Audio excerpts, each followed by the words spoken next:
A French-Canadian in Another World, by CouchPotatriot. Zero Prologue.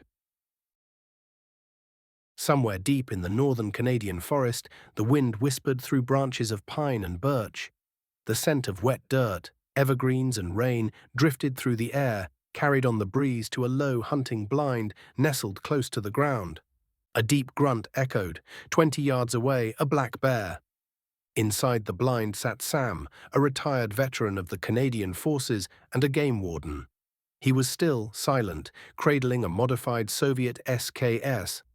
One of the last semi-automatic rifles hunters was still allowed to use for gathering meat.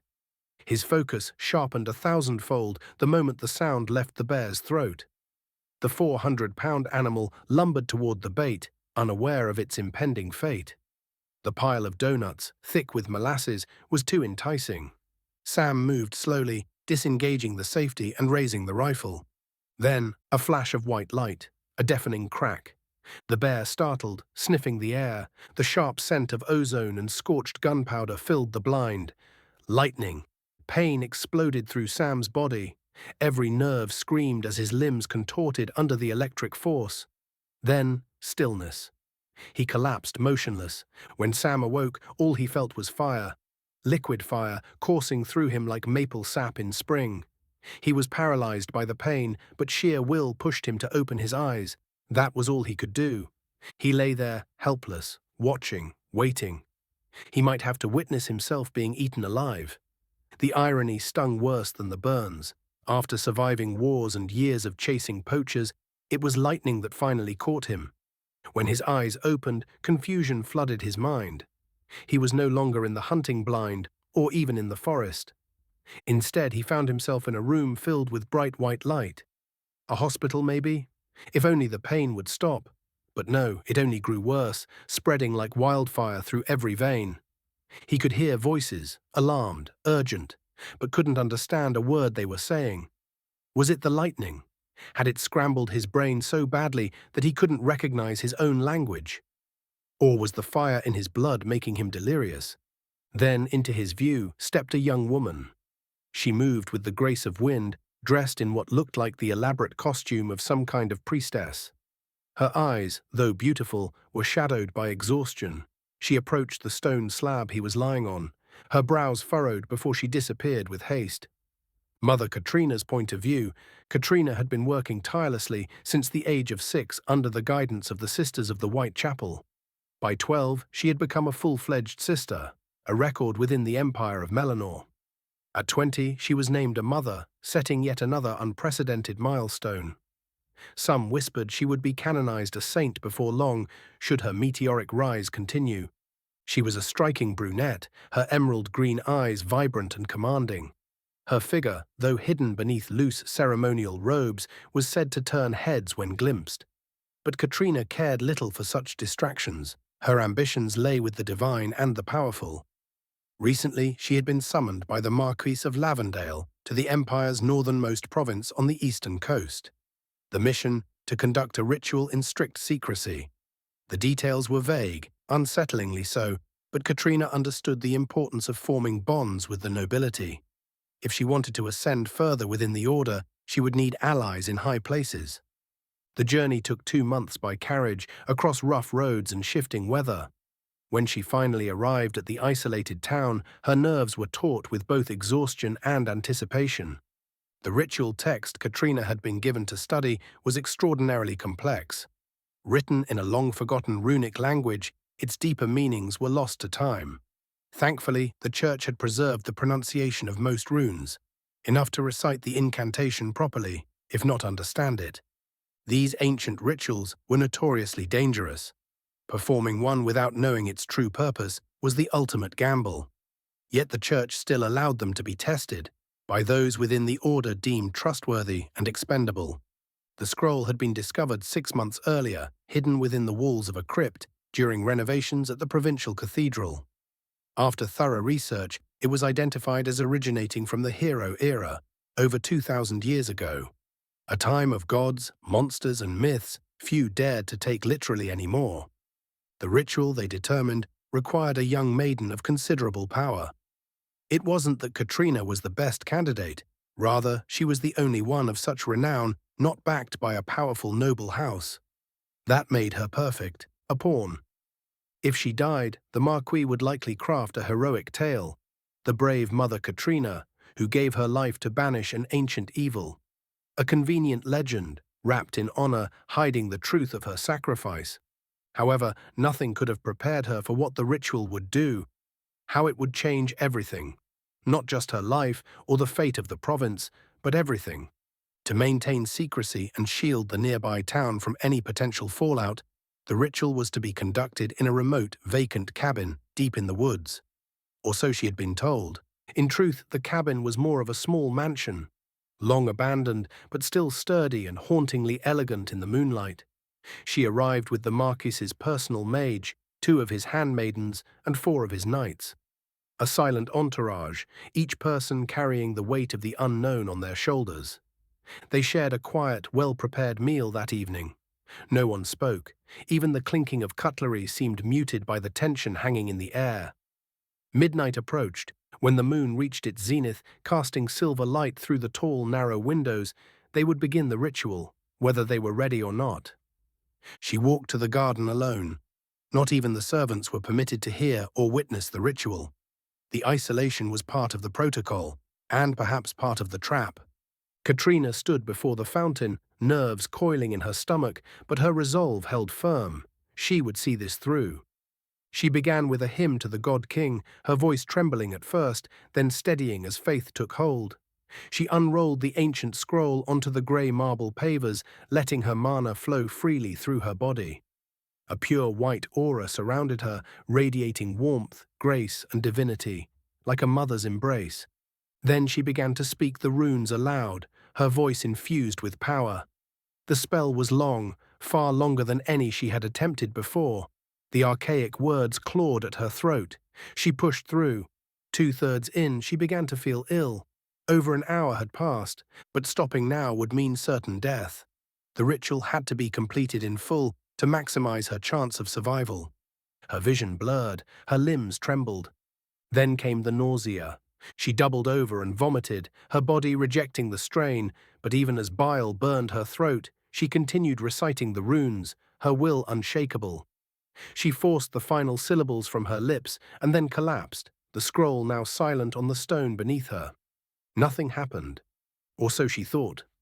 Pain surged in her stomach, sharp, growing rapidly. She staggered to her feet and cast a healing spell, expecting the agony to fade.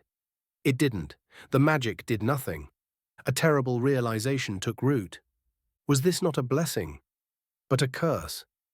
Her abdomen began to bulge, her skin stretching taut with unnatural speed.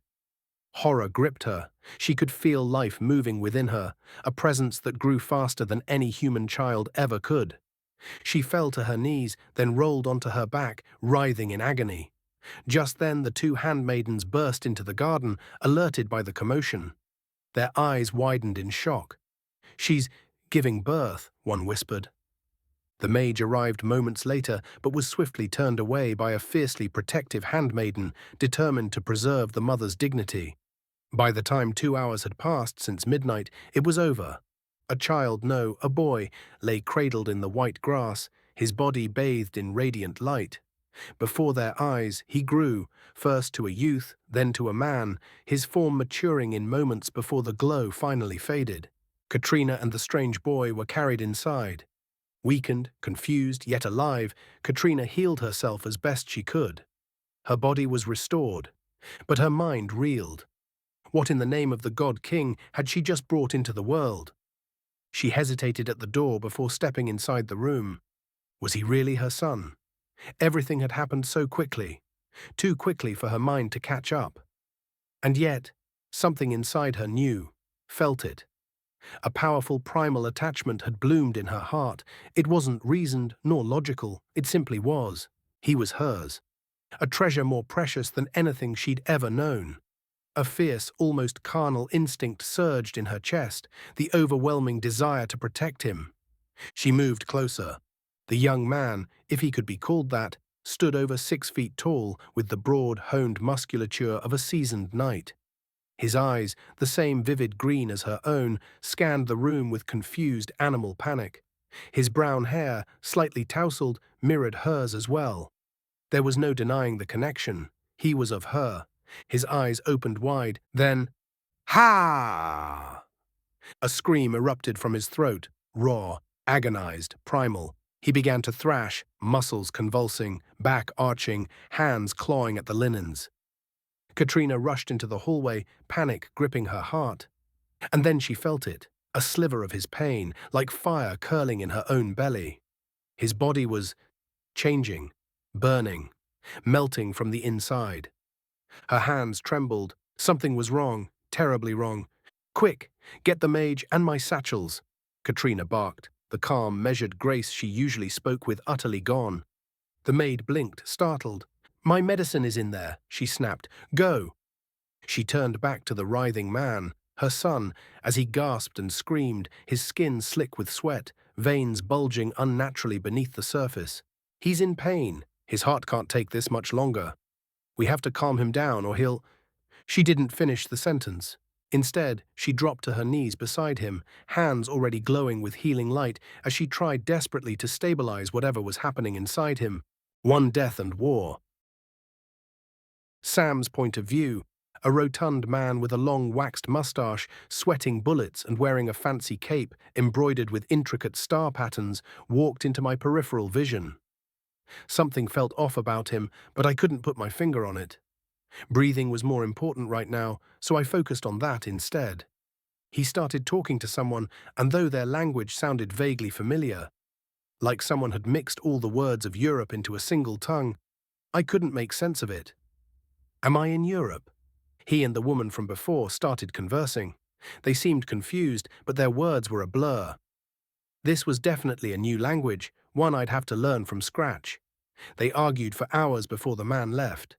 2 days passed. The pain was constant, like my soul was being shoved into the sun. The woman never left my side. Maids came and went, bringing her things now and then. I couldn't eat, drink, or move anything but my eyes. I was trapped in a prison of eternal suffering. Well, that sounds about right for my kind of luck. On the 3rd day, the man returned, with someone else. This new guy exuded prestige and authority. His clothing was pristine, embroidered with enough gold to make the coat a few pounds heavier. His eyes met mine, and I saw it. Authority, yes, but no honor. There was something twisted behind those eyes, greed, dangerous and all-consuming. He and the woman beside me exploded into a full-blown shouting match while I had the pleasure of convulsing in the background. After about an hour, the pompous man stormed out, leaving the rotund one behind. The fat man extended a hand toward my head and touched me. Immediately, I saw threads of light emerge from his hand, weaving through my body like my clothes didn't exist. They wrapped around me, explored me, inside and out. I could see them, but thankfully I couldn't feel them. He found something. I didn't know what. But the moment he did, he turned pale and bolted from the room like death itself had whispered in his ear. The next 4 days blurred together. Nothing changed except now only one maid entered the chamber. The woman, my caretaker, my lifeline, seemed exhausted. She tried everything, remedies, spells, rituals, working tirelessly to figure something out. It was like she could feel my pain. Night fell. I was blacking out so often I had no clue what day it was anymore. I came to, my throat dry as dust. Only one candle lit the room. At the desk, she was slumped over, asleep, a cup of tea still in her hand and an open book before her. Something moved on the opposite side of my vision. I couldn't turn my head, but I could feel it. Something was wrong. A new pain. Then I saw it. The tip of a dagger pushing through my chest. I'm being assassinated. Was the woman dead? I couldn't tell. Not that it mattered anymore. In the corner of my eye, I saw him, the fat bastard, with a bright smile stretching his face, his eyes gleaming with pure malice. I don't want to die. That was all I could think, over and over, as the world around me turned to black. A single wish, looping endlessly. A will so strong it tried to bend reality. Then there was darkness, and the pain was gone. But in my mind, something still raged, I could feel my body burning and freezing all at once. A war waged deep within my soul, two forces clashing like titans. One sought order, rigid, structured, absolute. The other craved freedom, wild, untamed, boundless. Two ideals that could never coexist. Two energies that tore at each other, tearing me apart in the process. Then, in the heart of the storm, something shifted. The battle moved inward, into my heart. The rest of my body left filled with a silver mist, and then everything stopped. The fighting, the pain, the storm of colliding energy, even my heartbeat. A single instant of eternity passed before my eyes snapped open. Gone was the room. Gone was the guardian angel. I was standing in a trench now. The air was cold. The moon hung overhead, casting pale light across a battlefield soaked in blood and bile. The stench of guts, gunpowder, and rot clawed at my nostrils. My body felt different, taller, stronger, faster. There was a tension in my muscles, a coiled energy I hadn't known in years. In my hand, I held an absurdly large axe. The shaft was a thick metal pipe, comically oversized even for my now larger hands. What kind of idiot designed this piece of crap? Then I spotted the grip. Wait, is that a trigger? I blinked. No way. Is this a damn gun axe? What kind of weeb lunatic thought this was a good idea? I turned it over, inspecting it. The thing looked ridiculous, impractical. Recoil from a shot would probably break your wrist, and reloading it mid-fight. Yeah, good luck with that. Only one shot in this thing, if it was even loaded. Still grinning in disbelief, I wrapped my fingers around the single-hand grip and gave it a swing. I laughed, loud and unrestrained. It felt like a foam prop, maybe a pound in weight, tops. Too light to be real.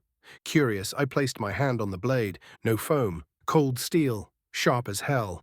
Far in the distance, a screech pierced the silence of the night, like a million barn owls and death whistles playing a symphony of pure hatred. The hair on the back of my neck stood up.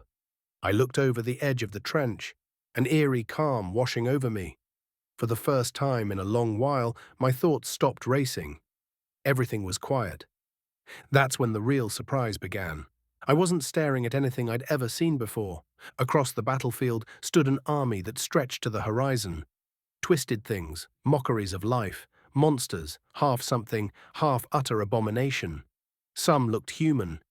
If you peeled their skin off, left them to rot for a few days, and taught them to scream like they were gargling acid. The longer I stared, the less sane I felt. This wasn't a battle, this was war against hell itself. Spell formations flared over the trench, lashing out with blinding waves of arcane energy. Arrows rained from behind me, loosed by the thousands.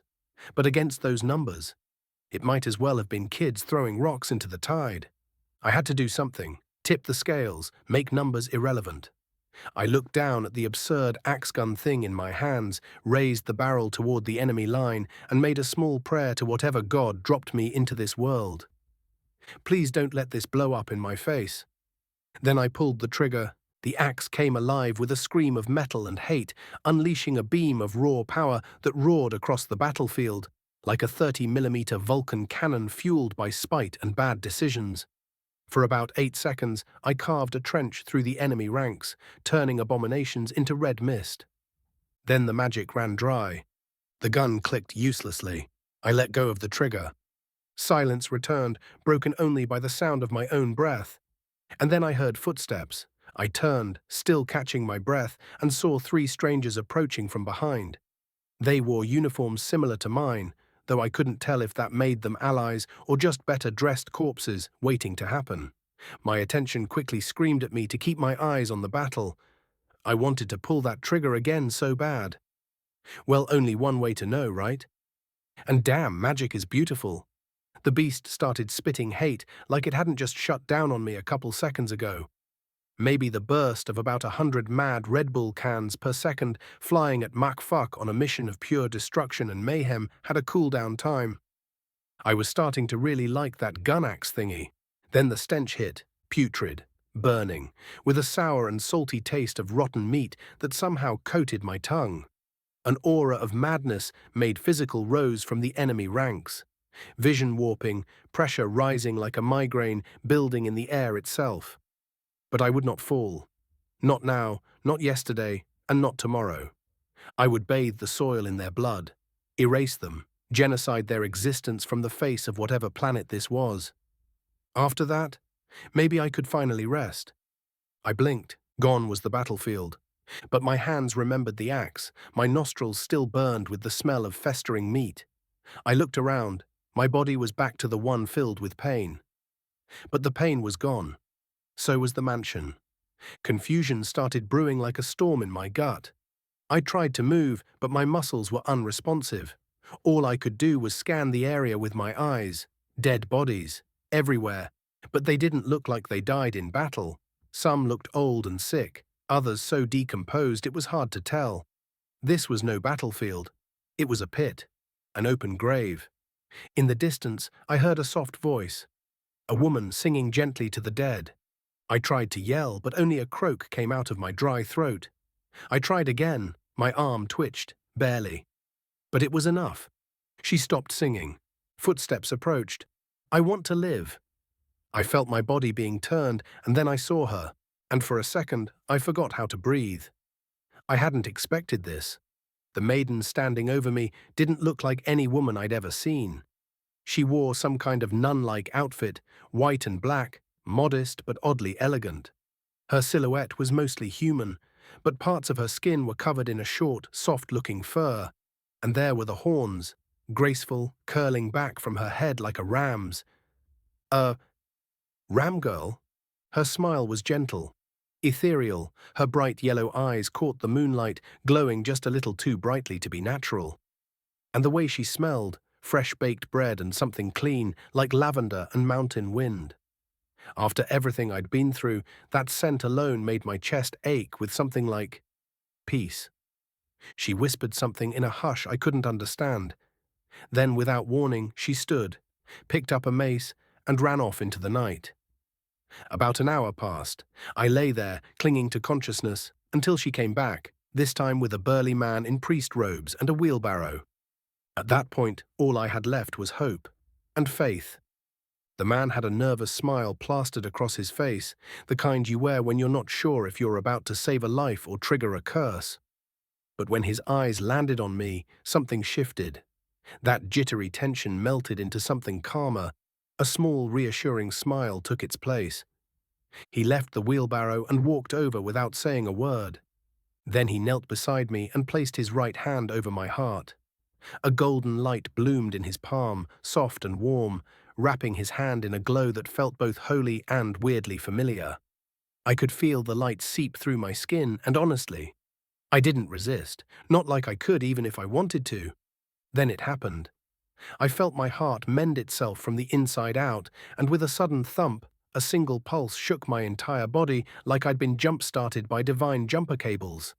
The man blinked, clearly floored, mouth slightly open, eyes wide, but he didn't say a word. Instead, he just scooped me up like I weighed nothing, like I wasn't a 6-foot pain-riddled Canadian pancake, and gently laid me in the wooden wheelbarrow. The young maiden stepped forward. She rested her hand on my shoulder, and I swear, warmth bloomed inside my chest like sunlight creeping in after a storm. Just being near her felt safe. Like maybe, just maybe, I wasn't completely screwed after all. To hope. They brought me to a whitewashed building, shaped like a 7-pointed star.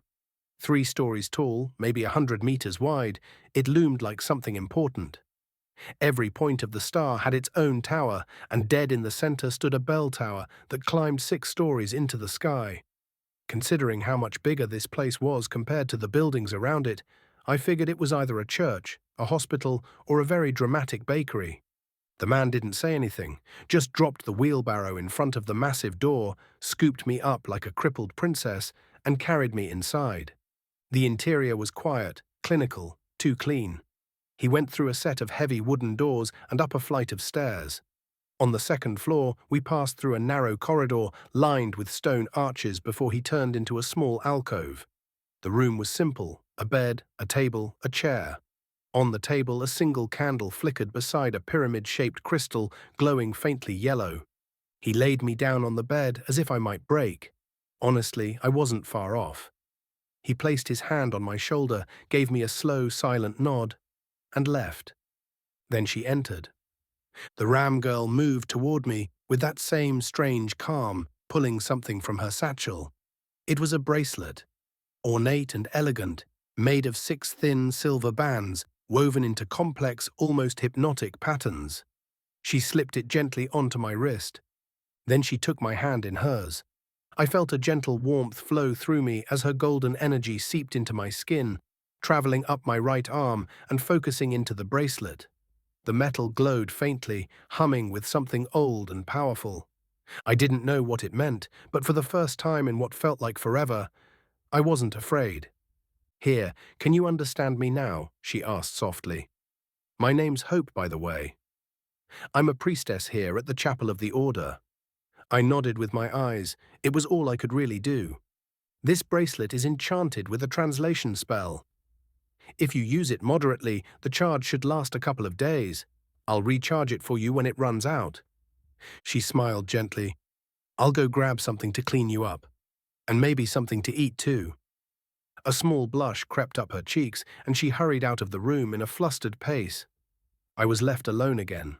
All in all, I couldn't complain right now. The last week had been the most painful and confusing one of my entire life. Hope returned carrying a bucket of water and a bundle of cloth under one arm, her overstuffed satchel bouncing on her hip. An innocent smile played across her face when she saw me. It curled up into her eyes, and I felt myself staring. Oh shit, am I staring? Crap, what do I do? Ah, right, I can't move. Guess staring it is then. She quickly set everything on the table and started stripping the crusty rags from my body. I hadn't seen myself since whatever hellstorm brought me here, but now that I had a look, well, damn. My body looked like an Olympic gymnast's, toned, lean, and definitely not what I remembered waking up with. Neat. She started washing my face with a damp cloth and soap, working her way downward. When she got to the waist, she hesitated, then skipped down to mid-thigh and kept going to my feet. Then she started blurting nervously, words tumbling out. I apologize, but we have to make sure you're completely clean. We can't risk any miasma from the grave clinging to you. It could spread and spell doom for a lot of people." She continued her work with mechanical precision, but I couldn't help but notice the faintest glint in her eyes. A little too much amusement at my expense. Was that a sadistic grin buried in there? She was close, very close. When our eyes met, I saw her expression shift, pure white complexion suddenly blooming red. Guess she forgot I was still conscious. She quickly finished and wrapped me in a set of plain white monastic robes, then pulled out a bottle of milk and a small jar of gruel, pouring it into a bowl. "Let's get you filled up," she said with a wry smile. "I don't know what happened to you, but you shouldn't be alive. When I found you, you didn't have a pulse. In fact, you still don't. Your heart was sliced in two, yet your blood kept flowing, like you willed it to keep moving, which is impossible without mana. But here's the weird part. I can't sense any mana. Or runa. Nothing. I must have looked confused or panicked because she kept talking, thankfully not the type to enjoy silence. Mana and runa are the 2 forms of magic in this world, order and chaos energy, she explained, setting the bowl aside. Normally, you'd have at least one. If you had both, you'd be a walking disaster. They'd tear each other apart, using your body as a battlefield. You'd probably explode in a week or two. She laughed at that like it was a good joke. But in your case, there's nothing. Yet here you are, alive. If I had to guess, I'd call it a miracle. So tell me, which god do you pray to, young man? She waited. Then I remembered I couldn't speak and gave an embarrassed chuckle. Well, it doesn't matter for now. You're in good hands. Father Matthias will come see you tomorrow. You should rest. Your body still needs sleep, even if you're some kind of undead miracle. She collected the remains of my sad little meal, blew out the candle, and left the room in darkness. Sleep found me quickly, finally. For the first time in a week, I felt at ease. The next morning, as the first light of the sun crept in, I heard a soft knock at the door. A moment later, it opened. A man stepped in, tall, probably 6'6", built like an NFL linebacker who moonlights as a bouncer at a bar run by ogres. His neck was the size of a telephone pole, and his square jaw looked like it had been carved from a slab of granite. This man didn't look like a priest. He looked like a grizzled war veteran just back from the front. Eyes sharp, posture controlled, power radiated from him like heat from a forge. He glanced at me, and for a moment his eyes flared blue, just a flicker, and then he seemed to relax. "Good morning, son," he said in a deep, steady voice. "My name is Father Matthias." "Okay, Father Matthias, sure, and I'm the Easter Bunny." "Sister Hope was right," he continued. "I don't sense any mana or runa in you. That's rare, but I also don't feel the telltale stain of a demon cultist either, which is a relief. Seems your body's been through some trauma, but I'd say within a day or two, you'll be able to move again. Let me assist." He stepped closer and placed a heavy hand over my heart. Warmth surged through my chest, spreading out like liquid fire through my veins. Not painful, but intense. Like someone had plugged me into a sunbeam. Curious," he muttered. "Your body conducts mana like that of a master magus, smooth, unresisting, but as soon as my mana enters your bloodstream, it just vanishes, like it stops existing, yet your vitality increases. Fascinating." He looked me over again, his expression thoughtful but calm. "Tell me, son, what is your name?" Sam," I said with difficulty, my throat raw and scratchy. But hey, my mouth finally managed to blurt something out. "Progress." Matthias nodded, his face unreadable. "Well, Sam, I have a few questions. I was hoping you might help me find some answers." He sat by the bed like this wasn't his first bedside interrogation. "What's the last thing you remember before we found you in the public grave?" I took a breath and gave him the cleaned-up version of my week from hell. Hunting trip, lightning bolt, waking up stabbed, and the pit of corpses. Left out the whole fighting a literal army of hell with a gun axe that shoots hate bit. Sounded a little unhinged. I figured best to keep the demon-slaying fever dreams to myself for now. Matthias nodded slowly, his expression a mix of curiosity and calm. "Well, Sam, that's quite the week. But tell me, why would you hunt bears alone? Normally that sort of beast requires a full party. Hounds, equipment, strategy. Are you an adventurer of high rank?" I gave him a tired smile. "Bears where I come from aren't monsters. You can hunt them solo if you're careful. I'm just a simple guy with a steady hand." That caught his attention. "Where is it you come from, son? Is it far from here?" "That depends," I said, trying to sound vague but not suspicious. "I don't think it's anywhere near here." He seemed to be waiting for more, so I gave him the kind of non-answer that might pass for truth if you squint hard enough. "It's isolated. Cold winters, big forests, small towns. People like to mind their business." Matthias nodded, though I wasn't sure if he believed me or was just being polite. "You're in the city of Havenfall, in the province of Norestria, within the Empire of Melanor. The only realm that does not share a border with the Empire is the Dwarven Dominion. Perhaps you hail from there." "Definitely not," I said, already feeling the heat in my throat. "Saint Calice de Tabernac d'Hostie de Christ de Saint-Ciboire." Matthias recoiled slightly, then straightened with alarming speed. "You are a priest, but I've never heard of those sacred relics you invoke the power of. Do you serve the Order, brother?" "Oh no." I held up my hand slowly. "It's just the way we speak. Where I come from, we express ourselves passionately." Matthias stared at me for a long moment before easing back into his seat, letting out a soft hum of contemplation. I didn't offer any more specifics, especially not about how my people lived, what kind of tech we had, or how different it was. That kind of knowledge could be a big card to play later, and right now, I needed to survive. So best to go around the topic in circles and keep the conversation as foggy as my memory supposedly was. Still, as we circled around my origins like two polite wolves sniffing at a fire, a conclusion slowly took root in both our minds. I wasn't from anywhere on this planet. And despite the strange, probably divine circumstances of my arrival and the nightmare I'd just endured, Matthias didn't seem scared or angry. He looked thoughtful, concerned maybe, but also like he was starting to believe I might be something important. You shouldn't be alive, he said at last. Yet you are. That alone speaks volumes. Perhaps the gods aren't done with you yet. Well, I'll see you later. I have duties to attend to, son, but rest easy. You're safe now, Father Matthias said, tapping my shoulder like I was part of the team already, before walking out with the kind of heavy-footed purpose only a 6.5-foot tank of a man can manage. Left alone again, I drifted back into my thoughts. Okay, time to get strategic. I needed a plan, something to keep me breathing and ideally out of any more ditches filled with dead people. Should I join their church? I'm not exactly the kneel and pray for hours type. Matthias did mention something about adventurers, though. That could work. Hunting monsters, gathering meat, making coin. But if this world had any kind of power scaling, I'd probably be at the squishy tutorial mob tier right now. Yeah, better gather intel first.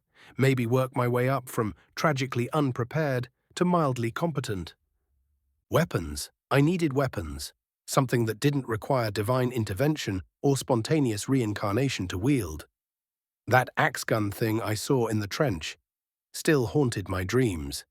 If I could find that again, we'd be in business. An hour or so later, Hope walked in carrying a platter so overloaded it could have fed a small militia. Cheese, bread, cured meats, fruits, nuts. Basically everything I didn't know I was craving until I saw it. Her smile was radiant, lighting up the room like the morning sun finally got its act together.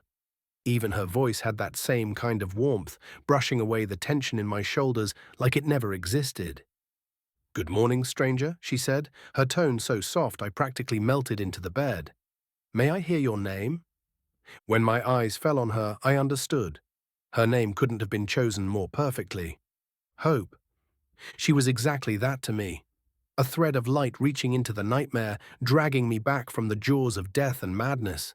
Like a lighthouse for a sailor mid-tempest, or that last match you find in your pocket when the night's too long and too cold. She wasn't just a person. She was a reminder that maybe, just maybe, the world hadn't entirely gone to hell. "I'm Sam," I said, the words slow and clumsy, but real. My throat still felt like sandpaper, but I powered through. "Thank you for saving me yesterday, Hope. I owe you. Big time. If you ever need anything at all, I'll pay you back 100-fold. That's a promise." She blinked, surprised maybe, or just flustered. A blush crept up her cheeks again, and she smiled that same disarming smile that felt like a warm fire in winter. For a moment, neither of us spoke. And honestly, I didn't mind the silence one bit. First step. "So tell me, Sam," she said, tucking a lock of white hair behind one curled horn, her voice soft but steady. "I don't want to poke too much into your past, but Father Matthias said you were from quite far away, and that you probably have a million questions. I'll be the one taking care of you, and I'll do my best to answer what I can. Well, ask and ye shall receive." I nodded while absolutely obliterating a piece of cured meat and bread like it owed me money. My body was devouring food like it was trying to make up for the calories it lost during my impromptu graveyard spa retreat. "So, what does the church do exactly? I mean, are you guys just praying, baking bread and making cheese?" She blinked, clearly not expecting that combo. "I'm not sure how best to answer you," she said with a slight laugh. "But yes, we do pray to the gods, and yes, we bake bread and prepare food in-house. It helps keep costs down. But the order has many responsibilities. We provide healing, education, both to the poor and nobles. We manage a bank accessible across all nations except Wallachia to the north. We offer aid during natural disasters, plagues, and we're also charged with handling matters involving the occult. Evil sorcery, that sort of thing." I raised an eyebrow mid-bite. What kind of evil sorcery are we talking about? Like, throw some holy water and say a few words and boom, bad vibes be gone? Or is it more like full-blown mystical rituals and shadow-banishing stuff? Okay, maybe that sounded a bit more flippant than I meant. I held up a hand quickly, mouth still full. "Sorry, back where I'm from, churches don't exactly have the best reputation. I don't mean to insult what you do, I just want to understand. She giggled softly, her golden eyes catching the morning light. Well, I don't know what things are like where you come from, but no. Splashing someone with water doesn't usually do much besides annoy them. What we're dealing with is far worse. There are cultists out there who sacrifice the living, men, women, children, to demons in exchange for power. Her voice grew colder, sadder. Some of them become something else. Twisted, not quite mortal anymore. The order exists to root them out, to stop the corruption from spreading. I stared at her for a second, then asked the one question that leapt into my brain like a curious raccoon. Did you hunt those monsters? She looked down, a little embarrassed. No, I'm just a minor priestess. That's where my title of sister comes from. A high priestess is called mother. Some sisters do join the field missions, especially in the outer provinces, but only mothers and above are allowed to take part in actual purges. It's dangerous work. Can I ask, I said, breaking the silence between bites of dried fruit, why you were singing back there? Over at the pit, I mean. Did you lose someone? Or is it like a church ritual to keep the bad juju away? Hope gave a soft laugh, the kind that made you feel dumb and warm at the same time. No, no one I know rests there. We chant prayers over exposed remains and fresh burials, she explained, brushing invisible dust off her robes. If we don't, the dead might rise, turned by lingering grief, rage, or curses. And worse, they'd spread miasma, poison for the living. She shrugged, like it was the most normal thing in the world. I bless the pit weekly, but normally someone lets me know when a new body's been added so I can come sooner.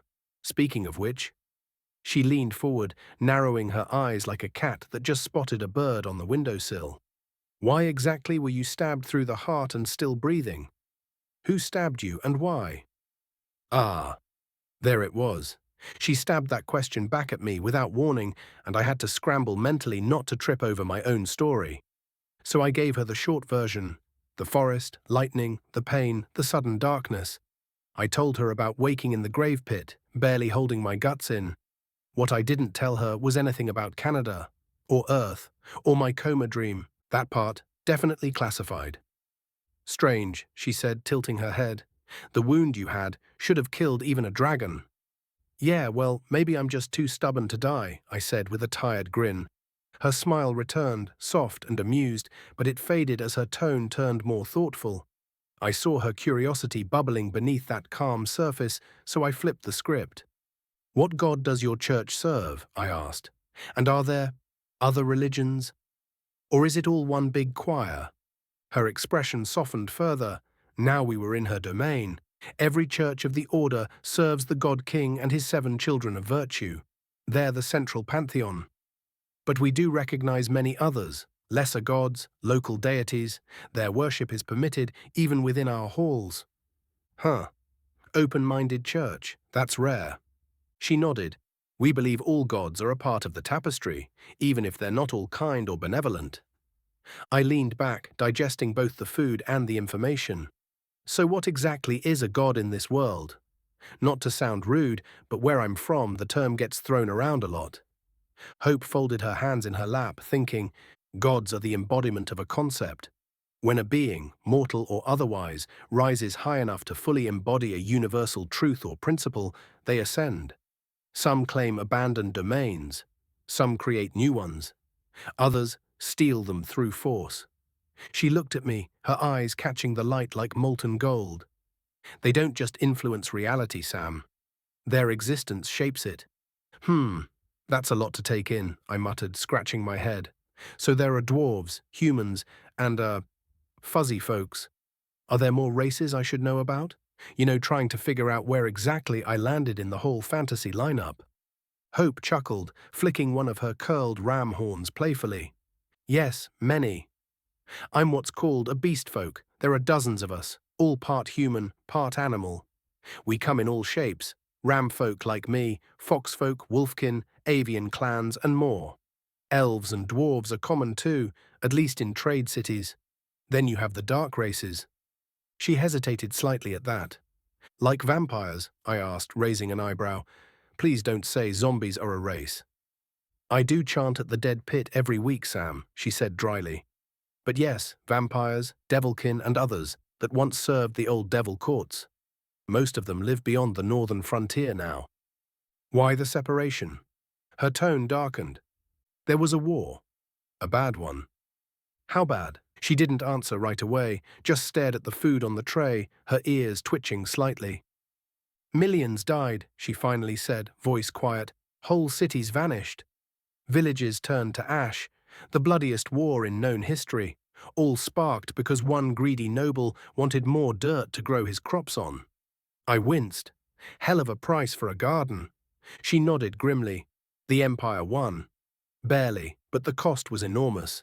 The northern lands were sealed, and the dark races haven't been allowed back since. I looked at her, trying to gauge just how much she'd seen firsthand. So, nobles started this mess? Not all nobles are villains, she said carefully, then added with a little more bite, but enough are, especially in Norestria. Our duke fell ill 2 years ago, and ever since, the Marquis has taken control of the province. And let me guess, I said, already bracing, he's not a people person? Not unless you count squeezing them for coin and labor, Hope replied. If it weren't for the church stepping in, this whole province would have collapsed. I leaned back and exhaled. Okay, so avoid nobles, dark races, undead pits, and questions about where I'm from. Got it. Hope smiled faintly. You learn fast, Sam. And tell me, where I'm from, people often fantasized about magical worlds having some sort of organized way to identify power, like a level or ranking system, allowing one to figure out where they stand on the ladder.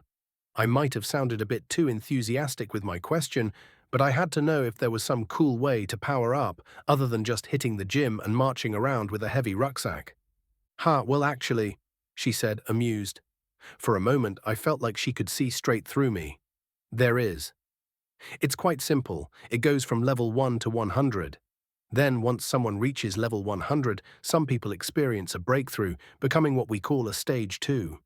Not everyone gets a breakthrough in their life, though. Stages go from 1 to 8.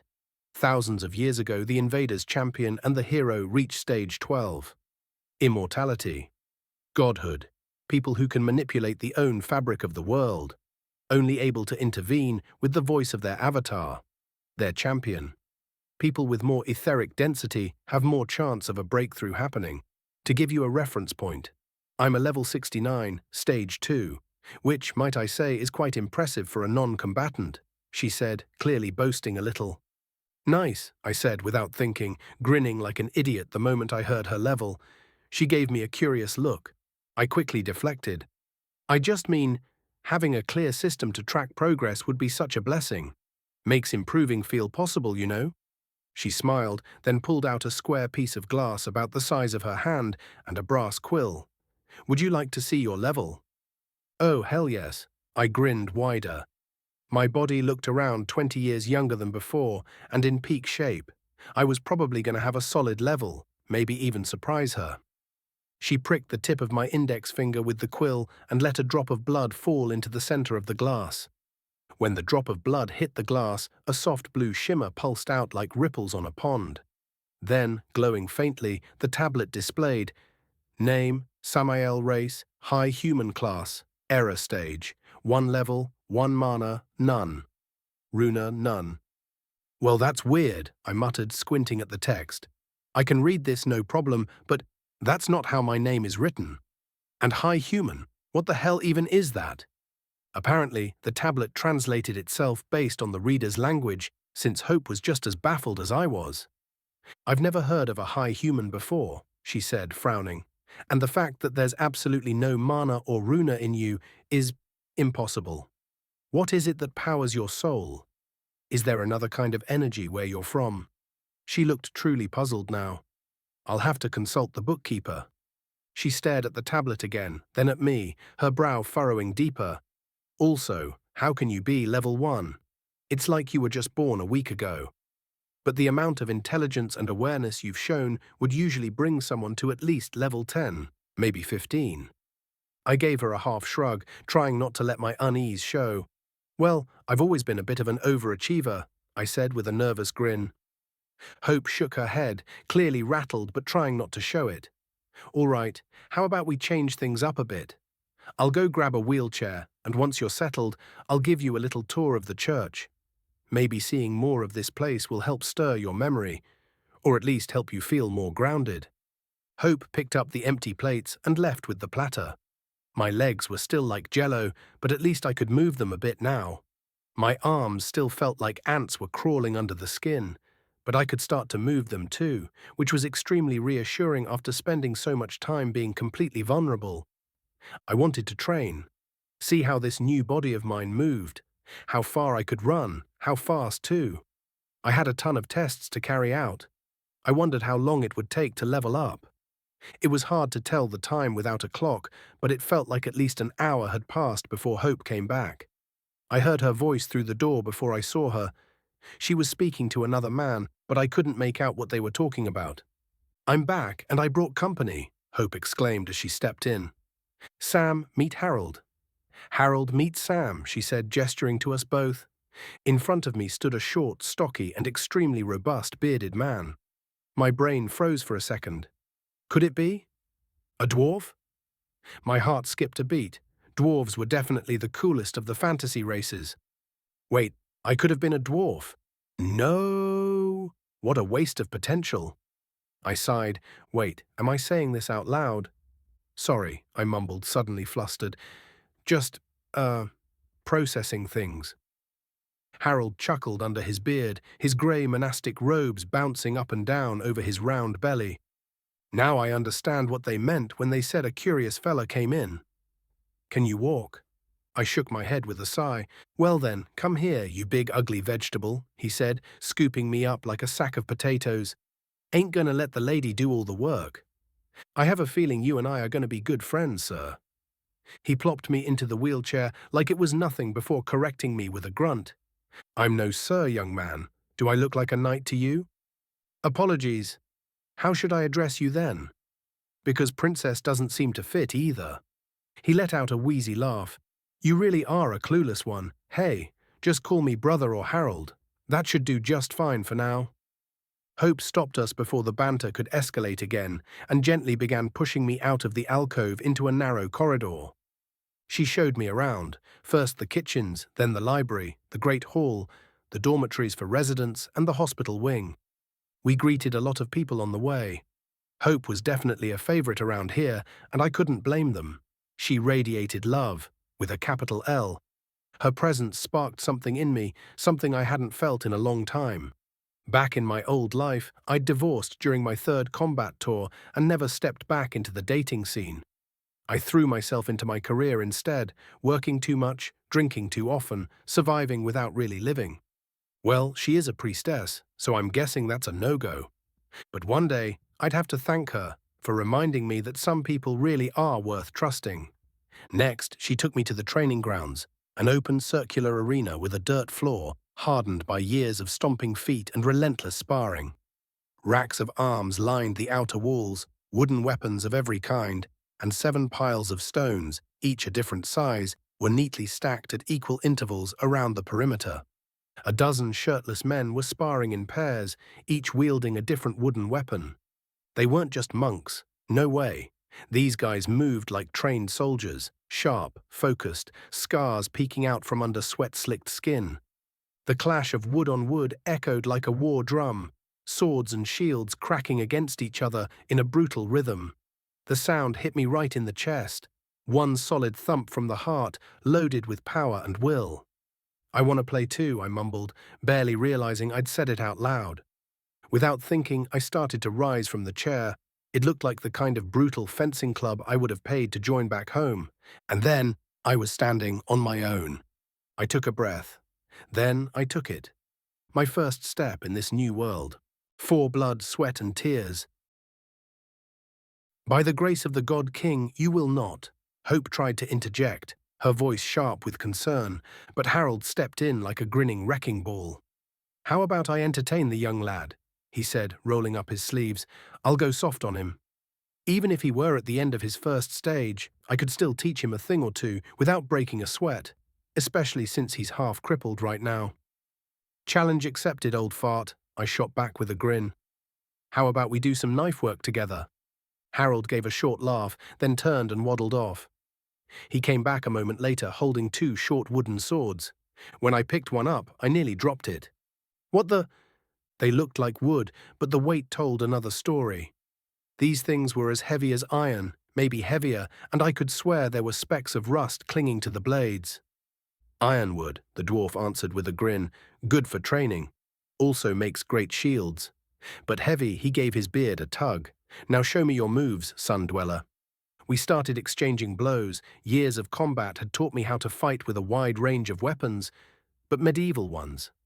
Not so much. Knives, sure. I knew knives, but this was swordplay and I really didn't want to bring a knife to a sword fight. Still, my body felt lighter. My legs responded faster, like someone had taken the governor off an old truck. And fighting? Fighting was fun. A minute passed, then two. I was sending the blade faster and faster, muscles warming with every strike, but the chubby dwarf in front of me didn't seem to care. He blocked everything with casual precision, his hands fast and fluid from years of brutal repetition. I wanted to land one clean hit. A minute stretched into 10, then 20. I pushed harder, sweat pouring down my face, every movement sharper than the last. But each time I thought I was close, slap. A wooden blade kissed my ribs, my shoulder, my thigh. A bruise for every overconfident move. Finally, an hour in, I collapsed, completely out of juice, panting like a dog on a July sidewalk. I looked up at Harold, wheezing like a dying accordion. The dwarf was barely glistening, a thin sheen of sweat on his forehead. His breathing? Smooth and calm, like he'd just spent the last hour sipping tea and not tenderizing me like a side of beef. Hope arrived with the wheelchair. I know you can walk now, she said gently, but I think it'd be better if you didn't overexert yourself just yet. I tried to stand. The idea of being pushed around wasn't exactly flattering, but my body disagreed. Every bruise screamed in unison, and my ego was quickly overruled by pain and reality. With a sigh of defeat, I let Hope and Harold lift me back into the chair. Let's go get you clean and fill you back up, she said, rolling me toward the alcove. You know, if you didn't overwork yourself like that, you'd probably be walking just fine by now. Ouch, called out by a priestess. Again, she parked me back in the room and stepped out. I'll go grab you a change of clothes.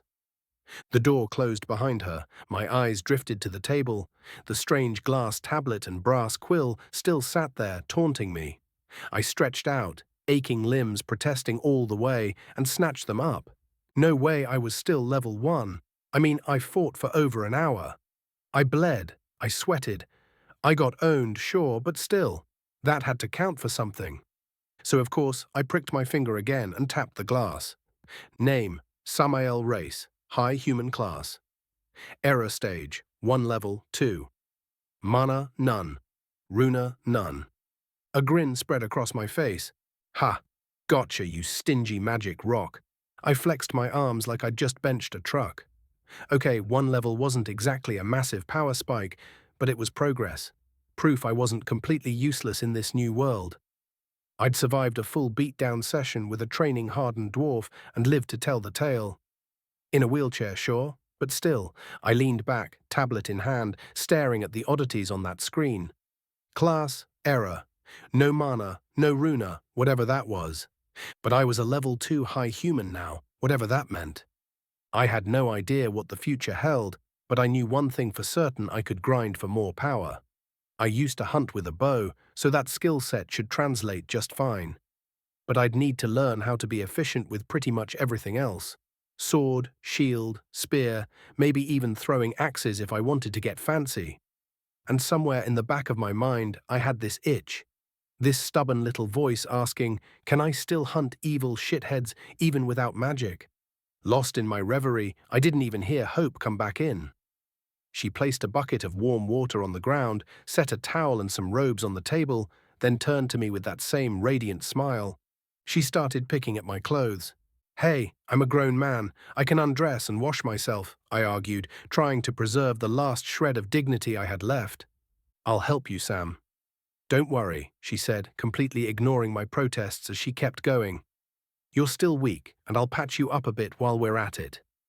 At that point, I couldn't help but wonder, were people just way more chill about nudity in this world, or was Hope secretly a battlefield nurse when she wasn't around me? Her touch was soft as she washed my back, her warm breath brushing my neck. I tried desperately to think about the last season of the Habs, Canadian politics, budget spreadsheets, anything to cool off my head before I embarrassed myself. But as she started washing my chest, her hands moving lower, slowly, deliberately, the small towel covering what remained of my dignity decided it had other plans.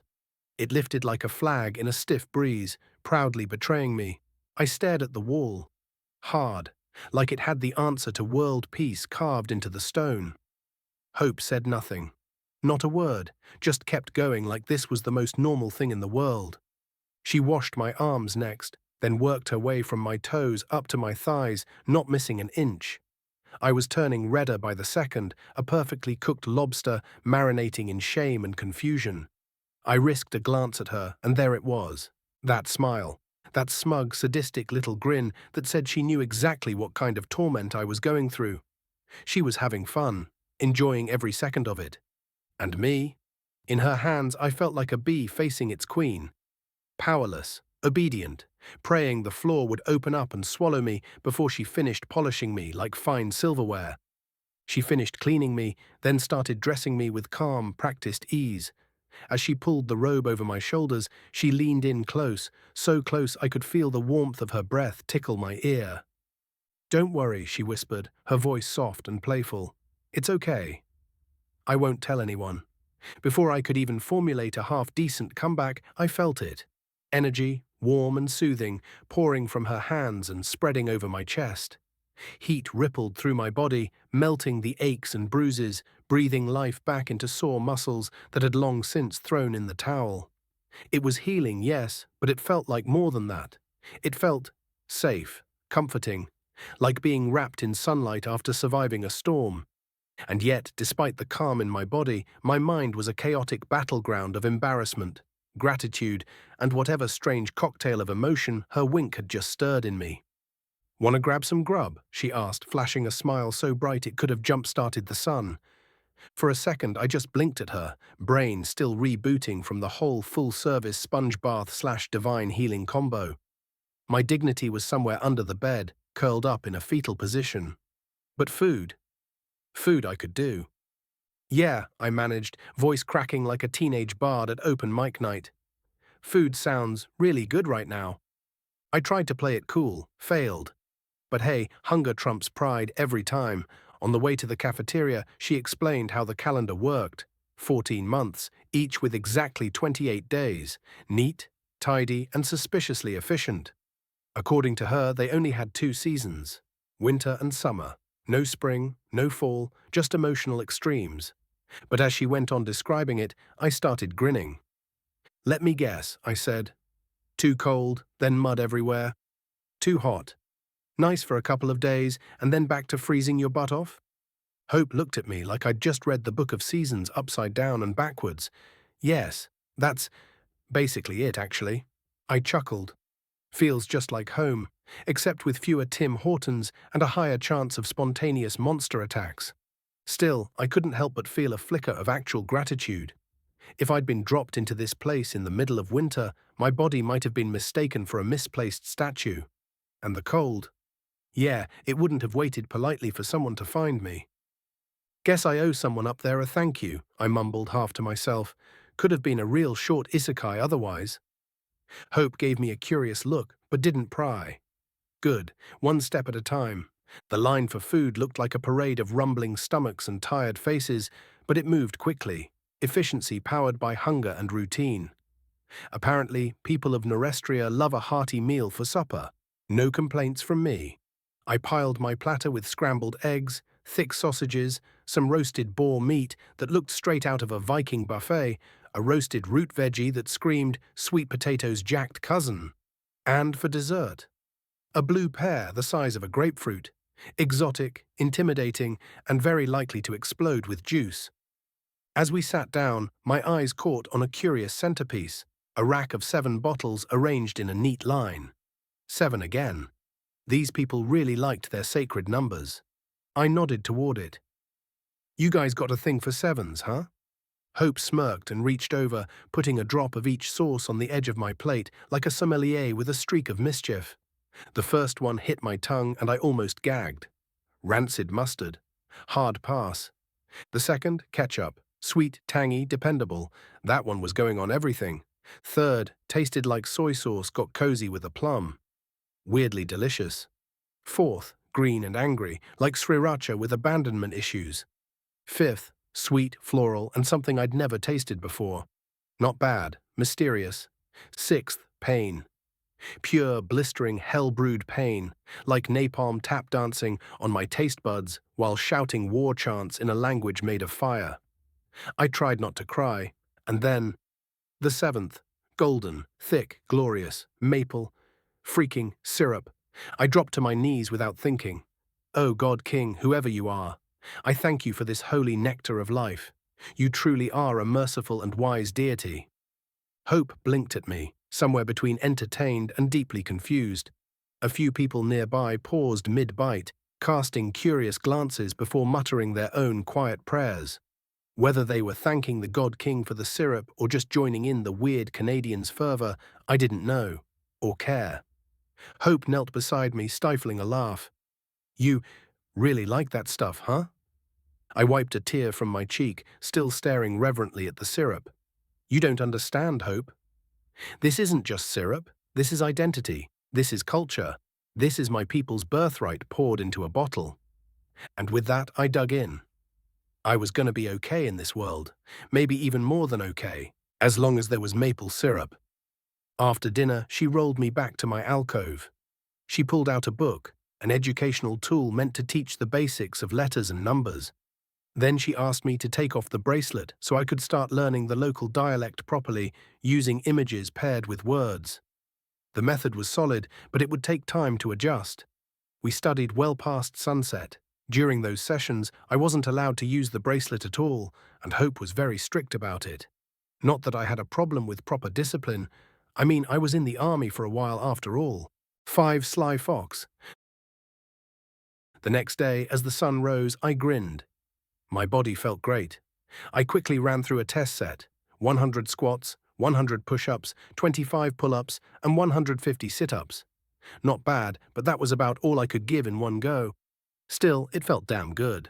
Next, I dressed myself and headed to the kitchen, where a kind, well-aged sister named Emma greeted me with a warm smile and handed over a generous plate of fried eggs, beans, bacon, and a fresh bread bun. I didn't eat, I devoured. 5 minutes later, the plate was squeaky clean. After dropping off my tray and giving a big thanks to the kitchen crew, I made my way to the training hall. I didn't know if I'd find anyone there, but honestly, I didn't care. As long as I could use the place, I was going to wring every drop of value out of it. You don't run into powerful fighters every day. When opportunity knocks, you don't nap through it. You show up, gloves off, ready to bleed and learn. The arena was already in use. A dozen warrior women were practicing shield formations and spear techniques. Leading them was a tall, svelte blonde, whose arms looked like a bow pulled taut, ready to snap with lethal power. Her physique reminded me of UFC fighters back home, nothing but wiry strength and coiled force. Her face looked like it had walked straight out of the Lord of the Rings. Not a blemish in sight, perfect skin, and a 1,000-yard stare. She was a warrior through and through. I might not know magic, but I knew a soldier when I saw one. Not wanting to interrupt their drill, I kept to the edge of the grounds and picked up a light bow and a dozen arrows. I planted myself about 20 meters from the target, not far, but far enough to work on form without getting in the way. Arrow after arrow flew. My body remembered what to do, the rhythm coming back slowly. My groupings tightened until I had to aim at different spots to keep from splitting shafts. My speed picked up too.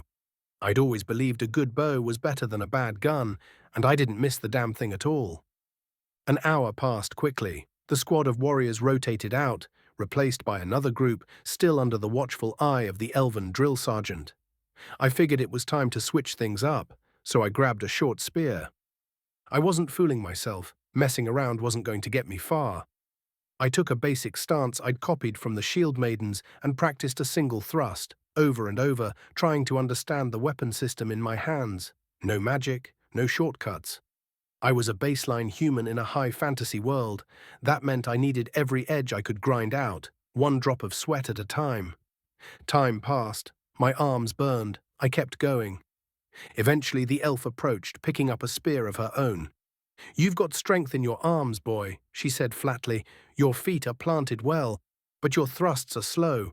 You're pushing with just your arms. Use your whole body." She showed me. A perfect thrust, clean and sharp, like a snake striking. For the next hour, she trained me. No nonsense, no small talk, just correction after correction, and I took each one like a sponge, soaked them up and kept going. No complaints, just sweat. Eventually she offered to spar, and while she clearly toned herself down to avoid turning me into a pancake, it still felt like fighting a storm with a broomstick. My spear clashed against hers, every thrust met with deflection and a retaliatory jab. Over and over, her speed was unreal, her precision divine. And yeah, maybe I got smacked around like a training dummy, but I loved it. I couldn't stop the grin creeping across my face. She noticed. I caught a flicker of amusement in her eyes, a hint of satisfaction, like she'd found a project worth shaping. Another group of shield maidens entered the arena, but they waited quietly, watching their instructor toy with the rookie. I could hear them giggling, probably at me, but I had more pressing concerns, like not getting impaled by a heavy metal-tipped spear moving way too fast for my comfort. After a couple more solid hits that rattled my bones, she smiled and swept my legs out from under me. I landed hard, panting, aching everywhere. But it wasn't over. Her spear shot straight to my throat before I could move. I froze. She laughed, an actual genuine laugh. "You've got a good-looking body," she said, teasing, "but you rely too much on looks and not enough on technique. We'll have to fix that. Come back tomorrow morning. We'll keep going." "Thank you," I said, bowing. No clue what the normal etiquette was around here, but I figured it couldn't hurt. I limped back to the kitchen, retracing my steps, and devoured another generous helping of meat and vegetables. "Sam," Father Matthias boomed, arms wide like he'd just found me after years lost at sea. "The God King is so generous, saving me the trouble of finding you after lunch. How great! May we sit and eat with you?" His eyes twinkled with mischief. He was absolutely having the time of his life, a joke only he and Harold were in on. The smug bastards. "Of course, I'm but a guest in your house, Father," I replied, offering a polite nod while quietly wondering if I should start looking for exits. They sat around me, Harold to my left, Matthias to my right, and the two towering robed figures across from me. As soon as I met their eyes, a shiver shot down my spine. I don't mean a polite chill, I mean full body, someone just walked over my grave kind of shiver. Were they looking at my soul? Harold leaned in casually. "Sam, these are Brother John and Brother Smith of the Holy Capital Inquisition Order." I broke into laughter, unfiltered, honest, and utterly uncontrollable. Both Harold and Matthias looked surprised, which only made me laugh harder. "Apologies," I managed, wiping a tear from my cheek. Harold pressed on. "We were discussing your unique circumstances, your unusual arrival, and the strange absence of mana or runa in your body." Just like that, the laughs died. My gut flipped like a coin in free fall. "They'd like to perform a few tests," he continued, "since apparently having neither is considered impossible." "Ha! Tabernac," I muttered under my breath. Both elves twitched, like actual physical ear twitches.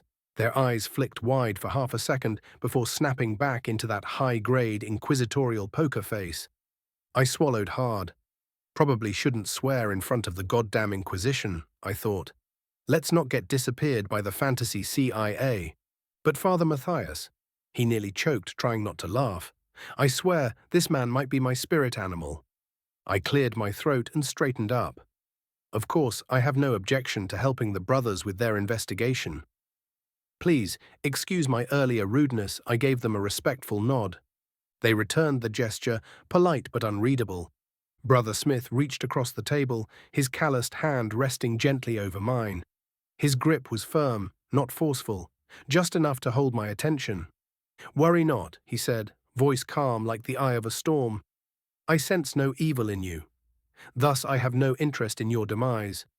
Brother John, who'd looked one stiff breath away from pulling a soul-cleaving sword out of a robe somewhere, visibly relaxed at those words. Smith pulled out a piece of glass, same kind of thing as the one from earlier, but wider, about the size of an iPad.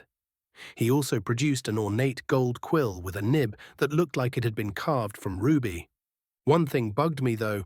Where the hell did he pull that from? He didn't have a satchel. No bag, no scroll case, not even oversized sleeves. The damn thing just blinked into existence in his hand like a magician at a kid's birthday party. Well, of course, the Inquisitors would have magic party tricks. Figures. May I? Smith asked. I nodded and he pricked my thumb faster than I could flinch. A single drop of blood landed dead center on the glass. Both of them stared at the screen, brows furrowed like it had just told them their favorite cat was a spy for the enemy. Then they turned and looked straight at me. Can I see? I asked. Sorry, John said curtly. But are you really only level 4? Ha! I leveled up? Yeah. I pumped both fists in the air like I'd just won the lottery. That stunned look on their faces again. Worth it. Smith cleared his throat. Would you mind continuing the interview in private? We'll need to perform a physical check. I nodded, and we stood. Matthias and Harold stayed at the table, casually high-fiving like smug bastards. Wait a second, had I just been used so they could avoid spending time with the Inquisition?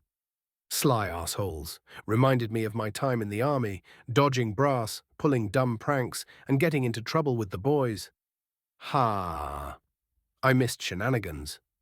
The next couple hours were spent retelling my story and getting poked and prodded by weird instruments that they apparently also pulled out of their magical butts. I learned a couple things during the exam. John's a mage. Smith's a seer, whatever the hell that means, or eats in the winter. John couldn't stop muttering about my mana and runa situation. Apparently it enters my body no problem, but the moment it does, it vanishes. Just fizzles out. Like 5% of the magical energy gets used. The rest? Gone with the wind. It's like my body's allergic to mana or something. Thankfully, John did all his tests with healing magic, not fireballs. Classy move. After all that, they finally left. Not exactly the chattiest dudes to be around, but at least I didn't explode. With nothing better to do, I made my way back to the training hall. The same male drill sergeant from yesterday was running a dozen guys through their paces. I eyed the weapons rack. Warhammer or axe? The axe made sense. I'd need to master it if I ever wanted to wield that monster from my dream. But man, a hammer just sounded fun. Maybe I could dual wield them. Yeah, turns out no. No, I could not. I sheepishly put the hammer back while the instructor gave me that look. Half grin, half you idiot. Right. Let's not pretend I'm some fantasy berserker just yet. I picked up a kite shield instead and spent the next couple hours practicing swings on a wooden dummy, trying to burn the elf warrior's movements into my brain. The dull thud of my hits slowly became a satisfying smack. My shoulders screamed from the morning session, but I kept going. I wasn't here to play. I wanted to earn the power to walk the battlefield without fear. No trusty rifle this time, no scope to turn heads into mist from 1,000 yards. Just me, my aching arms, and the stubborn fire in my gut telling me I could rise to their level. Harold came to meet me in the arena. He smiled, grabbed an axe, and I could see his eyes, filled with mirth. So that's how you dodge an Inquisitor? I asked. Find something more interesting. Ha, you're wrong about one detail, Sam, he said as he started to send blows my way. All I could do was dodge and block, not finding a single opportunity to strike while the dwarf pummeled me. We didn't dodge them. Father Matthias and I made a bet with them. We asked if they'd ever heard of someone alive without the energy of mana or runa. You can guess the rest, I'm sure. Old sly fox. What did you bet? A small gold coin each. Ha ha ha. Doesn't sound like much to me. Not a lot. That's about what a farmer earns in a year. That's 1,000 large copper coins, son. Not negligible. Oh, well, apologies. I don't know the value of money here. I'll only tell you once, so listen tight, he said, his strikes growing fiercer and faster. He might not be tall, but he hit with the force of a charging bull in every swing. Currency goes like this. 10 small coins make one of the next size up. So, small copper, small silver, small gold, large gold. Then 10 large gold make a gold bar. 10 gold bars make a small platinum coin. 10 small platinum coins make a large platinum, and 10 of those make a small mithril coin. Then you've got large mithril coins, and finally, mithril bars at the top. The next hit lifted me off the ground and threw me 10 steps back, flat on my back and breathless. I was seeing stars. Harold didn't take it easy on me. I groaned, dragging myself off the floor, every rib screaming in protest. Harold walked over, laughing like he hadn't just turned my insides into soup with a glorified crowbar. "You'll live," he said, slapping my back with the force of a falling tree. "Be here at sunrise if you want another lesson in humility." Looking forward to it, I lied, half limping, half stumbling my way out of the arena. The sun was dipping below the horizon, casting long golden streaks through the stone halls. My body ached in places I forgot I had, and my brain was a stew of information, pain, and confusingly detailed currency conversions. By the time I reached my alcove, the warmth of the evening light had been replaced by the cool hush of twilight. Hope had left a folded blanket and a fresh tunic at the edge of the bed, along with a small carved wooden plaque that read in blocky letters, "Rest well, fight harder." I collapsed onto the straw mattress, not even bothering to change. Maybe this world wanted to kill me with training, bureaucracy, or divine syrup-fueled heart attacks. But for the first time since arriving, I felt like I was moving forward, not just surviving. I let out a long breath, staring at the ceiling as my eyes grew heavy. Tomorrow I'd do it all again. 6, a good day. The next morning, I stepped into the arena at first light. Harold and the elven shield maiden were already sparring. And it hit me instantly. They'd been holding back yesterday, entertaining me. Now they were monsters. The speed they moved at was unreal. Harold, the stocky brick of a dwarf, shouldn't have been able to move faster than my eyes could follow, but he did. His 2 axes blurred through the air, each swing aimed with deadly precision, constantly shifting the momentum of the fight.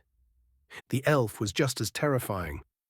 Her spear weaved and stabbed like it had a will of its own, flowing from strike to strike with brutal elegance. She didn't dance. She dissected, every move calculated, every step grounded, her body coiled like a spring, exploding into motion over and over. They fought like storms colliding, pure force meeting pinpoint precision. Harold tried to hook her shield with one of his axes, forcing her to backpedal to defend. But she adapted instantly, twisting, pivoting, stabbing low, then feinting high. He blocked with a grunt, the clash of metal ringing through the stone hall like a war drum. 5 minutes passed with neither gaining the upper hand. Blow for blow, no breaks, no wasted motion, just raw, relentless skill. I stood there, mouth open, completely stunned. This wasn't training anymore. This was war. It was the highest level of physical combat I'd ever witnessed. My brain scrambled to process it, but by the time I focused on one movement, they were already 3 steps ahead, locked in another exchange that blurred the line between battle and art. Soon, a dozen shield maidens entered the arena, forcing the sparring duo to pause. "Sorry, honey, I've got a class to teach," the elf said, stepping back and twirling her spear into a resting position. "We'll pick up where we left off later. Take care of my student while I'm gone." She leaned in and gave Harold a quick kiss. The dwarf had to rise up on his tiptoes to meet her halfway. That old man was a short king for sure, I thought, smirking. They were kind of adorable, though, like a battle-hardened fairy tale couple. Harold started by showing me some basic guards and strikes, focusing on technique and the flow of combat. He actually had me practice with 2 axes, his preferred fighting style. Even at half speed, his movements were brutal and efficient.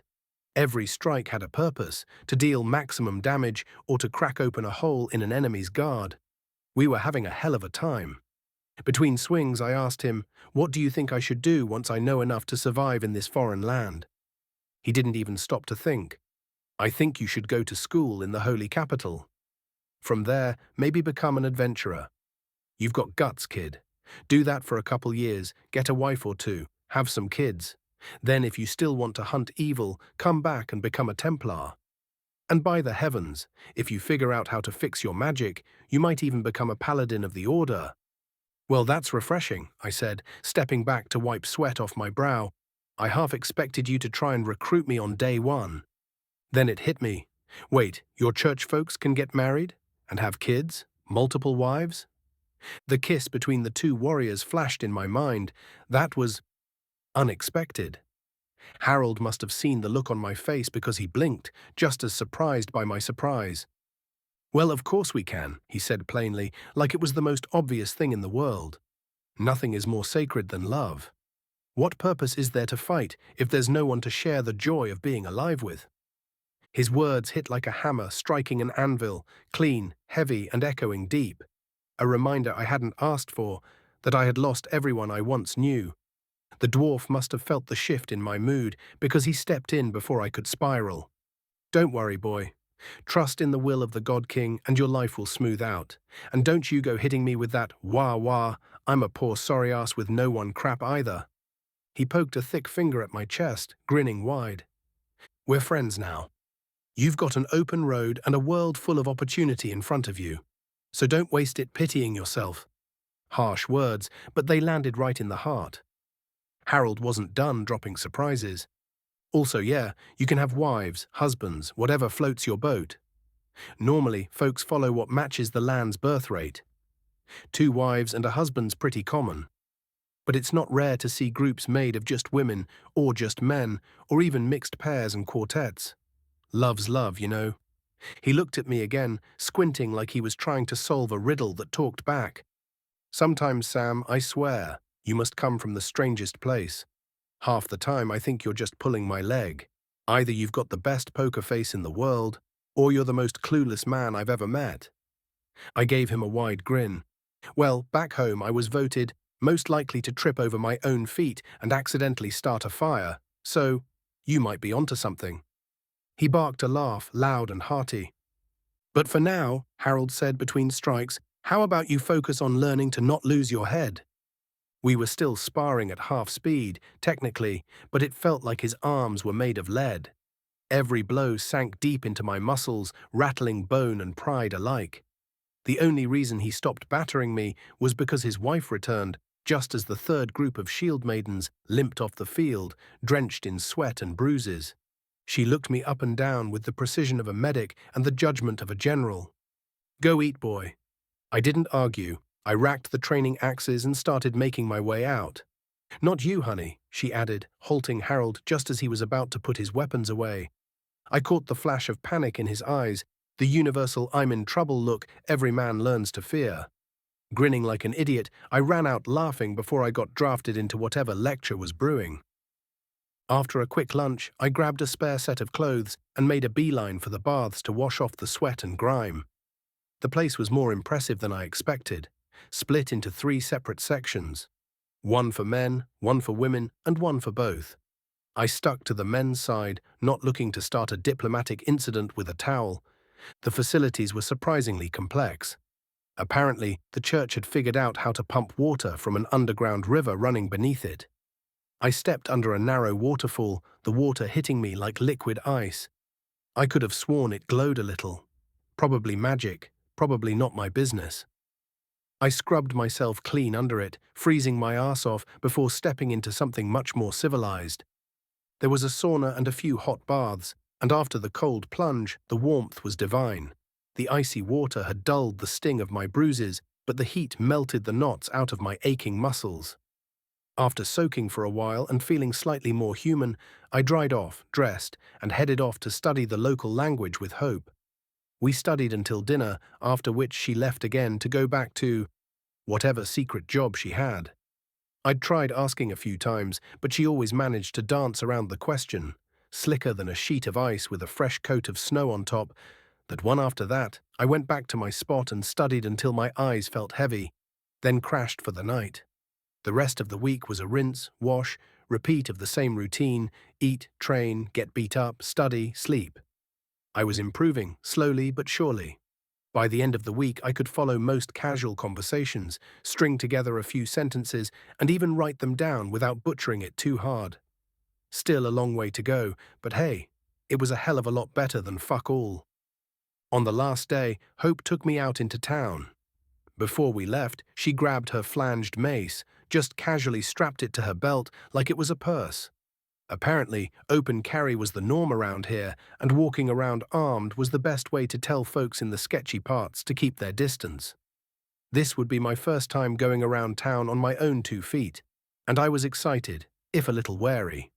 She brought me to her favorite bakery first, fantastic bread by the way, then walked me around the safer parts of town, pointing out which streets were fine to roam and which ones would get me mugged, stabbed, or worse.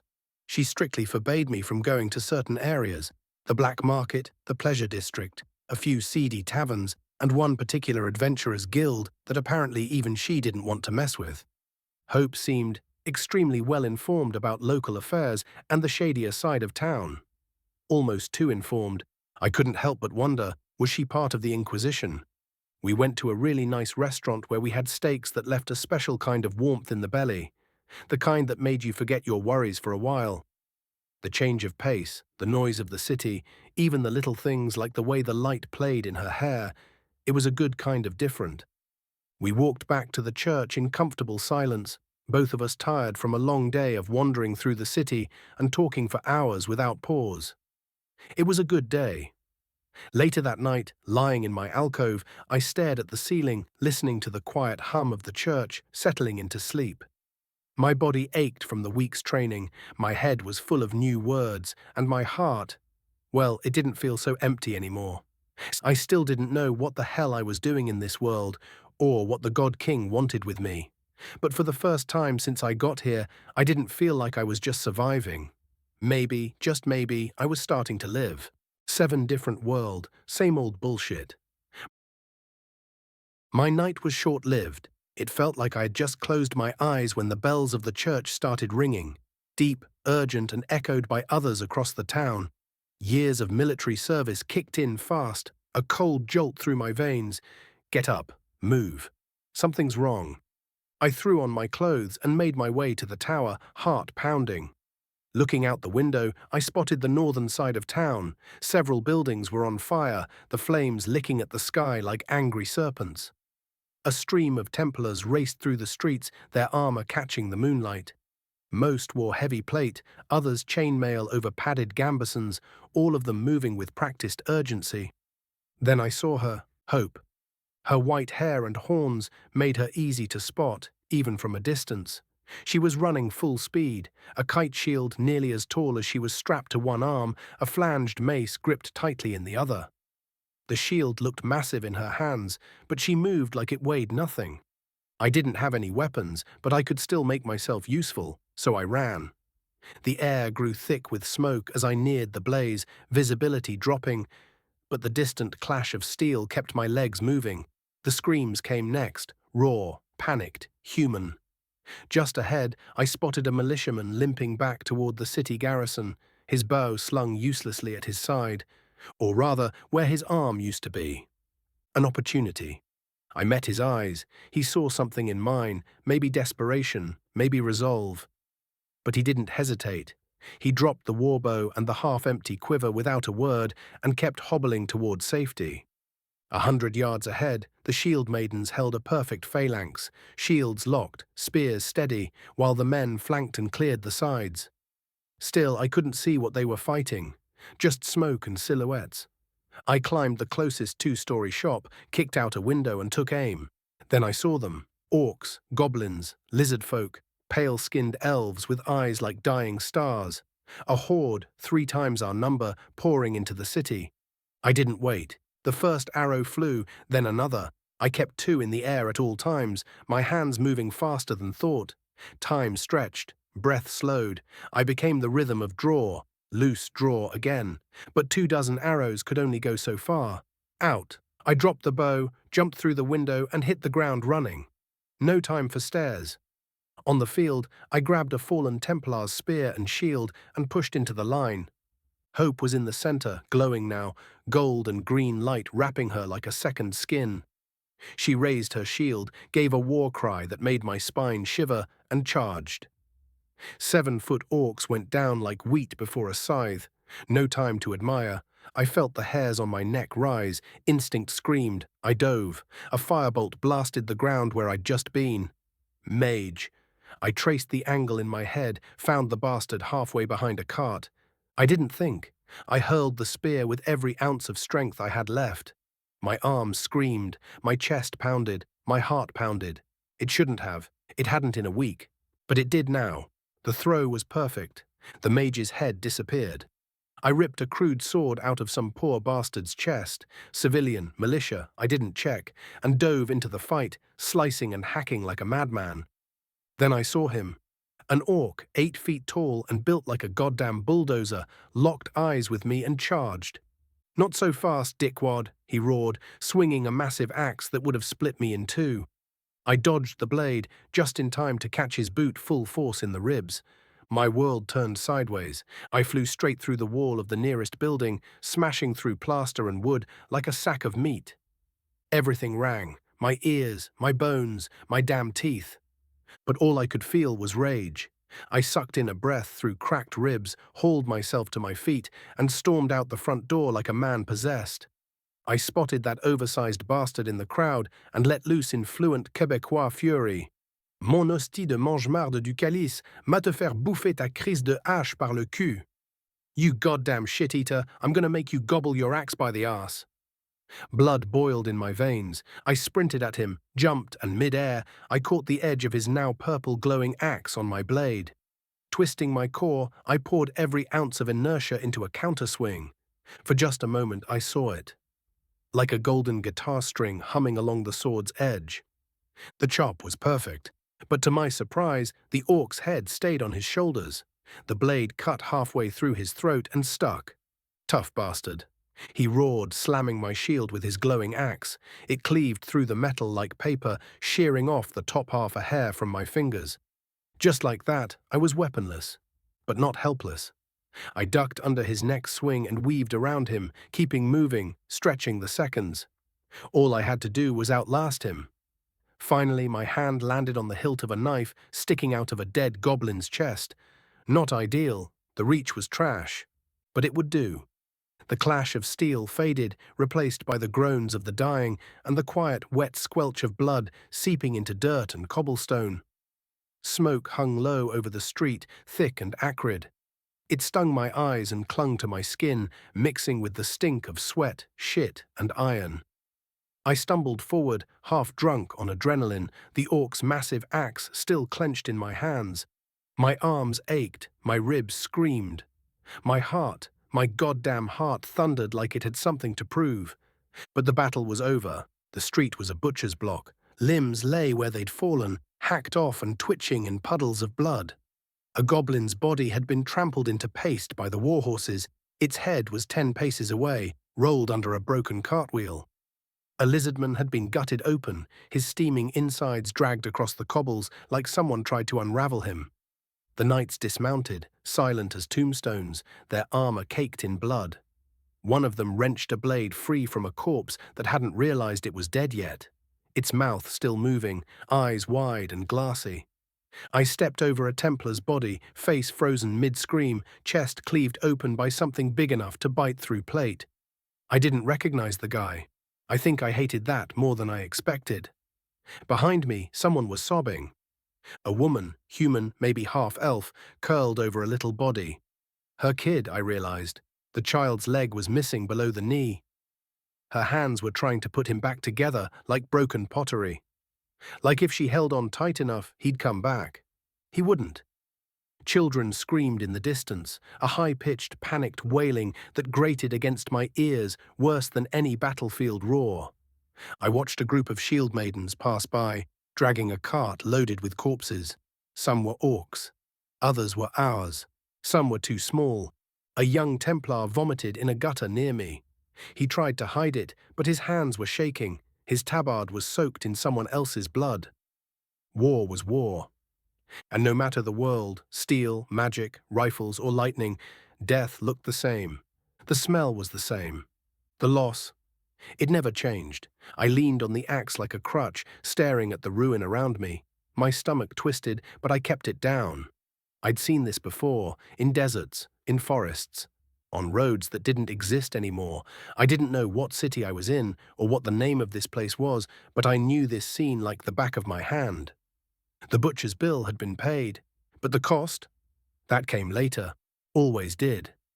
"Please," he said, adjusting the silver skull atop his staff, "go lie down at the church. I'll make sure someone checks on you before sunrise."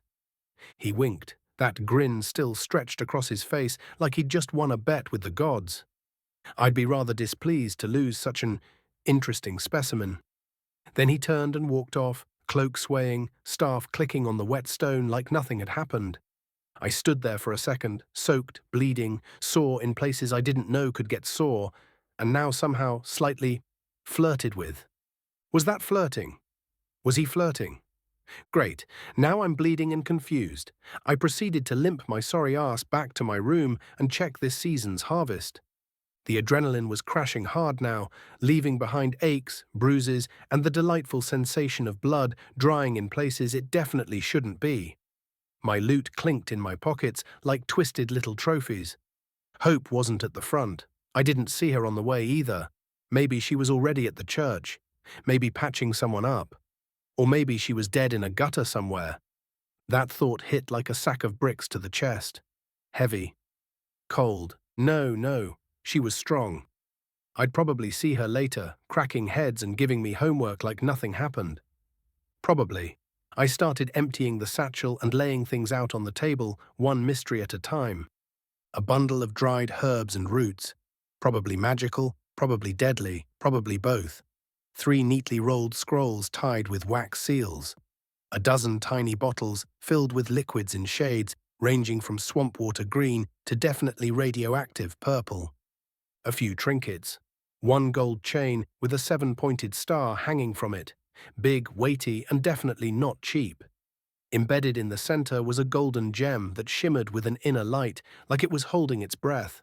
I flipped it over. Jules Cyprien, engraved in delicate script on the back. Fancy name, probably the mage's. Then came the dagger. Its pommel held a moonlight stone that pulsed faintly with silvery glow, the handle carved with an intricate Art Deco pattern that felt out of place. Too elegant for a battlefield. Lastly, a pouch of coins. Heavy, clinking like victory. Yep. Mages are rich, note taken. I stared at the pile. That star pendant looked like something the church might care about, and the dagger probably screamed magical heirloom to the right people. Yeah, this does seem important. I sighed. Maybe I should report it, I muttered, already dreading the mountain of paperwork that probably came with that sentence. I decided to hold off on that, for the moment at least. Surely grabbing a bite, scrubbing the blood off, and catching a nap wouldn't count as some terrible crime against humanity, right? Worst case, I'd just shrug and say I hadn't checked the bag yet. Who digs through a war trophy the second they limp home from a battlefield anyway? Let the world wait. I'd earned a little peace, even if it was just long enough to eat, wash, and collapse face first into my mattress. I quickly shoved everything back into the bag, except the 2 coin pouches and the pile of shiny rocks. Priorities. I sat down and slowly counted the loot, taking my time to figure out the coinage and see if anything looked off. 2/3 of the coins were stamped with church iconography. Halos, swords, the usual holy bling. The other third had the smug face of some elf on one side and a crescent moon on the other. Fancy. Huh. Interesting. Despite the difference in design, both types of coins were the exact same weight per metal. Standardized currency across regions. That was either a sign of a very stable economy or a very powerful church. Either way, money talked, and right now it was whispering, steak dinner and maybe a new shirt without blood on it. The full haul came to the equivalent of 10 small gold, 25 large silver, and some jangly pocket change. Not bad for a night's work, and a few cracked ribs.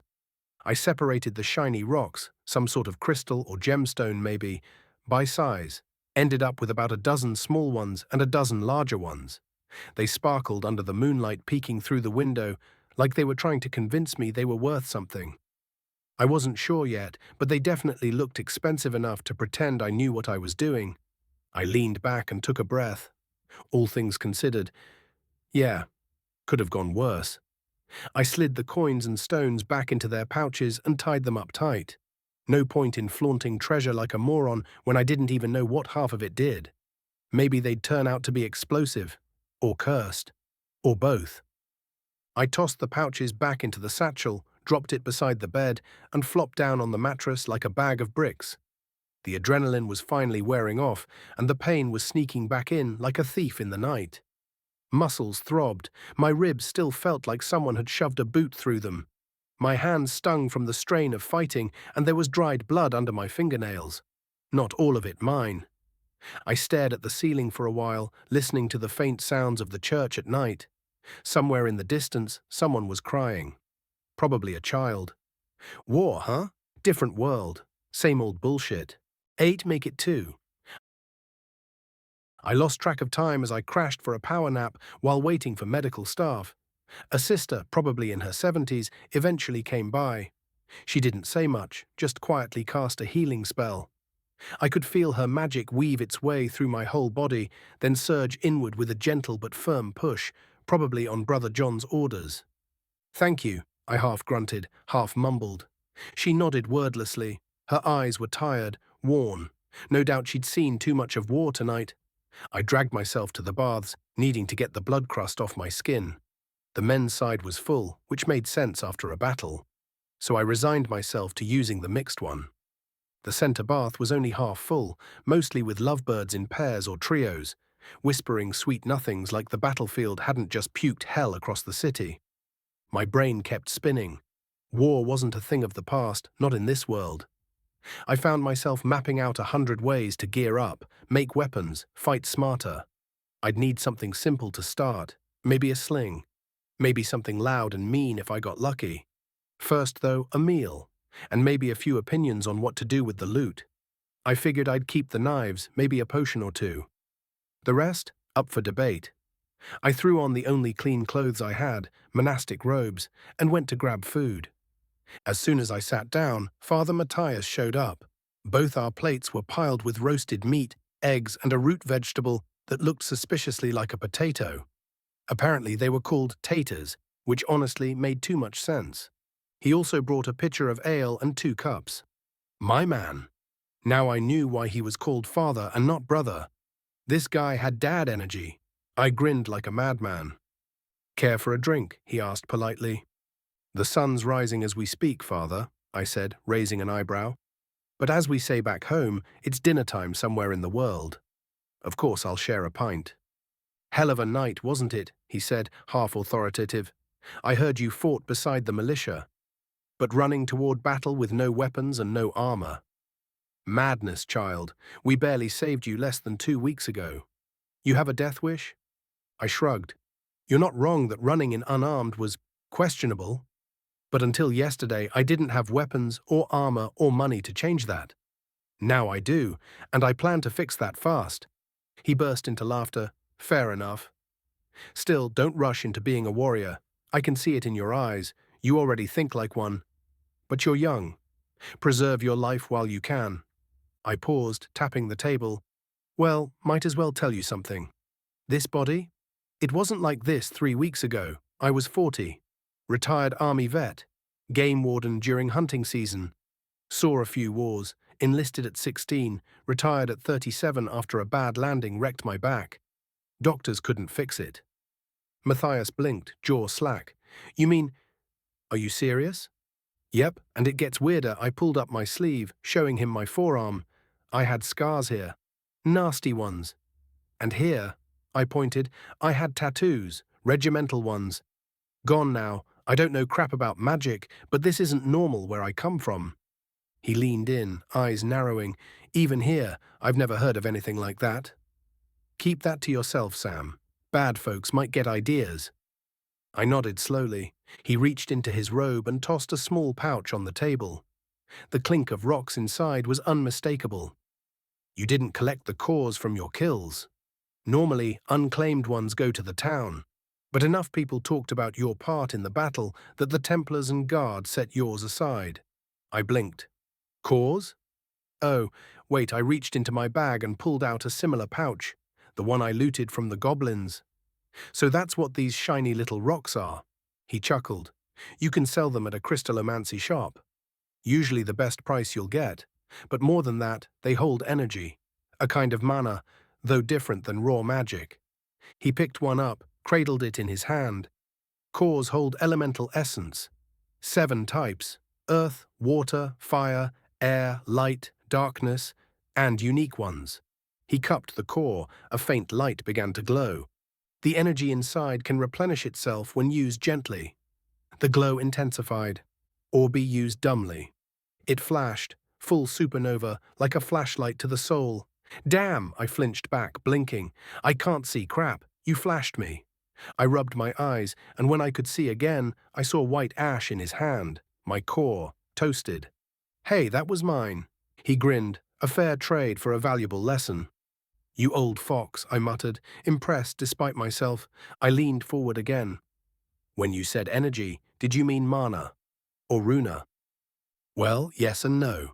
Runa and mana are types of energy that crystallize into these cores. Mana cores come in those 7 types I mentioned.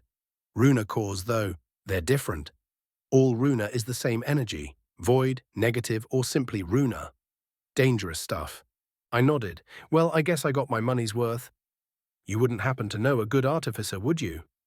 Not around here, he said with a small shake of his head. The capital might have a few. If you want the best, I'd send you to a friend, but they're far from here.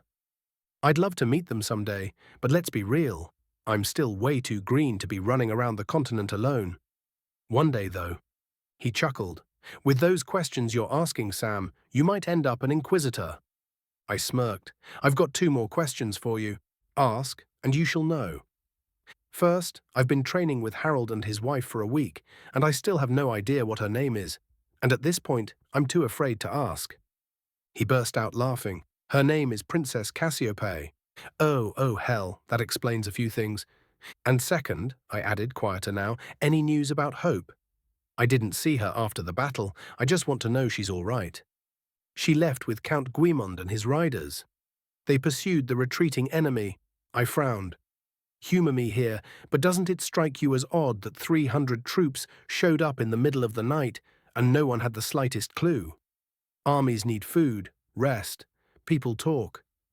If 300 made it here, how many more are out there? There should have been rumors, signs, anything.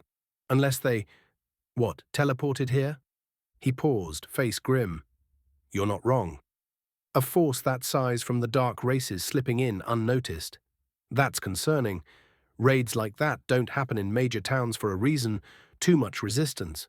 But no competent army moves with just 300 men. Something's off. He stood. Finish your drink. I'd hate for it to go to waste. I have to go.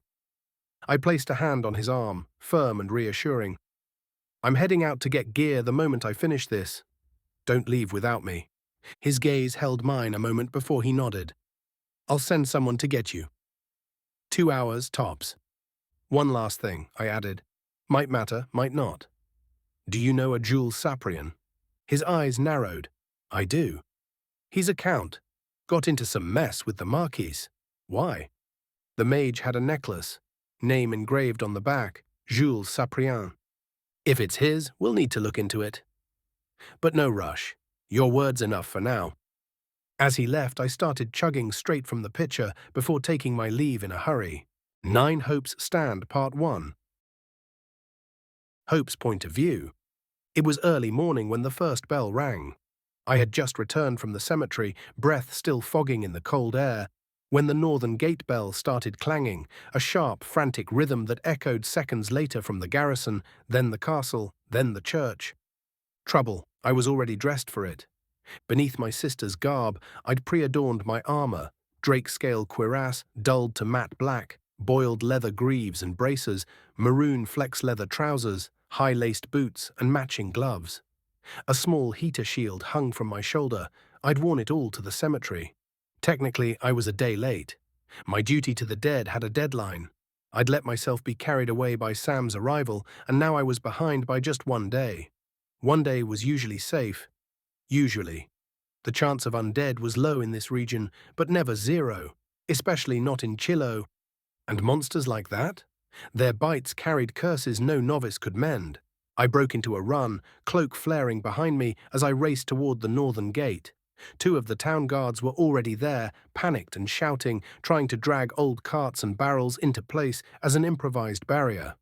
It wouldn't hold, not against anything serious. The town of Chilo had long outgrown its original walls.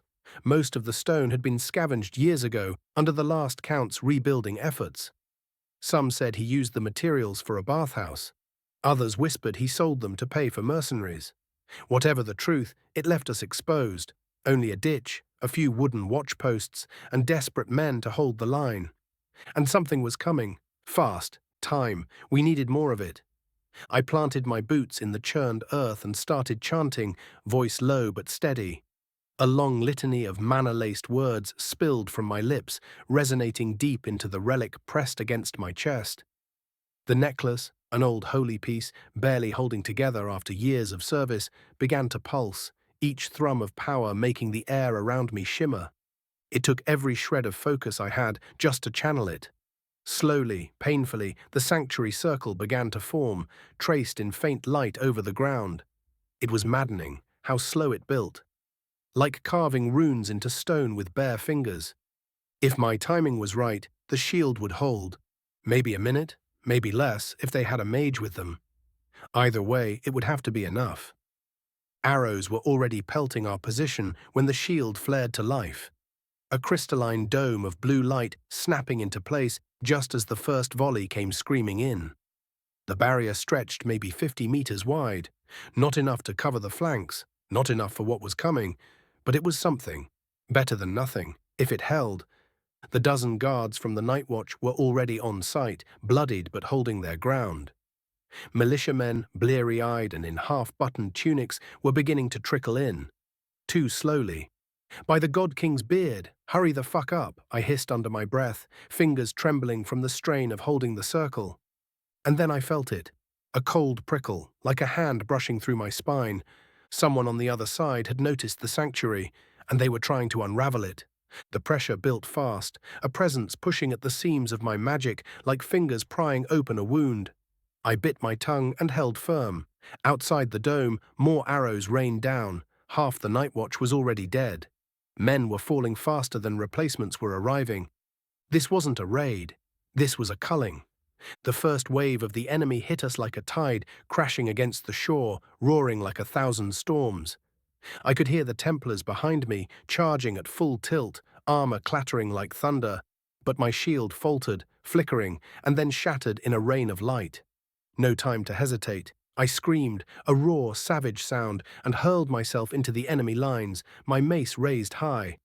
With a flick of my wrist, I triggered the enchantment. The weapon shimmered, its force extending an inch beyond the steel. The first goblin didn't even have time to blink. I swung, and its skull crumpled as if hit by an invisible hammer. As the shield wall began to form on either side of me, the pressure eased. But only for a heartbeat. The bulk of the enemy force was still surging toward us. I caught sight of an enemy mage launching a firebolt. It missed our lines, only for the caster's head to explode, impaled by a spear thrown faster than a ballista bolt. At the center of the enemy formation stood a tall dark elf, his eyes pulsing with a sickly red light. "Dark elf noble," I screamed over the chaos of battle, "beware of blood magic." I knew calling him out would probably draw his attention, but at the moment I was the only mid-stage 2 fighter on our side. The rest of the defenders were barely scraping into stage 2 or hovering at the top of stage 1. "This is bad," I muttered under my breath. The noble locked onto me immediately, carving a bloody path through the battlefield. Meanwhile, I was still hammering enemies left and right, turning skulls into paste as fast as I could swing. But it wasn't sustainable, and now he was coming. Out of the corner of my eye, I spotted a tall orc battering his way through our right flank. Another stage 2. Fuck, I caught a glimpse of Sam throwing himself at the orc, only to be ruthlessly kicked through a building wall. My heart lurched, but I had no time to check on him.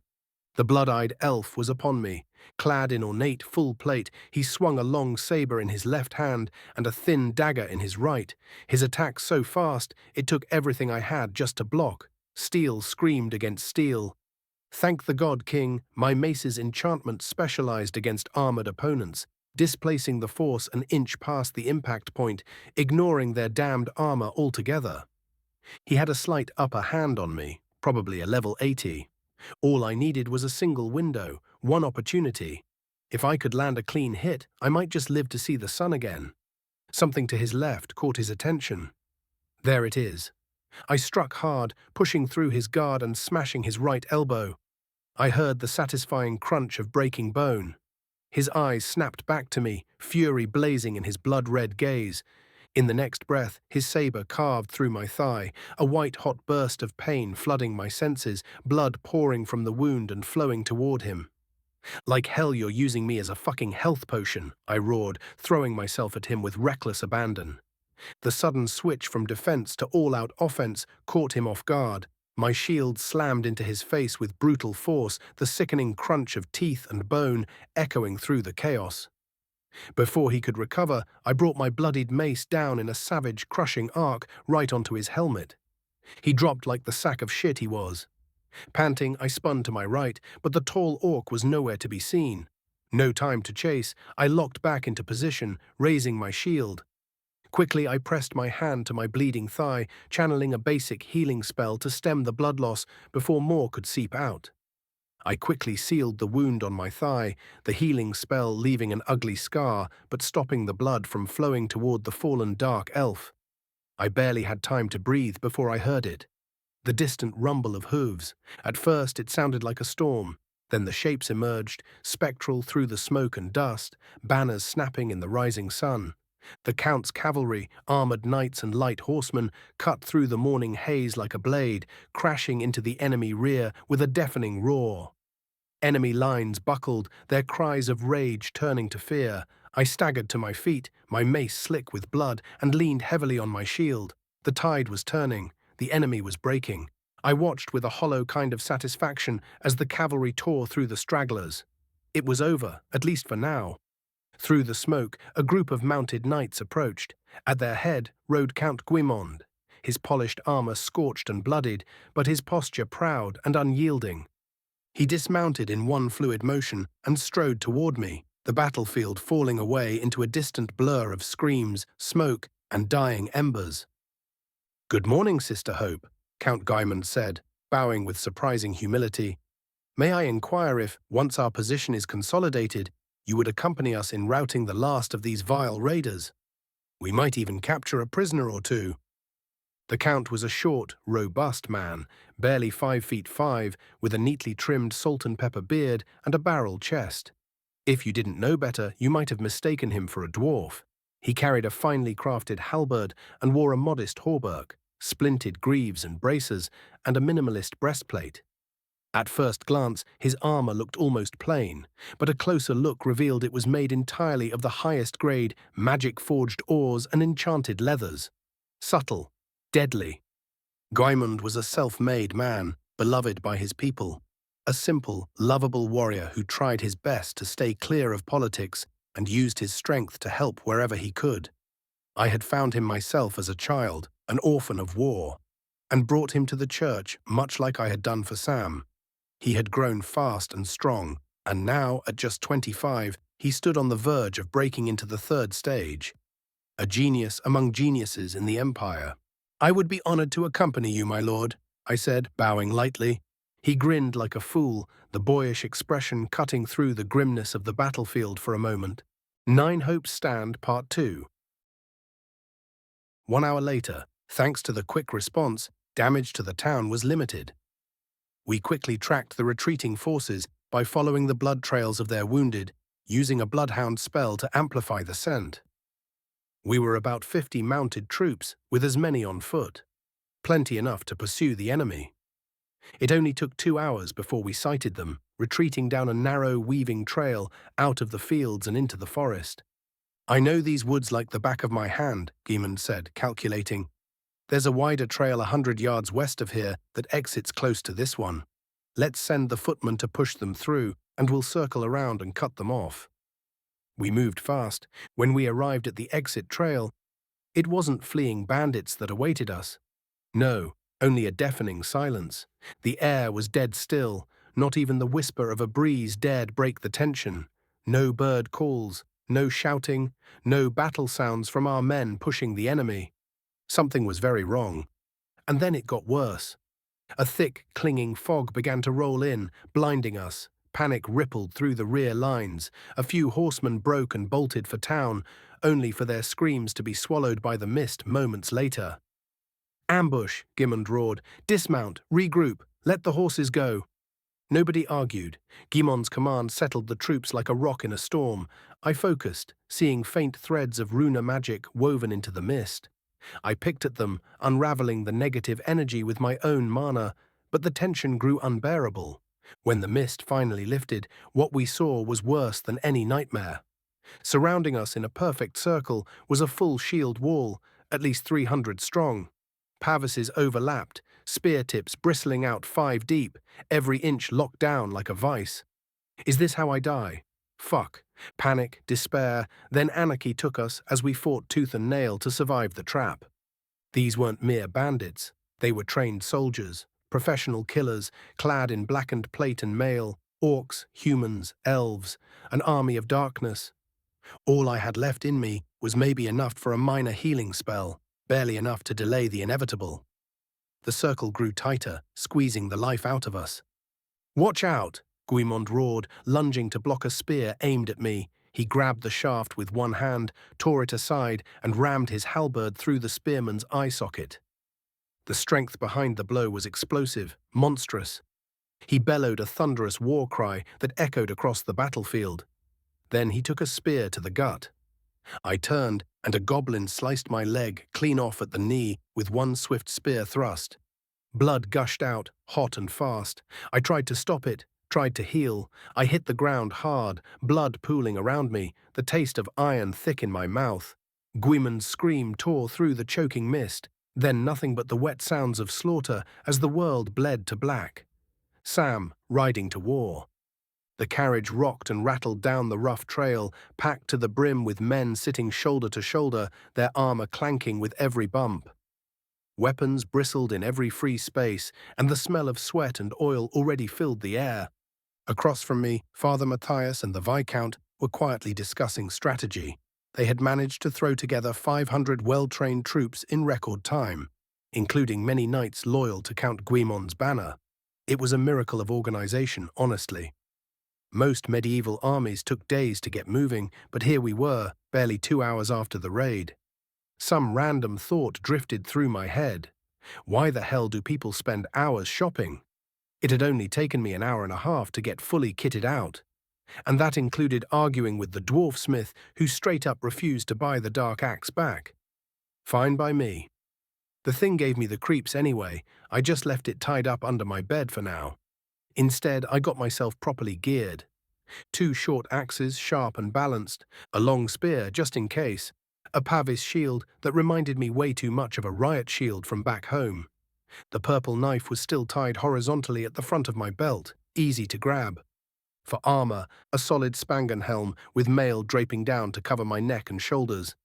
A heavy red gambeson under a simple breastplate that only covered my vitals, light enough I could actually move. Jack chains strapped to my arms, covering only the outside angles to save weight. Splinted greaves buckled over flexible brown leather trousers. Steel-reinforced boots that already felt like old friends after a few practice steps. It wasn't pretty, it wasn't fancy, but it would work. I still had the feeling that I wasn't ready for whatever was coming. The carriage ground to a halt with a rough jolt. Shouts echoed ahead, orders being barked, men rushing to form lines. I shoved the door open and stepped down into chaos. The forest loomed ahead, a gnarled mass of black trees and heavy mist clinging to the ground like a living thing. Even from here, I could hear it. The distant clash of steel, the dying screams carried by the breeze. Something bad was happening up there. Father Matthias was already mounting a heavy warhorse, his armor gleaming with blessed sigils. The Viscount rode up beside him, grim-faced, sword drawn but lowered for now. "Form ranks," Matthias bellowed, his voice cutting through the noise like a whip crack. "Prepare to advance." Ready the healers. The men obeyed without hesitation, no cheers, no brave speeches, just grim, tight faces and the metallic clatter of preparation. I tightened the strap on my helmet and checked the grip on my shield. The weight of the spear felt strangely comforting in my hand. Better than going in with just my damn fists anyway. Sam, I turned. Hope's Corzin, one of the junior priests I'd met once, shoved a water skin into my chest. Drink. You'll need it, he said. His eyes were haunted. The minutes dragged by, every heartbeat pounding in my ears like a drum of war. The mist ahead seemed to breathe, rising and falling in unnatural waves. And then, a rider burst from the mist, bloodied and wild-eyed, his horse frothing at the mouth. Ambush, he screamed. They're surrounded. Cut down like cattle. It's a slaughter. An arrow sprouted from his throat mid-sentence. He toppled from the saddle, dead before he hit the ground. Everything snapped into motion at once.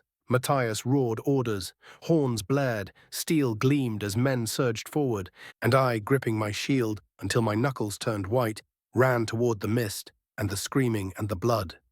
Toward Hope. We charged after the cavalry, a human wall of flesh and iron. The knights surged first, slamming into the enemy lines like a hammer into rotten wood. The impact was thunderous, metal against metal, horses screaming, men dying. And then it was our turn.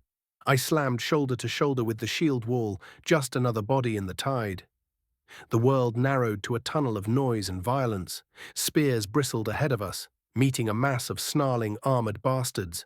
Orcs, dark elves, goblins, humans. It didn't matter who or what anymore. My spear found a gap between armor plates and buried itself deep into a man's gut. He screamed, staggered, and dragged my weapon out of my hands when he fell. I didn't even have time to curse. A roar, something massive, was coming at me from the left. I barely brought my pavis up in time as a huge blade, wide as a man's chest, slammed into it with the force of a runaway bull. The shield shattered, ripping the leather straps from my arm and sending me sprawling backward. I scrambled up, ears ringing, heart hammering, and there he was, a man towering, built like a siege tower, armor dark and battered. In his hands, a great sword, at least 6 feet long, chipped and glistening red. His helmet visor was torn off, revealing a brutal face twisted in a snarl, scars crossing his cheeks and forehead like a roadmap of violence. He swung that monster of a sword with a speed no man his size should have had. The blade howled through the air, aiming to split me from shoulder to hip. I ducked under it by sheer terror-driven instinct, the wind of the swing brushing my helmet. No shield, no spear, just me, 2 short axes on my belt, and whatever stupid stubbornness I had left. I drew them both in one desperate motion, axes flashing in my hands, and faced the bastard. Come on then, I thought, teeth bared. Let's see who breaks first. I deflected blow after blow, the hours of getting beaten to a pulp back at the barracks finally showing their worth. I didn't fight with grace. I didn't fight with some grand strategy. When I fought, I was the incarnation of purpose-driven violence. But this was a world where power was everything. And despite standing strong, despite defying him with every fiber of my being, I was outclassed by a wide margin. Each block, each desperate weave chipped away at me, small cuts started to sprinkle across my skin, each one a whispered promise of death coming closer. It was only a matter of time. I needed a window. Anything, to make him flinch, to make him blink for even a second. An idea flared in my mind, dangerous, reckless, but better than dying here like a dog. I hurled my left-hand axe straight at his face, forcing his guard up, and at the same time I grabbed a fistful of sand from the churned battlefield and threw it into his eyes. I cast pocket sand, I bellowed like a lunatic. The sheer absurdity of it caught him off guard. He flinched, snarling and wiping at his face. That was the window I needed. I surged forward with everything I had left and drove my remaining axe deep into the side of his head, punching through the steel of his helmet and splitting bone beneath. The giant staggered and crumpled, dragging my axe down with him. It was stuck deep, no way to pull it free. I didn't waste a second. I grabbed the fallen greatsword, way heavier than it had any right to be, and started distributing hate on the next poor bastard that got close. No grace, no finesse, just sheer, desperate, blood-soaked brutality. However, my antics had caught the attention of another powerful fighter.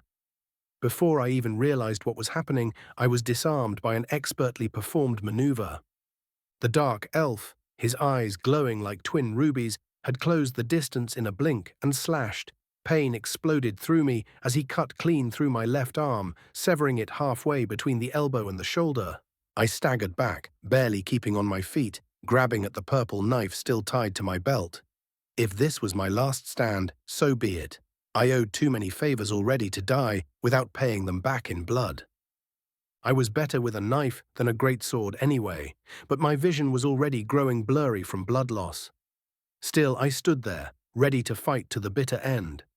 The elf sneered, drawing back his blade for a killing thrust, and then a heavy wooden club, the size of a light pole, came down from the sky and crushed the bastard into a smear. Father Matthias stood beside me, casual as you please. "A bit early for you to be fighting this one, I see," he said, his voice calm like we were discussing the weather. He laid a hand on me, casting a quick healing spell that sealed off my ruined shoulder with searing magic, cauterizing the stump and giving me a small jolt of energy. "Go rest, kid. You've done enough for today." "I got the rest," he said, stepping forward like a mountain wrapped in monastic robes and armor, wielding nothing but a big-ass stick. "Like hell," I muttered, stumbling after him. "I'm not stopping until I'm dead, or the enemy is." Father Matthias just chuckled, the sound deep and rolling, and kept moving forward, smashing enemies left and right with swings so fast my eyes struggled to track them. "Medic!" he roared at someone behind me. I turned to see who he was calling for, and the bastard cold-clocked me with his club, knocking me out cold. 10 aftermath. I woke up lying in a bed that definitely wasn't mine. Looking around, I realized I was in a white room with rows of beds, each one filled with men looking like they'd been chewed up and spat out by a goddamn bear. Matthias was sitting next to me, arms crossed, looking like a stone statue. "Tabernacle, that hurt, man. Why the hell would you do that?" I grumbled, trying to sit up, and immediately remembered that my left arm was gone. "Stay down," Matthias said, his voice sharp as a whip. "Don't make me send you back to dreamland, please." "What the fuck happened?" I asked, heart pounding now as memories of the fight started to trickle back. I was battered head to toe. Deep scars crisscrossed every inch of me that hadn't been covered by armor, but damned if I could remember when I'd even taken most of the hits.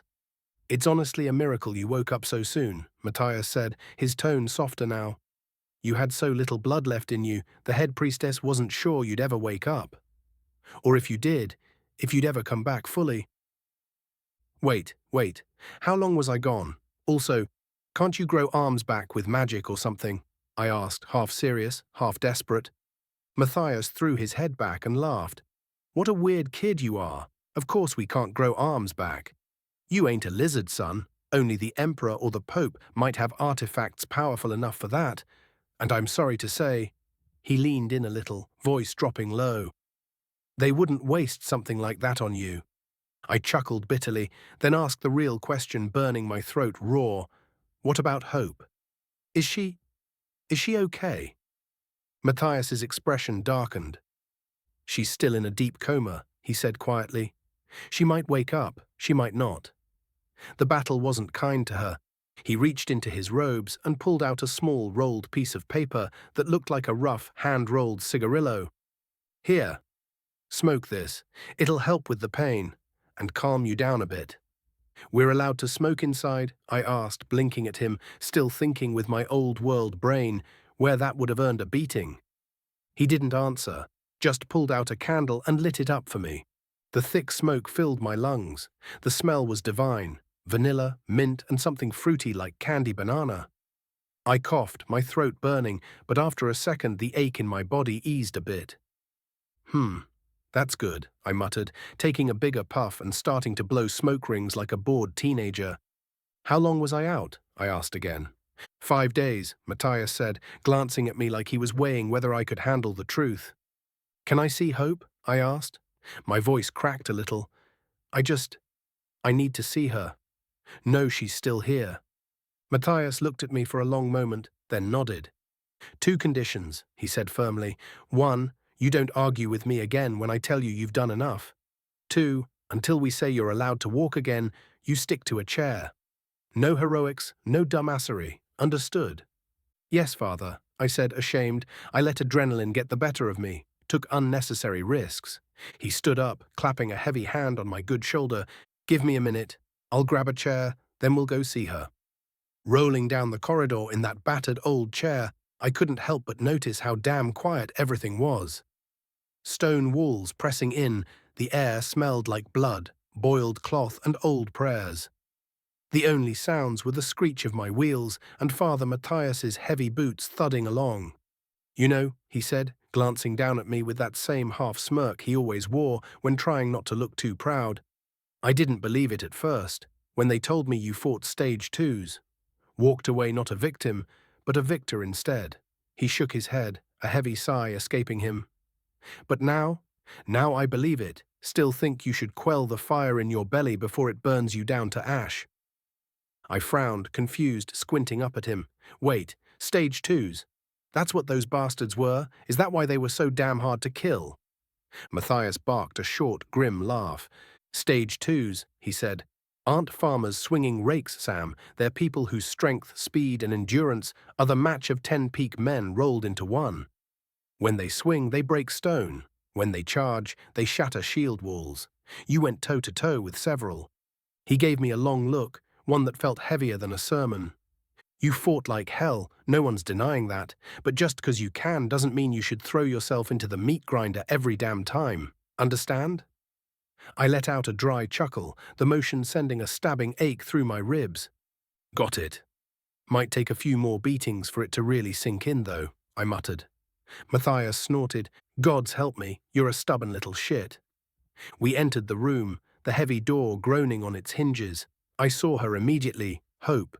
Even laid out like that, unmoving, her presence radiated a calm, quiet strength that hit me harder than any sword ever could. She was inside some sort of tube-like chamber bed, glowing softly. A few glass vials were rigged above her, slow drips of potion sliding down thin tubes into her veins. It looked clean, sterile, peaceful almost. But something was off. Wrong. I rolled closer, my gut tightening. That's when I saw it, her right leg. Gone, severed clean at the thigh, a cold hand of despair wrapped around my heart and squeezed until I thought it might burst. If I hadn't taken my sweet damn time, soaking in that damn bath like a moron, maybe, just maybe, I could have made it sooner. The guilt slithered up my spine like a viper, coiling tighter with every heartbeat. "I'm sorry," I mumbled, the words barely a breath. "Don't put that blame on yourself, kid," Matthias said, his voice steady, no nonsense. "This was a planned attack, and if it hadn't been for you raising the alarm, questioning the raid, we'd be stacking bodies right now. Not counting the living, the Count survived. He didn't get captured, that's huge. You probably don't realize just how important what you did was, but in time, you will." I swallowed hard, throat dry.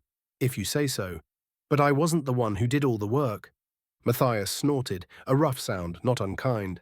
"How humble of you, but you should take pride in your actions, boy. Pride and sorrow can share a heart.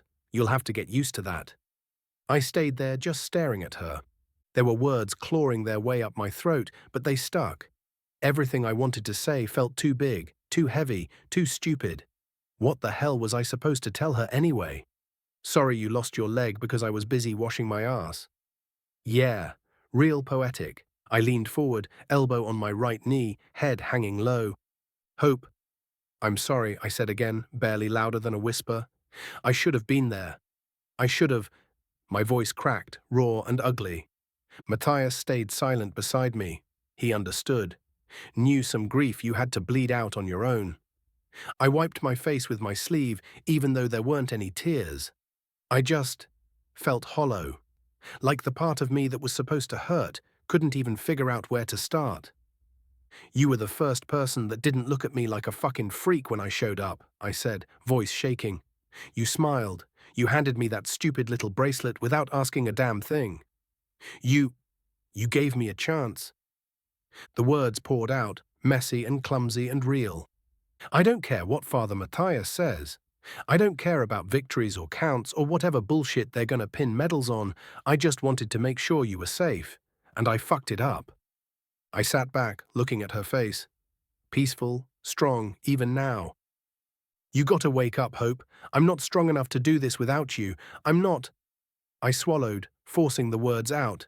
I'm not a hero, I'm just a guy who keeps swinging because he doesn't know how to stop. Matthias finally put a heavy hand on my shoulder. Warm, solid grounding. You're wrong about one thing, Sam, he said, his voice low, steady like a drum. You're not just swinging, you're swinging so other people don't have to die. That's what makes you a warrior. Not strength, not magic, not bloodline. Choice. I nodded slowly, the words settling into the broken mess inside me like gravel finding a home in mud. I didn't know if it made me feel better, but it made me feel something. I reached out and gently laid my hand, my one good hand, on the side of the tube. A promise. Silent, unbreakable. I wasn't going to let her down again, not while I was still breathing. Matthias rolled me back toward my bed, the wheels creaking slightly over the old stone floor. Halfway there, he fished something out of a pouch on his belt. A monster core, pulsing faintly like a dying star. He struck it against the side of my chair like a flint and lit 2 smokes with the flare, handing one to me. I took it without a word. He lit his own, taking a deep pull before speaking. You know, Sam, he said, smoke curling from his nose like some old battle dragon, you're not a bad kid. But you're clueless. Clueless about this world.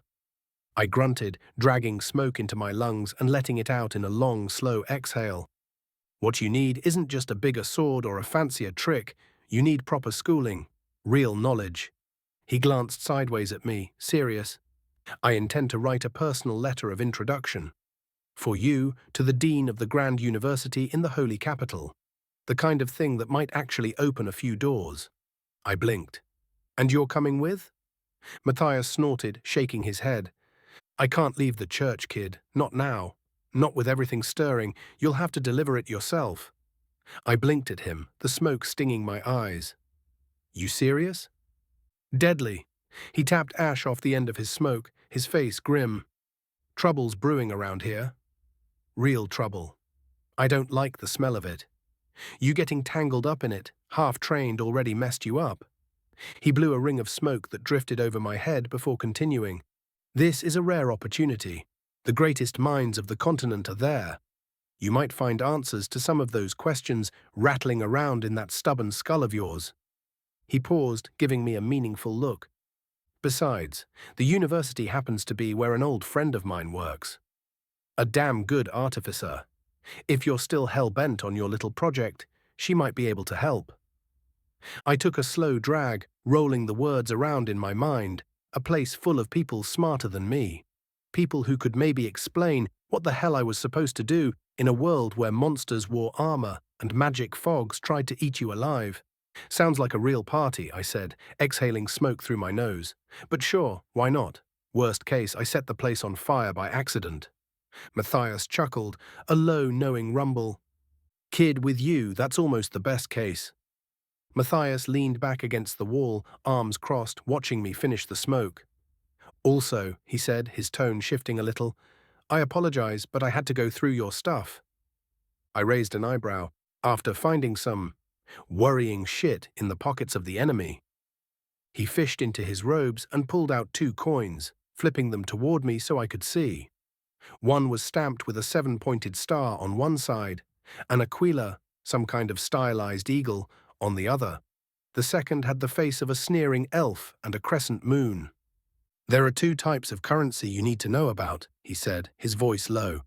The first one, with the star and eagle, that's church minted, standard everywhere. He flipped the second coin between his fingers, his face darkening. And though you might think this second one belongs to Wallachia up north, it doesn't. Wallachia's got its own banks, yeah, but they use church currency too, like most of the civilized world. He tossed the elf coin onto the table next to my bed, where it landed with an ugly clink. No, this is heretic coin, cult money. If you ever find more, bring it straight to a church bank. They'll exchange it at 1.5 times the regular value. But don't ever trade using them. Mark yourself doing that, and you might as well paint a target on your back for inquisitors. I stared at the coin for a second, the hair on my neck prickling. Matthias clapped his hands once, sharp. Anyway, I also brought your loot from the battlefield up to your room.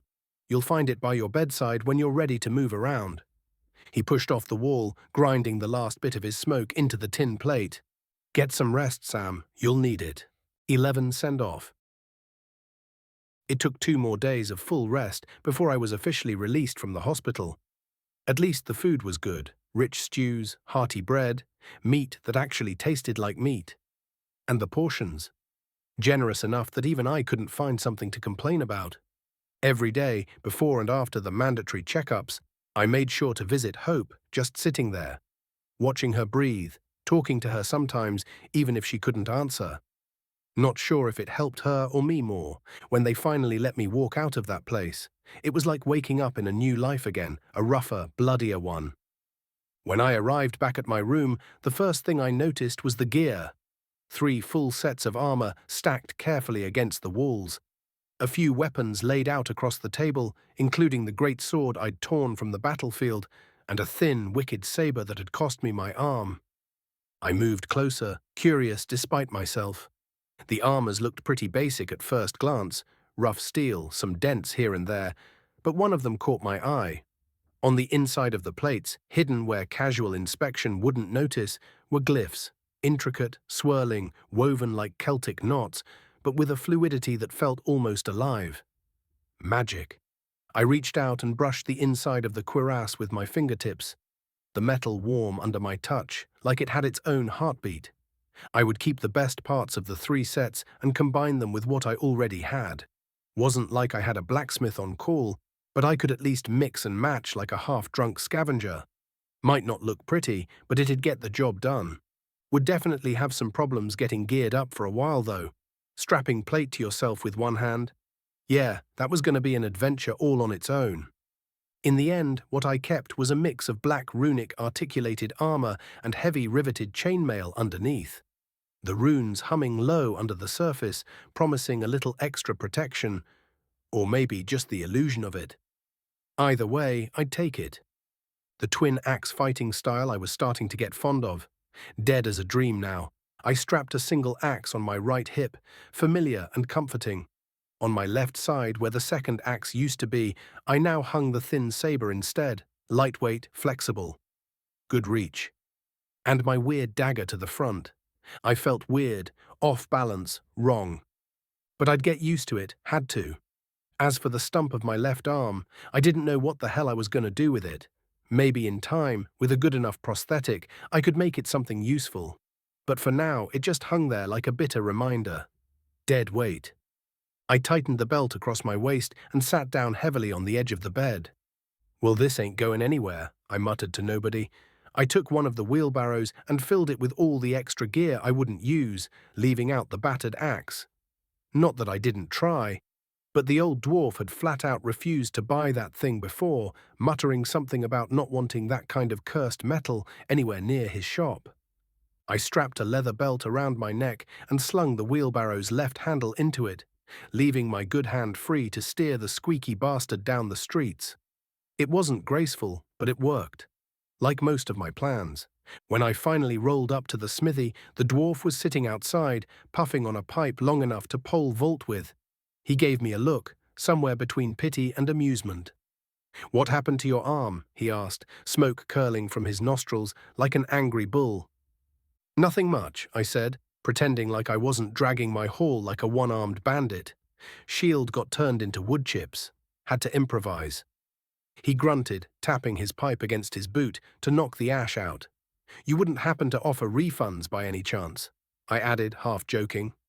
The dwarf let out a laugh that sounded more like a dry cough. "A shield stopping a blow is what it's supposed to do, lad. From where I'm standing, it did its job. You're still breathing, aren't you?" He started poking through the pile, thick fingers surprisingly nimble for someone built like a stone wall. "But," he said, voice softening just a little, "I'll give you a better price today. Call it a token of appreciation for your continued patronage and surviving whatever the hell you survived." "Deal," I said, grinning despite myself. He weighed and sorted the gear with a practiced eye, tossing coins into a small cloth pouch. It hit my good hand with a satisfying thunk, a little heavier than I'd expected. "Small wins. Take 'em where you can. Next, I rolled my way down to the Crystal Mancy shop just a few buildings over. But first, priorities, I stopped at the little restaurant where Hope and I had eaten before. I wasn't about to skip a real meal. This time, though, I decided to skip the steak. Trying to cut a slab of meat one-handed would have been the ultimate ego killer. And knowing me, my pride would probably get me killed one day anyway. Sausages were safer. Just stab and bite. After filling my stomach and my soul with greasy goodness, I repeated the process at the Crystal Mancy shop, unloading a few enchanted odds and ends from the battlefield. Another fat pouch of coins jingled in my belt bag, making me feel just a little bit more like a walking target. Still, I'd need every last coin for what was coming. Travel wasn't cheap, surviving it was even less so. I wandered until I found a clockwork shop tucked into a quiet alley. The tinkerer barely looked up from his cluttered bench as I limped in, dragging my loot. I pitched the idea with a straight face. A new kind of lamp project. No questions asked. The man was too excited about the potential payday to care what I was actually planning. Perfect. From there, I stopped by the apothecary, picking up sulfur and saltpeter with the excuse that I was experimenting with alchemical fertilizers. Whatever that meant. Lead and coal came easy from the blacksmith. He was too busy hammering out horseshoes to even blink at the request. Finally, I ordered a black powder loading kit from a different supplier entirely. Spread the orders, muddy the waters. The fewer people who could piece together what I was building, the better.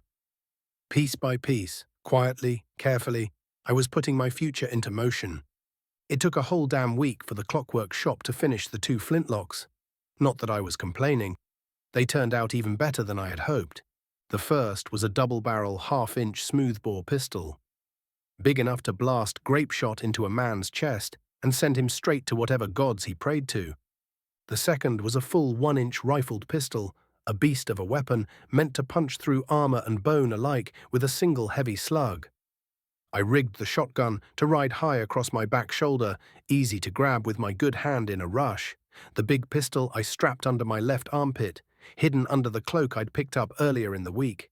If the last few fights had taught me anything, it was this. I was going to lose weapons, a lot. So I might as well start every fight loaded to the teeth. I looked at myself in the polished steel of the armory door, a patchwork of armor and weapons, half crippled and half crazy, grinned a little. If I'm gonna die, I muttered to my reflection, I'll make damn sure they remember me. Before I left for good, Matthias handed me 3 thick envelopes, all sealed with heavy red wax and stamped with intricate sigils. He looked tired, like he'd aged a decade in the past week. Follow the instructions carefully, he said, his voice low. Especially this one. He tapped the letter with the black seal, a 7-pointed star wrapped in thorns. I raised an eyebrow. Inquisition, I guessed. He nodded grimly. That letter promises safe passage under the authority of the Holy Inquisition. No one is to check your status, no one is to touch you with magic scrying, not within the Empire or the Church lands. Abuse it and they'll hang you upside down until you piss your soul out. His words were flat. No joke this time. The 2 other letters were a little less dramatic. One for the dean of the university in the Holy Capital, the other for an artificer named Lilith Makina. Apparently someone who could help me with, well, everything. I tucked them carefully into the hidden pocket inside my gambeson. Hope still hadn't woken. Every time I sat by her side, waiting, watching the slow drip of potions into her veins, it gnawed at me. Every day that passed, the healers grew a little quieter, a little less hopeful. It twisted something deep inside my gut. Something that didn't seem like it would ever quite untangle again. The morning of my departure, the church threw a small send-off. Well, more like an awkward gathering of a few familiar faces. Some of the younger priests, a few of the guards I'd fought alongside, even the dwarf smith showed up, grumbling about wasting time, but standing there all the same. Harold had cooked up a pot of thick stew, while Cassiope passed around mugs of strong cider that tasted like apples and fire. Father Matthias clapped a heavy hand on my shoulder as I stood next to the carriage. "You've done more here than you know, kid," he said, voice thick. "Make us proud." I forced a grin. "I'll try not to burn anything down. No promises, though." He barked a short laugh and pressed a small pouch into my good hand, heavy with coins. Travel money. Don't lose it gambling. The others gave me a few rough slaps on the back, a few jokes, a few nods of respect. It wasn't a hero's parade, but it was something. And honestly, it meant more to me than I expected. The sun was just dragging itself over the horizon as I climbed into the carriage. The driver, a grizzled old man with a missing eye and an attitude like sour wine, clicked his tongue, and the horses jerked into motion. As we rolled east, the rising light painted the sky in fire and gold. I leaned back, breathing deep, the scent of dew, horses and dust filling my nose, and I left the buzz of the cider take me out for a nap. I was heading into the unknown, one-armed, half-crazy, and probably a little cursed. But for the first time in a long while, I felt free.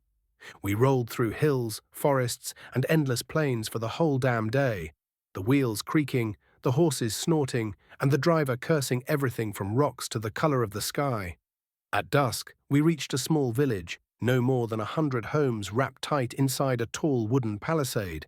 A deep moat dug all around it, like the town had pissed off a lot of neighbors. The cart rattled to a halt outside the inn, and I clambered down with my bags, slinging them awkwardly with my makeshift sling and sheer stubbornness. The trader did what traders do, stuffed himself full of stew and beer until he looked ready to pop, while I tucked into a good meal of roasted chicken and bread that felt like it had been baked by a sadist. 2 local musicians started up not long after, one with a violin, the other plucking a lute, their voices weaving tales of heroes and legends thick into the smoky air of the inn. At first I didn't pay much attention until I caught the name Samael the Slayer of Giants floating through the lyrics. Took me a minute to realize they were singing about me. Except, according to them, I'd killed a 15-foot-tall orc armed with nothing but a pocket full of sand and a snappy comeback. They even made me taller, stronger, and somehow more handsome. I couldn't hold it in. I barked out a laugh so hard, half the tavern stared at me. Wiping tears from my eyes, I tossed the bard a good handful of coins. If they were going to turn me into a walking myth, they might as well do it with style. The next morning, with the chill still clinging to the ground, we set off again. The driver grumbled less now, probably happy to be leaving a town where the inn only had 2 types of beer. Bad and worse. By mid-afternoon, we rolled into Tretaria, a bustling port town where the air reeked of salt, fish, and the sweet smell of money-changing hands.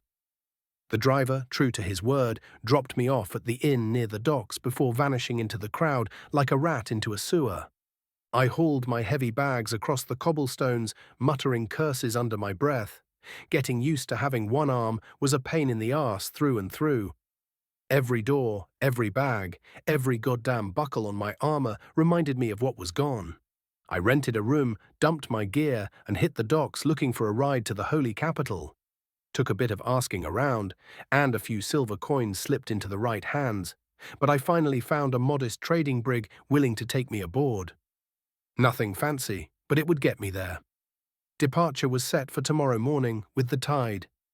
I spent that night on the balcony of the inn, smoking one of Matthias's gifted smokes and staring out at the endless dark sea. A new chapter was about to start, one way or another. 12 traveling. I had reserved a simple room on the ship, little more than a hammock strung above a narrow bed bolted to the floor. At sea, I didn't bother with heavy armor. I stuck to a red long gambeson, my belt of arms, and the harness slinging my 2 pistols tight against my body. The first few days, I kept mostly to my cabin, nose buried in the grimoire I had liberated. Most of the spells inside were tuned to water and darkness, fitting, given the grim seas outside. Only about a third of the book dealt with spells, though. The rest was a deep, headache-inducing dive into the principles of magic itself. Charts, diagrams, theories. Enchantment formulas so dense, I swear I could feel my remaining brain cells filing for workers' comp. Restlessness hit me hard after a while. I wasn't made to sit still like some monk. So eventually I hauled myself out onto the deck to see what was going on topside. By now, winter was breathing down our necks. Even though we were heading south at a good clip, the mornings were colder and meaner with each passing day.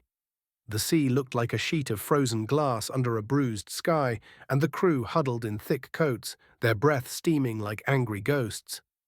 I pulled out a smoke, catching the eye of a crewman strolling by with a stout porcelain pipe.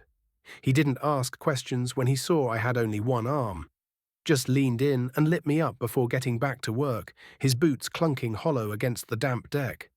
A thick fog clung to the ship like a shroud, visibility dropping to a bare few feet. Apparently, it was normal this time of year. One of the older sailors muttered as much when he caught me watching the sides of the ship a little too closely, his own eyes just as nervous.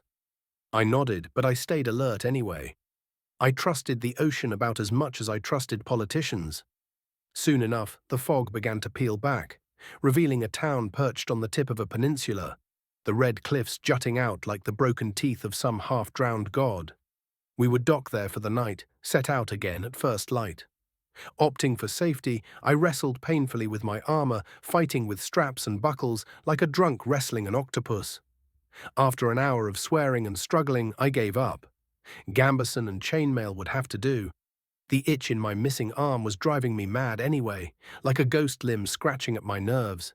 I couldn't help but wonder, not for the first time, what exactly the Inquisition had seen on my status sheet to slap a gag order on it.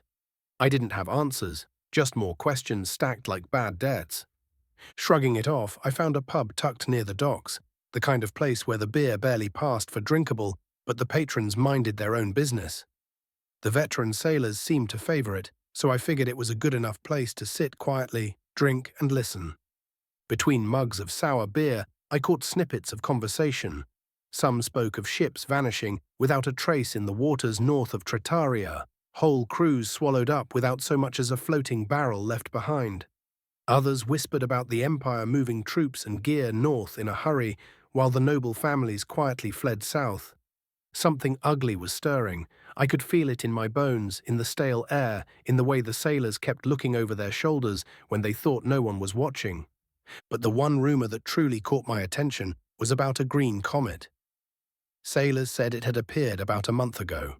A streak of eerie emerald fire crawling across the heavens, seen by those who still navigated by the stars. It wasn't like any shooting star they'd ever known. No, this thing didn't just fall. It slowed mid-flight, almost choosing where to crash before slamming somewhere northwest, probably deep into Wallachia. There were stories, whispered, half-drunk, and too detailed to be simple tavern talk, that after seeing it, some men simply dropped whatever they were doing, walked to the edge of the ship, and threw themselves into the sea without a sound. They never surfaced, no cries for help, no struggle, just gone. I leaned back in my chair, mug halfway to my lips, thinking hard. Green comets, men drowning themselves without reason, none of it sounded natural. And if it had crashed in Wallachia, well, there was no good news ever coming out of that place, only trouble. I decided I had enough information for now. No point stirring a hornet's nest I couldn't stomp out yet. I finished my beer, tossed a few coins on the table, and went back to my quarters to get some rest. The rest of the trip went smoother than I expected. We stopped twice more along the coast, first at the Kingdom of Stone, a land founded by old alliances between dwarves and humans, built tough into the cliffs and mountains. The second stop was barely more than a trading post tucked into the edge of the Dwarven Kingdom, a small port where we hauled in goods, swapped barrels and crates, and sailed out again before sunset. By then, I was sick of the sea, the endless creaking of wood, the salt in the air, the feeling of bobbing like a cork in a barrel. It wore thin fast. Part of me even started hoping something would happen just to break the monotony. Pirate attack, sea monster, hell, even a good old-fashioned brawl would have done. In the quieter hours, I went back to studying the grimoire. Digging deeper into the ancient script, I uncovered a few interesting points. First, only those who could manipulate a certain kind of energy could actually see it. That meant if I could see the threads of an element, I could, at least in theory, use it. Second, the old masters compared mana and runa to simple math. Mana was likened to a +1 force, something that added to the world. Runa, on the other hand, was -1, a taking force, something that subtracted, consumed, or unmade. Yet curiously, nowhere in the entire book was there any mention of a zero state. No balance point. Only creation or destruction, no peace. It stuck in my mind like a splinter. By the time the Holy Capital came into view, the crew was already gathering on deck, half to gawk and half to ready the ship for port. I leaned against the railing, the wood rough under my palm, and stared ahead. The city stretched across the horizon like a living painting. A sprawl of stone, timber, and tile spreading for miles, at least 5 if my eyes didn't lie. At the heart of it all, tall, ornate buildings pierced the sky, the richer districts gleaming like polished bone. But towering above everything else was a cathedral, a monstrous thing of white marble, crowned in gold, perched on a hill like a king's crown. The morning sun caught its spires, making them blaze bright enough to hurt the eyes. Even from here, still a good hour out from the docks, the sheer scale of it all hit me like a hammer. This wasn't just a city, it was a statement, a promise of power and faith in stone. I fished a battered cigarette from my pouch, holding it awkwardly between my teeth, and gestured to a nearby sailor. "Mind giving me a light?" I asked around the cigarette. Without a word, he struck a match against the railing and lit it for me, shielding the flame from the sea breeze with calloused hands. I took a long drag as the city loomed closer, the scent of salt slowly giving way to the smell of hearth fires and distant bakeries. When it came time to disembark, I hefted my heavy bag over my good shoulder and headed down the gangplank, disappearing into the chaos of the port. Or at least I tried to. Before I could melt into the crowd, a stout dwarf with a half-burnt beard stepped in front of me, holding a crystal tablet like a badge of office. "Name?" he barked, voice scratchy like gravel. "Sam." He gave a look like he'd bitten into a lemon. "Good Lord, Sam, just a drop of blood here so we can confirm your identity," he said, tapping the tablet with a stubby finger. Instead, I pulled the Inquisition letter from my pouch and let him have a good look. The moment he saw the wax stamp at the bottom, his face drained a little. He snapped into a deep bow so fast I thought he might knock himself out on the docks. "Apologies, my lord," he stammered. "Please, be on your merry way." I tossed him a small silver coin for the trouble. He caught it with a swift movement, grinning wide enough to show gold teeth. "Thank you, my lord," he said with a wink. The streets beyond the docks were a different kind of battlefield, filled with carts rumbling over cobbles, traders yelling out the names of their goods, and kids darting through the mess like rats in a maze. A few shady types gave me a once-over, but the heavy belt of weapons at my waist seemed to convince them I wasn't worth the headache. Their eyes slid off me like oil on water. Not wanting to wander like a lost lamb, I flipped a few coins to a random street kid and asked him to show me the way to the church school. He was more than happy to oblige. Coin had a way of motivating miracles. On the way, he pointed out a handful of good shops, a smithy, an apothecary, a bookstore that smelled like old parchment even from the street. Useful places for later. Finally, we stood at the base of the cathedral. It was even more massive up close, the doors towering high enough to let giants through, carved with saints and monsters both. I cracked my neck, adjusted the bag on my shoulder, and stepped toward the front door. However, when I stepped inside, I had to stop and just stare for a minute. The hall stretched so high that the tops of the statues disappeared into the ceiling shadows, each one carved from gleaming white marble.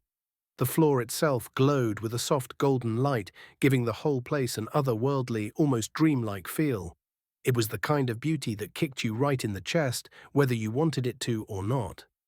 I shook off the awe and made my way toward the reception desk, where a foxkin woman sat, dressed in an elegant white gown. Her hair was the color of ripe wheat, and her eyes burned bright like twin flames.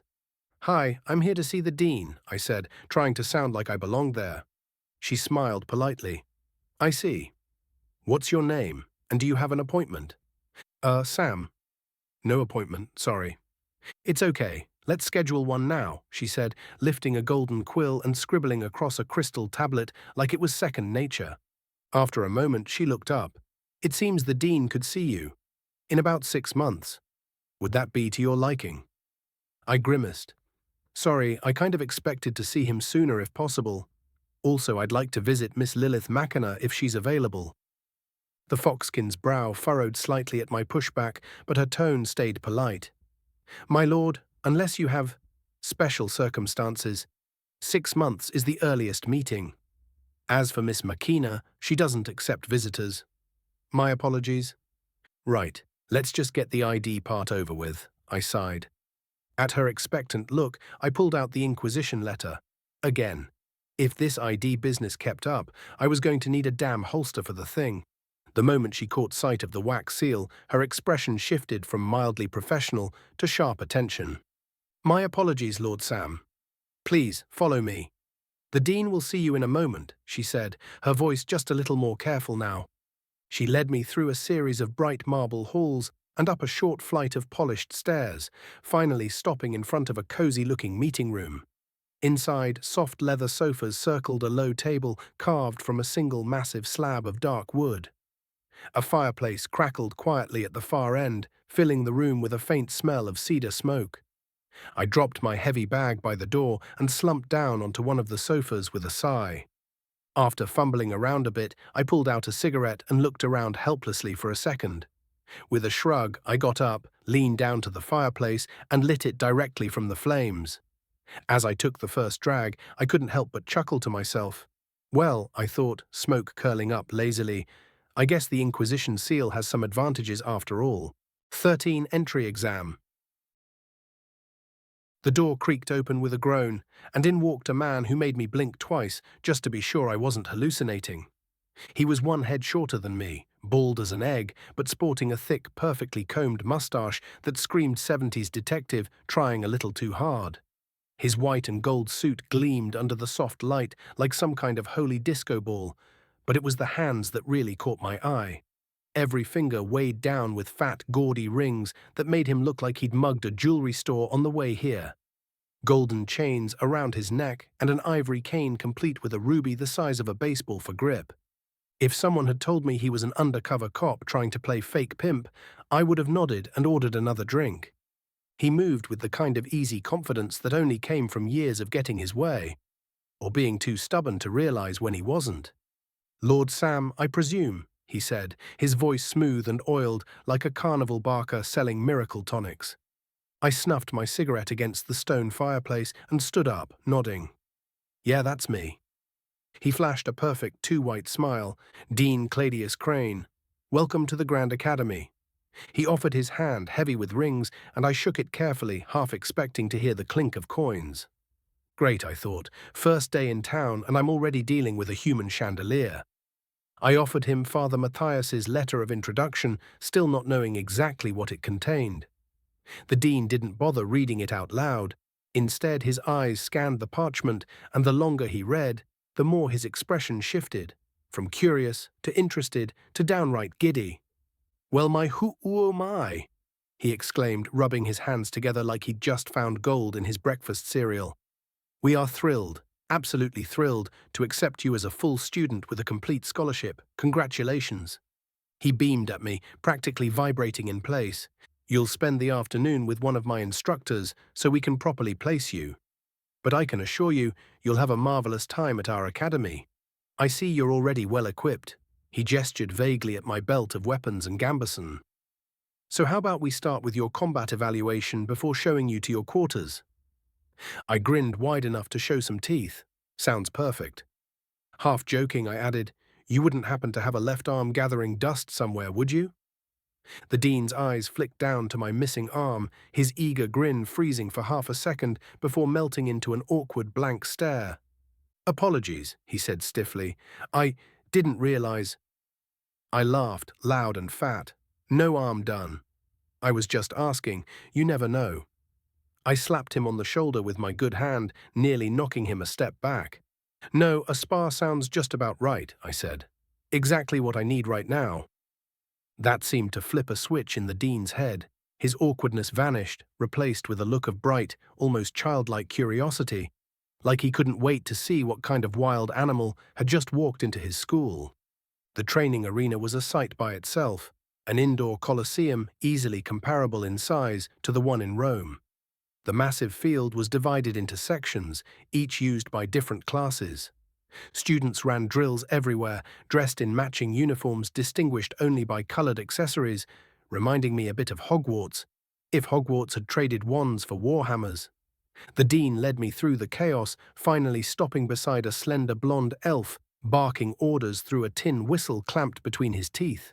He was bare-chested, his skin suntanned, and his expression perpetually annoyed as he shouted at students walking instead of running. His name, apparently, was Leo. The dean interrupted him mid-yell to introduce me and ask if he could check my fighting skills. Let's start with fencing and move through spear, axe, mace, shield, and finish with ranged stuff, Leo said, almost bored. Good, I didn't argue. Happy to get some exercise. I shrugged off my belt of weapons and dropped everything into a pile over my heavy bags. After a quick stretch, I picked up one of the wooden swords lined up against the wall and stepped into a white circle traced into the dirt. Leo whistled sharply. Try to stand inside the circle as long as you can while taking hits. Deliver as many strikes as possible. Time stops and starts at my whistle. Got it? I nodded, muscles tensing. No clue what was about to hit me, but if my last opponent was anything to go by, I knew I'd need every scrap of speed I had.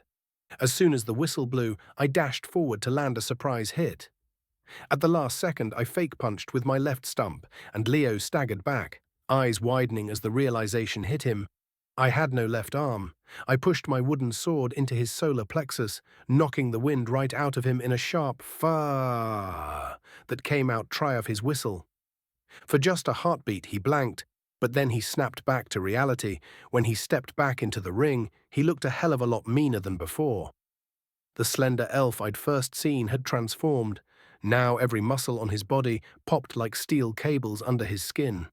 I had a hard time blocking his blows, about half of them slammed into me with bone-rattling force. But hell, it wasn't like I wasn't used to getting beaten. I grinned through the pain, slowly getting the rhythm of his swordplay, throwing counterattacks that, while never landing, started to make him sweat. 5 grueling minutes later, Leo blew the whistle again, raked his wooden sword back into the rack, grabbed a spear, and marched straight back into the circle without a word. He was pissed. I would have been too if some half-recruit sucker punched me in front of half the school. But hey, I don't negotiate with terrorists. I picked a spear too, giving it a little twirl with a grin, remembering that throw from that fateful morning. Leo whistled. I dodged and weaved, moving with the spear just like my elf princess friend had shown me, matching Leo's strikes one after the other, making him backpedal. Twice I pushed him out of the ring. When he stepped in a third time, his patience finally snapped. I hurled the spear with everything I had, striking the same spot below his heart and robbing him of his breath again. Not gonna let you play by your own rules, I taught to myself. While he staggered, I lunged forward, caught the spear before it hit the ground, and swept his legs out from under him with a sharp spin, throwing him hard onto the dirt floor. The whole arena froze. Leo lay there blinking up at me, dust rising around him in a slow, smoky cloud. I planted the tip of the spear gently against his throat. The crowd of students who had stopped their training to watch the fight murmured in disbelief. Leo pushed himself up, raking the spear back without a word, his jaw tight. He grabbed the training axe next, muscles twitching under his skin. I picked up my own axe, giving it a twirl full of melancholy and anticipation, stepping back into the circle. If he thought a missing arm was going to slow me down, he had another thing coming. If you think I'm going to get shown up by half a man, think again, boy, Leo growled. This was just the warm-up. Good, I said, grinning cockily. Because 5 minutes is barely enough to get me in the mood. The whistle blew. Leo exploded forward, the red veins in his arms standing out as he channeled his mana, a bloody light flickering around him. His axe strikes hammered against mine like cannon shots, the impacts echoing through the silent arena. I was barely dodging, weaving, gritting my teeth against the onslaught. One blow aimed straight for my head came too fast, too lethal. Thump. Something inside me snapped open. My chest exploded with raw strength. I slammed the blade of my training axe into the shaft of Leo's weapon, a thin ray of light flashing along the edge. And the teacher's axe snapped clean in half, the broken half flying out of the ring. Gasps rippled through the students. Leo looked stunned for half a second, but his pride wouldn't let him back down. He started to step forward again. So I ended it. Crack. I locked in and clocked him clean across the head with the back of my training axe. He dropped like a sack of potato. flat on his back in the dust. Silence, dead silence. Dozens of students stared. Even the background noise of training had stopped, like the whole Colosseum had frozen in place. Leo, teacher, elf, whistle-wielding drill demon, was out cold. The only sound was my heavy breathing as I stood over him, axe resting against my shoulder, trying to calm the pulse thundering in my ears. Huh, I muttered. Guess that answers the question about how hard I hit. I believe Sir Leo is indisposed at the moment, the dean said, stepping into the ring with a broad grin, his hands clasped behind his back. But I think you've shown more than enough weapon mastery for melee combat. I already know exactly which class to place you in. He motioned for me to follow. How about we head to the range and see what you can do with ranged weapons? The dean led me around another section of the massive arena, this one facing a wall stacked with targets, hay bales, thick wooden planks, and even some sheets of steel. A few mechanical throwers were set up as well, ready to launch wood discs into the air like a medieval version of skeet shooting. Dean, as you can see, I said, flexing my left stump with a half smile, I can't exactly use a bow anymore. However, I patted the holster over my shoulder. Thanks to this little special wand, I can still cast 2 ranged attacks per day. If you want, I can demonstrate. The dean's face lit up like a kid on Christmas morning. By all means, my boy. By all means.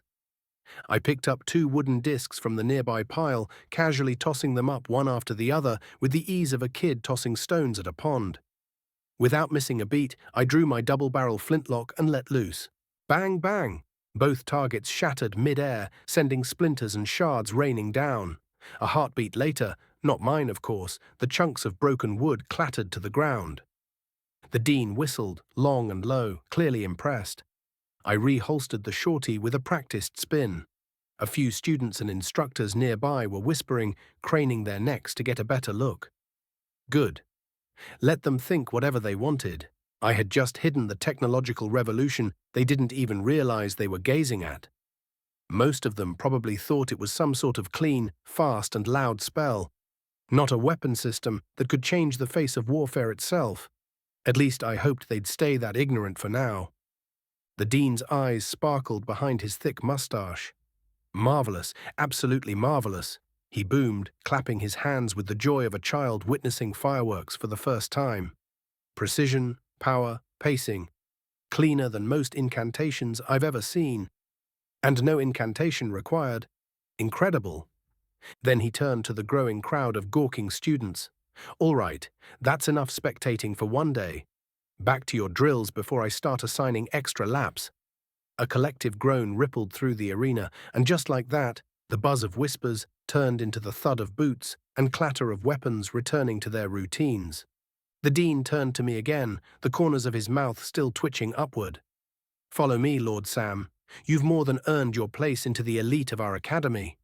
Let's get you to your quarters. Your roommate's already settled in. We passed under a marble archway, through the stone halls of the academy's residential wing, the air rich with the scent of parchment and incense. He stopped in front of a wide oak door reinforced with brass. Here we are, room 14. You'll be sharing it with one of our top upper-year students. Try not to antagonize him too much. He gave me a wink and knocked once before opening the door. Inside, the room was surprisingly cozy. 2 beds, 2 desks, a rack for weapons, and a small fireplace. At one end, sitting on a stool with a half-assembled lamellar armor on his lap, was a walking boulder of a man, 1 full head taller than me and built like a tank wrapped in bubble wrap. The guy looked like someone had stuffed a bear into a doublet and taught it how to glare. Dark fur, a massive snout, arms thick enough to break tree trunks, and a single monocle perched on his muzzle with comical delicacy. He stood and offered a hand the size of a dinner plate. Wojtek von Dyke, he said in a voice that sounded like gravel in a barrel. Don't snore and we'll get along fine. I shook it, or rather he engulfed my hand like it was a lost coin. Sam, I'll try to keep the existential nightmares to a minimum. Before taking his leave, Dean Claudius Crane clapped a heavy hand on my shoulder. Come by my office tomorrow afternoon for your written placement exam and class selections, he said with a conspiratorial smile. You've earned your spot, but let's see what you can really do. Then he reached into his gilded coat and pulled out a golden card, handing it to me with a little flourish. This grants you full access to all campus facilities: dorms, baths, the library, armory, food halls, even the teleporters if you need them. All expenses covered under your, shall we say, special arrangement. He winked, turned on his heel, and vanished down the corridor, humming a tune that sounded suspiciously smug. I looked down at the card. Wojtek, who'd been casually examining a war axe like it was a toothbrush, saw the flash of gold and froze. "You just got a golden pass," he muttered, blinking. "You know what that means?" I flipped the card once, eyeing the inscription. "Free shits and giggles," I said. "But I'm starting to worry the dean's going to try and bring me straight to third base." Wojtek snorted, half-choked on his spit, then stared at me like I'd grown a second head. "You might survive here after all." By lunchtime the next day, the myth had taken full root in the Academy's fertile gossip soil.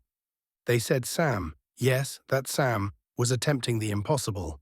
A double breakthrough, jumping straight from stage 1 to stage 3, like a lunatic with a death wish and a point to prove. No one had ever done it before. Most didn't even believe it could be done. A few even swore they'd heard the pulse of divine rhythm in the air, like the gods themselves were holding their breath. Then came the other part. Apparently, he was the disgraced bastard son of an imperial prince, exiled for breaking some ancient taboo. He had allegedly fought 1,000 battles with a single arm and felled a devil general by sheer force of will. The tale conveniently never clarified that single arm was all he had. Wojtek, of course, didn't help. He kept retelling their conversation word for word, not understanding that when Sam joked about the dean bringing him to third base, it wasn't about martial progression. The cafeteria crowd ate it up. By the time the story got back to the dean, Sam had supposedly refused 10 noble marriage offers, survived an assassination attempt, and been blessed by a talking bear spirit in the northern mountains. All before breakfast. 14 steam. Wojtek was a solid guy, gentle for someone built like a siege tower and surprisingly thoughtful. After walking me through the madness of the cafeteria, where apparently some nobles refuse to sit unless their chairs are carved from extinct trees, he handed me a carefully rolled scroll tied with a strip of twine. Inside was a hand-drawn map. Not just any map, but an obsessively detailed 2-scale masterpiece he'd stayed up half the night making. Every building was labelled in clean block lettering, shaded by hand, and even the paths had little dotted lines to show the best walking routes, depending on the weather. It marked out all the key places on campus: training fields, lecture halls, bathhouses, libraries, and even the best hidden bathrooms for peace and quiet. On the back, he'd listed shops in town, complete with ratings out of 10, hours of operation, and comments like, "Mrs. Elira gives discounts if you compliment her cat," or "This place scams first years. Enter only if drunk or desperate." I swear if Wojtek ever wanted to give up combat training, the man could make a killing as a cartographer. It was still fresh in the morning, the sun barely stretching over the rooftops, and most of the cafeteria was quiet. Just a few early risers scattered around, nursing tea or quietly chewing through breakfast. Wojtek and I cleared our trays like starving wolves, not wasting a single scrap. Once the last bite was gone, I thanked him with a nod and headed out. Time to see if Miss Lilith was the A-morning bird or not. Opening the door numbered 916, I stepped into a labyrinth of shelves, the air thick with the scent of oil, dust, and hot metal. Rows of bolts, gears, and strange components were crammed into every nook. Books leaned drunkenly on warped wooden shelves, and jars floated with unidentifiable things suspended in murky liquids, some with too many eyes, some with none at all. I did my best not to guess what they used to be. After weaving through the cluttered maze, I found myself in a dimly lit room that looked half workshop, half alchemist's lair. Racks of raw materials lined the walls: crystals, ingots, coiled wires, and bones. In the corner, a forge still glowed faintly red, its bricks warm from recent use, casting flickers of light across the scattered tools and soot-streaked stone floor. Curled up on the desk, I first thought it might be some sort of exotic fantasy dog, all tangled up in a wild mess of autumn-colored hair, fiery red, bright orange, even streaks of gold and auburn. But as I got closer and stepped up to the bench, the illusion vanished. Not a dog. A woman. She looked human at first glance, until I caught the delicate point of her ears poking through the curls. Half elf, half dwarf, I figured. Not built like your usual dwarf, no broad shoulders or thick limbs, but not quite as willowy as a full-blooded elf either. She had the grace of one, sure, but the curves. Oh, the curves didn't lie. She was short, barely 5 feet, but put together in a way that made gravity seem like a fan, not a foe. And at that moment, she was deep asleep, smooshed face first into her desk, like she was trying to whisper sweet nothings to the wood grain, cheek mashed into her desk, arms sprawled across blueprints and gears, and lips gently pressed to the wood like she was making out with it in her dreams. I mean full-on smooching. The kind of kiss you give someone you think you're in love with. The desk, apparently, had been there for her in a time of need. I coughed lightly, more out of amusement than manners. No response. I leaned back against the wall, smirking. This was too good. I wasn't about to waste a moment like this. Nope, I was going to commit this to memory forever. As she began to stir, her face slowly emerged from the desk, like a confused groundhog waking up from hibernation. At first, she blinked blearily, clearly unsure of where or when she was. Her eyes met mine, uncomprehending for a moment. Then it hit her. First, recognition of the room, then the realization of her very intimate moment with the desk. Finally, the awareness of the very much awake stranger watching it all unfold. Her cheeks lit up in a deep flush that matched the brightest red strands of her autumn-colored hair. Honestly, she looked like someone had just caught her kissing a tree in public.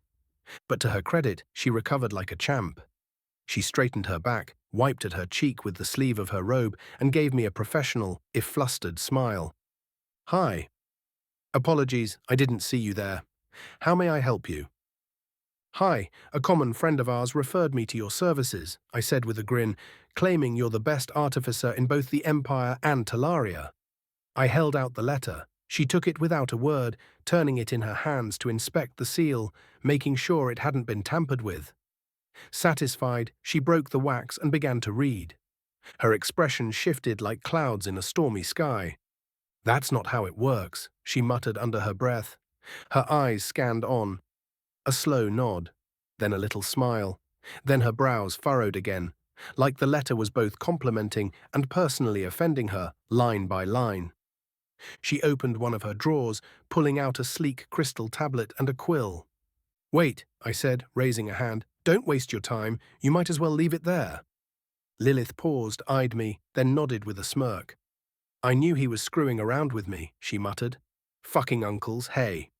I pulled out the Inquisition letter. As soon as she saw the seal, her jaw dropped. She blinked. Then, without a word, she took the letter of introduction, the one Father Matthias wrote, and casually chucked it into the forge. Flames licked it up in a hiss, and it was gone. "What did it say?" I asked, watching the smoke curl into the air. "Said you're a weird cookie," she replied, shaking her head. "Also said you might have actual good ideas. Even though, and I quote, good ideas only show up once or twice in an artificer's life, and usually by accident. Although," she said with a sigh, "I apologize, but my schedule's absolutely swamped right now. It might take me up to a year to even look at your projects." "Ah, might I inquire what's swallowing all your time?" I leaned forward. "I might have a pointer or two to help cut the weight." She let out a long sigh before finally opening up. "My father took a loan from an imperial noble to send me here to the Grand Academy. If we don't repay him within the year, 12 months, I'll be forced to become that rat's son's mistress, so I pilled up as much work as I could." "Oof," I winced. "How much do you still owe?" "1 large and 5 small platinum coins," she muttered, "and the bastards keep stacking on interest." "Yikes," I whistled. "That's bad, yeah. But believe me when I say this, by then I'll make sure that kind of coin feels like chump change to you. As long as you're willing to help me, you'll be one of the richest people walking this continent." She narrowed her eyes. "Look, I appreciate the good intentions, but I've had my fill of lunatics trying to swindle my family. I don't need another dreamer with a broken promise." Without a word, I reached over my shoulder, unhooked the double barrel, and laid it gently on the table with a solid thunk. This, I said plainly, is a gun. It fires small metal projectiles, faster and harder than a bow, a sling, or anything you've ever seen. She blinked. Do you have a target I can demonstrate with? Ideally a sandpit, or a very thick chunk of wood. Follow me, she said, her voice testing me now, not just curious. She led me to a thick wooden barrel brimming with water. If you can pierce that, I might consider your offer, she said, arms crossed. Otherwise, you can kindly take the door. Deal? Deal.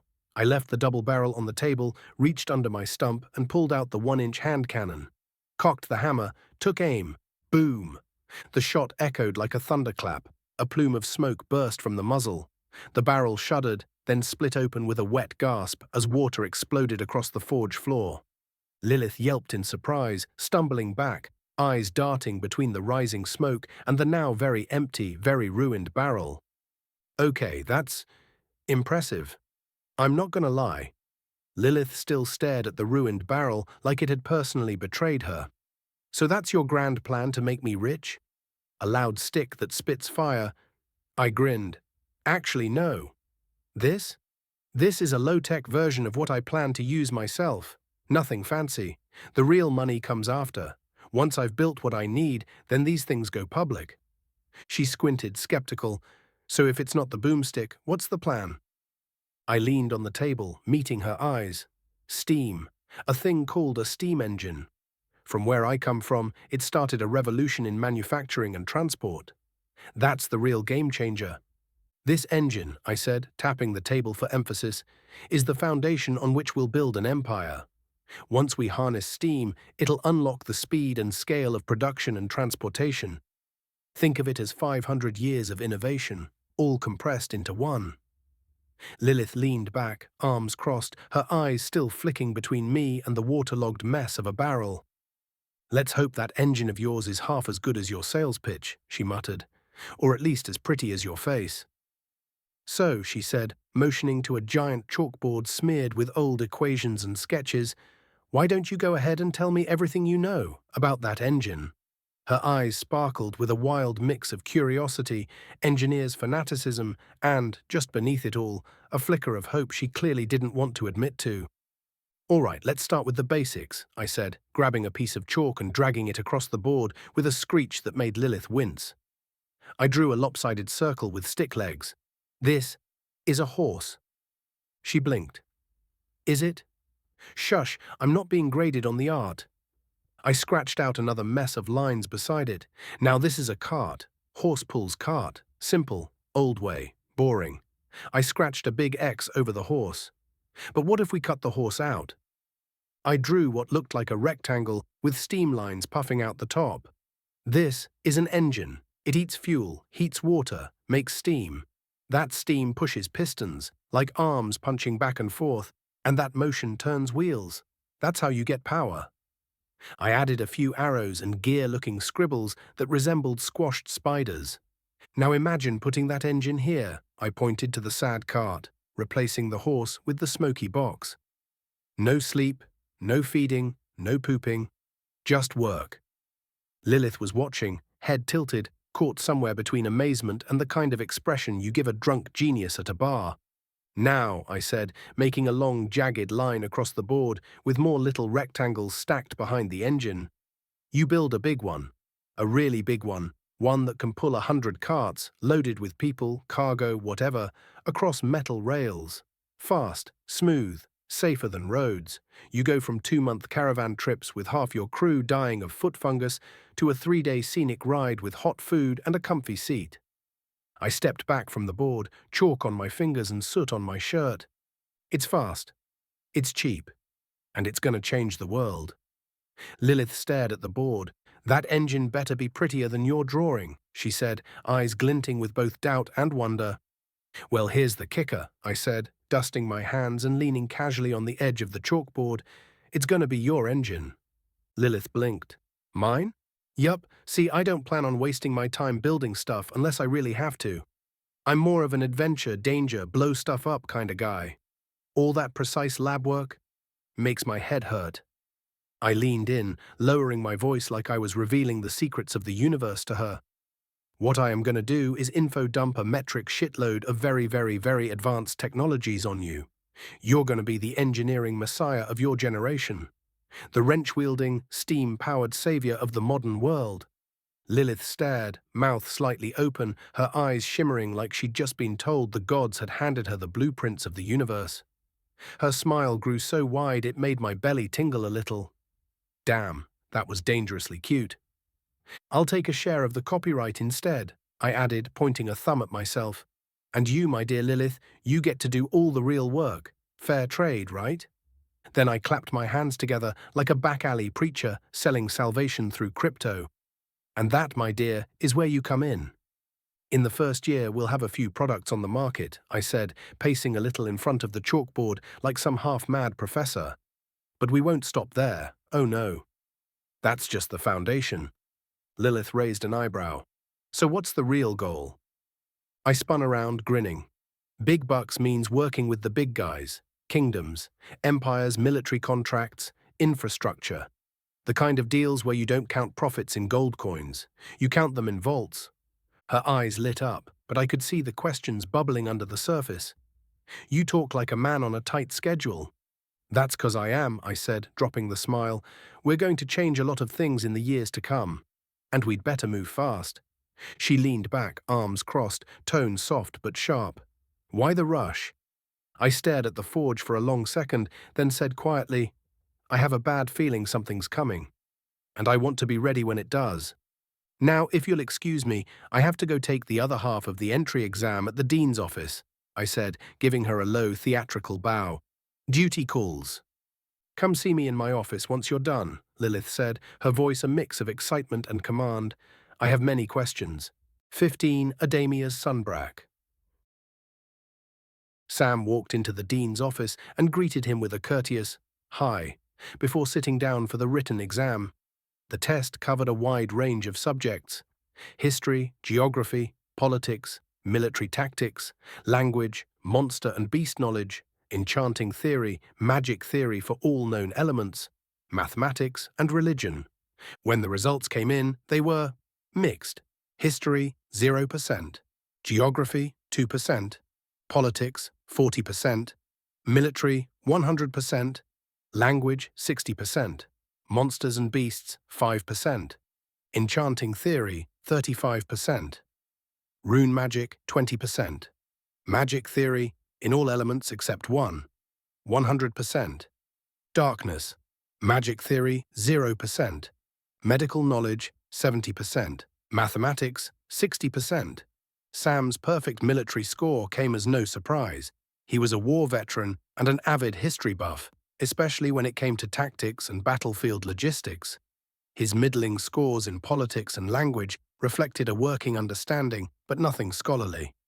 His grasp of enchanting and rune magic came from the grimoire he'd been studying, not formal education. Magic theory was another story. For every element except one, he'd applied basic scientific principles and logic, breezing through those sections with flying colors.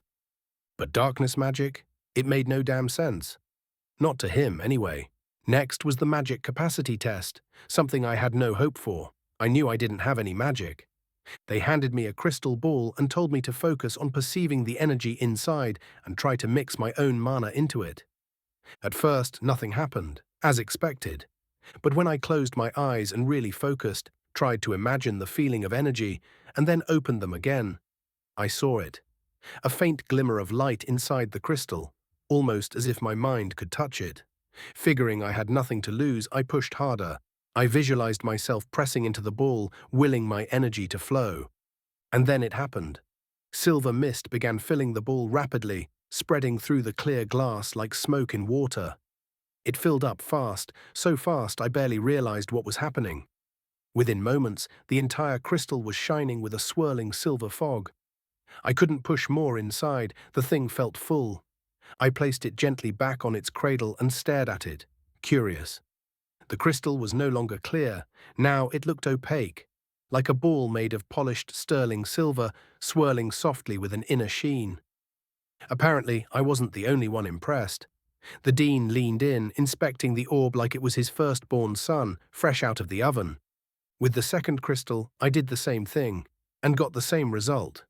The dean's eyes lit up like a kid who just discovered candy grows on trees. I might have misjudged the guy based on his appearance. He wasn't a pimp cop after all. That man was a scientist, through and through. For the third ball, he gave me a new instruction. Try imagining the energy as light. Easier said than done. I was already feeling a bit drained, like something inside me was thinning out. Still, I focused hard on the idea of light, pure, shining light, and slowly tiny specks of white started to appear in the crystal. "Ha! I can see it," he shouted, nearly vibrating with excitement. "That's mana for sure. Stay here, I'm going to get you an energy drink and more balls." He spun on his heels, half cackling. "Claire! Cancel my afternoon, I have an emergency." His laughter echoed down the hall as he disappeared. Well, shit. I guess I can do magic after all. But it still made no damn sense. What the hell was that silver mist? I picked up the first ball, still heavy and gleaming like sterling silver. Curious, I tried pulling the energy back out, just to see. At first it resisted, like trying to suck jello through a straw. But I pushed, insisted, and then it all came flooding back into me in a single rush, along with a little of the residual mana that had been in the crystal to begin with. I felt the mana dissolve under my skin, spreading warmth through my limbs, and then it was gone, fully absorbed. "Nice," I muttered, right before the crystal crumbled into a pile of ash in my hands. Christ, I really hope these things aren't expensive. When the dean came back, arms full with a dozen glass bottles and just as many fresh crystal balls, his eyes immediately scanned the table, then locked on my hands. "Where's the missing ball?" he asked, voice suddenly sharp. "I'll have you know these are expensive, and if you're trying to steal one, the consequences will be severe." "Tabernacle," I muttered under my breath. "Actually, I kind of destroyed it. By accident." Sorry, I rubbed the back of my neck, sheepish. I tried pulling the energy back out and, well, it crumpled.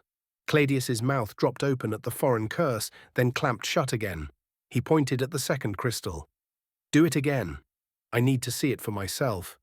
"Okay, but only if I don't have to pay for the ball." "Of course. Now show me." I nodded and picked up the second crystal. This time it felt smoother, less alien. I was starting to get a better grip on the energy inside me. I could feel it now, starting from somewhere deep in my chest. My heart, maybe, and moving outward through my limbs like warm mist in a pipe. As I focused, I noticed something new. Looking down at my forearms, I could just barely make out threads of silvery vapor pulsing through thick veins beneath my skin, shifting with every beat of my heart. "Damn, that's cool," I mumbled, completely entranced. "Ha! Fascinating," the dean exclaimed, practically vibrating with excitement.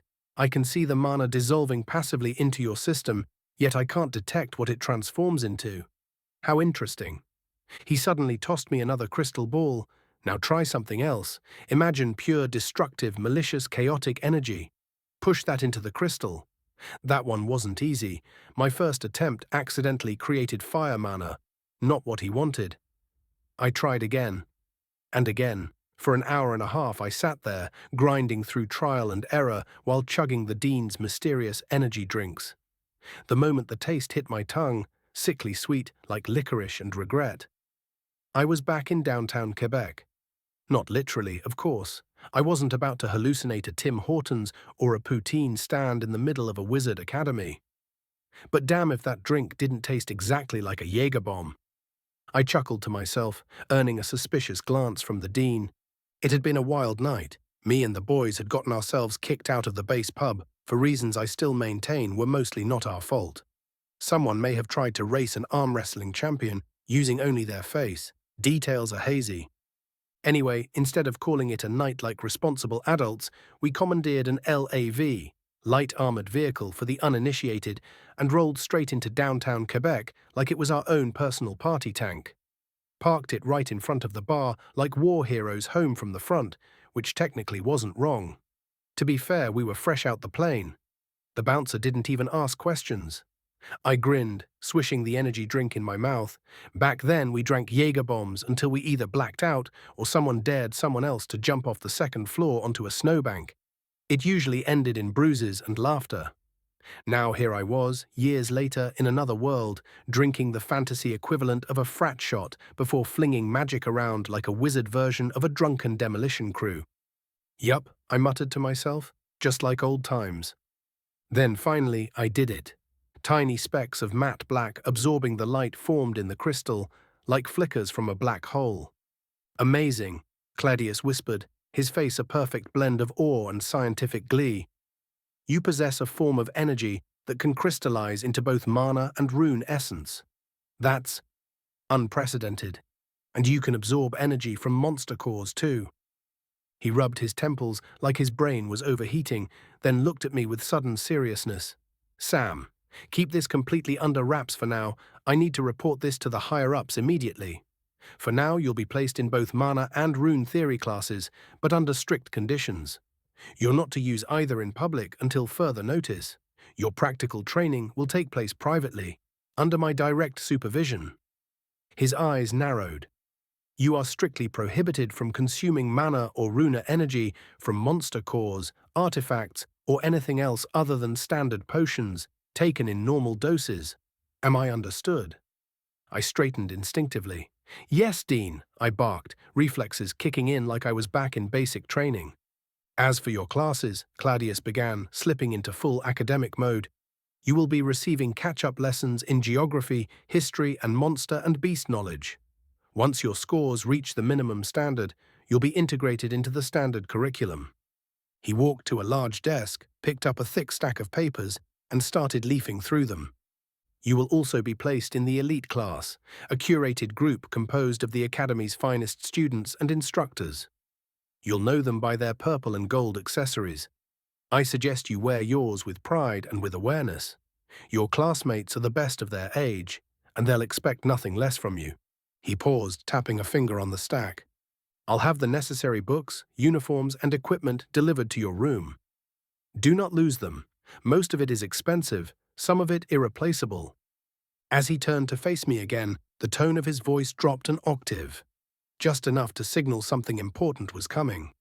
As for extracurriculars, there are several clubs I would normally recommend to someone with your profile, but I've been informed by Father Matthias that you expressed a particular interest in artificery. He raised an eyebrow. If that's true, you may want to formally request placement with Miss Machina. Though, based on your recent demonstration, I suspect she'll be requesting you. He shuffled a few more documents and almost turned away before pausing again. Oh, and before I forget, get yourself a pair of good boots.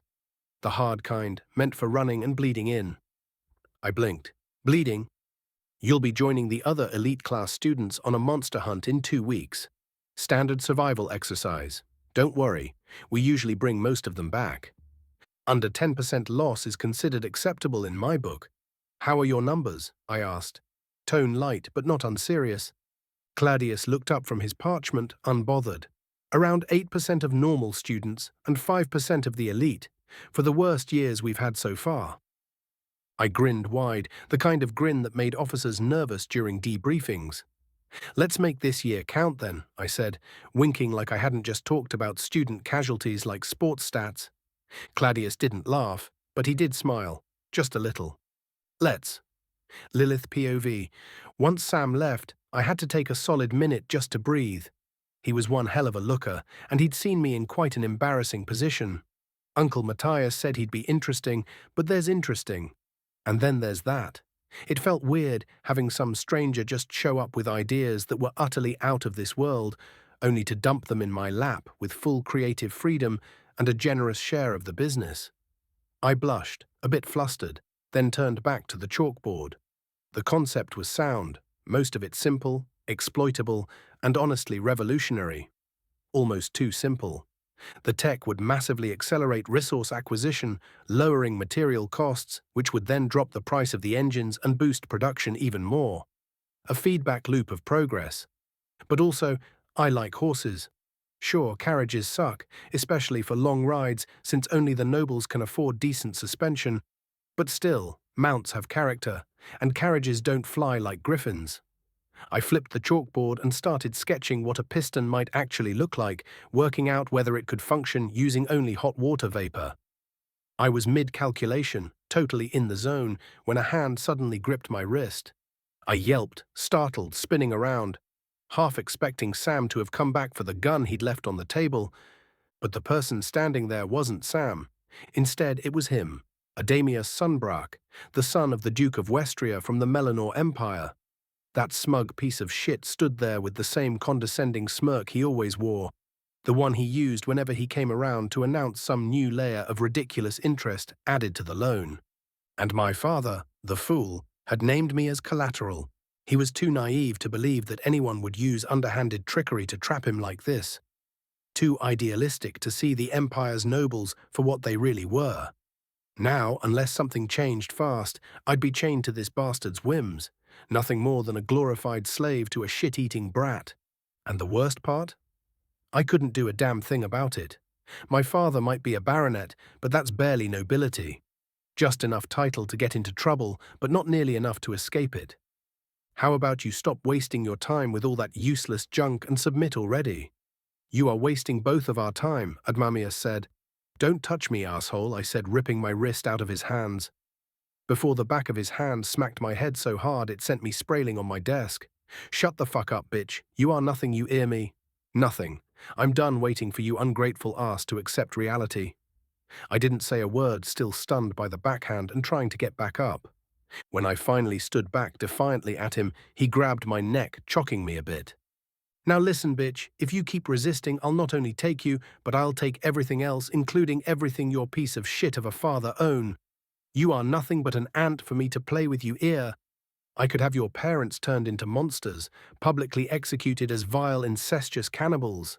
Fuck you, I whistled out of breath.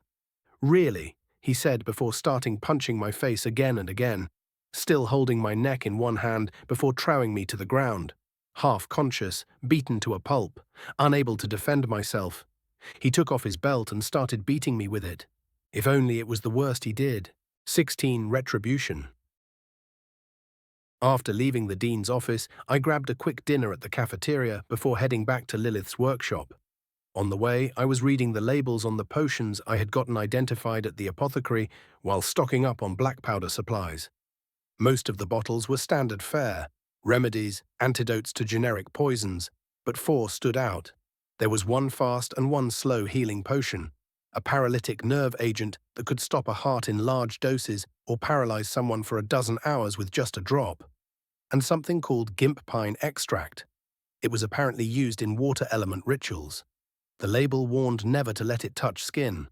The sap of the tree it was extracted from contained micro shards of silica that would embed under the skin and cause excruciating pain with every movement. It reminded me of the gimpy plant back home. According to the instructions, the only way to fix it was to remove all the affected skin entirely and then have a healer reconstruct it. I turned the bottle in my hand, trying to think of a practical use for it. Nothing came to mind. As I got closer to the workshop, I heard a commotion, furniture shuffling, a woman crying out in pain. A memory surfaced. Back at the front, I'd once walked in on one of my own doing the unthinkable. I remembered how it ended, with my boot on his throat. None of us let him make it back home. Panic started to rise. I rushed toward the door. When I saw the bastard mid-act, something inside me snapped. I was still holding the gimp pine extract. Without thinking, I uncorked it and forced the bottle inside his dark sun. He toppled over, barely realizing what hit him. I didn't give him time to figure it out. I beat his face into a pulp. When he stopped resisting, I flipped him onto his stomach and shoved my dagger in, shattering the glass inside him. Without a word, I grabbed him by the hair and dragged him to his feet before grabbing back the handle and puppeteering him out of the room. "You can't do this. My dad's a fucking duke. You'll pay for this," he screamed. But when he saw my eyes, he shut up.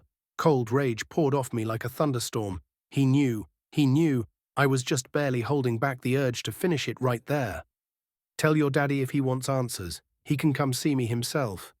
I'm sure he'll love what I have to say," I said, cold as death. Then I knocked him out with a clean punch and dumped his bleeding ass in the street like trash. I stood there for a second, breathing hard. Then I turned around and walked back into Lilith's office, forcing every ounce of will I had not to go back and end that stain on humanity for good. When I got back, Lilith was curled up on the ground, sobbing.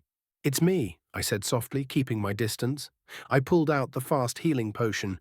"He won't come back. Can I come closer?" She nodded weakly. I stepped forward and offered her the vial. "Please drink this, it's going to help a little." I sat near her, careful not to get too close. The last thing I wanted was to make her fear me on top of everything else. PTSD was a cruel beast. I didn't want her carrying that weight if I could help it. She began speaking between sobs. "Thank you, I'm sorry. I'm so sorry. It's okay.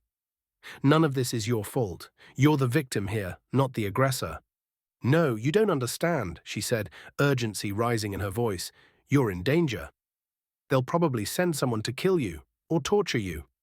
That's if they don't go straight to a public execution. He's the son of a powerful man. You have no idea, Sam. You need to run. Now, before they mobilize." "Let them come," I said flatly. "I'm too hard to kill." "No, Sam. They're nobles." She spat the word like poison. "They won't stop. They'll hunt you, and the law is on their side. There's nothing you or I can do." "Well, I might not be a noble," I replied, "but where I come from, even the rich and powerful are scared of dying. If they want to come for me, they'd better be ready, because I'll be the one doing the hunting." I patted her gently on the back. "How about you take my gambeson? I can't let you walk through the halls wearing half a dress." She nodded timidly. "If you want, I can stand guard outside your door tonight. Just let me reload my baby." I figured maybe if I shifted her attention to something else, how cool guns were, it might help her escape her own mind for a bit. I walked over to the corner of the room, undid my belt, and slowly unbuckled my gambeson before pulling it off. "Sorry, it's a bit sweaty. But better than walking around with your ass kissed by the moon, right?" She managed a small nod and took another sip of the potion. I came back to the center of the room and handed her the padded armor. When she put it on, it hung down almost to her ankles. "Do you have a trusted friend? Somewhere safe you can go for a while?" I asked gently. "I want to make sure everything's taken care of. Right now, I'm worried that as soon as I leave, they'll make another move." "I do," she said quietly. "I already had plans to see her tomorrow while she's in town." "Great. Then I'll escort you to her and come pick you up once I can guarantee your safety." I paused, guilt twisting in my chest. "I'm sorry I didn't come in sooner." My eyes drifted to the floor, his pants and belt still lying there like a monument to rot. I picked up the pants without a word and tossed them straight into the forge, watching them blacken and curl in the heat. Then I looked through the belt. One pouch was filled with coins, plenty, enough to be hush money or bribe fodder. I would count it when I had time. The other held letters, sealed and likely incriminating, and a dagger that made my stomach turn. The handle was shaped like a naked woman's body, detailed and obscene, a ruby embedded in both the breasts and crotch. The hilt was solid gold. I didn't recognize the blade's metal, but it had a faint green glow that didn't sit right with me. I put the dagger aside and began reloading the hand cannon, slowly, deliberately, talking as I worked. "This," I said, "is how the reload process goes." I showed her how the powder was measured and packed, how the ball was seated and the pan primed. "And black powder? Easy enough to make if you know what you're doing. Charcoal, sulfur, saltpeter, 3 things the world has in spades, just needs to be processed right." I wasn't just giving a lesson, I was giving her a sense of control, of knowledge, maybe even a little hope. I explained to her what firing primers were, how the old flintlock system gave way to percussion caps, how a small explosive compound could be struck to ignite the powder. Then how, eventually, people got smart and started encasing everything, primer, powder, and projectile, into a single metal cartridge. Made firing faster. Safer too, I said, holding up a paper cartridge I'd been toying with. No more fiddling with powder horns and loose shot in the rain while someone's trying to turn you into red mist. She listened like she'd been starving for it, eyes locked on the weapon, her hands still trembling slightly, but more focused now. Like a sponge soaking up water, she took in every word. And so I kept talking. I explained the evolution of firearms, how revolvers changed the game, how rifling worked, why barrel length mattered, even how black powder wasn't the end game. How one day we'd use nitrocellulose and 3D printed ammo and guns and hell, maybe even railguns if the world lived long enough. I didn't even know if she was understanding half of it, but I didn't stop. Because while I talked, she wasn't crying. While I talked, she wasn't curled in on herself like something broken. While I talked, she was still here. And maybe that was enough for tonight. As we started walking toward her place, I kept talking. I explained the evolution of firearms, the arrival of different mechanisms. But without a chalkboard, and with only one arm free to gesture, even the simplest things like how a falling block or bolt action worked felt like trying to teach physics to a squirrel. Still, I gave it a shot. I covered pump actions and lever guns, neat designs, fun in their own right, but nothing I could really replicate yet. "Man, I'm gonna miss slam-firing shotguns," I muttered. She glanced up at that, confused. I just grinned. Some things needed to be seen to be appreciated. Then I went into the good stuff, repeating actions. That was the direction we needed to head, long term. More shots, less reload, more boom. But now we had black powder and flint, maybe percussion if I was lucky. Still, I couldn't help thinking about the possibilities. With enchantments, runes. Hell, this world had magic. There had to be ways to exploit it, fuse it with tech. I didn't have the whole puzzle yet, but my gut told me there were game changers hiding in plain sight. Eventually, we stopped outside a narrow building just down the street from the academy. 5 flights up, no elevator, obviously. I carried her stuff up without complaint, more worried about her than my legs. When we got to the door, I nodded toward it. "Can you bring me a chair?" I asked gently. I'd sit in the stairwell, but I might block the path. Not a great look. She hesitated, then said, "I have a sofa, Sam. You can come in." Her eyes met mine. "I'm going to trust you, but break my trust, and I will kill you." "Fair." I passed her the double barrel. "Keep this by your side," I said, dead serious. "If I betray you, shoot me. In the dick first, then the head. Keep it close. As long as I'm breathing, no one lays a finger on you." She nodded, clutching the weapon like a lifeline. We stepped inside. Eventually, she made her way to bed after cleaning herself up. The door stayed cracked open a bit, not closed, not quite open either. Just enough that she could still hear me. I figured she wasn't ready to be alone with the silence yet, so I kept talking. I rambled on about ballistics, about how to make something like my hand cannon quieter and deadlier. Subsonic rounds, the kind that stayed under the speed of sound to avoid the whip crack. Barrel twist rates, bullet shape, ballistic coefficients. Things she didn't really need to know, but maybe the sound of a calm, nerdy gun rant was better than the echoes of what had happened. And she listened.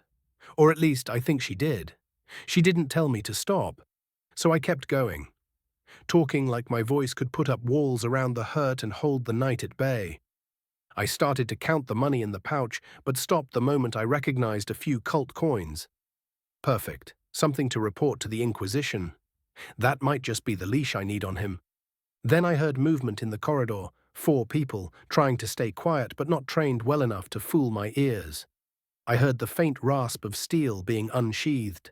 I drew my hand cannon and aimed at the door, breathing slow, steady, waiting, overwhelming aggression. That's how I learned to work, after all. I had already moved a chair into the corner of the room that gave me the best angle to stack bodies if things went sideways. The saber was prepped and waiting on the coffee table. I grinned. 17 Darok's mission. Darok POV. I was relaxing at the lair, waiting for jobs to come in. Working for the cult meant long hours spent lounging in the book cafe they used as a front. I was halfway through a treatise on anatomy and organ displacement in certain beastkin races when Adamius stumbled in, his royal ass trailing blood across the floor. The little prince didn't say a word, he just disappeared into the back, wailing like a gut-shot pup. An hour later, I had a job. First, secure the noble's pouches. He'd left his belt in room 916 of the academy. Second, locate Lilith Makina and bring her back to the lair, unconscious. Third, eliminate a one-armed lunatic who was probably some low-level stage 1. Nothing a proper stage 2 couldn't handle. Even less of a problem for me, level 95, a breath away from the next breakthrough. Still, caution is what's kept me alive all these years. I checked the coating on my rapier, making sure the lethal poison was evenly applied, then grabbed 3 high-level Stage 1 goons and made for the school. I quickly realized the stupid kid had gone straight to the lair, leaving a bloody trail even a blind rat could follow, a direct line from the academy to our front door. Brilliant. They'd have to send a runa mage to erase the tracks, otherwise any half-competent seer could sniff out the location. Once I dropped the girl, I was switching lairs. If this place got burned, I wasn't going down with it. Room 916 was a mess. No pouches, no pants. I scanned the room and then glanced at the fireplace. I activated my mana, pushing it through my eyes, casting a low-grade seer's sight. Faint traces of scorched fabric shimmered in the flames, what was left of the pants. I focused. A ghostly image took shape, Adamius playing his sick little game before being interrupted. I couldn't track the intruder. His presence was a blank spot, a void where energy should have flowed. That was a problem. No mana signature, no ripple, nothing. Whoever he was, he moved like a shadow. My guess, one of the two had taken the belt, probably the girl. I decided to track her down. If the one-armed freak was still with her, even better. However, something else caught my attention.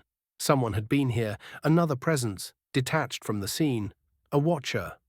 The energy never came close to Adamius, but it lingered, faint and deliberate.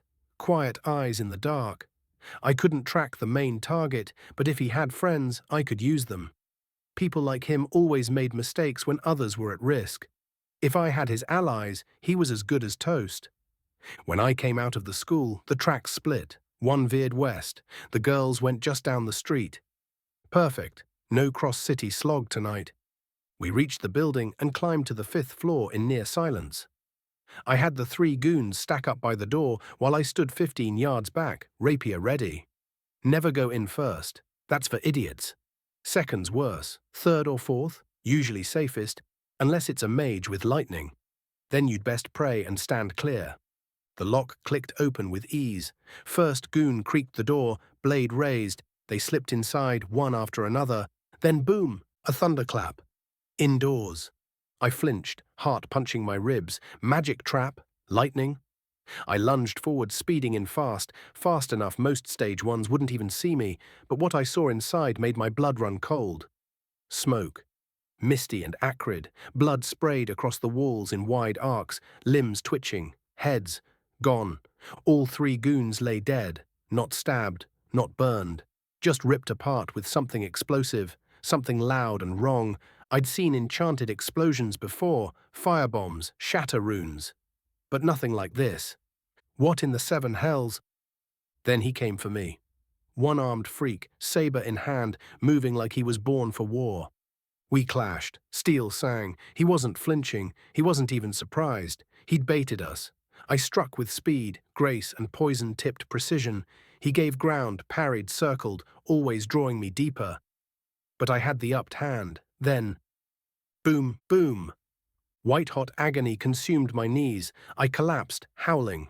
What spell was that? What kind of witchery? Then I saw her, the girl, Lilith. Standing calmly in the smoke, a strange metal staff still fuming in her hands. She wore some kind of ridiculous sleepwear, but her face was all fury. She stepped forward, picked up one of my severed legs, and locked eyes with me. "You're in for a long night, motherfucker." Then she swung. The world turned red and painful. Then nothing. When I woke up, I was tied to a chair. Both legs gone past the knees. They'd healed me just enough to keep the blood in, not enough to dull the pain. Every throb was a goddamn drumbeat in hell. In front of me sat the one-armed shithead, lounging in a chair like we were in some backwater tavern. He was smoking something, medical herbs rolled in thin paper, and he made a show of blowing the smoke into my face. It stung my eyes. "So tell me, Sir Darroch, Knight of the Cult," he said with a smirk, "what exactly were you doing at my good friend's place?" "None of your damn business, asshole." He chuckled. "Tough guy, huh?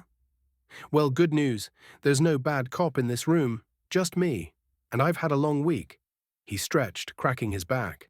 "But hey, let's start with a little kindness. How about I untie you?"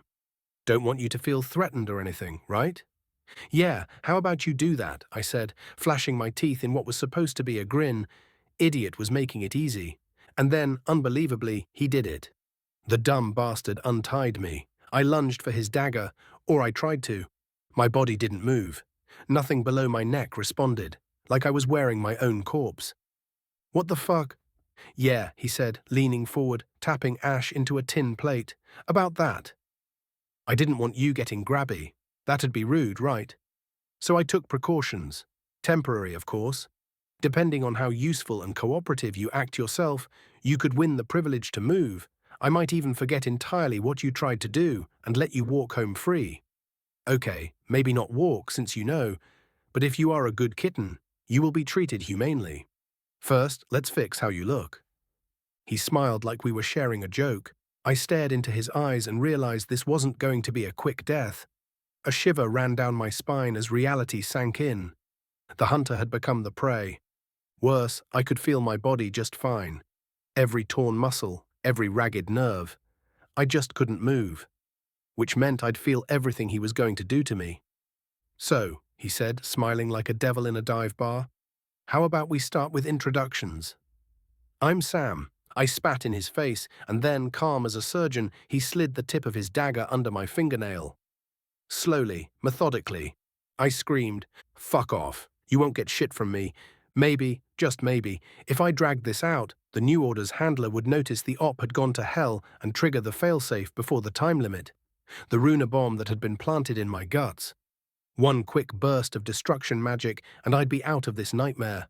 All I had to do was last 24 hours. Sam looked at me, eyes hollow but steady. Now, don't lie, he said. I've been waiting for you to wake up. Figured maybe your friends would show up. But no one came. He gave me a mock frown. Sucks not having real friends, huh? I grinned through the pain, blood pooling at my feet. Give it time, I said, baring my teeth. You'll see. I had to be close. I'd been out a few hours, maybe more. Add in the travel time, maybe I only had a couple hours left. Just a bit longer. But then he said it. You know, Sam mused, we've been waiting for a week. You'd think something would have happened by now, right? I figured 48 hours, tops. I expected your buddies to show up and murder you in your sleep with a bunch of cult ninja, or for them to at least try to break you out. You deserved better partners. You have no real firins. But it's okay. We can fix that. We just want to help you. Wait. What? A week? That couldn't be right. The failsafe was supposed to go off in 24 hours. 24. Panic clawed at my chest. Why hadn't it worked? Why hadn't they triggered it? I was supposed to explode, damn it. They were supposed to kill me before anyone got anything out of me. A cold dread slithered down my spine. It wasn't going to. The Inquisition had neutralized the last line of protection I had. Sam tilted his head. Well, he said, you don't seem very cooperative right now. So I guess I'll just put you back to sleep and check on you tomorrow. His fist crashed into my face like a hammer, and then darkness. When I awoke, the scene was the same damned cold and dark room, except now Sam was wearing a long crimson-padded gambeson and sipping on a steaming cup of coffee like we were about to discuss the weather. Good morning, sleepyhead, he said cheerily.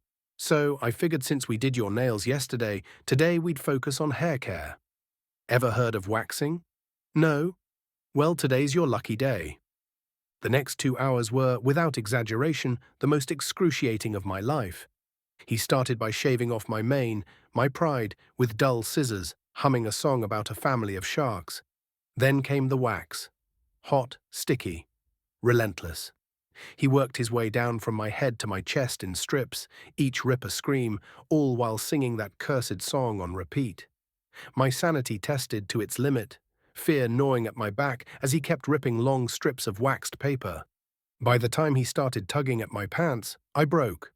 I spilled everything: names, operations, safe houses, who ran what, where the gold moved, how the handlers worked, even where the high priest's mistress lived. It all came out in a desperate torrent. Then the room suddenly grew brighter. The door creaked open. Click, clack. Metal-tipped heels stepped into the room, a tall elf in inquisitorial uniform, face like carved marble and eyes that burned. Well, Mr. Sam, he said, glancing at the quivering mess that was me, your methods are unconventional, but I've never seen a cult agent break this fast. Impressive work. He stepped forward, offering his gloved hand, his aura of polished authority enveloping the room. I'd like to extend a formal offer. Once your academic studies are complete, I believe your talents would serve the Inquisition quite well. It's rare to find a man who can dismantle a psyche in under 24 hours. The red coat took his hand and shook it warmly. You know where to find me, he said with a nod. What? What is going on? I yelled, twitching in my chair. You said a week had passed. Oh no, my friend, Sam said, turning toward me with that same lazy grin. I just bamboozled the hell out of you.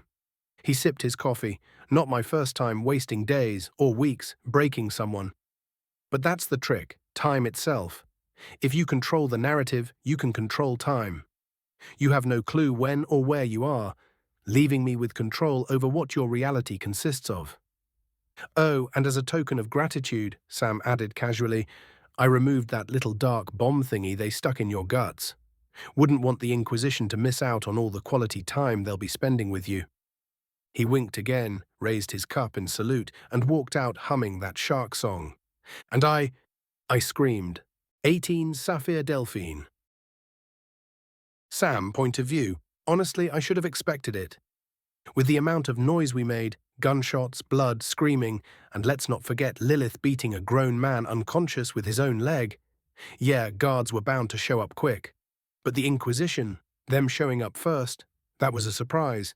They worked fast, real fast, like under 5 minutes and they're in your apartment fast. Still, I was proud of Lilith. She'd been through hell, but she held it together like a damn pro. And since she was the first to draw blood on Shorty, the double barrel was hers to keep. That's just how my rules work. First blood gets the trophy. The apartment, though, total war zone, bloodstains, broken furniture, chunks of cultist, looked like a butcher shop run by someone with a grudge. Luckily, the Inquisition handled everything. First came a cleaning team. Quiet, professional, creepy efficient. Then a relocation team showed up to move Lilith's stuff. She was now officially listed as cult-targeted, which meant she got an all-expenses-paid trip to somewhere safer than this 5th-floor murder suite. The funny part? The body removal team pulled in at the same time as the city guard. Except the guards took one look at the sigils on the inquisitorial uniforms, decided they didn't get paid enough, and noped the hell out. I watched them leave without even filing a report. Smart men. I offered to help interrogate the guy, thought it'd be fun. At first, the Inquisitor looked at me like I was insane, which fair. But then I explained my plan. He listened. He blinked. Then he laughed. Loud, ugly, honest-to-God belly laughter. Do it, he said, still chuckling. If this works, I'll buy you a beer. Honestly, I'd settle for an Inquisition trench coat and a better brand of coffee. Their uniforms had that unmistakable look. Don't mess with me. Surprisingly, the Inquisitor actually handed me one when I said that. It was a bit large at first, but after a while I felt it tug at my mind, as if the coat itself was adjusting, pulling and shaping to fit my body. It was like an expert craftsman working his magic, molding the fabric to my frame. Spoiler, it did work, so now he owes me a beer, and maybe a medal. By noon, Lilith and I were on a cart, heading toward her friend's place, but my heart sank when I saw who it was. The friend, Lilith's longtime friend, was Hope. She was awake. She was in a wheelchair. Seeing her, I felt a million things at once. Joy that she was alive. Guilt for not being fast enough to stop what happened. Relief. Surprise. And then confusion as I watched the two girls hug and start chattering at a speed that made my brain lag behind. In the end, I didn't say much. I just hoped my smile said enough. Hi, I said sheepishly, not knowing what else to say. I'm sorry I was late. Hope flashed a mischievous smile. Well, well, look who it is. Then her expression softened. Don't. It's okay, Sam. I'm alive because of you. I might have lost a leg and ended up in a wheelchair for a while, but you lost an arm. And unlike me, you don't have mana to attune to, so there's not much that can be done. You've done enough, Sam. Really. Thank you. I looked up at the sky, feeling the words settle somewhere deep in my chest. then doubled over when Lilith punched me in the gut. "Hey, are you underestimating one of the most promising engineers on the continent?" she barked, pointing at me like I was a broken clock she was about to fix. "Give me a few years to figure this shit out, and you'll be good as new." She clapped her hands. "I've got ideas. Like cool ideas. A blade inside the arm, maybe a gun. Ooh, or a clock, or a dash dash." "How about we move inside?" Hope interrupted with a chuckle. "Let's have dinner first." Hope was staying at a nearby sister house. Like everything else in this city, the building looked more like an art gallery than anything functional, so big it'd be easy to get lost in. Her apartment, though, was simple. Sparse furniture, 4 bedrooms, quiet, clean, peaceful. Somehow, that felt like the most luxurious part of it all. The 2 girls spent some time catching up. I made sure Shorty was properly reloaded before taking my leave to head to the school. After all, the Inquisition was looking after them, and for now, they seemed to be on our side. When I arrived at the school and passed through identification, 2 security agents rushed at me, batons in hand. But the moment they spotted the coat, they stopped dead in their tracks. I could practically see the gears turning in their heads as they re-evaluated their life choices. After a quick, hushed conversation, they opted for a more diplomatic approach. Only one escorted me to the dean's office. That coat was cozy as hell, and the authority it granted. Incredible. No more fumbling for letters of introduction, just the Inquisition's mark on my back. It saved time, looked good, and came with the kind of backing that made people think twice. Honestly, I let the Inquisition brand me an ally for 3 reasons: style, backup, and influence. These guys were the top dogs, no doubt about it, and their reach stretched deep into the halls of power. So far, everything I'd seen from the church had been shockingly positive, which, considering the world I was stuck in, was almost suspicious. But I wasn't complaining. Still, the cult being so active that I, a complete nobody, had stumbled into their plans twice. That smelled bad. Real bad. If my gut was right, they were probably gearing up to summon an evil god, unleash a calamity, or kick off some apocalypse-level lunacy. As I neared Claudius's office, the air grew heavy, like I'd stepped into a pressure chamber trying to crush my bones. The guard escorting me stopped 50 yards from the door, sweat pouring down his face. "Go." "I'm watching you," he muttered, voice tight with nerves. No doubt he felt the pressure too. I knocked and stepped in. Sitting at the desk was the dean himself, Claudius, relaxed, calm, and wearing a radiant smile. Across from him stood a stunning elf woman, power radiating from her like heat from a forge. Her hair shimmered like spider silk, her sharp features set in a mask of fury. A regal dress of gold and violet clung to her frame, and her glare could have melted steel. "Don't try to shoo me off, Clad. I'm not letting this go. We can't have elite-class nobles, high nobles, getting attacked behind our walls. This reeks of cult activity. We must investigate and report this immediately." I cleared my throat gently.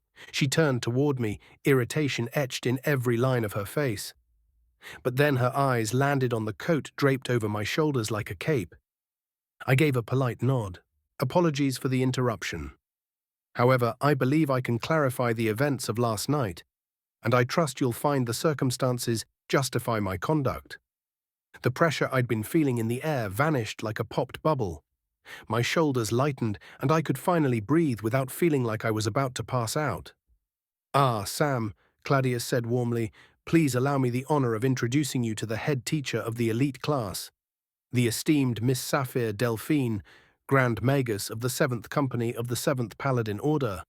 That title hit like a brick. Even I had heard of the 7th Company.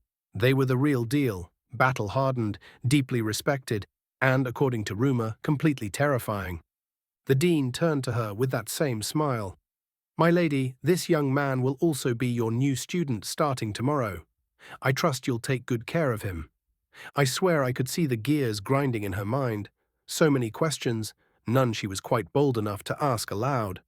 "Not yet." "Pleasure, ma'am," I said, keeping my voice level. "The pleasure's mine," she replied, cool and composed, "though I'll decide if you'll truly be my student after I've heard your version of events."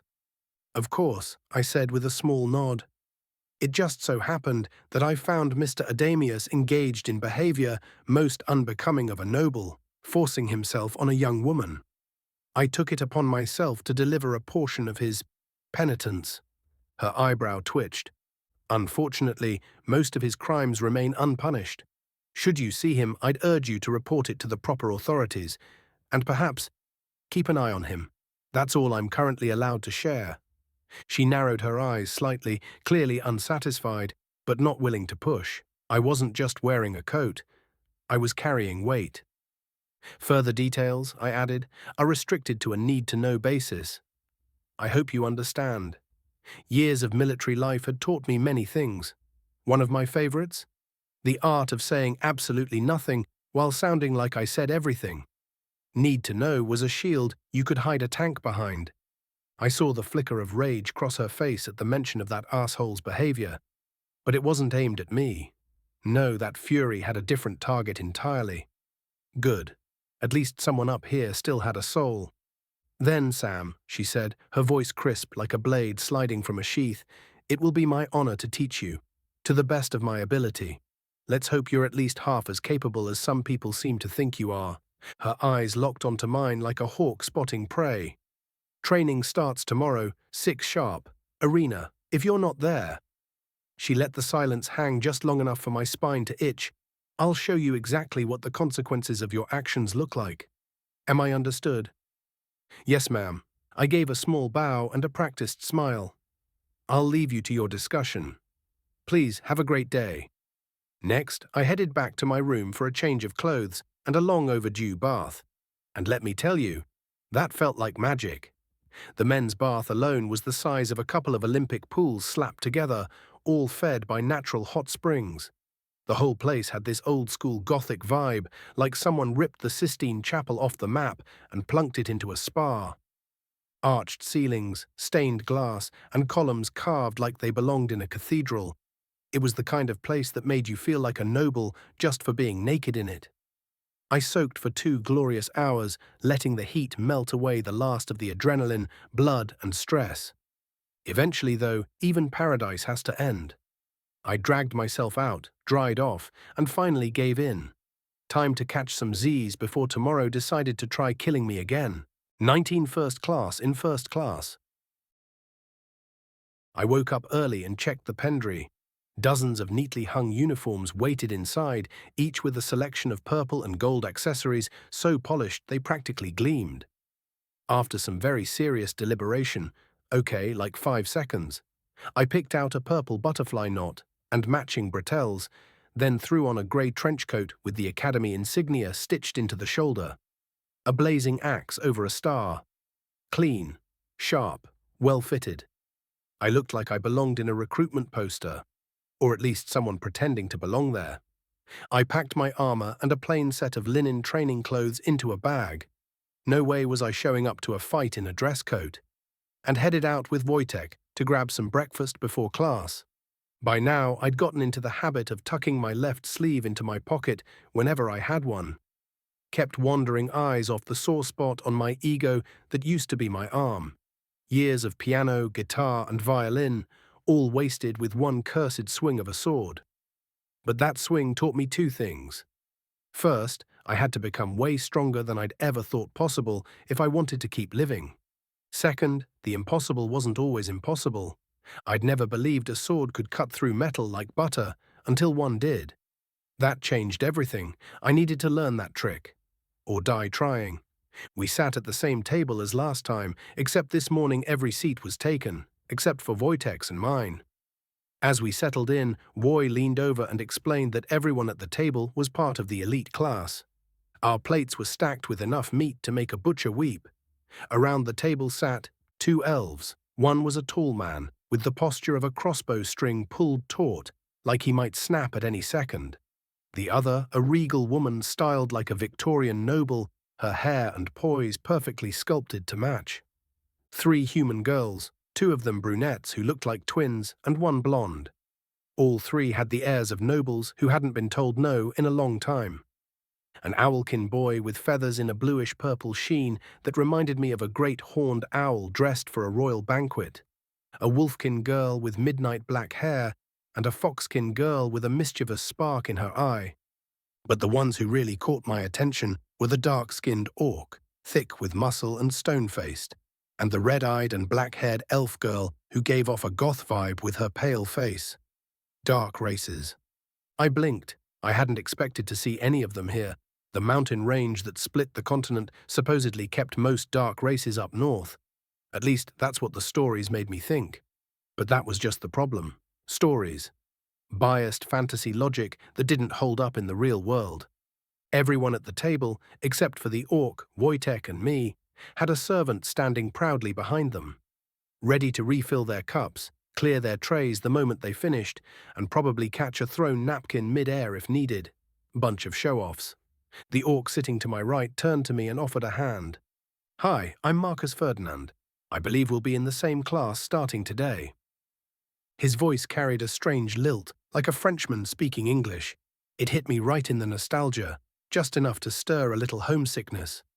Marcus was massive, with dark grey skin like cooled lava and eyes as soft and blue as a spring sky. The kind of guy who could bench press a horse but would still be your shoulder to cry on after a bad breakup. The kind of vibe that made you want to spill your darkest secrets and get a hug after. A real bro. "Hey, I'm Sam," I replied, shaking his hand. "Yeah, we're classmates, and hopefully friends too. Is this the full elite class?" "Not quite," he said, gesturing across the hall. "There are 2 other elite tables." One was long, narrow, and perched on a raised platform like some kind of throne room setup. A dozen noble kids sat there, dwarves, humans, elves, each of them flashier than the last. Everyone had at least 2 servants. No beastkin, no dark races. I didn't need Wojtek to tell me what that meant. Then there was a smaller, short-legged table tucked into the corner. At it sat a micekin boy, a squirrelkin girl, 2 dwarven girls, and 3 goblin girls. No servants, no flash, just quiet conversation and a lot of side-eyes from the other nobles.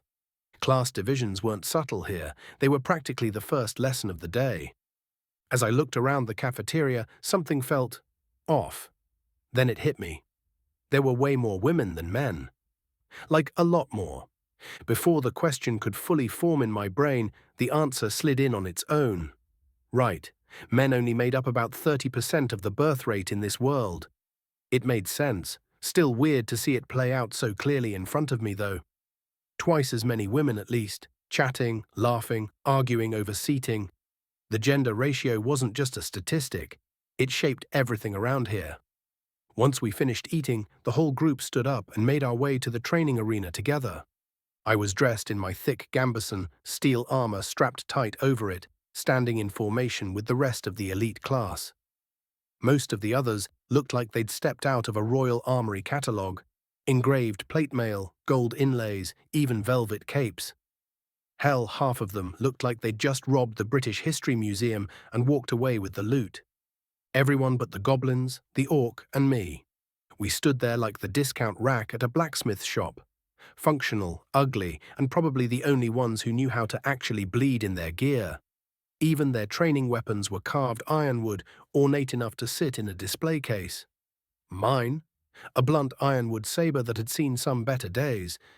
If I'd thought training under Harold was brutal, this was a damn revelation. That old knight had only shown me the tip of the iceberg. Here, the iceberg was doing backflips and punching me in the face. Every student around me moved with the terrifying grace of someone who'd been stage 2 since they could walk. Baby swordsman fresh out of the cradle. And me? I was just trying not to die before lunch. The instructor was an orc that made Marcus look like a dwarf. Towering and terrifying, with grey-green skin pulled tight over muscle so dense it looked like it forged the armor itself. Scarred from tusk to toe, the guy didn't wear armor. He was armor, shaped by war and bad decisions. The next 2 hours were pure hell. I was bruised everywhere but the face, and that was probably just because it was the only part of me Marcus didn't feel like hitting. Still, the pain came with lessons. Every tip I got was earned in blood and grunts, but I could feel myself improving. The curved sword in my hand, an unfamiliar dance partner at first, was starting to feel less like a liability and more like an extension of my body. A wobbly, clumsy extension, sure, but progress was progress. Marcus was a beast with 2 gladius swords moving like a hurricane wrapped in muscle. Fast, precise, and graceful in a way that made me wonder if he had a dancer's past. I, meanwhile, was trying to keep up with one arm and a sword that felt like it weighed as much as my pride. He kept landing hits, and each one came with a gentle correction, a nudge on my stance, or a quick comment on my form. Honestly, sweetest mountain of a man I'd ever met, on par with Wojtek and Father Matthias. I was trying to block one of Marcus's attacks, emphasis on trying, when the instructor's voice boomed across the arena like a war drum. "You call that a stance, Stringbean? My grandmother could hold her sword straighter, and she's been dead for 50 years. The class froze, half in shock, half in glee. I straightened up like a kid caught stealing bread. "Yes, sir," I barked back, mostly out of instinct and residual military trauma. "Wrong answer. Fix it. That curved stick in your hand ain't a decorative wall piece." The next hour was just more pain, sweat, and public humiliation. But by the end of it, I did manage to block a strike that would have cracked my ribs before. Progress. Bleeding, limping, aching progress. After we were finally dismissed, I dragged my sorry carcass to the baths. Fast rinse this time, no 2-hour soak like yesterday. It was just enough to scrub off the shame, sweat, and whatever dark magic was keeping my thighs from functioning properly. Then came theory class. I limped in, slumped into my seat, and was greeted by a pair of curious gold eyes. The blue-haired goblin girl sitting next to me gave a polite nod. Tiny, sharp-eyed, and with ears too big for her head, she had an open textbook, 3 different quills, and a look that said, "I eat calculus for breakfast." "Oceania," she said, extending a hand. "Sam, I'm new and dumb. Please be gentle." She smirked. "I'll try." Turns out she was a lifesaver. Anytime a topic went over my head, runes, mana flow, spell lattice theory, she whispered quick explanations that actually made sense. I took notes like my life depended on it, which, knowing this world, it probably did. Only one person was missing from class all day, Adamius. Apparently, he was an elite student. Huh. Rumors were flying like arrows, beaten half to death, found in the street, barely breathing. I didn't say a word, just sipped my school-issue coffee and listened. The next 2 weeks were rinse, wash, repeat. Brutal training in the morning, theory in the afternoon, bruises by night. It felt like I'd joined some medieval boot camp for future warlords. And honestly, I kinda liked it. There were a few exceptions. For some of optional classes, alchemy, ritual theory, summoning, stuff with names that screamed boom or bleeding accidents, I wasn't allowed in yet. Instead, I got handed reading lists long enough to use as rope and was politely told to get my illiterate ass to the library. So I did. Wojtek showed me a corner that had become unofficially his, filled with thick tomes, enchanted lanterns, and the scent of very old paper. I'd sit there, scratch notes on whatever subject I was banished from, and slowly hammer the basics into my skull. Some stuff clicked. Some stuff clicked, exploded, and then caught fire, mentally speaking. As for magic practice, nada. The dean had vanished like a politician after election day. Without him to oversee my magic training, I was stuck on the theoretical side of things. I'd really hoped to get some hands-on spell slinging done before the hunt. But hey, life doesn't always hand you a wand. Sometimes it just kicks you in the ribs and tells you to read chapter 3. 2 days before the hunt, Lilith showed up. I didn't even hear her coming, just looked up from a book on wilderness survival, and there she was, bouncing on the balls of her feet like a kid who just finished a science project and couldn't wait to show it off. She was radiating happiness. "Hi, I'm so happy I got to you in time. I almost didn't make it, but I did," she beamed. "Percussion caps. Look." She pulled Shorty from the new holster on her left hip with a proud little flourish. I recognized the pistol instantly, same double-barrel beast, but the lock mechanism gleamed with new parts. Sleek, compact. A tiny extractor lever was built into the side, elegant in its simplicity. My jaw damn near hit the floor. "Amazing," I boomed, the excitement pouring out of me. "That's way faster than I expected you to make it happen." She giggled, holding the gun like it was a newborn baby. "You gave me the theory. I just had to fill in the blanks. Lilith, this is going to change everything." "Oh, I know," she said, eyes gleaming. That's why I made two. She winked, pulling a second shorty from behind her back. The new shorty was a beauty, sleek silver, triple-barreled, rifled, and capped with a heavy grip that fit my hand like it had been made for it, which, knowing Lilith, it probably had. She handed it to me with a grin like she was giving me a Christmas present. "Keep it," she said. "That one's yours. I made us matching sets. His name is Triplet." My fingers curled around the grip. The balance was perfect, the action smooth. The weight alone promised one hell of a punch. I felt like a kid holding a dragon egg. Before I could say anything, she held out her hand expectantly. "Also, pass me the hand cannon. I should be able to convert it before your hunt too." I unclipped it and handed it over without a word, still trying to figure out how to say thank you without sounding like an idiot. "You should beware and rest well before the hunt," she added, her voice a little more serious now. "Hunts are no joke, even for a tough cookie like you."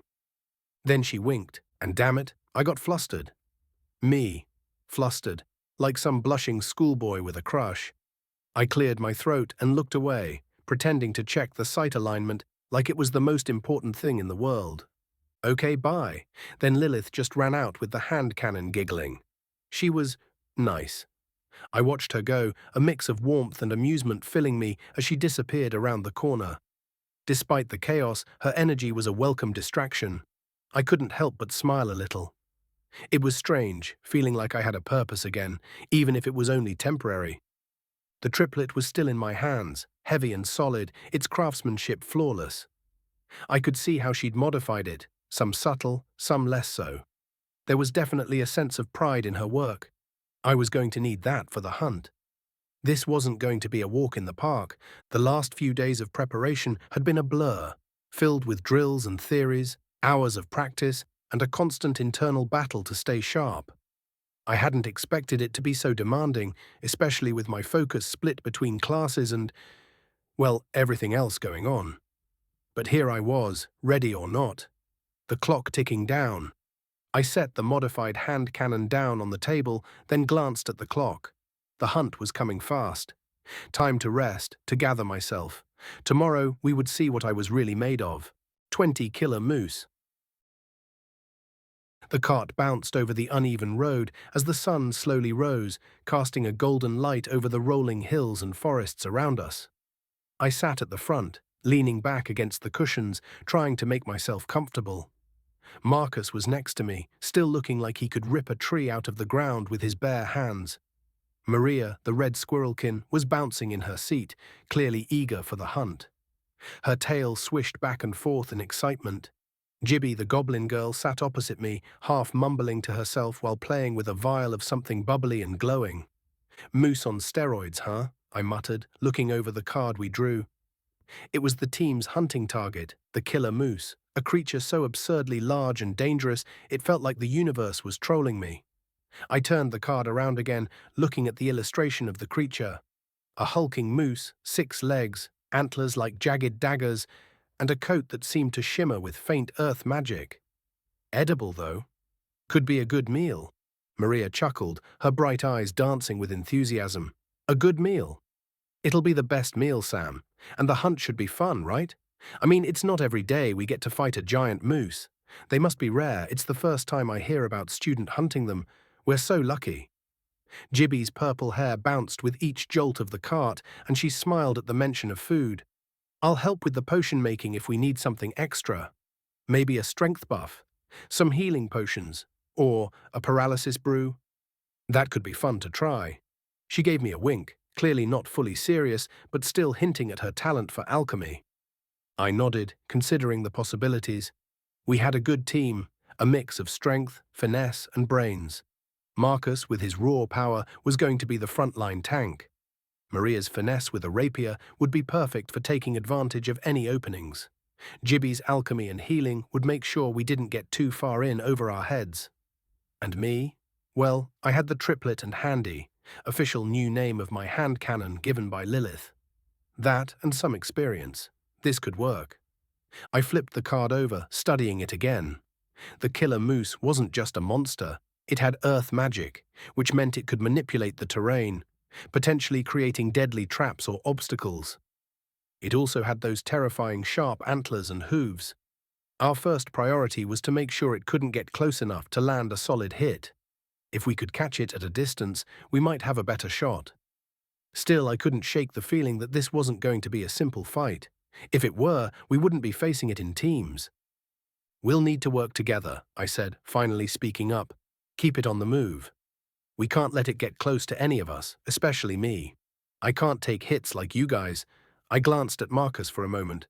"And no offense, but you might be the one to take the brunt of its charge." Marcus grinned, his sharp teeth showing. I like the sound of that. A challenge. He shifted in his seat, clearly already gearing up for the fight. "You just make sure to keep your head down and your aim true, Sam." "I will," I replied, giving him a nod. The cart began to slow as we neared the hunting grounds, the trees thickening around us. Gibby held up a small flask, grinning. "I've got just the thing if we need a boost. Magic-infused potion. You'll feel like you can punch a hole through a castle wall." She giggled at the thought of it. "If we need it, of course." I couldn't help but grin. We had a solid plan, and I felt a little more confident now, surrounded by people who had each other's backs. "All right. Let's go hunt us a magic moose." The goblin girl pulled out a letter she had received just before embarking in the cart, her brows moving uncontrollably as she read. Gibby leaned in close, whispering just loud enough over the cart's rattling to be heard. "Stuff is going down at home. They're saying it's some kind of sickness. But the weird part is, people vanish before they even show symptoms. My mum said a whole village just emptied. No sign of struggle, no blood, just gone." Her purple brows furrowed as she clutched the letter tighter. Marcus gave a concerned grunt. "That doesn't sound like any sickness I've heard of." Maria shrugged, trying to keep things light. "Could just be bandits. Or people fleeing the coming war. I mean, the North's always been a mess." "But that's not all," Gibby continued, ignoring the squirrelkin's dismissal. "There were sightings of things. Monsters, but not like the usual ones. Mutated beasts. A deer with no eyes, but it chased people from half a mile away. A giant bear with so many worms under its skin that most of it fell off. Stuff that doesn't make sense. Dad says it's probably just Empire fear-mongering. But still." Her eyes shifted between us. "I don't like it. Sounds like either dark magic or something worse," I muttered, mostly to myself. The kind of worse I didn't want to think about. Whatever it was, it didn't sound natural. And coming from someone who had watched a sword cleave through steel and devils explode from portals, that was saying something. Still, I didn't voice all my thoughts. No need to spread the unease. We were on a mission today. The hunt came first. "As for the museum next week," I said, trying to change the subject, "you guys go nuts. I've had enough of dusty artifacts and stories about dead people. The only history that matters to me is the kind that bites back." Maria smirked, clearly unimpressed. Typical barbarian mindset. Marcus chuckled. "I think you'll change your mind when you see it. This place isn't just some pile of statues. They've got relics from the wars, early enchantment prototypes, maybe even weapons forged by the first casters. Real stuff, not just dusty bones. They even have some of the Nameless's gear." Gibby nodded enthusiastically. "And maybe we'll see something related to those mutations too. There's a whole sub-wing on magical biology. If anything weird's happening, that's where they'd put it." I sighed, but deep down I knew I'd end up going. Not because I cared about dusty old things or even magical artifacts, but I was a student and needed to do student stuff. But something about Gibby's story had me on edge. And when the world starts shifting in ways that don't make sense, knowledge becomes ammunition. I leaned back, staring at the sky. "Fine. But if I get bored, I'm blaming all three of you." "Deal," Maria said with a wink. "Now let's kill that moose first. History class can wait." I kinda liked this assigned team. After a few hours riding down the sinuous road, we finally arrived at the last place the beast had been sighted. Marcus was the only one on the team who had taken a tracking course. But let's be honest, I didn't need one. I'd tracked lost people in the deep Canadian wilderness, followed the trails of bears, moose, deer, enemies in foreign lands, and everything in between.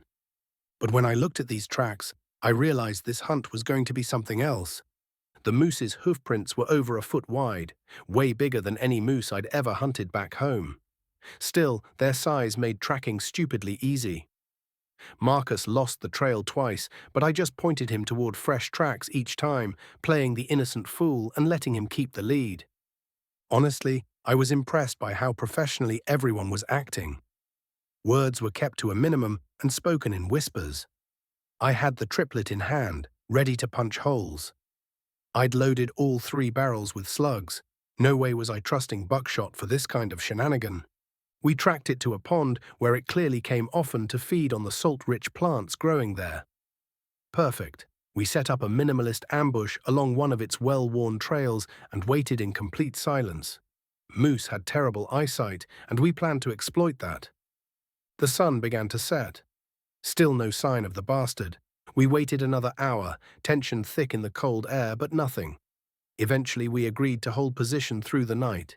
If it didn't show by noon tomorrow, we'd pull back and try to track its bedding area instead after resting. The vegetation was dense, the air cold and wet. And sometime after midnight, it started snowing. Good. It would mask some of our scent and give us fresh tracks to follow come morning, if luck decided to cut us a break. By sunbreak, I heard a loud branch crack and an animal call, "Mboa!" Here comes the big buck. Maria, despite shivering, didn't make a sound. Marcus, Gibby, and I were used to worse cold, but the humidity was starting to seep into our armor, gnawing at our joints and keeping us alert.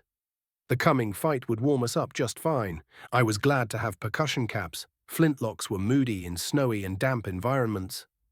My body tensed. Marcus would block the main trail. Maria and I would take the flanks.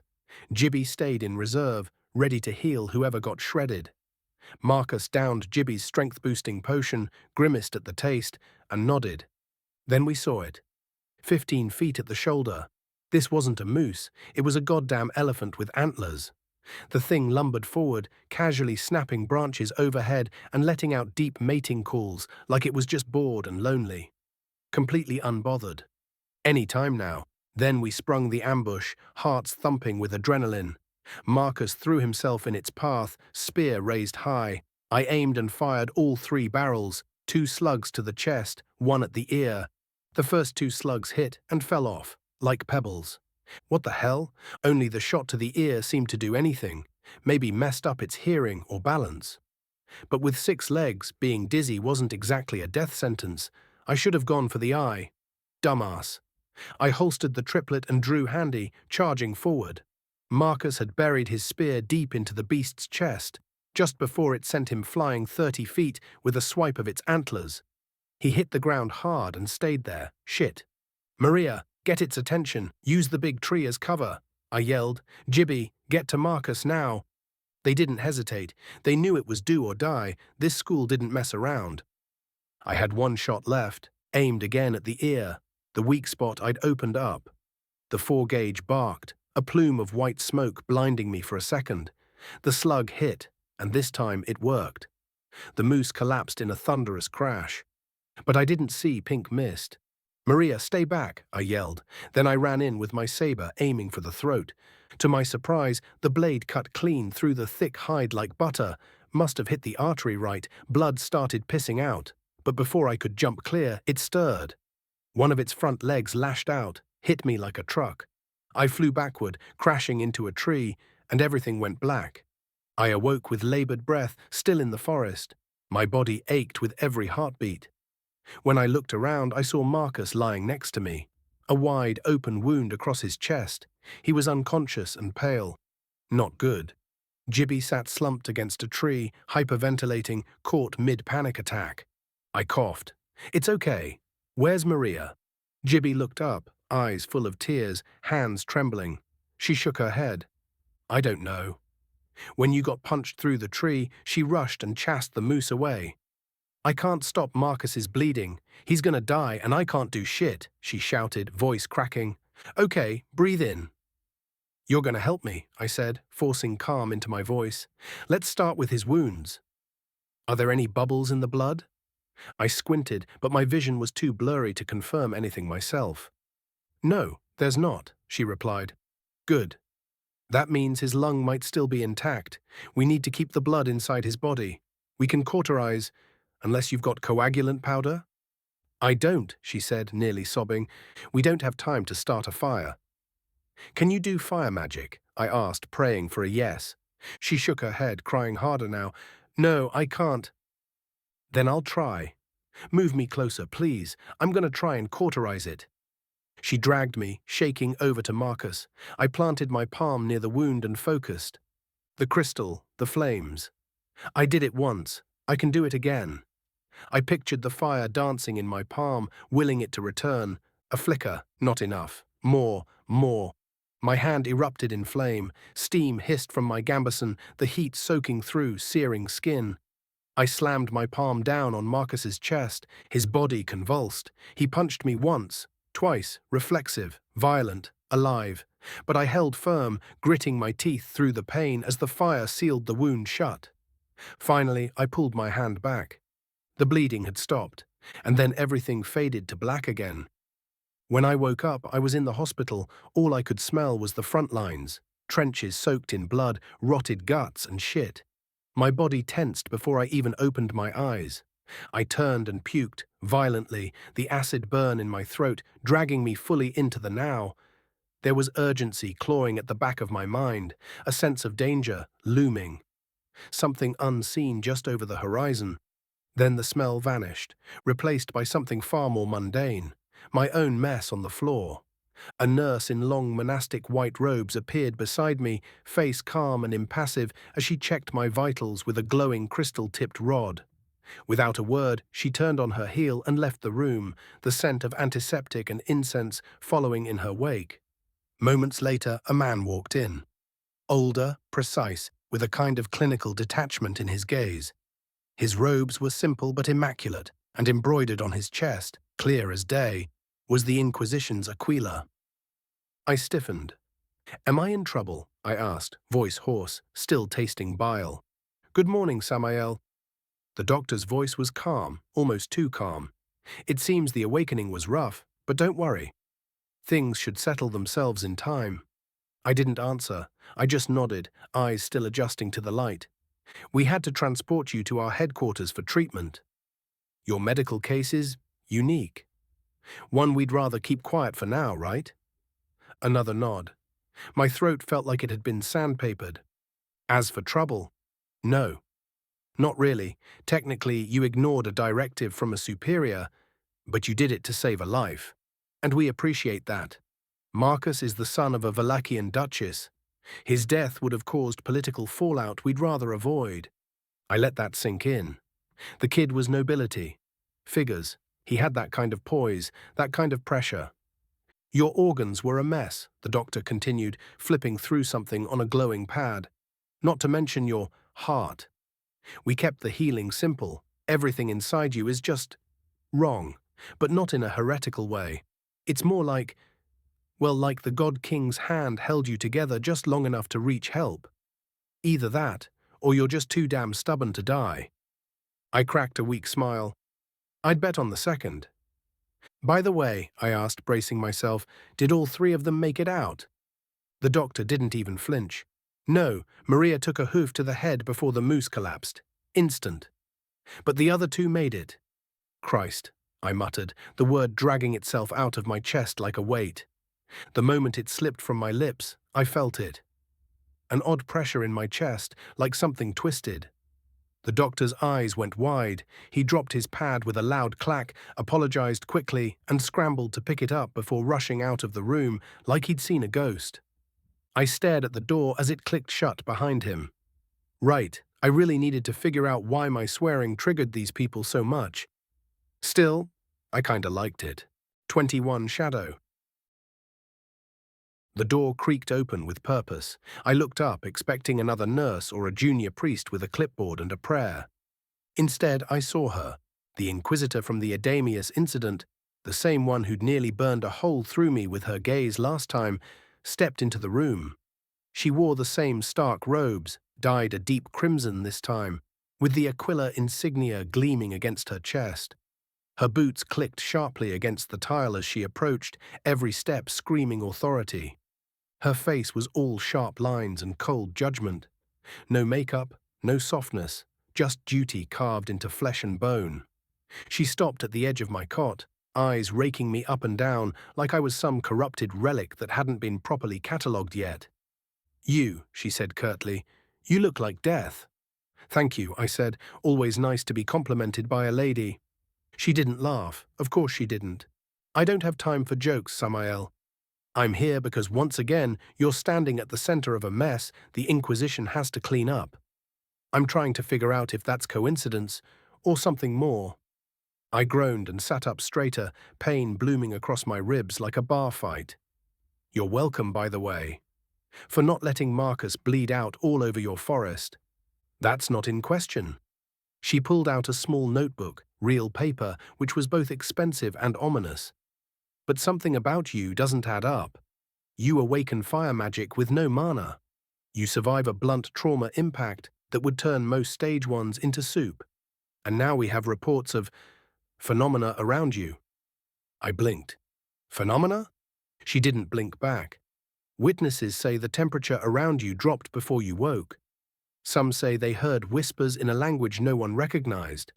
The nurse says she saw light behind your eyes, light that shouldn't be there." I stared at her. "And then there's your language. That word you said before the doctor fled the room. The one that caused a localized pulse of mana through the chapel ward." "Yeah, that's a no." "Oh, that," I said, scratching my head. "Yeah, we say that all the time back home. Real common." "You're playing with things you don't understand," she said, stepping closer, "and that makes people like me nervous." "You should be nervous," I muttered. "I am." She leaned in, voice low. "You're either the God King's worst candle, or an idiot waiting to explode. Either way, I'm watching you. So keep your little miracles in check."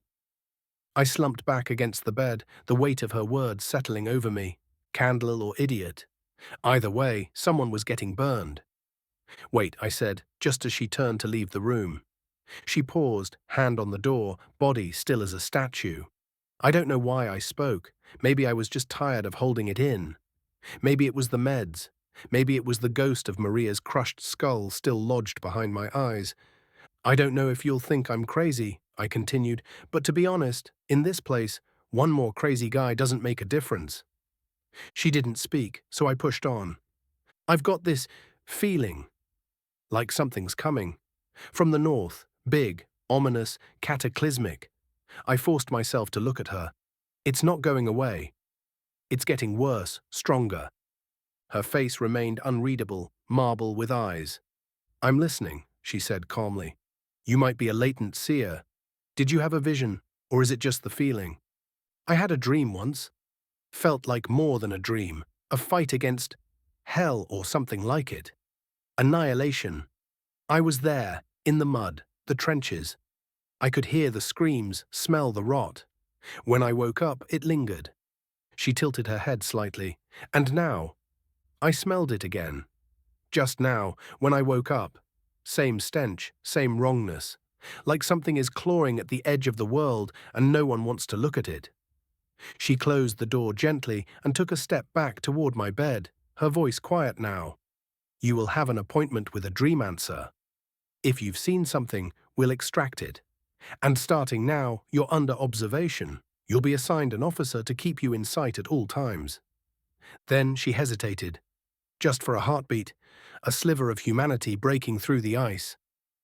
As she turned to go, she whispered, almost too soft to catch, "You're not the only one."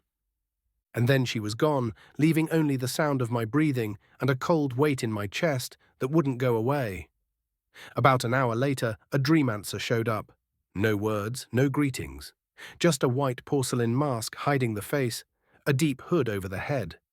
Feminine build, I think, but the robes made it hard to tell. The only thing clear was the silence. No footsteps, no sound. Just this quiet weight in the room, like the air had thickened. She raised one hand, muttered something in a language that tasted like water and fire, and before I could blink, darkness. Then the dream again, the trench, the cold, the rot. I could feel the muck pulling at my boots, the sky above choked with smoke and ash. The whistle of incoming death. the roar of something vast and wrong cresting the horizon. And I was there, axe in hand, about to squeeze the trigger. But this time it cut early, just a second. A moment where I saw it, hell or something worse, screaming toward me in a tsunami of flame and void. And then I jolted awake, heart trying to break out of my ribs. The Dreamancer was screaming, clawing at the mask, dragging it off like it was burning her skin. She stumbled into the hall, shrieking like a wounded animal. Then wham! The Inquisitor caught her mid-lurch like a cat catching a bird, calm, precise, efficient. The Dreamancer flailed once, then went limp, breathing in short, terrified gasps. The Inquisitor said nothing, just dragged the poor soul away, disappearing down the corridor. I lay there in my sweat-drenched bed, chest still heaving. Well, I muttered to myself, I guess I'm not the only one who thinks this shit is scary. A nurse came in, did a bit of extra healing on my bones and nervous system, then handed me a pill for the pain. She lit one of those minty banana-tasting cigarettes and stuck it between my lips before taking her leave. I finished it slowly, thinking about Maria. I barely knew her, but it was such a stupid death. It didn't make sense for the Academy to send us after that thing. Not with our level of training, not unless someone wanted it to go wrong. Maybe someone high up had a twisted sense of cost-benefit analysis. Or maybe there's a malicious bastard at work behind the curtain. Then my thoughts drifted north. Wallachia and the Empire, both massing troops at the frontier. I couldn't tell if the Empire was planning a crusade against the real evil festering up there, or if they were just gearing up for another round of genocide, hiding it behind holy banners and self-righteous hymns. Maybe they'd jammed the Wallachians between their army and whatever hellspawn was clawing its way down from the frost line. Let both sides bleed out, clean up duty after. God King, I hope I'm wrong, but I've been around long enough to know how little that matters. The next day, I was getting dressed in my crimson gambeson, a kind nurse helping me with the straps and belts. Then the Inquisitor came back, this time accompanied by a young woman walking with difficulty, leaning on a cane. A ram girl, but not just any ram girl, Hope. So she was an Inquisitor after all. Wait, you're walking. Did they grow you a new leg? Don't be ridiculous, Sam, she exclaimed. Lilith made me a prosthetic. It's still attuning to my mana, but in a few days I should be able to walk more easily. Give it a few weeks and I'll be moving like nothing ever happened. I'm so happy for you, Hope, I said, a weight lifting partly off my shoulders. Then a thought hit me. I can't wait for Lilith to lift the mystery of my power and make me a cool arm. Don't be ridiculous, Sam, she said, laughing, though she might be able to make you a cheese grater or a coat hanger in the meanwhile. You're mean. Well, get used to it. Starting today, I'm your official shadow, she said with a wink. I didn't expect you to get tangled up in so much cultist shit. I read the report, she added. Oh, I didn't tell many people one detail. See, the dagger I impaled Adamius with. It was coated in gimp pine extract. I figured you'd appreciate it. You didn't, she gasped, before bursting into laughter. Somehow, I'm a bit less sad that the bastard escaped us on horseback. His ass is gonna feel like the sun. That's hilarious. He escaped you? Seriously? Indeed. But his father, the Duke of Westria, is now under tight scrutiny. We're trying to determine if he's a cultist too. So far, the news isn't good. You don't think they're going to genocide Wallachia just to weaken the resistance against what's coming, right? I don't know, Sam. You have information I don't, it seems. We'll talk about that later. For now, you're going to be late to the museum. Miss McKenna is heading the group, and I'm sure she'd be quite displeased if you foxed your way out of history lessons. A cart was waiting for us at the door. I had my school trench coat on. This was a scholarly activity after all. Hope had been kind enough to wear her sister attire instead of full inquisitorial garb.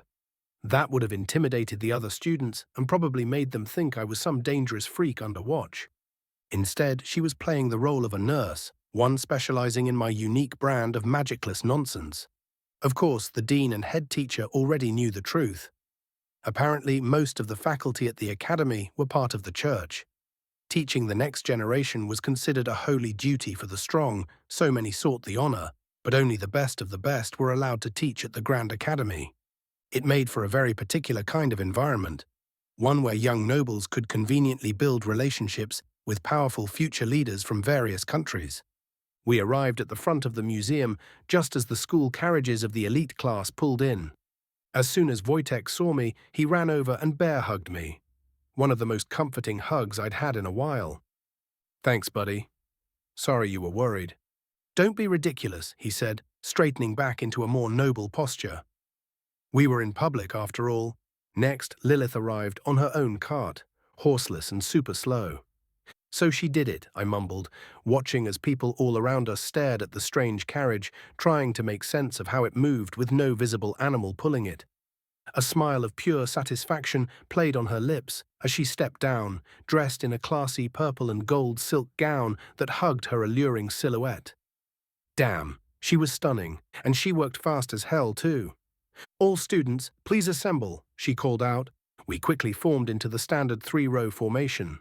When her eyes landed on me, I caught a flicker of color rising to her cheeks, just for a second, matching her curly red hair before her cold teacher mask snapped back into place. "Today we will be visiting the Talaria Grand Museum," she announced. "You are being granted access to the alumni section, a privilege afforded only to a very select few. I expect you to keep your fingers to yourselves." She paused, scanning the group with that sharp gaze of hers. "Form teams of 4 and enjoy your visit. If any of you cause a disturbance, there will be hell to pay. The alumni tour begins at 1 p.m. sharp. If you're not there..." She shrugged. "Too bad, so sad. Better luck next year. Am I understood?" "Yes, ma'am," I yelled. I was the only one who did. Oopsie. "Oh, and Sam," Lilith added, a wry smile on her lips, "since Marcus and Gibby are still in the hospital, you'll accompany me and Sister Hope for today." Once the student group split and went their merry ways, Lilith grabbed my arm. "Oh, look how cute they are," Hope said from behind us, making both of us flush red. "I'm surprised how fast you worked," I said. "A car, percussion caps and guns, and a leg, all that in such a short time. I'm kind of floored. That's seriously complex stuff for just a couple of weeks." "Well, since I'm under the watch of the Church Intelligence Agency, they saw my work and offered to help. Bigger lab, assistants, the works. I'm sorry I didn't ask for your permission, but since you wanted things to move faster, I thought it was the best way forward. You're not mad, are you?" "Mad? Number. Impressed is what I am. Father Matthias was right when he said you're the one." We kept chatting as we walked through the museum. It was divided into 7 sections, 6 of which were open to the public. The first section covered the history of enchantments and showcased ancient artifacts, some of which had enchantments we still couldn't replicate. One item caught my eye. It reminded me of a camping fan powered by a battery, over 4,000 years old and somehow still well preserved. The second section was about armor. A lot of it looked like stuff you'd see on Earth, from Roman-style kits to high Gothic articulated plate, the current pinnacle of tech in this world. But one item stood out: composite ceramic and mithril plates integrated into a minimalist plate carrier rig. It was 2,000 years old. The third section was on agriculture. Honestly, most of it was pretty boring, until I stumbled onto an exhibit about the milk industry. There, a life-sized cow stood fitted with an automated milk extraction machine, dated at 4,000 years old. The fourth section covered mana usage. The fifth, runes. There were a few wands that screamed Harry Potter, but nothing explaining the link between the two disciplines, so I skipped ahead to the sixth section, art. At first I thought I'd chill on a bench, but I figured I might as well check out the paintings and sculptures. Who knows? Might offer some introspective insight into this world. There was a big exhibit about the hero era 2,000 years ago. One oil painting mural stopped me cold. A trench scene filled with chaos. In the center stood a grizzled man, easily 12 feet tall, bulging with muscle, holding a gigantic axe. Something about him looked familiar. Below the painting, a bronze plaque told his story: the nameless hero, summoned by the order in the year of our Lord, 8069, to fight the demon tide.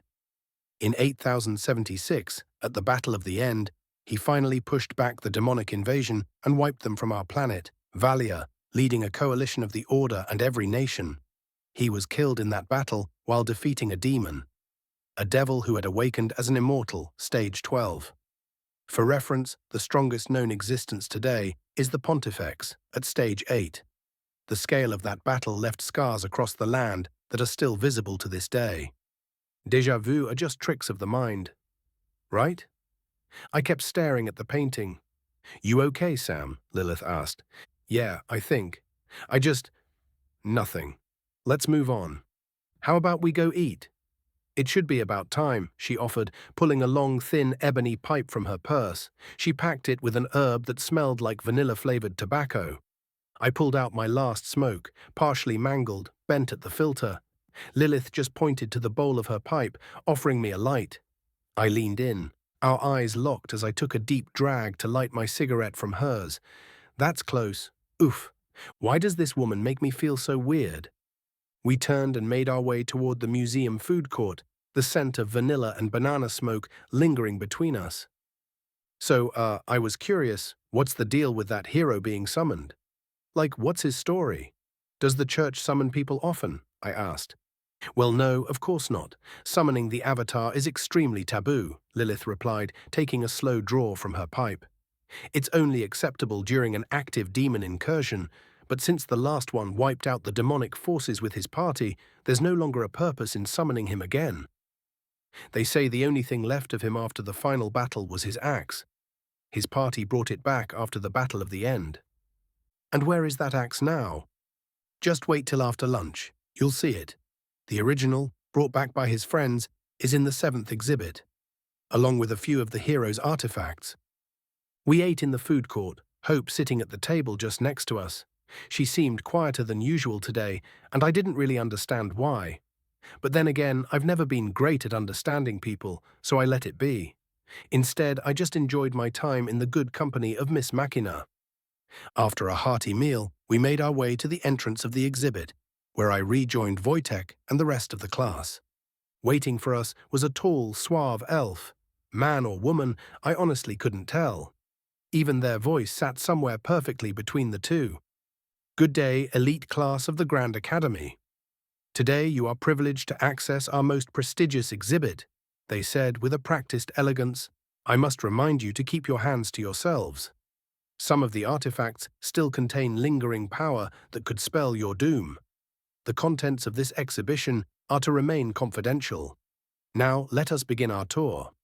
Please follow me and remain silent as we enter the sanctum of the 7th exposition. Let's begin our visit. First, here on your left, the armor of the hero's party. I saw 3 sets of armor on display. At first glance, they looked fairly basic, but the plates were thick, far thicker than anything made of steel should have been. It made me think the material had to be something else entirely, and still something about them tugged at the back of my mind. A tickle of recognition. Déjà vu again. I stared harder, but whatever it was, I couldn't place it. Then we reached the next exhibit, giant glass vats filled with glowing formaldehyde, each containing the twisted corpse of a demon. These I did recognize. I'd seen them in my dream. Had I seen the past? In the vision, I had both arms. Magic circles at the base of each tank pulsed faintly, keeping the malevolent darkness sealed inside. The presence was oppressive, even through the thick liquid. One creature looked like a flayed deer, its body dotted with tumors and pustules. The next was a humanoid with 2 heads and 3 arms, one sprouting unnaturally from its back. Each finger ended in claws that looked sharper than razors. The more we walked, the more grotesque the displays became, each tank worse than the last. This was hell bottled up. Then our guide spoke again, voice solemn now. The next 2 items you'll see are among the most sacred relics of the Order. He led us to a glass case. Inside was a simple wooden beer stein, except it radiated light, silver and gold energy, pulsing off it like a lighthouse cutting through a storm. This, the elf said, is the Holy Chalice, the Avatar's cup. It is the least powerful of his 7 holy artifacts. Wait, Chalice? No wonder people flinch when I swear. They think I'm invoking the damn Avatar. That's hilarious. What a terrible coincidence. We moved on to the final item, a pedestal in the center of the room. Resting on it was a massive axe, ridiculously oversized, with a flintlock-style grip near the base. No way that's my axe. right? I drifted toward it, weaving around the other students to get a better look. It looked right, and yet it didn't. Something was off. The proportions, the texture. It had that vibe of a copy, like someone who had seen the real thing but never held it. I leaned in, checking the shaft. There it was, the mistake. It was solid, no barrel. I walked back to Hope and whispered, "Nice copy. Does the Inquisition have the real one?" "What do you mean, copy?" she asked, her expression suddenly sharp. "The shaft's supposed to be hollow. It's a barrel," I murmured. "I saw it in my vision." "Shit," she muttered under her breath. "I'm gonna have to report this." But that makes no sense. The hero's best friend was the one who returned the axe. 22 Maximus. Hope ended up taking me back to the Inquisition HQ, the same damn place we'd just left to go visit the museum. The private salon I was told to wait in had thick velvet curtains and expensive-looking chairs that creaked if you even thought about sitting down. The Inquisitor entered a few minutes later, rubbing her temples like I was the physical embodiment of a migraine. "You again? What is it now?" she sighed. "Sorry, I'm just tired. Let's just say rest has been short since you arrived in town." "Well, I apologize," I said, hands raised in mock surrender, "but I think you're actually not going to like what I'm about to tell you." She didn't flinch, just sighed deeper. "Just spill it. The faster you tell me, the faster I know, and the faster I can act. The axe of the hero, the one in the museum. It's a fake." She blinked once. "I doubt it," she said coldly. "It was given to us by the hero's best friend, Emperor Melanor I, after the final battle." "Well, yeah, I get that, but the real one's shaft is supposed to be hollow. Like this." I pulled handy from its holster, carefully keeping it pointed away from anyone. Finger off the trigger, barrel down. Half-cocked the hammer and pulled off the primer before showing the empty barrel inside. Her tired expression vanished, replaced with the sharp, dangerous stillness of a predator about to pounce. "How sure are you, Samael?" she asked. No more sarcasm, no sighs, just cold focus. "This is a serious accusation." I believe the dream I had wasn't just some random vision, it was a memory. A fragment of the last hero's final battle. There were a lot of little things wrong with that axe. But the barrel, that's the smoking gun, literally. She didn't respond for a moment, then nodded once. "We've already confirmed the authenticity of your visions with the Dreamancer," she said, standing. "Come with me. There's someone you need to meet." Instead of heading toward the office wing like I expected, she led me straight out the front door, past rows of carriages stationed like cavalry waiting to be unleashed. She snapped her fingers at one of the drivers. "St. Gabriel Basilica, fast." The carriage door slammed shut behind us. The horses kicked up dust. We were moving, and suddenly I had a very bad feeling about where this day was going. "Why aren't you wearing the coat we gave you?" she asked as we made our way down the street. I shrugged. "Well, it was a class activity. Didn't want to stand out." She sighed, exasperated. "Have you never used enchanted gear before?" "Not really. I use a translation bracelet, though I think I'll be able to ditch it soon. Other than that, not much." "But your wands aren't magical at all, just good craftsmanship and alchemic powder." She gave me a look halfway between disbelief and amusement. "Huh. Well, I guess I shouldn't be surprised anymore." We disembarked at the main gates of a colossal building carved from a seamless mountain of green and white granite. Every inch of it was art, walls covered in intricate carvings, vast stained glass windows showing scenes of apocalyptic battles, and 7 massive statues placed equidistantly along the outer grounds. Each depicted a 6-winged angel, the wings stretching skyward like blades of judgment. The place radiated authority, respect, fear. Grey-robed monks moved in slow processions, their chanting echoing off the stones in haunting waves, like Gregorian hymns layered in 1,000 voices. Some held censers trailing incense smoke from their left hands. Others clutched thick books in their right. Their fervor filled the air like pressure. The building didn't just look sacred, it felt alive and aware. I swallowed hard. The whole place had that heavy atmosphere you get before a thunderstorm, only this one didn't break. Just kept pressing in. We didn't slow down. The Inquisitor marched forward like she owned the place, cutting through the cathedral's sacred silence with her heels and presence. No one stopped us. No one dared. We reached a winding stairwell, spiraling clockwise around the inner tower. It stretched high, too high, the kind of stairs designed by people who don't believe in elevators or mercy. By the time we reached the top, my legs were burning. "Good training," I muttered, trying to act like I wasn't dying. She smirked. The waiting room was more modern than I expected. Plush leather chairs, stone floors polished to a mirror sheen, a large desk manned by an assistant in an immaculate grey robe. "Brother, we need to speak with the Pontifex Maximus." "It's urgent," the Inquisitor said, straight to the point. "State your business, Inquisitor," the man replied with the calm disinterest of someone who'd seen 1,000 urgent requests before lunch. "The hero's axe has a problem." That made his pen pause for just a moment. "Please have a seat. Someone will come pick you up." He didn't even look up, just waved vaguely toward the chairs. I sat, leaned back, and tried to calm the growing knot in my stomach. "Pontifex Maximus, huh? Wait, isn't that like the Pope or something?" "So what? His name's Max?" Eventually, a young human girl, probably barely out of school, approached and led us to the far end of yet another long corridor. This place was clearly designed by sadists with a fetish for grandiosity and foot pain. The moment we stepped into the room, the Inquisitor dropped to one knee, like someone had yanked a string on a puppet. "Pontifex Maximus Aurelia," she said, voice tight as a drawn bow, "I come bearing urgent news." So Aurelia was her name, Maximus the title. Bit pedantic if you ask me, but hey, not my circus, not my monkeys. Right, mental note, don't call her Max. Standing behind a vast marble desk, the woman radiated something that wasn't quite holiness and wasn't quite menace. Somewhere in the uncanny valley between divine judgment and military general. She had to be 8 feet tall, if not more, built like a blade, slim, elegant, lethal.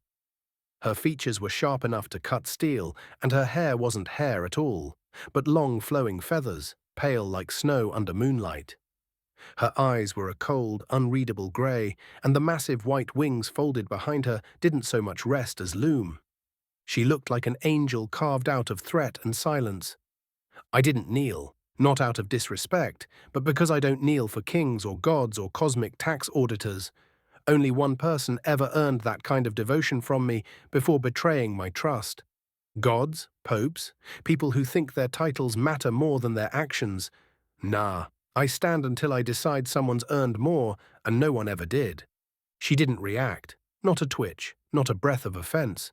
Just a cool, assessing glance, like she was trying to figure out if I was here to clean her windows or poison her tea. "And who is this with you?" she asked the Inquisitor. "A civilian seer from Norestria named Samael," the Inquisitor replied smoothly. "A witness with relevant insight to what I'm about to report." "Humph. Proceed." The axe of the hero displayed in the 7th sanctum of the Talaria Museum is a fake. The silence that followed felt heavy, the kind of silence that had corners, sharp ones. Aurelia's face didn't change, but something in the room got colder. She slowly stepped out from behind the desk, her wings shifting as she moved. Not dramatic, just precise. Every movement said, I could level this city if I wanted, but I won't, for now. "You understand," she said softly, "what you are implying, Inquisitor." "I do. You are accusing the memory of the Emperor Melanor I, hero's closest comrade, of deception, treason perhaps. I am stating a fact that I believe must be investigated. My source is compelling." Her eyes flicked to me, just briefly. And again that subtle thing happened, the sense that I wasn't being looked at, but through, like she was searching the spaces behind my eyes. "Very well," she said at last, "if this claim proves true, then we may be standing at the edge of something vast." She turned, walking toward an arched doorway at the rear of the chamber. "Come," she said without looking back. "I will see this evidence for myself." Instead of storming out the room like some divine hurricane, Aurelia simply turned, stepped over to a wide ivory sofa, and sat with regal grace. The kind of grace that said she'd never once sat awkwardly or fumbled with a cushion in her life. Then, without even asking, she patted her lap and looked at me. Come, rest your head. I will see your truth for myself. I blinked, looked at the Inquisitor. She didn't say a word, didn't even flinch, just stood there like this was a regular Tuesday. So fine. When in Rome, right? I shuffled over and laid down, careful not to scuff her pristine robes with my not-so-pristine self. Her lap was surprisingly warm, comforting even, and somehow smelled faintly of wildflowers and old parchment. You will feel a pressure in your mind, she warned softly, her fingers brushing my temple. Do not resist. I will not harm you. Sure, no big deal. Just let me know if I start drooling or talking about my weird high school years. She didn't laugh, but something about the corner of her mouth almost twitched. The Inquisitor remained standing, eyes forward, as if carved from oak. Poor woman looked like she hadn't blinked in 10 minutes. Meanwhile, I lay there like some divine cuddle experiment, thinking, if I survive this, I'm definitely telling the boys. Best classified pillow ever. Then the pressure hit, like a wave crashing just behind my eyes. Gentle at first, then deeper. Searching. Pulling not just the memory, but the feeling. The weight of the axe in my hands, the ring of the shot, the blood in the air, the roar of something ancient and terrible, screaming from a mountain of corpses. Aurelia inhaled sharply, her wings tightened behind her. I see it, she whispered. I see the truth. She looked down at me then, eyes no longer distant, but sharp, focused, and maybe, just maybe, a little afraid. You are not what I expected, she said quietly. You are not just a witness. I gave her the most charming, crooked smile I could manage under telepathic scrutiny. Nope, I said, I'm the goddamn plot twist. The angelic woman then gently lifted my head from her lap. You are a powerful seer, one without mana or runa. You may be the herald of change. I will assemble a team, since it's now clear that whatever is happening is demonic in nature. Thank you for your time, Samael. I will be keeping an eye on you. With that, she plucked a feather from her right wing and bent it into the shape of a circlet. As she did, it shimmered and transformed into a golden band that wrapped itself around my wrist, warm and humming with divine energy. Say, you wouldn't happen to have an arm gathering dust in a corner, would you? I asked. Sorry, Samael, she replied, but nothing that would work without mana. I looked at the Inquisitor with pleading eyes that screamed, come on, help me here, but she ignored me. Well, I guess it was worth a shot, I sighed, the unscratchable itch of my left arm driving me mad. Pontifex, I said, standing tall. Before I take my leave, there's something else I'd like to discuss with you. Something even the Inquisitor isn't worthy of hearing, for now. The Inquisitor's eyes snapped to me, full of warning, but the words were already out. Inquisitor, the Pope said calmly, wait outside. There was a moment of hesitation, brief but real. Then the Inquisitor gave a respectful nod and exited the chamber without a word, the heavy doors clicking shut behind him. The silence that followed was tense. The Pope gave me a curious, measured look. Go on. I took a breath, then began. Your Inquisition is under your command, but I doubt my case has reached your ears yet. I also carry information I've withheld from them, intel that should fall into your hands alone, or those you trust most. She nodded silently, her gaze sharpening. Let me tell you a bit about myself. First of all, I'm not from this world. And I believe the artisan who forged the hero's axe wasn't either. The place I come from, Earth, is hundreds of years ahead of this one in terms of technology. And while I don't claim to know your heart, I believe your church seeks to protect its people. That's why I'm offering you something no one else can. Not from this world? She asked, surprised. Indeed, this planet is called Valia, mine is Earth, and if you allow me and my chief engineer to work with your resources, I believe we can usher in a new era. Resource gathering, transportation, and yes, war. I'm no fool. I've seen the vision of the hero. It was a warning of what lies dormant in the north. The cult's activities only confirm it. I leaned forward slightly, eyes locked with hers. Without the hero and his weapons, we'd normally stand no chance. But that's where I come in. I'll need a team, expert alchemists, engineers, smiths, and a mountain of materials. But that's the cost of progress. And you simply expect me to take you at your word? To commit valuable resources to a stranger during times like these? She asked, voice level but edged. With or without you, I will succeed, Aurelia, I said, locking eyes. This isn't about possibility. It's about time and resources, and I hold proof of my claims. I pulled Handy from my coat and held it up for her to see. This little piece of engineering. It can take down a stage 2 with ease. Arrows can barely catch them. And this is only a primitive firearm. On this planet, I'm the only one who understands how to design and build what comes next. Weapons that can fire hundreds of projectiles in rapid succession. Weapons that can hit targets miles away with precision. I'm not saying they'll kill a stage 5, not yet. But they will turn the tide of a battle. They will save lives from evil bastards that deserve no mercy. And this engineer of yours, Miss Lilith Machina, director of the Artificery Department at the Grand Academy.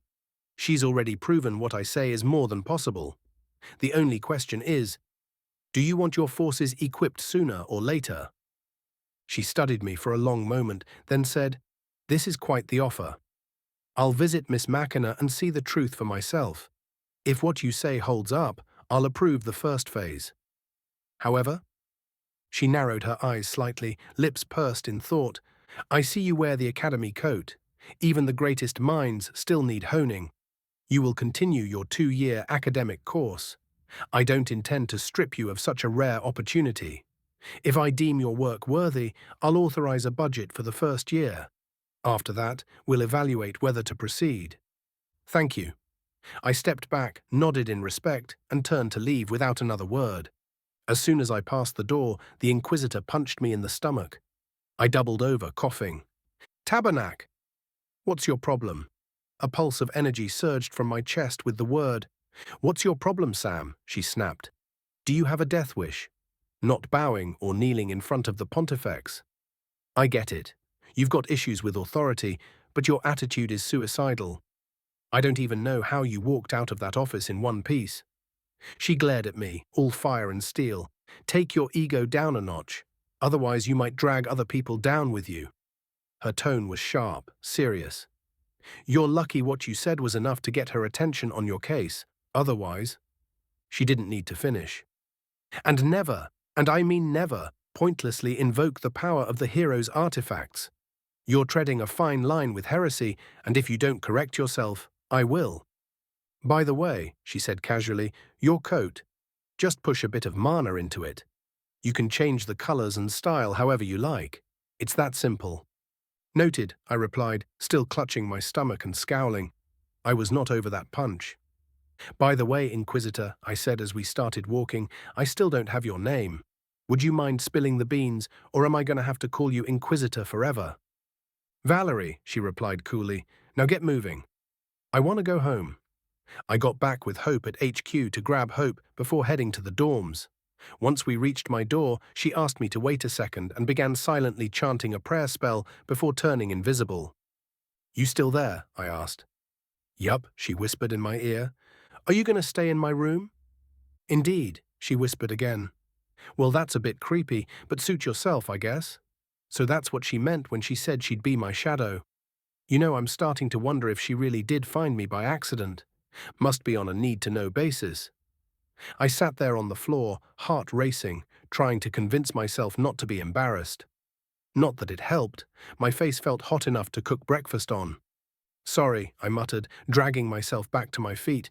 You're the one who went invisible and climbed into bed uninvited. I thought I was alone. You were, she replied, voice teasing now, and then you weren't. Besides, I said I'd be your shadow. I'll be following you everywhere for a while, get used to it. Yeah, well, your shadow nearly gave me a heart attack. I climbed back under the blanket, this time staying well on my side of the bed. Wojtek let out a grunt in his sleep, like he was judging me for something. I exhaled and let my body start to unwind. Silence settled between us, warm and a little awkward. Then, just as my breathing started to slow and sleep began to creep in, I felt it, arms gently wrapping around me from behind. Hope's body pressing against my back, careful and soft. You are not alone, she whispered. I didn't answer. I didn't have to. I just let her hold me, and for the first time in what felt like forever, I didn't dream of fire or blood or failure. Only warmth. Aurelia's point of view, as soon as the strange duo left my office, I took a deep breath, trying to calm my trembling heart after the shocking vision I had just witnessed. As I exhaled, the ornate portable chapel, the tabernacle, sitting along the wall of my office, pulsed with a wild surge of power. The artifacts were calling for their master. I would need to assemble a team for the summoning as soon as possible. We needed the nameless hero more than we ever did in the last 2,000 years. I couldn't summon him myself. Too old now and no longer fertile. The list of stage 4 and 5 candidates, who were both powerful and young enough to survive the ritual, was short. But one stood out. A young mother named Katrina, living within the Empire. Her profile was promising. According to her records, she had gone non-verbal after a classified mission. That silence might be a blessing.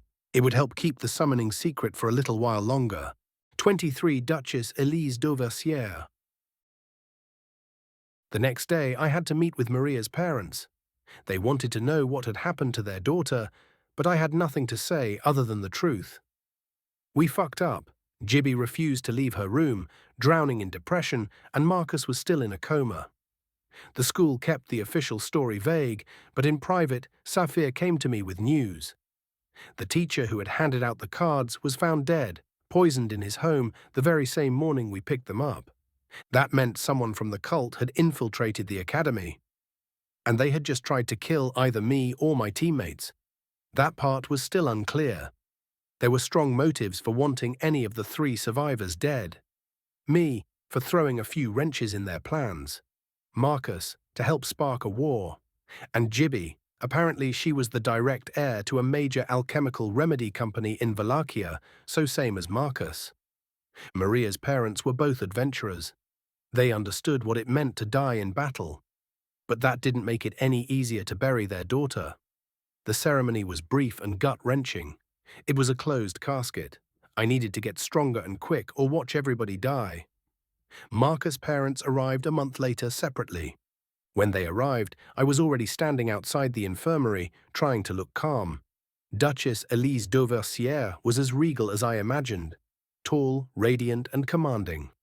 Her opulent green dress hugged her figure like it had been tailored by someone who'd sold their soul to make it perfect. Gold embroidery shimmered at every movement, subtly forming sigils of House Dauversière. She was as beautiful as an orc could get, with her pale green skin and full lips. Next to her stood her husband, Oliver Ferdinand, Marcus's father, a mountain of an orc wrapped in a dark green trench coat. Gold motifs shimmered faintly on the sleeves, matching the Duchess in both theme and quiet menace. He had scars down one side of his face and wore a sharp black suit underneath, complete with a tie that somehow made him look more dangerous, not less. They didn't speak at first, just looked at their son through the glass. Elise's jaw was tight, her tusks barely visible behind jade lips. Oliver's hand rested gently on her back. Then Oliver turned to me. "Good morning, Sam. You may sit." I didn't sit. "I'm Sir Oliver Ferdinand. This is Duchess Elise Dauversière. Tell us what happened." "I'm not sure you're going to like what I have to say," I said, choosing my words carefully. "And please understand, this isn't something Marcus himself should be told right away." But I took a breath. This was a targeted attack. The teacher who gave us the mission, he wasn't our teacher. He was a doppelganger, a member of the cult. The real man was found dead in his home the same morning. The implication is pretty clear. Someone tried to kill me, Marcus or Gibby. Maybe all of us. Elise's eyes narrowed. Why? I've made a few enemies, obviously. Marcus is a military heir, and Gibby, she's the only daughter of a major pharmaceutical house in Wallachia, apparently. All 3 of us could be threats. But I don't think that was all. I believe the cult is trying to destabilize the fragile peace between the Empire and Wallachia. They want to pave the way for a demon invasion by a war. Oliver frowned. "That's a bold claim, son." "I know. But I've heard whispers of activity in the northwest. Things I can't confirm, but they don't sit right." Elise exhaled slowly. "We've seen the rumors." Oliver crossed his arms. What you're suggesting is outrageous, but it lines up with what we've seen. We've been rebuilding trust with the Empire for 80 years, slowly, carefully. Then suddenly, in the last 3 months, everything falls apart. He hesitated, clearly troubled. We saw atrocities. I was at a fishing town when something hit us. I'm a stage 5 and I had to retreat. People were rotting alive. We lost the town. It was unlike anything I've seen before. And now, Elise added, voice calm but icy, the Empire has declared a crusade. Against the dark races, proclaimed it from the Cathedral of Dawn like they were lighting the path to salvation. They've begun pushing north into our borderlands. Officially, it's cleansing. Realistically, it's genocide. Oliver nodded grimly.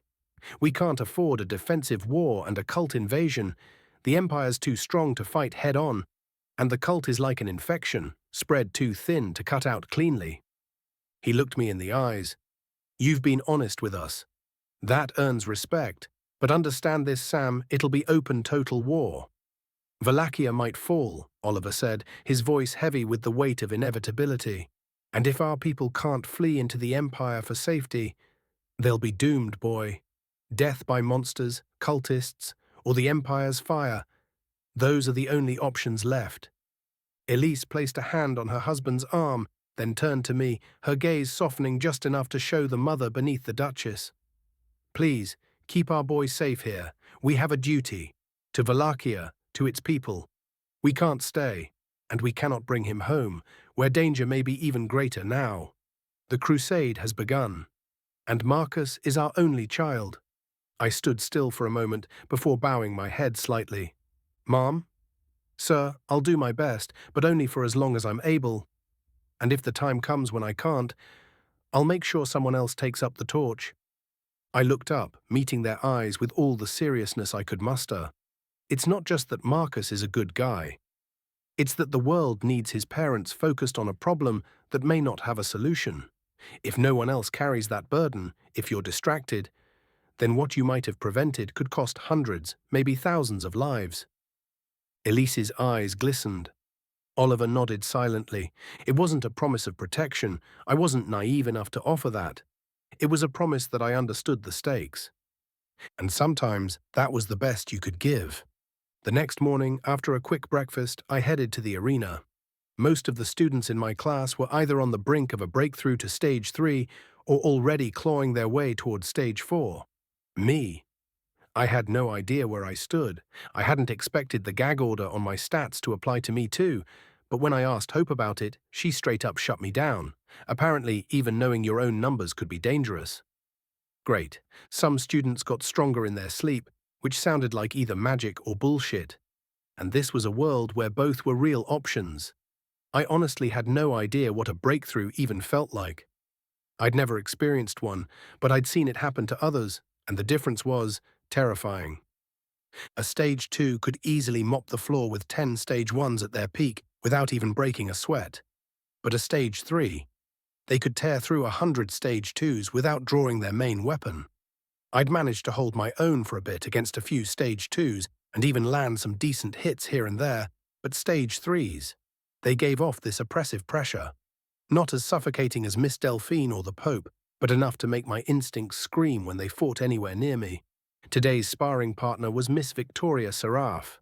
She was a shorty with a smile so disarming it made you think of anything but fighting, which, knowing her, was probably the point. A fencing prodigy, she danced around the arena like her blade was stitched to her wrist. Her skin was the color of moonlight, her dark hair braided into a thick rope that reached the middle of her back. But it was her eyes that caught you. Blood red, unmistakably marking her as part of the royal bloodline. All other dark elves had black eyes, but the royals, they bled crimson from the moment they opened their eyes. Graceful, deadly, and entirely too smug about it. Of course, I had to be the one sparring with her today. By now, I understood the vision wasn't some glimpse into my future. It was someone else's past. So I shifted focus to something more useful, saber technique. Lilith had taken a good look at my blade and whistled low. It was a mithril alloy saber, apparently. That made it the most precious thing I owned, with an estimated price tag in the thousands of gold coins. Not that I could sell it, even if I wanted to. That damn blade had cost me my arm, and I planned on keeping it out of pure spite over the price I'd already paid. Technique-wise, I wasn't half bad. In fact, I was holding my own against some of the noble brats who'd had 20-something years of private tutors drilling swordplay into them before they ever set foot on campus.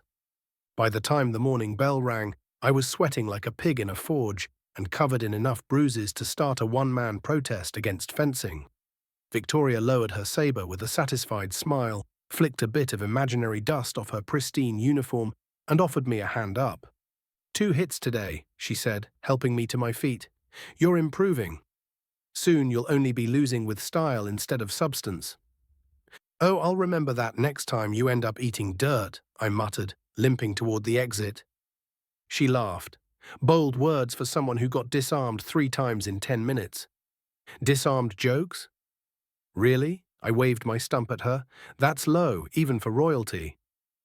You know I don't make jokes about that, Sam, she said, tone softening for a second, but I will mock your footwork until you fix it. You charge in like a drunk rhino with a grudge. I am a drunk rhino with a grudge. That's my style. She rolled her eyes but smiled all the same.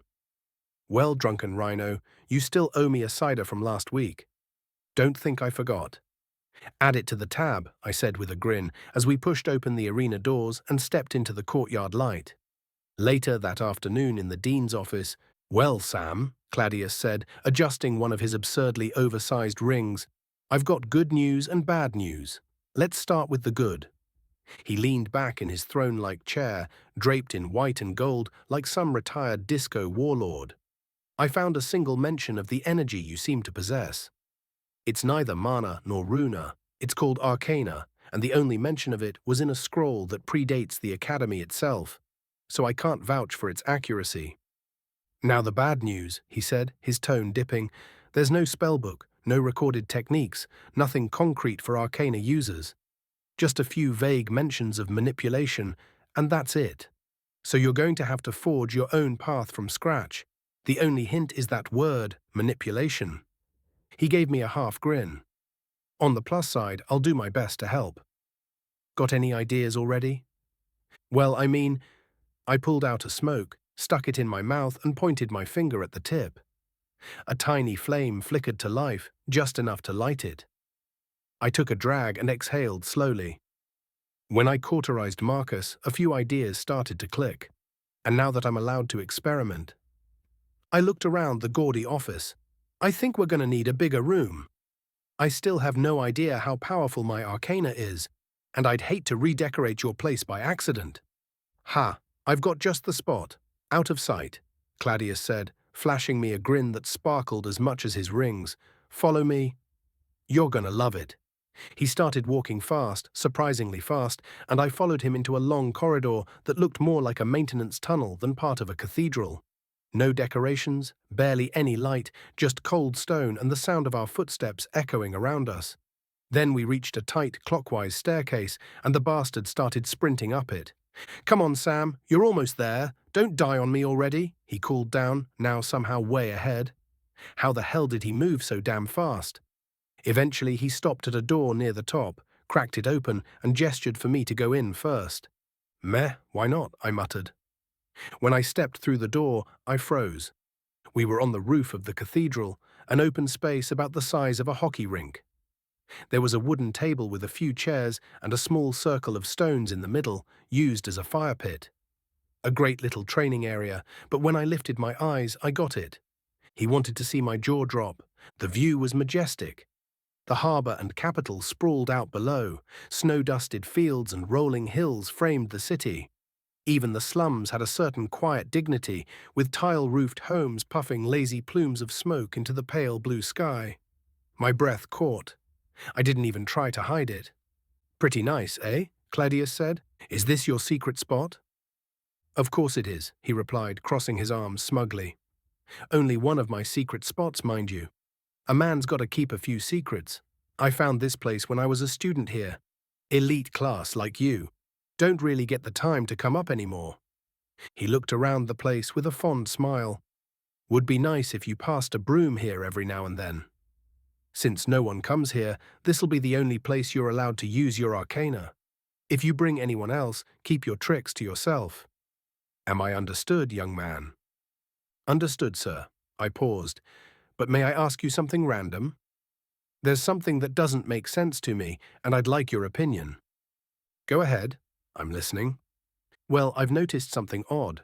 I've seen very few people who actually look old, even in high-ranking positions. But that doesn't make sense. The last big war was 80 years ago. Is there something weird going on? Like, does everyone just drop dead at 60 except for a few? Claudius blinked. I'm not sure I understand your question, Sam. How do you define old? Is it the age, the body, the wear on the soul? The age, obviously. Where I'm from, anyone past 80 would be considered old and near the end of their life. Well, Sam, I don't know where you lived. But here? 80 is young. I myself am past my 3rd century, he said, twirling his thick mustache like a smug fantasy Dracula. You look like you're in your 40s, he chuckled. This'll take some getting used to, I'm sure. Wait, how old is Lilith? Miss Machina is in her 30s or 40s, I believe, but you'll have to ask her yourself. So how old is old here? Well, the more powerful you are, the less your body ages. I think the oldest stage 1 I ever met was 350. But someone like the Pope? If she takes care of herself, she could live a few thousand years. Tabernacle, I exclaimed, completely stunned by the outrageous number. Before I could process it, a pulse of energy rippled through the snow on the ground, sending flakes skittering across the rooftop. Oops, I did it again. Claudius pinched the bridge of his nose like he could feel a headache coming on. By the grace of the God King, Sam, please use any other word but the sacred artifacts. Not my fault, Claudius. You decided to make 50% of my vocabulary taboo and expect me to just forget how I spoke for 40-something years. He sighed. How about we focus on training for today instead? He took a deep breath. Since you seem to have found what manipulation means, let's start by checking your basics and work our way up. First, show me a water ball.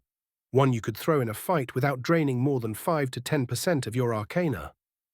I focused, pouring energy into the air, concentrating on the feeling of humidity and wetness. I tried to pull in the moisture from the thin snow on the roof and the crisp air itself. It took a solid minute of wrestling with the elements, but eventually I had a ball of water levitating over my hand. Not perfect, wobbly and irregular, but it held. I imagined throwing that spear that decapitated that mage and sent it flying. It splashed about 20 yards away at a mediocre speed. Note to self, don't try to splash someone who's actually trying to kill you. Good, Claudius said, scratching his chin. If this were a proper water ball spell, I'd give you about 20%. Which is shit, by the way. But considering it's your first water ball ever, I'll give you 80%. I rolled my eyes. Gee, thanks for the encouragement. He ignored me, casting a quick spell. The stones of the fire pit rolled and clattered, coming together into the shape of a small golem about 1.5 feet tall. Try and do that next, he said before releasing his magic. I spent the next 20 minutes trying different things, pouring energy into the rocks, visualizing movement, but it was like trying to teach a fish to walk. The best I could manage was 2 stones awkwardly rolling over each other and wobbling around like drunk marbles. I give you 10% on that one, Claudius said, smirking. You still did something and ended up moving rocks, so that's about as much as I can give. You'll need to train a lot if you want to keep up with the elite. I'm still negotiating with Chief Inquisitor Perezzo to allow you to use Arcana in fights, but I have a good case. I'm sure that stubborn ass will eventually relent. But if that's all you've got to show, I'm not sure it's worth the waste of time. Now show me a fireball in the sky, please. That last jab stung. I clenched my fists, focusing. By now, I was starting to get a real feel for the energy. My silver mist replenished faster than I had spent it, which was good because my ego just got drop-kicked off a cliff. He wants a fireball. I'm going to show him fireworks. Fire mana was weird. It flowed like water but looked like flames. I pulled it in my hands, introducing movement, forcing the energy to spin faster and faster. Then I started compressing it, pushing the mana tighter and tighter, ignoring the heat licking my fingertips. 5 minutes later, I had a fireball the size of a baseball, spinning and humming with raw energy. I hurled it into the sky. It flew up about 20 yards before I released my hold on it. Woof!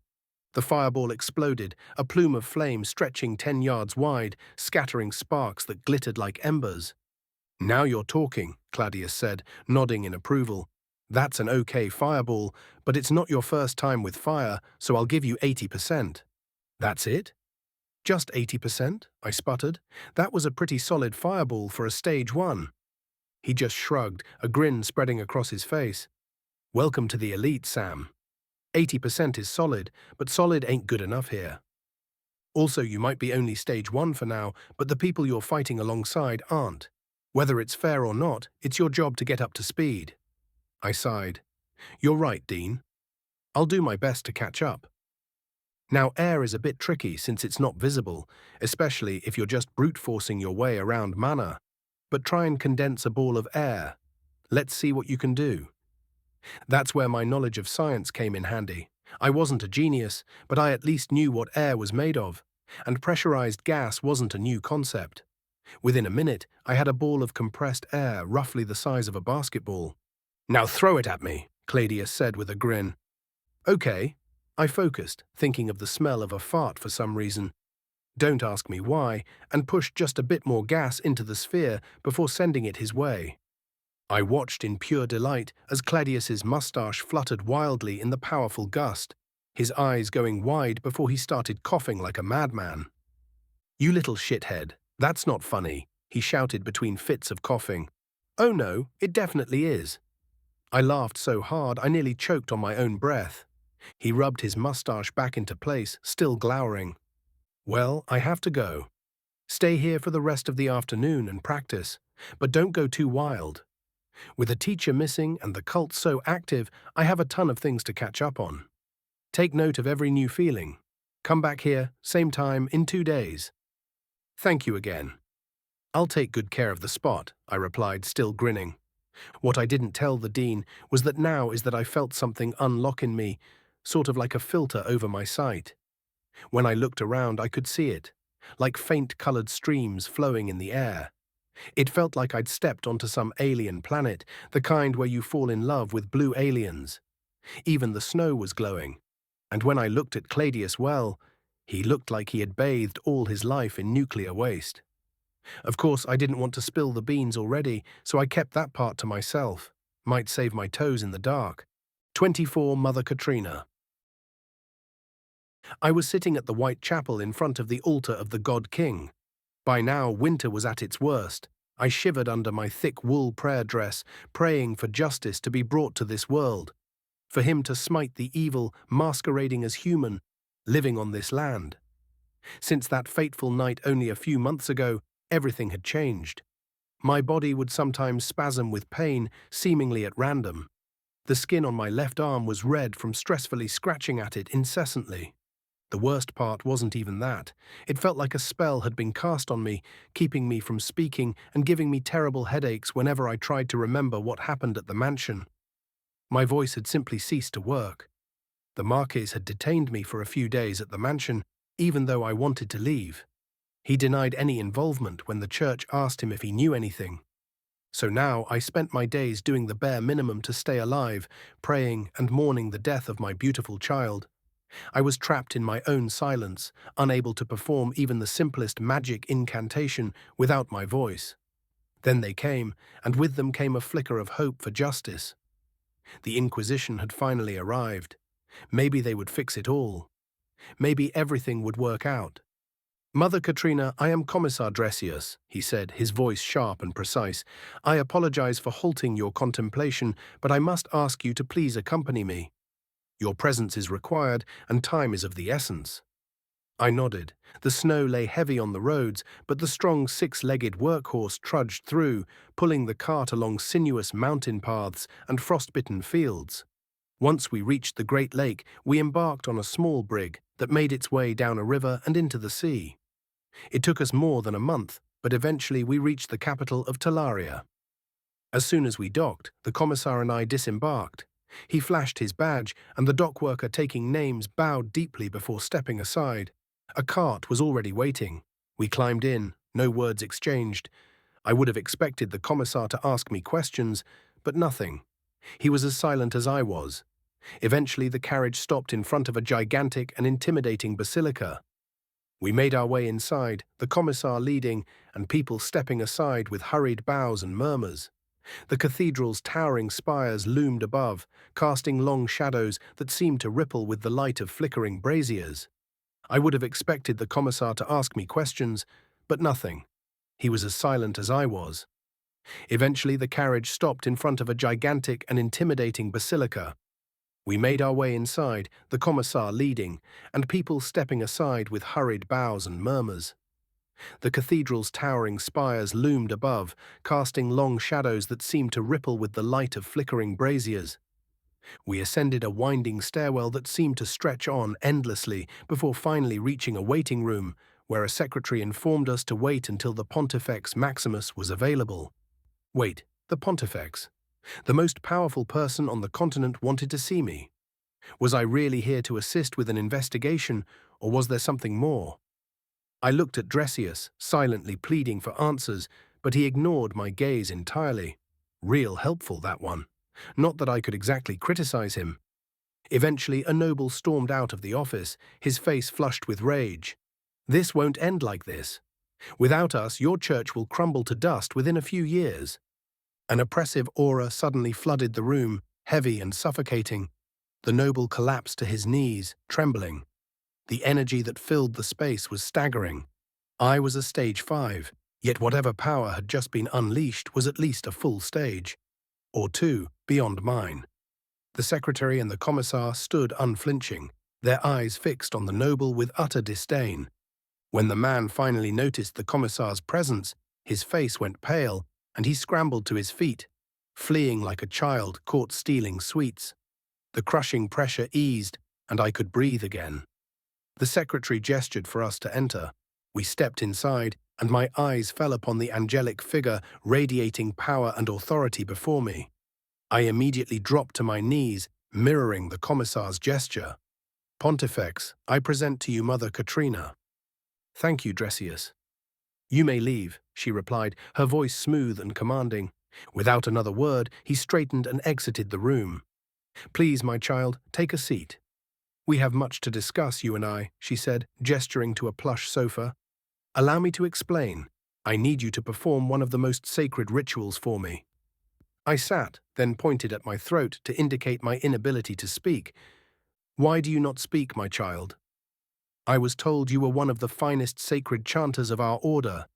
Was your voice stolen by sickness? A blade? A spell? She paused, studying my reaction carefully.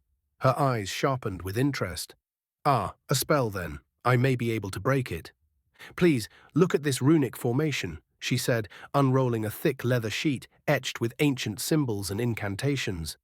I leaned forward to examine it, but almost instantly my eyes began to water uncontrollably, blurring my vision. I hurriedly pulled back to avoid sullying the sacred text. My head throbbed with sharp, piercing pain, and before I could steady myself, my knees hit the floor, and the world swam in a haze of light and shadow. When the world came back into focus, I found my head resting on the Pontifex's lap. My cheeks flushed with embarrassment at the sheer impropriety of the situation. I tried to apologize instinctively, but quickly remembered that I had no voice. Yes, a nasty spell indeed, my child, she said gently, her fingers brushing softly through my hair. It will take time to break, but I am confident I can do it. Would you like me to? I nodded eagerly. Please understand, however, she continued, her tone turning firm, almost motherly, that everything discussed here today cannot leave these sacred halls. I nodded again. I didn't care about secrecy, I just wanted answers. I needed to tell her what was happening. The spell she showed me, it was nearly identical to the one I had performed. Just a few runes were different. It felt like a distorted reflection of my own chant. My mind wouldn't stop spinning over it, and with each thought, the pain pulsed back and forth, ebbing and flowing as Aurelia worked to contain the curse. "Child," she said softly, her voice soothing but resolute, "I must make you sleep. Your mind is racing, and you are accelerating the spell's effects dangerously." Her hands cupped my temples, fingers feather-light yet grounding. She whispered a single word, and darkness claimed me. I eventually awoke in a dimly lit room, lying on a soft bed and covered by thick sheets. Or so I thought. When I looked closer, I realized it wasn't just any blanket. It was a warm, feathered wing. Pontifex Aurelia was sprawled over me, drooling slightly, her breathing soft and peaceful as she slumbered. I guess I could stay like this a bit longer. I had no idea where I was, and considering the weight of responsibility Aurelia carried as both a national and religious leader, I didn't want to disrupt her rare moment of rest. As I observed her closer, I noticed the faint lines of exhaustion on her face, like someone who hadn't slept properly in days. She hadn't looked like that before. How long was I out? Just a bit longer, I promised myself. After that, I'd wake her. I swore it to the God King. Despite my wariness, she had this strange aura that made me feel at ease. I knew I should be on my guard. She might just be trying to manipulate me, but something in my heart whispered that my prayers had been answered. As I looked at her, a distant memory surfaced, the mother at the orphanage who used to sing softly to wake us up. It was her voice that had inspired me to join the order, her warmth that had taught me to believe in hope and a better tomorrow. I began to hum that familiar song, the one that had always given me courage. Before I knew it, I was singing it softly, the melody like sunlight through clouds. When the song ended, I glanced down at the aviankin resting on me and found her eyes wide open, staring right at me. Her gaze flicked down to the drool on her chin and the damp spot on my sleeve. Her cheeks flushed a bright crimson, like the morning sun. She quickly sat up on the bed, whispering in a flustered voice, You have a beautiful voice." Wait. Did I sing out loud? My eyes went wide with realization. "It's back. My voice," I said, feeling tears welling up in my eyes. "It is indeed," the Pontifex answered with a pure smile. We got up and went to have a light breakfast in her office.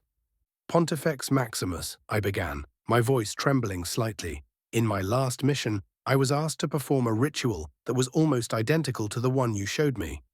After completing it, I became a mother. Literally, it was a magic pregnancy spell that brought my son into this world. But I paused, the memories clawing at my heart. His body generated both mana and runa. After a week of melting from the inside, he died. When I woke up, the Marquis of Lavendale's mage was wiping his dagger, still slick with blood. He looked at me and told me that Samael had stabbed himself in the heart, that it was probably an attempt to end his suffering. I took a shaky breath, fighting the surge of emotion. I don't believe that's the truth. My son's eyes, they told me he wanted to live. After that, they locked me in a room, and that's when I believe I was cursed. They wouldn't tell me anything, they just sent me back to the Whitechapel. As I spoke, I watched Aurelia's expression shift, her brows knitting tighter with every word.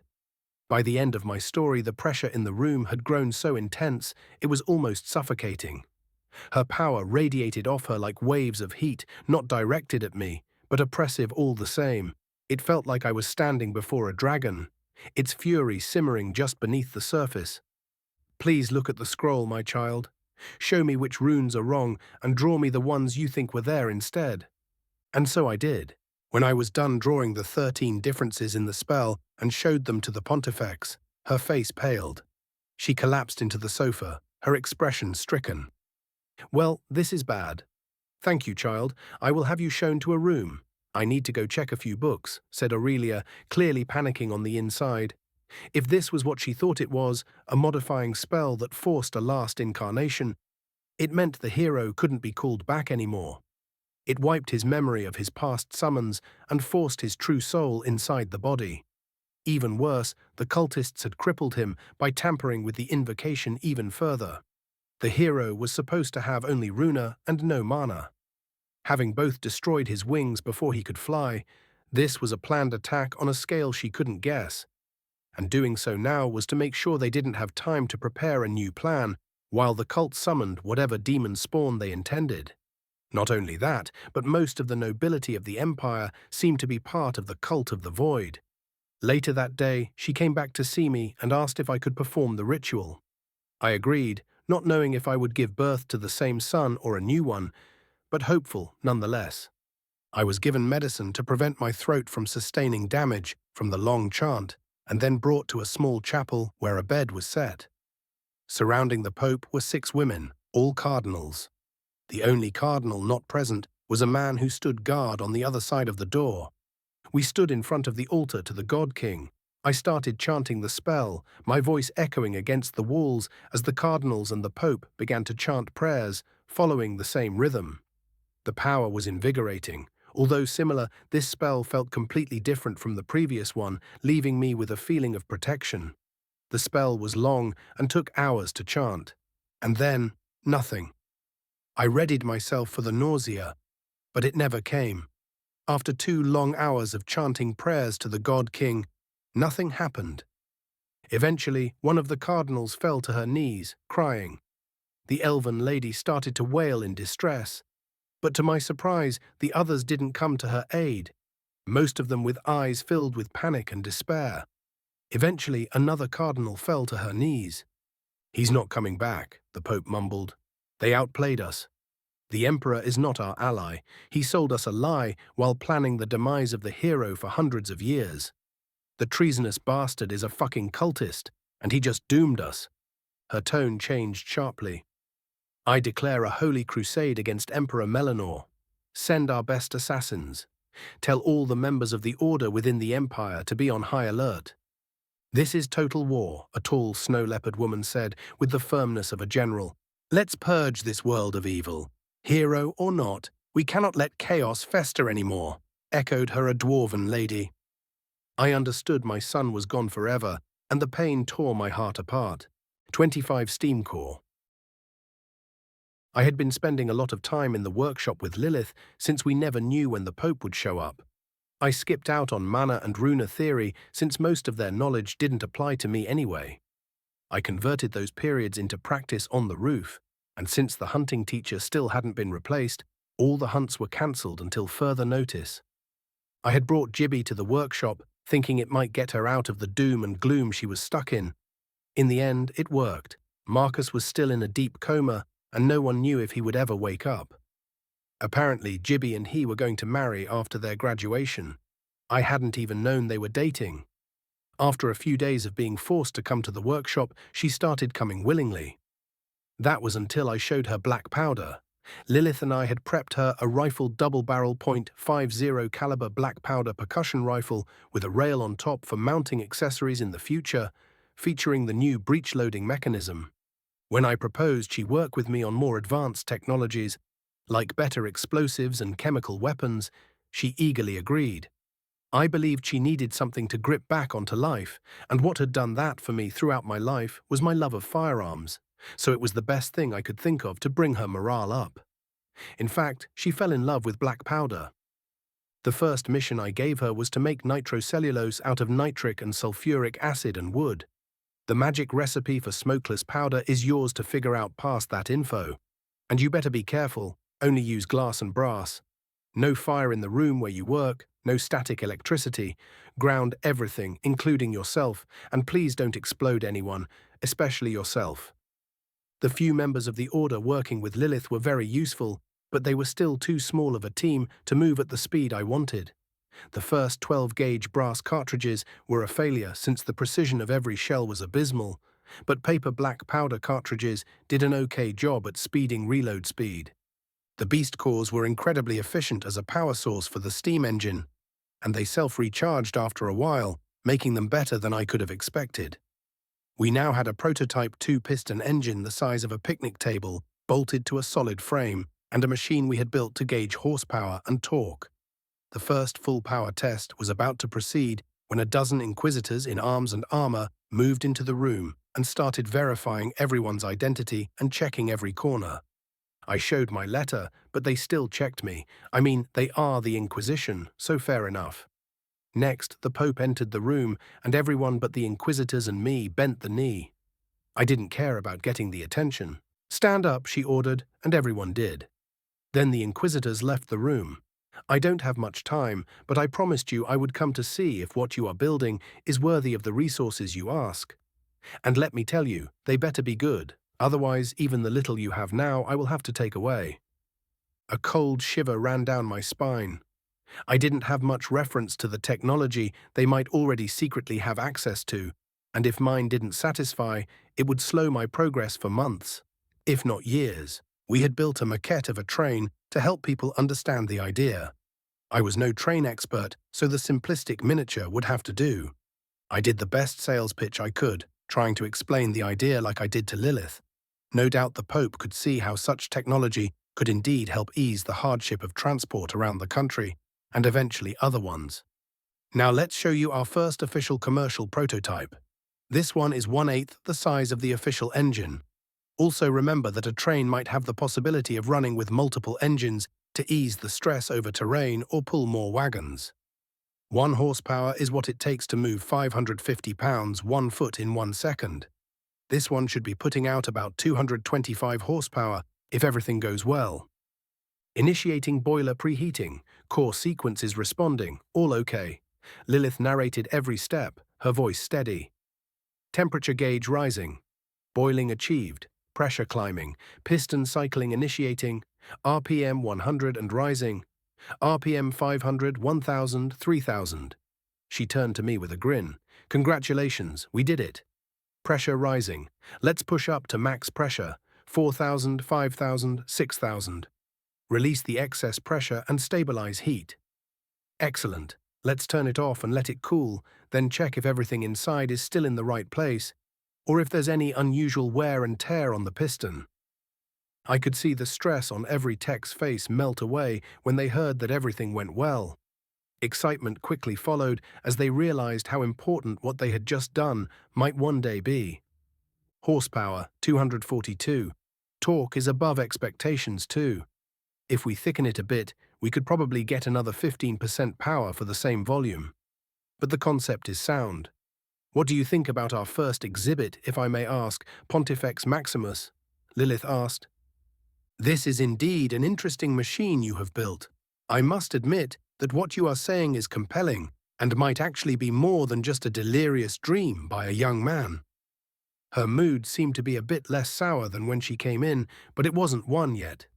Please, let's move to the other lab downstairs for the demonstration of the new rifle prototype for commercialization, I said, knowing she could never expect what I would show her. Lead the way. We entered the armory of the lab, where I indicated to a tech to pick 3 different rifles and 3 pistols. Let's proceed to the indoor range, I said. I had an assistant load 5 of the guns while I stepped in front of the Pope and set the last one on the table. I picked up some black powder and made a small pile on the table. Then I loaded the percussion cap pistol, explaining every step as I did it. I pulled out a cigarette and lit it with my index finger without thinking. You see, black powder isn't all that dangerous. To be frank, it's a bit on the weak side of what can be done within such tight margins of time, but it will be great for people to get used to them. I lit the powder with my cigarette. Woof, a light and a plume of smoke. The inquisitors on the side twitched at the demo. Tell your men not to kill me, please. The next part will be a bit loud. I cocked the hammer and pointed the pistol at a thick clay bottle sitting in front of a pile of sandbags. Bang! The bottle exploded, sending water all over the range. Everyone in the room but me flinched at the loud sound that I considered pretty tame. This is what we will be producing for now until we can finance more advanced rifles, I said. That was a lie. I just wanted to maximize my profit share over every tech I could, and I would introduce new tech a couple of years apart. I proceeded to show them the double-barrel version and then the smoothbore loaded with grapeshot, with thunderous BANGS between my explanations of the different uses.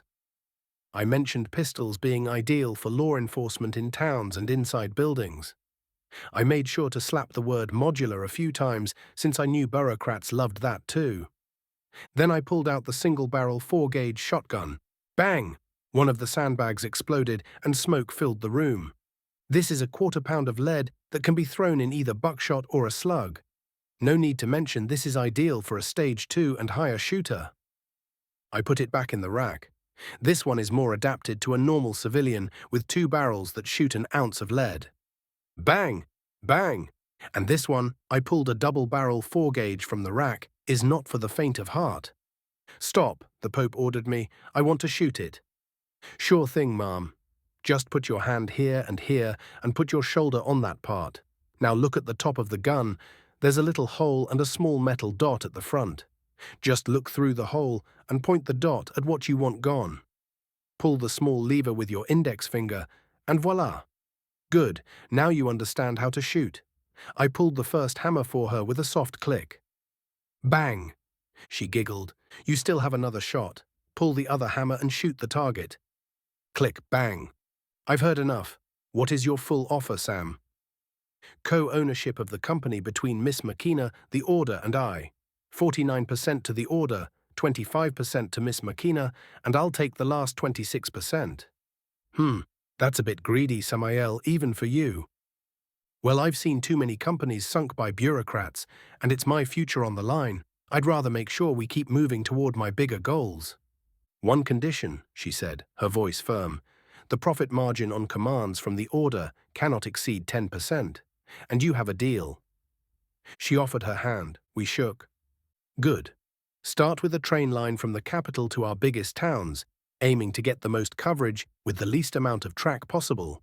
Begin with 2 engines for the first line and 200 wagons, 1/3 passenger, 2/3 cargo.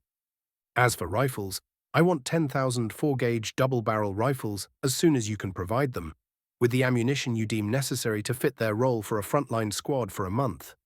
Once it's done, go see Miss Saphir to start service trials. As for pistols, I want 5,000 double-barrel ones, along with everything necessary for their proper functioning, including ammo and powder as well. It is my honor, ma'am. However, we offer a long list of accessories, including bayonets and soon advanced telescopic sight that will allow accuracy, never seen before, to the most mundane of shooters. So if you would please, ma'am, refer someone for the logistics.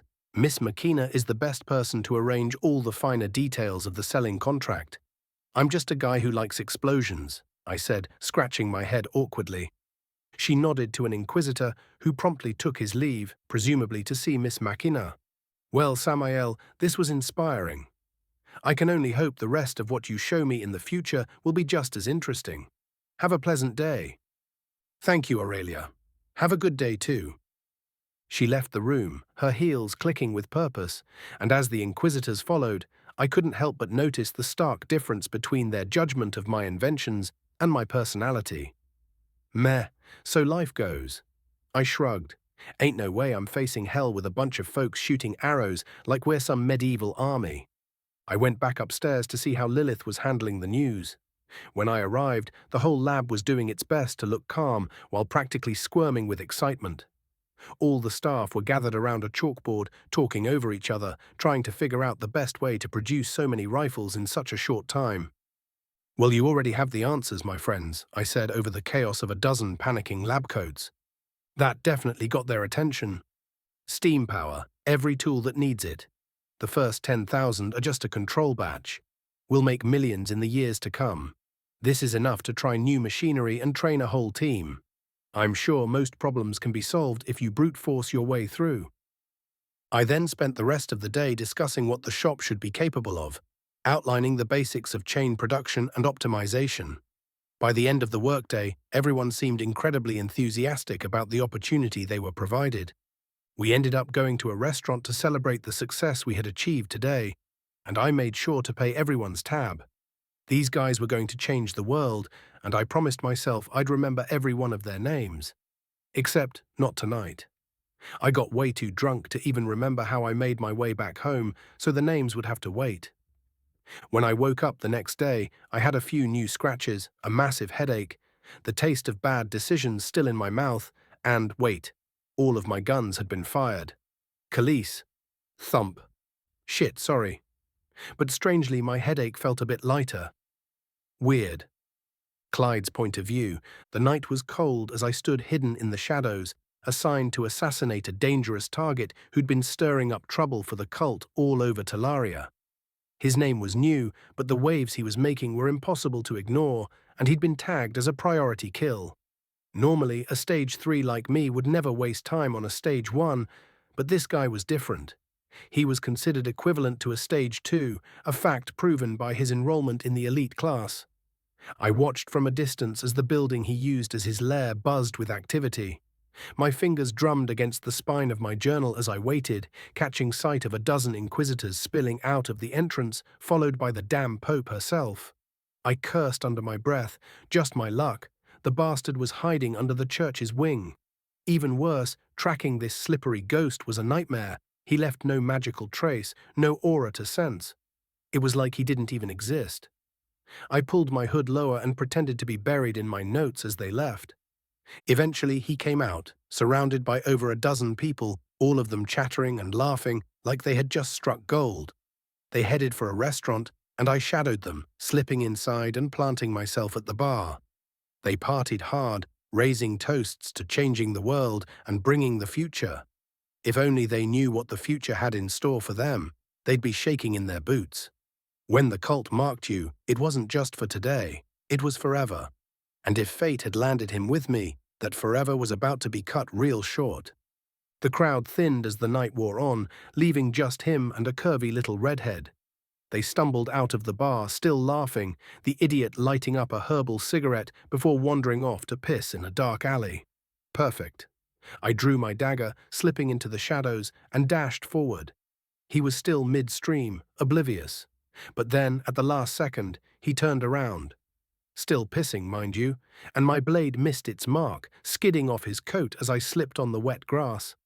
I scrambled back to my feet just in time to hear thunder crack. He was holding some kind of bizarre wand, smoke curling from its end. Before I could blink, I had to twist and roll to avoid the shot, heart pounding as I charged him again. He fired again, then again, and on the last shot, instead of a single projectile, there were 8. 8. One grazed my elbow, another buried itself in my thigh. My breath hissed through clenched teeth. What the hell was this weapon? But then the idiot threw the wand at me. I ducked, expecting it to explode, but he already had another one out, aimed dead at my chest. I tried to dodge, but the shot slammed into my chest, smashing into my left lung. If I were any weaker, that would have been it for me, but I could feel it. One lung collapsed, but I wasn't dead yet. And now the fool was staggering towards me with a sword in hand, swaying like he'd drunk half the bar himself, which wouldn't be too far from the truth. "You know, you're not the luckiest baddie boy," he hiccuped. "Burp, sorry about that. That's gonna leave a mark on your clothes." I snarled and lunged again, slashing with my dagger. He wasn't fast, but damn if he didn't move in unpredictable ways, stumbling around like a drunken idiot, but keeping his saber between us. I got close enough to scratch him, just a nick, but he forced me back with a wide, lazy swing. He took a deep breath, blinked at me, and then barfed. Full-on barfed right in my face. Some of it splattered over my chest wound, and I swear I felt it drip into my lungs. I staggered back, coughing and retching, wiping the filth from my eyes. "I'm gonna shit on your soul, you disgusting dog of the order," I screamed or tried to. I didn't have much breath left to do it justice. He wiped his mouth, a bit of water conjuring at his fingertips to rinse away the mess, all while grinning like a maniac. "You know," he chuckled, stretching his back with a loud crack. "I think I'm starting to feel something. Keep going, sketchy guy. I need a good stretch." The cocky bastard. I couldn't let this drag out any longer. He'd made too much noise already. I poured every ounce of strength I had left into my legs and dashed at the speed of sound. His head was mine. But as I closed the distance, his grin only widened. He twisted his saber up, weaving his head just slightly out of the way as I lunged, my momentum too strong to stop. I felt the blade slip through my throat, a clean puncture that sent a shock of icy pain down my spine. He yanked the saber free, out the side of my neck, and the world began to darken, sounds fading to whispers. My knees buckled and I collapsed, choking on my own blood. Just before everything went black, I heard him call back to the redhead, his voice light and carefree. "Sorry to keep you waiting. I just saw a huge rat. Give me a minute." 26 Beast slaying 101.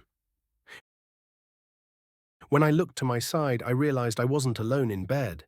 My sudden outburst had woken a red ball of curly hair. Lilith stirred, blinking sleep from her eyes, only to freeze when she noticed the situation. Her face turned beet red as she realized we were both very much naked, with her resting nestled close to me. She scrambled back in surprise, pulling the sheets up to her chest. "Oh no. I'm sorry, Sam. I shouldn't have. I. This needs to stay between the two of us, please. If people at the academy found out about this, I'd lose my job, and you'd probably get expelled too." "Oh no, this is bad. What have we done?" Clear panic laced her voice as she rambled, her eyes darting everywhere but at me. "Please calm down," I said, rubbing the back of my neck. "I'm sorry, I don't remember much past ordering my fifth pitcher, and I'm mad about it, because this is the kind of thing I'd really like to remember, trust me." I gave her a reassuring smile. "Look, I'll get dressed and we'll figure everything out, okay?" "Oh, okay," she nodded, cheeks still blazing. I slipped out of the bed, noticing how her gaze lingered on my back as I pulled my pants on, one leg at a time. When I reached for my shirt, though, I found it shredded to pieces, basically rags now. I raised an eyebrow. "Well, looks like I'm gonna need a new shirt," I muttered. "Wanna help me pick one out?" She bit her lip, glancing at the clock. "I'd love to, but I have to get to the lab as soon as possible. I need to start putting plans in motion, and I have to review the essays from the elite in the artificery department. I'm already stretching my time thin." Her voice softened. "And you should be in class. The sun's already high in the sky." "No problem," I replied, throwing on my inquisitorial trench coat still in academy grey. I gave her a playful bow. "Please, have a good day, my lady." Her cheeks darkened even more. I darted out of the room before I could embarrass myself further, heat crawling up my neck as I realized how I'd spent the night. I could still feel the warmth of her hand resting over my chest as we slept. Weirdly enough, I felt better than ever. My mind was sharper, my vision clearer. It was like I had been a rusty machine soaking in oil all night. Every movement felt precise, like clockwork. Even the silver energy that usually just sat in my body now flowed, circulating slowly and softly. It also felt a bit denser, though not by much. Did I have a breakthrough? Is this how they felt? I thought to myself as I made my way to the market, kicking myself for not remembering what had to be a key moment in my rise to power. As I was contemplating my body's situation, I realized I was being followed by an invisible presence that had trailed me all the way from Miss Makina's place to the market. I turned a corner, readying a dagger and positioning myself for an ambush. When the invisible figure rounded the corner, my dagger rested against their neck. The magical glow I saw around people and objects had also grown sharper. Otherwise, I would have never spotted the ghost stalking me. The invisibility spell flickered out, revealing Hope's face, a wry smile plastered across it. "Well, aren't you a little rascal?" she teased, her eyes gleaming. "I didn't expect you to spend the night like that. You do remember I'm supposed to be your shadow, right?" "Did you?" I began, my eyes narrowing. "Oh, I saw everything," she said with a mischievous grin, "but I decided to let the two of you have a bit of intimacy." She winked at me before vanishing in a plume of mist, her voice whispering in my ear. "If you hurt her, there will be hell to pay. Don't fool around with my best friend's heart, Sam. Now carry on with your day before you draw too much attention to me." I must have looked like a tomato because she burst into giggles before disappearing completely. I'd forgotten I was being shadowed the whole time. Wait, did she see everything? Well, I guess if it had been a real problem, she would have stopped us, right? When I reached the clothing shop, I nearly lost it with excitement. They had a few shirts that I absolutely needed. There was a purple and gold plaid shirt that would be perfect for school. I also picked up green, blue, and red plaid shirts for everyday use. But what really caught my eye was a liquidation rack filled with Hawaiian shirts in multiple color patterns. I ended up buying every single one in my size and threw on a purple and gold one with flower and leaf motifs. NICE. Feeling more stylish than ever, I walked down to the academy with a grin and a bag full of new shirts, dropping them off in my room before heading to class. I arrived barely in time for the start of the afternoon class. Apparently, the hunting course had been changed to keep everyone safe. "Good morning, students. My name is Instructor Leo," said the wiry elf with a whistle clenched between his teeth. "I will be your new teaching assistant." Apparently, for mysterious reasons, beast power levels seem to be on the rise across the continent, which is actually great news for any adventurer hunting for beast cores and materials. However, since the hunts are impossible for the staff to supervise due to time shortages, the class will be replaced with a new course developed by the Dean himself, called Beast Slaying 101. Apparently, Claudius had been spending every moment he wasn't with me out in the field, capturing wild specimens, not just for the elite class, but for the whole damn school. Thousands of beasts, caught in just a few weeks. For today's introduction to the class, Instructor Leo continued, you will split your 4-man squads in half. Each half will have to slay a Stage 2 beast at minimum. Once you slay your first beast, I will release 2 more. This will continue until a total of 7 Stage 2 beasts have been released. After the last one is slain, a Stage 3 beast will be released if you choose to continue. If you succeed in slaying a Stage 3, 2 more will be released, and so on, up to 7 Stage 3s. At that point, we move up to a single Stage 4. If you manage to slay that, you will have passed this phase of the course. Understood? Yes, sir, all the recruits yelled at the top of their lungs. Everyone but me. Since when did they all answer together? Ha, young Lord Samael, are my instructions too hard for you to understand? Give me 20 handstand push-ups. Instructor Leo barked, his eyes gleaming with condescension. Asshole, I mumbled under my breath before getting into the handstand position. Despite the difficulty of the exercise, my body felt incredible. I ended up completing the set with unexpected ease. Damn, now I don't just look like a ripped Paralympic gymnast, but I can move like one too. Nice. When I stood back up, Leo's expression was priceless. He did not appreciate the smug grin plastered on my face. I leaned over to Wojtek, who was snickering beside me. I think he might be the kind to hold grudges, I whispered. Wojtek chuckled. Yeah, he is. He just got the position right before you came to the school, which wouldn't normally happen for a high Stage 2, but he's some sort of elven prince. I heard he took your beat down as an insult. Well, that's understandable, I guess. Gibby and I were the first team called into the caged part of the arena, which was about the size of a hockey rink. Claudius sat among the students, reading a book and chatting casually with a few of them. As I stood up, he looked up from his book for a moment. Samael, he called out, voice booming across the arena. You can use the thing. I talked with some people, and they had to agree. Schools are meant to be training grounds. Have fun out there. He gave me a nod and returned to his reading. Good, I now a new ace in my sleeve. I believe Gibby and I had a good chance of going far. She'd had a breakthrough recently and started carrying a sling of homemade grenades to complement her gun. She'd also gotten incredibly quick at reloading, practically a blur in motion. If the government contract came through, I had no doubt she'd end up being my designated instructor for firearms training. She was that good. We had a quick chat to come up with a plan of action, deciding to keep our artificery as a trump card to maximize its effects. We stepped into the cage, I unsheathed my saber, and Gibby pulled out a rapier that I recognized as Maria's. The first beast type was known as wind wolves. About 5 feet tall at the shoulder, they were famous for their pack tactics and their ability to manipulate wind to double jump or change direction mid-air. Their claws were razor-sharp, and their teeth could tear through steel armor like it was paper. I wanted to pet them so hard, but they wouldn't let me, sadly. Gibby and I exchanged a nod. We'd been training together long enough to know each other's moves, making us a deadly pair of glass cannons. Then the whistle blew, and the first wolf was released. Gibby and I dashed to its sides, flanking it to create an opening. The wolf locked onto Gibby and pounced, leaping with a sharp direction, change mid-air to snap at her side. My lack of mana and runes made me practically invisible to it, an oversight that would be its last. Before it could come into Gibby's range, an arc of silver flashed behind its ears, and its head dropped cleanly from its shoulders, spurting blood in a final burst. Gibby dodged the spray with ease. Wolves 2 and 3 entered, having seen the whole thing, and both rushed at me, dismissing Gibby entirely.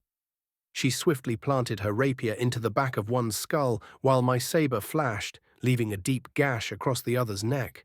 We moved with brutal efficiency. The next second, 4 wolves started circling us, anger brimming in their eyes.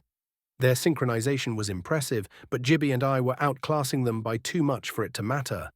Every slash we delivered was fatal, and within less than a minute and a half, all 4 wolves were dead. No one asked if we wanted to continue.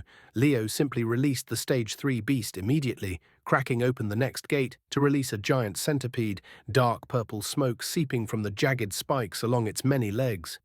It moved with terrifying speed, faster than most Stage 3 students for sure. "Careful, I think the legs are poisonous," I yelled, drawing the triplet. Bang! Nothing, the slug just bounced off. Fuck! Bang! Gibby had taken a perfect shot, hitting the centipede square in its eye socket. The creature collapsed instantly. She began reloading, her fingers moving with practiced speed. Just as she slammed the last round in, the next 2 centipedes entered the arena. I already had Handy in my hand and delivered a shot that rivaled Gibby's in precision. Her idea of targeting the eye to bypass the exoskeleton was brilliant, but I could already tell the triplet wasn't going to cut it against something. This thick was that really only a Stage 3. We were now at 3 versus 2, and the damn centipedes were perfectly synchronized, their legs clacking with deadly precision. I switched back to my saber and dashed beneath one of the monsters, slicing at its softer underbelly as Gibby shot the other one dead. I rolled out just in time to dodge the vicious swipe of its spiked legs. Unfortunately, my plan had a flaw. I was swept by the centipede's legs, slashed across the arm, legs and chest. I retaliated, severing a few of its legs to buy space, but I could already feel the poison burning through the cuts. My skin flared hot, then went numb. My elbow was prickling like ants were crawling beneath it. A terrible sensation when trying to swing razor-sharp sword. "Gibby, frag their ass!" I shouted. But before I could finish, she was already lighting fuses and lobbing frags over their heads. The blast sent goo splattering over both of us. I was barely managing to deflect a flurry of strikes with my saber. Holy fuck, these bastards are strong. "Tabarnak, die, motherfucker!" I screamed. Thump! As I swung, a razor-thin line of golden light extended from my blade, slicing cleanly through all of the centipede's legs and leaving a deep gash along the arena wall. Before I could even process what happened, the Dean entered the arena and both monsters' heads exploded in an instant. "Samael, Gibby, please come to my office after dinner." He turned to Leo, his voice dropping to a snarl. "As for you, Leo, you are fired. Consider yourself lucky no students were gravely injured, or I would have had you executed before the end of the week. Class is dismissed for the day. Both of you drink this. It's an antidote before leaving the arena." "Please, an instant before you depart," insisted Leo, rushing toward Gibby. "I need to apologize to the miss." I felt the hair on my neck rise as he approached her. About 5 yards away, he pulled a dagger and lunged at Gibby. She didn't expect it at all. My still poisoned arm was too slow to do anything. The dagger flew toward her, and I launched myself forward, using my body as a shield. Not really thinking, just acting on instinct to save her. But the dagger was faster than I was. I watched it close in on Gibby's throat, time stretching and slowing down, as if mocking my desperate attempt. 27 Tragedy at the Academy. As time slowed to a crawl and color faded from the world, despair filled my soul. The last member of my team was about to perish because of my weakness. Then time stopped. At first, I thought I had unlocked a new mysterious power. However, what I felt next made me realize how terribly wrong I was. The aura of the Dean exploded with a will so strong it stopped time itself. When I looked at him, he appeared like a brazier of white shining light, the ghostly shape of a pair of wings softly shimmering in the mana around him. He walked calmly with his cane toward us before simply pushing the dagger aside and kicking Leo in the face. Time resumed as the roundhouse kick collapsed Leo's face inward in a bloody mess and partially decapitated him. The students were completely stunned into silence as they saw the attack and the Dean appear in a flash faster than light to kick the instructor in the face. This wasn't the end of our surprise, however. Leo stood back up, his head hanging onto his neck by only a thin slice of skin. His neck was broken. He ripped his shirt open, revealing what looked like a grotesque parody of a face stretched across his chest. A grinning smile filled with rows of sharp teeth and his pectorals covered with hundreds of eyes. His arms elongated significantly and power started brimming out of his body. The taste of putrefaction soured my mouth, and my nose crinkled at the rancid smell emanating from what used to be a somewhat good-looking elven prince. The sheer level of power radiating from him made me incredibly nervous, and some students suddenly started running as the monster and the dean collided again. "Samael, take Gibby and run. Go somewhere safe and wait. I will come find you," Claudius yelled as he and Leo began exchanging blows that sent ripples through the building around us. I grabbed Gibby's hand and sprinted as fast as I could, which surprisingly was faster than a 50cc scooter. However, Leo didn't intend to let us go. He started speaking in a voice that sent shivers down my spine, pointing fingers at us. A few students I recognized as Empire nobility had artifact light up around their neck before they began ripping their skin off while sprinting at us with screams and sounds that could only belong to some eldritch horror.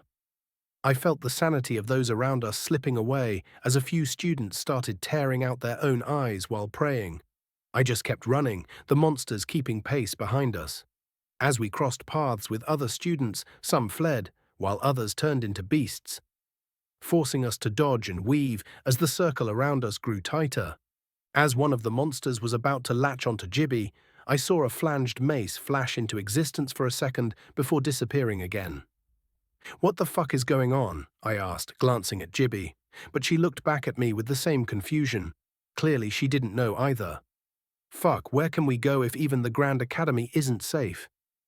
We could hear people screaming in the corridors and on the stairs as more and more students turned into grotesque, skinless demons. People were dying left and right. "Hope, get Lilith out," I yelled, knowing she was close. "Sam, I would love to, but these are not my orders." "Well, if you don't, we will." "Is that good with you?" A sigh came from nowhere. "Fine, I'll go. Just don't do anything more stupid than what you already do on an everyday basis, okay?" I heard her voice whisper close to me. "Deal. Meet us at St. Gabriel's Basilica. We'll figure out stuff from there." She didn't answer, but I knew she would do her best. Gibby ripped her hand away from mine, fully locked in and ready for battle. She pulled out handy from my holster and started loading it. "Come on, let's move." "Thanks for saving me back there, but it's not time to relax yet." I pulled the triplet out, still loaded with 2 slugs. We turned a corner and saw Victoria, the royal dark elf, locked in a fight with a monster filled with white larvae spilling from its open wounds. I blasted its head off with a quick shot.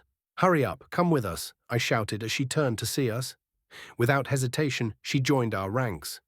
Gibby reholstered handy, and we kept moving as fast as we could, trying to save as many students as possible on.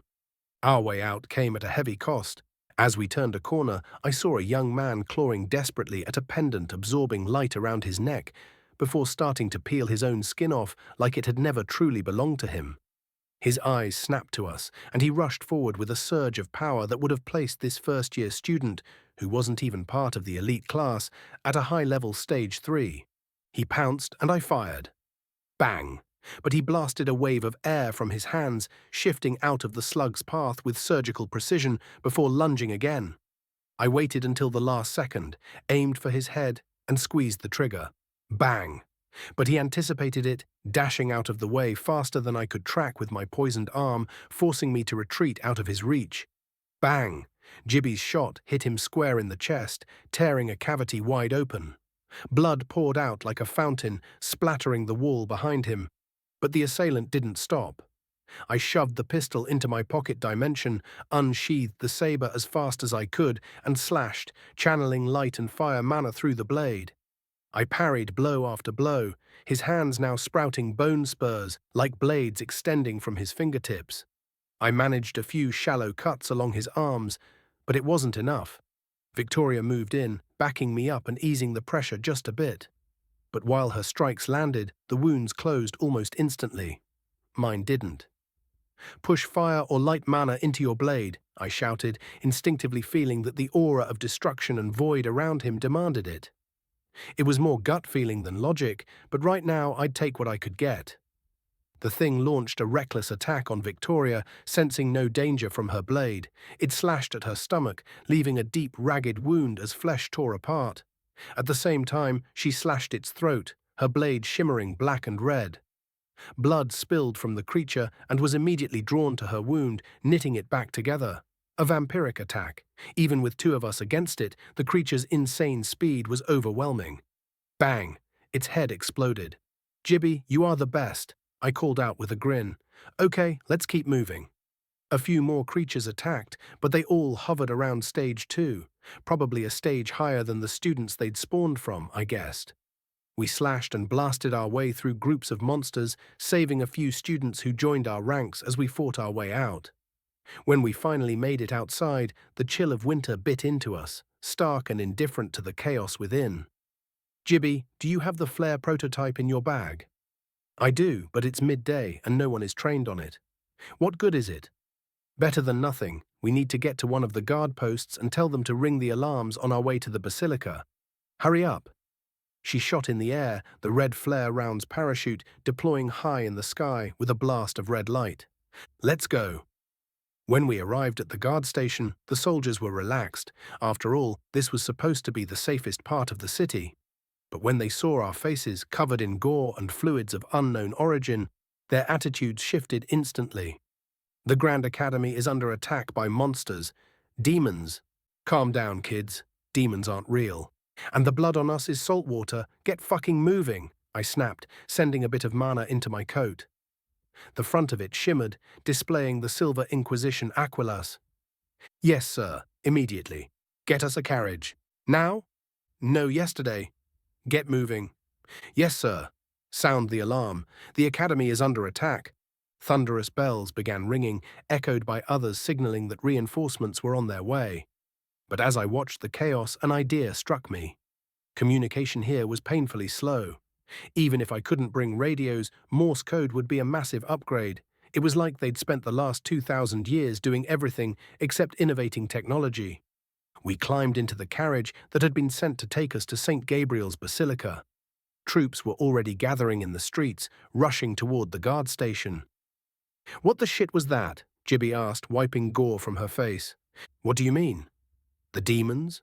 Or something else?" "Well, for one, since when are you a member of the Inquisition?" Ahem. Actually, I'm not." "Did you just pretend to be a member of the Inquisition, you dumb fuck? Where did you steal that coat?" "Ho, an Inquisitor gave it to me, actually." Jibby pinched the bridge of her nose. "Accepting the coat makes you a member. Ranked or not, at this point, it doesn't matter, smartass. I bet you don't use half the functions of that damn thing." "Well, you just saw me change the color.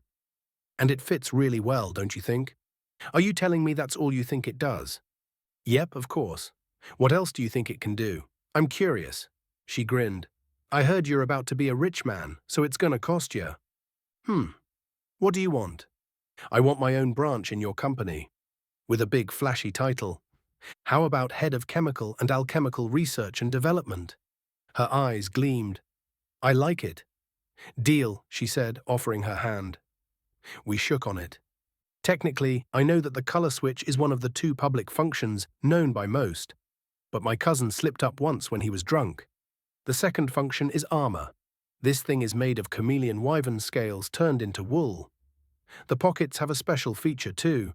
If you push mana into them, you get access to a pocket dimension and can will the stuff out straight to your hand. But he never told me the size, and the last feature he ranted about was thermoregulation. Apparently, you could wear this thing in the middle of the desert and still be comfortable. He also said higher-ups get even fancier stuff. I tried the pocket as she explained it and smiled brightly. So he didn't bullshit me after all. "Good to know," Jibby mumbled. "Why would the Inquisition give me a coat before I was even part of their organization?" I asked. "They're claiming you publicly, so no noble tries to grab you into their service. Once you're claimed by the order departments like the Templars, the Inquisition, or the Paladins, it would be seen as openly hostile to the Church to try and recruit you away. Basically, you're now engaged to the Holy Inquisition Order. Under which branch you'll work, I have no idea. But this is a damn good opportunity for a country bumpkin like you. You should make sure to use it." Victoria followed us in silence, just trying to figure out what was going on, but there was no way she could piece together all the missing parts by herself. Once we arrived at the Basilica and disembarked, we were immediately stopped by a dozen Templars in armor who wanted to verify our identities. even after showing the letter and seeing my coat. That told me things were worse than I thought. I obliged without question. However, as soon as my blood touched the crystal tablet, it flashed green before displaying a tag marked Restricted Information with an aquila. "Apologies, my lord," the Templar nodded. "Please proceed.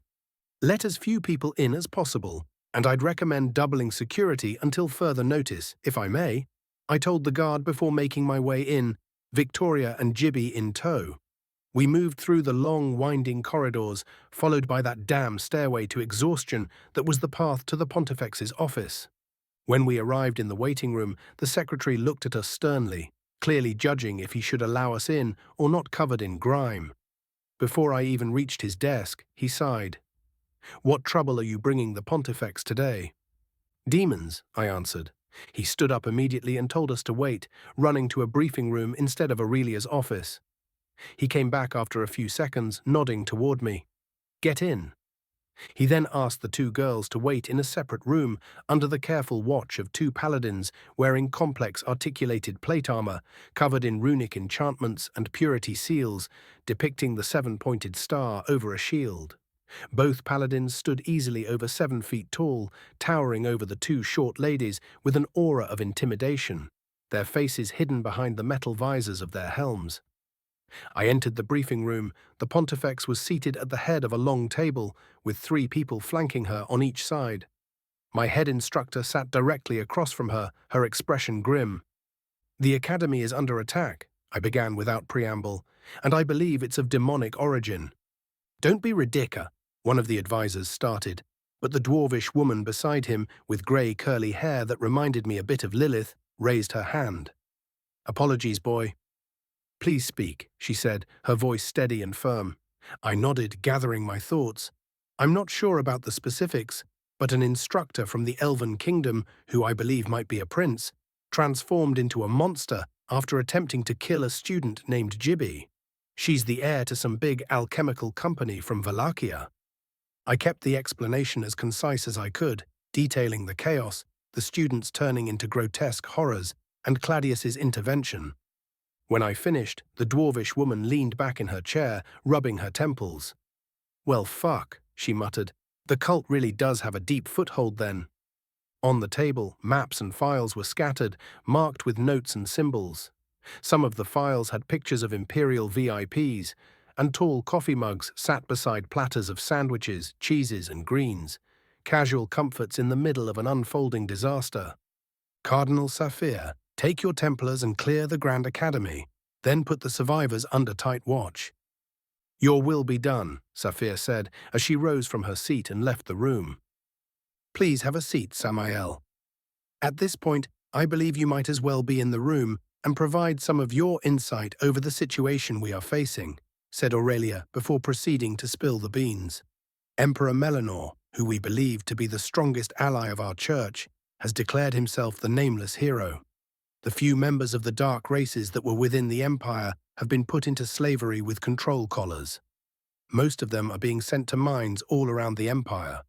Most of the port towns of Wallachia have been deserted, and reports of mysterious creatures coming out of the ocean to attack fishermen on the shore have been pouring in from fishing towns all around the east coast." "Do you have any insight over the situation?" she asked. "Well, what I understand is that this is a planned attack aimed at destabilizing the Order's grasp. It also seems like the Empire is trying to push for a bloody war of extermination between the sapient races. I believe Melanor is probably a cultist that has been crafting a trap to bring the fall of civilization for hundreds of years.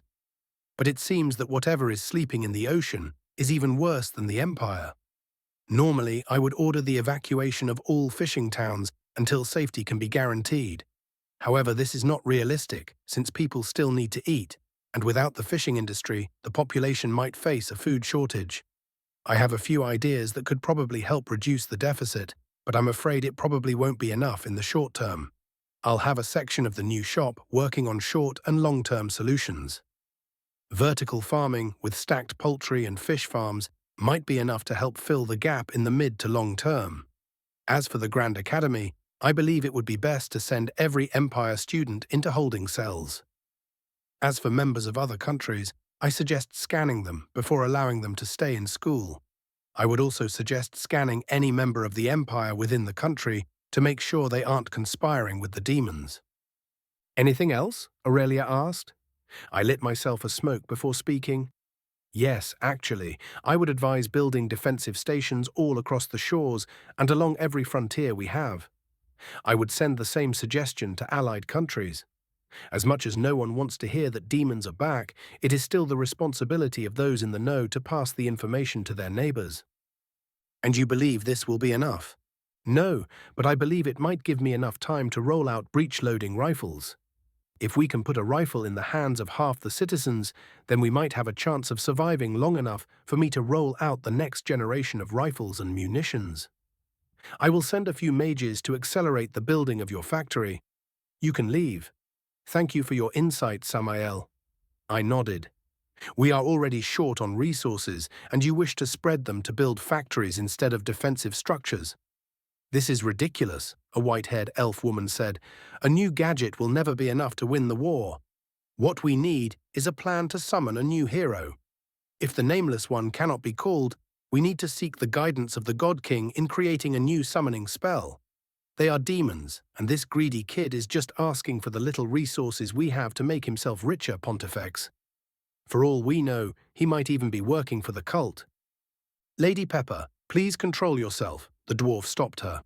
Pepper? I said reflexively. Wait a second, the pepper box, why didn't I think of it? With it, I could bring 5 shooters. If I may, Pontifex, I believe I have to go to the labs and start drawing up some new ideas. I also cannot guarantee to honor the original order. Some of it might be replaced with more advanced products we will produce instead. If you have an expert on brass flute making, it would also be of great help. Flutes? Seriously, said the elf woman, now fuming. You're gonna play fucking music while people are dying, you fucking rat? Shut the fuck up, you have no idea what you are talking about. I'm about to save your fucking sorry ass from a guaranteed demise, so keep your comments inside of your empty skull, I yelled back. If you spent the last 2,000 years advancing your civilization, you would have reached the stars by now, but instead, you are still fighting with bows and arrows and moving around by horse. So keep your high and mighty attitude to yourself, as you're the only person you are bringing shade to at the moment. My outburst stunned the woman. As she looked around the table, expecting the others to back her up, her face paled as she realized they were judging her instead of me. Thank you, Samael.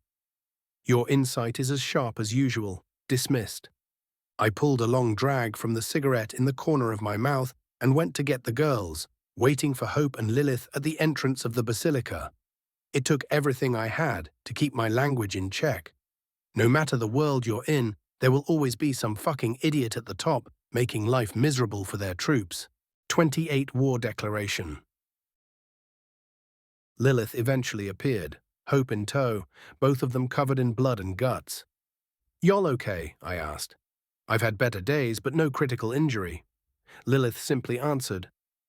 Well, we all look like shit, I said, eyeing the group, but I don't feel like going back to the dorms for a change of clothes. What should we do? I do have some spare clothes that could decently cover us while we clean our gear, Lilith offered, brushing off bits of gore from her shoulders. It's as safe of a resting spot as I can think of. Good idea, Gibby approved, nodding. Hope and Victoria both gave their agreement, and I followed not long after. All right, let's grab a cart and get moving then. But before we do, since we're in a safe spot, Gibby, could you reload my triplet? I want to make sure we have every tool at the ready, just in case. No problem, she said, taking the coach gun from me and beginning to reload it. Lilith pulled out her double barrel and started stuffing fresh prototype paper shells into the chamber. I watched her for a moment, the scent of burnt powder and blood still thick on us. I really needed to bring modern cartridges into the game as soon as possible. Reloads needed to happen far quicker. How's the development of the smokeless powder going? I asked Gibby as she clicked the percussion caps in place. Good. I'm still finagling with ballistic stabilizers, but I expect to have it figured out before the warm season, she replied confidently. Good. I'll make a push for the brass cartridge technology with Lilith and the orders expert. If we can have it working before the factory's done, that'd be perfect. We need to build a ton of machines to make the rifles. Wait, Gibby chimed in, brow raised. You mean you don't plan to build the rifles the usual way? No, artisan making one gun at a time is too slow. What we need is a factory that can produce more than 100 rifles a day. Hell, we need thousands daily. To achieve that, we're going to have machines do the heavy work. I'm talking about metal stamping presses, machining and precision casting. This is a technological revolution, not just a few innovation. I want nothing less than the best, and this is just a stopgap to get to the next step. If we can nail the rimmed cartridge, we can produce revolvers, machine guns, and bolt-action rifles. That's our first true objective right now. If we have that, and chemical weapons, we might actually stand a chance of holding out for a while. Victoria blinked, clearly processing the words. What's a machine gun? She asked. I grinned. Well, you saw my boomstick? Think of that, but shooting very fast, able to unleash hundreds, no thousands, of freedom seeds within minutes. Freedom seeds? Gibby asked, a bit of amusement coloring her voice. Like the hero's axe? I paused. Well, actually, yeah, kind of. Wait, what do you mean by that exactly? I'm not super familiar with your nameless guy. Gibby leaned back a bit, her eyes thoughtful. The nameless hero had an axe that could cut through a forest in a single sweep. It's said that when he entered the fray, he'd unleash a torrent of freedom seeds that would destroy the enemy and plant purifying trees. We call them freedom trees. What did you mean by freedom seeds? I chuckled darkly. Well, it's just a common way people refer to bullets where I'm from. Lilith scoffed. Well, that's not grim at all, she muttered. Freedom is always paid in blood, I replied, the words coming out more automatic than I expected. A heavy silence fell over the cart.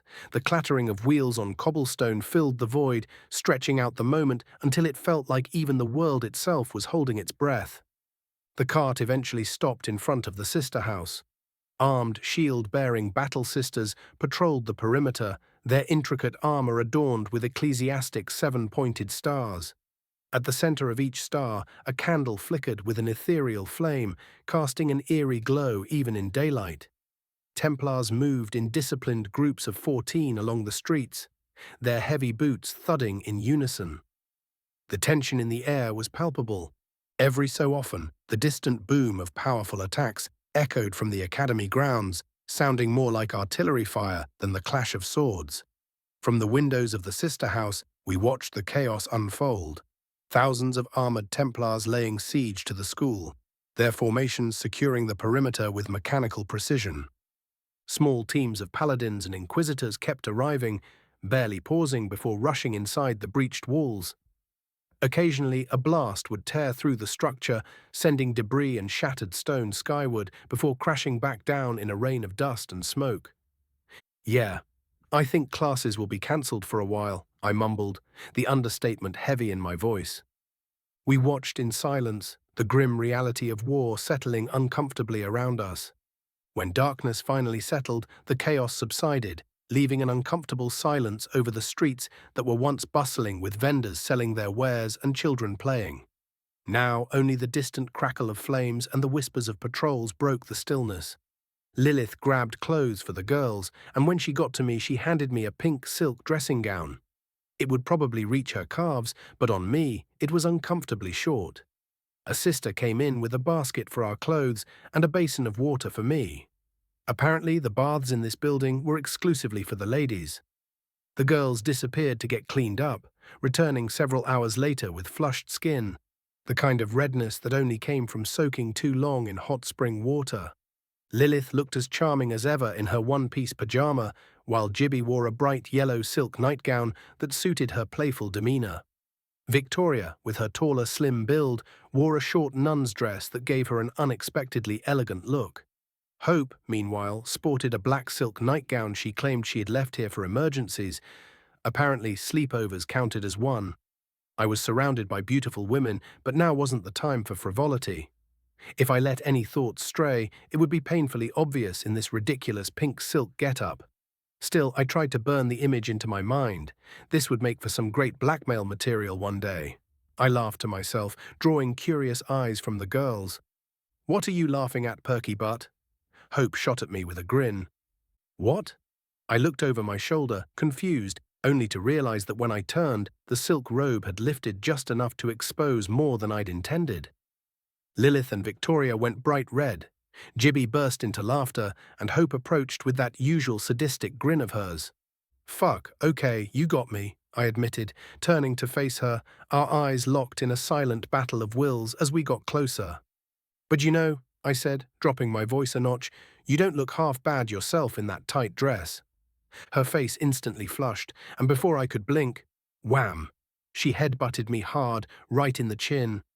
Sorry, reflex," she stammered, practically glowing with embarrassment. Lilith eventually came to her rescue, laughing loudly. "Yeah, careful. If you make her flustered, she tends to headbutt. Ha ha ha." Her laughter was contagious, and the tension in the room shattered. We all burst out laughing, the release of stress almost cathartic. Not long after, a sister arrived with a basket of cleaned clothes. For some reason, she kept glancing at me, but I paid it no mind since I couldn't see any darkness in her aura. She leaned in and whispered something to Lilith, making her flush again before quietly leaving the room. We ended up spending the night trying to figure out the layout of the factory for maximum efficiency. Surprisingly, once Victoria understood what we were trying to do, she had a lot of very good input. Eventually, all the girls split into different rooms. Hope tried to insist I take a room, but I wanted to keep an eye on the door just in case. The night was quiet. The next morning, we headed to the academy to see what would happen. A Templar securing the scene informed us that classes would be cancelled until further notice. Members of the Empire were placed under arrest pending interrogation. Members of other nations were relocated to different hotels for the week, kept under tight surveillance by the Inquisition. They would likely end up being sent back home. Locals were told to return to their residences and wait for new directives from the Order. The death toll represented over 75% of the student body. Many students were still unaccounted for, so the final number would probably be even worse. The greatest minds of a new generation consumed by chaos in a single day before they could ever bloom. The sense of security for an entire nation was shattered overnight. That morning, many woke up to the grim reality of what their near future would hold. Families grieved, demanding justice from the pontifex.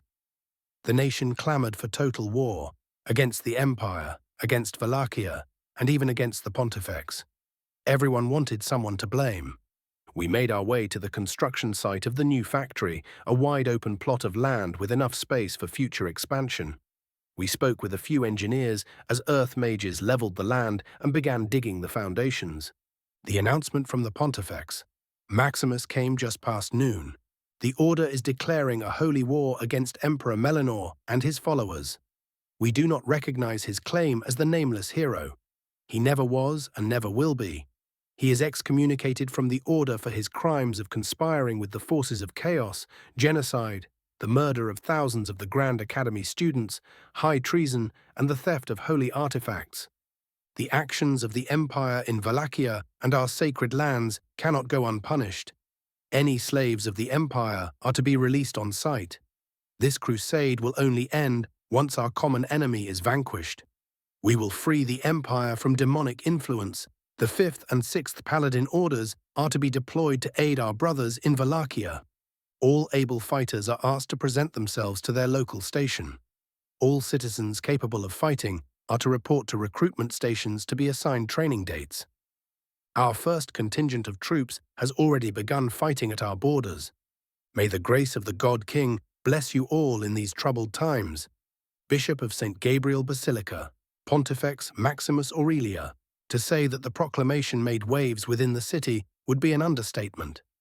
If it wasn't for the fact that the Emperor was still alive, he would have been made a saint long ago. At first, people were confused, but as they listened to the list of accusations, the mood shifted.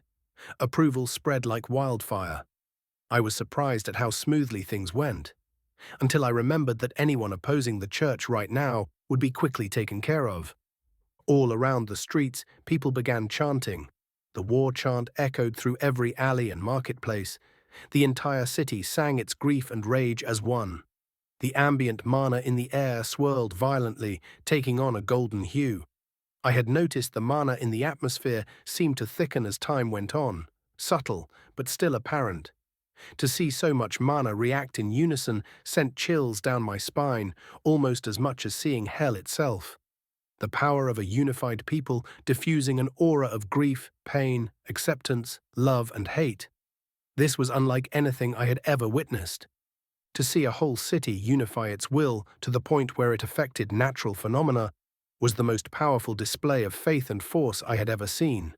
But more than that, it left me with an unsettling feeling of being needed, a calling to do my part in the war effort, a message that couldn't be ignored. The fact that it tugged at my mind so insistently spooked me. Was it some mystical magic affecting the mind? Or was it simply the calling of those given a role in the grand tapestry of life, woven by the destiny weaver, the Moirai, the Norns, the mothers of the god king? 29 angel dust. Time passed and the snow started to melt. The first wing of the building, along with the boiler room, was now operational. The 6 other wings would take more time to complete. In the end, we opted for a design resembling a star fortress. Boilers at the center and placed on top of a steep hill. This building needed to be as secure as possible. Technology that would change the world would be made here, and we couldn't allow the place to be a soft target.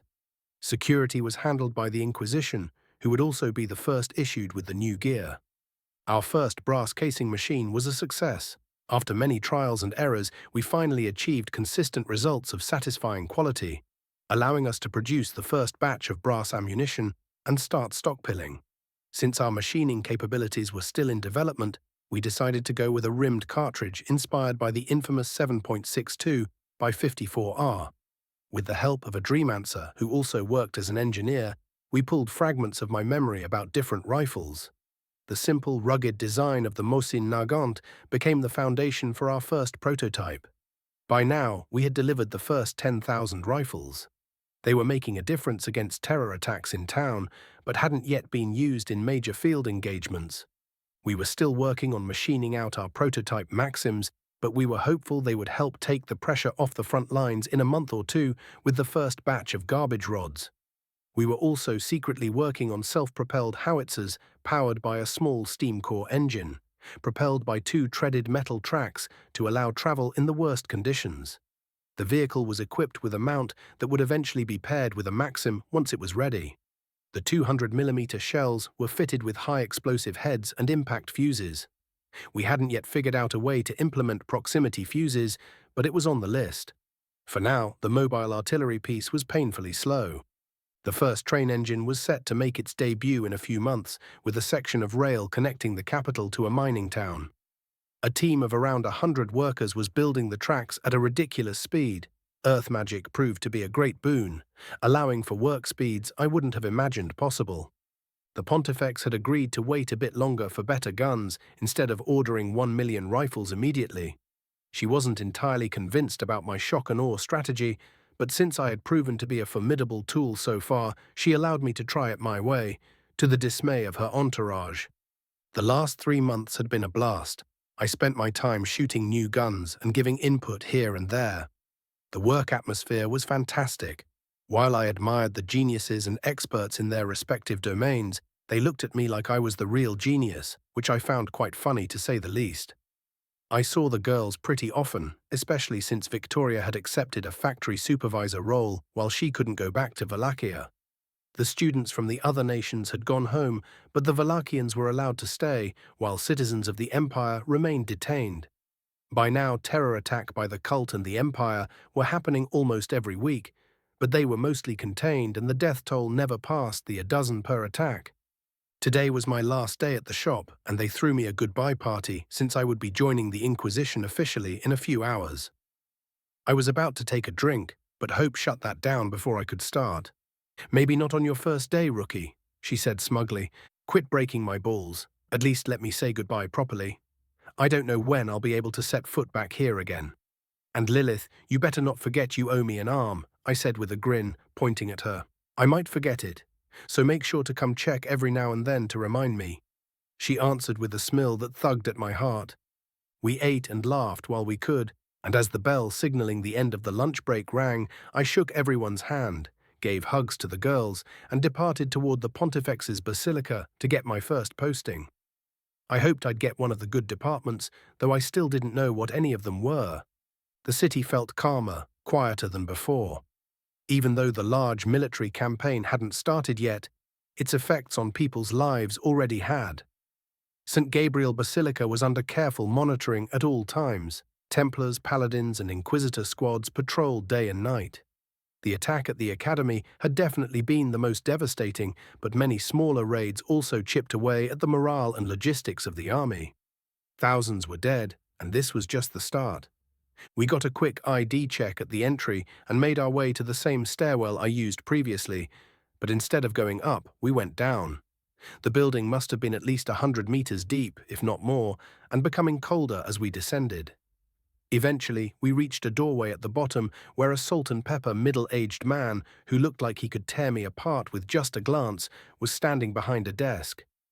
"Purpose?" he asked nonchalantly. "I bring the new member, Samael, to his trials," Hope replied in the same monotone note. "Who refers him?" "Grand Inquisitor Perezzo, Father Matthias, Father Cladius Crane, Count Guimond, and the Pontifex Maximus," she answered. "What is his purpose?" he asked while looking me straight in the eyes. Hope turned to me with expectant eyes, like I had been prepping for this day for months. "Purging devils from these lands in the God King's name," was the answer I came up with. "Do you accept your purpose?" he asked, his gaze sharp like he could see right through any lie. "I do," I answered firmly. The memory of the Academy's massacre was all the convincing I needed for this life and the next. "Please proceed to the next station." As we started to walk inside the open door, I turned to ask the clerk if he could tell me anything about the test, but when I turned, gone was the desk and the clerk. Hope still walked next to me. "Are you okay, Sam?" "You look like you've seen a ghost," she asked. Yeah, just my mind doing bumblefuckery, I guess." "If you say so." At the next desk, a clerk that looked just like the previous one was waiting. He passed me a white robe and a rope to dress myself in. I went behind the blind in the corner and quickly changed into the new clothes. I re-equipped my pistols and weapon belt, throwing everything else into the coat's pocket. I stepped out with the coat draped over my arm. The man gestured toward the doorway. Hope was gone, yet I hadn't heard her move. I reached out to where she had been standing, but she was really gone. "Hope?" I called, but no answer came. The man simply continued to point patiently at the doorway. "Do you know where she went?" I asked, but he only shook his head. "Please leave your coat here. You will have it back later. Take only what you deem necessary and leave the rest," he instructed. I pulled my reloading kit, a few coins, a wooden cup, my IFAK, and a couple of snacks, shoving everything into a small satchel. "Well, I guess I got to go." "It was a pleasure. See you later, bud." As I walked through the doorway, the corridor grew tighter and tighter, narrowing until I had to crawl through, leading me into a circular room with a ceiling that towered at least 75 feet above. 8 tall sculptures loomed in the center of the chamber, all facing a small altar. My footsteps echoed off the hard grey stone floor. The room was empty, eerily silent, and my eyes immediately fixed on the altar. It was a solid gold box with ornate glass panels on its sides, revealing its contents: coins, cores, and jewelry piled high. I didn't really know what the test was supposed to be. For a moment, the thought of swiping a few coins flitted through my mind, but I quickly tamed that shameless greed. Not knowing what else to do, I added a large gold coin to the box and continued to look around. The doorway I had come through was gone. I felt a shiver run down my spine, a foreboding feeling gnawing at my sanity. I couldn't put my finger on what was wrong, but something definitely was, and I was trapped. I tapped the stone wall with my foot where the doorway had been. Solid rock. This was probably more than just an illusion. I really didn't like escape rooms. Being captured by enemy forces after a heli crash had been more than enough captured time for 2 lifetimes. I could feel something tugging at my mind. I decided to examine the statues. Maybe they held the answer to the test. This was the Inquisition, after all. What better way to Inquisition than to poke around? I started from left to right. The first statue was a marble and bronze depiction of a blindfolded human woman holding a balance in her left hand and a sword in her right. If my memory served me right, she resembled Lady Justice from Earth. The second statue was a muscular dwarf, holding a massive bowl over his head. Inside the bowl was a lush garden. The third statue was carved from dark onyx stone, an elven woman with a kind smile pouring wine from one jug to another. How did I know it was wine? Simple. It was literally continuously pouring, her almond-shaped eyes carved out of rubies the size of my fist. For a fraction of a second, I thought I saw something move at the corner of my eye, but when I turned around, everything was as it had been. Statues unmoved, the room just as empty. I decided to check the perimeter again to see if anything had changed. I looked inside the box. The coin hadn't moved. Nothing seemed to have changed, so I continued my museum visit. The next statue was of a woman praying, sculpted entirely from pure gold, with a crystal halo enveloping her in a pale white light. Her face was hidden beneath a veil, every thread of fabric finely carved with such precision that it looked almost real. The next was of an orc man sleeping in a pile of hay. His clothes were ragged, like he had just stumbled out of a bar fight, but a big grin stretched across his lips. I guess he won.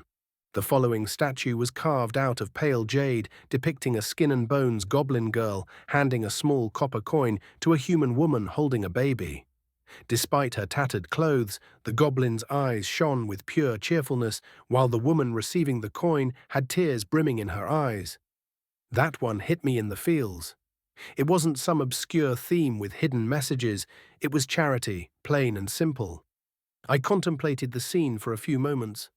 The last statue was of an angel, pieced together from fragments of glass, holding a sword carved from a massive yellow topaz. It gripped the sword as if about to plunge it into the ground. I leaned in to look closer, peering into one of the glass fragments. I could have sworn I saw something move within. As I leaned in, the hair on my arm stood on end, a foreboding sense of anguish, the kind you get right before an ambush. Deciding to trust my instincts, I took a step back, keeping out of the angel's reach. I pulled out the triplet. It was loaded with buckshot in one barrel, the other two had slugs. I decided to keep the heavy punch of the slugs in case something serious went down and fired buckshot straight at the statue's head. The head shattered into 1,000 pieces, but the glass fragments remained suspended in place, as if gravity had forgotten about them. I guess I was wrong, this wasn't some monster or something. I moved in closer. The 15-foot-tall angel statue still had its ethereal shine, its shards floating ominously. Something tugged at my mind, sharp and insistent. I scanned the room to see if anything else had shifted, but everything remained still. I leaned in again, eyes locked onto the angel, and saw it. The shadow of the statue moved, slow and deliberate. As I twitched, the sword launched at an inhuman speed. Swoosh! I tried to dodge, leaping forward out of the downstrike that would probably slice me in half from head to toe if I didn't move. It grazed my back, and I felt a trickle of blood hit my foot. Bang! Bang! 2 new shattered spots bloomed in its chest. I dropped the triplet and pulled Handy out, trying to make distance as quickly as I could. The angel lunged forward, faster than an arrow aiming straight for my heart. I shot at the sword, thinking it might shatter. It didn't. Instead, the lead projectile was sliced into 2 perfect halves that hit both of its shoulders. But the missing pieces floating around the angel didn't seem to need to physically interact. I dropped the pistol and tried to weave my way out of the blow. Not good enough. A deep gash ran down my left side, making itself painfully known. I pulled the saber out as I tried to dodge a flurry of blows coming at me. The creature was too fast for me to do anything but defend.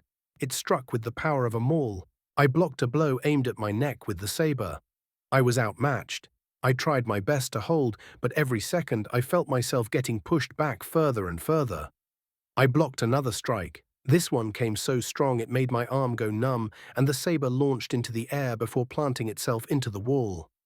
I needed something, and quick. I looked at my hand. The fingers were twisted and mangled.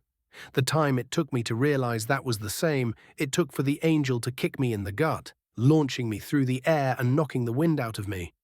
I felt a couple of my ribs crack. I landed on the floor with a loud thud. My vision blurred as I felt my limits closing in. I rolled just in time to save myself from a lethal stab. You piece of shit. Face me like a man, fist to face. Or are you scared of a one-armed man? I'll light myself a smoke while you decide, okay?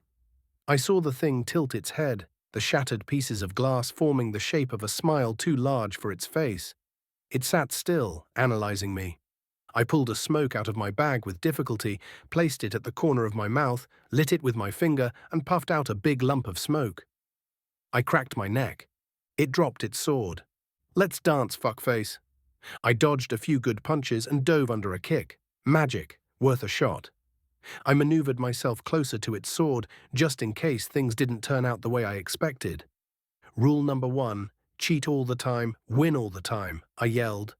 I launched my satchel at it and released a fireball as it hit the thing's chest. Boom! The reload kit was gone, along with my lunch and my pack of smokes. I moved backward with the explosion. The thing was a mess, but still held together. Tabernac, I cursed, punching the sword with my fist, brimming with wrathful runa. The sword shattered into 1,000 pieces. As my fist connected, the angel crumbled to dust. I took a big puff, the medicinal herb putting a bit of life back in me. 30, brother. As I fell onto my back, I stared up at the ceiling. I could see powerful silhouettes moving, brimming with atrocious amounts of mana. As I focused, I recognized the energy of one of them. The Pope. So they were watching. Shit, quick, I have to think of something. Are you not entertained? I yelled at the top of my lungs. Surely a quote from Maximus to a Pontifex Maximus would score a point. Right? Whatever room they were in, it had to have inverted gravity or something, because they all seemed to be seated in a chamber that reminded me of the UN. They seemed to be arguing. Well, maybe the test isn't done yet. Time to try something new. I decided to fix my hand with healing magic. I knew it was a mix of fire and water magic. I tried to invoke a single thread of healing power, pushing my arcana out and transforming it slowly into fire and water mana. Using two elements at once was extremely hard. I tried to fuse them, but all I ended up with was warm water. It sprinkled over me. I closed my eyes, imagining my skin mending from the inside out, picturing every wound closing, every fracture healing. In the end, I was just wet and still slowly bleeding. One of my greatest boons, though, was the fact that my heart didn't pump at all, reducing the bleeding greatly. I ended up passing out on the floor in a pool of my own blood. I felt death tugging at my sleeve, a promise of release from my pain, a whisper to join the universe and its embrace of non-existence. I offered her a deal. I would send her company if she kept me alive. She vanished and my eyes opened. I was standing on the top of a mountain. Looking into the distance, I saw a village I recognized as Chillo in Norestria, and an army marching north. Not a small army either, hundreds of thousands moving, riding horses and other creatures I didn't recognize. I hadn't completed the courses on creatures yet. Looking to the sky, I spotted troops mounted on wyverns patrolling above the army. The red banners clearly marked them as forces from the Empire. I could only hope that everyone at the church would be safe. If only I could tell them to hide, but maybe Father Matthias would find a way to weasel everyone to safety. The old fox certainly had a few tricks up his sleeves. I looked at myself more closely. I felt weird. When I looked at my body, nothing was there. No hands, no feet, no torso. I was a damn ghost. As soon as I noticed my state, I felt myself being ejected into another reality and awoke on the cold stone floor of the room, still covered in blood and warm water. Someone was casting healing magic over me, their hands glowing with soft light, and I soon fell back into the darkness. I woke up to my ears ringing over what seemed like people yelling at each other. My eyes opened slowly, my vision was blurry, and I was paralyzed again. Or at least I thought I was. Turned out I was strapped to something with probably over 20 bindings.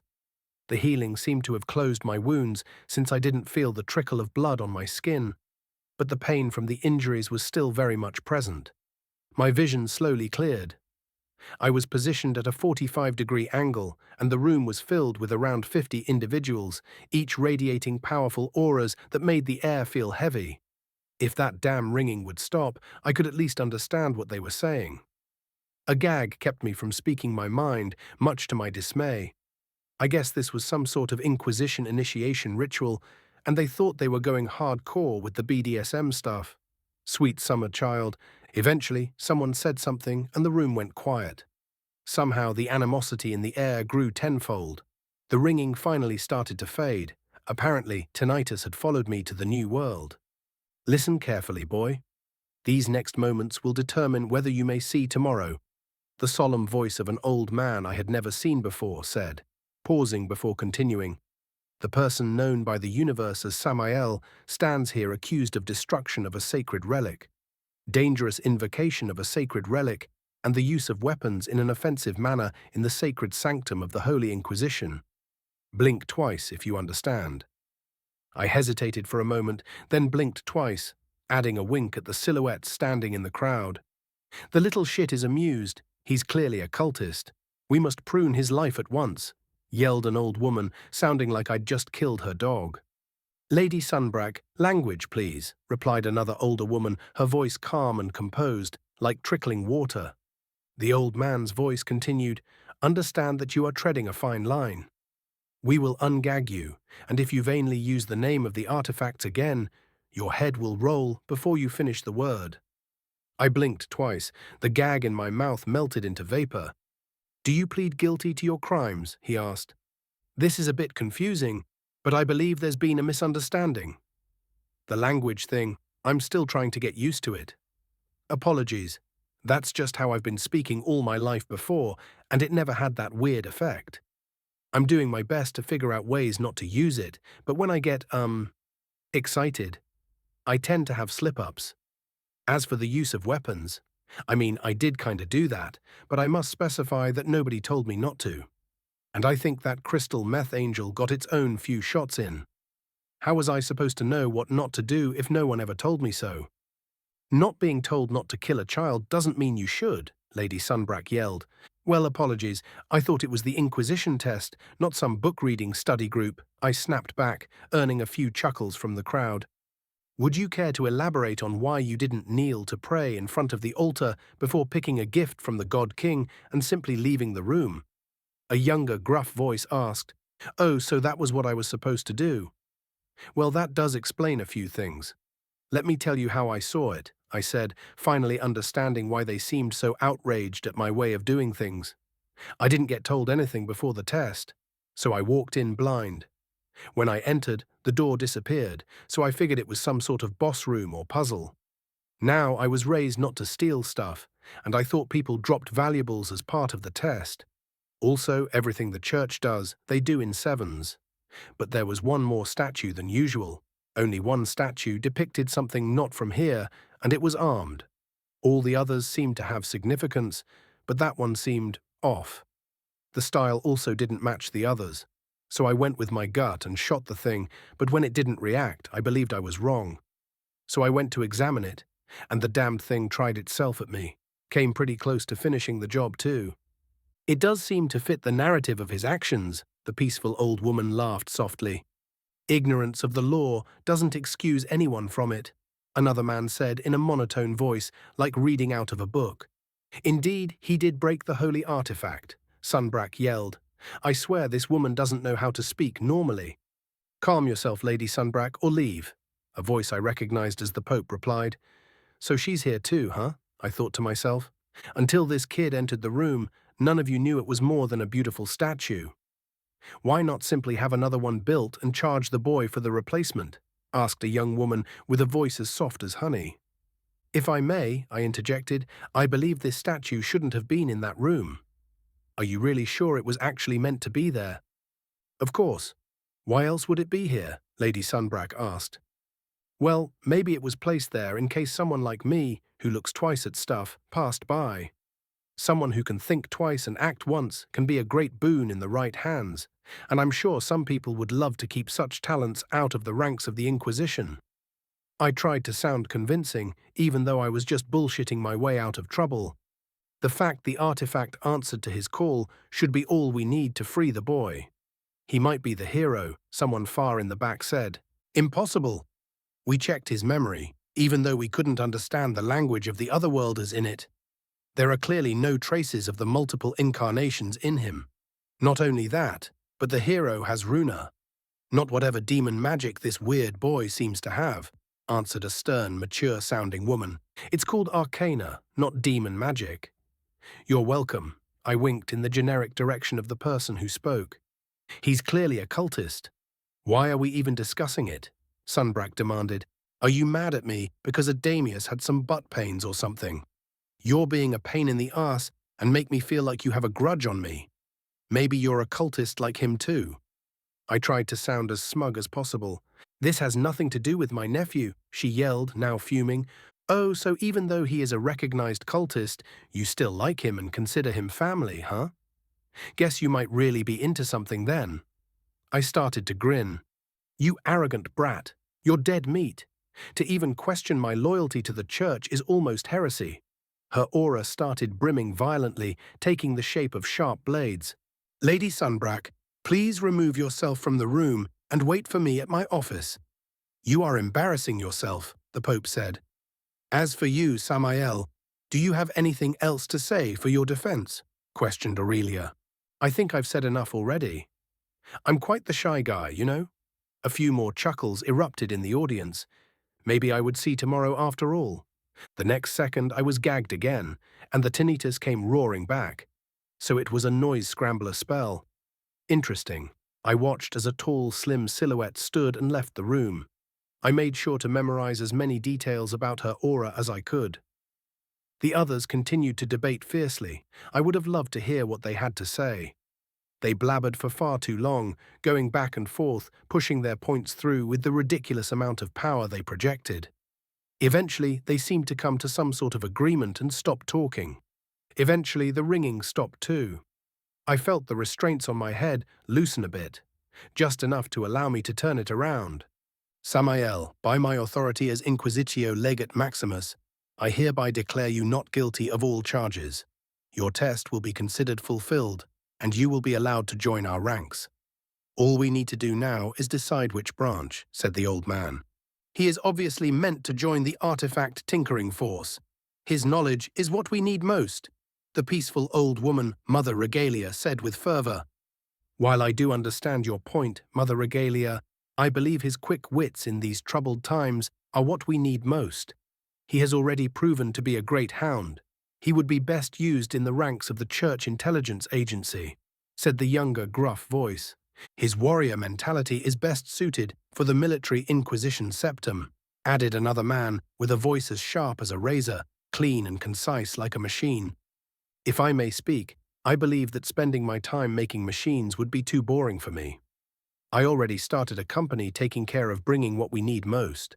As for working with the CIA or MI7, I'm not sure who does what. But if one of the two goes on the battlefield more often than the other, I would like to join that. I'm more of a field person than the office kind. As much as I didn't want to be fighting for my life all the time, I couldn't afford that kind of luxury while evil festered in the north. Ha ha ha ha ha. Told you. This one is meant to work for me. The precise man broke into a fit of uncontrollable giggles. The boy is loved by death. Under my authority as Pontifex Maximus, Samael will now be known as Brother Samael of the Military Inquisition Septum. His service will start immediately. This session is adjourned, said Aurelia. People began streaming out of the room, their powerful auras retreating one by one. My restraints only disappeared when two people were left in the room, the Pontifex and the MY7 guy, 31 Holson. Samael, I am Commissar Brian Holson, Inquisitio Legate of the MI7, your new boss, said the man standing next to Aurelia. Come with me. First, we'll get you patched up and dressed. Then you'll go meet your new partner. The man had long blonde hair tied back in a bun and a well-groomed matching beard. He looked like a warrior, broad shoulders and hands covered in battle scars, a bright smile on his face, like a kid on Christmas Eve. I can't wait to see your input on firearms implementation within our ranks. Our order functions in tandem with the Templars and Paladins. We advise both of them on mission planning and execution of unorthodox warfare, including fieldwork. We are also responsible for the internal security of both of these orders outside of our borders and within their fortress. In view of your demonstrated talent, I cannot place you at the bottom of our ranks. I will put you as a sergeant under Lieutenant Luke Cypher, serving in a squad specialized in both investigation and assault roles. Your squad is due to deploy to Wallachhia's southeastern border a month from now. Oh, that makes me think. When I was passed out, I had another vision. An army of hundreds of thousands is in Chilo as we speak. I would suggest going north sooner rather than later. I also believe a few of the Maxim machine guns and a batch of fresh Mosin rifles should be ready by then. Used along the tight mountain passes, they should be able to provide enough deterrence to stall the Empire's army, giving us time to mount a proper offensive with the next batch of weapons to attack from another point, forcing the enemy to divide his troops. Great analysis. However, the Empire already has 250,000 troops in Wallachhia's western region, Holson answered. Pardon me, Legate, but if we allow the army to pass those mountains, the Wallachhians will have nowhere to run, encircled between devilish monsters and the Empire on all sides. The only escape route they have left is to escape east by sea, where the Empire is still weak. Wallachia is about to fall, and we should prioritize the evacuation of critical personnel and resources, including the civilians, as soon as possible. I fear what the Empire might have in reserve for them is worse than death, I replied grimly. My gut was rarely wrong in these situations, and I'd opened books more than once when studying previous wars. The Empire's red banner haunted me, feeling like déjà vu from World War II. I wanted nothing more than to get on a boat and go help the, although evil-looking, really kind people of Wallachia. A bunch of knights and archers could not break a solid line fortified with machine guns and riflemen, or so I hoped. Your concerns are on the mark, Brother Samael, yet I cannot guarantee the Templars will appreciate a change of weapons just before deploying, he shot back. Worry not. What you saw me use today is barely comparable to what we will bring. My pistols are bulky and hard to reload. What we will bring will shoot so fast and far that archery will be simply relegated to history books and hunting enthusiasts. I will also only train low-stage soldier who aren't already key. If it all goes to plan, I believe the Empire will be forced to retreat back and try an offensive somewhere else, giving us the time to make a spear point attack at the heart of their land through their southern borders. If all goes well, then by midsummer, Melanor should be a problem of the past, I analyzed. And what next? He asked. Next, we will be able to use the Empire's resources to attack the real problem, I affirmed. The weird monsters attacking the shores and our lands. Indeed, they are the tip of a bigger offensive. The same enemy the hero faced. I tried to convey how sure I was, but I could see doubt across the face of the legate. What I said now sounds extreme and improbable, but give it time and you will see that my words are true. You are asking a lot, but facing the fact that the weapons you want to provide seem to have the Pontifex Maximus herself in a good mood, I will choose to believe you. By the time the conversation had reached this point, we had arrived at the infirmary. Someone will bring you your new uniforms and then bring you to your unit. I know you haven't finished your time at the Grand Academy, so if it reopens in the years to come, you will be invited back to finish your diploma. I apologize for how fast we are pushing to use you as a resource, but I am certain you understand the dire situation we are in. The Empire has more troops than all the other nations of the continent combined, and we need every capable pair of hands to be used to the best of their capacity. I get the feeling you, in particular, will bring change, Herald, he said. What's a herald? I had heard them call me that a few times, but had absolutely no clue what they meant. Your class. A very rare one at that. I forgot that until today you had no access to the information. Worry not, this is a thing of the past, mostly. You see, how the tablet works is it scans the energy levels and type in the blood, then it compares it to something like a big library of all the powers recorded. Since your class never showed up before, we figured you might be a herald. This is one of the two only classes that we could never get access to sample data. It is said that heralds always come with a message. I believe that yours is quite evidently either war or change. Since you seem to be a warrior, I would say it's the first. However, some people argued that since you also want to implement other technologies, war would be too narrow a vision for you. Heralds, like the hero, are summoned beings. However, contrary to the hero who has overwhelming power that rivals the best of the world from the day of his summoning, I think we can move that hypothesis away. You clearly aren't able to fight anything above a generic Class 3 at best. That would put you in the Herald class. Sadly, after the last hero era, most of the knowledge was destroyed, so information regarding that class has been mostly lost. Want a smoke? He asked. I simply nodded as he kept talking while handing me one as a healer meticulously patched me up. It is said that Emperor Melanor is a herald. However, we could never confirm or deny it, since he always refused to get his blood tested. Otherworlders like you seem to come from more than a single world too, but we could never find out much more than that. I took a long drag and slowly exhaled. That was a lot of information. Legate Holson, I have a package I was told to deliver to you, said a young man who had just entered the room, holding a cubic dark wood chest. Perfect timing. This is both your new uniform and your coat, Holson said, signing a tablet with a drop of blood. I thanked the boy, opening the chest to see my clothes folded neatly next to a black suit, and my coat. I sent a bit of mana in the coat. My weapons were in it. Good. Note that wearing the uniform isn't mandatory except during parades, since everyone has different needs. The coat and the cap are the only two mandatory pieces to wear while in public service, although I highly recommend the boots. They are well made and enchanted for dryness, shock absorption, grip and temperature regulation. Damn, that is indeed quite the nice boots, I said, admiring the black high-laced boots with steel clackers. I knew how much dry feet mattered in war. The black army cap was made of black wool with a shiny black leather bill and a brown leather band with a silver aquila shining at its center. On the top of the hat there was a star embroidered in thin silver wire, barely visible. These guys had style, that was for sure. I pulled the boots over my leather trousers, kept my Hawaiian shirt, donned the Inquisitor coat, still grey, and topped it off with the hat. At the bottom of the box, there was a letter and another big, wide box. Dear Samael, in this box you will find a standardized black powder loading kit and some 4-gauge slugs to help replace your lost kit.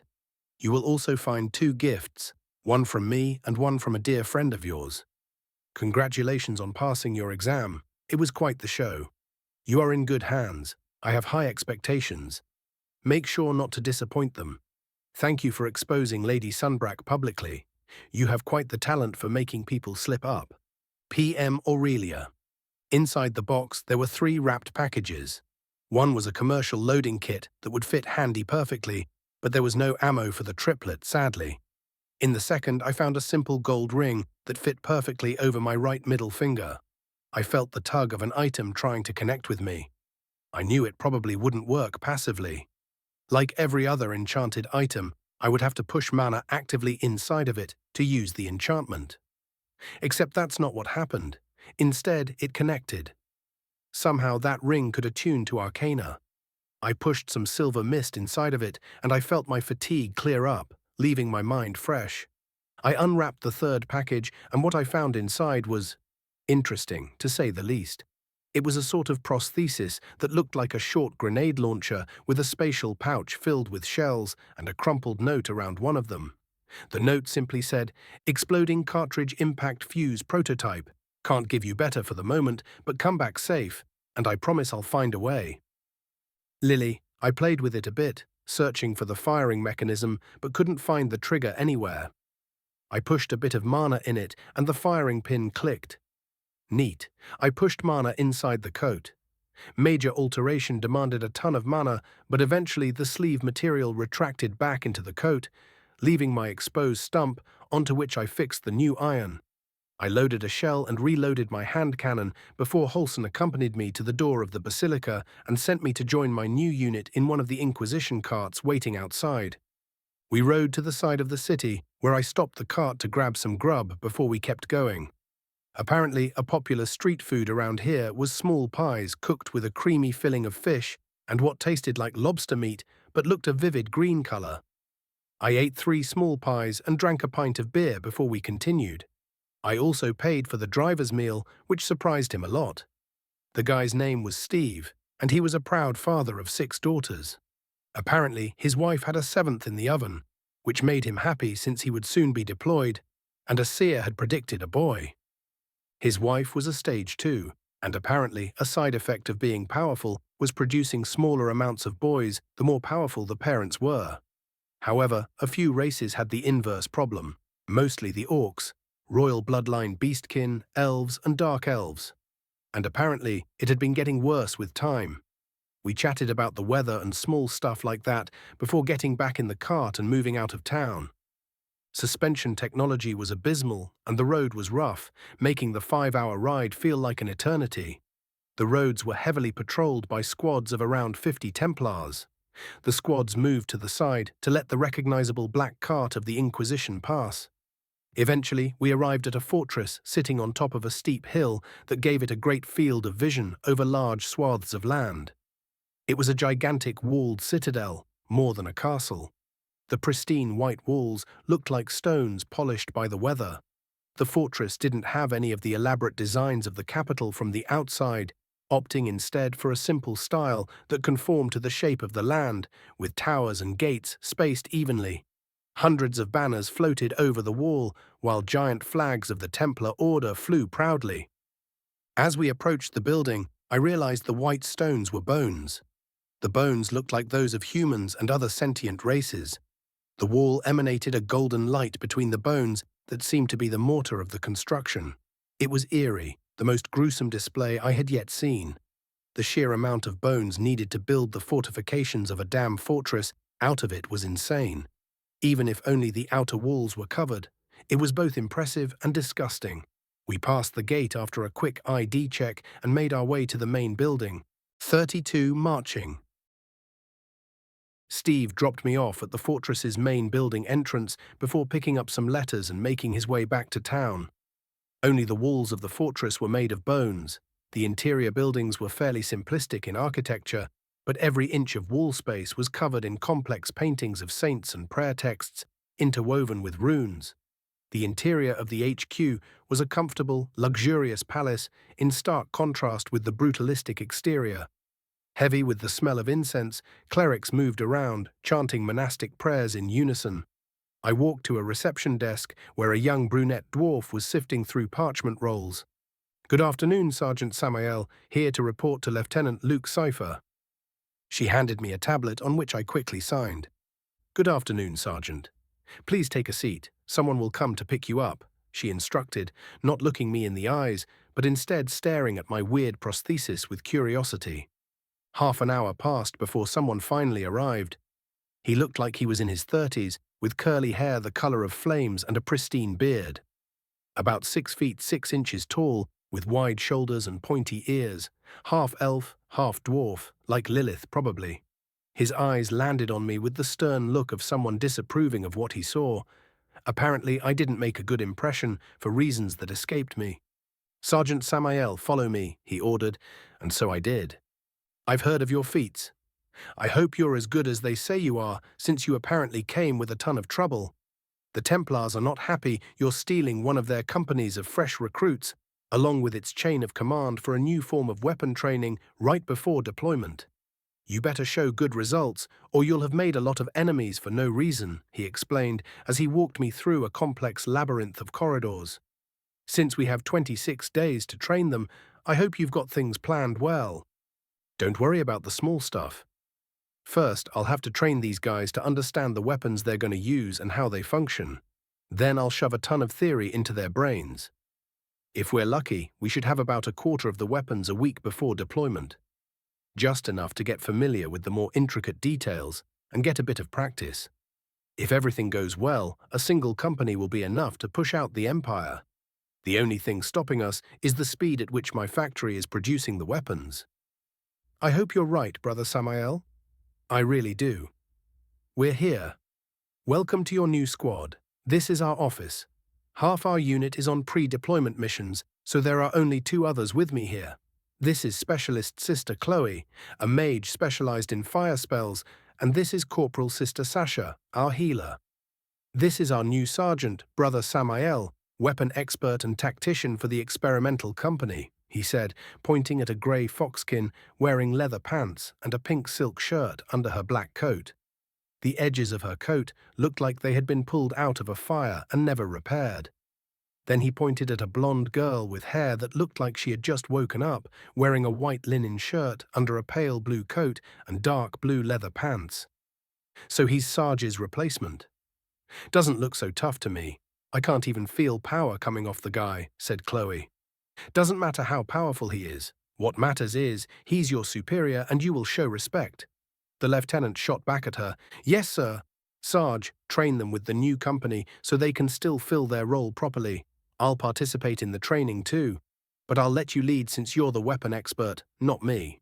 Sisters, bring the Sarge to his new company so he may inspect the troops before training.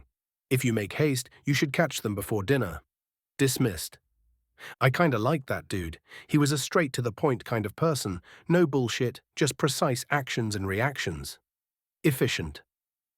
A short walk later, we entered a parade square where 1,000 soldiers were partaking in physical training. Their physical condition was acceptable. They all seemed to have warrior eyes. I considered myself lucky I didn't get a militia company to prove my worth, since I wouldn't have to waste time on discipline most of the time. An officer broke rank and came at a jog to meet us. Good morning, Inquisitors. Is this the new Sarge? Said the Orc woman with a strong French accent. That would be me indeed. Brother Samael, pleased to meet you. Drill Sergeant of the X Company, Sister Louise Pontbrillante. She introduced herself, offering her hand. I shook it. She had a tight grip. The next few days were spent training the troops and doing physical exercises with them since, from their looks, some didn't seem convinced that a man with an arm and a half could really change their odds of survival. Being 90% stage 1s and 10% stage 2s, in a world where power meant everything, they would be considered disposable on a bigger battlefield. The battalion that would be moved with them was around 50,000 strong and mostly built of professionals of stage 2 and higher. That was until they saw a demonstration of the power of firearms. I used a clay pot filled with water behind an old suit of armor and handy for the demo. My hand cannon easily punched the armor before sending water everywhere. I explained that they would have something 100 times better in their hands. Their mood quickly shifted from lax and moody to serious and dedicated after that. The next month passed in a flash, but the results were great. The stage 2s were placed in the machine gun squads. The heavy, water-cooled Maxims and crates of ammo wouldn't be a problem for them to carry. It wasn't the best machine gun of all time, but it was the one that could shoot for the longest time. As long as you had a few spare parts, some ammo and water, it would keep chugging. Eventually, I'd have the factory build the PKM for the assault groups. Then the morning of the departure came. The army walked and rode carts to the docks of the capital, where a fleet patiently waited for us. As we marched through the capital, people cried, knowing that many of us probably wouldn't come back. Some applauded or saluted the troops. The emotion in the air was heavy, the long procession making its way through the principal street, passing by St. Gabriel Basilica, where the passing troops saluted the Pope. The equipment for my troops would be waiting on our boat. The look people gave my company as we passed by, dressed only in grey uniforms without armor and equipped with basic military sabers and long knives, was a mix of curiosity and skepticism. Their morale, however, was inspiring. Of all the troops, they by far seemed the most confident in their victory. As soon as we embarked on the boat, I noticed a few things that immediately struck me as inefficient. First was cargo management. Since everything was in separate formats, the number of individual packages they'd have to keep track of would be insane. They needed some sort of standardized cargo management, like pallets and containers. Easily doable, but harder to implement. The ship's design was also subpar, only appropriate for coastal operations, which meant we'd have to sail through contested waters to reach Wallachia. The Templars knew what to do, and as soon as they had a foot on the ship, they started distributing the new equipment. Steel helmets painted grey, minimalist steel breastplates, and backplates with pockets and straps riveted to them, inspired by modern plate carriers. Every soldier had a minimum of 120 bullets in their kit. Machine gunners had specialized backpacks that allowed them to carry 8 cans of belted ammunition plus a few belts slung over their necks. Machine gunners started strapping mounts to the sides of the boat. It had taken some arguing, but the Templars eventually relented to my craziness when I said I wanted the X Company to be on the front line, even on the boats. I wanted them at the most dangerous position possible. The ship sailed, and the first few days were calm as we traversed the Kingdom of Stones and the Dwarven Kingdom's waters. As soon as we reached Imperial waters, however, things took a swift turn. A fleet of 5 ships approached, flying the red flag of the Empire high. 5 ships broke from our formation to intercept. The Brazier of the Sea, the ship I was on, led the offensive. Men lined up at every window and across the bridge, which was lined with machine guns. As the enemy boats came closer, chaplains started chanting protection spells, echoed by the ship's crew and the company. The ship pulsed with energy at the words. I stood on the deck. They knew to wait for my signal. The tension rose as the ships grew ever closer. Bang! I shot Handy in the air. Then hell broke loose. 50 machine guns and hundreds of rifles opened fire, pelting the decks of the enemy ships that had lines of archers still waiting to get in range and knights waiting to join the fight. Chaos erupted for a minute before the decks of the enemy boats were cleared of any life. This wasn't fair. This was an overwhelming amount of violence that no one had ever seen anything comparable to. A few leaned over the side to empty their guts. Then a team from the Navy boarded the enemy ships, cleared them, and looted what they could before sinking them and rejoining the fleet. The number of casualties was minimal and only among the Navy personnel that had cleared the ships. We repeated the same thing twice again in the time it took for us to cross Imperial waters. The Empire had never been a sea power, and we probably sank more than half their fleet while sustaining only minimal damage. We eventually broke into Valachian waters, crossing a blockade of ships that opened up at the sight of the Order's flag. One of the ships escorted the fleet to a city named Dauversière, where we disembarked at noon. We were the second boat to unload, right after the army's general. However, we were not received with flowers and happy faces. The town looked gloomy. People seemed malnourished and nervous. The mood lightened a bit when the general ordered us to share the looted food we had taken from the Imperial Navy with the citizens, boosting their morale. Some cried as they received bundles of jerky and hardtack, while the boat's chef whipped up a nourishing soup that they distributed. But our job here wasn't charity. The X Company made its way out of the city towards the mountain pass as soon as all of our equipment was offloaded. If they passed the mountains, stopping the Empire's army would be nigh impossible. Snow had mostly melted, although some patches still remained here and there. We walked until dinner time, where we stopped to have a quick meal and then started walking again. The mountains were taller than any I had ever seen before, with peaks covered in never-melting snow. We made it to the foot of the mountain pass by sundown. However, we kept pushing along the steep, muddy and slippery road until midnight, where we found a small plain in the mountain pass with good oversight over the road. Maxims were placed around the perimeter of the camp, and people were allowed to rest until an hour before sunrise, where they would man the perimeter in case of any attack at daybreak. The MI7 unit had a tent that was very spacious, since the other 3 members of the unit still hadn't joined. I lit myself a cigarette and walked around the perimeter, making sure every machine gun was manned and every soldier had their gear close by, ready to equip at any moment. Flares had been implemented in 2 colors, white and red. Red meant a retreat, while white signaled the need for reinforcement.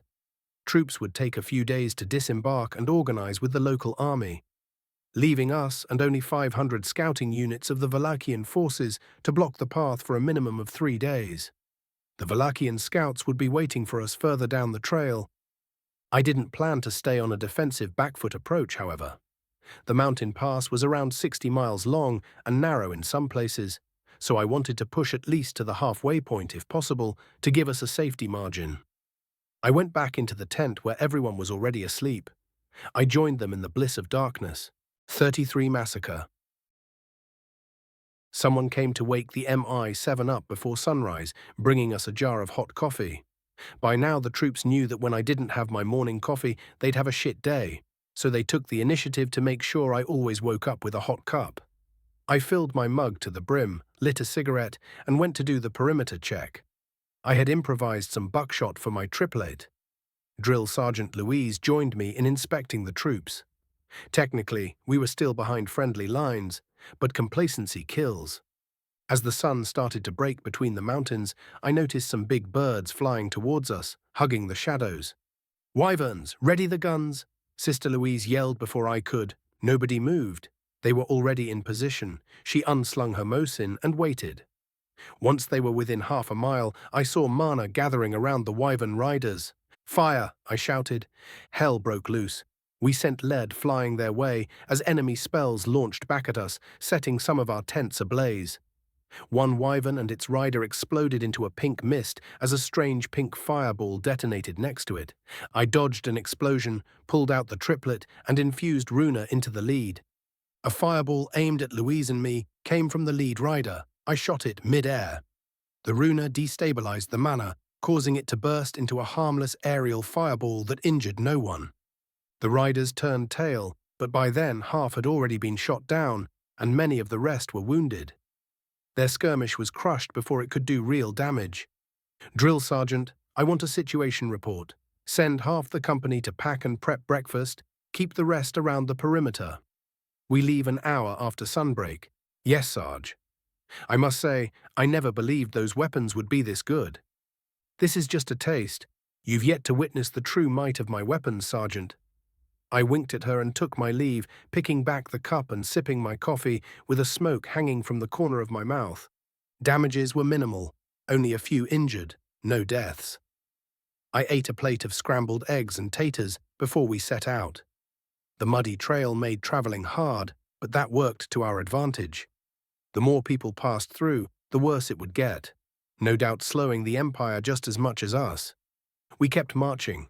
I was slowly getting used to feeding a constant trickle of mana into my boots. I wouldn't be able to keep it up in combat, but the grip and dryness were worth the effort. A thick fog began to rise as the sun warmed the cold, wet ground. The pace was slow, but if all went well, we'd reach the scouts by the end of the day. Soldiers had bayonets mounted.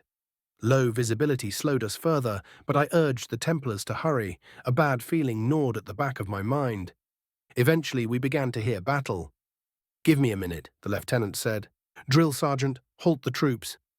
"Halt!" Louise bellowed, her voice carrying over the sound of hundreds of boots stopping. The only sound then was Luke casting a long, complex spell. He pooled enough mana to put him at high-level stage 3. A breeze came down from the mountains and blew the fog away, revealing the battlefield below. The scouts were retreating while being harassed by alternating waves of archers and cavalry. They numbered under 200 and looked battered. A column of enemy troops chased them, 10,000 strong. Our position on the far side of the mountain pass gave us a commanding view. "Machine guns, take position and open fire. Rifle squads 1 to 5 provide covering fire. Squads 6 to 10, forward march," I barked. Less than a minute later, 50 machine guns unleashed short bursts into enemy ranks 800 meters away. The violence turned the tide quickly. The enemy began to retreat through the narrow pass, but maneuvering such numbers was slow and messy. Their forces were shredded. The scouts were able to retreat without further losses. Without us, they would have been annihilated. I walked ahead of the advancing squads. The battered Valachian scouts, mostly orcs, goblins, and dark elves, were in bad shape. Many were heavily wounded. "Commander Sir Oliver Ferdinand, 3rd Valachian Scout Division, thank you for saving us," said a stout orc with a deep gash across his face and missing an eye, wrapped in a green trench coat. "Sergeant Brother Samael, Inquisition and the Templar Order. You've seen better days. Worry not, we'll take it from here. Riflemen, advance." We pushed into the narrow path, stepping over hundreds of enemy bodies. Riflemen stabbed them with bayonets as we passed. Around the sharp corner, enemy troops waited just out of machine gun range in a tight phalanx formation. As we rounded the corner, a volley of arrows hit our formation. But the trained soldiers kept formation and returned fire rapidly. Some men climbed the hill for a better angle. A dozen wyverns attacked, but were quickly shot down. The enemy charged, but fell faster than they advanced. Thunderous volleys of rifle fire broke them. Then 100 of our riflemen crested the top ridge and opened fire from above. I'd trained them to aim for officers. The results were immediate: panic, disarray, and a hasty retreat. The enemy suffered between 3,000 and 4,000 dead. Heal the injured and fortify this ridge. Refill ammo and healer supplies, then eat and loot the bodies. We hold here for now. Put half the riflemen on the mountainside. Space the machine guns 20 meters along the road, I ordered. The troops, still high from their first real victory, sprang into action. Drill Sergeant, bring an action report to the Lieutenant ASAP. Yes, Sarge, she answered enthusiastically. This was a victory like no other. But I knew the Empire wouldn't take this humiliation lightly. They'd throw everything they had at us soon. Loot would be split based on Templar stage, since individual kills were hard to count. This encouraged growth. Even though our guns could kill stage 4s, this experimental company was still 3 stages lower than a proper Templar force on average. But if they survived, they'd come back rich. The enemy didn't show again that day. The scouts had lost most of their gear in the retreat. I picked Oliver and a dozen still-fit scouts and sent them with a report back to town. The rest would wait for the main army to evacuate them. An hour before sundown, all troops manned their positions. As the mountains cast long shadows, cavalry charged through the narrow pass. Once the last horse passed the ridge, we opened fire. 1,000 heavy armored knights died before making it halfway. The entire charge was over in 5 minutes, but what came next was worse. The next wave brought civilians, chained dark race men, women and children, forming a living shield. No one knew how to react. The Templars froze in place. Bang! The thunder of my hand cannon broke the silence and the hesitation. They opened fire, tears in some of their eyes. The machine guns roared into the wall of emaciated innocents. Templars praying as they shot down civilians and enemies. Fucking savages, I muttered, exhaling smoke. Sasha was beside me. She vomited at the sight. Couldn't we have saved them? Why be so cruel? She asked, trembling. No, firearms need distance. To even try saving them, we'd have to get close, negating our only advantage. Worse, if we let it work once, the Empire would do it again. The decision was mine, and so is the blame, I said calmly. I hated it, but it was the only good option. You made the right call, Sarge, Luke said, having somehow snuck up behind me. Fuck, don't scare me like that, Lieutenant. You'll be the death of me. I snapped, hand on my saber, yelling over the gunfire. The enemy kept pouring in. Their torches made easy targets. The growing mountain of corpses slowed them, stalling them in open ground. Still, they came. For hours, ammo was shuttled constantly. Mages refilled water tanks for the guns. Spent brass piled up ankle-deep. It was a tremendous waste of life on their part. But if they thought we'd break, they were dead wrong. We had crates of bullets and more on the way. After 4 long hours, they finally stopped. The trail was so clogged with bodies it was hard to cross. We slept in shifts. Templars dozed at their posts. No attack came with sunrise. I led 10 machine gun teams and 400 riflemen and 100 scouts to clear the path. No hostages. We made sure every corpse was dead, then pushed past the ridge. The enemy had retreated back 500 meters. We took position. Riflemen climbed the hills. They tried to form a shield wall, but thin wood doesn't stop bullets. It was a massacre. I hated how many we had to kill. So many could have fought beside us against the real enemy. But I wouldn't let a bunch of cult-worshipping nobles commit genocide unopposed. We kept pushing all day. The trail ran red. We cleared 3 more ridges and halted for the night. The rest of the company followed in our wake, always maintaining a retreat route. Scouts stacked bodies along the road like firewood. I'd lost count of how many we'd killed. We just kept shooting and advancing. While walking the camp that night, I spotted a familiar face in a pile of corpses. Count Guimund. I had saved him once, and now he was dead, by my hand, by my weapons. He'd been a good man. I stood there for a long time, staring at his lifeless face, as guilt crept up my spine. The weight of reality was making itself known. I didn't sleep that night, machine guns firing every now and then at probing attacks. The next morning we continued our push without any resistance. We eventually reached a fairly open plain that had clearly been used as a main enemy camp, one the Empire had quickly deserted before our arrival. Hundreds of tents stood eerily still, presumably empty. A few fire pits still smoked, with cauldrons of food hanging over them. Mount the machine guns. Scouts, send 10 men to check the tents, I ordered. By now the men and women of the company had come to completely trust me. 10 scouts jogged down the path and approached the tents, using the tips of their spears to lift the flaps. The first tent was empty, then another, then a third. Tension slowly began to ease, but as they opened the next one, steel burst through canvas. A scout was stabbed clean through the wall of the tent. Contact! The machine guns roared, serving generous portions of lead to every tent. Soldiers began pouring out, but they were quickly swatted down by accurate, coordinated fire. It was over in moments. Honestly, I was both surprised and disgusted by how efficient our advance had become. If things kept going this way, the safety of the Valachian retreat would be assured. The overwhelming power of the rifle created a gap in lethality that they simply couldn't cross. After clearing out the camp, I sent 4 squads to secure the perimeter while the rest combed through the remains, cleaning out the surviving enemies. I walked through it all with my saber in hand, sending enemies into death's tender embrace, one tent at a time. Eventually, I reached a red tent, larger than the others, at the center of the camp. A command post, most likely. I heard something move inside. The rest of my squad was close by checking the other tents. Instead of using the entrance, I cut an opening into the side with my saber, pushed a burst of mana into my coat's enchantment, and dove in, blade tight in my grip. A massive shimmering raven, black and blue, rushed straight at my face. I sliced it in half mid-flight, but not before its claws left a deep gash across the bridge of my nose. Then, wham! A massive maul struck me in the ribs, hurling me out of the tent like a rag doll. My coat's enchantment absorbed most of the damage, but the impact still knocked the wind out of me. My saber clattered to the ground. An elven woman stepped out through the tear in the tent. She wore imperial armor and stood at least 8 feet tall, muscles taut like bowstrings. She held a black maul with a head the size of a watermelon. Well, well, if it isn't a rat from the Inquisition.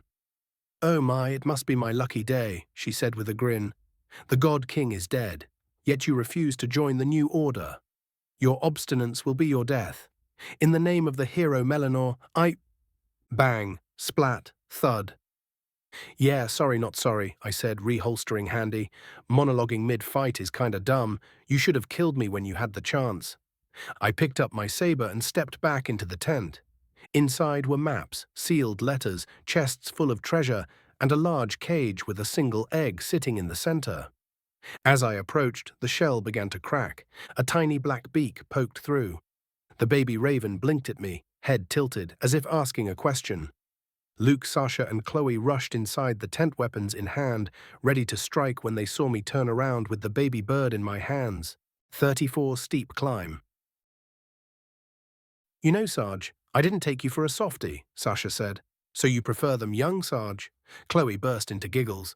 "Wait till the company hears that the demon of the Blue Mountain Pass is a bird lover," the lieutenant added with a smirk. "It just hatched. Maybe we could find it a surrogate mother, like a chicken," I proposed. "Idiot," Sasha scoffed. "Blue ravens bond at birth. First thing they see that moves becomes their mom." "Okay, 2 things," I replied. 1, the demon of the Blue Mountain Pass. Is that supposed to be me? Because it's not super flattering. 2, can we at least go with Bird Dad? To my knowledge, I've got a couple extra pieces that put me squarely in the dad category. "The men heard an enemy call you that while clearing the camp," the lieutenant explained. "Apparently, a lot of them think you're an actual demon. They found it funny. An inquisitor accused of being a demon. Also, how the hell did you counterspell that fireball? Could you make weapons that cancel magic for the troops?" "Sadly, no. That was just a trick. Unless you can control Runa, I don't think you'll be able to replicate it." "Runa?" Chloe tilted her head. "I thought you didn't have energy." "I don't have mana or Runa. I've got something else. Called Arcana. It's a pain to work with, but I'm slowly getting the hang of it." "So what will you name the baby?" Chloe asked, peeking at the chick. "I don't even know if it's a boy or a girl. Until we do, we'll hold off. Any of you know how to care for a baby bird?" "Nope," all 3 answered in unison. "Check with the troops," Sasha suggested. "Out of 1,000 people, surely one will know." "Great idea. You 2 go and find me someone who does." "But Sarge, we just finished a battle," Sasha complained. "And this is my problem how exactly, Corporal?" I shot back. The lieutenant and I have paperwork to go through, so it's either that or body-picking duty. Choose quickly. Fine, Sergeant Mommy, Sasha shouted as she marched out of the tent, Chloe laughing and trailing behind. Louise entered just as the girls exited, offering a crisp salute. Lieutenant, I have the after-action report, she began.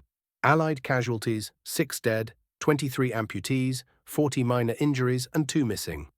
Ammunition is down 20%, medical supplies at 5% depletion. Morale is high, enemy casualties are confirmed over 8,000. 2 machine guns were disabled in the last Wyvern raid, but should be operational by the end of the day.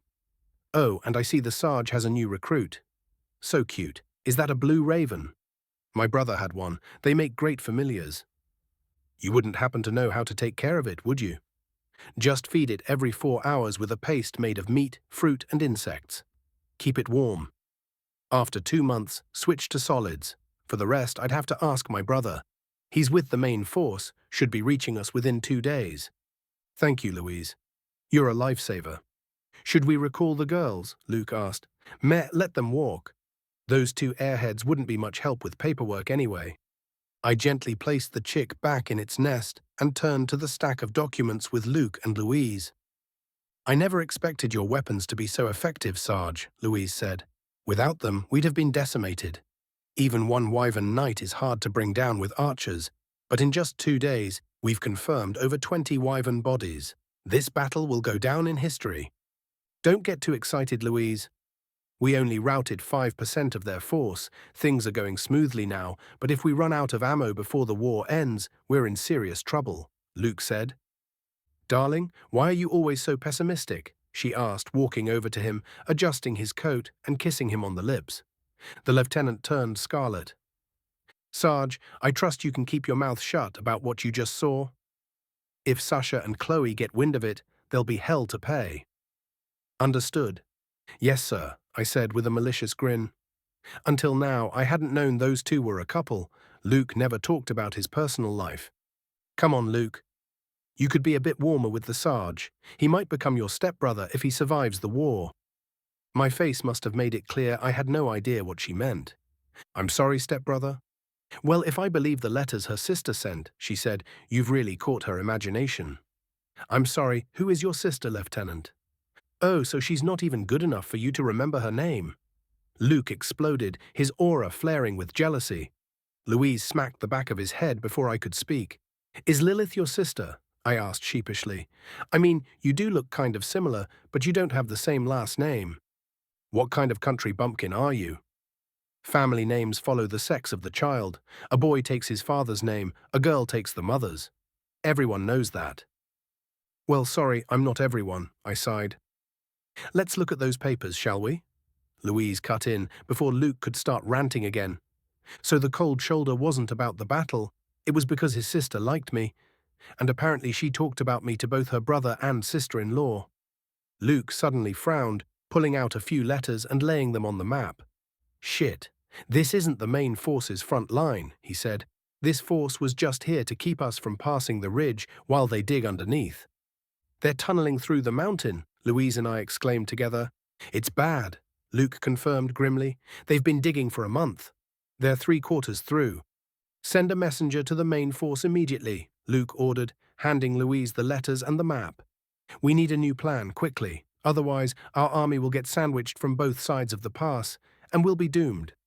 Should we retreat? I asked, but only silence answered. I'm going to go change our defensive position while we wait for the general's orders. The lieutenant nodded, still reading letter after letter. Come back when you're done. We're probably going to be up all night looking at these. And call back the girls. Our time to fool around just got cut short. I saluted and left the tent. I sent 20 machine guns to the rear with 100 riflemen and left the rest to secure the front. I found the girls chatting and having a smoke with one of the rifle squads. Get back to the lieutenant's situation just changed, I told them, while walking and pointing out which teams stayed and which rotated to the back, readjusting the defensive perimeter to cover all around. Yes, Sergeant, they both echoed.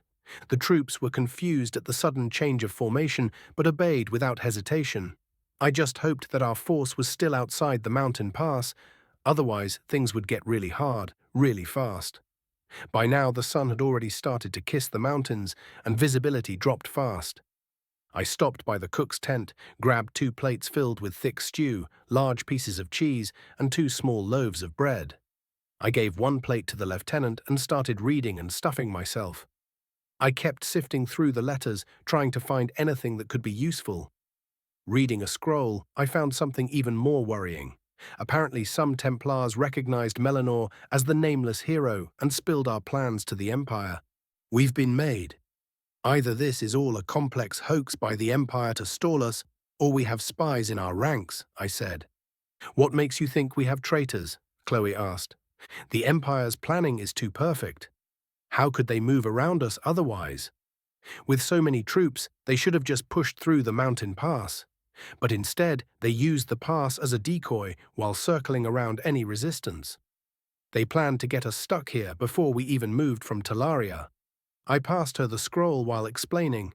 Maybe their leader is just really good, Sasha offered. If their leader was that good, they wouldn't have lost 8,000 soldiers to us, Luke affirmed. Don't be ridiculous. There's nothing they can do against Sarge's weapons, Sasha replied. Firearms aren't able to win war that easily.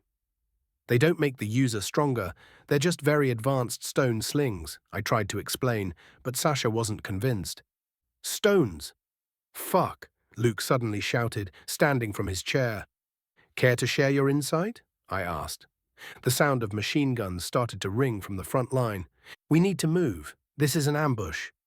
They're probably going to roll stones down from the mountainside, Luke said, his voice suddenly sharp with urgency. Should we fall back or push forward? The enemy probably expects us to retreat, I asked, watching Luke as his gaze bounced between probability calculations and the pile of letters on the table. Something's off. These letters don't make sense. Why wouldn't the enemy destroy all of them? They could have just set the tent on fire and called it a day. Wait, Chloe, you made a pile of the letters earlier. Look, these ones are all made from the same kind of paper, probably fakes. Is the tunnel one of the fakes? Luke asked, looking at the pile. No, look, it's a different parchment, said Chloe, holding it up. So this is still a possibility. A thunderous roar echoed from higher up the mountain flank, resounding over the heavy clatter of the guns hammering the enemy. Get out of the tent, we're pushing forward. Sarge, take the first rifle squad, 2 machine guns, and the scouts. I want the enemy's uphill cleared as soon as possible. Yes, sir. I ran out of the tent. Rock of all sizes rolled at high speed from high up the mountainside, crushing people tents and piles of corpse. Soldiers were running around carrying the order to start marching. We had walked right in their trap and paid the price. The squad, gunners, scouts and I started to climb. The rocky mountain flank was brutal to traverse. We had to dodge stones the size of watermelons rolling and bouncing towards us. A man to my left got hit, his leg bending backward at a nasty angle. A woman to my right had her head crushed, praying blood and brain over the person behind her.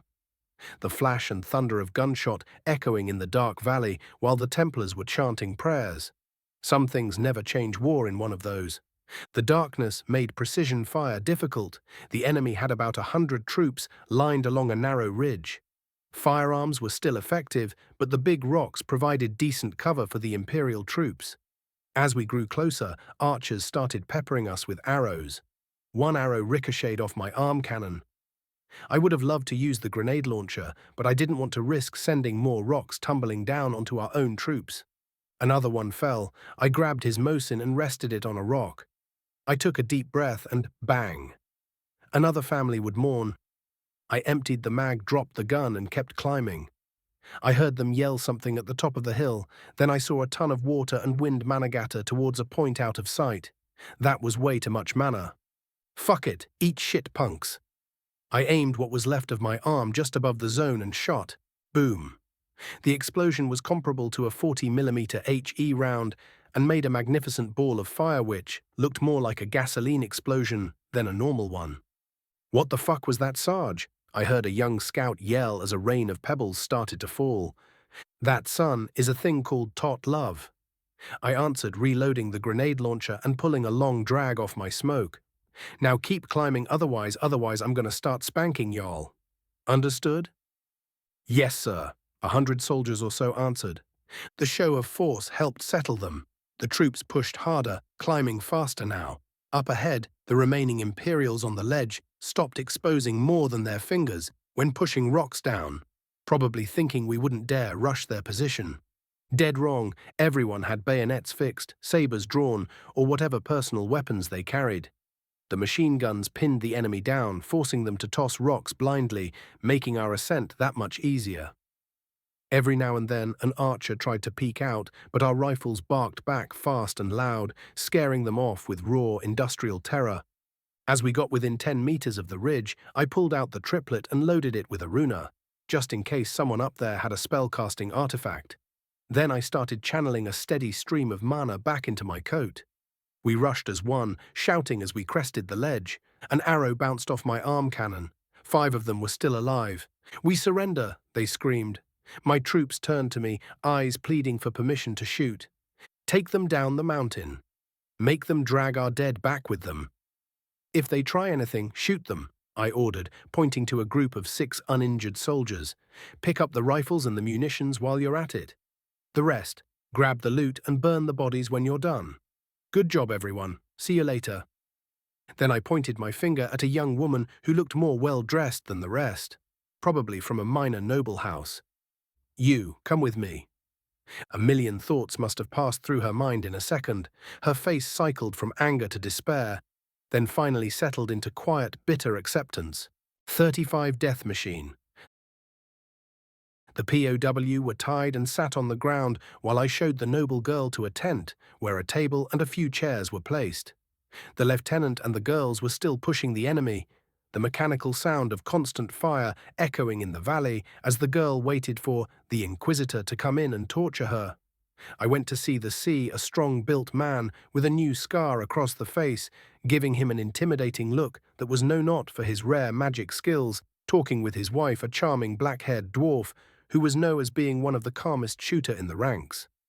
I explained my plan briefly to them and let them go get ready, taking the waiting time to eat pemmican on a cracker and to drink a bit of water. When I saw them coming back snickering, I made my way in, looking as mean as I could. "What's your name?" "I won't answer you, demon," she yelled before spitting in my face. I twitched, then answered a backhand slap. "Bring in a hostage and gag him." I yelled out of the tent flap. A Templar quickly brought a bound brown-haired boy. I kicked him in the gut. Before sweeping up his feet, I held him with my legs while unsheathing the purple-bladed dagger and gouged out his left eye. The man trying to get out from under me, moaning in pain. "The thing here is that no matter what you do, you can heal most injuries," I lectured. "The big exception is amputation. Trust me when I say I know. Now the only question is, how many pieces can I take off before he die, and I have to bring the next one. What's your name?" She looked at the eye laying in front of her. Panic seeped into her weak aura. I waited, but she didn't speak. I sliced off the right ear, the blade sharpness slicing trough like butter. I looked at her. She was agitated but didn't show signs of breaking. Another eye fell at her feet. "Don't blame me, boy. Blame her silence. Your name, Camellia. Full name and rank." Silence. Swish. A nose joined the bloody pile. "Captain Camellia Savaris, Imperial Wyvern Squadron 8. She said, trying to hold her tears without success. "How many troops are in the pass?" "1 million. Swish, a right index finger gone. I answered. "You lied. 500,000. The major joined the pile. 75,000. "Any special regiments?" "A few good mages and 100 wyvern riders." "Where is the tunnel entry?" "I don't know. I was assigned to the mountain pass." I traced the knife along the man's arm. "I really don't know. Please, have mercy." "Who planned this?" "The orders come from the Emperor himself. Although that ambush was my idea. There is nothing you can do, demon. The hero Emperor will smite you." "Well, you are wrong on a few points. 1. Melanor will not smite me. 2. I'm not a demon. 3. Melanor is not your ally." "What would you know, Inquisitor? The Church allied itself with evil. Your order is dead. The new order will save the world." "Think for a fucking second," I snaped at her. "Don't you find it weird that your lovely Emperor decided to declare war on the dark races at the same time their land started to get attacked by demons? and declared himself pontifex of his own new church. At the same time, the demon made their incursion, weakening a group entirely dedicated to the eradication of demons. Not only that, but he stole the hero's axe. He stole it. And to add to it all now, he declared himself hero while going on a fucking genocide, killing millions of allies against the demons and slaving the rest, weakening 3 of the 5 major force of the continent right at the start of a world-ending catastrophe, declaring himself Pope, hero, emperor. Doesn't any of that make you think maybe there is more going on? Something like a sad, manipulative, narcissistic asshole who just wants to be worshipped? Are you that fucking stupid that you can't even think for a fucking second that all of you are being played like a fucking fiddle? Is that the action of good guys to use a wall of innocent civilians as shield? Does a hero really sound that egocentric? Does a hero send his troops to war just to weaken the field and his own lands just before a damn demon strike? My words struck her like a sledgehammer. Doubt permeated her aura as her face paled. She didn't dare answer. Is the Emperor on the front? She shook her head. He stayed in the capital. Yes, Inquisitor, she mumbled. Think about what I told you and question everything, girl. The truth is there to be seen, but for that you have to open your eyes. I picked the pieces of the man off the ground and wrapped them in a piece of cloth.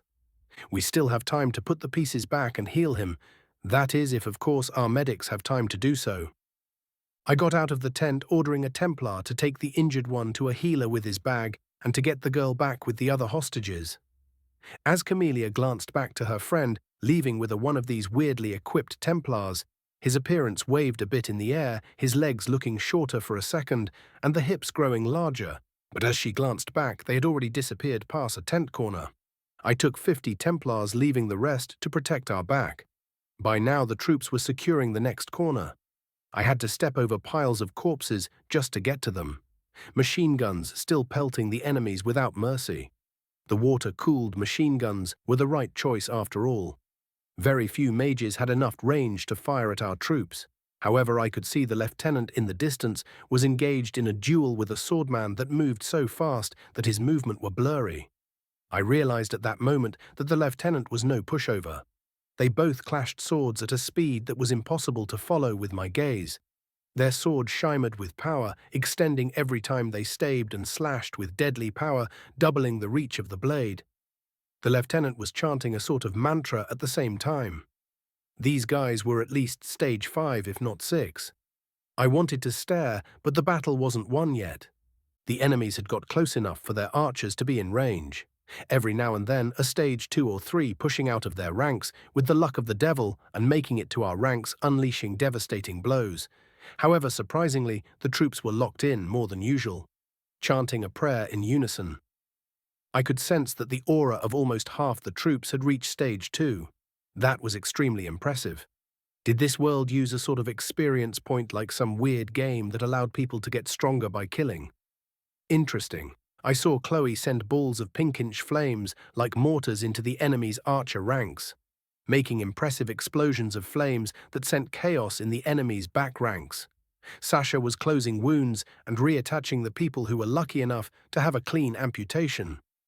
I pulled out a smoke out of my coat pocket, locking it in the corner of my mouth and lighting it as I ran over corpses to join the first line. As I arrived, I saw tired men and women high on adrenaline, pushing themselves to operate their rifles as fast as they could, but they still took the time to aim every shot properly. Good, I started shooting and reloading the arm cannon as fast as I could, every explosion taking wounding or killing at least a dozen Imperial soldiers. Morale got up.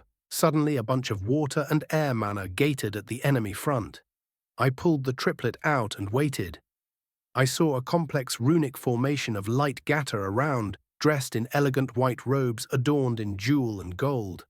Then all the mana converged at the tip of the staff in a flash on blinding light. I shot a runa-filled shot. A bolt of lightning flew my way, colliding with the shot at the center of the battlefield. The shots didn't dispel the lining, however it completely rerouted it when it collided and the electricity shot to the ground. I shot a grenade at him before he could do anything more, turning his brain to confetti. I started walking forward. A fireball launched my way. I dispelled it before it could reach. The buckshot ended up actually hitting that mage in the leg, which I hadn't expected. I could feel the aura of the troop behind me amplify.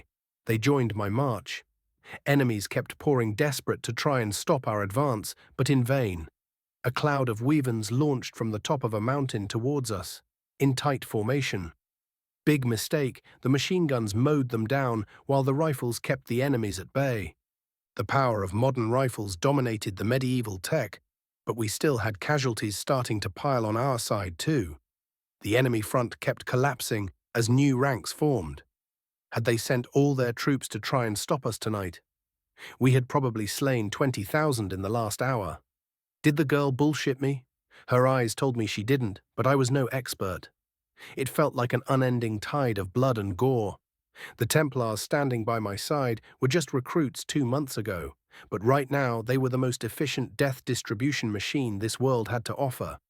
They worked relentlessly, their gaze burning holes in the enemy. Together they emanated a powerful radiating aura of golden light that felt razor-sharp.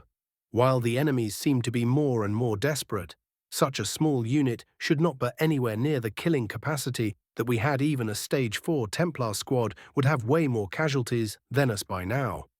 The places we had lost in our rifleman squads were filled with the scouts. Keeping our firepower near peak capacity, I saw light starting to bloom over the horizon, signaling the morning. Enemy lines were getting thinner and thinner as they started to panic, some trying to retreat before getting cut down by officers standing at the back of their ranks. By now, half of my grenades were gone. The triplet and handy were also emptied. I had my saber locked in a fight with a human girl who looked in her 30s. Although by now I knew that what people looked like and what they were could be vastly different. She used two gladius at breakneck speed, the swords flowing like water and hitting like rock. However, every time I blocked, I left a deep gash in the blade of her sword, eventually breaking one in halves. A quick stab at her neck connected, blood squirting in my face as I moved back. She threw the still unbroken gladius at me, the mana-infused blade leaving a deep gash on my left arm. Then an uncanny silence enveloped the valley as gunfire stopped. There were no more enemies to slay. The trail was covered with a carpet of bodies stretching for over a mile long. I lit myself a cigarette as I watched the tired troops. The lieutenant wasn't there. Only about half of us had made it through the night, leaving us with around 500 troops. Rest for 2 hours. Then we march. The Empire is digging a tunnel under the mountain.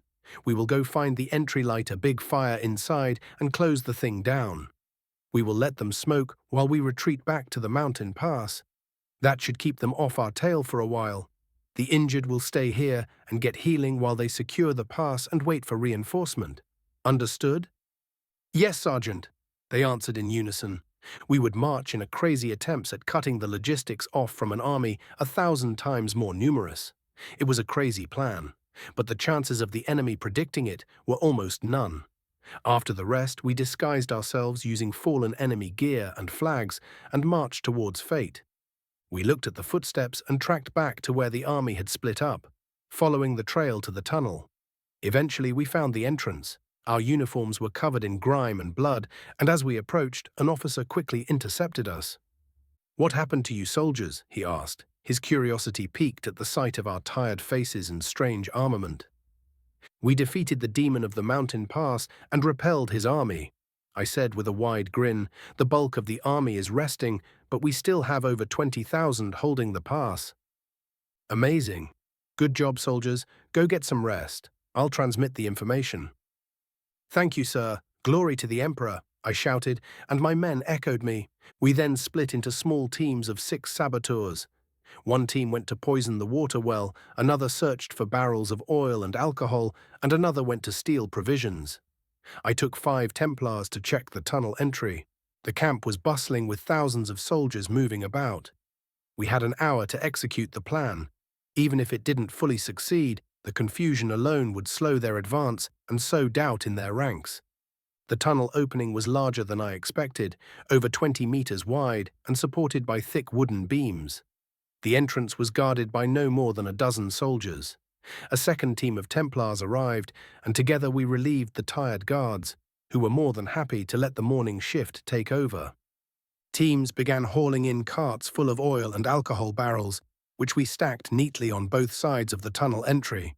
But our activity drew the attention of an officer who came to investigate. "What are you doing, soldiers?" asked the man in pristine armor worn over a long red coat. "The captain ordered us to move these provisions away from the coming storm, sir," replied the leader of the 6 girls stacking barrels. She gave him a single charming smile, then turned back to her work. "Good. Carry on, and don't forget the reserves," he said, pointing at a wide tent. "Yes, sir," she answered without looking at him again, hiding her malicious grin. By the end of the hour, we had 2 massive piles of barrels. A few random soldiers had even helped, then left once the work was done. We cracked open a few barrels and used a homemade fuse to light the alcohol and oil on fire. Then we walked to the tunnel entry like nothing had happened, stealing horses to get out of there as fast as possible. We slipped out of the camp without being intercepted and not losing a single man. The sabotage went perfectly. The fire would burn through the wood beams and collapse the mine while cutting some of the air supply, leaving them always hyper-aware of if they might get infiltrated again, their supply tent igniting not long after we left. In the distance, we saw the chaos as we looked at them from a higher vantage point for a minute before leaving. I hadn't expected the plan to work so well. As we galloped away, the earth shook for a moment before a plume of black smoke billowed from the mountainside.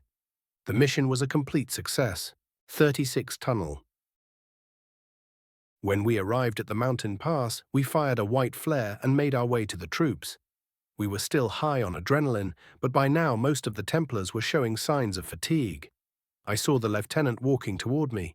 He looked pale and moved slower than usual, but gave me a nod as our eyes met. The tall redhead's shoulders seemed to relax. "Good to see you in one piece." "How many did we lose?" he asked, eyes dark with the expectation of a high number. "None, sir. We ruined a big part of their supplies too. Probably half of what was at their HQ should be gone for good. And I believe the tunnel's entry is completely collapsed. They should be trapped for a while, unless they break through on the other side. Although if they do, they'll be back to the wall," I answered, smiling faintly.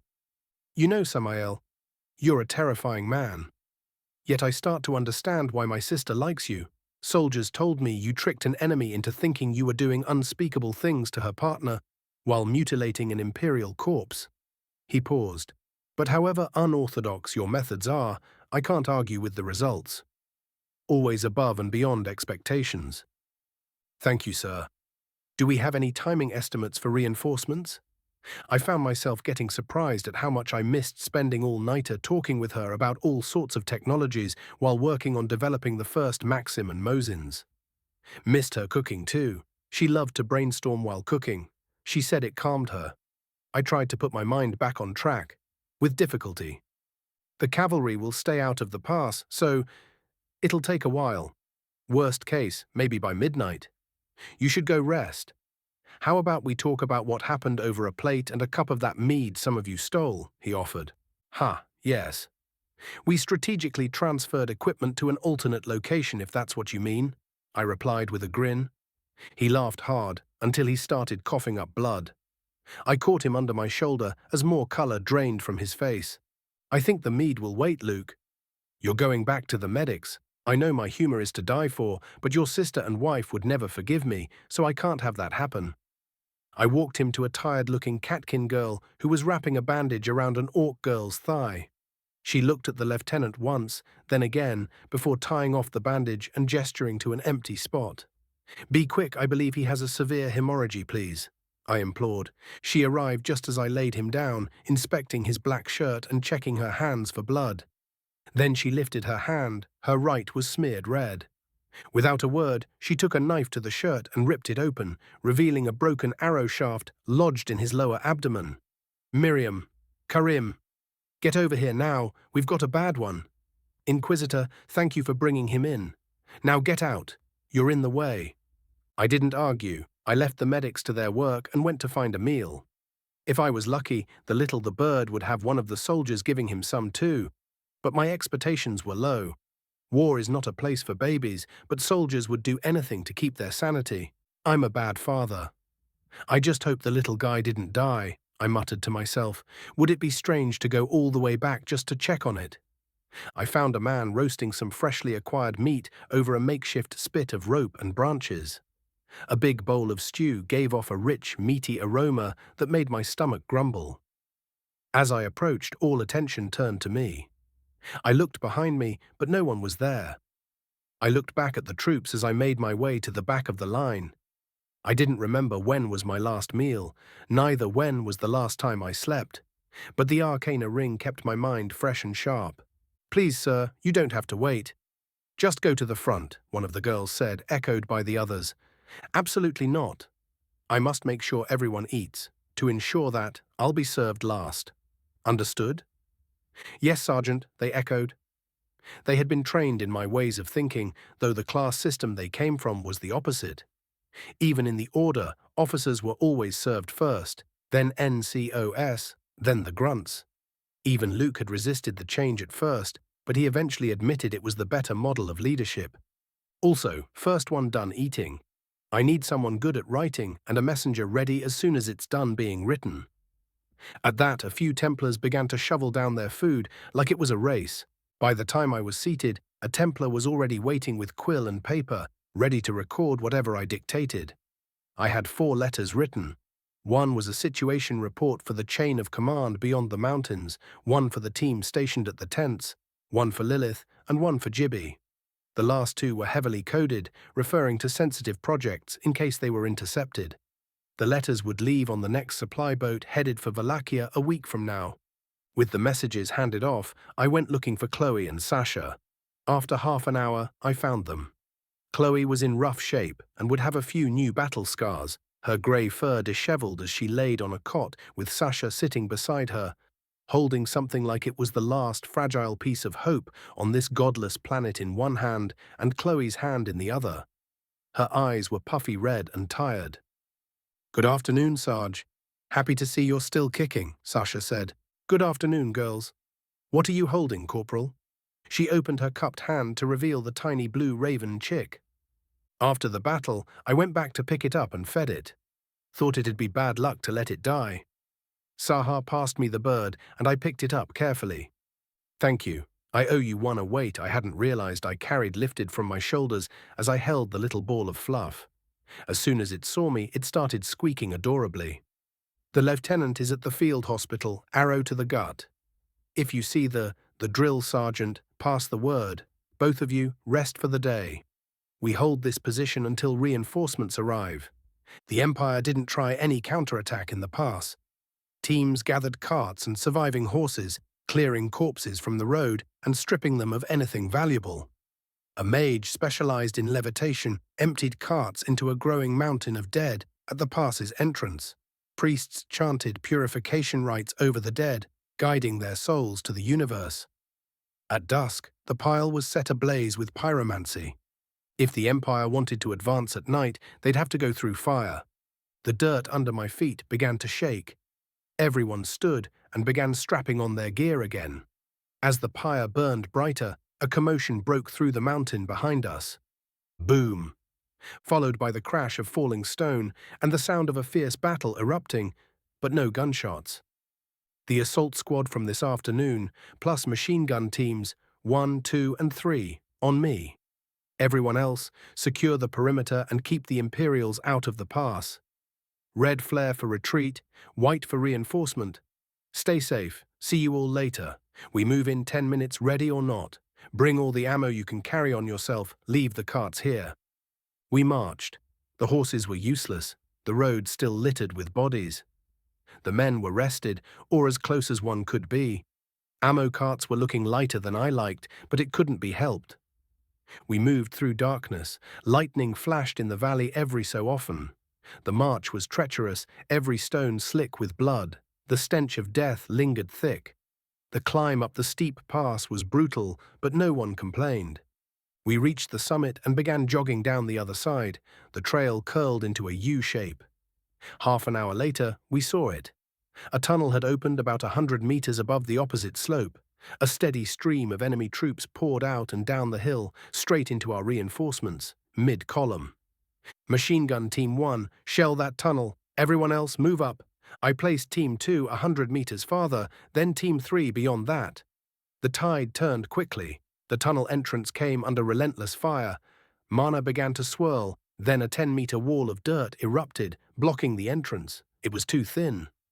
It collapsed under sustained fire. Our allies reorganized, carefully encircling the tunnel while staying out of the bullet storm. A dozen spellcasters launched boulders, fireballs, and water spears into the dark. We only had a fraction of their numbers. Then, as we advanced, a towering Templar in white and gold brigandine and engraved great helm approached. 7.5 feet tall, walking like a ghost through snow. Could have been a man or woman, impossible to tell. Behind them ran a dwarf, 2 heads shorter, with a red beard poking from his helm. He wore an inquisitor's red coat, rectangular mithril shield, and a warhammer. "Good timing," came a woman's voice from beneath the helm. "You wouldn't happen to be Sergeant Samael of the Experimental Company?" "I would indeed. And who might I have the honor of meeting?" "Captain Sophia Blur, Snowhawk Company. Pleasure to meet you. I must apologize. I opposed introducing your weapons into my ranks. I was very wrong. It's good to know you're on our side. I'm Brother Specialist Thorvald Grimson, MI7, panted the dwarf. Great. Captain, if possible, could you send half your troops forward to reinforce the front line? Let's fix your mole problem, shall we? Affirmative, Sergeant. Can I breathe first? Thorvald wheezed. Sorry, war doesn't wait. You can bathe and walk or join us when you can. Fix bayonets. With my order, the aura of the Templars behind started to brim with killing intent. People moved aside as we approached the hole, riflemen in tow. Bullets whizzed overhead. Snaps filled the air, making everyone but my troops flinch. My squad took position lined up 50 meters of the entrance, ready to move. I fired a white flare to signal the machine gunners. The barrage ceased immediately. Imperials began pouring out, only to be cut down by pinpoint fire. The only question in my mind now was, can we collapse another section of tunnel, or should we go in and wipe the enemies one by one now that they were trapped? Fuck it, balls to the walls. Advance, I ordered over the thunder of gunfire.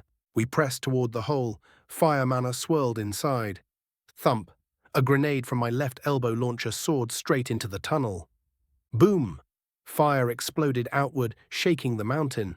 The fireballs always amazed me, since it looked more like movies than real grenades. Enemy troops stopped pouring out. We seized the moment. Templars pushed forward even faster, shooting anything that moved.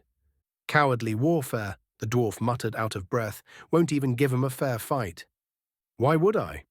That gets people killed. This isn't a sport, it's war. We're not here for pride. We're here to stop a genocide. Watch and learn. Bedtime's cancelled. That earned a crystalline laugh from Sophia. I lit a cigarette with a snap of my fingers. Sergeant, I believe my men can handle it from here, Sophia said. Captain, with respect, the casualty rate would be unacceptable. Keep your men in tow for when we run out of bullets. Oh, really? Then don't disappoint me. Her voice gave nothing away, but if I could guess, she was both curious and amused. The men stormed in. Gunshots and screams echoed from the cave. The machine gunners arrived soon after, running at probably 40 kilometers per hour, moving like men unburdened by over 300 pounds of gear and ammo. They wore heavy breastplates and steel helmets. Only the best Stage 2 soldiers in the company were placed in the machine gun teams, and some of them had already broken into Stage 3. I entered with the first wave, handy in hand, smoke billowing from the corners of my mouth and licking the side of my Inquisitor's cap. The tunnel was 10 meters wide, filled with smoke, and curved slightly. The stone was slick and dark. Glowing crystals shimmered above the man-made passage. Soldiers advanced in staggered formation, lines of Imperial troops trying to push, failing to regain the initiative. My men moved with robotic precision. Reloads were swift, clean. It was a dance of blood, of powder, of death. Every soldier worked with brutal efficiency. Most of the Imperials had only gambesons for armor, maybe a helmet. So bullets often tore through multiple ranks. The stench of sweat, shit, and blood choked the air. We quickly cleared the enemies occupying the first 20 meters, a 9-foot-tall minotaur with sharp horns, wearing an expansive set of armor from head to belt. His legs left free to run full tilt, charged at breakneck speed toward our lines. He was strong, wielding a gigantic shield in one hand and a longsword in the other. As he crossed the 20-meter line, I shot him in the dick. He fell. Thorvald next to me grimaced. I pulled my saber and we kept pushing, 1 meter at a time. As we advanced, Imperial soldiers began rushing at us by the thousands. Once the rifles got too hot, men switched out and moved to the back line to get water mages to cool them down. The gunners were now making their way forward as the enemy grew denser and denser. The enemy had made one grave mistake. They had no plan to counter the weapons. They lacked initiative. As soon as their officers got shot, they fell into disarray. Templars fought the same way, but X Company operated in smaller squads, 6-man cells, unlike the Templars' 12 or the Imperials' 20. A strong wolfkin, wielding a faintly glowing rapier and using a dead ally's torso as a shield, pushed toward our lines, dodging and weaving in unpredictable patterns. "Come at me, green-eyed demon, for tonight I, Mahib Duster, challenge you, heretic, to a duel," he yelled over the sound of bullets pelting around him. Many rounds hit him, but he kept running, his red eyes like embers focused on me and me alone. He ran too fast, past the point where we could get clean shots. He hurled the corpse at a soldier, aiming a bayonet, knocking the man down. The others backed off, forming a loose circle around us, ready to intervene if needed, as the rest kept pushing forward. He stabbed at me with incredible speed. He was by far a better fencer than I was, stronger and faster too, and by a wide margin. He played with me. I had to do something, and quick. The fine point of his rapier pierced my thigh, but I got close enough to manipulate the ambient mana behind him. I pulled mana around a bracero and brushed it across his tail, setting it ablaze. "Taco Bell does that to me too, bud," I shouted. He blinked, confused, just as the pain registered. His tail was on fire, and instinct forced him to turn and look. That gave me the opening I needed. My heart pounded like the bells of the church at noon. Adrenaline surged through my brain. I barely heard the gunshots anymore. The world felt sharper, like I'd just put on a fresh pair of glasses. Arcana swirled inside me like a hurricane, keeping me from bleeding out from the deep stab to my thigh. I slashed at the air in front of me, 2 meters away from Mahib's face. He didn't react, saw no point. But then a deep gash split open on his neck, followed by a blast of compressed air exploding inside the wound. I had pushed the attack purely with Arcana, converting the energy into air mana only at the moment of impact. It wasn't planned. Pure instinct. My body moved before my mind could. He took 2 staggering steps toward me, horror in his eyes, then dropped to his knees and collapsed face first into the dirt, his rapier still clenched in his grip. I slid my saber back into its place and picked up his fine blade as a memento. The Templars who'd been watching were ecstatic at my victory, but also completely mind-fucked, trying to figure out what I'd just done. "Show's over. Get moving. You can chat about that once you've won and are sitting around a warm meal. Now go spill some heretic blood," barked Louise, the drill sergeant, her voice cutting through the arguing Templars. "You've got the luck of the God King, Samael." "No, not luck. At this point, I think we call it talent." That was a stage 5 for sure. She grinned, and we both started walking back toward the front. "Thanks. Honestly, I thought I was a goner for a moment. Had to improvise before my head hit the floor." We walked slowly toward the front. The line of soldiers was always pushing, clearing more of the tunnel inch by inch. Eventually, we reached what looked like the main Imperial passage. The Imperial army had formed up in a wide formation, waiting in neat rows of tightly grouped soldiers. The battlefield went still for a heartbeat, an ocean of blood just waiting to be spilled. The enemy stood there, bracing for a conventional charge that wasn't going to come. "MG teams 1, 2, and 3, give them redemption," I yelled. My voice echoed through the stone. The men took position, and the carnage continued. Blood sprayed, bodies fell, corpses piled up. We held our ground and let the panicking Imperials break on our steel. Eventually, the bodies piled high enough to give the enemy cover, so we had to move forward again. Every now and then, I would see mana gathering somewhere, until it got noob-tubed into oblivion. Hours passed. Eventually, we ran out of munitions. "Now!" I shouted. The assault squad shifted to the side, letting the regular Templars take over and finish the job. We limped back as the backline medics began patching us up. We would count the deads once we won.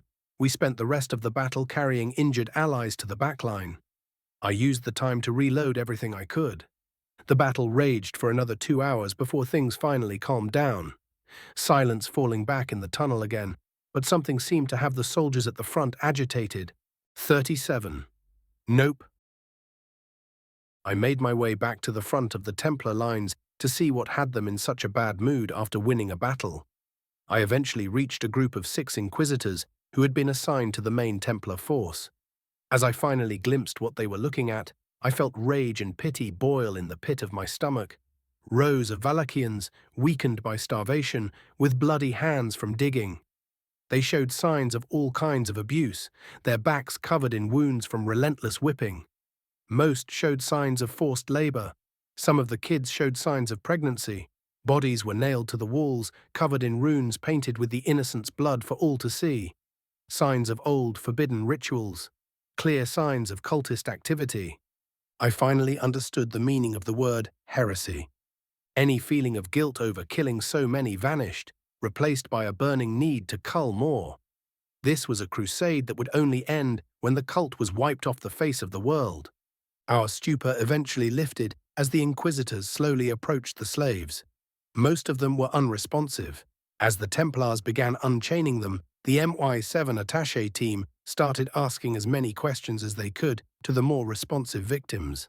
I pulled a smoke and lit it, projecting arcana and switching it to fire outside my body like I had in the previous fight, dragging a long puff that burned through a third of the stick. The more I used it, the more arcana felt like an extension of my will. An orc man came limping toward me with difficulty. "Sir, do you think I could have a dart?" he asked sheepishly. "Sure thing, bud." I pulled another cigarette from my pocket and handed it to him, lighting it with a flame from my fingertip. As I watched him take a puff, I could swear I saw a small thing snake its way under the skin of his stomach, sending a shiver up my spine. "Thank you, sir." "No problem," I said, watching him rejoin the others who remained huddled together, waiting to be escorted out. As he walked back, I saw the thing move under the skin of his shoulders. A foreboding feeling settled over my heart. I went to find the MI7 guys to report it. As I approached, their officer came to meet me, a tall, strongly built Bavidkin woman. I gave a sharp salute when I saw the 2 captain bars held in the Aquila's grip on her cap. She returned the salute in a relaxed manner. "Apologies for not meeting you sooner, brother. We were elbow-deep in interrogations when you arrived." "Captain Julia, MI7, she said, her melodious voice contrasting with the blood-stained coat over her plate armor. "No stress. However, I believe I've seen something bad. I saw something move under one of the prisoner's skin, like a huge parasite. The others might have them too." "We've noticed the same thing," she said, her tone hopeful, but her eyes betrayed a grim truth. "We don't know what it is yet, but it's too dangerous to release them at the moment. Until a doctor can identify it, they'll remain here under tight surveillance. My men and I will go resupply our ammunition and get something in our stomachs," I said. "That's the least they deserve." "Well deserved, Sergeant." "They're an impressive unit," she said with a grin. Then the prisoners started screaming, a cry for help as they shredded the skin from their limbs. Their eyes drank in the light around their faces as their screams distorted into low croaking noises. Their bodies contorted backward, snapping every bone. Limbs lengthened into pale-skinned abominations, their mouths widened in some ungodly manner. The prisoners were gone, sacrificed to birth unholy creatures, each easily stage 4 and beyond. Then sharp bones began to jut out of their skin. The tall creatures used them as blades, spears, armor, and projectiles, croaking constantly and attacking with carnal ferocity. I wanted nothing more than to nope the fuck out of there. Every part of me screamed to run and hide. I stared at the hellish fiends, frozen by fear. The Templars were just as frozen. The courageous man is the man who forces himself, in spite of his fear, to carry on. Pattern. I recited it loud and clear for all to hear, locking eyes with the nearest abomination as I walked forward and pulled out handy. Bang! Splat! Purge the heresy and let the souls of the cult's victims rest, I yelled, shooting a grenade that exploded one and injured a couple others. A bloodbath started. I holstered the pistol and drew the rapier as chaos erupted. Julia pulled out a 7-foot-long falx with a simple guard and what looked like a corncob grip. She launched forward at inhuman speed, cleaving one of the 10-foot-tall monstrosities in half with a single swing. She was joined by Captain Sophia in her heavy armor, weaving and dancing through enemies with a mace and axe. Both were at least stage 6. Did the Order really have that many strong people? Then why would their strongest only be listed as stage 8? Maybe the Pontifex's stage was a lie. She might be stage 9, or even 10. The rapier was light, but it sliced through the creatures with ease. The wounds it left behind glowed briefly with light, burning the creatures without cauterizing the wound. The fine point made it easy to project my arcana like a spear, switching it to runa upon impact. The destructive energy left deep and wide cavities in their mutilated bodies. A bone flew toward my face, but Thorvald blocked it just in time, his square shield deflecting the sharp projectile. Minutes of holding out against the endless torrent of bone-chilling abominations turned into hours. Tired Templars began to fall back slowly as thousands of pale creatures slaughtered our front lines. The forces were matched in numbers, but the creatures were stronger. The only thing holding them off from collapsing the Templars' rank being their discipline and coordination. Every now and then I launched a hot potato into their back ranks, but opportunities in the melee were rare. My muscles ached, my movements became sluggish as the enemies kept coming. Slam! A long arm crashed into my side, sending me flying 10 meters back before crashing into a Templar who caught me with a grunt. I caught my breath with difficulty, lying on the ground for 2 seconds before stumbling back to my feet as the Templar dropped me. Inquisitor, I believe you should return to your men. Be my guest, bud, I grumbled. I walked back to the ranks of riflemen. The machine gunners had picked up spears and shields from the dead Imperial soldiers.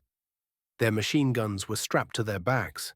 Each rifleman had 10 bullets left for emergencies, their long, sharp bayonets still fixed. The air was tense. We prepared to retreat in case the Snowhawks failed. The monstrous line inched ever closer as Templars fell in waves. Thousands of corpses, ally and enemy, locked in a fight to the death. Both captains still in the middle of the fray, cutting down enemies faster than anyone else, with perfect teamwork. The screaming turned into a blur as the carnage stretched into eternity. Eventually, the croaking finally ceased. Only about 1,500 Snowhawks remained when the fight ended. As they rested, my assault squad held the perimeter. 4 hours passed. The heavy silence was broken only by the moans of the injured and the soft sobs and snores of survivors. After resting, we ascended back through the cave to the mountain pass. The main force would likely send a fresh detachment to clean up, now that the threat was neutralized. Halfway to the exit, we met a group of 100 riflemen and 100 spearmen coming down the tunnel. Their tense expressions relaxed as they saw we were still alive. They helped carry the injured out as we climbed to the surface. Outside, a storm raged, rain and hail hammering the pass. We chose to stay inside the tunnel for a bit longer. Some used the opportunity to wash off the blood and sweat before returning inside to get dried off by fire mages who had set up warm stations. Decks of cards and dice came out, others just slept. I opted for sleep. I wolfed down a few pieces of jerky before falling into unconsciousness. I woke to someone shaking my boot. A rising sun kissed the mountain pass as the last clouds cleared. We made our way back to the rest of the troops, leaving a detachment at the tunnel entrance and sending another to report to the main force. The looting and cleanup of the tunnel were left to the main force. The assault squad refilled their ammunition first, then got a proper meal and cleaned their guns. I made my way to the HQ tent set up at the center of the camp, with Thorvald, Louise, and Captains Julia and Sophia in tow. Waiting inside were Chloe, Sasha, and Luke, with an other sergeant I didn't recognize. They looked tired but mostly uninjured. "Good to see you're still kicking, Sam," Luke said when he spotted me, stepping out of his chair. He gave a sharp salute as he saw his commanding officer and the Snowhawk captain enter the tent. "At ease, Lieutenant." "How did things go here?" Captain Sophia asked. "During the 2 days you were underground, the Empire launched 2 probing attacks, but they were repelled before reaching our lines. We believe half the main force outside the tunnels has been wiped out. However, our ammunition depletion has reached 80%, including what the reinforcements brought. If the action doesn't slow down, we'll be out of bullets before the next shipment. Also, we have 2 unaccounted riflemen and their weapons," Luke said, his voice strained with exhaustion. Let's hope the Empire doesn't figure out how these guns work. We cleared the tunnel, but casualties were heavy. We'll hold position until the main force regroups with us, probably in half a week if all goes well.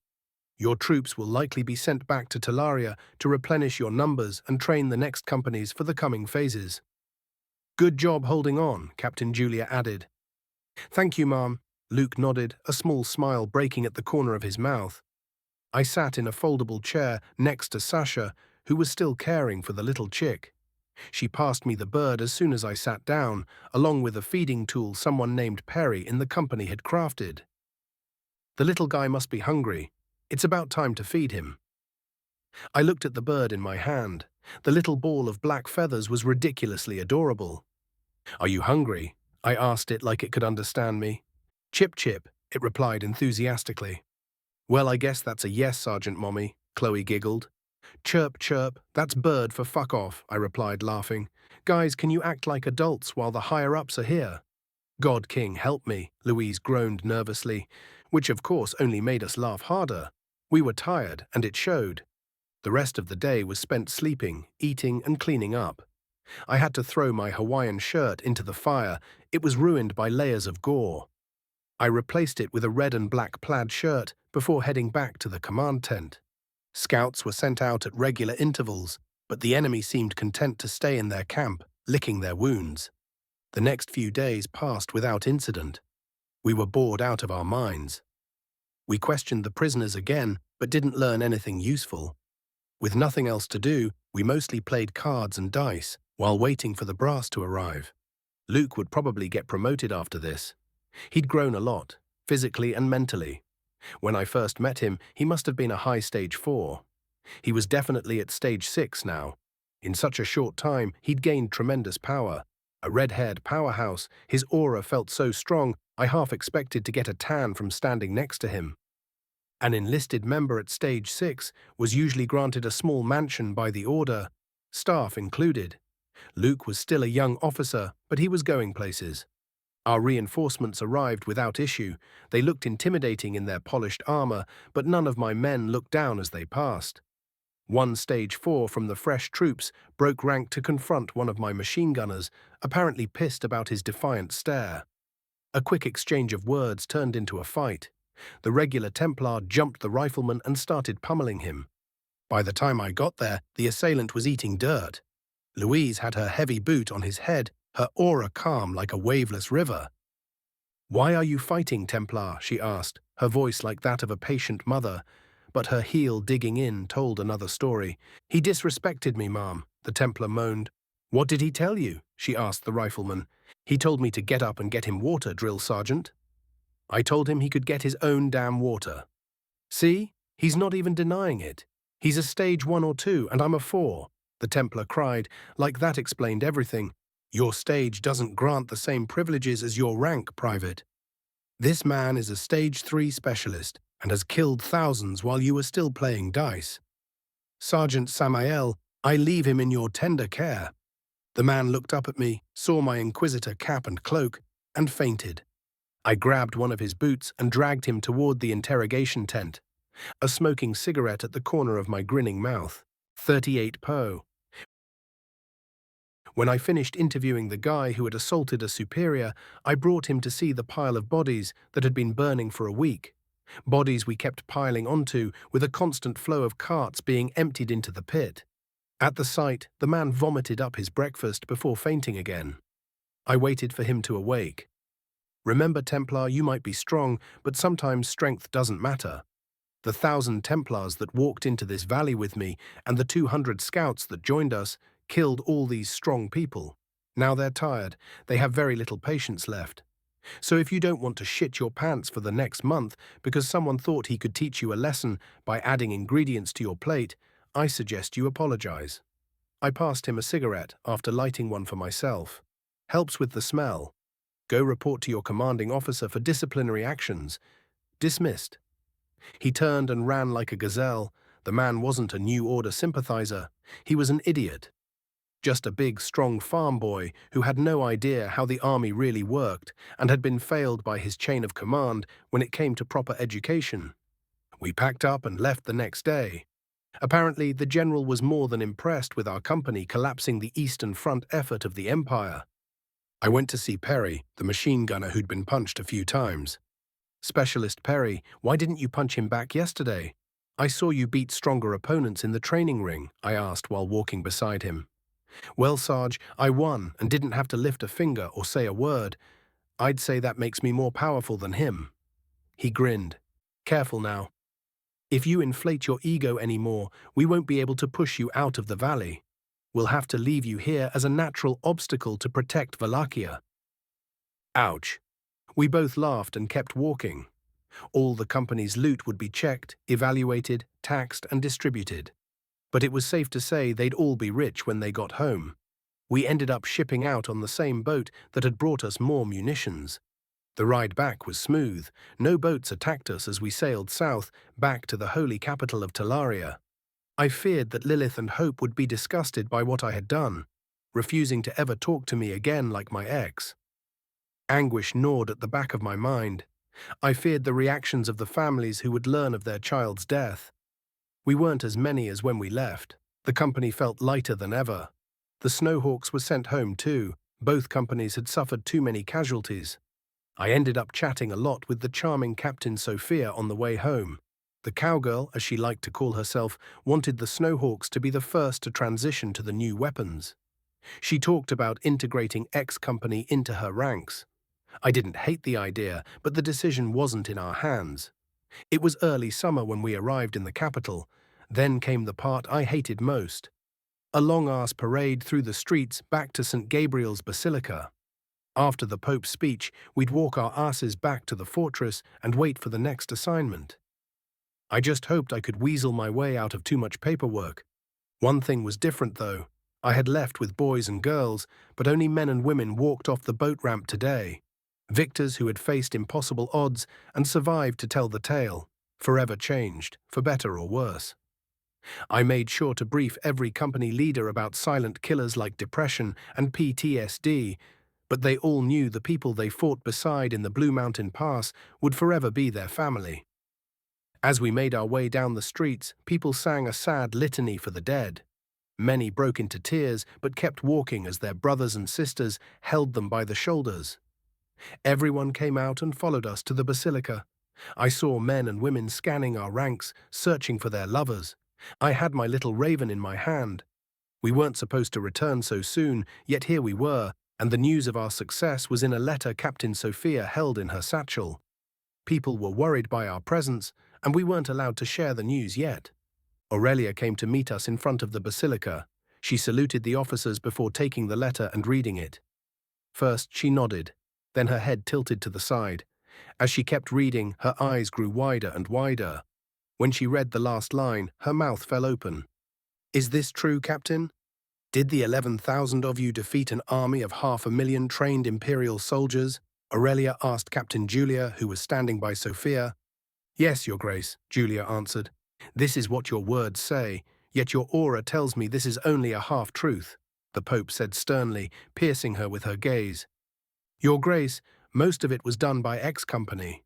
Although we both fought side by side, I believe the victory is theirs to claim. My Templars believe the same, Sophia said. I appreciate your honesty. This is quite the feat they've accomplished.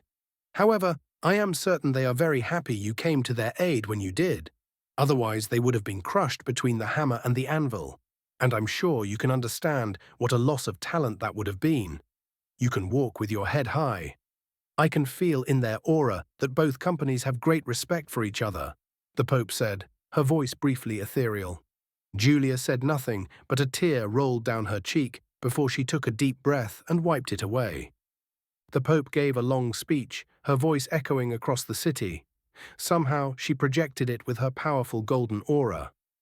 After 2 minutes of honor and courage, I completely zoned out for the remaining 2 hours. A few officers spoke while I fed the little raven. I didn't pay attention. I just wanted to go drink with the troops and then sleep for a week. Eventually, the speech ended, and I was about to walk off with the rest when Sasha and Chloe looked at me like I'd grown a second head. "What are you doing, Sarge?" Sasha asked, noticing my confusion. She started listing symptoms and asking if I felt any. I lost track and turned to Chloe. "Hey, did I do something weird?" "You're supposed to go with the officers to meet the Pontifex Maximus. It's a once-in-a-lifetime chance. Did you not hear her ask for you specifically?" "I guess I zoned out while feeding the little troublemaker," I muttered. "Well, shit. Duty calls," I said with a frown, knowing my bedtime had just been delayed. "What?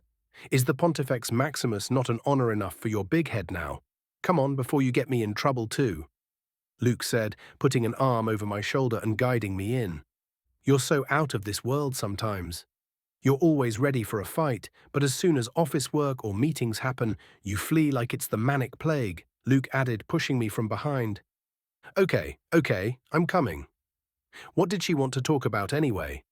I guess we'll find out soon enough. Might be about the tunnels and firearm integration, or promotions and medals. "If that's the case, we'll be stuck here for at least a week," he said, slapping my back with his gorilla arms as we walked into the basilica. From behind us, I heard the crowd cheer for their new heroes, throwing flowers at the troops as they began walking back to the fortress. We were led to a large meeting room with a heavy rectangular table, probably 30 feet long and 12 feet wide. At one end stood what could only be described as a wooden throne. Everyone took their assigned seats at the opposite end. Seats along both sides filled with people, most of them possessing powerful auras, except 2 who looked to be in their 70s. Eventually, I recognized a few faces from my Inquisition exam. The Dean was there, in flashy purple robes, and Father Matthias in a matching outfit beside him. Commissar Brian Holson sat near the throne. Once all seats were filled, silence settled as Aurelia entered. She wore a different dress than earlier, a red one that showed off her generous curves as she walked slowly, looking at someone different with every step. When she reached the throne, everyone stood. She waved her hand, and we sat. She moved with practiced grace and took her seat before addressing the group. "Welcome all.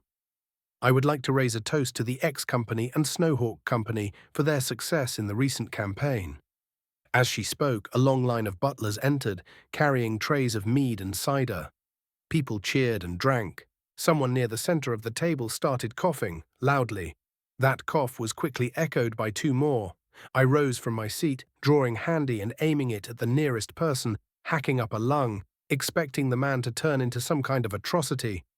My movement was mirrored by other MI7 members beside me. 8 people now were coughing up blood before foam started to pool at the corners of their mouths. But they didn't tear their skin off. "At ease, Inquisitors," the Commissar ordered, just as the last one fell to the floor, convulsing. "They are traitors," Aurelia added, caught attempting to recruit others into the heretic cult. "We needed them all in one place to make sure we got everyone. Your return was unexpected, and we didn't have time to inform you." She clapped her hands, and a few of the servitors came back in to collect the fresh corpses, one of them still spasming. They were conspiring with Lady Sunbrack to assassinate the Pontifex Maximus and several Inquisitio legates. Thank you, Brother Samael, for making her slip. It ended up in a treasure trove of information. Aurelia continued, her voice steady. The original schedule will be modified to reflect the reports brought back with the returning troops. Now, let's begin. First of all, Lieutenant Cypher will be promoted to captain to reflect both his growth as a leader and as a warrior. You will take command of 9,000 first stage trainees, 900 second stage, 93rd stage, and 9 fourth stage Templars. The X Company will be integrated into the new company. Make sure to give it a proper name. Thank you, Mom. And for the name? I believe I have just the one, Luke said immediately. I could see the excitement dancing in his eyes. Speak, Lieutenant. The Azure Ravens, ma'am. And why that name? Sergeant Samael found the time to adopt a blue raven between battles. Since he was almost always on the front lines, we took turns looking after it. It seems everyone in the X-Company started going to visit the bird just to remind themselves they still had love in their hearts to come home to. Oh, and what did you name it? She asked, her interest clearly piqued. Well, I don't know if it's a boy or a girl, so I hadn't picked a name yet, I said. Let me see, she said, a tendril of gold mana extended from her aura, gently caressing the chick still in my hand. This young one will grow strong. It's a boy. Take good care of him. Now name him. You've no reason to wait. Apparently the Pontifex was quite fond of birds, or at least ravens. How about Corvax? I asked the little guy. Chip. He did not seem to like that one. Maybe Poutine? I tried. Chip. Still disapproval. What's the link between a bird and dwarven cuisine? Asked a grumpy old dwarf in Templar armor. Look, I'm not a naming expert, and poutine isn't dwarven cuisine. I know because I've been to the place where it was invented. I like poutine and I like the bird, okay? That's the link. The dwarf didn't seem pleased. His face went red with rage until a dwarven lady sitting beside him placed a hand on his shoulder and calmed him instantly with a subtle pulse of aura. Okay, not that one either. How does Poe sound to you, bud? Chip Chip, he answered enthusiastically, turning into a black dancing floof ball. Good. Now, back to business, I offered, tired of all the attention. Yes, a good name. Aurelia nodded. The Snowhawks will train in the use of both rifles and machine guns. They'll train with the Azure Ravens for a month before redeploying to Wallachia. Medals and promotions will be awarded in front of St. Gabriel Basilica a week from now. Equipment and troops will be assigned in 2 days. Reassessment of troop stages and levels will be done then as well. The Azure Ravens will be placed under MI7 command and be responsible for field testing new technologies and writing operational guides on how to maximize their use, the Commissar added in his soft, amused tone. I oppose this. The Azure Ravens should be under Templar command, stated a bald man. And who do you know that's more knowledgeable in these technologies than the ones who created them? Holson asked calmly. Creating something and using it well are two very different skills, my friend. I don't know who, but to say they're the best choice is hasty. This is war, General Vixen. Time is not on our side. The ones at the end of this table have done the impossible in a time frame that should have been impossible. So I ask again, who do you know that understands these weapons better than the ones who carried them into battle and came back victors? There is no one. Otherwise, I would have known everything about them already and recruited them long ago. Holson continued shaking his head, still amused, still firm. Fine, I guess, Vixen grumbled. Now that this is settled, let's move on to the primary objective of today's meeting.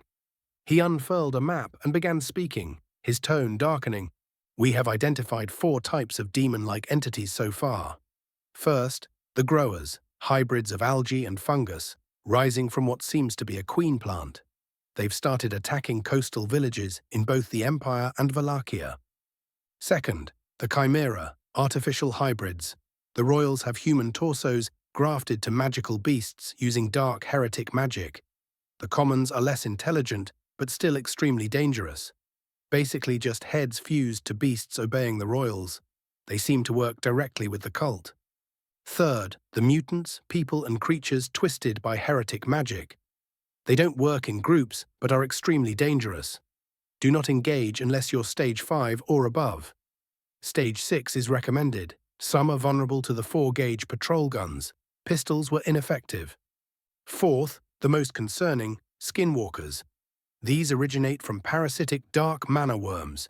They stay hidden under the skin until taking full control, working like spies within the people.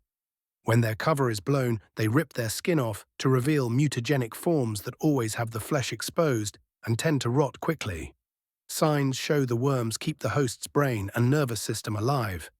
They feel everything, prisoners in their own flesh until someone, or something, kills the worm.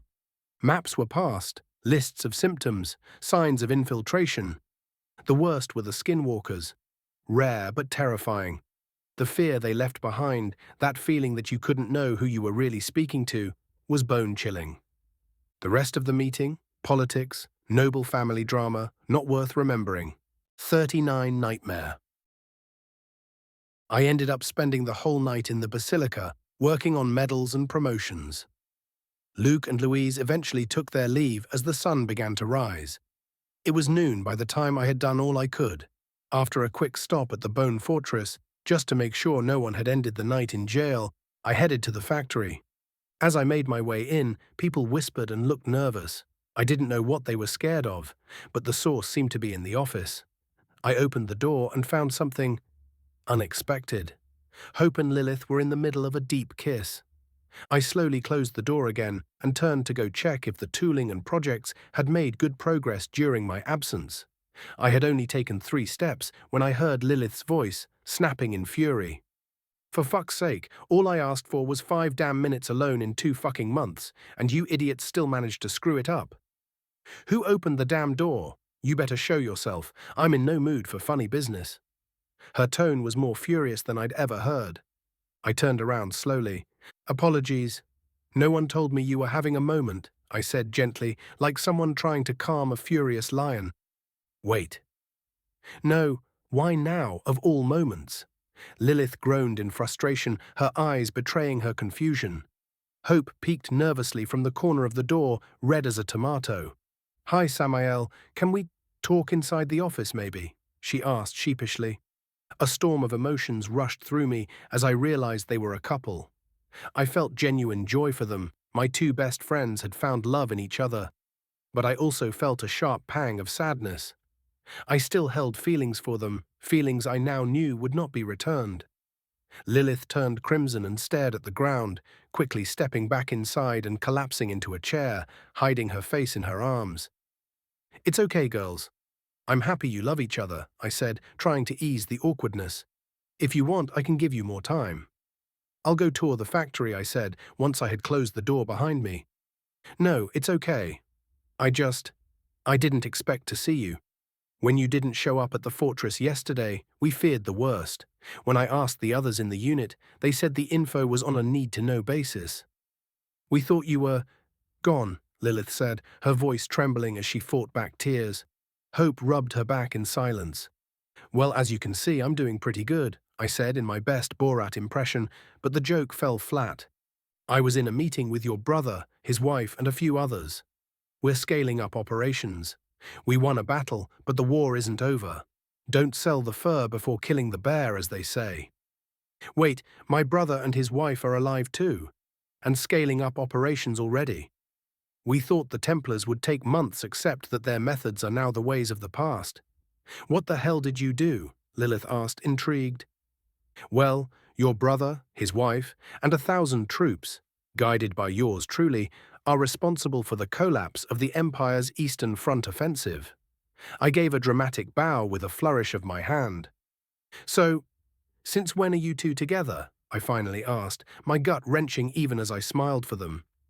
We are not. Not yet, Hope mumbled. It's okay. Take your time, and if you don't want to talk about it, we can keep this discussion for another time, I offered. It's complicated, maybe another time. Lilith added, backing her up. Let's change the subject then, talk weapons. I've had to shift priorities with the situation evolving so fast. I want to push ahead with limited batches of PKMS and SVDS. Also, accelerate frag grenade deployment as much as you can. The grenade launcher arm was a solid success, if I may say so. Oh, and I may have found a lead on Arcana-attuned prosthetics. I pulled off the ring to hand it over to Lilith for inspection. But the moment I removed it, all the accumulated sleep deprivation hit me like a train. I blacked out almost instantly. When I woke up, I was still on the office floor. Both Lilith and Hope were hunched over me, worried. I caught a glimpse of cleavage and blushed slightly as the ring pulled in Arcana, stabilizing my body again. What the hell is that cursed ring? Hope asked, checking me for injuries. Oh, it's an artifact attuned with Arcana. It helps relieve fatigue. Apparently, though, if you take it off, all that built-up exhaustion slams back into you, so I guessed it would be more accurate to say it cancels the effects of sleep deprivation, I said, now more curious than ever about the artifact's properties. "When was the last time you slept properly, Sam?" Lilith asked, her voice laced with concern. "I don't know." I lost track. "When's the last time you watched my back while I slept, Hope?" "Months ago. Don't tell me you haven't slept properly since then," she replied, alarmed. "Well, I got some naps here and there, but I'm not a big fan of sleeping," I answered vaguely. "What the shit? You're such an idiot sometimes. If you keep using that ring like this, it's going to kill you. Do you even realize that? Sleep is important." "And who the hell doesn't like to sleep?" Lilith snapped. "Well, it might be important, but if you were in my head, you wouldn't want to sleep either." "Trust me," I said quietly. "You'll do no damage to the demons if you're dead, Sam." "Think for a minute." Hope cut in. "I know you feel the weight of your mission on your shoulders, but you can't just ignore sleep to try and speed up their demise. We need you alive. Resting is part of staying alive." "No, you don't understand." I sighed. I can't, okay?" I snapped. A tear welled in the corner of my eye as I admitted one of my biggest weaknesses. I needed to prevail, yet I was afraid of the monsters in my dreams. Pathetic, I thought, staring at the ceiling. "Why?" Hope asked softly, realizing she was touching on a sensitive subject. "I make dreams. Bad ones. This ring is the greatest boon I was ever given." I mumbled, ashamed of my weakness. "Is this something that started after your incarnation in this world, or was it like that before?" Hope asked. Her voice was soft, but her tone made it clear she expected an answer. "No. It's something that's followed me since my previous life. I see friends dying, again and again. Their deaths are impossible to change. I see some of the most horrific scenes imaginable, painted by human degenerates over decades. And since I've been here, it's only gotten worse. I have other nightmares now. I see myself being killed by monsters and heretic creatures. I get tortured. Sometimes they cast horrible spells on me, and the worst part is those dreams feel real. More real than anything from before." It hurt to say it, to admit that my mind was constantly tortured by nightmares, but saying it out loud also brought a strange sense of relief. They both hugged me tightly as I started to sob. "Why didn't the Dreamancer see any of it when we took scans of the guns in your memory?"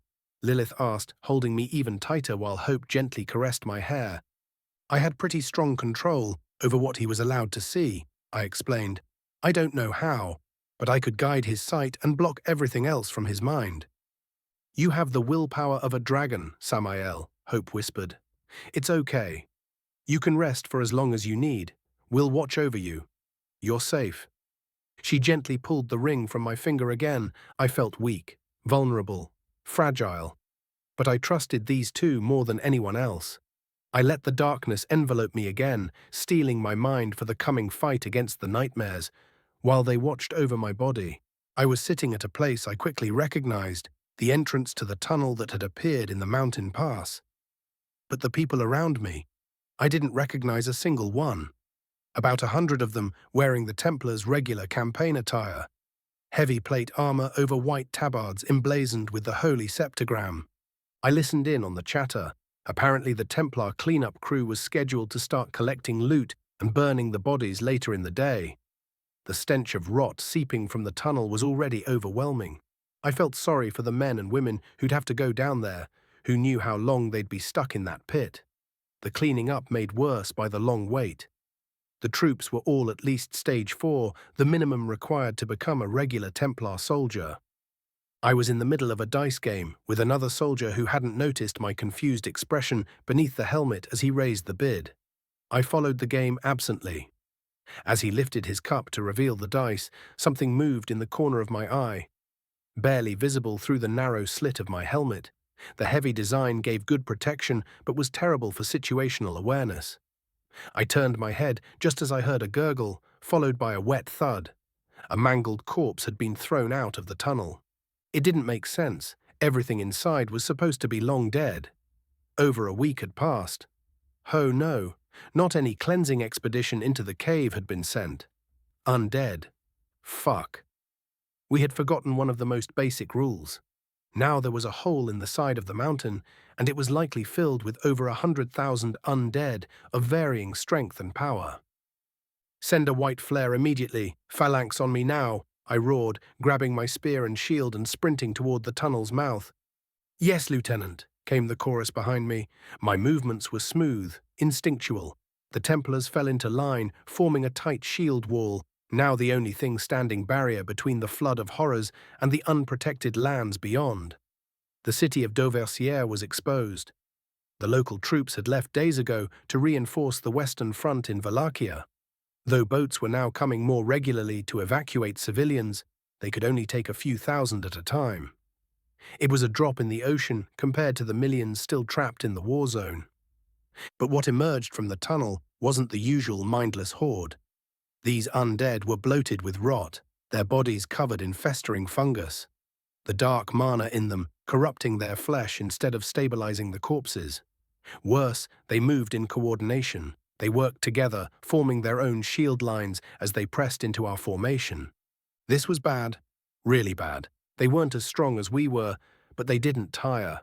They kept coming, immune to pain and resistant to everything but decapitation or complete destruction.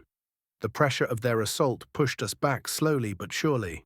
The Templars began chanting a purification spell. I called down pillars of fire, incinerating dozens of them in each blast. But it wasn't enough. They kept coming. The purification spell hit their ranks, burning a few hundred to ash. But the tide didn't slow. More came, pushing us back until we were forced across the pass and onto the Wallachian side, cut off from the reinforcements on the other end. Still we held, hour after hour. Our bodies ached, fatigue gnawed at us. Undead knights, armored, coordinated, were pouring from the mountain as though controlled by a single mind. Moving with perfect synchronicity, I sent our fastest runner back to the city. They had to know what was happening. The Templar officers had delayed the cleanup of the tunnel, preferring to try themselves at a slice of glory and launching an attack on the Empire's army that had fled already, wasting a ton of time and lives in their hubris. Still, part of me wondered if being stuck on the Wallachian side wasn't such bad luck. I doubted the remaining 40,000 troops could stand against this flood. The general should never have dismissed the Snowhawks and the Extermination Company. With them, maybe this would have been a cakewalk, right? That thought didn't feel like mine. It felt foreign, alien. As we continued retreating, the wall of undead smashed into the reinforcements. Then something emerged from the tunnel, a pale, massive silhouette, eyes that seemed to devour light. Its body, closer inspection revealed, was made of hundreds of corpses fused together. I watched it grab another zombie and devour it whole, armor and all.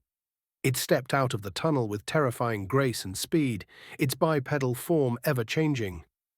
Then I saw something else. Just for a moment, a silhouette wreathed in darkness, flickering in and out of sight at the tunnel's exit. I wasn't even sure it had been real. The pale monstrosity launched itself toward the Empire's side, moving with inhuman speed and strength, devouring as it went. Then two more stepped from the tunnel. By now, only 50 of us remained, and then a red flare shot up from the Empire's side of the pass.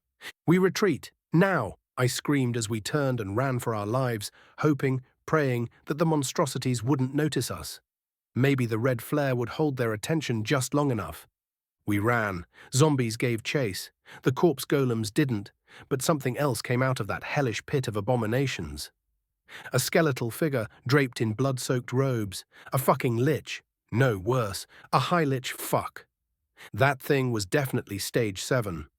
As we fled, soldiers kept falling behind, only to rise again seconds later, joining the enemy ranks as a tendril of dark magic licked their corpse. By the time we neared the camp, they'd already seen the red flare. Everyone had fled, firing more red flares down the pass as they retreated. That meant no help was coming. Not a single soul. Eventually we gained some distance and paused to catch our breath, gasping and broken. But the wall of undead was still coming, relentless, unstoppable. Only a dozen of us were left now. Then, halfway through the pass, I saw him. A tall orc, missing one eye, dressed in a long green coat. Around him stood thousands of well-armed and armored soldiers. The fleet's men had disembarked from the boats to maximize refugee transport, and they'd come to reinforce the pass. "Good morning, Captain," the orc said, calm and composed. "I'm Sir Oliver Ferdinand. Please, take a rest at the rear." He wore scout armor beneath his coat, but I could tell he was no ordinary officer. "Sir, there's a high lich commanding them," I warned immediately. He needed to know. He might be strong enough to destroy it, but could he reach the phylactery before his troops were overwhelmed? "That's not good news, buddy," he replied with a grim smile. "Can we collapse the tunnel on them?" "We'd need to bring down the entire mountain," I answered. "And even then, if there's a pocket big enough for the body and phylactery, it'll just crawl back out eventually." "Well, at least it wouldn't have an army," he said. "Except the army is already out of the tunnel," I cut in. No time for optimism, just grim facts. The wall of undead surged forward, slamming into the lines of Valachian soldiers. We fell back to the rear, where the logistics team gave us food and healing, just enough to get back on our feet. We kept glancing nervously toward the pass. Flashes of lightning and pillars of flame lit up the ridgeline, violent elemental fury unleashed by Stage 6 mages. The battle between the High Lich and the Orc commander hadn't started yet, but the storm was coming, and despite the terror, I could feel something else rising in my chest. Excitement. The dread of death still lingered, but so did the thrill. The sheer awe of witnessing true power. Then the midday clear sky started to burn like fire, sending shivers down my spine. All the light in the valley seemed to get absorbed into the ground as an unnatural black fog slowly rose, enveloping the troops. I saw what looked like a fire tornado at the front lines, clashing against the tendrils of dark aura of the powerful undead.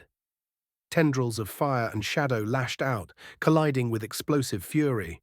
Both the Lich and Oliver cast complex spells in rapid succession, shielding themselves from each other's attacks.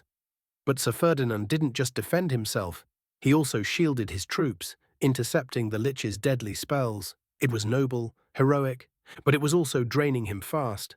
A gigantic ball of fire descended from the sky, vaporizing thousands of undead. Yet the Lich stood unharmed, shielding itself with terrifying ease. Then it struck back. A focused beam of corrupted energy punched through the ranks, carving a perfect fist-size hole straight through Oliver's heart and our entire formation. For a moment, silence reigned across the valley.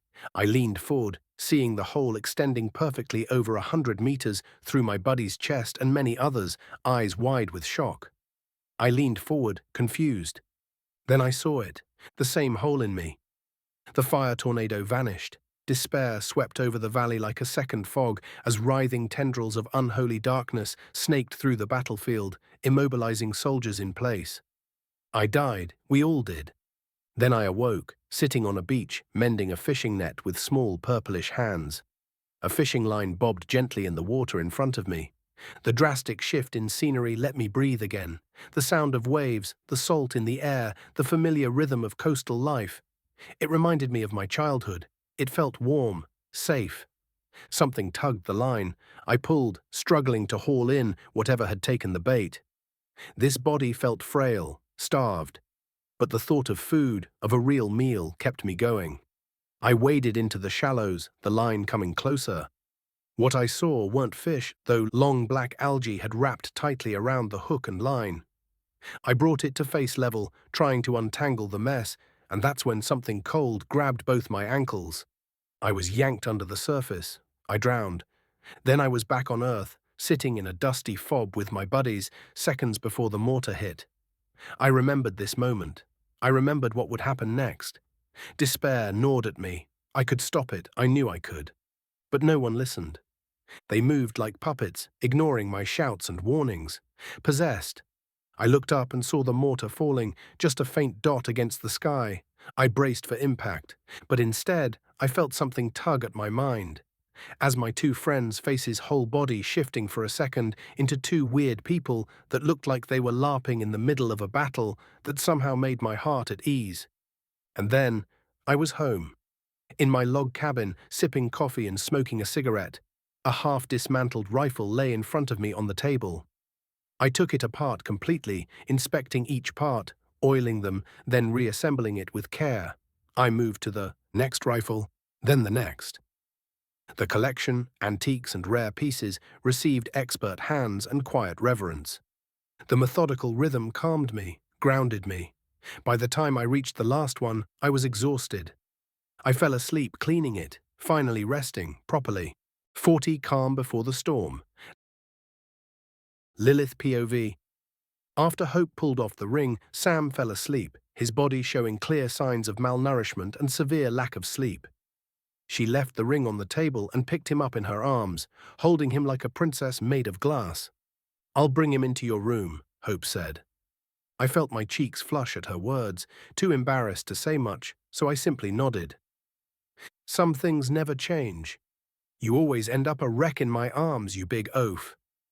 But it's okay.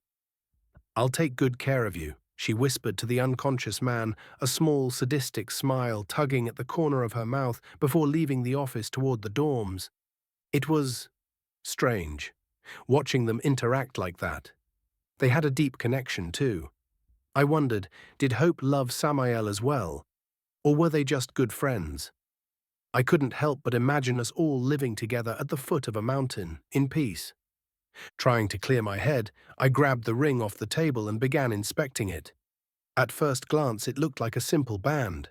I retrieved one of my favorite tools, part of the revolutionary optical tech now produced in the mega factory. The microscope had become indispensable. Under magnification, I saw it, thousands of tiny engraved runic formations. This runic language was completely foreign to me, unlike anything I had ever seen. Even the taboo languages I knew didn't resemble it. This was new. I pulled out 2 lenses I had specially prepared for the day I'd finally get the chance to test Sam's neutrality theory. I stacked them and looked again at the ring. For a moment, I saw silver mist drifting inside the enchantments. Arcana. I had seen it. But before I could take notes, both lenses shattered into dust. Still, it was a major success. I just needed to stabilize the optic system and decipher this new magical coding language. Then I could finally build Sam a proper arm. But I was starting to realize the process would take longer than I'd hoped. Thankfully, I had been working on a contingency plan. If I couldn't give him a classically attuned arm yet, I could at least give him something. I'd been working on a hybrid system, part mechanical, part magically attuned. The steam core power arm. It used electrical nerve discharges captured by an electric beast core to send signals to various pistons.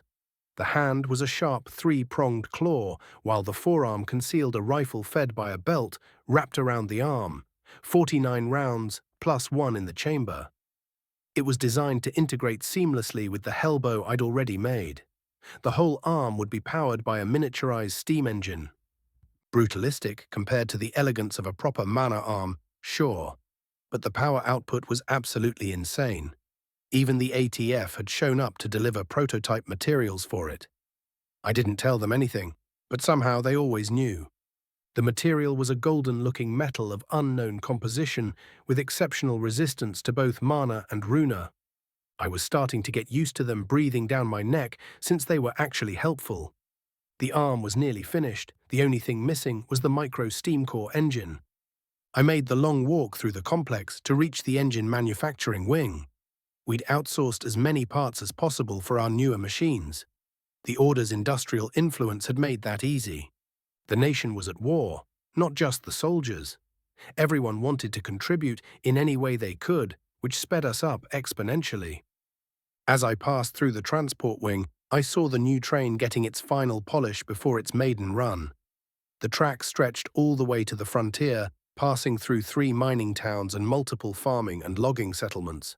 Some had called it a useless road. By this time tomorrow, no one would ever say that again. I double-checked everything, but this project had been ready 2 weeks ago. Every calibration, every fine-tuning, already done. I grabbed the prototype micro steam core rotary engine and spent the rest of the day working on my pet project, assembling the arm. I had to admit, it was still a bit too big. I just hoped Sam would like it. When I walked into my room with a platter full of stew, bread, butter, and cheese, I found Samael resting his head on Hope's right thigh. Her prosthetic leg lay on the side of the bed as she gently caressed his hair with one hand and read a book with the other. I stood silently for a moment, heart caught between warmth and anguish. Sam was still unconscious. 2 of the people I loved most shared a bond with death I couldn't understand. Both of them danced too close to it, time and time again, leaving pieces of themselves behind. Their physical scars were just shadows of the deeper transformations inside. I felt a pang of sadness. They were better matched with each other than with me. I was the soft one, the anchor, the burden. And yet I loved them both, fiercely, wholeheartedly, even though every time they disappeared, I never knew if they'd come back or leave me behind for good. I set the platter down on the table and made my way into the room. "Hi, sweet cheeks," I mumbled to Hope, brushing my hand behind her neck and leaning in for a kiss she readily returned. "How was your day, Lily?" she whispered back. "I made good progress." "Do you think we should put the ring back on him and let him eat a bit? Or let him sleep more?" I asked, unsure how to care for someone in such a pitiful state. "We probably should feed him. But he'd just give me one more before that," she said, tugging at the collar of my shirt and kissing me again, passionately. Her tongue melted my thoughts, made time blur, and left me panting with shaky knees when she finally let go. I took a moment to catch my breath and calm my flushed cheeks before slipping the ring back onto Samael's finger. I held his hand gently as he stirred awake, eyes unfocused but calm. "Hi, Sam. Please eat a bit, then go back to sleep," I said softly. "Valakia is lost," he mumbled. "What are you saying?" Hope asked, eyes narrowing.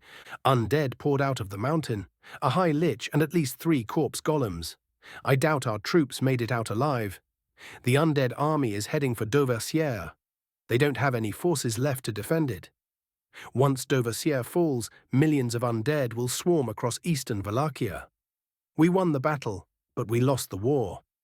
I need to go report." His voice was low, mechanical. "You stay here."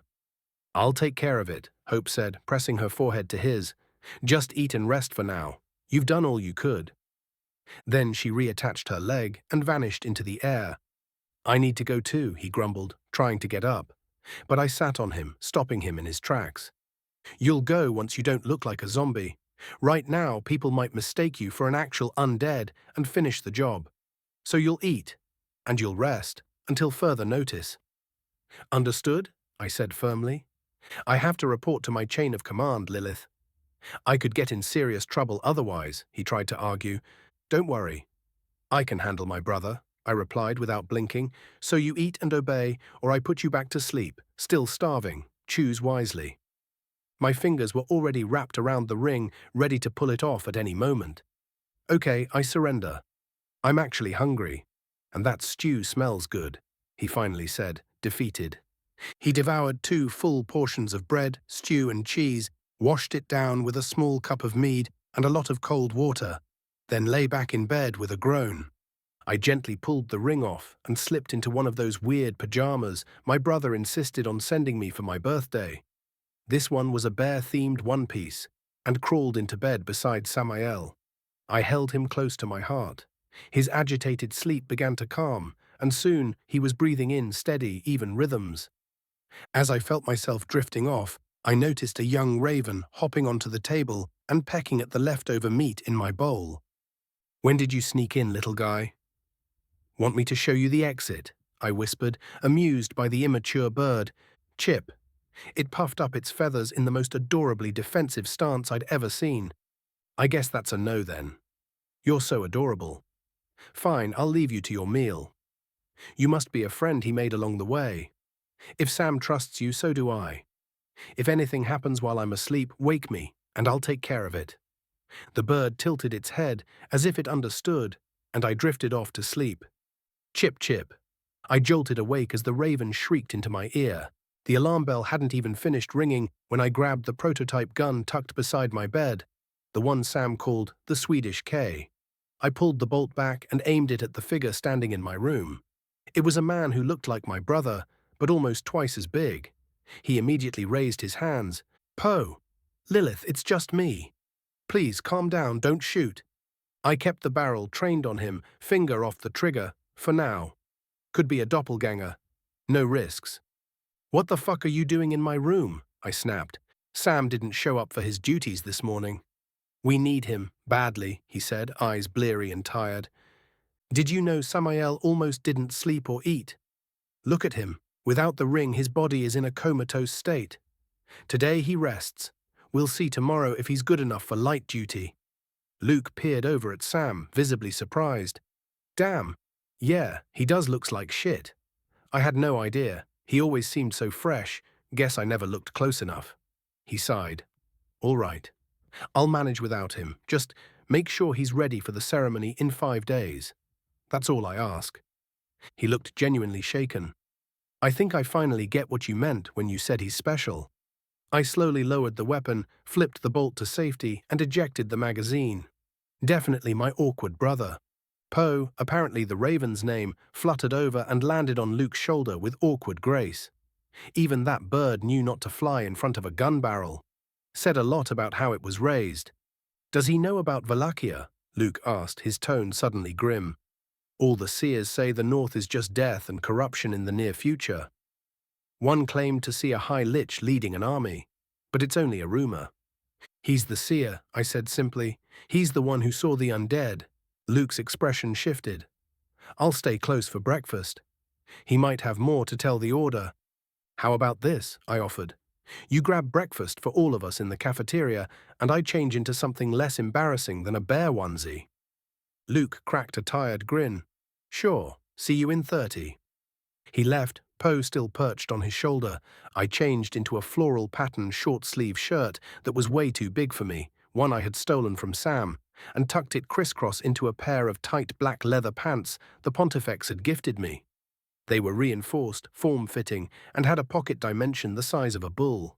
Best pants I ever owned. When Luke finally came back, we caught up on a few things. He'd been doing his best to pay off our father's debts, but junior officers never earned enough to make a dent. Not that it mattered anymore. The Empire's authority over us had fallen months ago, though it already felt like a different lifetime. I couldn't help but wonder, had our father and his 2 wives made it out? Fled? Or had they stayed behind to mount a resistance? I reached for Samael's rough, calloused hand, almost twice the size of mine, and slipped the ring back onto his finger. His eyes opened mechanically, and his voice came out flat and dry. Chimera forces just hit the railroad, a few thousand. We need to assemble the veterans from X Company, put them all in machine gun duos and load them onto the train. That should be enough to repel them, for now. He drained a full glass of water in one gulp and lit a cigarette. I loaded my stout pipe with herbs and lit it using the fire beast core embedded at the bottom, drawing a long drag. You know, Samael, I said, exhaling smoke, sometimes I think drama follows you. But also, I can't think of a better way to launch a product. I picked up the submachine gun on the table, slapped the magazine back in, and sent it into my pocket dimension, already stuffed with all kinds of weapon prototypes. Sorry, Lilith, duty calls, Sam said, rising from the bed. 2 things, I said, standing. 1, come with me, I've got something for you. And 2, I'm coming too. We didn't just make cargo and passenger wagons. I used my own R&D budget to develop a few extra models I wanted to launch with the train. I grinned, grabbing a piece of cheese and stuffing it in my mouth. You're gonna love it. Luke grabbed his own plate and ate on the way to the Bone Fortress. This day would go down in history. 41 Storm. Samael POV. I followed Lilith, who was wearing a stained brown coverall, back to her workbench. What I saw there made me stop in my tracks. It looked like a steampunk power armor arm, complete with a 3-finger mechanical gauntlet at one end and a wide pauldron at the other. Brass bolts and rivets gleamed against the matte black plates. A soft blue core pulsed under the shoulder, which proudly bore a bright yellow septagram, the symbol of the faith. The whole thing looked like something ripped straight out of a diesel punk fever dream. I stared at the arm, slack-jawed. Every inch of it radiated craftsmanship, purpose, and power. Let's start with the arm, since it already caught your attention, Lilith said, beaming. This thing should read the electrical signals your body sends and translate them into instructions the arm can follow. If my theory's right, it should work. She leaned forward, proud as hell, and tapped the shoulder plate. From the pauldron down to the fingertips, it's built mostly from mana-disrupting metal. Good for blocking spells. The elbow still functions as a grenade launcher too. My eyebrows shot up, impressed she had found space to jam that inside of it. And the forearm, she continued, it hides a 4-gauge double-barrel smoothbore made for smokeless powder pressure. A 4-gauge, so it's handy 2.0. You could say that if that makes you happy. We'll try everything out in a bit, she added. But first, it's about damn time you got some proper irons. So hand over those 2 museum pieces you've been lugging around. She held out her hand expectantly. I hesitated, then reluctantly pulled Handy and the triplet out. Lifelines I'd relied on more times than I could count. She snatched them the moment they cleared leather and gently laid them on the table with surprising care. To replace the slugger, she said, popping open a wooden box lined with blue silk, I handmade you this beast. Inside was a revolver that made my heart clench with joy. It looked like a heavily customized Magnum Research BFR, chambered in an equivalent to a 45-70 Gov, with a 7.5-inch barrel. The steel was blued and polished to a mirror sheen, and a paragraph of golden runes was engraved into the barrel and frame. I couldn't read them, but they looked close to some kind of Nordic script. Sharp, angular, ancient. It was beautiful. This was not a sidearm. This was a statement. Without the strength enhancements this world allowed, I would have struggled just to fire the thing. Here, I could probably fast-fire it accurately. Probably. Maybe. Either way, it was ridiculous, and I loved it. That bad boy fires 350-grain fragmenting projectiles with steel-penetrating cores, Lilith said proudly. Perfect for big bastards. I also prepped a few special rounds I'd like you to test. Used high-end materials, but they've never been tried on live targets. So, field data would be appreciated. I was already nodding before she finished. And next, she said with a grin, since you really liked the triplet, here's Triplet 2.0. She held up a short, break-action triple-barrel shotgun, 10-gauge, with gorgeous wooden furniture and blued steel engraved with brass-colored lettering. I took it in my hands and instantly felt something click into place. This day was going to go down in history. They're perfect. Thank you so much. I grinned, turning the revolver in my hands, admiring the beautiful craftsmanship that could only have come from one of the best artificers alive. What language is that, and what does it say? Lilith met my eyes, her expression shifting from pride to something softer. I felt the surge of elation in my chest, the kind you get when holding a weapon that feels like destiny. These huge pistols would be perfect against powerful foes, especially if I enhanced the projectiles with Runa. Hell, even without any magical amplification, that BFR could drop a Kodiak bear in its tracks. And the Triplet 2.0. A true jack-of-all-trades, it could fire flares, buckshot, slugs, and anything else we could chamber in a 10-gauge. My only gripe was how hard a bullet had to punch to stop a Stage 5 threat, making so many great weapon systems unviable. Live long enough to outgrow those weapons, she whispered in my ear, giving me a teasing smile as she gently pushed my chest with a finger, guiding me toward the next table. Then I'll tell you. Her voice made the hair on my arm raise. At the next workbench, Lilith popped the lid off a crate filled with straw-packed grenades. These are mixed grenades, prepped by Jibby. She's at the hospital looking after Marcus, so she couldn't give you the full dramatic explanation herself.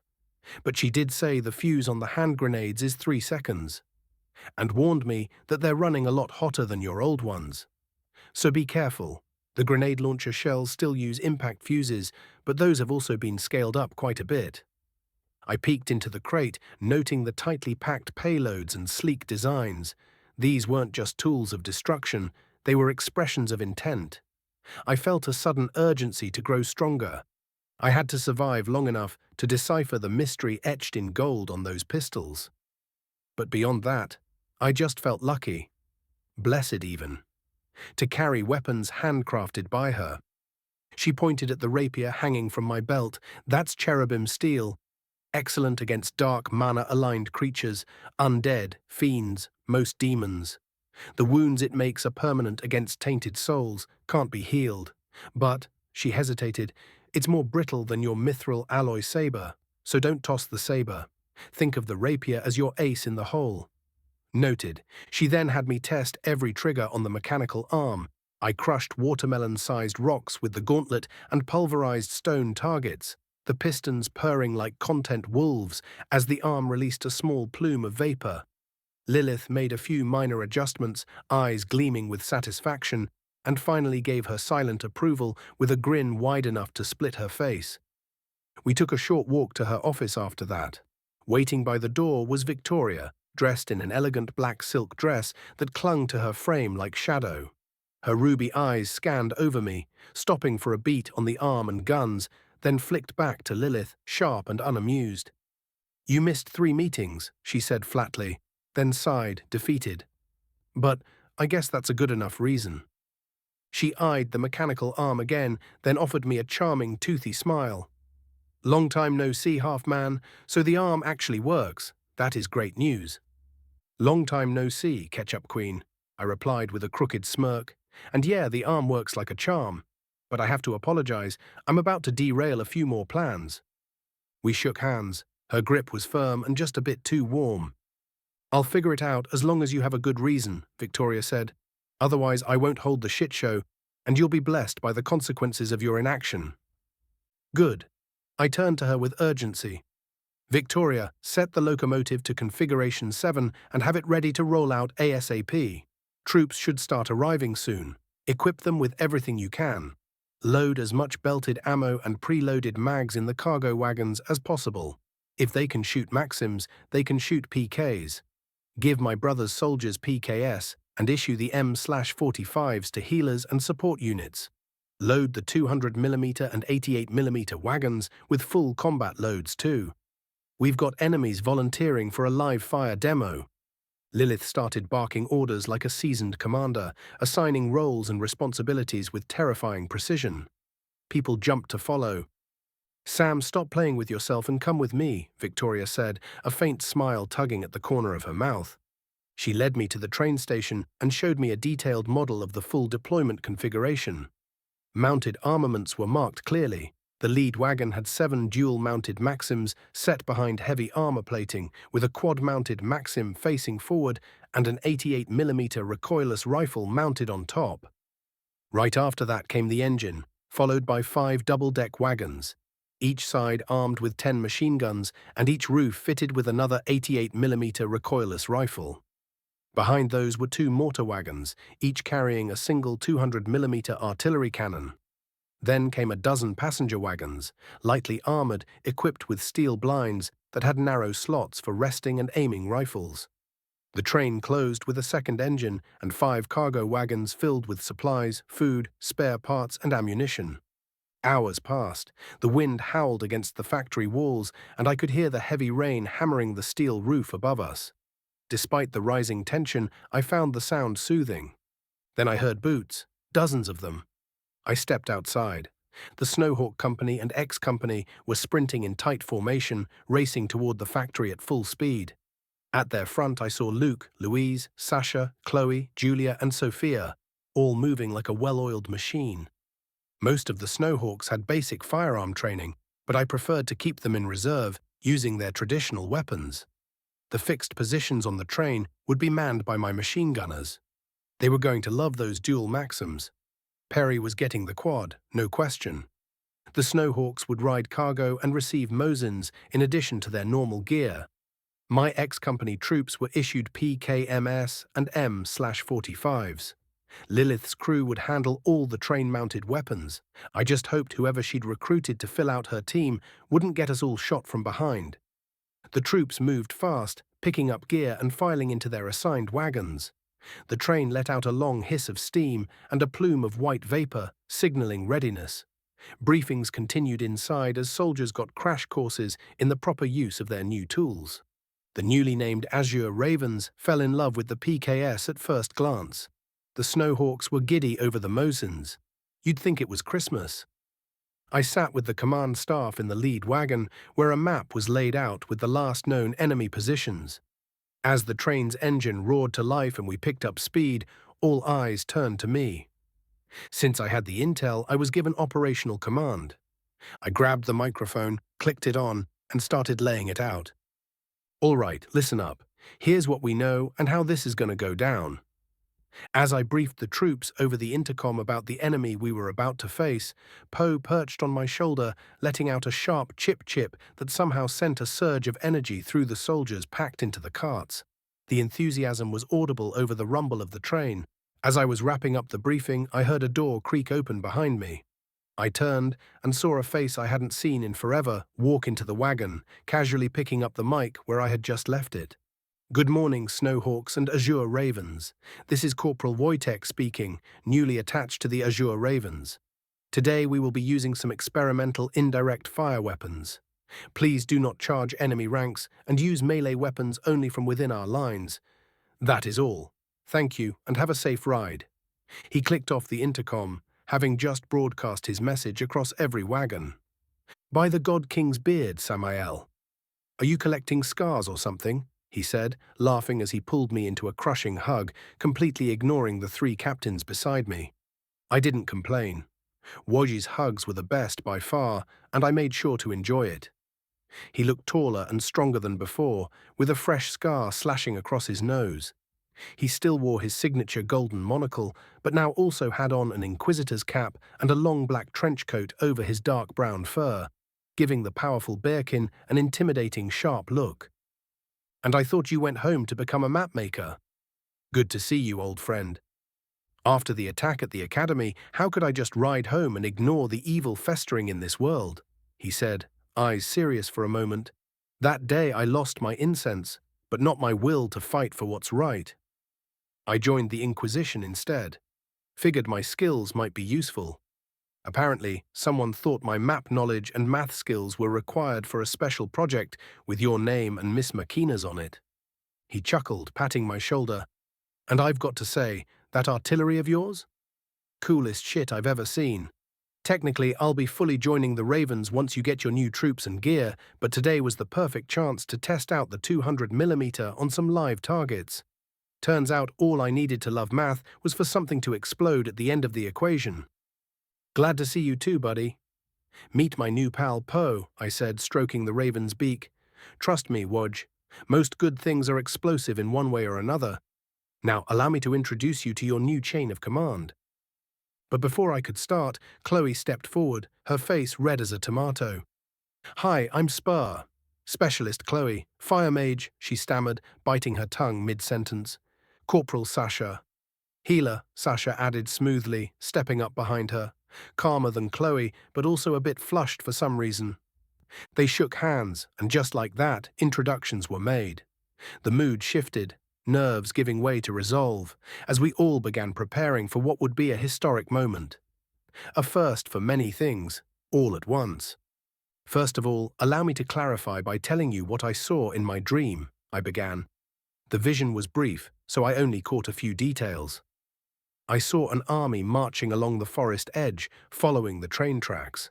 My estimates might be off, wildly so, since I'm basing them on imperial tactics, not heretic campaigns. There might be more hiding in the woods, too. I paused to let that sink in before continuing. What I saw were rows of humanoid bodies with crudely attached animal heads. Their flesh was covered in dark magic runes and signs of mutilation. A new kind of chimera, unknown strength, unknown abilities.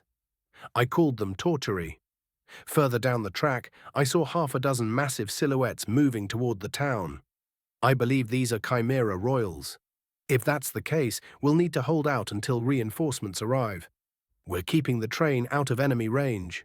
It's a tactical asset, meant for transport and long-range support. And besides, we're supposed to present it to the Pope tomorrow, so keeping it intact would be nice. I turned and pointed to the map. The Hawks will dismount 5 clicks from town and march in a wide arrow formation, maintaining a 200-meter distance behind the train. We'll reach the enemy and pour as much lead into them as we can without dismounting the Ravens. Then we'll fake a retreat, drawing them into the open, if luck's on our side. At that point, we fire the big guns while maintaining the same speed as their advance, flipping the arrow into a V-shaped ambush. Once they stop pressing us, we'll dismount and begin marching back to town. If they don't take the bait, we dismount and start killing shit anyway. If any royals show up, we try the 200mm and 88mm on them. I looked around the wagon, meeting the eyes of the officers. And one more thing. Do not let civilians onto the train. Not until they've been checked for skinwalker and other heresy. But shouldn't we prioritize their evacuation over killing the chimeras? Wojtek asked, concerned. If what happened in the Blue Mountain Pass tunnel happened to them, Louise answered, her voice grave, there's only one escape left to them. Death. Trust us on this, Corporal. Then the quicker we kill the chimeras, the quicker we can help the surviving citizens rebuild whatever's left of their lives. Wojtek nodded, still uneasy. But what I don't understand is where they're coming from. Sure, the tracks run near the front, but having that many deep inside our territory, it's more than surprising. And where the hell does the cult find people willing to get that kind of shit done to them? It's insanity. They probably don't ask for volunteers, I said flatly. I suspect the Torturi are former prisoners, added Luke. As for the Royals, I've got a pretty good idea what kind of nut jobs would go that far. And where they come from? The cult's been digging tunnels for centuries. The Paladins have an entire division specialized in underground warfare for exactly that reason. We kept the discussion going a bit longer, exchanging grim theories and predictions before we wrapped up the meeting. Then Louise stepped forward, took the mic and launched into a powerful tirade, equal parts prayer and war cry. O God King, heed my call, bear witness to my pledge, for today I am your shepherd. I will guide and protect the weak. I will banish the predators who prey upon them. I will be the wall between savagery and civilization. May you bear witness to our victory. In the name of your glory. She kept going on like that for a while, but being the avid religious person I was, I used the time to try and figure out how the Pope did her voice-carrying trick. If I could crack that, I could streamline battlefield communications across units. Time flew by with little to show for it. 4 hours passed, and we were now entering the danger zone. Everyone was locked and loaded, barrels pointing out of the window slits as the train slowed to a crawl. Snowhawks, dismount and form the line, came Sophia's voice, soft yet rigid and firm over the mic. Be safe out there, Captain, I called after her as I shut the hatch behind her and Julia. You too. And leave some for us, if you can, Sophia replied with a bright smile before running off into the pouring rain to rejoin her troops. As soon as the arrow formation extended over 1,000 meters, the train picked up speed again, rolling at a steady 25 kilometers per hour. The experienced Templars ran with ease through the foggy, ancient pine forest. Bayonets fixed, ready to mingle, the fog grew denser as we advanced, forcing the train to slow once more. Tension hung thick in the air. We came to a full stop, letting the line of Templars catch up. Sophia broke off from the formation and climbed aboard to reach the intercom connecting all wagons. Change of plan. Arrow formation starts at the Arty wagon. We'll halt 500 meters from the town. If no contact, the arrow formation will hold position and will send the Azure Ravens in for reconnaissance. Luke's voice echoed through the train, a wise call. I approve, Sophia added. Beware, however. I have a bad feeling. Something smells wrong. She left without another word, disappearing into the mist as she returned to her troops.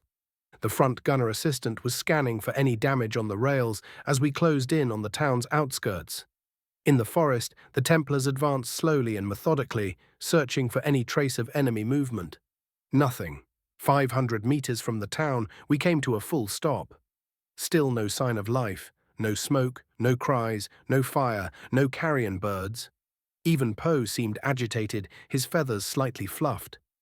Can you keep an eye on Lily for me, Poe? I asked the raven quietly. Chip, chip, he cooed, puffing out his chest with pride. That's my boy, I said, tossing Poe a nut to chew on while on mission. Then I disembarked with the rest of my company. They all had grenade belts strapped to every available inch of their heavy ammo backpacks, 300 machine gunners just burning to give their new babies some love. Even the medics looked like they were itching to try out their SMGs. The town looked abandoned. Only the occasional splash of blood betrayed what had happened. The dirt streets were deep with mud. In one puddle, a hand lay motionless, pale and swollen. We swept building by building. Most of the doors had been forced open. In the rare houses where the doors held, the thatched roofs had been torn through instead. Every structure bore signs of a fight. yet no corpses. We methodically cleared our way to the town centre, where a church loomed like a judge waiting for a verdict. As I got closer, dread clawed at my chest.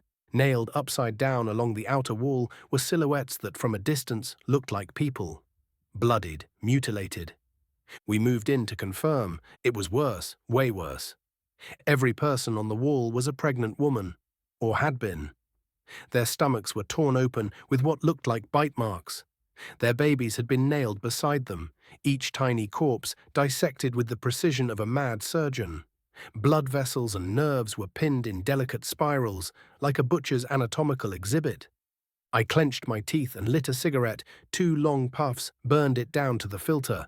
Lit another, then marched to the church's tall gate, pushing it open with my heavy metal arm. Inside was no better. A twisted mass of mangled bodies stood, 12 feet tall, contorted in impossible ways. 4 heads. It didn't move. The triplet 2.0 was already in my hands, barrel sweeping the shadows. The creature wheezed, shallow and struggling. Alive. Victim or perpetrator? I stepped closer. One head suddenly screeched, inhumanly high, like a bat jammed through a megaphone. Bang, spalt. I blew it off. Animals could hear noise from kilometers away, and I knew it was a bad thing. 2 more screeched in unison. Bang, bang. I looked at the final head, its eyes wide, pleading. I broke the triplet open. The 3 10-gauge full brass shells dropped to the floor with a metallic clink, clink, clink. Music. Even in this nightmare, part of me felt like this is where I belonged. I reloaded, the mechanical arm making it possible with ease. We always forget how useful stuff is. This is until you lose it, of course.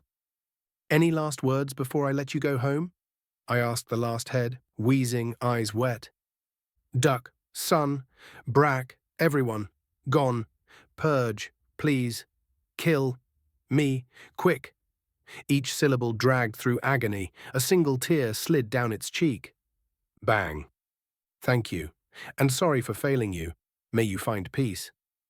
I was pissed, but I had no time to stew in vengeance. The wood above me creaked. I snapped my aim upward. An eye peered at me through a gap in the boards. I scanned the room, spotted the stairs, and made my way, triplet raised, steel arm ready to deflect anything that would come at me. The upper floor was an open space. A thick rug covered the center where the hole should have been. Atop it sat a heavy stone table. I shoved it aside. Beneath was a hidden trapdoor sealed with a steel lock. I crushed it with the gauntlet. The door popped open with a rusty shriek. Inside, crouched in the dark, was a malnourished boy, maybe 4 years old, naked, filthy, and terrified, but silent. He didn't scream, just stared at me, eyes wide, frozen, no bulging worms under his skin. That was a good start. He didn't resist as I knelt beside him, gently checking for wounds or signs of corruption. Just shook from fear and cold. I pulled a blue plaid shirt from my coat and wrapped it around him. It's okay. I'm not here to hurt you. My name's Sam. I'm going to take you somewhere safe. Are there other kids like you in the church? He hesitated, then nodded. Can you show me where they are? Another nod. He tried to stand, but his legs gave out. I holstered the triplet and scooped him up in my human arm. Just point me where, okay? He did. He guided me to another hidden crawl space. Inside was a girl, maybe 3 years old. She didn't move, barely breathed. But she was alive, frail and limp. No worms. Thank the God King. I wrapped her in a red plaid shirt like I had with the boy. Any others? I asked. He shook his head. I carried them both out of the church. Sasha and Chloe reached the steps just as I stepped into the rain, kids bundled in my arms.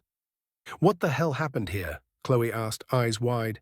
Heresy, I said flatly. Burn the place down. This is no sacred ground anymore. She didn't hesitate. A pink fireball arced from her hand and struck the thatched roof. Flames licked the old wood greedily. The church screamed as it burned. As we turned back toward the train, gunfire erupted in the distance, in the village and out of it. The crack of rifles and the bark of machine guns echoed through the fog. Everyone, back to the train now, I barked. Chloe shot a red flare in the sky.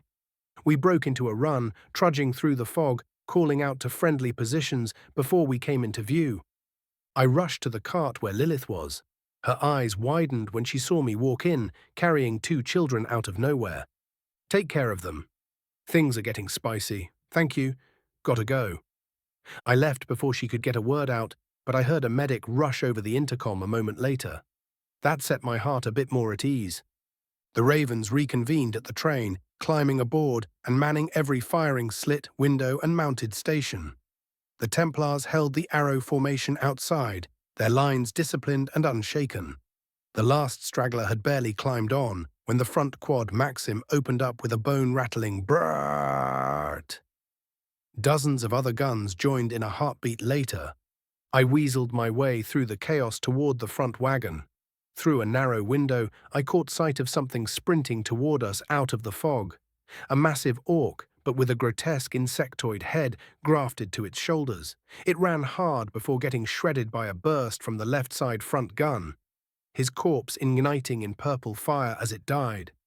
More came, dozens, then hundreds, all once humanoid dark races, now desecrated beyond recognition. But none of the beastkin races were among them. Outside, the Templars held strong, unleashing volleys with deadly precision, every rank firing in rhythm. I slammed the intercom.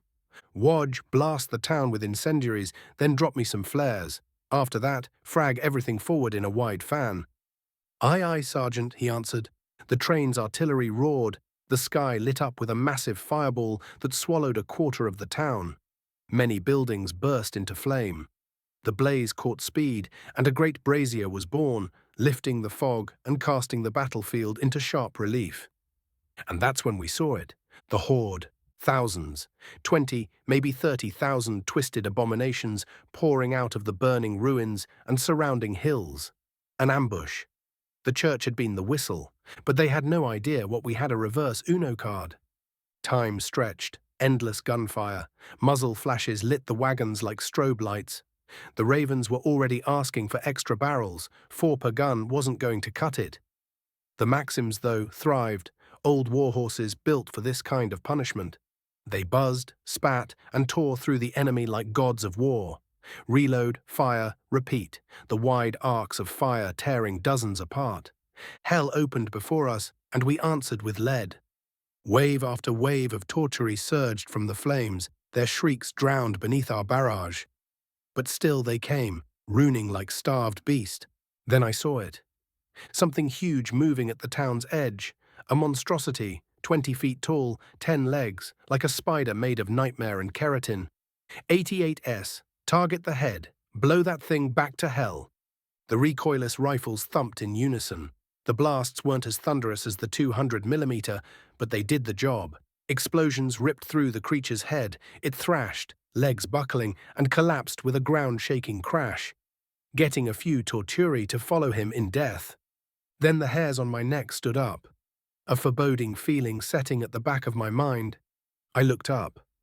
A giant bird-like thing circled above, massive wings, but where the neck should have been was a human torso, arms outstretched in grotesque mockery.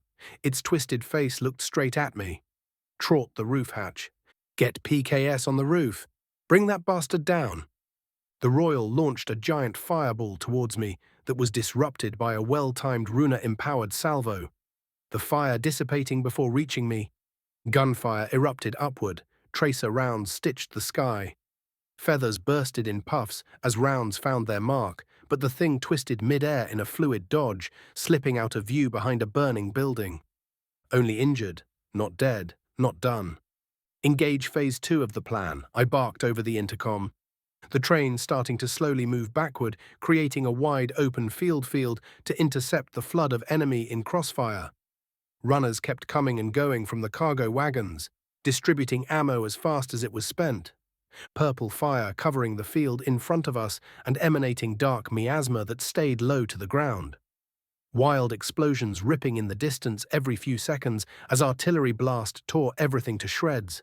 42 ants. The town was engulfed in flames as the cursed bodies of Totoris covered more and more ground, their miasma mixing with the ambient fog and smoke, purple and yellow shadows mixing together. Yells erupted from both flanks as hundreds of abominations bursted from the tree line, creatures with human heads grotesquely fused atop monstrous bodies, red cursed rune pulsing over their bodies.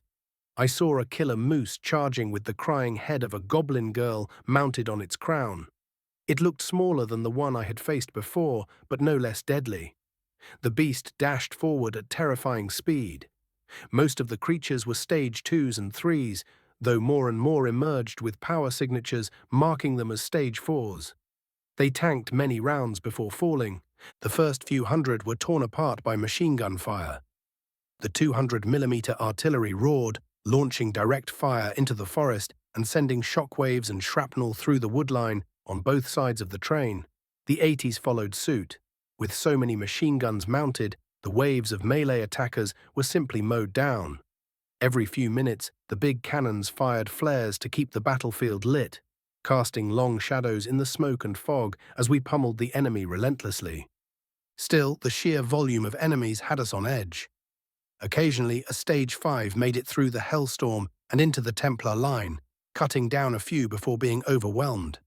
The Templars held firm, well-trained and composed of all stage 4s and higher, but they were slowly losing ground. As minutes turned to hours, the enemy kept coming, indifferent to their comrades' deaths. The commoners didn't dissolve into miasma like the torturees. Instead, their bodies inflated before bursting in a vile splash of blood and guts, which began to rot the instant it touched the miasma-laden air, generating an acidic smoke that burned every bit of exposed skin of the Templars. The bastards were using CBRN warfare, and we weren't equipped for it. The windless night and oppressive humidity only made it worse. That purple smoke, we need to get rid of it, and fast. It's accelerating decomposition, and I'm willing to be, it will infect any open wounds, I said to Luke, who was poring over a map, desperately trying to unfuck the dire situation. We could fall back and reset an ambush on higher ground, he said, but the position we are in now is the best to use the train's mounted guns, and if we do, we know what will happen to the nearby villages. We still hold the element of surprise. They probably didn't expect us to show up with this much firepower. If we can hold them here, the paladins might arrive in time to mop them up. Hopefully, no more royals show up before then. At least I think it was a royal. Well, fuck. You jinxed us, Lucy. I saw it, a centipede 40 feet long, with long steel-clawed legs, skittering fast. Atop its head was grafted the naked torso of a young man, covered in heretical runes. A royal. It had circled around the killing field and was now closing in on our back lines. 2 88s fired. Both missed. It entered the no-shoot zone and started slaying snowhawks like chickens. I stared at the thing through a zoomed periscope. Then I recognized him. It was fucking Adamius Sunbrack. I'm going out. That one's mine. Who is it? Louise asked, nudging me aside to look through the scope. Adamius, I said flatly, opening the door, but before I could step out, a tight grip wrapped around my shoulder. You stay out of this one, Luke growled. That ungodly thing's stage 6, and I have a few things to settle with it too. And don't call me that again, or you will spend the next month filling paperwork in my stead, herald of annoyance. I was yanked back towards the table, the door slamming shut behind me before I could even react. Luke was already gone. The bastard moved so fast, I didn't even see him leave. Louise picked up the periscope again, scanning for more royals. Her aura brimmed with barely contained violence, a silent echo of my own. We both burned to get out there and start fighting too, but with the captain gone, we had to stay put and supervise. A 15-feet-tall magma salamander royal with the upper body of what looked like a red-bearded powerlifter breached our left flank, flames burning anything that in his proximity as he moved, immediately clashing in a brutal stalemate against Sophia. On the right, Julia was locked in combat with another one, a serpentine abomination with the lower body of a massive snake and the upper torso of what used to be a strikingly beautiful woman. Her eyes laid glowing green tears on her smiling cheeks. Tears of joy, a cat looking at mouses. However, looking too long at her made you feel like looking in a kaleidoscope, an auric technique since it didn't use any mana. The royals were gaining ground, even against our stage 6 warriors. Every strike they took, they returned in kind. The machine gun fire that had devastated the lower stages barely left a scratch on their mana-hardened hides. Luke fought with a long, heavy black metal spear, one he'd picked up at the mountain pass, driving it with thunderous power and terrifying speed. But Adamias, in his new cursed form, endured the strikes and retaliated with fury. I dropped the periscope. "Louise, take over operations. I've got an idea." I yelled over the constant roar of machine gun fire. I sprinted to one of the 88mm turrets. "You, show me an armor-piercing incendiary." I barked at the loader. "Yes, sir," he replied, handing me one of the massive shells. I gripped it tightly and began infusing runa into the warhead, pouring in as much as it would take until the glyphs stopped drinking mana. The shell thrummed in my hands. "Load it and target the Royal Fighting Captain Julia, right side," I ordered. The gunner and loader moved without hesitation, adjusting the turret as the gunner tried to track the fast-moving brawl. "I don't have a clear shot, sir. They're moving too fast," he shouted, frustrated. "Let me try." "You, on my left. Handle the trigger. My left arm's is too big." We swapped places. I didn't scold the Stage 2 soldier. Even I was struggling to keep up with the speed of their fight. But eventually, finally, the window opened. Both the Royal and Julia broke away for a split second to catch their breath. "Fire!" Bang! The shell screamed through the air, inching ever closer. The Chimera's eyes tracked the projectile. It tried to move, but it was already too late. The warhead stroked the base of the Snake Royal with a thunderous impact. The impact pierced the scales, a plume of smoke, exiting from a hole 10 feet further down the tail. The center of the tail twitched before the runa reacted with the mana of the creature, causing an extreme reaction that caused an explosion of gore. The Royal shrieked in agony. Before her scream even ended, a cherubim's steel pilum, fast like lightning, struck the Royal's head, burning its brain to a crisp and ending the heretic's life. Julia looked injured from the clash, but now wasn't the time to check on her. 180 degrees. "Let's give Captain Sophia a hand," I shouted, starting to pivot the turret. But something felt off. I leaned back into the train to check the interior. Nothing seemed out of place. As I returned to my position, something blocked my path. A metal bar, no, a heavy spear, rammed through the turret, impaling the gunner's head and embedding itself into the wall, jamming the rotation mechanism. Where the hell did that spear come from? I dashed to the next cannon and caught sight of Luke. He'd been disarmed. Badly. His right arm was gone, torn off at the elbow and oozing foul yellow pus. Adamias towered over him, his cursed form still seething with mana. I shoved the next gunner out of the way and took control. The shell was already loaded. I empowered the barrel instead. Dumped enough runa that the warhead got to max saturation, but I couldn't aim and fire simultaneously. I heard the moved gunner starting to complain, only for him to get shoved away. The one who jumped in to help was none other than Lilith. "Just tell me when," she said, her voice firm and sharp. I aimed, trying to get the maximum amount of damage out of the shot. Adamias was raising a long claw, about to finish Luke for good. "Fire!" Bang! Adamias's waist exploded into red mist, severed from the creature's monstrous form. His torso lingered mid-air for a moment before slamming into the blood-soaked ground. The centipede front of the beast was shredded, its back half exploded, seeding corrosive gore everywhere. Luke still laying on the ground. "Get a medic to Captain Luke, now!" Lilith screamed, already reloading the cannon as I turned it towards Sophia's side. But she didn't need the help. Her heavy falx had already decapitated her opponent. The Royal dropped like a sack of meat. I expected the enemy to break, to retreat. But they didn't. Instead, the Chimera army surged, doubling in both numbers and fury. Casualties were mounting across both flanks. The line was starting to buckle.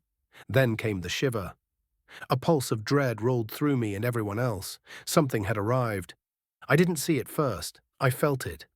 An oppressive aura erupted from the woods near Julia's position, dragging everyone on the battlefield into what could only be described as an existential crisis. A silhouette emerged from the tree line, 60 feet tall, a wyvern. No, a dragon royal chimera, a human torso grafted grotesquely atop the dragon's skull like a crown. Runes, red and pulsing, crawled across its scales like a disease. Lilith and I fired an empowered round at it, but the creature swatted it aside with a single wing beat, sending Templars flying through the air. Its bone was exposed from the blast, but that wasn't enough to even make it flinch. Not nearly enough firepower. "Lily, get to the kids. Hold tight. Get ready to evacuate. Shit just hit the fan," I snapped, already running. "I need to get to the 200. That's the only shot we've got." "Already on it," Lily shouted as she climbed down from the turret. She wore oil-stained coveralls, a Swedish K slung tight across her chest, with 2 magazines taped together. Her small armored rig was loaded with tools, 4 extra mags and 4 grenades. I couldn't help but admire her strength for a brief second. Then I bolted through the wagons toward the artillery cars. I reached the first 200mm cannon just as Wojtek was lining up a direct fire shot at the dragon. "Wait," I yelled. I yanked the breech open, both hands on the shell. Everyone turned toward me, confused, just in time to see the second gunfire.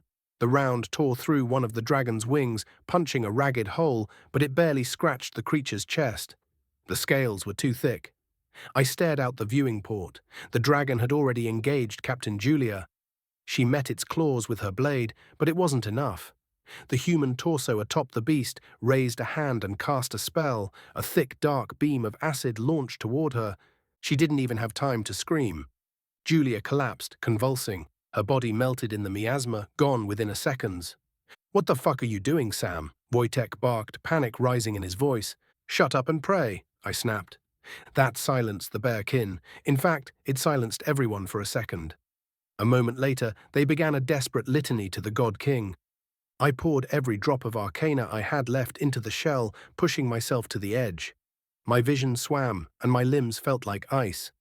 The arcana in my body was nearly dry. I turned the projected arcana into the destructive force of Runa, asking the God King to let it slap that dragon down. I slammed the hatch closed and moved away. Now! Boom! The wagon shook violently as the massive cannon discharged its payload. The round screamed across the battlefield and hit dead center.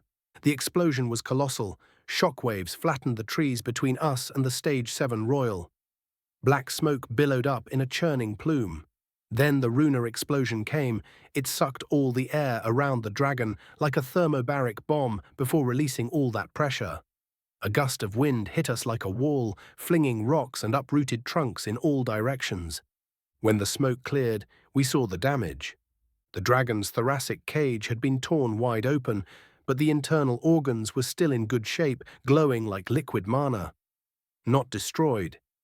Not enough. Shrapnel and debris shredded Templars near the blast zone. The debris of the pressure wave dented steel plates across the train. A massive boulder, hurled by the dragon, slammed into the second artillery car just as it was prepping another shot. The barrel bent. The cannon fired anyway. Boom! Crack! The warped barrel exploded. A blast of twisted metal and fire ripped through the wagon. Screams followed. I clenched my fists, dizzy and drained. That thing still wasn't dead. I had poured everything into that last shot.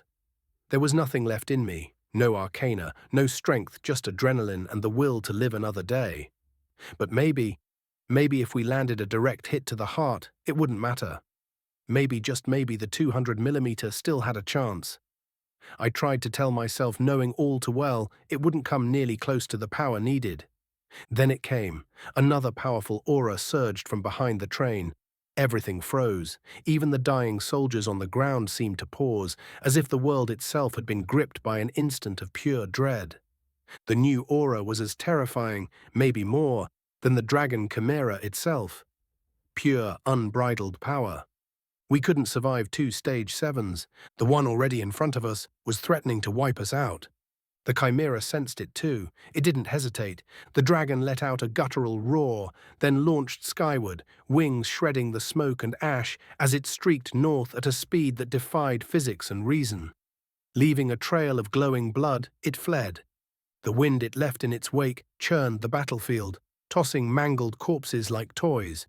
More soldiers were killed by the debris, but then, at last, the enemy numbers began to thin. That's when it appeared. A massive golden 7-pointed star flared into life over the train. Miasma vaporized on contact with its radiance. Beams of soft light swept over the battlefield, dozens of them, dancing in arcs across the chaos. Wherever they touched the dead chimeras, the bodies disintegrated into white ash. Where they touched the wounded Templars, open wound cauterized, rot stopped spreading, and consciousness returned. Then the source of the aura approached, and I recognized it instantly.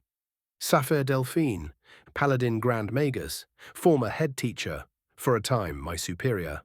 Now I understood what her Grand Magus title really meant. She wasn't just powerful, she was a god among mortals. Her aura was oppressive, immense. It made the dragon feel like an angry pet by comparison. This wasn't just stage 7, she was probably on the brink to reach stage 8. Hell, maybe she was. She descended astride a radiant Pegasus, a golden spear glowing in one hand.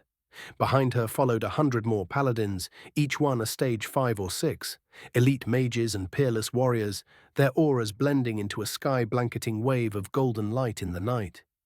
They didn't land. They moved above the battlefield like divine executioners, casting precise spells that seared the last moving enemy forces to white ash. Heretic touched by the golden rays were judged and burned. The chimera swarm broke completely. Nothing remained but smoke, flame, and corpses. And then they were gone. Without a word, they soared north in pursuit of the wounded royal. They never touched the ground, never paused. We were saved. Prayers answered. We won, but the cost had been high. My legs gave out as the adrenaline crash hit me like a hammer. I collapsed, vision blurring. Wojtek caught me before I hit the ground, lifting me with a grunt and carrying me like a princess back toward the command wagon. Good job, Sam, he said, breath heavy. Let's regroup and see where we go from here. That was a stage 7, no doubt. We're lucky to be alive. Definitely a stage 7, I muttered, half-conscious. But I thought the 200mm, when empowered with Runa, would have been enough. How the hell did it survive that? Pulverizing a dragon's chest cavity is no small feat, he answered. That's the thickest part of the beast. I'd say that shot was a success. Gives us a baseline for power scaling empowered versus standard rounds. He kicked open the command wagon door. Though finding others who can use Runa the way you did, not gonna be easy. I've never even heard of anyone infusing arcana directly into non-enchanted ordnance before. He stepped inside. This was still a win. We caught their covert force before they could strike deeper, and we hit them hard. That matters. Inside, a medic was still tending to the unconscious girl on the table. The small boy sat beside her, silent, gripping Lilith's hand. Lilith's eyes met mine as Wojtek carried me in. She had a full bag on her back. Just arcana depletion, I croaked. No wounds. Anyone got an energy potion before I pass out? Her gaze flicked over my body, searching for injuries. When she saw none, her shoulders loosened, but only slightly. I saw Louise and Lilith exchange a long look, silent but packed with meaning. Before Louise stepped forward and handed me a flask, I downed it in 2 big gulps, grimacing as the mana-rich liquid hit my stomach and quickly began converting to silver mist. "How are the kids?" I asked as Wojtek dropped me into a chair. "The boy will be fine once he eats a few good meals," the catkin medic replied without looking up, still focused on the small body under her hands. "The girl's in critical condition, but should pull through. A few more hours, and she would have been a goner." Poe fluttered to my shoulder, drawing the boy's attention. His eyes followed the raven curiously, but warily. "Do you have a name, kid?" I asked him gently. He shook his head. "You okay with us picking one for you?" He nodded, timid but willing. "You need a powerful name to grow strong," Lilith said, stepping forward. "How about Korvax?" The boy nodded again, more firmly this time. A small spark returned to his eyes. "Good," I said, smiling faintly. "Then it's settled. Korvax, you're under my protection now, and that of the Azure Raven Company." I patted his head as Poe hopped from my shoulder down to his, settling there like it had always been his perch. "All right," I said, turning back to the team. "Let's finish clearing the railway and get back to the factory to clean up our mess. Lily, how long do we have before the official launch party?" Now that my head was clearer, the realization hit me like a delayed freight train. I had absolutely overstepped. No orders, no chain of command, just action. I had taken 2 companies, armed them with prototype weapons, and steamrolled into a frontline engagement within the Holy Kingdom borders. This was guaranteed to step on many toes. Technically, it had been the captain's call, but command could easily pin it on all of us, or they could hail us as heroes. Hard to predict, depended on whose political toes we stepped on. Lily checked her pocket watch, unfazed. We've got about 7 hours before the big reveal in the capital. I blinked. Lily, you have a pocket watch? Just a trinket I made for fun. Why? She asked, blinking. You keep surprising me. Commercialize it. I said with a grin. Every soldier need one. You can't be serious. She looked at me skeptically. This will never get any attention compared to the guns and trains. It's just a waste of time. Her voice faltered. I saw the shift in her eyes, uncertainty creeping in like fog. Are you serious, Samael? I really need to know. I need to know this isn't a joke. Her blue eyes searched mine, full of doubt, full of questions. And damn if they didn't make my gut flutter. Puppy eyes on a genius girl, deadly combination. Lily, I said, voice steady, pocket watches are not only classy, they're one of the most useful implements in modern warfare. You're underestimating the impact. She didn't respond, but I saw a flicker of hope behind the doubt. This technology is bigger than you think, I continued. Wristwatches, wall clocks, timers. These aren't just luxuries, they're strategic tools. Coordination, synchronization of allied movements, security procedures, timing for explosives, performance metrics like speed. In the future, everyone will have one, and they will be used as a key point of their day-to-day basis. Appointment will be timed and schedules will tighten. Modernity hinges on timekeeping. I leaned closer, holding her gaze. You're the brightest mind I've ever come across, Lily. The only person doubting your skills is you. When Father Matthias told me to come see you, I expected a tinkerer with potential, not someone who could lead an industrial revolution with ease. I thought it'd take a decade with the church's backing to get railroads and firearms in service. Not few months. You even invented my arm from scratch. She stared at me for a long second. Thank you, she whispered, nodding. Her eyes sparkled in the lantern's soft glow. Remind me to tell you about light bulbs sometime. I told her before turning around, my face growing warm. I stepped out of the wagon and lit another smoke, the sweet taste of minty banana hitting me. The image of the dragon and the Grand Magus still loomed in my mind like phantoms. What the hell was I supposed to do against something that could take a Runa-infused 200mm shell straight to the heart and survive? That wasn't just overkill, it was madness. And the chemical weapons? That was a new level of hell. We needed gas masks, ASAP, and tourniquets built into the uniform. Maybe some environmental resistance enchantments or rubber suits too, something to deal with airborne rot and miasma. My brain churned as I marched alongside the PKM-equipped Ravens. The Snowhawks were already moving their wounded and dead back into the train. Nobody talked much. We were still stunned. Chloe had taken command of the rail cleanup. The fact that all our remaining troops had at least a breakthrough made the job go quicker than I'd expected. But several rails were badly warped from the dragon's stone-hurling tantrum. The wagon's sides were dented all over. Do we still have that metal mage? I asked Perry, scanning the damage. No, Sarge. First one's dead, second one's alive, but he's a Valakian scout. Right, I sighed. All right, I'll see if I can do something about it. Give me space and find me a few energy potions. I could see the flow of mana along the dirt and rails with ease. I had grown much stronger in the last few months. Maybe this was possible. I knelt at a twisted rail segment and pushed Arcana into the damaged section, not converting it into mana, but using it to push the existing mana like a sculptor's hand. It was slow at first. Metal and dirt moved back to their original place. I reabsorbed the Arcana when done, minimizing the drain. On the next section, I exerted more pressure.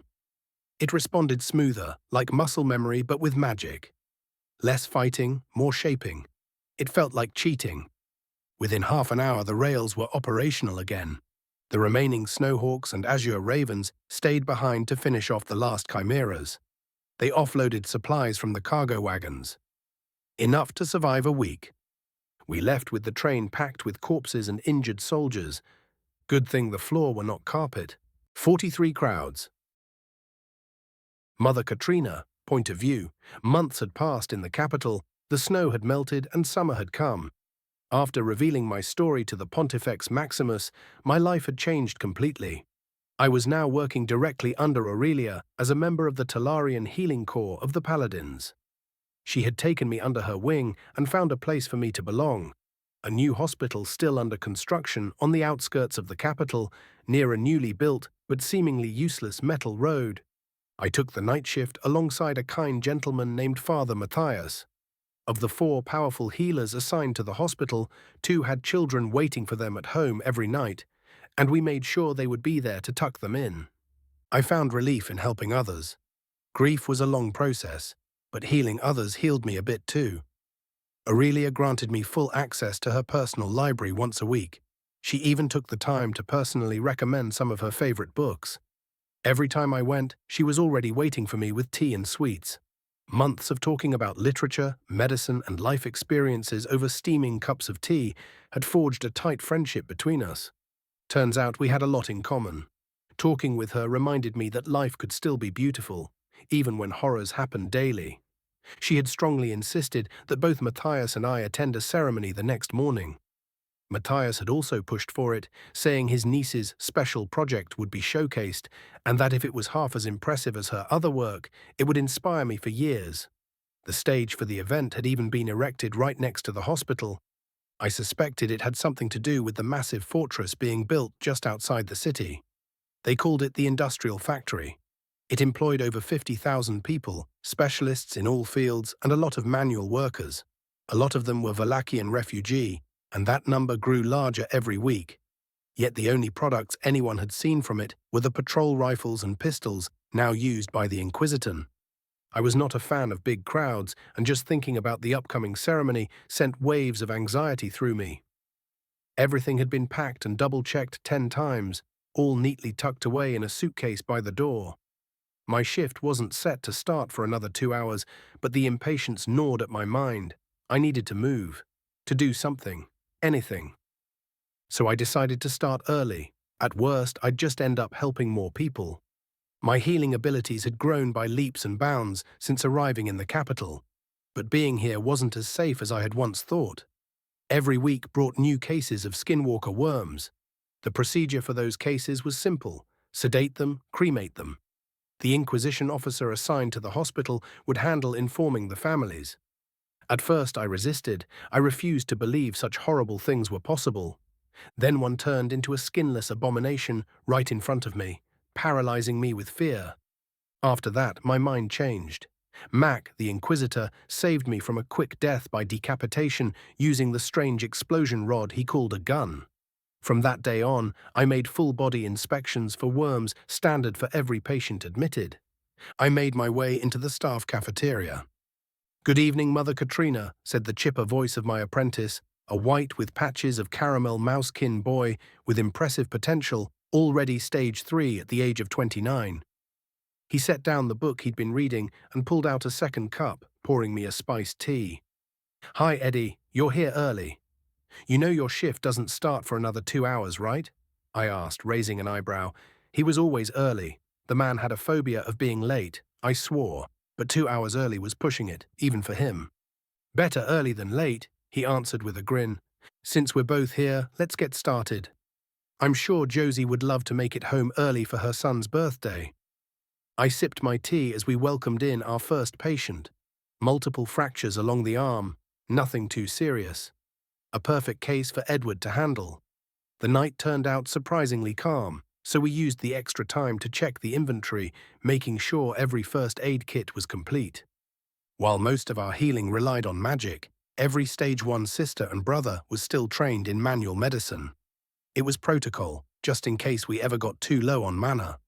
Though, truth be told, it would take a catastrophic number of patients to drain 2 Stage 6 healers.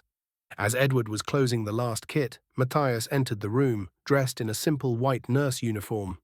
Like me, he had come from the Empire, though he'd only spent a few years there. He was a local, really. He even had a husband living in the city. There were rumors he had another partner who was an inquisitor, but he always refused to elaborate. I didn't push. "Hey there, Are you doing the first aid inventory? I was just coming in to do that, he said with a bright grin. How about we do it together and have a gospel session? Actually, we just finished. But since everything else is done already, I say we take a lunch break and dive straight into the gospel instead, I replied with a smirk. Both of you are a bad influence on the young and promising youth, Edward said flatly, trying not to burst into laughter. But I must admit, it's been a while since our last gospel session. We headed to the cafeteria. Let's start today's session with a verse from the nameless hero. Laughter is the best medicine, Matthias announced solemnly. And so, I offer my first gospel. A skeleton walks into a tavern and orders a beer and a mop. He looked at us, waiting for a reaction. I giggled, but Eddie just stared, confused. That made Matthias lose it. He burst into loud, roaring laughter, practically folding over the table. Think about it for a minute. We'll come back to it, I told Eddie, trying to hold in my own laughter before offering mine. Two human women come home to find their elven husband in bed with a female dwarf. They scream at him, "You said you wouldn't cheat on us anymore." And he replies, "I know. Can't you see I'm trying to cut down?" That one had Matthias in tears. Eddie chuckled, but then his expression turned thoughtful again, clearly still thinking about the skeleton joke. Suddenly, the ground started to shake, and a loud rhythmic thundering sound grew closer with each passing second. The three of us exchanged a look of confusion. "Are we under attack?" Edward asked, already halfway under the table. "Calm down, boy, you're gonna kill me," Matthias wheezed, laughing so hard he could barely breathe. "I don't sense any hostility, so we should be fine. But I do feel some corruption. One of us should go take a look." "It's getting close," I said, my tone shifting back to serious. I could feel an aura stretching for a quarter of a mile. No, hundreds of weak auras, all of them heading our way. In perfect synchronized movement, like they were on a single cart. "I guess that salad will have to wait. I'll go check it out." "Be ready to either evacuate or take in a lot of patients. I don't know which yet," Matthias said, stepping out of the chair he had just sat down in. "Well, better be ready with something to eat," Eddie muttered, crawling out from under the table and starting to stuff his cheeks with as much nut bread and cheese as he could manage. Only 2 minutes later, Matthias burst back into the hospital breathless. "Mass casualty event," he shouted. "Clear the halls. Ready every bed. Sound the horns." Soon, Templars began pouring through the doors as hundreds of wounded arrived. The less severe cases were quickly redirected to other hospitals via cart. I moved through patient after patient, focusing only on stage 5 and above, but there were still too many of them to count. I lost track of time as the hours blurred into a haze of healing spells, sutures, and exhausted incantations. "Mother Katrina, this one is high stage. I can't do anything for him, and we're losing him," a nurse shouted. I ran over and found a tall redhead with wide shoulders and pointed ears. His right forearm was gone, recently amputated. I could feel the dark miasma pulsing just under his skin. He had several broken ribs, a punctured lung, a cerebral concussion, multiple internal hemorrhages, and a broken femur. Whatever he had fought was terrifyingly powerful. The ground shook again as the source of that deep, rhythmic thudding moved away, back toward wherever it had come from. I focused, mixing fire and water mana into a complicated runic weave, chanting the words of power to bend them into stability. The spell held him together, barely, long enough for me to start more refined work. Halfway through, I felt my mana draining dangerously low.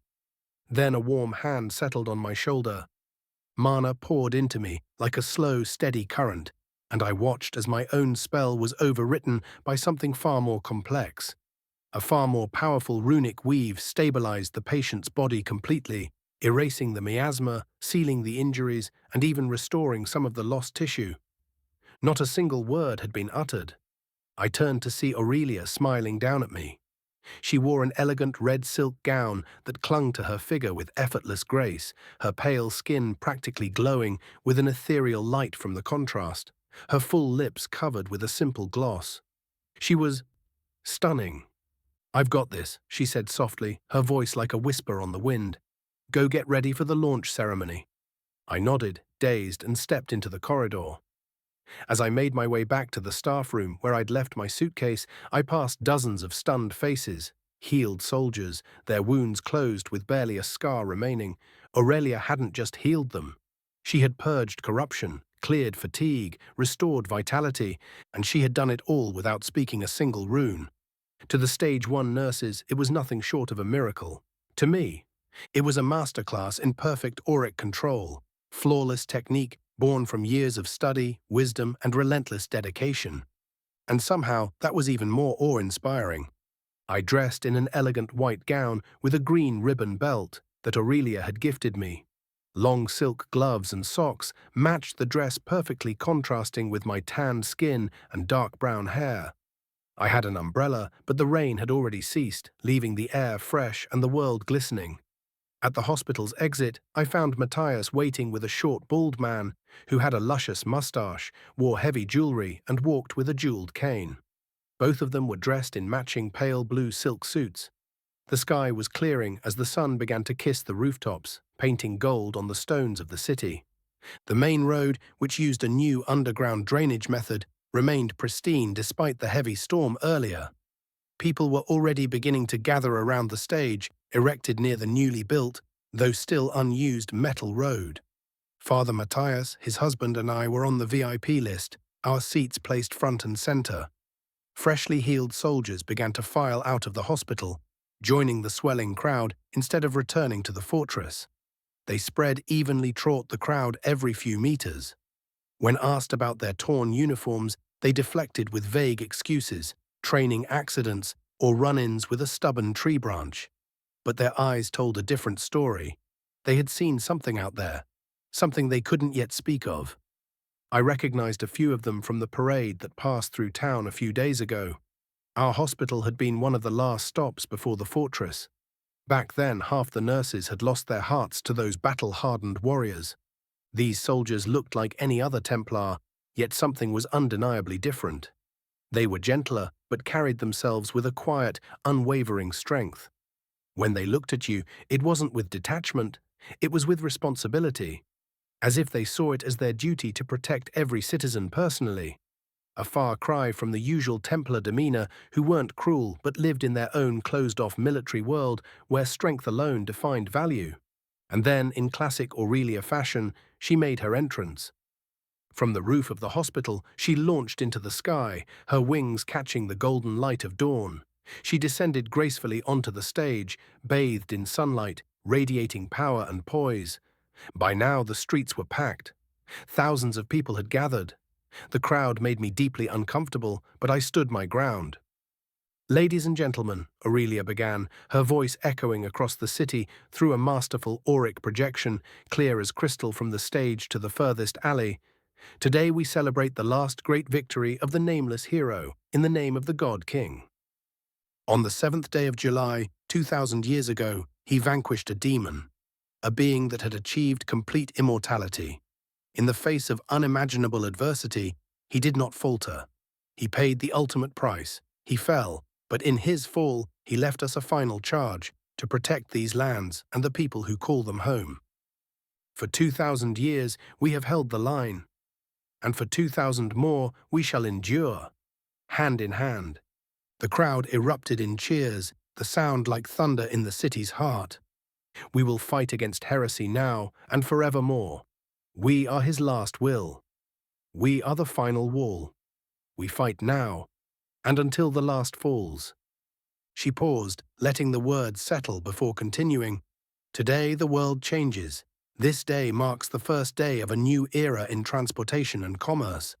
A new way to travel enters official service for Talaria and its citizens.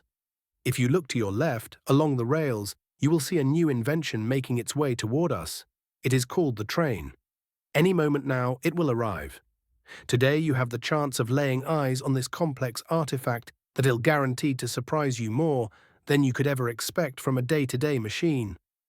Each engine can pull up to 50 wagons, and each wagon can carry over 50 tons of cargo. They are designed to operate day and night, only stopping to load and unload. This technology will allow us to move people and supplies swiftly across the provinces. The age of weeks-long cart rides to go see a sick parent only to arrive late is over. Soon, every corner of our nation will be linked by rails. Soon, anyone will be able to cross Talaria, from one end to the other, in just 3 days. The crowd was stunned by the bold claims. Even coming from the Pontifex herself, they rang of delusion, of impossible dreams. Whispers spread. Even I had my doubts, crossing the entire country in 3 days. That kind of feat belonged in fairy tales, but if Aurelia said it was possible, then it was. I leaned to the left, squinting down the rail line. Far in the distance, I saw a dark dot growing rapidly, a thick plume of white smoke billowing from the top. The ground began to shake, low and steady at first, then stronger, and the noise. By the God King, the noise. It was the largest piece of artificery I had ever seen. And the strangest part, there were no horses and no sails. Gasps spread through the audience as the full shape of the train emerged from the morning haze. The crowd swelled with energy, half excited, half terrified. This great steel monster barreled toward us at breakneck speed, a symphony of mechanical sounds and shrieking steel. Then, 2 long whistles pierced the air, and the train began to slow. It came to a stop just behind the stage.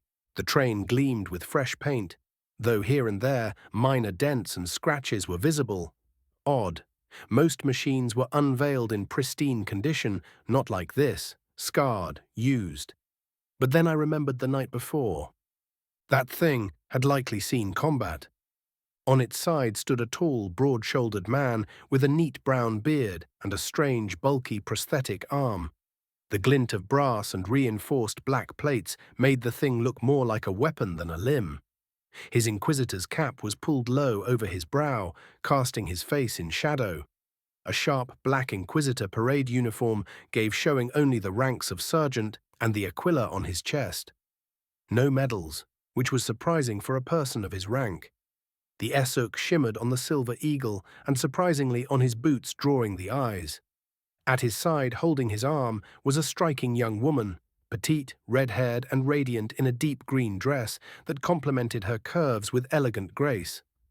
Her curly hair almost looked like flames in the morning glow.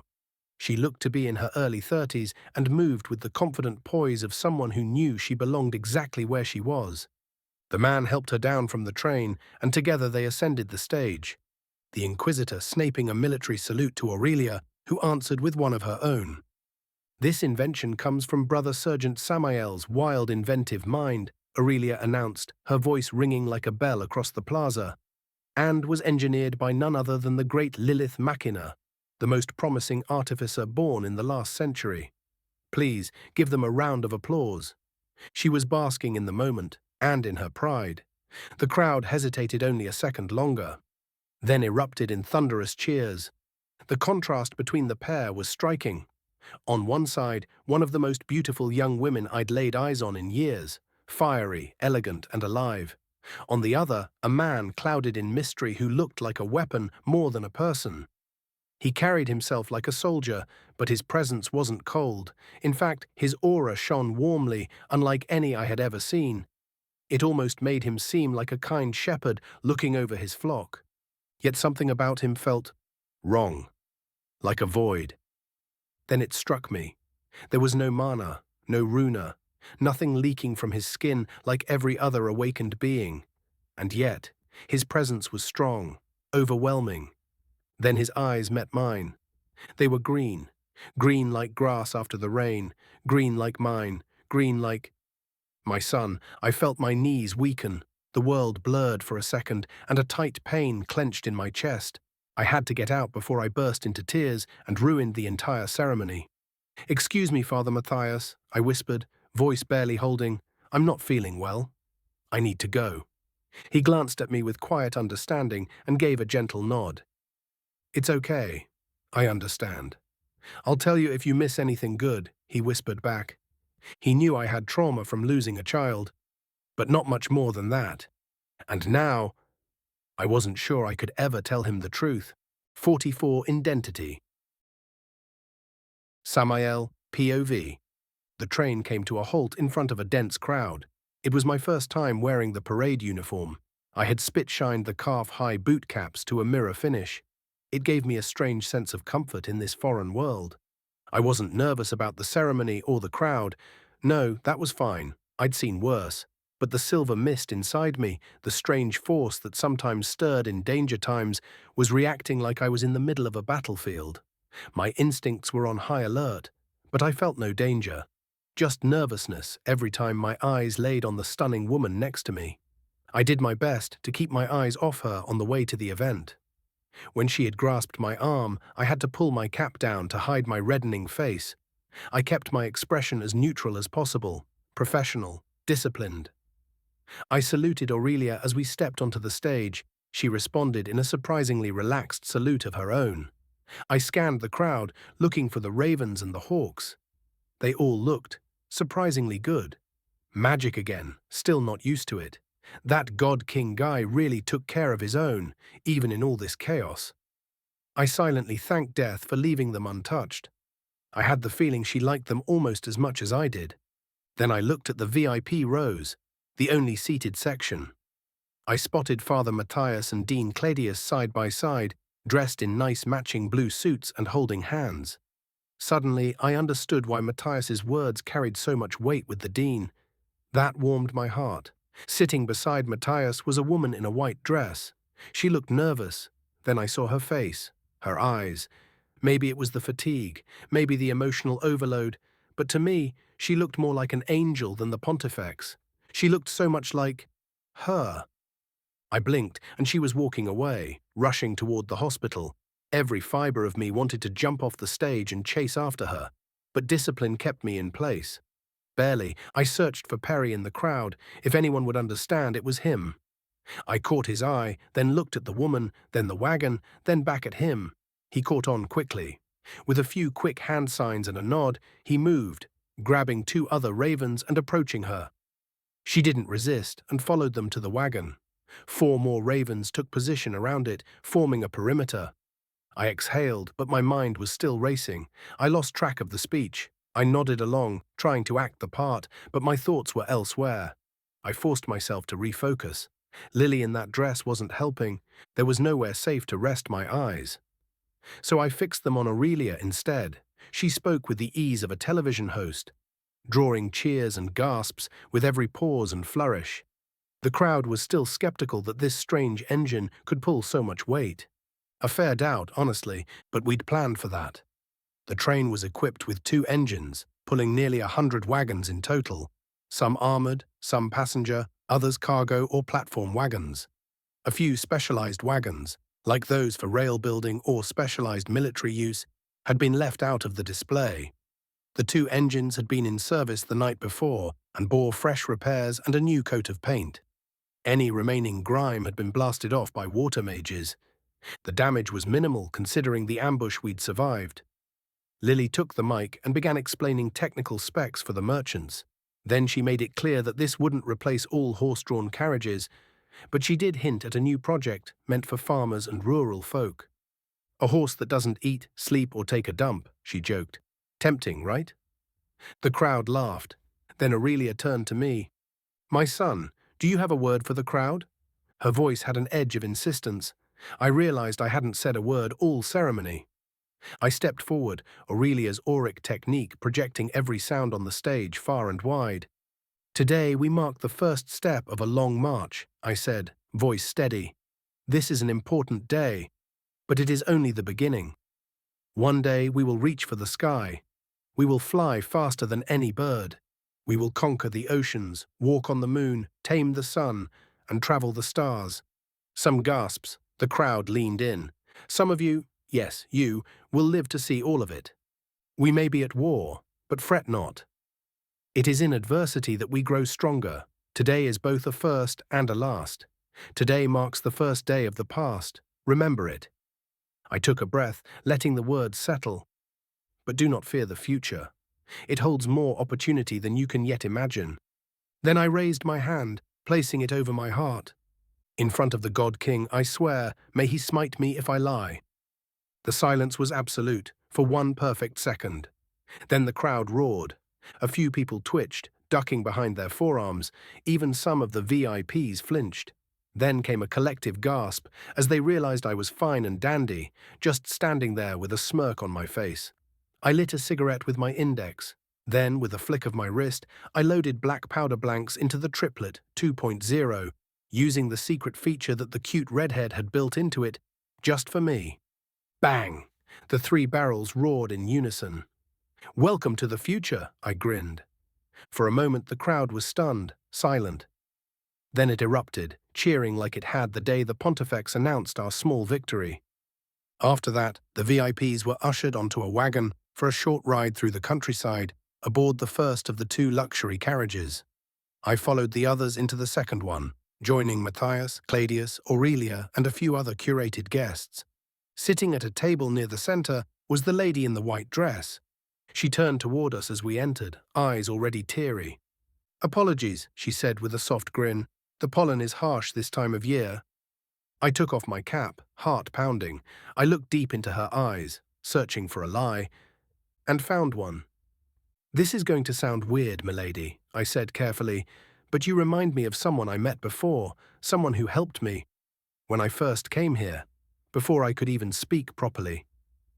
"You remind me of someone too," she said, voice trembling, "someone I lost. He would have probably grown to look like you." Tears fell freely down her cheeks now. I didn't know what else to do, so I hugged her, and suddenly I was crying too. She started to ugly cry, holding on to me like she'd never let go. Then Aurelia's voice cut through the moment, firm, sharp. "Samael, what I'm about to ask will sound extremely strange, but this is an order. Open your shirt." She wasn't asking, so I obeyed. I removed the tie, uncuffed the buttons, and opened my shirt, exposing the scar from the stab wound over my heart. From the corner of my eye, I caught Lilith staring a little too long at my abs. Her eyes snapped up and met mine. Her face turned the exact same shade as her hair. But I had bigger concerns. The woman in white stepped closer and gently placed her hand on the scar over my heart. Then she pulled me into another tight embrace. "Katrina," Matthias said, voice strained, "is he your son?" I blinked. Are you the angel who helped me when I couldn't move? When I was torn apart by pain?" She looked me straight in the eyes and nodded, still crying. At the edge of my vision, I saw Aurelia flip a small mithril coin into Matthias's open palm. "Did you seriously bet mithril on that?" I asked, eyes wide looking between them. "That was more of a symbolic token between old friends," Matthias said with a wide grin. "And believe me, it's a copper coin compared to the value of what we just learned." I spent the next hour catching up with Katrina in a private room before joining the others in the wagon for a toast. I learned how I'd come to this world. A few mysteries still remained, but together we'd piece it all together, one chunk at a time. Aurelia eventually brought us both back into the salon. "Samael, Katrina," she said, beaming, "I'm truly happy right now. But I need to ask you both for a favor. I'll start by explaining something that might clarify what's been happening." She took a deep breath. "The ritual that brought you to this world was a twisted version, fabricated by the cult, a perversion of the proper summoning spell left to us by the widow of the Nameless. That cult ritual stripped away all memories of your previous incarnations and added mana to a runa-based soul, causing, undoubtedly, tremendous pain as your soul self-destructed. Their ritual also destroyed the original avatar body that was hidden by the God King, meaning you are the last incarnation. You were stabbed in the heart once your body weakened. Moments before, you would have exploded. You were dumped like waste, only held together by willpower, but Sister Hope found you and brought you back. You started again, from the bottom, stage by stage, rebuilding your soul. You are the one." She dropped to one knee. "I will serve and protect you. The Paladins, the Inquisition, and the Templars are at your service, my king. However, if I may be so bold, I recommend keeping your identity hidden. You can still claim Katrina as your mother, but don't shout it from the rooftops. You need to grow stronger quickly. We cannot risk assassination." Her words stunned me. "Well, first of all," I muttered, scratching the back of my head, "I ain't no superhero. I'm just a guy like any other. And ruling a nation, that sounds like one hell of a bad time, so no thanks." I grinned. Just keep supporting Lily, my troops, and Katrina, and I'll keep supporting you. But does this mean I can finally start using my holy foul language and get the Bearstein? Try not to, she said, rolling her eyes. But no, you won't be executed if you do. And as for the Calice, I'll figure something out. She rose and shook my hand. Now let's celebrate, I said, raising a glass. Today is a great day for all of us. By the end of the ride, we were all tipsy and grinning like fools. We took a cart to the St. Gabriel Basilica and had a festive meal. A young butler, thin and short but brimming with power, approached and asked if there was anything I wanted to eat. Poutine, I said. Can you make it? He simply nodded and walked off. That night, I had my first poutine in another world. They even got the cheese curds right, squeaky like they were supposed to be. I was totally impressed. I dropped a tear of pure satisfaction. At long last, my craving had been fulfilled. Now I just needed to find a dwarf so I could tell him it was cultural appropriation, or whatever, to say poutine was their invention. Before I could drift too deep into that thought, Aurelia escorted Lily and me to rooms in the basilica. Rooms fit for royalty. But that night I couldn't sleep. I stepped out onto the balcony and lit another cigarette, deep in thought about everything that had happened. Then I heard a sound to my right. Turning my head, I froze. Lily was standing on a balcony close to mine, wearing a flowing silk nightgown, puffing on her stout pipe and staring up at the moon. The fabric clung gently to her form, the breeze playing with it just enough to make my heart pound harder. The moonlight made her look like a goddess. And for the first time all day, I forgot about war, prophecy, and kingship. I just stared. Beautiful, isn't it? I asked. She yelped, tossing her pipe high into the air. It arced over and dropped toward my balcony. I caught it just before it hit the floor. Sorry, didn't mean to scare you, I said, a small smile tugging at the corner of my mouth. Give me a second, I'll bring it back. I turned toward my room, paused at the doorway, then changed my mind. I took a long drag from my cigarette, took 2 steps, and leapt across the gap. She gasped as I landed beside her. Can't sleep either, I asked, handing her the pipe. You too, huh? She replied softly, her voice barely louder than the night breeze. You were stunning today, I said, and not just visually. I gave her a wink, her cheeks flushed pink. Hope is a lucky girl to have you, I admitted. It hurts to say it, but I'm a little jealous of her. She didn't answer, just reached up and pulled on my shirt collar, kissing me deeply. It sent my mind reeling. I have enough love to share, Sam, she whispered into my ear, her breath sending chills down my spine. Where you come from, relationships seem to be this weird exclusive thing. But that's not how love works. Who are we to think we can fill every hole in someone's heart, every desire, every need? I fell for you the first time we met. I love you, Samael. You are just so dense that whatever I did to hint at it flew high over your thick skull. Her words made the hair on my arms rise. I love you too, I whispered back after a moment of inner battle. The fear of abandonment clawed at me, but her eyes melted my defenses like snow giving way to spring grass. I wasn't used to the polyamorous ways of this world, but her logic made sense. And in that moment, I was okay with sharing her love with Hope. My arm slipped around her waist as I pulled her close for another kiss. Time stretched and bent around us as our tongues tangled. She guided me into her room, pulling off my shirt while I slid my hands under the thin silk of her gown. A few hours passed, quietly, beautifully. The next morning, we shared breakfast with the Pontifex and Mother Katrina. Afterward, Lilith returned to the factory, and I made my way to the fortress. My heart felt fuller than it ever had. My will was tempered and sharp. I didn't care if I was some broken hero from another world. That didn't matter. My drive to save the world didn't come from prophecy or duty. It came from love, from wanting to keep those I cared about safe. The stories of who I used to be were just that. Stories. I was who I chose to be now. When I arrived at the fortress, I found the azure ravens and snowhawks already assembled in formation, waiting for their levels and stages to be assessed. I was escorted to an office where Commissar Brian Holson sat reading notes from a crystal tablet. Ah, Samael, my son. Please, have a seat. I'm just about finished tuning this thing, he said, tapping at it with a stylus. I need a drop of blood, please. He passed me the stylus. I pricked my finger and let a drop of blood coat the tip before touching it to the tablet. Symbols flared to life across the screen as the device began processing. A moment later, my stats began to appear, line by line. Name, Brother Samael affiliation, Azure Raven Sergeant. Inquisition MI7 race, high human class, Herald of Change. Stage, 3 level, 128. Mana, none runa, none etheric density, 22% auric density, 14% security clearance level, 5 attunement. All except dark mana.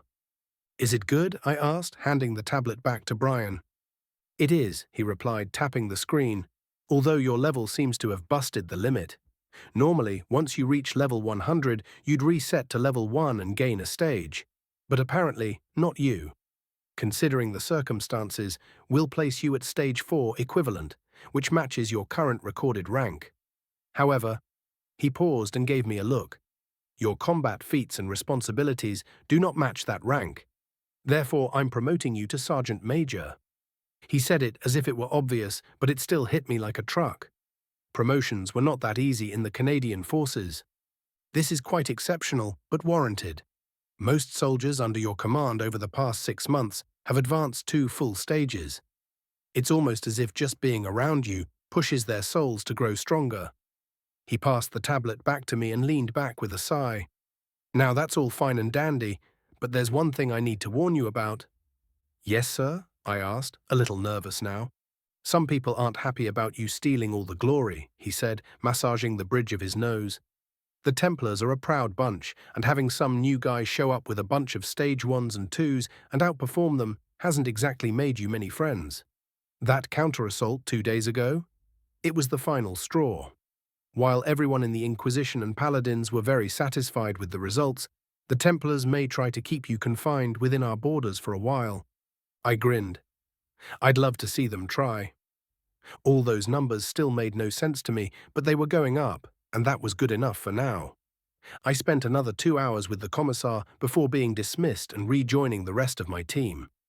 Everyone who had been part of the old X company was promoted, now officially members of the Inquisition. Most rose to specialist or corporal, while those who really distinguished themselves became sergeants and master corporals. Sasha and Chloe rose to staff sergeant. Rumors were already flying around the base. People started calling us the Exterminators, a name that stuck fast. Given the body count we'd racked up, no one disagreed.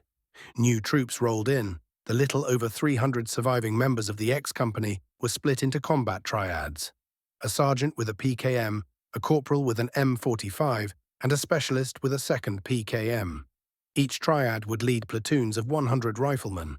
Every platoon was assigned 10 Maxims, 10 Swedish Ks, and 80 Mosines. I made their training brutal. Compared to the Templars, our training regimen was hell, but it was the only way we'd keep more of them alive in battle. The Snowhawks followed our lead, with Captain Sophia pushing her troops hard to keep pace with us. She knew we were laying down the tracks for a new kind of warfare, and she was all in. Other Templars called them crazy when they saw the way they trained, but Sophia's Hawks had one advantage over us. Every one of them was stage 4 or higher. I'd even convinced her to ditch the shiny, polished armor in favor of flat browns and greens for their new uniforms. Some mocked them for it, especially the old guard in their gleaming sun-catching plate. But I knew better. Their time was ending. Ours was beginning. 45 raid. The first week of training was focused on physical conditioning. Mornings were spent on hand-to-hand combat and full-gear runs, carrying a comrade on their back for higher stage soldiers and solo runs for stage 1s. Afternoons were dedicated to educating the troops on Mosins, grenades, and flares. Evenings were for lectures on battlefield formations. The second week moved into live-fire drills, first aid, and survival techniques. By the third week, we dove into lessons on the Swedish K, Maxim machine guns, and every morning an unhealthy dose of sword fighting, because old habits died hard. 20 out of the 100 platoons followed a modified curriculum, covering recoilless rifles, mortars, vehicle-mounted operations, advanced medicine, and leadership tactics. These were composed of our highest stage and most promising recruits. Every bit of training was recorded by scribes to serve as the foundation of a new doctrine. Existing Templar companies could choose to adopt the training or not. The choice of being left in the past being left to them. Every weekend, I spent my downtime at the factory, fine-tuning projects with my favorite redhead. The second-generation car engine was nearly finished. It was a compact steam engine powered by 2 tanks, one lined with Stage 2 Fire Beast cores to generate steam, which then powered an inline 6-piston setup. That steam passed through a radiator enhanced with air and Ice Beast cores, before collecting in a water tank collecting tank, then cycled back to the fire core tank. A full closed loop, the engine produced power comparable to a diesel pickup truck, yet with no smell, lower noise, and virtually no refueling requirements. Water only needed to be topped off every few thousand miles. Full production was still a few months away for the 7 vehicle models we had planned, but 3 were already field-ready for deployment. 200mm self-propelled artillery, mounted on wide tracks, driven from the center seat, with dual Maxims for the passenger seats and a heavy tracked ammo trailer powered via PTO. 88mm recoilless platform, the same chassis as the artillery version, but with a twin-barrel 88mm rifle, also with its own ammo trailer. Half-track gun truck, front steel wheels, a quad Maxim on the roof, dual Maxims on each side for passengers, and 2 more duals covering the bed with a non-powered wheeled cargo trailer. We had 100 of each. Wojtek was put in charge of the artillery, Chloe led the recoilless teams, and Perry ran the machine gun trucks.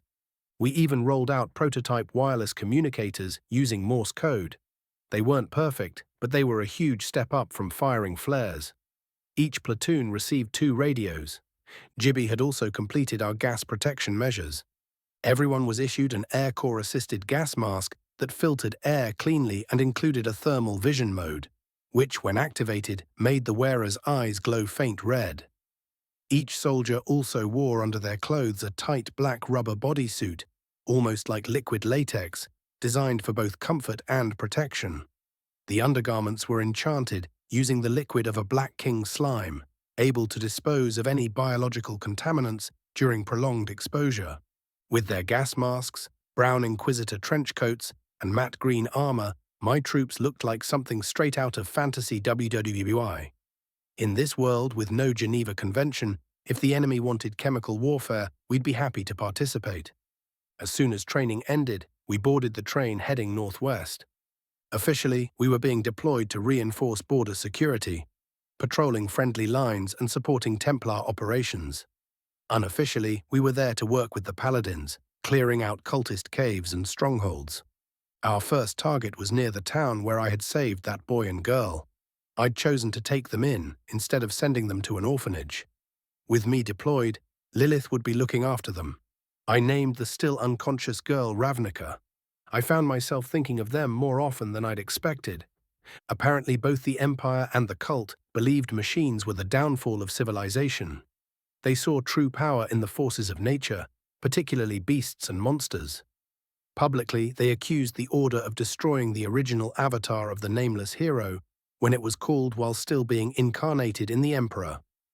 Every week, new propaganda fed by the cult to the Empire's population. Since they controlled all information, the people believed every word. Any member of the Order who didn't convert was publicly executed as a heretic of the old order. The Emperor now proclaiming himself some new fancy title and claiming kingship over Talaria. This wasn't just a war for land, it was ideological. A long conspiracy plotted for thousands of years to destroy the old gods' power and elevate themselves in their stead. They wanted to desecrate the church and build a new one on its corpse. Worse, the cult's grip over the Empire gave them access to massive resources, including prisoners to turn into soldiers. We disembarked at the burnt town, organizing railside patrols to track where the chimeras had come from. With Luke still getting fitted for a prosthetic, Sasha acted as my 2IC while I led. I had the men scour every hill and thicket, killing stragglers and searching for the nest. On the 3rd day, we found a tunnel entrance, hidden behind a hill near a noble's winter mansion. I took 10 platoons and their support teams and prepared for a raid. coordinating with an element of the Paladin's strike force, 10 vehicles of each type mounting security from a nearby hill. Everyone was masked and armored, ready to deploy gas and rush in the pit. I took my last cigarette for a while, lit it slowly, and enjoyed it fully being imitated by a few others. As soon as the botch hit the ground, I donned my respirator. A trickle of mana activated the thermal sight, tinting the world red. With a single hand sign, rushed the objective and dropped sedative gas and smoke grenades down the shaft. Leading the charge were 10 Maxim gunners, heavily armored and overloaded with belts of ammo coiled around their torsos like prayer beads. Their spatial inventories were loaded with hundreds more. The war had come underground, and we were bringing the storm. We quickly found the first torturees, half asleep on the ground. Bayonets and sabers gave them their final rest in silence. We had hoped to find captives, so we refrained from using lethal gas. Instead, we deployed can after can of non-lethal agents, clearing the tunnel complex in near silence. Hours passed as platoons splintered off in different directions to cover more ground. The tunnel system must have been used for thousands of years, carved and reshaped countless times. I kept my saber in hand, trailing just behind the front line, ready to finish off anything that managed to stay conscious through the ever-thickening cloud. The gas built up, curling down into every crevice, its density growing with each step we took. The mask sealed perfectly around my trimmed beard, the integrated wind beast core supplying a constant stream of fresh air. It was by far the best mask I had ever used, even back home. A torturee rushed at me like a drunk trying to bite me with its insect head, only to get crushed in the gauntlet's grip. The tunnel led ever deeper into the earth, darkness pressing in on all sides, yet it did nothing to slow us. Platoons trickled back after clearing supply caches and dead ends. Eventually, we reached an underground waterfall and followed the river to a vast hall, its walls covered in dark runes pulsing with power, culminating in 2 massive black doors at the end. "Halt," I said, stepping past the gunners. I reached out with tendrils of runa, disrupting the mana flow in the trap runes. The formation fizzled, collapsing harmlessly. Then I pushed the doors open once everyone was in position, a wall of machine guns ready to greet whatever waited beyond. The doors creaked open, revealing a massive chamber lit by torches and braziers. Within, thousands of twisted, heretical abominations turned their glowing eyes toward us. Chimera, commoners, and torturees, but no royals. Our men advanced, lobbing canisters into the room, sleeper agents, hallucinogens, and lacrimatory gas, enough to knock out an elephant. The cans clattered across the stone floor as the monsters stared, silent. Then a creature with 4 heads, resembling the one from the church, screeched. The room erupted. The enemy charged as our machine guns unleashed a storm. Riflemen in the rear hurled grenades into the heart of the horde. The cocktail of gases made it nearly impossible for the enemy to coordinate. Some of them even turned on each other in the confusion. The ground trembled above. That meant the paladins had begun their raid on the mansion.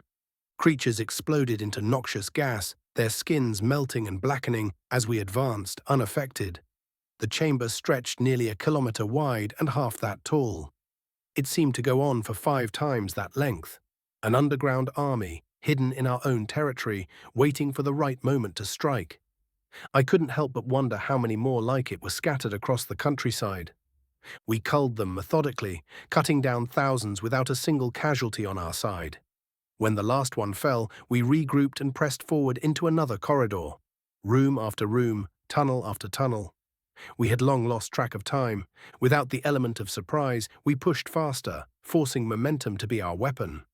The deeper we went, the stronger the chimeras became, but the gas was still doing most of the work, muting their threat before they could become real problems.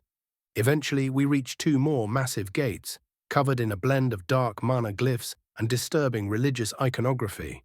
One panel depicted a man inside a 7-point star, holding clockwork machines in the pits of hell.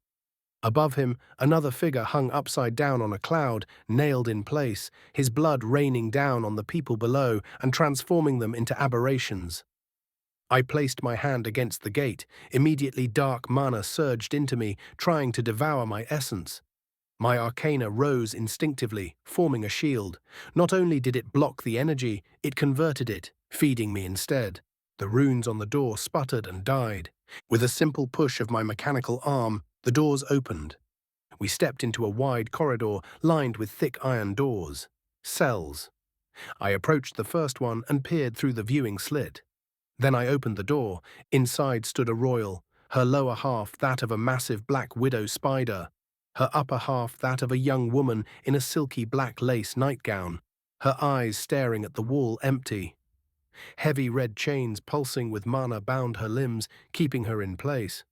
"Hold fire," I ordered, raising a hand and stepping forward cautiously. She didn't move, just watched. "Identify yourself." "Chimera," I barked at the creature. She didn't bear the red runes. She seemed to snap out of her reverie, staring at me for a second before she starting to talk. "Please wait. I'm not one of those monsters. Please don't kill me," she sobbed, pleading. "I don't know where I am. I was at home and then woke up chained here months ago. Please."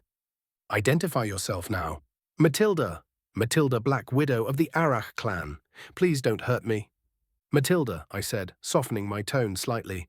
"I need to check you for skinwalker worms. Lift your shirt."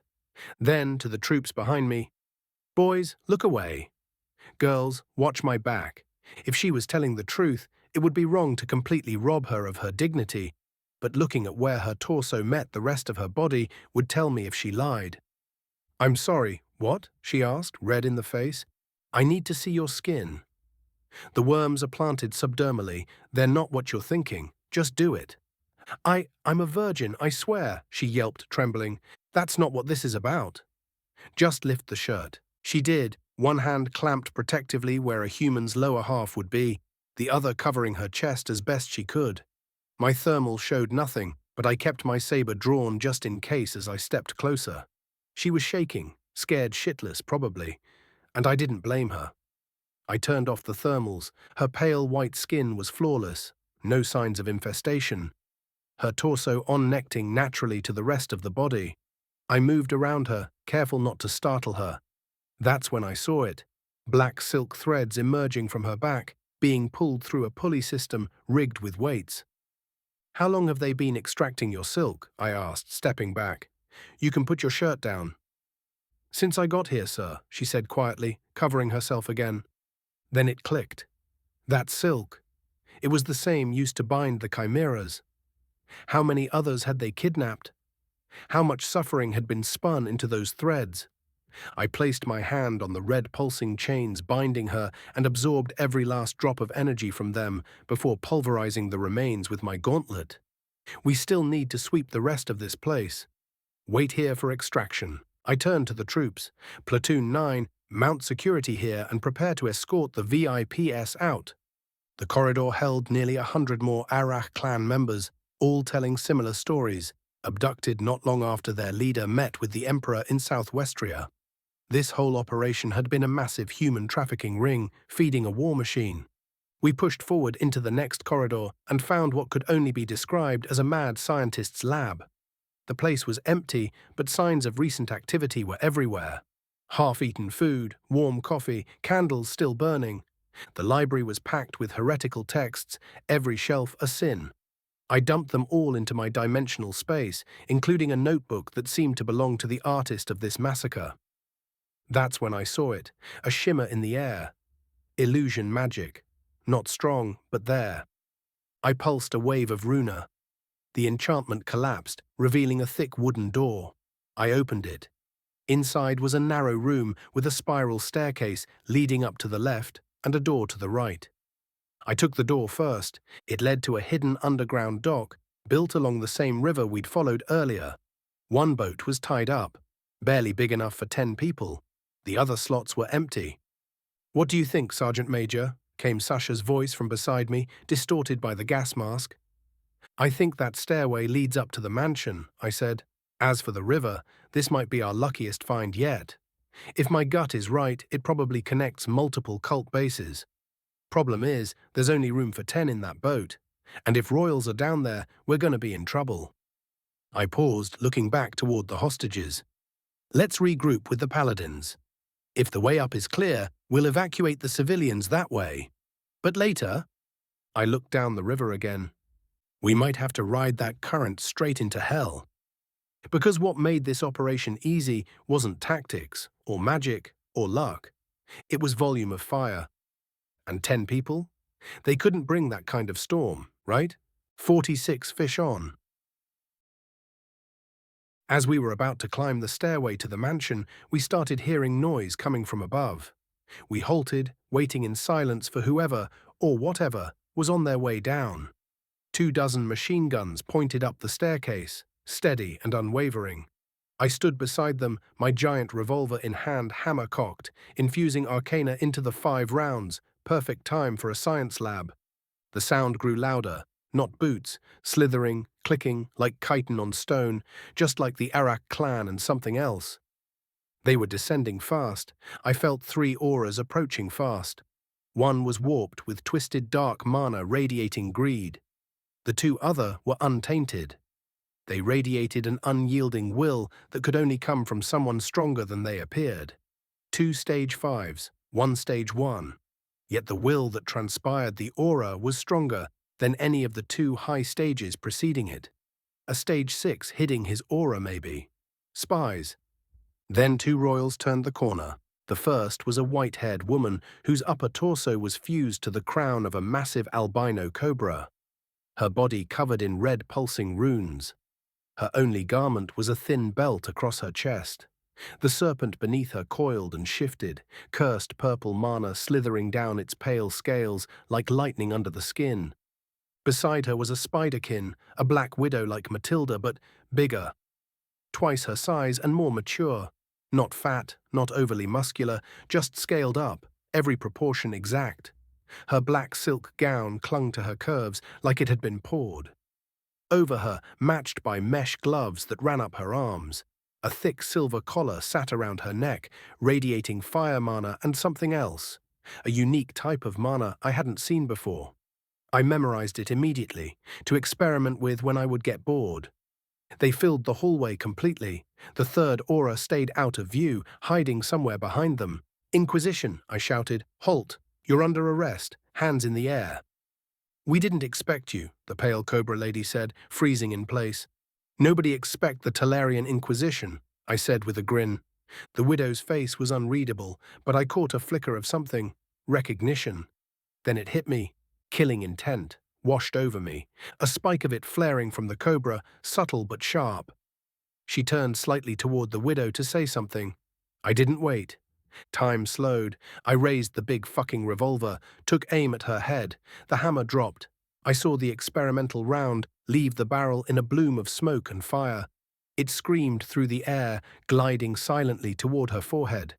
She didn't flinch. She hadn't sensed any killing intent or power. Thought it was just cause I was so used of mounting piles of corpses by then that I simply saw it as work. That mistake cost her.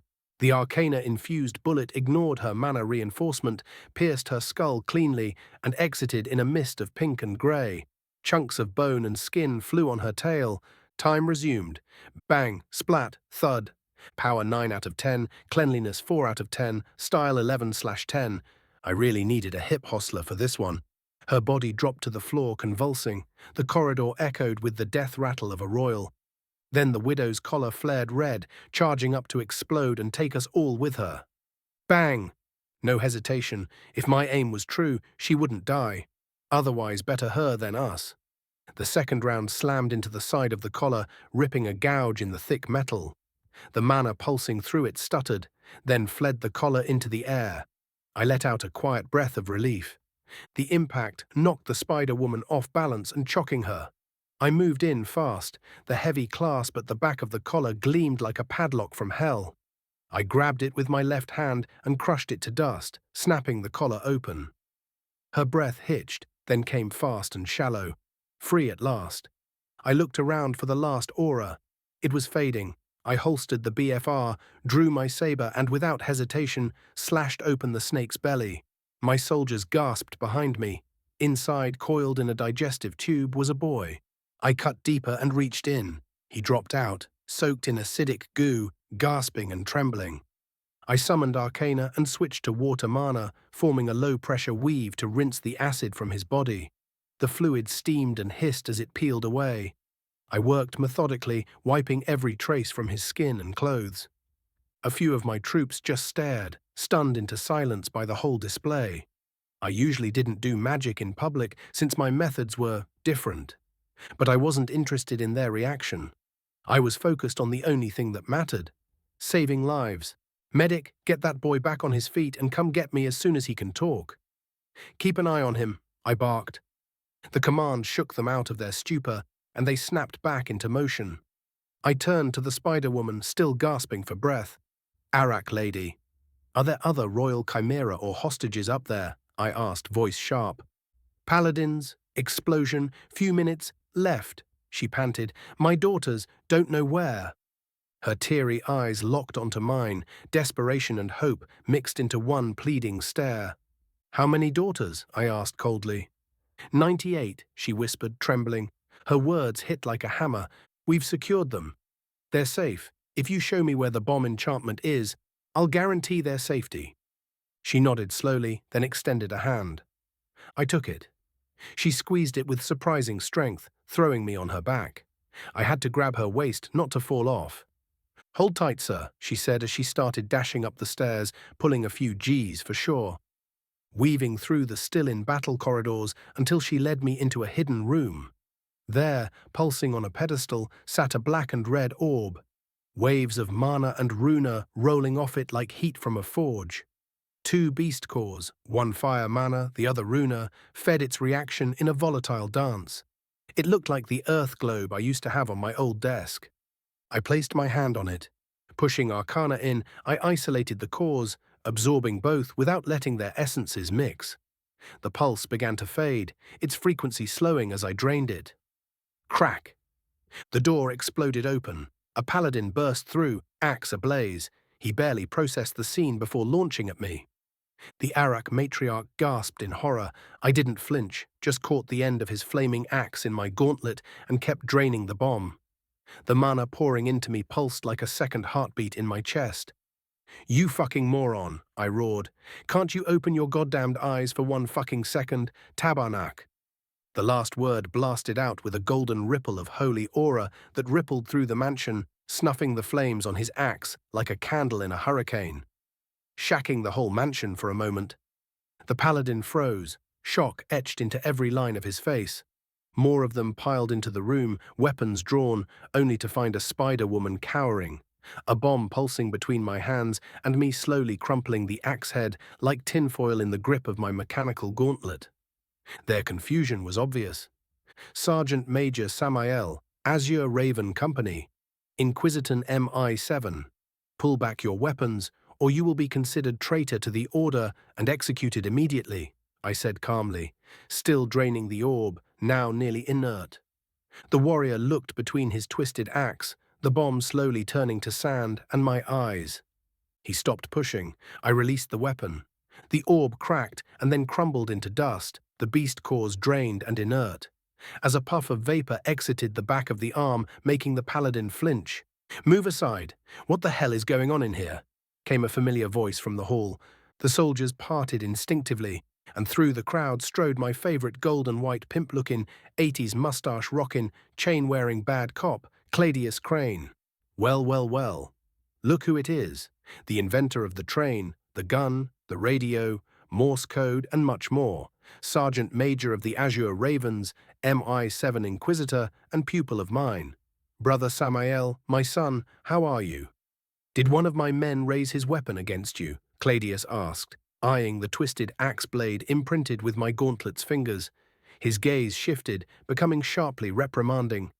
I pulled off my mask and tucked it into the pocket dimension, revealing my human face. The sight, paired with Cladius's arrival, seemed to pacify the rest of the Templars. Nothing I couldn't block, Father Cladius. I believe the damage to this ember steel axe will be reminder enough to be more careful next time. I was just finishing disarming a bomb that was about to blow the whole mansion to hell. And judging by the pedestal, I think we can reverse engineer the design and improve on it, I said with a grin. We've also freed about 100 hostages. And roll the drums. We found an underground river that I believe connects to other cultist bases. There's a boat with space for 10. If we can get more down there, we could mount surprise raids from angles they'd never expect. No casualties to report. Excellent. And may I inquire who that is behind you? He asked, his mood finally easing. Laura Black Widow, matriarch of the Arak clan. Or what's left of it, at least, she answered somberly, bowing low before being escorted out by a pair of paladins. If the path up here is clear, Father, I suggest evacuating the hostages through the mansion to avoid the noxious gases left by the torturees and commoners, I said, lighting a cigarette. Also, we should turn this place into a forward operations base. We cleared a few thousand of them downstairs. God King be with us, we may now have a way to get to many more. We'll evac them from here indeed, Claudius said, nodding. But my son, we won't take the boats immediately. I have a specialist on my team who will recon the river and map every linked base. Once we know the network, we strike from above and below simultaneously. Your volume of fire and our elite strength, they won't stand a chance. His smile mirrored mine. Then he turned back to his troops, all still waiting for orders. Callie, get me a map of the river complex. Drac, establish a line of communication with the Legion's Grand Master and report our findings. Request a Legion be made ready for rapid deployment. Renald, bring the Arak hostages to the train for evac to Bone Fortress. Keep surveillance tight, he commanded. Paladins rushed to obey every word. He turned back to me like he hadn't just rearranged a battlefield with a few sentences. So, I'm guessing your title in the Paladins isn't just Dean, I said. Oh, me? I'm just a cog in the machine, he replied, flashing that same old grin. I do miss the days of peace, though. But you don't need to worry about titles with me, Samael. Although, if you really want to know, it'll cost you something in exchange. And what's your price exactly? I asked, both amused and cautious. Nothing special. Just information for information. Can we really reach the sky? No Minotaur shit. Just the truth. Fly like birds and touch the stars. His voice was calm, but his eyes betrayed deep curiosity. If we keep going the way we are, you'll have your feet on the moon within 100 years. I promise. However, stars are pretty hot, so I wouldn't recommend. However, who is to say there aren't many worlds like this one close by? I had no doubt it would happen sooner, but a bit of breathing room never hurt. You're crazy, boy. I love it. All right, here it is. My title, which you are not allowed to use when we're in private, is Master of the First Company of the Seventh Order. That makes the Grand Master of the Seventh Order's Legion my direct superior. So if I understand correctly, I said, exhaling a drag, you have 100 paladins under your command, all stage 5 or 6. Correct. If we can have 4 more paladin companies with my troops, we can easily cover 10 strongholds. But first, we need your men to get equipped with gas masks and chemical protection suits. They are surprisingly comfortable, and they'll be essential for these raids. I'll also have to send a quick order to prepare for river-based assaults. If we can insert 100 machine gunners and 50 paladins from below while striking from above, we'll catch anyone sneaking away. So few. I'm not sure that's a safe idea. Being inserted behind enemy lines is dangerous. They might get overwhelmed, Claudius said, clearly thinking through the assault. And that's exactly why your troops need chemical protection ASAP, I replied. If problems arise, we'll deploy lethal gas. We will win. There are no ifs in my plans, only whens.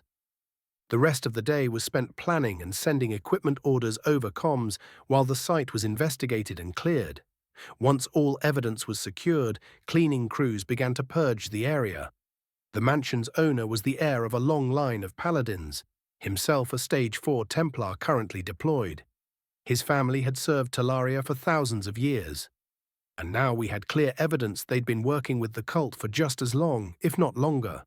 Later that day, confirmation came in. 8 more strongholds had been located, each one buried beneath or near a noble's mansion. All belonged to old families, some that had joined the Order hundreds, even thousands of years ago. 500 paladins were summoned to arrive the next day by train, discreetly, to avoid raising suspicion. Alongside them came thick wooden crates of various sizes from the factory, each deposited next to the underground river access. One crate bore my name. Inside was a fully suppressed Swedish K with a few mags and 2 notes. The weapon had some modern deviations from the historical version. First, it had a barrel like the MP5SD, bleeding gas early to convert supersonic rounds to subsonic. Second, a heat shroud covered the suppressor. Third, it featured a fiber optic sight on a Picatinny rail, reminding me of an old aimpoint red dot. The first note was from Lily, asking me to come back in one piece because she still wasn't satisfied with the arm she'd made. It made me smile and loosened the tension in my shoulders. Everyone was getting ready for what would be the largest coordinated raid the Paladins and Inquisition had attempted on Talarian soil in the last century. 6 of the mansion owners were to be arrested during the operation in the capital, while the 2 others were apparently occupying at the moment. I gave a kill-on-sight order. We already had plenty of evidence. I stood beside Sasha on the docks, quickly reading over a note about one of Gibby's projects, originally intended for something else, but confirming its adaptability for this mission. I lit a cigarette as paladins, machine gunners, and comm specialists gathered around, waiting for orders. "Ladies and meant legions," I said theatrically, mimicking the Pope's cadence just a bit, "I have the honor, nay, the privilege, of bringing you on a boat tour of this heretic-infested underground river. These soon-to-be unoccupied caves link us to 8 additional cultist bases of operation, sizes unknown, that we presume have been in service for thousands of years." As I wrapped up the briefing, a voice piped up from the back. Sir? May I ask on what boat exactly? There's only one here, and it barely fits 10. Plus, these paladin armors aren't exactly Inquisitor trenchcoats. Not ideal for swimming, a woman called out, drawing a few giggles. Without a word, I walked over to one of the boxes and cracked it open. Inside was a bundle of black rubber. A Zodiac. The engines weren't finished yet, so we'd have to row. "This," I said, "is your boat. I present to you." The Zodiac, I gained a few nervous laughter. I yanked the cord, and it hissed to life, inflating rapidly into the familiar shape. The crowd watched, awestruck, as it took form. Eyes flicked between it and the rest of the unopened crates. "Are they safe?" the same woman asked nervously. "Why? You afraid of water?" I said, not really thinking. Until the memories came back. Years of service had taught me that soldiers didn't always pick their assignment. No one answered. "Whoever doubted these boats, come here," I said. More giggles. The blonde catkin woman walked forward sheepishly. "Come with me a minute," I said, taking her aside. "Do you know how to swim?" I asked. "Not much, Sergeant Major," she answered, eyes cast down. "Do you want out of this mission?" I'd perfectly understand. For someone who has trouble swimming, this OP isn't ideal. Your plate armor also isn't the most suited for this type of operation. No one would blame you if you chose to stay behind. I tried to find a polite way to say, "If you're scared shitless of water, bow out now." "No, Sergeant Major. I might not like water, but this is war. I need to be there with my brothers and sisters. They trust in me and I in them," she said after a pause, voice firming. "Good. Then I'll have you know these boats are a hell of a lot safer than that old wooden one. If anything happened, don't let the rope go. Now get back there and make them proud." "Yes, Sergeant Major," she said, her tone now firm. I turned back to the group. "Deploy the boats and get wet." "Wait, why do we have extra boats?" I asked, noticing that some of the lighter armored 6-man groups had no crates with them. "Sergeant Major," said a boy I guessed was an Otterkin, "we're a unit specialized in water warfare. All of us can hold our breath for a few hours or breathe underwater. We'll be opening the way into each dock, quietly." Now that I looked closer, they were all beast kin of some aquatic variety. One even looked like a shark girl. Weird, but damn useful. "Please let us know if you see anything down there, Sir Otter," Claudius said politely. "Yes, Master," he answered, way too enthusiastically. "Pile the extra boats in one. If anything happen, having a few spare won't hurt. Ho and Sasha, I'm leaving you in command. I'm going in." "Oh, hell no. You stay here. I'm going." "Sarge, underground rafting's been on my bucket list for way too long, so let's play a game to decide. It's called Rock, Paper, Rank." "Okay, let's play. Rock, paper, scissors. Wait a minute. No. You didn't. Wait. Oh, yes, I did. And you approved.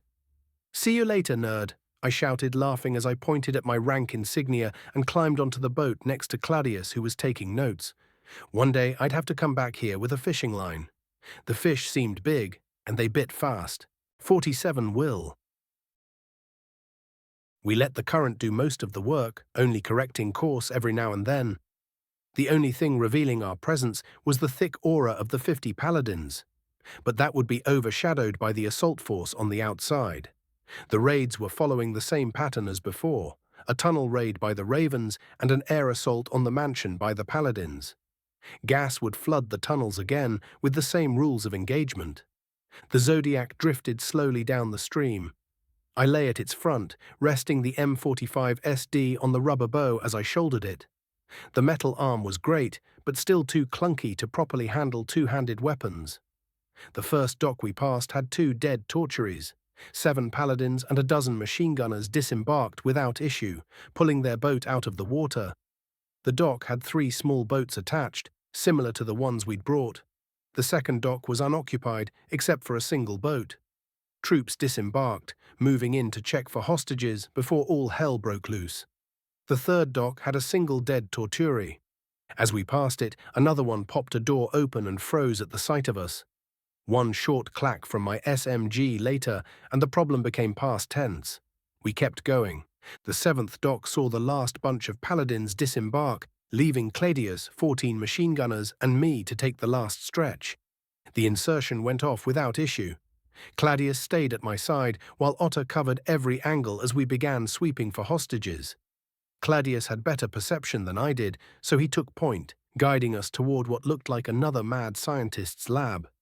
Strapped to the table was a man who seemed normal, but the empty glass jar with a few writhing skinwalker worms made things painfully clear. This wasn't just a chimera factory. The man turned to me with panicked eyes. I laid a hand on his stomach, feeling his natural mana flowing. But a dark mana worm was wrapped around his spinal cord, already taking control. I stepped back and blew his brains out. We found 2 more cells nearby. The first was filled with hundreds of people chained to the walls, future skinwalker victims. The second cell hadn't been so lucky. Some occupants had beast parts and organs grafted on like cursed prosthetics. Their auras were tainted with a raging madness, like rabid coyotes. Others had been pieced together from multiple humanoids, grotesquely twisted and stitched with black silk thread, held together by dark magic. Their auras were both chaotic and strangely ordered. Those with strong wills had been collared, enchanted with a unique obedience spell too complex to memorize quickly, a mix of dark mana and mental domination. I tossed a sleeping gas canister into each room, waited, then followed up with sarin gas before sealing both doors with a thick rock wall embossed with the aquila, the gas type, date and time, marking them as off-limits. This version of the nerve agent self-neutralized naturally after an hour. I felt the auras fade one by one. Cladius observed in silence. I entered the first room again and checked each prisoner for worms. Those already infected swiftly received their final rest. We didn't free the rest immediately. Instead, I left machine gunners to guard the doors as we continued clearing the place. I emptied the lab's bookshelves into my coat's pocket dimension. It was nearly full at this point, but the info was priceless. These idiots had kept meticulous ledgers of every cult member affiliated with them, truly believing themselves untouchable. Once we were done, we kept moving. Clearing room after room in tense, practiced silence. Torturies and commoners dropped like rocks under suppressed, arcana-filled bullet. I moved first, the 6 gunners behind me, saber in hand to keep things quiet. Otter led another squad down the opposite path, and Cladius kept his ever-watchful eye on trouble. Then the roof shook. The roar of machine guns echoed through the caves. I felt multiple Stage 5 and 6 auras rushing toward the docks from above. Thousands of Stage 2, 3 and 4 auras erupted from the cave. Cladius took position at the base of the stairs, gripping his cane in both hands. "Ravens, get to cover. Cladius, need an assist?" I asked. "Keep an eye on my back, just in case. Take care of the corridor to the tunnels." "I got this," he said within a low tone as I swapped in a fresh mag. I had 2 gunners cover my back and told them to start firing when my mag ran out. I laid my hand on each of their ammo belts, infusing the next 50 rounds with Arcana. Pray to the God King for strength, girls, I said, blessing their rifles. Around me, blades slid back into scabbards as we prepared to go loud. I saw Claudius grasp his cane at both ends and twist the head, revealing a long, thin sword from the pommel side and a short spike from the scabbard's end. His aura didn't betray a hint of killing intent, still calm and restrained, barely stronger than a typical stage 4. He stepped into the 10-meter-wide corridor between the docks and the stairs. The first royal appeared, a long-legged giant scorpion. The next second, Claudius was on its back. The stinger whipped forward towards aimed at Claudius's back, hitting straight into its own spine, right as the Dean reappeared at his original position. The royal collapsed like a puppet with its strings cut. 2 more scorpion royals followed, only to die in the same way, killed by their own reflexes like idiots. A few gunners snickered at the absurdity. The next creature down was something between a centipede and a lamprey. It launched at Claudius, only to collapse mid-leap, its legs on one side falling off, followed by the head the moment it hit the ground. Claudius still stood exactly where he had been, not a drop of blood on his blade or sweat on his forehead. I scratched my metal arm, trying to ease the phantom itch, all while getting a front-row seat to true power. "Oh no, you ain't running away," Claudius growled as one aura split from the group, veering off down a side path. "Take care of the rest, boy. I'm going in," he barked. He crouched like a sprinter on the line, jamming the spike of his scabbard spear into the stone floor for leverage, then vanished. Dust burst from the ground in a windstorm as a deafening crack echoed through the corridor. The floor where he had stood now looked like it had taken a direct cannonball hit. Auras ahead began vanishing as Claudius clashed with the fleeing royal. Its aura, a low stage 5, suddenly flared, showing power matching a high 6, nearly a 7. The pressure was intense, forcing the weaker among us to their knees. Claudius finally let his own aura loose, matching the royal's surge before overpowering it entirely. The sound of their supersonic clashes made the stone tremble. Dust hung thick in the air. The rest of the royals bolted down the stairs, most of them already bearing fresh amputation. I stepped into Claudius's place. "Sorry, not sorry," I muttered, pulling the trigger on the SMG slung under my arm, unleashing a 30-round burst that pelted a few royals dumb enough to try pushing through. The survivors realized too late what was happening. Twin Maxims opened up, cutting them down in overlapping arcs. I slung my SMG back and drew the BFR. The silver mist within me began flowing faster, building pressure. When the belts ran dry, only 2 royals remained, a stage 5 camel spider and a stage 6 snow viper. The spider launched at me at a ludicrous speed, a white and gold spear aimed straight at my chest. It met a 4-gauge slug, fired from my gauntlet and empowered with Runa, that blew his left arm off on impact. He twisted mid-air, stunned by the blow. I bounced the sound of the shot off his back, a trick I'd picked up from the Pope herself. He turned in confusion. I grabbed the spear an inch before my heart, and as he looked to his ally in confusion, blew a hole in the back of his head. He might have been faster and stronger, but that didn't mean the fight was fair. I had brought a gun to a knife fight. The stage 6 Viper hesitated, confused. From the far end of the corridor, it stared at me with terrified eyes, realizing it couldn't read my power level. As it started to cast a defensive wall, I loaded my elbow with Arcana, using the unique mana stolen from the Matriarch's collar, and hurled the powerless spear. He dodged, just as I expected. Bang! Bloop! I shot the BFR into his dodge path, forcing him back into position. Boom! The grenade exploded beneath his snakehead, the Arcana piercing through his mana reinforcement like soap cutting through oil. Snap! Arcana acted like wind against smoke, pushing mana away, leaving targets exposed. Useful as hell. Then it twisted into Runa, disrupting the mana in the air. A secondary detonation followed, tearing a chunk the size of a basketball from his serpentine neck. He looked ragged, but somehow still alive. The test on what I called conditional mana was a success. This unique mana could impose simple instructions on spells. It was almost like the word if. The machine gunners opened up. Without mana, flesh is just meat, and they shredded it. On the other side, Otter and the line of machine guns kept sending lead, spells, and gas grenades into the incoming horde. I turned my attention toward the clashing auras above. Claudius's aura was still strong, stronger than before, but the royals had significantly declined in killing intent. Their fight had stalled, though. Something was stopping Claudius from finishing the job. I couldn't see what it was from here. It was the last royal aura I could feel, so I left the rest of the horde of Chimera to Otter and the gunners and moved to assist. I approached slowly, in silence. Claudius was standing face to face with a young deer-kin woman holding a halberd. Her skin bore a different set of dark mana-infused runes. Then the royals. A new type? "You have sided with evil and chaos," I heard Claudius's angry voice echo through the tunnel. "I care not for your reasons. You've renounced everything holy, including your faith. You've abandoned your family and your friends. You do not understand that the good things you call holy and orderly are only a facade presented to the weak.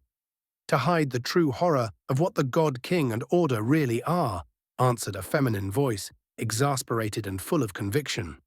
"Do you know what true order is, Father? Do you? It's death. Pure order is death. The liches, ghouls, and corpse golems, her servants. Is that what you want to serve? Do you know what the will of the Holy King truly is? It's war, unending war. It doesn't matter if you are good or not, only that you kill and get killed for the greed of some narcissistic cunt that will never walk in mud in their life. There's nothing good about your faith. Let me teach you something. Do you know what chaos is? Love. Love is the face of chaos, because love is the most irrational thing that lives within the living.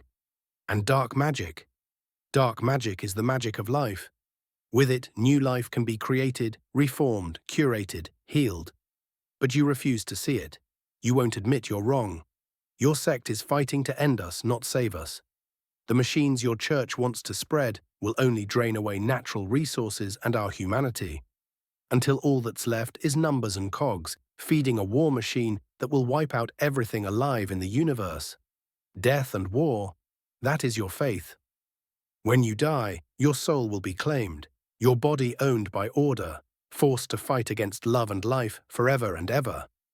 Heresy, Claudius said, his voice flat, stoic, but his will visibly shaken. To think my own daughter would fall so low. Where did I fail you? All I can do now is offer you salvation, Claudius said, grasping the handle of his small sword tightly. I'd like to interject, I said, stepping from the shadows, surprising them both. They hadn't sensed me approach. No parent should have to kill their own child, I said, and while your descriptions are incomplete to say the least, I admit some of what you said makes sense. But first, dark mana is not life. It is sin and corruption. Life is golden, not purplish black. Chaos and love being paired surprisingly make a ton of sense. But my faith isn't in holiness or order, war and death. Although I believe conflict is a necessity, what you fail to see is what comes after. Growth. Wars are times of destruction and creation. Machines are not evil, they are the expression of mankind's will to rise beyond limitation, be it strength, flight, or time itself. My faith is in change, and for that, both chaos and order must exist in balance. But the balance, as it stands now, will only destroy this world before it ever becomes more than just a floating rock in space. Those capacities for elevation can be achieved by better means, she argued. Harvesting the power of nature, that is the only safe path forward for civilization. And do you still think you're civilized? I asked calmly. The arm that replaced the one I lost is made of metal, and it didn't require the suffering of anyone else and outperform what any animal arm could ever do. It is based on pure mechanical knowledge, based on the rules of nature and the universe. Can you say the same about the skinwalkers, the chimeras, and other devilish monstrosities working for Melanor? About the millions of innocents killed by the cult over thousands of years? I don't give a single flying fuck about chaos and order. I want to fight the true enemy hiding behind the mask of dark mana, the demons. I stared her down. Chaos is a part of this world I'm willing to work with, evil is not. You speak like your will has any influence on the gods, she hissed. You poor thing. The weak are tools for the strong. You need to learn your place." She launched at me, faster than I could track.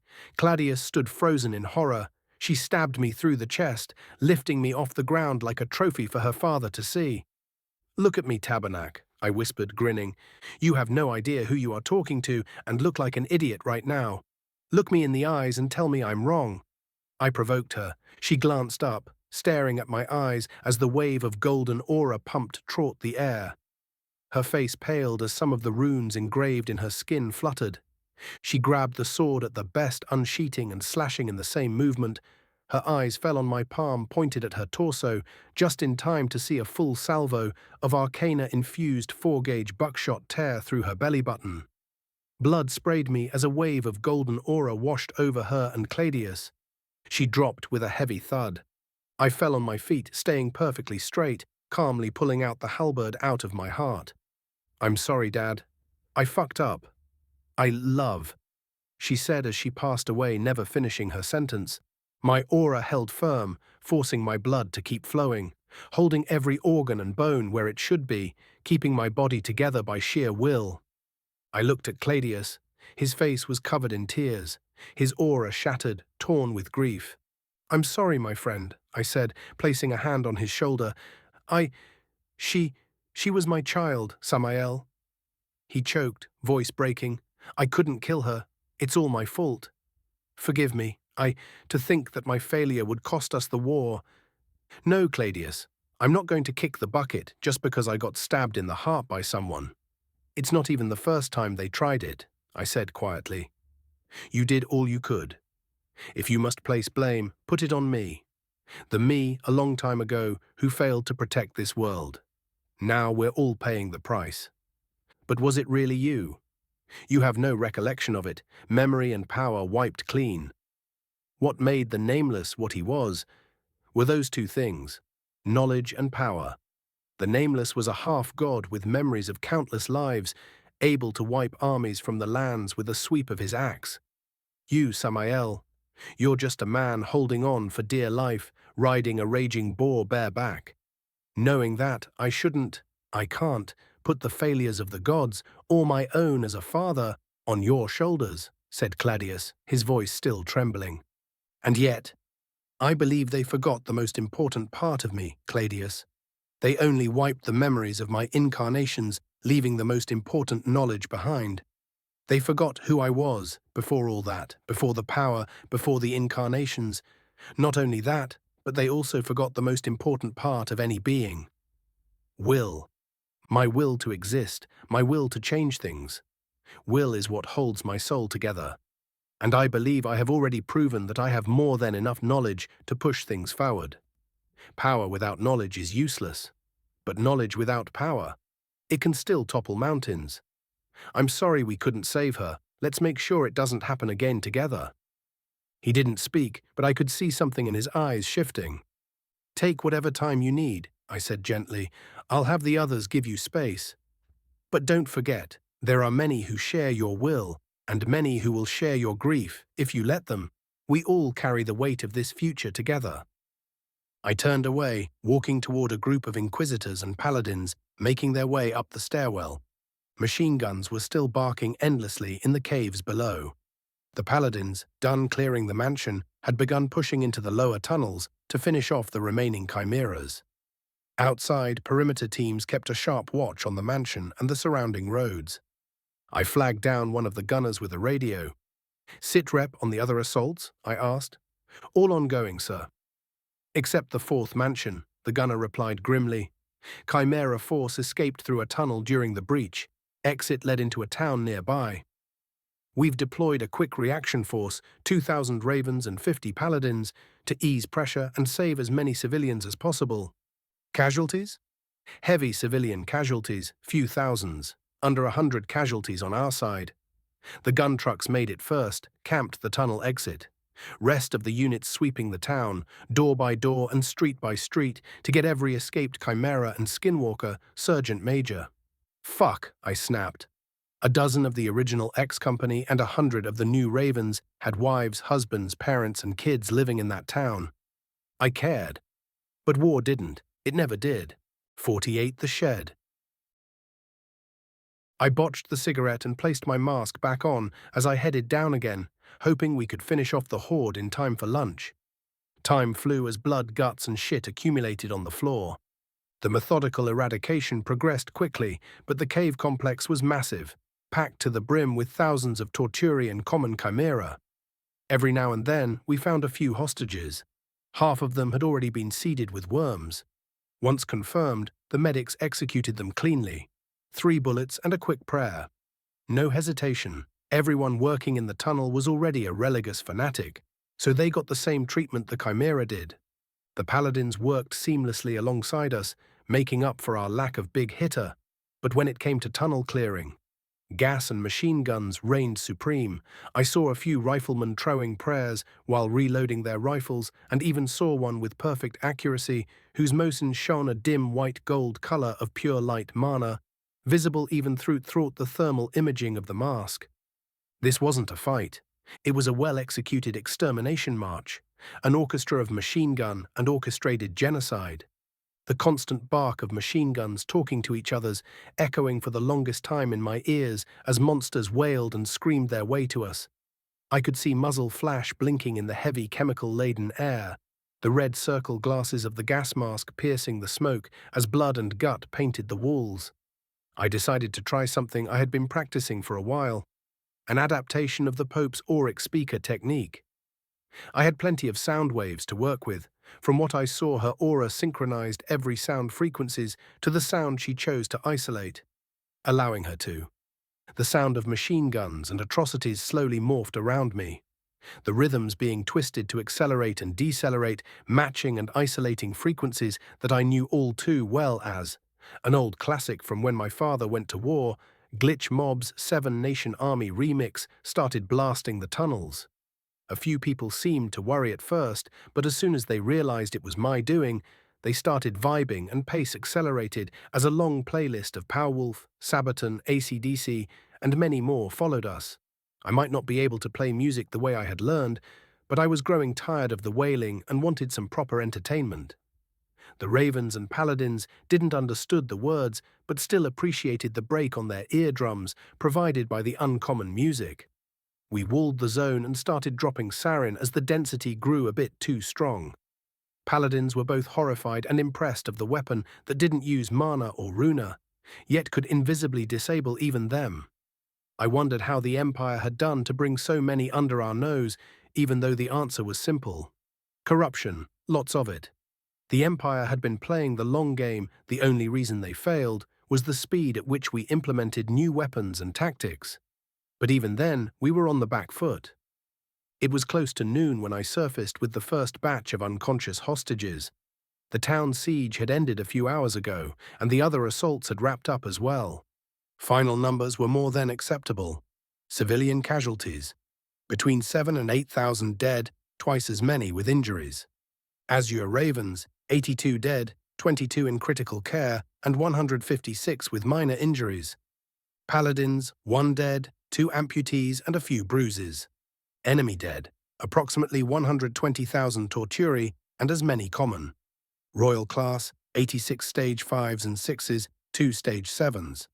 Cultist priest, 1,211 confirmed kills. Zealot, a bit over 100,000. 2 additional cases of the new Beastkin hybrids, both stage 6, near the threshold of stage 7. Total over 340,000 enemy force eliminated. We also have confirmation they were planning an imminent strike on the capital. If we had raided without the Paladins, we would have been annihilated.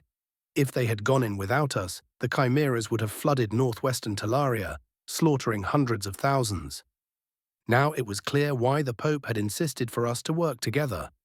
We unknowingly needed each other, and Aurelia knew what would have to be done and made it happen. The Paladins were visibly impressed by how efficiently we operated. An operation that would have taken months with Templars and Inquisition assistants using traditional methods had been executed in 7 days flat. The rest of the week was spent burning corpses and cleaning the caves of anything cult-related.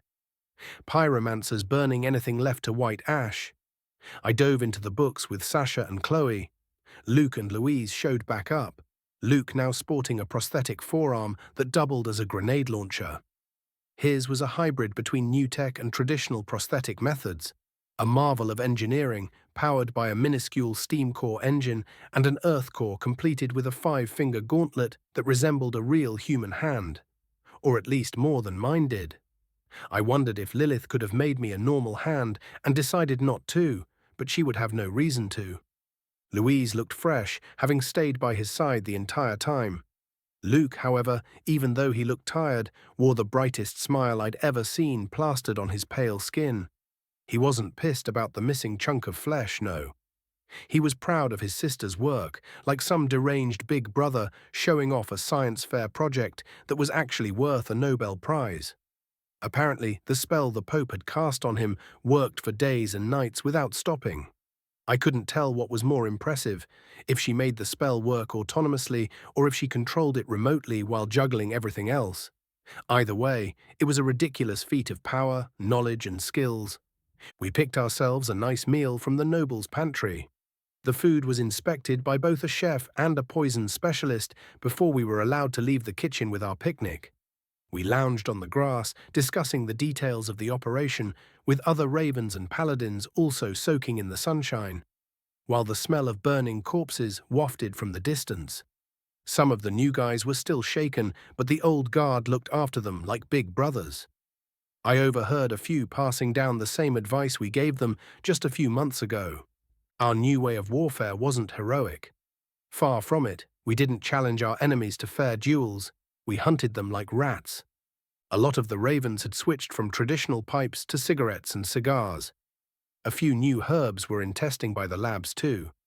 Gibby and her parents arrived in the capital a few days ago, had patented a few blends. Some worked as stimulants, others dulled pain. They came in cigarette form, packed into painted brass tubes. One tame blend, with vanilla and coffee aromas, caught my attention. One of those smokes was the equivalent of 3 espressos. I had commissioned a few packs from a dock worker, who also slipped me a few of the stronger ones. He made sure to mention the ones in brass were slightly addictive and meant for medical use only. I wanted to nap in the sun, but instead I lit one of the coffee cigarettes and got to work. We spread out the books, cracked a light beer, opened some cheese, and started sorting through the heretical flood.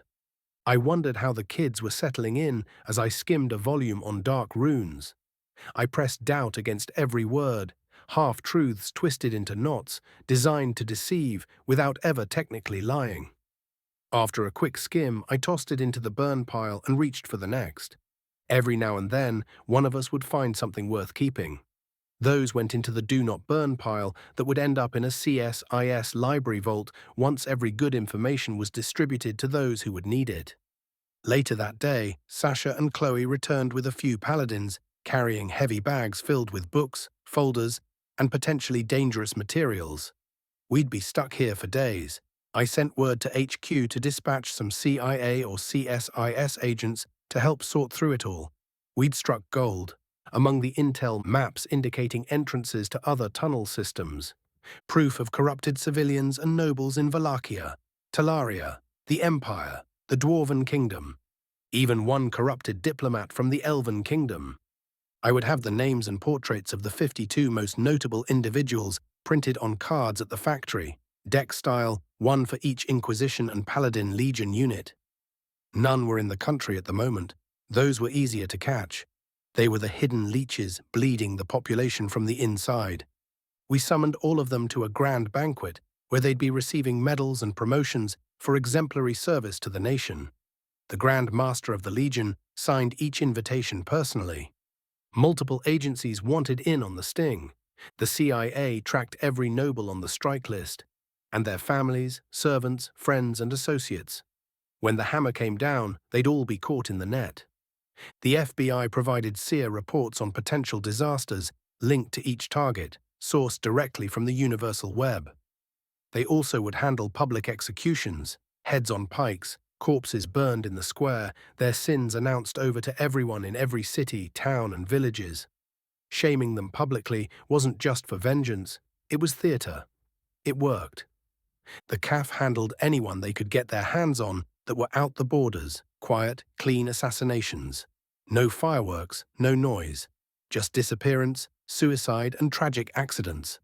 The RCMP took on secondary targets, moving with small paladin escort squads, clean sweeps, minimal resistance. We, MI7, managed coordination and provided the Azure Ravens, lines open to every Templar company available and the Paladins HQ. Only the ATF and CSIS stayed out of it, more focused on tinkering and research than violence. Probably for the best, but the days before the strike were worse than the front lines. Endless stacks of paperwork and labyrinthine agency cross-referencing. Everyone had their own internal filing systems, none compatible, all mandatory. I tried to escape multiple times, but Louise dragged me back like a stray cat every damn time. I was even forced to read books on fucking etiquette in the mansion office I'd been occupying. I thought these people were chill. Turns out, when it came to etiquette, their nobility made the British look like free-spirited anarchists.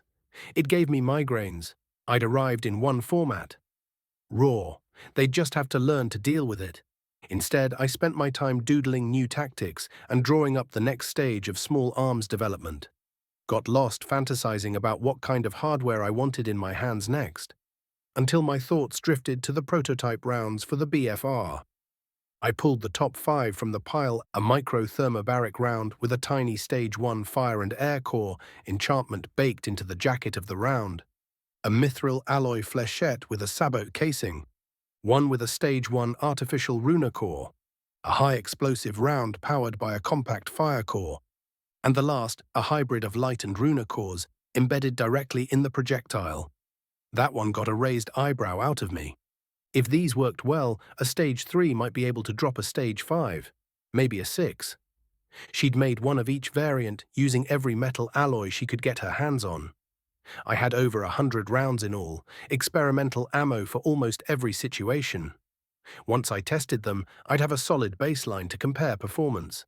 I thought about using the last one of each on a royal corpse for results, but decided against it.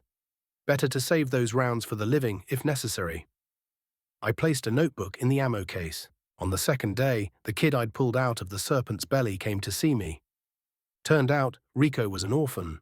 His parents had traded their lives for his freedom, only to be betrayed. He ended up back in the belly of the same monster a few days later. He didn't seem fazed, no tears, no outbursts. Just quiet resolve, the kind of calm you don't get without layers of trauma underneath. 7 years old, half elf, half human. Brown curls and bright blue eyes that looked like Lilith's. Too skinny for his age. He knocked on the doorframe. "Sir, can I come in?" he asked. "Of course." "Come here," I said, closing a book definitely not meant for young eyes. "Your burns seem to be healing well. And please, call me Uncle or Sam." "Yes, sir. Sam." He hesitated, then stood straight. "I came to ask to join the Azure Raven Company. I have nothing else and nowhere to go, but I promise I'll be valuable. I'll wash dishes, clean floors, anything." His voice was strong, unshaken, just pure resolve to see this through and live another day. The kid acted more like an adult. "You're strong, Rico. But being strong isn't everything. You also have to learn when to break, to grow stronger. I might be able to provide you such opportunity, but right now it's too early. But I'm willing to make you a deal." "Anything, sir. Please, I don't want to end up in another orphanage waiting to be someone's meal again." "Then hear me out entirely before you decide." He nodded. "You remind me of me back in cadets. So here's my offer. I'll take you under my wing. I'll make sure you're clothed, fed, and warm. I'll protect you, and when I'm gone, you'll be protected by people I trust with my life. I'll teach you how to protect yourself in time. I won't ask a single coin from you, but will ask you to behave well. And if, by the time you turn 18, you still want to join the Ravens, I'll make sure the door opens wide for you, but if by then you want something else, anything else, even a painter, I'll back you with everything I've got. Between now and then, I'll show you as many paths as I can. But right now, I need you to be something other than a warrior. I need you to be a kid. Learn how the world works, question everything, play, laugh, make memories. Good ones, ones that will remind you life can be more than pain. Memories of love, of joy. They are what you need most to be able to move forward."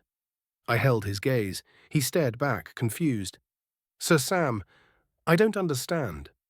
Your parents sacrificed everything to preserve your life and innocence. I won't let that sacrifice be forgotten or betrayed. But if you want a mission, there is one I can give you. He leaned forward, eyes intense. In the capital, there are two people I'd like you to protect and help take care of, if you accept, of course. He dropped to one knee. Speak, and I will obey, my lord. Get up. I'm not some noble stuck-up. I'm as noble as you are, Rico. In my eyes, everyone that walks the path of life does so on his bare feet. Those who refuse evil and cruelty walks as my equals.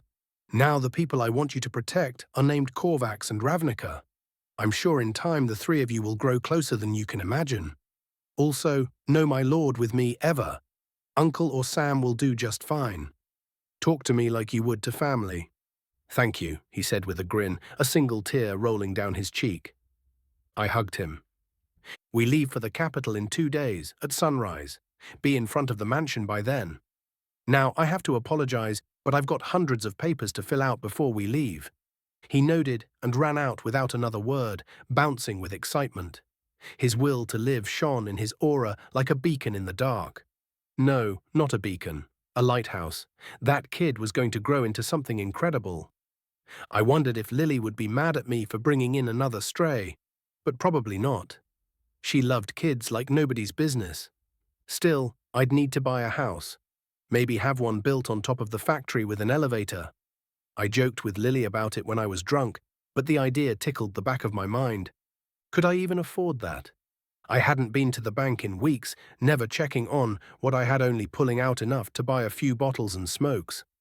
I had no idea how much money I had. Hopefully enough. I didn't want anything too big, though.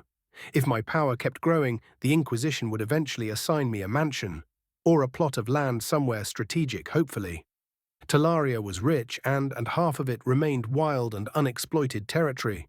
Once we rolled out heavy machinery, that would change. Fast, come to think of it. I had killed a stage 6 without assist.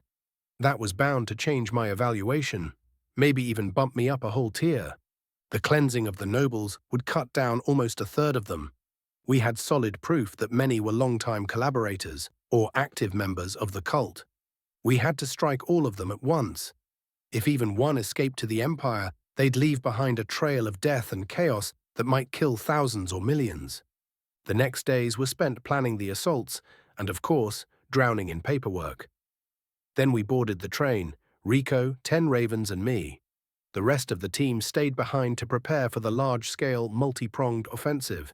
The operation would go live in 2 weeks. Everything was on a clock. We'd strike more than 250 mansions, 1,500 shops and warehouses, and thousands of estates. All in 12 to 72 hours. It would be the largest coordinated strike in modern Talarian history, made possible only because of the advancements in communication Lilith had given us.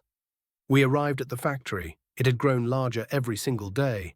It no longer looked like a factory. It was a dark steel fortress. The septagram-shaped main building covered the entire hilltop, over 10 stories tall, spanning over 2 kilometers. Victoria had taken over construction for a 30-kilometer radius around the fortress. Every building placed strategically for defense, logistics, and quality of life. From housing to markets, secret bunkers, tunnels, and ammunition depots, fortifications made to resemble natural rocks and more. The town made into a death trap for anyone stupid enough to raid it. I hadn't seen her in a while, but I could tell exactly what she'd been doing. Seems she implemented my ideas better than I could have ever done. She employed more people every day, always ensuring they were treated humanely. Everyone was placed where they were needed, but also offered the freedom to apprentice in other trades without losing their current work. It was a system that respected growth. We had so many different openings that lateral movement in the company was more advantageous than moving to another town or the city. The Seraph name was well known among the Valakians, and they followed her with pride, making it just one more big shot name leading the project. The Pope, Gibby's family, Lilith all weighted a ton. Mine and that of the exterminators was also known, but it came with fear more than admiration. Rumors, religion, and executions were the only real distraction people had left in a world like this. They called me many things, but never once did the Valachians call me a demon. In a twisted way, the refugees were perfect employees. Fresh immigrants, willing to learn new trades or practice their expertise, willing to take risks in their careers if it meant fighting the evil that had ruined their lives.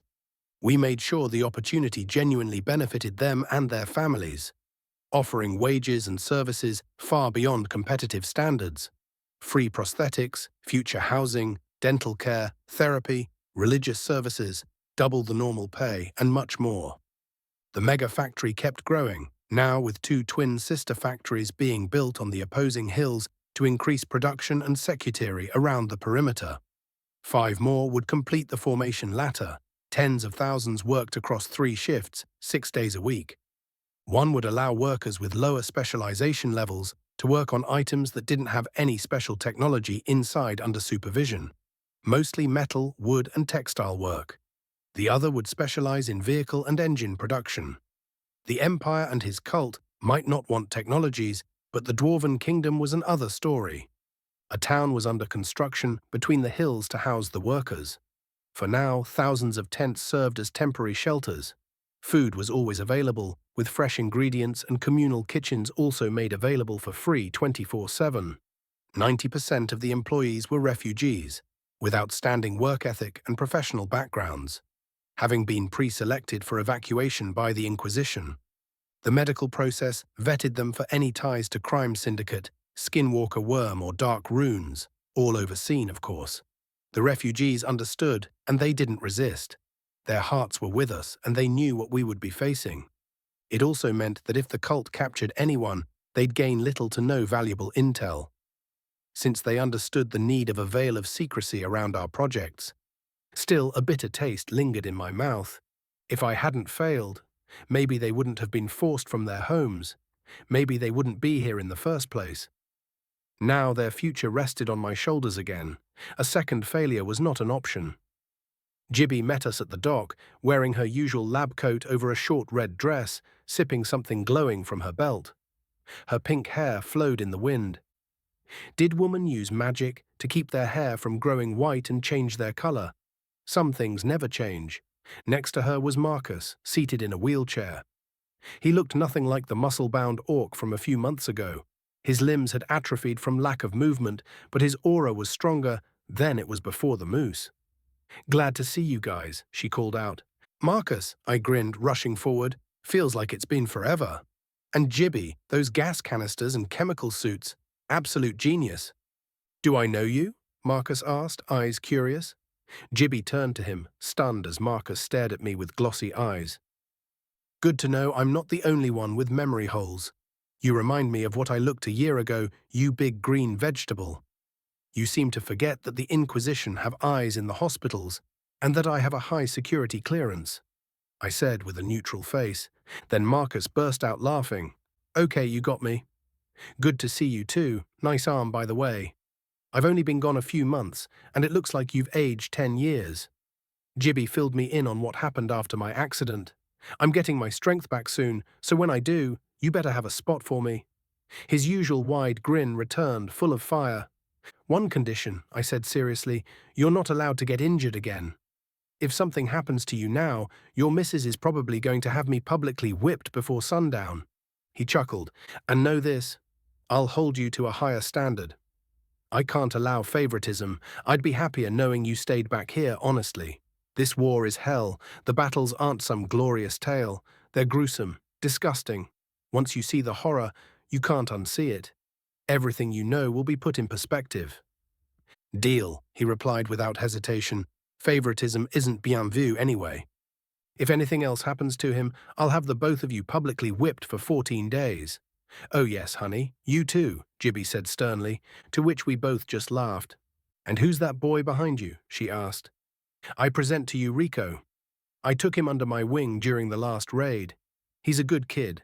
I'm sure you'll love him," I said, introducing the boy. "He looks like if you and Lilith had a child."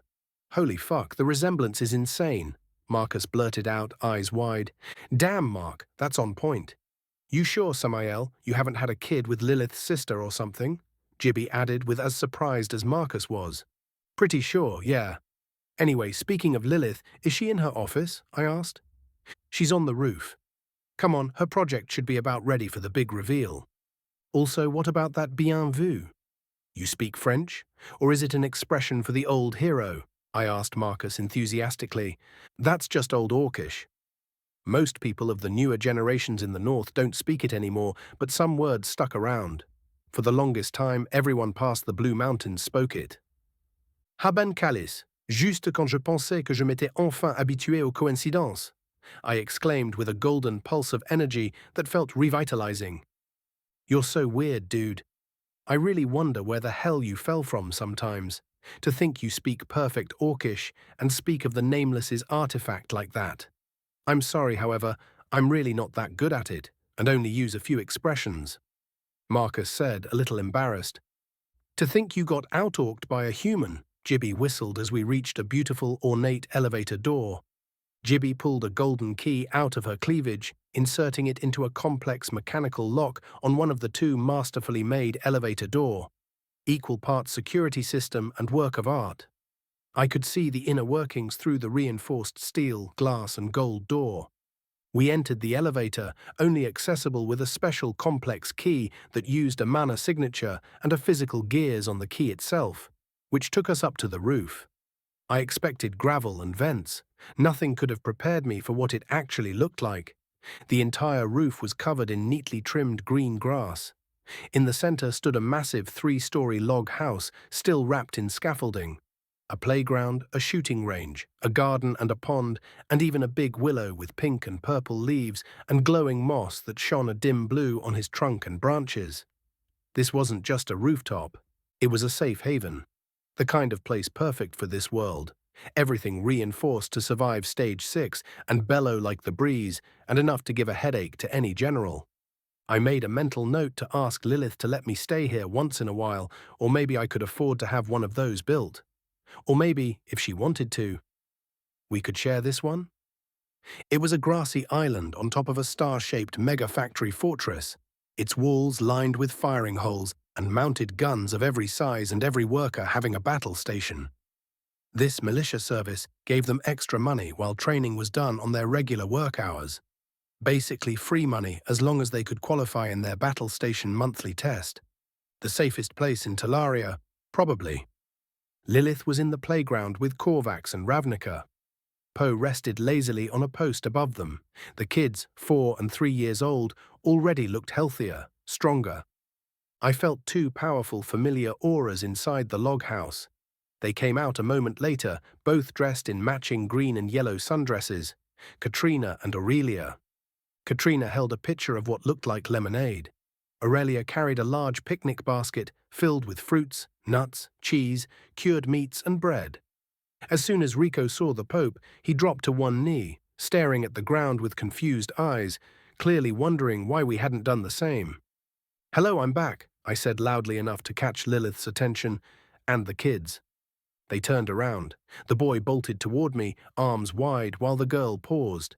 She looked up at Lily, confused, then whispered something. The shy girl gripped the back of Lily's dress as they made their way over, the tug revealing just a bit more of Lilith's cleavage through her white and blue plaid summer dress. Korvax jumped into my arms without hesitation. I introduced everyone to Rico, who was now utterly speechless at how casually I addressed the Pontifex, staring at me like I was some divine angel to speak to her casually. Ravnica gave me a small, awkward bow and made a few signs with her hands. Katrina, smiling, translated them with ease. "Hi, thank you for saving me. I am Ravnica." "Hi, Ravnica. I'm Samael, but if you want, you can call me Uncle." "I'm sorry, I didn't know you were mute. I'll make sure to learn sign language as soon as possible. If you need anything, just ask, and I'll do everything I can." She was timid and looked confused of being treated well. "I won't hold you from playing. Rico, would you like to join them?" I asked. "I would love to." He answered with an honest smile. The 3 kids played awkwardly in the playground while Katrina watched them, wearing a smile warm enough to melt the sun. Rico quickly took the lead. He already looked like a big brother. The others didn't really know how to play, but they followed his example. I held Lily's hand as we talked about the kids and their stories. I didn't skip a single detail I knew, neither did she. She'd already picked up some sign language and could communicate with Ravnica. Apparently the girl had been told she was different and should be grateful to be alive, that her unique mana was heresy and that she should have been burned. Korvax had heard similar things. His case was special due to his runa alignment. All of it lies of some twisted freak. Was that part of some twisted cult strategy to recruit and forge zealots? Or just the ravings of corrupted priests, I wondered. By the way, I love your shed, I said, nodding toward the log cabin. You're such an idiot, she said, laughing. That's your house. Do you seriously not remember asking for it and drawing the plans on a napkin? She looked at me like I was the biggest idiot in the world. Wait, I did that. Huh, honestly, it's perfect. I love it. I was actually thinking about buying a place for the kids to call home, and that's the safe place I know of at the moment. And well, it can be your house too. I'm sure there is plenty of space, and nothing would make me happier than having you around. If Hope wants to move in too, she can. You can both have the master bedroom, or we can even get a massive bed and share a room. Whatever works. Do you mean it? She asked softly. Not just me living here with the kids. But Hope too? I know it's a bit of a culture shock, so you don't have to feel pressured. Take your time. Actually, speaking of her, do you like her too, or are you more into exclusivity? Not that we'd mind either way, it's just… She stumbled through her words, face bright red. We talked about it, and I was just curious. And now my face was on fire, and I was left unable to speak. Well, it's too late to change your minds now, said a familiar voice behind us, as someone grasped my sides. We both jumped. I instinctively placed my hand on the handle of the BFR and unsheeted before realizing what I was going on. Lilith didn't land as gracefully and ended up on her ass. The spot where the voice had come from was empty. I looked around, trying to steady my pulse. My brain desperately searched for a face to match the voice, until finally her silhouette shimmered into view. Aura and mana flickered back into existence as Hope faded out of invisibility, standing there with a smug smile. Do that one more time and I might change my mind, I told Hope as she was folded in half, laughing like it was the best joke in the world. The giant bed is definitely my choice. Oh, and you brought another kid. Is he an orphan too, or did you just steal a random one? I swear, every time you go out you bring something interesting, Hope teased. Orphan too. Picked him out of the belly of a royal chimera, actually. Why, are you scared of kids? I shot back. I'm not afraid of kids at all. I just don't think I have the skills to be a mother. Not yet, at least. I don't know how to act with them, she said, glancing down, her voice quieter. Kids love you. They just hate playing hide-and-seek against you, and you can't really blame them for that, Lily added with a grin. Would one of you two be willing to accompany me to the bank tomorrow? I need to check a few things, I asked, shifting the mood a little. Oh, I'm going. I need to see your face when you find out how much you owe the state, Hope said, wearing her trademark sadistic grin, her golden eyes piercing me like daggers. I needed to go too. Should we make it a family trip? Show the capital to the kids? I'd feel much safer with both of you by my side, Lilith said, grabbing both our arms and giving Hope a look so full of puppy eyes it could melt steel. To my surprise, Hope reddened and lost all her extroverted bravado. She looked down, suddenly shy, with a soft, embarrassed smile. Well, I think Hope's face is all the answer we need, I said with a smirk, and immediately caught a solid headbutt to the chin that knocked me flat on my ass. I'm sorry. I didn't mean to, Hope mumbled, somehow even more flustered now. I started laughing, a clear, genuine laugh, free of anguish and worry. It felt like a warm shower for my soul. In the middle of a sea of evil and chaos, I had found an island of peace. Lilith joined in with an ugly laugh that cracked Hope into uncontrollable hysterics. Life had been stressful lately. All of us had lived completely different lives, but we were working towards saving the world in our own special way. We spent the rest of the day relaxing, then sat down for a dinner that Katrina and Lily had prepared together. A fresh salad with pieces of pink meat that tasted like lobster mixed with garlic. I stuffed myself with the delicious food, knowing full well that soon I'd be back to pemmican, salted meat, jerky, taters, and hardtack.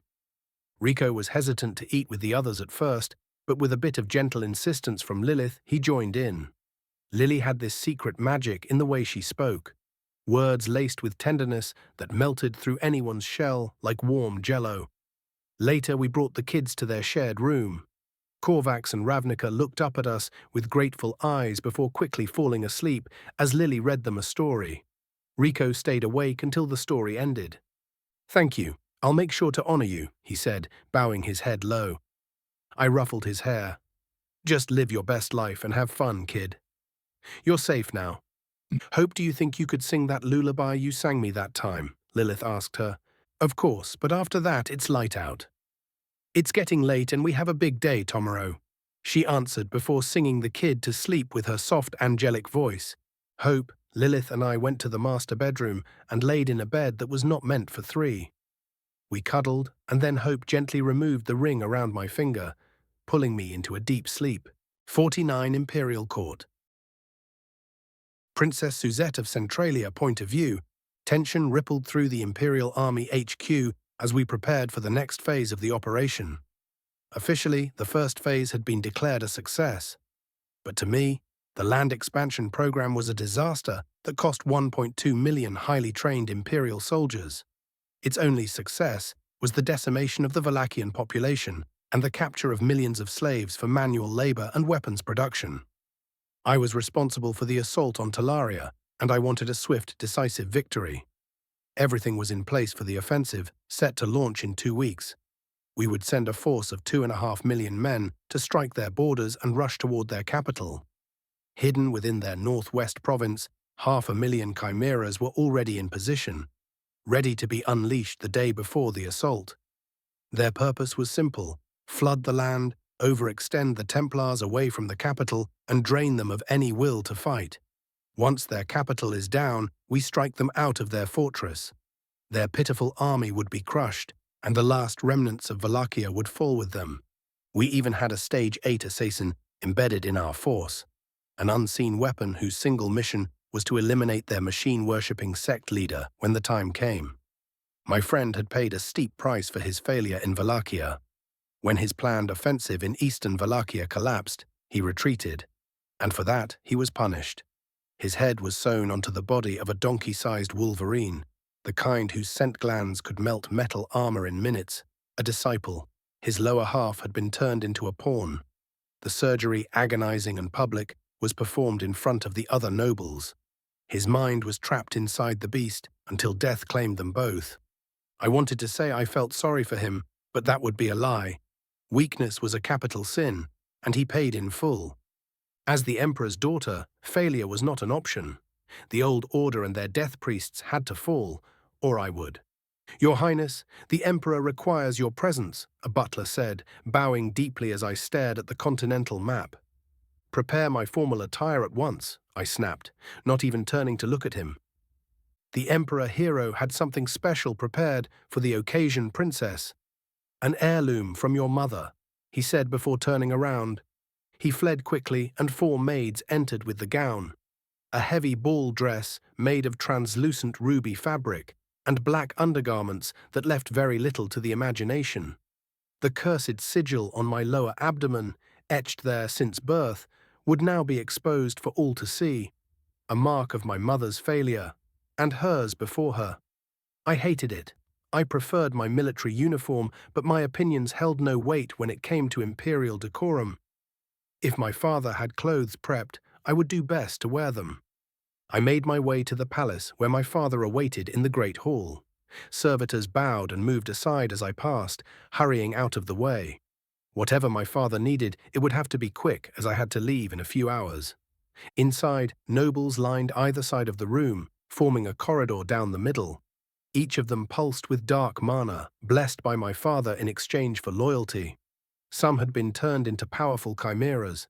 Others bore his blood hidden within runes, an invisible leash tying them to his will. They bowed as I entered. I didn't bother acknowledging them. Stage 6 and 7 auras paled in comparison to my father's. No one I had ever encountered came close to his power, not even the head of the old order. But to try to quantify his strength was like trying to count the drops in a river. Utterly impossible, a relic of the hero era. He sat on a golden throne encrusted with thousands of beast cores, clad in a suit made of the same translucent ruby fabric. It left nothing to the imagination. He wore nothing underneath. His giant axe rested at his side, a crown of dark horns growing out of his skull, as his draconic wings rested to his side. I bowed with practiced elegance. Two dukes and a duchess glared at me from across the hall, envy and lust radiating from their auras like a foul stench. "Princess Suzette," the chamberlain announced unnecessarily. "Come close," the emperor commanded, voice cold and flat. A shiver ran down my spine. "Yes, Emperor Hero," I retorted, formally walking closer while staring at the ground before going on my knee in front of him. 30 years ago, your mother died giving birth to you. Failing her duty to stay by my side, tomorrow you leave for a campaign. If you succeed, the dishonor she left on your name will be washed away. Goosebumps ran down my arms as his voice echoed the hall. Furthermore, I want you to find the source of the heretic machinery that the old order has started to use recently and raze it to the ground. Let no one who knows how they work survive. No one. "Yes, Emperor Hero, your will be done," I simply answered. "I shall now give you the same gift I gave your mother, and hers before," he said as he stood from his throne. Giant black draconic wings spread wide, as he stared at me with his red cat eyes. He used to be a man before he killed an elder dragon and stole its power. But now what stood in front of me was neither man or dragon. It was a monster. He walked me to an altar that was the shape of a cross. I laid on it as tentacles of dark mana took hold of my body. No one ever told me about that, and for the first time in a dozen years, I was scared. Warning, go to the OK to skip. The dress was lifted and my underwear torn. Then, for what seemed like hours, he seeded me. He showed no hesitation or remorse. I wetted myself and cried in horrified silence. Yet it only brought more applause and encouragement from the deranged crowd. Maybe in death's embrace, I would finally find an end to the torture. If I was lucky, maybe I would die the same way my mother did in a few months, or die by the sword before that. The long claws of his hand dug deep on my hips, drawing out a constant flow of blood. I bit my lips, keeping my wails inside. Weakness is a sin. Weakness is a sin. Weakness is a sin. I kept thinking to myself to hold my mind from shattering in front of the crowd. It's my duty as a princess. Only when my blood will give birth to an emperor will my father be able to elevate.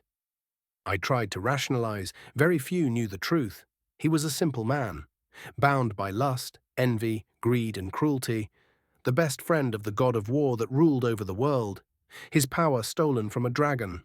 He finished. It hurt, like if I had been torn in half and acid had been thrown inside of me. "Okay," the nobles clapped as the dark mana released my bloodied self on the altar. Then the world around grew dark as I fell unconscious, only to wake up in the same place, but with the room now being empty of nobles. "Go and only come back if you have Aurelia's head or if you are ready to give birth," he said as he left the room, leaving me there. I felt the sigil on my stomach going wild and shooting me with spikes of pain aimed straight at my soul. The sudden jolts of pain throwing me into convulsion that almost shattered my sense of self. My soul cracked. I had been beaten to a pulp thousands of times, but this was by far the worst pain that could exist. I stayed there the whole night, wailing in pain as it never vanished. But I started to feel something else, my mana flowing faster and growing denser as my soul tried to patch itself in vain. Then, in a single instant that stretched into eternity, I felt it, my soul shattering into a million shards. I scrambled to gather the pieces, trying to force them back into place, but I only managed partial success. My soul barely held together. Thick ambient mana gathered in the air around me, coalescing into a dense film that clung to my skin before seeping inward like a slow, relentless current. The power pressed down on my brittle soul. I tried to resist, to hold myself together, but the pressure was too much. Then a pulse, like a heartbeat, erupted from my stomach. My mana core and soul collapsed under the strain. My sense of self unraveled. Yet death never came. Someone, began weaving the shattered fragments of my soul together from above and from within. I was being rebuilt, shard by shard, in a different order. What emerged was me, and yet not me. As my consciousness returned, I poured my will into consolidating what remained. I forced the chaotic energy to gather in my core and my mind. My natural affinity had always been wind and fire, but now 5 different mana types gathered around me in large quantities. The aura shifted color, becoming ochre, unfamiliar, unique. The thick, dark mana that saturated the room didn't stir. Like my father's so-called divine providence, it had no interest in loving me. And yet I had changed. Power surged through me, more than I had ever known. My soul vibrated violently as I tried to place the pieces back together, guided by some invisible force as the cursed sigil on my stomach burned like molten iron. My core coalesced into something new, something I had never seen before. Gone was the layered crystal sphere of a normal mana core, the simple input-output pearl. In its place was a spiral, one that drew mana from its edges, compressing it into liquid form before releasing it through the center in 2 fine jets into my bloodstream. Power seeped into my veins, tangible and dense. I could have thanked my father for this so-called gift, but I knew better. This wasn't his doing. Whoever had placed the curse on our bloodline may have played a part, but this power, this was something else entirely. I limped my way back to the cart that would return me to HQ, trying to appear dignified despite the pain. During the ride, I focused on stabilizing what remained of my soul, or whatever had taken its place. As soon as I returned, I dismissed the maids and locked myself in my quarters. I reached for the strange new mana within me. It was unaligned, neutral, useless for traditional spellcasting. Still, I moved on instinct. I sent a fog of raw mana into the bath with a wave of my hand. Snap. In an instant it aligned, splitting into fire and water to pour me a perfect warm bath. Interesting. I slipped in, letting the heat wash over me. The power I had spent in mere moments returned 1,000-fold. After bathing, I donned my military uniform and stepped outside. Maids and officers stood at attention, waiting for my signal. 2.5 million troops, humans, dwarves, elves, beastkin. 1.5 million of them were Stage 1 fodder. The rest were trained, Stage 2 and above, disciplined soldiers with iron rectangular shields and impeccable formations. Heavy cavalry from Centralia stood ready at our flanks. If our intelligence was accurate, we outnumbered Talaria's forces more than 3 to 1. As long as we avoided a prolonged siege, the victory would be mine. 50 cart ride. Hope's POV. Once Sam fell asleep, I turned toward Lilith in the bed. "Are you sure he's okay with both of us being together?" I asked, still a bit nervous. "Oh, sweetie, I believe he's more than fine with it." "Honestly? I think he had a crush on you for a while," she answered with a mischievous grin. "But what if that's not what he wanted, and he just accepted to be polite? You think that man cares about being polite? He doesn't even kneel to the Pontifex Maximus and calls her by her first name. Trust me, if Sam agreed, it's because he meant it. He didn't even know you were there when he answered." She giggled. "Fair point. Will he keep the kids? Does he want to adopt them or not? He acts like a father with them, but asked them to call him uncle instead of dad. It's weird. Not like I'd give him the option," she said with a wink. "He brought them in and even named 2 of them. It's too late to back out now. As for the uncle thing, I think it's his way of giving them space to grieve. They've lived a lot of trauma, and he's trying to respect that. I think it's a good thing. They are children, they will call us what they want to call us, and Auntie Lily has a nice ring to it."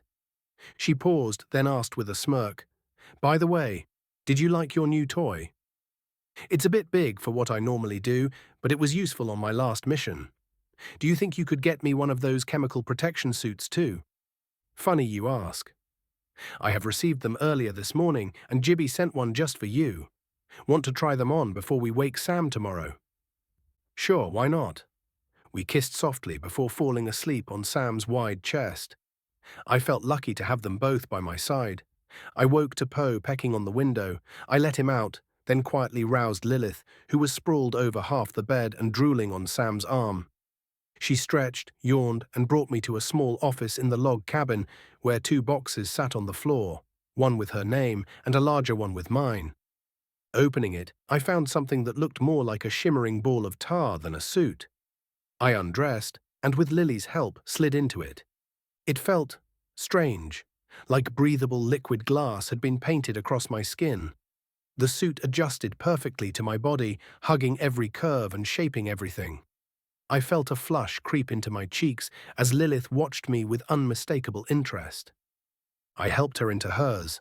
Her suit fit like a second skin too, and compared to her I felt practically flat.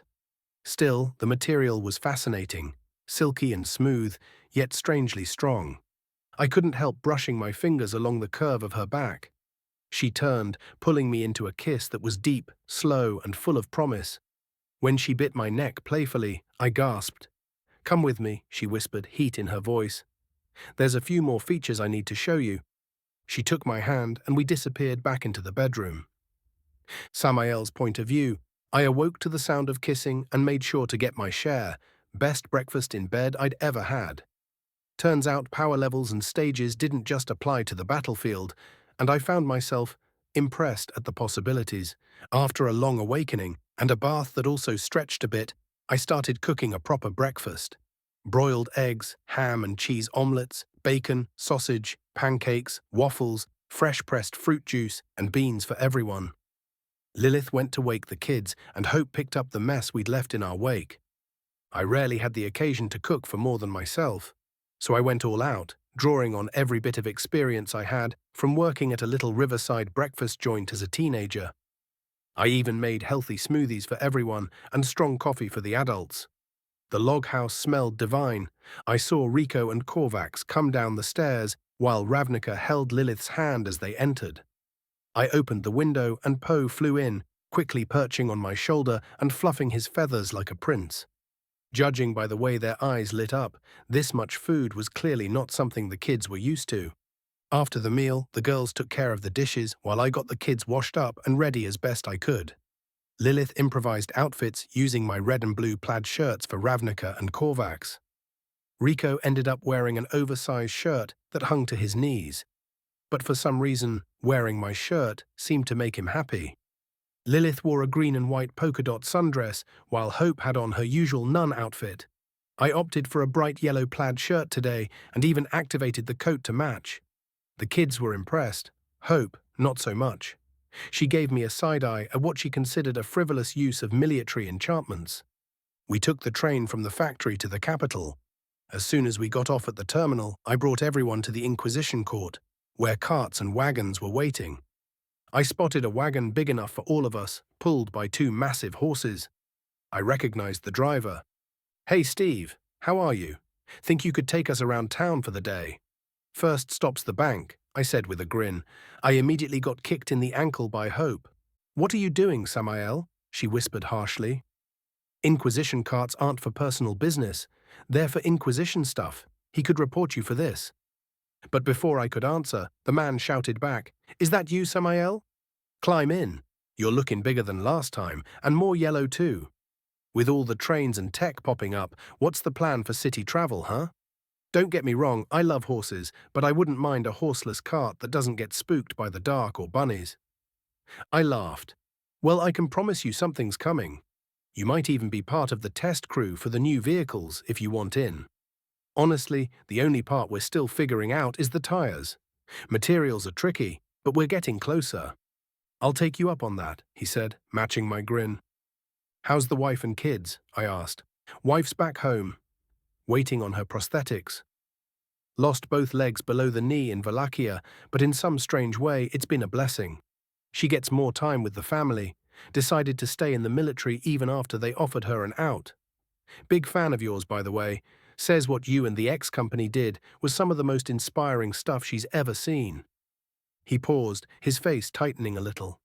"I gotta ask, though. She told me stories, said they were real. Stuff that just doesn't seem possible. And she's the most rational person I know. So tell me, Sam, are they just bedtime tales for the kids, or— His eyes searched mine, full of doubt and hope. We just had better tools. Tools that soon everyone in our forces will have access to. But the surname they gave us is appropriate, to say the least, I answered simply, winking at him. Thank you. And Miss Lilith, thank you so much for the therapy you offered my wife. Her nightmares happen less and less as she applies your methods. He bowed to us and climbed back into the driver's seat. A few verbal commands to the six-legged horses, and they began to pull. Since when did Lily become a therapist? I wanted to ask her, but I didn't want to interrupt Steve's colorful narration, especially since most of the information he was sharing was new to us. Even Hope didn't know half of the forgotten and surprising facts he laid out. This guy needed to be recorded as soon as we had cameras ready.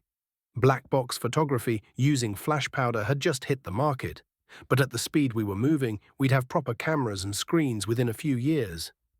Maybe less. Crystal tablets and prisms were still too expensive to mass produce and not viable for wide distribution yet. Steve launched into a flowing history of the ancient city, which had stood for over 12,000 years. He had our full attention as we rode toward the largest bank in the capital. To your right, see that giant building? That's St. Sebastian Basilica. Legend says the nameless hero was summoned there 6,000 years ago, in the June of the year 2039 to be precise. Now it's the residence of Cardinal Ferguson and the garrison of his personal company, the Storm Bulls. And to your left, that's where the races and combat tournaments are held. That building can seat up to 250,000 people. Built 4,000 years ago, and see those giant squares outside. They show the inside of the arena from multiple angles. No one really knows how the enchantments work, but they do.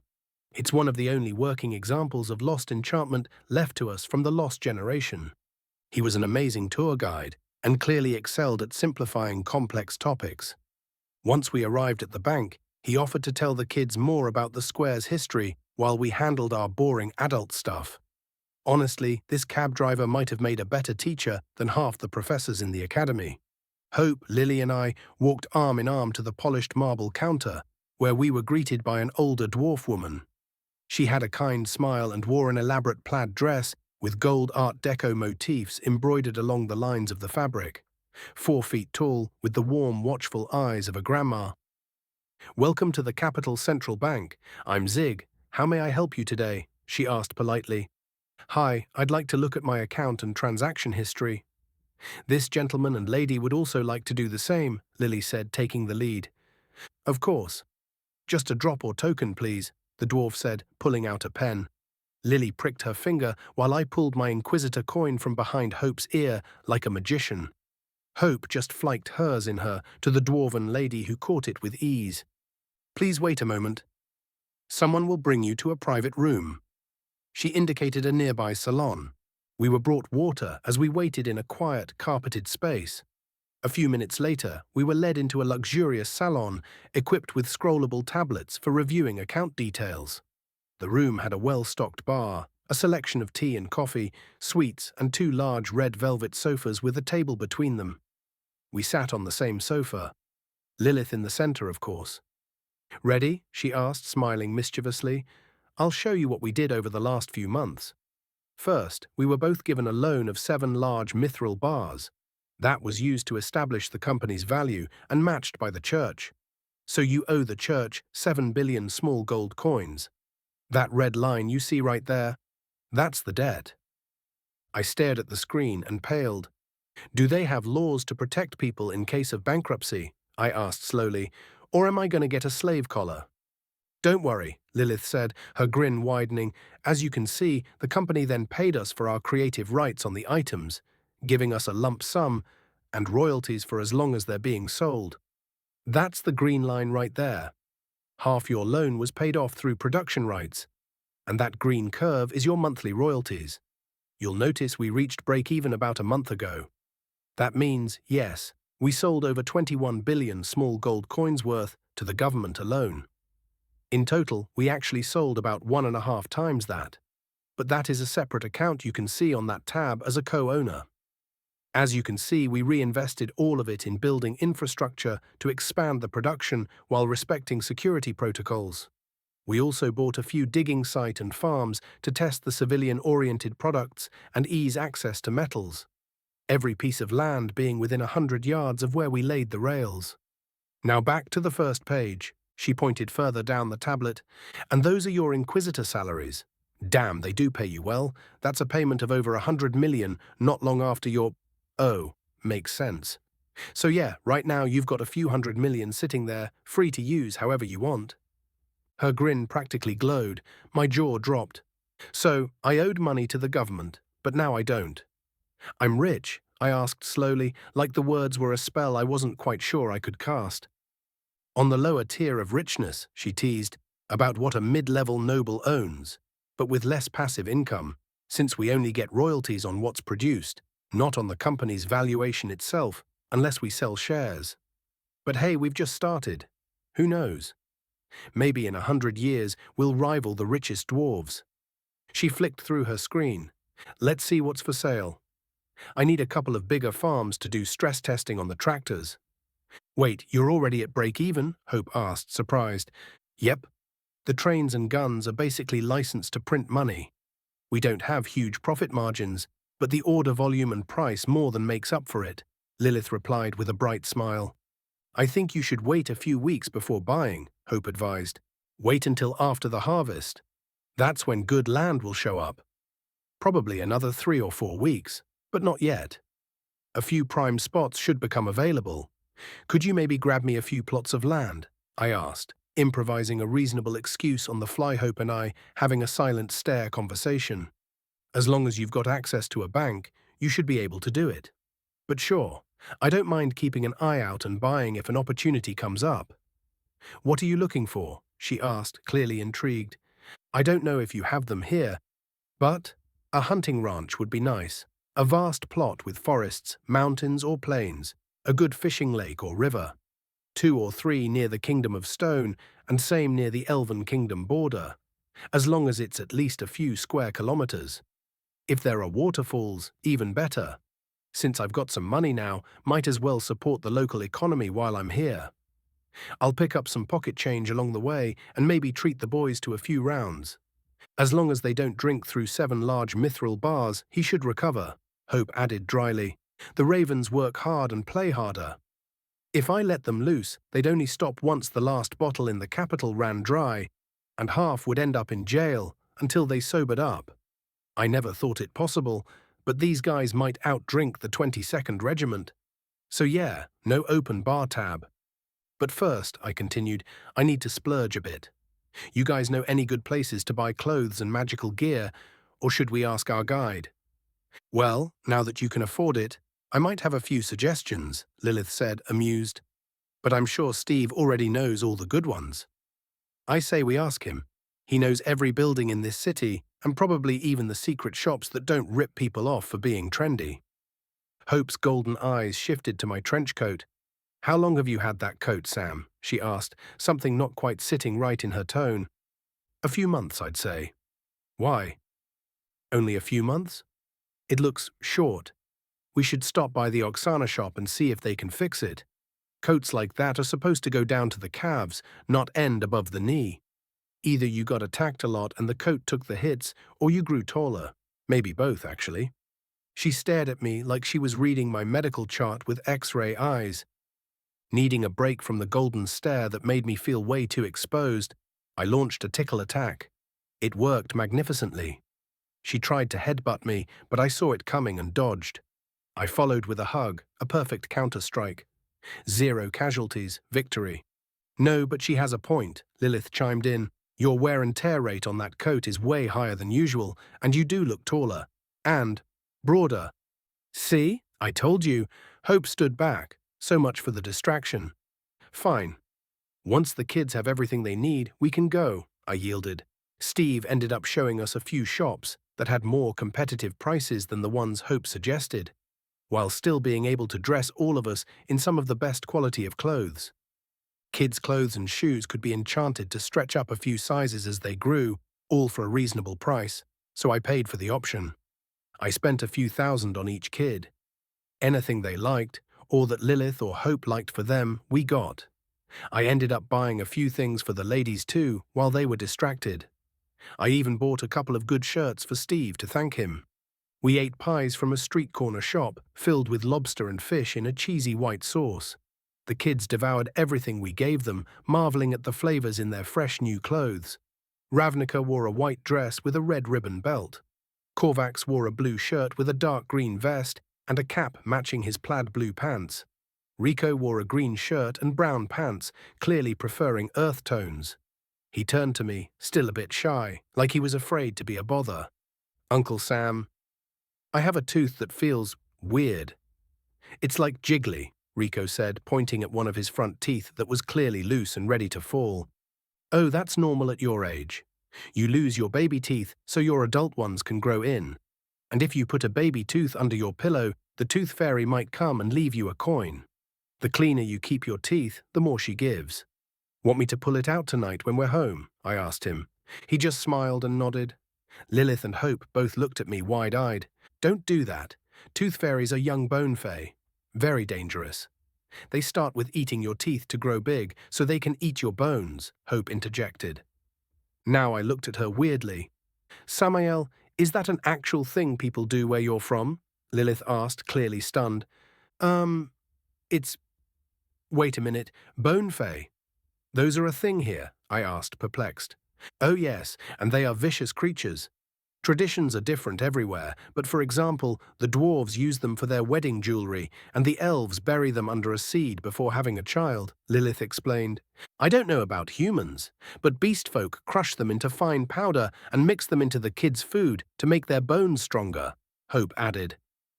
We all silently turned to Steve, bracing for a fountain of trivia knowledge.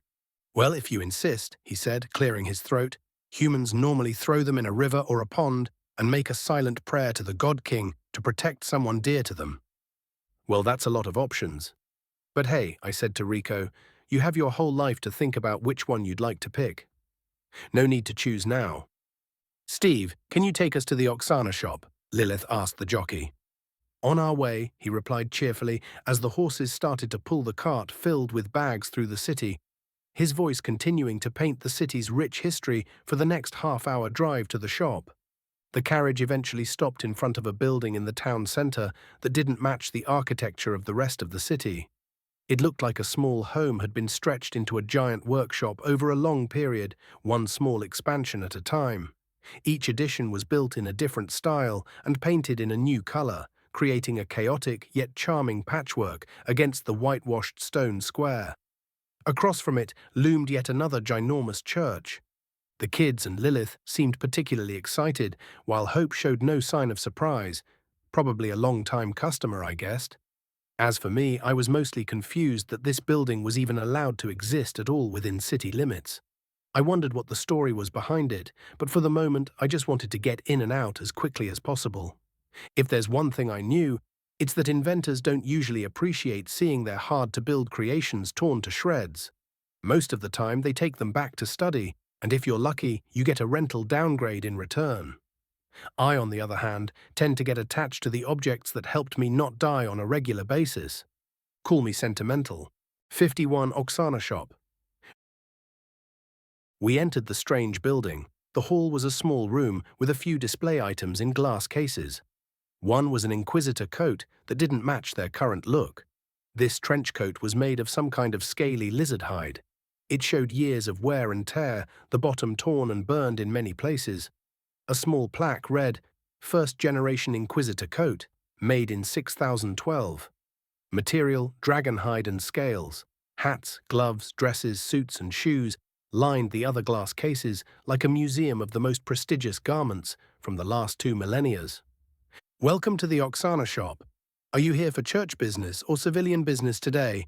Asked a lizard-kin woman who reminded me of a gecko. We'd like to get the Sergeant Major's coat checked. We'd also like to browse available items for both civilian and order purposes, Hope answered, taking the lead immediately. Is it for a coat adjustment? The receptionist asked. No, we've noticed unusual wear in this particular piece. It's shortened by over 15 centimeters in just a few months, Lilith replied. Of course. Please go to room 206. Someone will come see you shortly, the receptionist said, motioning toward a corridor to the right. The inside of the building revealed more of its story. It had clearly been extended dozens of times, each edition in a different architectural style, with interiors that didn't match at all. Every room looked like it was from a different decade or even century. The room we were assigned had a large table and 3 futons around it. We sat and waited. After about 20 minutes, a beastkin woman who looked part sand cat walked in. She wore a frilly dress and an apron filled with seamstress and enchanter tools. "Hello, Miss Ramstein and Company. Good to see you, and everyone else too. I'm Roxane. Can I see the coat?" she chirped brightly. "Of course." "Here," I said, taking off the coat. "I use it a lot, but apparently Hope and Lilith think it shouldn't be shortening so quickly." "Oh, Lilith. Like the Lilith. The one who made the steam core engine and the trains." Roxane's attention immediately shifted from the coat to Lily. "That would be me, and you are the Roxane?" "Owner of the Oksana shop and one of the 5 master enchanter," Lilith replied, blushing a little. Rico was listening attentively while Kovacs and Ravnica drew on their slates with colored chalk. "Yop, that would be me. I love your unique style of crafting," Roxane said before returning her focus to the coat. "Now let's check the enchantment." Strange. The enchantment seems perfectly fine." "Do you keep a steady mana output into it?" she asked, after examining the complex runic circle embroidered inside the lining. "Wait, do you even have mana? We have different models if you need a runa coat, you know? Actually, do you have any power at all? What the hell? How is your soul even holding together without mana or runa?" "The coat is fine. The problem is you," she concluded, analyzing me instead of the coat now. "Sorry? Look, I do have power, but outputting a steady mana or runa flow takes some concentration. I can't maintain it all the time. Do you have an Arcana-based model?" "Arcana? That sounds familiar. Where did I hear that before? What is Arcana exactly?" she asked, trying to recall. "Well," Lilith said, stepping in, "from what we've learned so far, mana is like the mathematical value +1, while runa is like -1. Arcana, we believe, is a state akin to 0. It's both +1 and -1, and neither at the same time. A paradoxical state of energy. That is about as far as our knowledge go at the moment. 0, like that one Herald a few years ago. Stay here. I need a few tools to run some tests," she said, turning on her heels and hurrying down the wooden corridor. Her footsteps clicked and clacked as she disappeared. She came back 5 minutes later with a cart filled with instruments of all kinds. Snapping her fingers and mumbling a few runes, threads of mana lit up and began taking my measurements as some of the tools hovered around me. Hope smiled while Lilith watched with admiration. This was the best enchantress in the capital at work. The threads used to make the coat's fabric are enchanted along their length. But to make something so small, compromises have to be made in power gathering. The coat draws mana from the skin's natural emanation. It helps with passive stealth and powers some of the coat's basic functions. But since it can't absorb neutral force, this arcana you spoke of, the natural wear isn't reduced. Have you been exposed to vast amounts of chemicals or fire, like bathing in an acid pool or walking through thousands of firewall spells? Well, actually, it is very possible. I've been swimming in acidic and rotting magic, among other things, recently. Same for my ravens, I added. May I ask what kind of protection you used to shield your skin? It's okay if it's a state secret. You don't have to show me anything if you don't want to, but any material I know of would make surviving that much acidity far too cumbersome for anyone to add the coat over, Roxane said, giving Lilith some classic Puss in Boots eyes that visibly weakened her resistance. Of course, we wouldn't mind sharing some technologies to servitors of the God King, I replied smoothly. But what would you be willing to offer in exchange for something as revolutionary as this? I rolled up my sleeve, revealing part of the thin, rubbery suit that always looked wet, even though it wasn't. "What do you have in mind?" she asked, reaching out to touch the fabric. "Come work for us," I grinned. A wild gamble, but if it worked, we'd be rolling in gold. "Can't do that," she replied immediately. "I've got a business to run, and I'm not about to abandon it for some breakneck new company, no matter how many publicity stunts you manage to rope the Pontifex into." I run the best enchanting shop on this continent. You couldn't afford me with a dozen short-term booms. I'm sure you could afford to leave your shop a few times a month for consulting work, at premium rates to match your skills and results. Let's be real.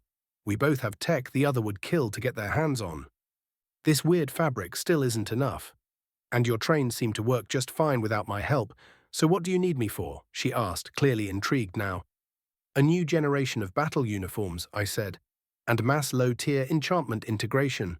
A lot of changes need to happen. I'd rather work with you as a contractor than compete with you. Besides, we've got something else you might like. A machine.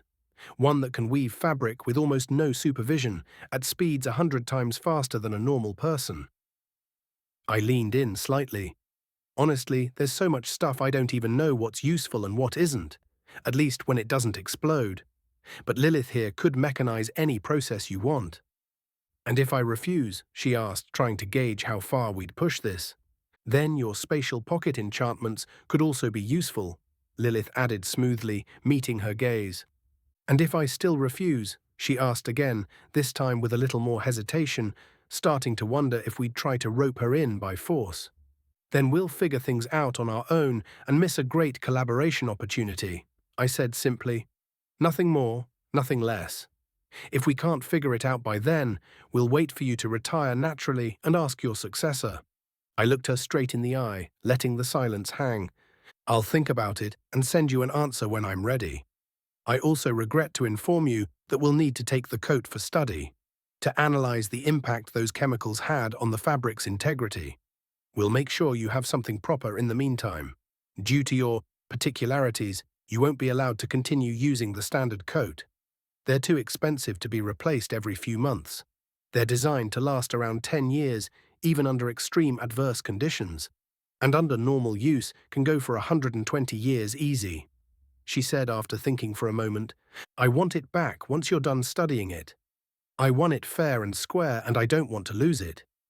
You better give me something with some swagger or I'll just buy a few myself and call it a day, I grumbled. What stage are you even at? She asked, clearly intrigued. Well, it's complicated and technically confidential since I'm hard to read. But I've fought and won against stage 6s and was implied in an incident with a stage 7 beast. So stage 7 or 8 protection should be about right. Hope and Rico both gasped. Samael fighting using train artillery doesn't count, Lilith whispered in my ear. I wasn't talking about that time, honey, I whispered back. Her eyes grew the size of a toonie as her mouth fell open. Now, let's peruse what other items are available, shall we? Of course. Let me see your tokens, or a drop of blood, to check what clearance levels you each have. Roxane passed us a golden pen and a crystal tablet. Lilith went first. Her clearance showed a level 2 general security rating with an exception bump to level 6 relating to her own creations. Hope's token gave her a straight level 5 access, way above the average of normal agents. Then I placed mine. The scan flashed directly to level 6 access, with a level 7 temporary access override. That kind of access meant I could buy nearly anything, barring the kingdom's most treasured relics as long as I had the money. It also gave me full discretion on who I shared those items with. Aurelia gave me some privilege without telling me. Lily whistled while Hope's mouth fell open.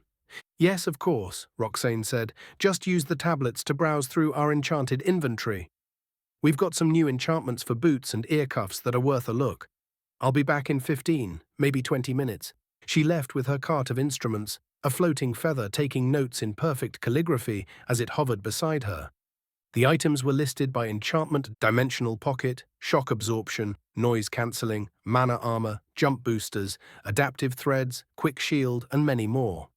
I picked a pair of rugged work gloves with dimensional storage and a pair of beast core earrings for Lily. For Hope, I chose silver-threaded horn cuffs and a pair of sleek black leather gloves. For myself, I picked a single white glove, laced with silver thread carving a detailed runic circle across the back of the hand. I also selected a pair of simple ear cuffs with tiny beast cores inlaid just behind the earlobe. The gloves all featured storage cubes roughly 100 meters wide. The headwear had about 1 cubic meter of space, plus automatic sound dampening. Lilith and Hope each selected booster boots and a few other small accessories. An hour passed before Roxane returned, panting slightly, pushing a cart loaded with boxes. Apologies. I just received some new materials and decided to scrap what I was doing to make your coat from that instead. I guarantee you won't burn through this one as fast as the last. However, for some reason, the enchantment didn't take hold, but it will do just fine for the moment, she said as she pulled out a dark, single-sleeved red coat covered in minuscule metallic scales. The fabric had a somewhat familiar feel and shimmered faintly with silver mist. Why doesn't this dragon skin have mana? Did it clash with Runa at some point? Lilith asked, immediately recognizing the material. Indeed. Sharp eye. This skin came from a Stage 7 red dragon, no less than the one downed by Saphir Delphine herself. However, one of the mages fighting beside her used a runa-based attack and ruined the best part of the hide. Damned idiot destroyed one of the most valuable materials in the world. Can you believe it? She huffed.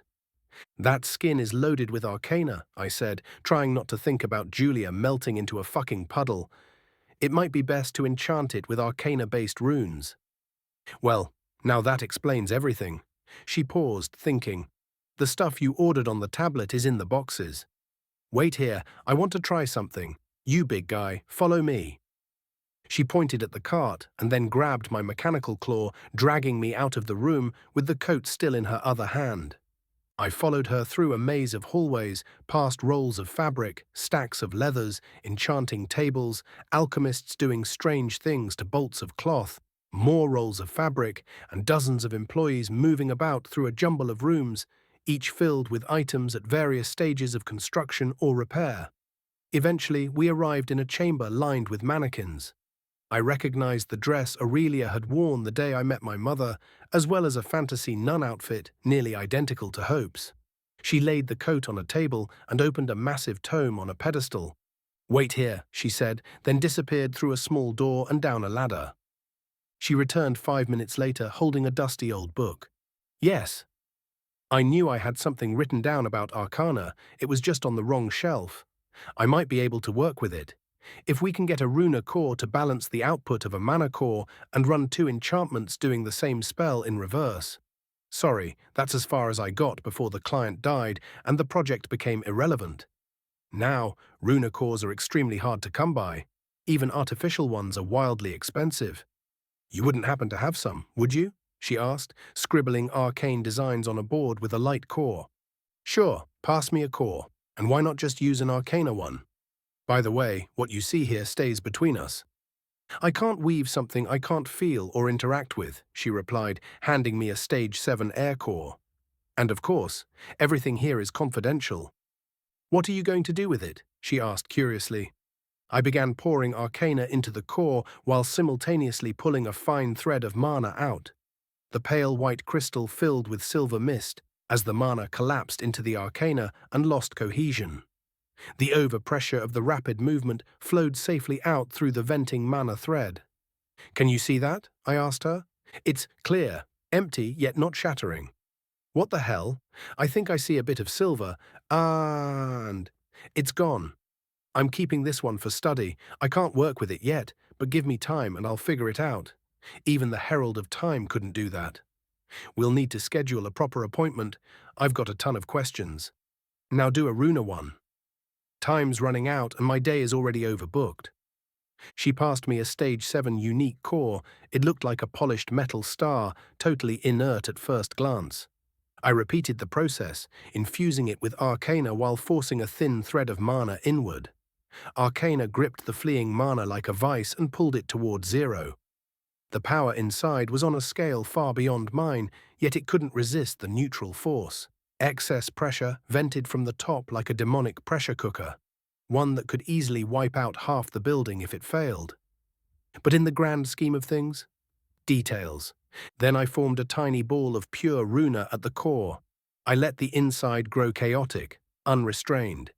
In a flash, the rest of it converted fully to runa. Cores were basically natural batteries that could be recharged or converted. I would have to collect a few to play with while waiting. Maybe they could be modified more.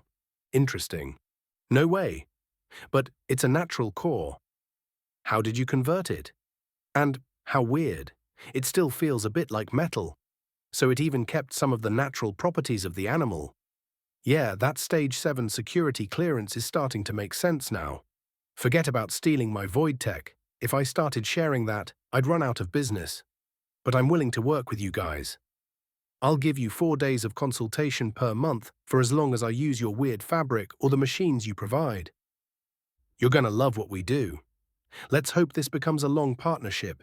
Now show me the goods. I want to see you enchant this thing, I said, grinning like an idiot. It was my first time seeing someone actually craft an enchantment, and I wanted to watch how she worked with both mana and runa to make something that just worked. Lilith would no doubt kill for an opportunity to observe her at work, so I would do best to pay attention. She placed a white Stage 7 light core on the collar and set the runa core on the back vent. Then she picked up 4 giant needles, 2 in each hand. Chanting runes under her breath, she began pulling threads of energy from the cores, weaving them into the coat's lining. She shaped 2 overlapping circles, spinning in opposite directions. At the center, I saw arcana forming from the residual power, bleeding out from the cores and being absorbed into the threads. Her rune casting was fast, far too fast for me to follow, and the intricate effects she layered into the enchantment were beyond my comprehension. And voila! The coat should now naturally draw in your arcana to power its protective, fitting, and camouflage enchantments. Pocket magic won't be possible on this one, but I believe you already found a workaround. I also emptied your old coat's pockets and moved everything into the single white glove, to save you some time. Now, try it on. She tossed me the red coat. I took off my arm, leaving only the elbow part, and I slid it on. The fit was perfect, again.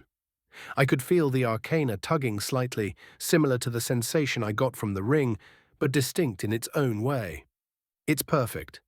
Thank you, I said, admiring the craftsmanship before putting back the claw gauntlet. Good. If I figure anything new out, I'll let you know. Just try to keep this coat in better shape than the last one, she said, then turned and started walking deeper into the workshop tunnels, dragging me along. She turned left, then right, then left again, until I completely lost track of where we were. Eventually, we reached the room where Hope and Lily were waiting with the kids. I paid for the items I had picked out, while Hope paid for the rest. She'd also bought matching bracelets for the kids and us. Primitive compasses enchanted to always point to the others in the set. You could also focus on a particular bracelet, like some pre-war GPS tracker. We spent the rest of the day touring the capital, with Steve stopping at a luxurious restaurant for a copious meal before we finally made our way back to the train. Rico and Korvax fell asleep against my thighs, while Ravnica curled up beside Lilith.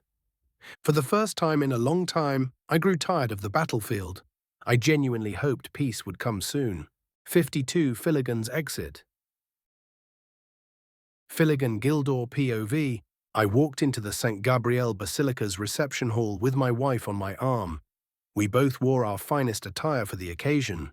Inside, I quickly recognized dozens of business partners.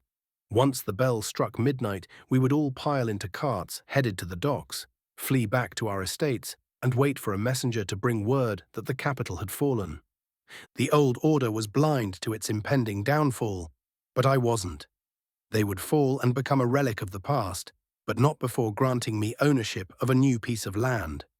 When their story ended, I would receive the Emperor's grace and be blessed with powers to rival some of the strongest paladins. I would also be gifted lands seized from loyalists near the coast, doubling my net worth for refusing to side on with their death and machine-worshipping sect. Only pure natural power mattered. The strong were meant to rule over the weak. Anything going against that rule was heresy, and I would not let my children be raised as heretics. Then I spotted something even better. 2 of the most valuable targets of the new order. I had studied their portraits in case I ever met them. The builders of that damn heretical company that threatened to unravel hundreds of years of careful work. Brother Samael and Miss Lilith Makina walked arm in arm with a beastkin woman. Her face was vaguely familiar. Then it clicked. She was the adopted daughter of Cardinal Valiant Ramstein. Not as valuable as the other 2, but likely still worth a good payout, dead or alive. Brother Samael wore his parade uniform under a striking red and black trench coat.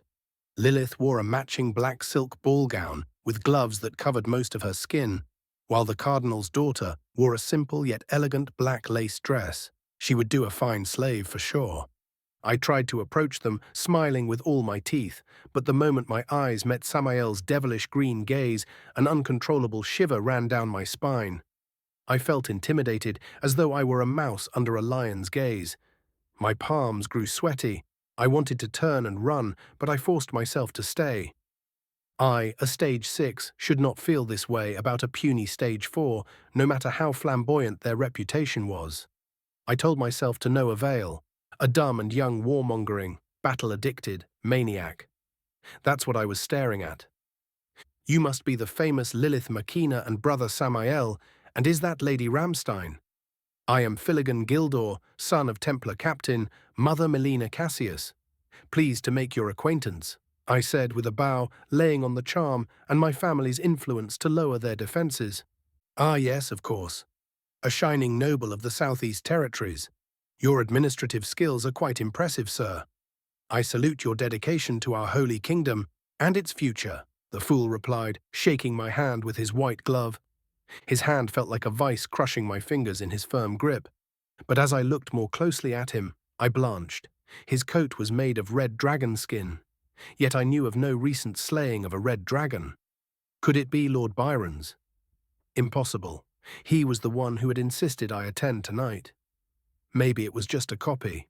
The coat lacked the shimmering gleam of mana-saturated dragon skin after all. Just a nice quality copy. Fucking posing peasant. We exchanged pleasantries, my wife gripping my hand nervously, eager to move away. But Samael kept stretching the conversation, finding ways to keep us engaged. The only reassuring thing was that he didn't wear his iconic armament. He carried only a large engraved pistol, unlike any I'd ever seen at his hip, and wore a monstrous prosthesis that was a black mechanically powered articulated armor arm, drinking the light slightly around it. The hand was a finely engraved mithril claw. Then the lights in the hall dimmed. Please take your seats. The ceremony is about to begin. The Pope's voice echoed softly across the room. We were finally saved. I took my place at a designated table in the first row in front of the stage, glowing a dim green, and waited. This introduction with the devil was necessary to have the window after the ceremony to strike. I had a few poisons and weapons hidden along my body for that very purpose. Welcome all to this grand ceremony. As I speak, my words are being carried across the entire capital. Today, we have gathered members of our community who have distinguished themselves over many generations. These outstanding individuals are here to receive our gifts in recognition of their service. However, such a ceremony would not be complete without proper entertainment. And for that, ladies and sirs, we have assembled the Holy Orchestra, which will be led by a young and promising rising star. Please give a round of applause for Mother Katrina. The applause came, but it was muted. Many were clearly insulted that someone with a grander reputation hadn't been summoned instead. A green-eyed brunette, wearing a widow's veil and a gown made entirely of black silk, stepped onto the stage. The organ began to play, slowly at first, then gaining speed. Its rhythm built into a wild, almost frenzied tempo, soon accompanied by the orchestra. The music grew more chaotic by the second, and then the singer began in a bright flash of light of the stage. Her voice was, without a doubt, superior to that of many of the iconic sopranos I had heard before. It wove around the chaos, giving it shape. It soared above the frenzied melody, bringing order to madness. Her voice filled the hall like incense, thick, entrancing. I had never heard such fast-paced, chaotic song, yet I was enthralled by the performance. She danced as runic circles moved around her, following the song and changing colors and size. Maybe I could get her into a collar and bring her with me, with the rest of the people we collected. The song was about the death of loved ones. The text was nothing special, being a traditional song, but the interpretation was otherworldly. I felt myself drifting toward sleep, yet I wasn't bored. Something felt off. I turned toward my wife. She was already slumped over the table, unconscious. I looked around. Only a few people in the front rows remained somewhat aware, all of us being stage 6. The rest of the room had either collapsed or lay motionless, dead or unconscious. My heart pounded. I rose from my seat, the world spinning and fuzzy. "You fucking assholes! You poisoned us!" I snarled, glaring at the singer as I fell to my knees. The music reached a deafening crescendo. With great effort, I climbed back to my feet, drawing a long blade and a bag of paralytic agent. I began casting a stage 6 fireball, but before I could finish, I saw Samael raise his arm.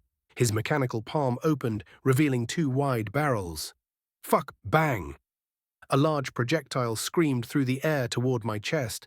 I tried to block, but my reaction was too slow. The impact hit me square in the solar plexus, knocking the wind from my lungs in a long, helpless wail.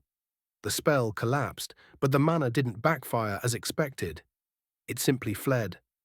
Abandoned me. My core fluttered like a dying flame. I fell on my knees, gaping for air.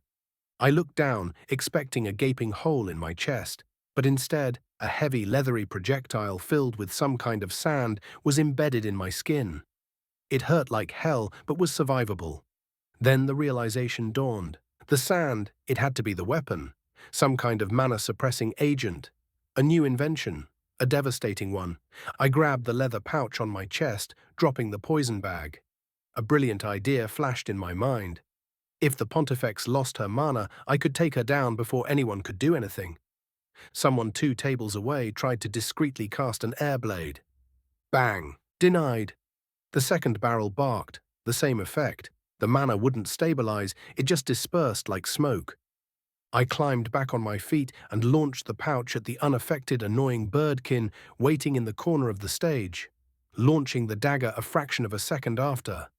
The projectile sailed, and both passed through her without resistance, or was it that she was that fast? Do not resist. You are all under arrest for high treason. Any further hostile actions will be met with lethal force. The Pontifex's voice echoed through the stunned silence as she walked slowly back next to the singer, releasing the full pressure of her aura. There was no mistaking it now. Everyone in the capital would feel her.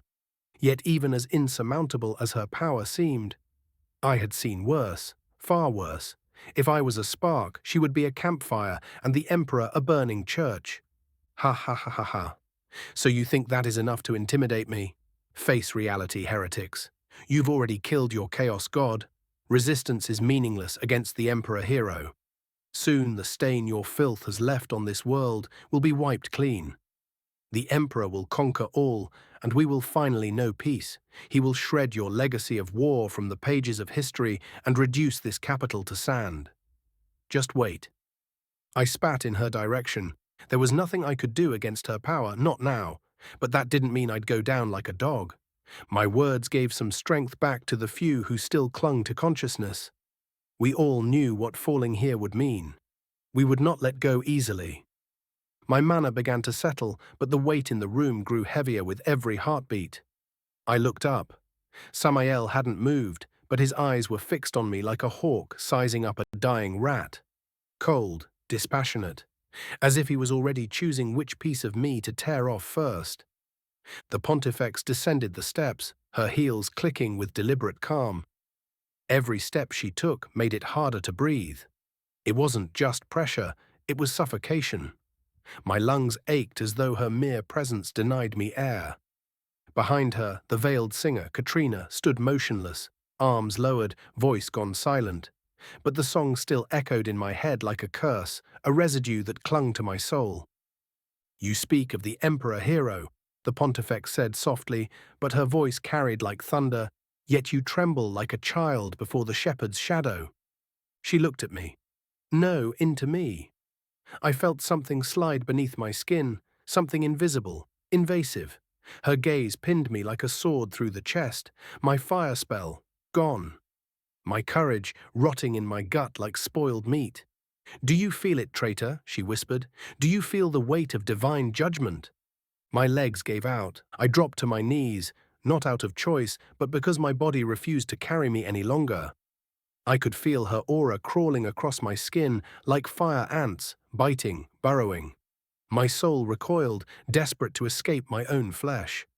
Samael stepped forward. The mechanical arm twitched with a low whir that made my stomach turn. There was no empathy in his eyes, only an icy calculation. That wasn't a man. That was a weapon with a heartbeat. "You want peace," he said, voice like gravel. "Then lie still, close your eyes, and pretend your world never existed." I tried to speak, to offer some clever rebuttal, but my throat clenched shut. My tongue felt like stone. One of the nobles behind me stood and raised a trembling wand. Bang! Thud! A scream. Someone fell. Another tried to summon an ice shield. Bang! Thud! Silence. Both their heads split open as Samael holstered back his artifact on his hip. Then, nothing. Not even whimpers. Just the steady click of boots and the gentle humming of restrained power. I realized then what true defeat tasted like. It wasn't blood or ash or fire. It was silence. The kind of silence that comes right before the guillotine drops. The kind that screams, "You were never in control." "Mask up," Aurelia said. Masks appeared on the faces of everyone still on stage. The orchestra was already shielded behind a wall of stone conjured in a second by the singer. Aurelia's and the brunette's masks looked like owl faces with blue eyes. Samael's was a black mask, with 2 round ruby eyes and a long pointy beak. Lilith's had 2 large green glowing lenses and tubes running from the sides of her mask to her back. The little Ramstein girl had the same setup as the boy, but in white. I saw them for what they truly were, monsters, death-worshipping cultists donning sacrificial robes. They had no honor, no nobility, just evil wrapped in ritual. I could have sworn I saw the side of Samael's mask curve into a demonic smile for a second. A round metal tube rolled across the floor, hissing harmless air. Then darkness. I awoke with a massive headache, my thoughts swimming. The howls and yells of the crowd didn't help. I looked around through blurry eyes and realized I'd been stripped naked. "Ladies and gentlemen," the Pontifex's voice rang out, "for this game I present to you Lord Raoul, Lady Constance, Sir Sidhu." She kept listing names. "And finally, Father Finnegan Gildor. All of these men and women have colluded to assassinate members of the Order and citizens of Talaria. They have conspired a coup d'etat, pledged loyalty to the cult and the heretic emperor. In this game, they will be released into a maze and must survive for 1 hour without being executed by the traps, beasts, and the exterminator. And for this role, we have one of the new shining stars of the Inquisition, great warrior and inventor. Please give a round of applause for the Sergeant Major of the Azure Raven Company, Brother Samael." The crowd erupted, excitement, curiosity, even fear. Why send a brother against fathers and mothers? This was absurd, or so they thought. A stage 4 or 5 couldn't do more than a few shallow wounds to a 6. Against a dozen of stage 6, G would be decimated, or so they thought. I knew better. This was far worse than being hunted by a paladin. At least I could feel a paladin's aura. But that inquisitor? Nothing, no warning, no presence, just death. "You will get a rare glimpse at the evolution of weaponry we are introducing into our ranks," the Pontifex continued, "and no doubt, you will understand why we shall prevail in these hard times. For everyone's safety, a powerful shield has been erected, so please don't throw anything into the arena, and enjoy the show." The restraints holding me fell off. As the Mother Katrina started singing a song that got my nerves ticking, I ran. The sand beneath my feet was made of glass shards, but mana protected me. The crowd fell silent. I stopped, looked left and right. Bang! My heart stopped for a second. He was close, just on the other side of the wall. Apparently the Sergeant Major is in a good mood today. Lady Castabracus only lost an arm and is running for her life, but the exterminator isn't going after her. What could he be thinking? The Pope chirped over the song. Good. I could track him. I waited, but no sound came, only silence. The sound of the music unnaturally dimmed, not even the crowd. All I could hear was my heartbeat, thundering in my ears. Fear took over. I didn't care that they had my wife. I just wanted out. Now. Boom! A metal fist punched through the 8-foot wall, missing my head by inches. Not fair. I bolted again, racing through the tortuous maze, the fist pounding after me. Boom, boom, boom. I turned a corner and looked back. Samael, cigarette at the corner of his mouth, large pistol in hand. grinning. Bang! The shot whizzed past me. I barely dodged it. I needed to be faster. Maybe I could find someone, anyone, to distract him. Buy time. I crushed glass underfoot, searching. Sir Sidhu turned the corner ahead. I didn't hesitate. I merged into his path, then veered off again. Maybe Samael would follow the wrong trail. Wishful thinking, maybe. But that's all I had left. To them, this was a game. The most sacred gift, life, was just a bloody sport to them. I ducked into a small chamber. A chest sat in the corner. I opened it. Inside, a small dagger. Better than nothing. If he could nullify my magic and specialized in ranged attacks, maybe close combat was his weakness. It was the only logical play. But then I remembered the speed of that punch through solid stone. A last resort then, just survive. Suddenly, I felt Sir Sidhu's mana building, coagulating over the entire maze. He was casting a fire circle, a massive one. Was this idiot planning to kill all of us? The wall behind me exploded into molten glass, scalding my bare back. I bolted through the archway, slipping on blood, I didn't know whose, and kept running. Bang! The maze felt alive. The high walls pulsed with heat from Sidhu's fire circle. A distant scream told me someone else hadn't made it. I wanted to curse Sidhu for his recklessness, but fear choked my throat. The only words in my head were, "He's coming." Then I heard it. A low clink, metal on glass, footsteps, not running, walking. Like a predator who already knew his prey was cornered.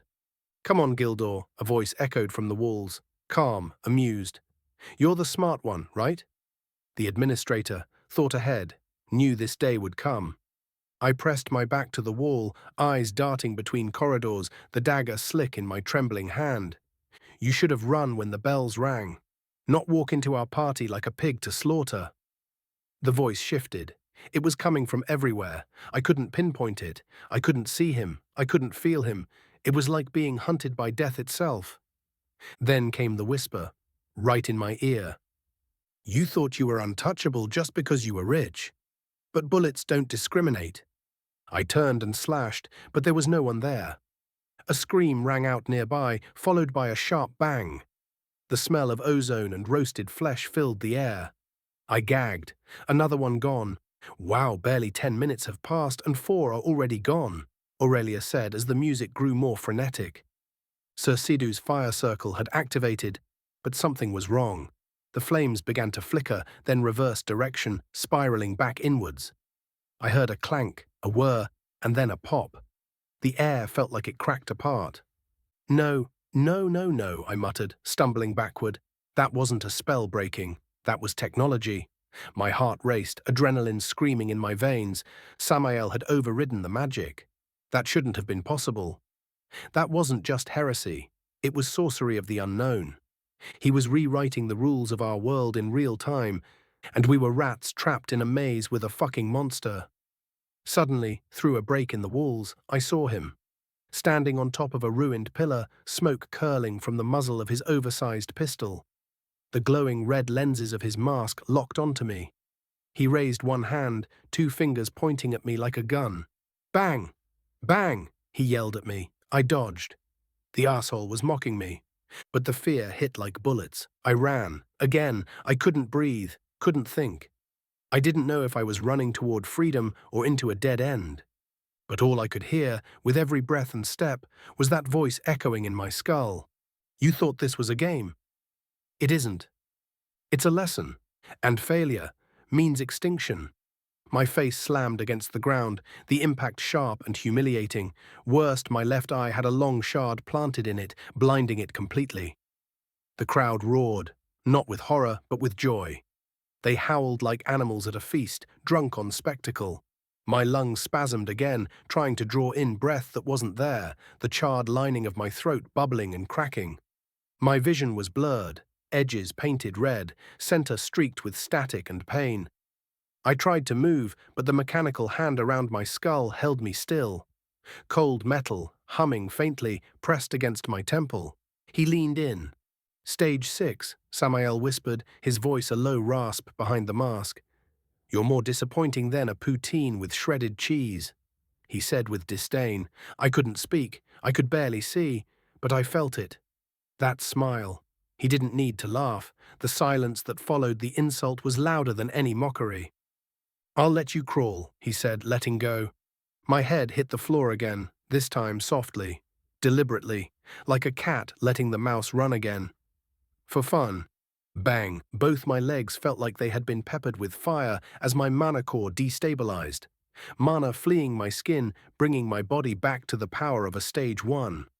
I gasped. I crawled, hands slipping on blood and glass, knees flayed open, vision swimming. "Look at him go," Aurelia's voice rang out from the stands, amplified for all to hear. "Behold one of the Empire's chosen." I must say that insult got me craving some dwarven cuisine. I don't know about you guys. The crowd laughed, others cheered and a few vomited. But no one looked away. This wasn't a fight anymore. It was an execution, masquerading as a game. I crawled in a corner, lifting my head to see the exterminator was gone. Yet his absence had me even more worried. I cried. I eventually took back control of my emotions a bit.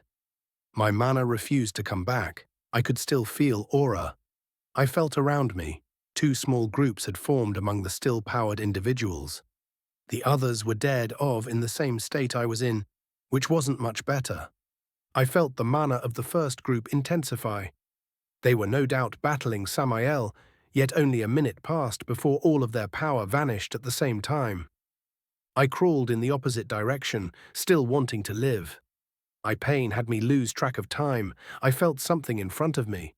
Not human. I lifted my head, seeing a pack of 4 thornback hyenas. They were known as beast that enjoyed eating their prey alive for as long as possible. I tried to scare them and move away, but to no avail.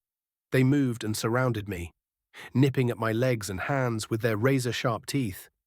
I fell to the ground, and they jumped on me, starting to pull me in all directions. My right leg was ripped apart below the knee. The pain stretched for far too long. As I wailed, cursing my fate, then the dark nothing embraced me as the world disappeared for a last time. The only escape, death. 53 death games. "Samael, POV, mask up," Aurelia said. At her signal, gas canisters, pre-infused with arcana, were dropped onto the floor. The spell sent even the most resistant targets to sleep, and the gas took care of the rest, bypassing any mana build-up their bodies could muster. Paladins flooded the room, putting collars and shackles on the unconscious nobles before carrying them out of the room, dragging them unceremoniously on the ground. Once the filth was cleared from the room, I dropped a fast-acting neutralizing agent canister to purge the air. "Well, now that part's done. Maybe we could go help on some operations," I offered, glancing at Aurelia. "Sadly, you won't have the time for that. I have other plans for you." She didn't miss a beat. "First, I need you to do a demo, something to inspire the people." "And what did you have in mind?" Lilith asked, sounding intrigued. "Normally, we execute criminals before the horse races," Aurelia explained, her tone disturbingly casual. "Half will be used for weapons testing. However, the FBI and I had a few ideas to make things more entertaining. Games. People will bet on who survives the longest. When they place bets, they'll see each criminal's profile, helping them understand how vile these people were. It's justice served with a side of spectacle. I should get a few weeks of entertainment out of it." She was already doing the math in her head, calculating revenue probably. "As for you, I want you to be the opening act," she continued. "Represent us, the church, the underdog against the Empire. Give it your all, and I'll have the holy beer stein in your hands by the end of the day. You'll be the exterminator. People will also be able to bet on how many heretics survive the hour, if any," she added with a grin. "Good. Then I'll bet everything on me wiping the floor." I smirked under my mask, already dreaming of raking in some profit of my own. "Sorry, participants aren't allowed to bet." Aurelia shut me down instantly. "However, your ladies, mother and friends are welcome to. You're getting a big enough prize already." Hope and Lilith giggled at that. I rolled my eyes. "Fine, but maybe make it about how many hit I take, otherwise the answer is too obvious. Also, the neutralizer's done. You can bring the musicians back in," I muttered. "You forget that you have been assessed to be a Stage 4 and that you will be facing multiple Stage 5. You are free to choose how many courses." Wow, wait a second. Multiple stage 5, don't undersell me, please. I want a dozen 6 no less, otherwise I'm going to go get them on the front instead. I rebuked her. Samael, Hope exploded, don't be unreasonable. See now, it makes the game interesting. I simply answered, looking at Aurelia. Deal. She acquiesced. Katrina chanted a few runes, and the stone wall melted back into the floor and walls of the grand hall. Also, Lily, been meaning to ask, why didn't you give me a normal hand like your brothers? I miss using rifles, I asked her, seemingly out of nowhere. I swear I saw her blush beneath her mask. Well, it was an investment, she replied, avoiding eye contact. Oh, I know why. Hope chirped before Lilith shoved her aside. Give us a minute, would you? Lily said, dragging Hope by the wrist. Actually, ladies, stay here. Samael, would you mind giving us a minute? Girl talk, Katrina said, waving me off like a child. Sure, why not? I sighed and walked to the back of the room. I removed the mask, slipping it back into the ear cuff, and pulled out a smoke. What kind of investment was she talking about? I had no clue. I lit it up and filled my lungs with the thick smoke. I puffed thick clouds while reloading the forearm big bore and the BFR. Meanwhile, I noticed they were still deep in debate over the matter. Nearby, a communication technician was taking notes, listening closely to the radio. I stood up and approached him. Howdy, Corporal. Any developments? Everything's going down according to plan. A few minor casualties in the first confrontation, but depletion rates are under expectations for now. 2 possible Chimera nest locations have been reported, but the scale of the operations seems smaller than before. No units have asked for reinforcements yet, Sergeant Major. The Empire's army, however, is making quick progress, and has been seen 25 clicks north of the border on the expected route. That's a few days early, but still within predictions. Thank you, Corporal. Carry on. I pulled a brass pocket watch from my coat. It was engraved with the azure raven insignia, an old raven encircled by a massive gear. I flicked it open and studied the clockwork inside. The craftsmanship was immaculate, on par with the best pre-war watches. Lily once again outdid herself. 1839 Saturday, August 8072. I wondered what trick the beer stein held inside. Maybe it was a cup of infinite beer. I was lost in my daydream when the girls finally came back. So can I know now? I asked, eager for an answer. Absolutely not, but as a compromise. Lily flicked a metal forearm with a proper hand out of her inventory. You can have it, she said sternly. Wait a minute, you had it already, and why do I feel like I'm missing a very crunchy bit of information? I asked. She slapped my arm with the heavy metal hand in response. However, this hand is not combat rated and doesn't have any weapons. So I'd feel better if you used the claw for the games and any serious fighting, she added, staring at the ground. I sent the claw into my inventory and picked up the metal arm. It clicked into position.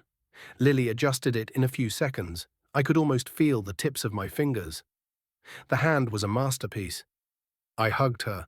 No battles with this hand, but a combat-rated one would also be great for improving my survival chances. Fine, but first you'll help work on infusing some stuff with your power. Second, no wooing other women. And finally, we want rings before snow hits the ground. Those are my conditions, she said, her blue eyes piercing mine. Hope said nothing, but simply nodded in agreement. I'm not even sure how I wooed you, but you got a deal. You both got me over the moon. I'm not sure how all that wedding and fiancé stuff works around here, so you'll have to educate me a bit, but I've never been more certain about a decision. Wait a minute, did he just… Hope stuttered. Oh yes he did, Lilith said, flicking off her mask and jumping like a little girl. She grabbed my beard, pulled my head down and gave me a passionate kiss. Don't just stand there like a stranger. Come here, Lily ordered Hope. She straightened at the command, flicked off her mask, and shyly joined us in the embrace. We all shared a few kisses before being interrupted. Ahem, good to see all that love, but I'll have to take Samael with me. The races are about to start, and I'd like to give the crowd their first show tonight, Aurelia said. I'll bring him back when I'm done. But I invite you to bring the kids to the show. Not sure blood and gore is what kids are supposed to look at, I said flatly. Absolutely, especially these 3. After what they've lived through, they need to know justice will happen. Seeing you get rid of powerful heretics will help them sleep better at night, Hope interjected. This is quite common around the continent, Lily added. Families often attend executions. I understand how this could seem strange for someone from somewhere that doesn't. But death is a natural thing. Showing it to kids helps prepare them for the world they'll have to face. Well, I trust you. I just ask that if they want to stop watching, you let them, I said. Of course. Even if they don't witness the deaths directly, they'll understand the results, Hope said.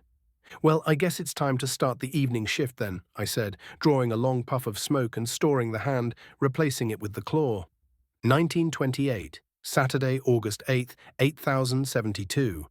I closed the pocket watch and walked into the arena. At the center, a giant sphere displayed highlights of the nobles and listed some of their crimes. The whole setup looked like a pre-war stadium, like the ones my father had shown me pictures of. I felt privileged to witness it, but quickly remembered I wasn't here to watch the scene. I was the scene. Ladies and gentlemen, the Pontifex's voice rang out, for this game I present to you Lord Raoul, Lady Constance, Sir Sidhu, and finally Father Finnegan Gildor. All of these men and women have colluded to assassinate members of the Order and citizens of Talaria.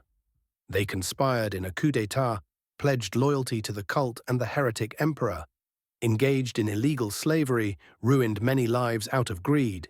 In this game, they will be released into a maze and must survive for 1 hour, avoiding execution by the beasts and the exterminator.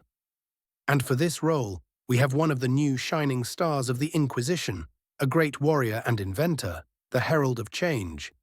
Please give a round of applause for the Sergeant Major of the Azure Raven Company, Brother Samael.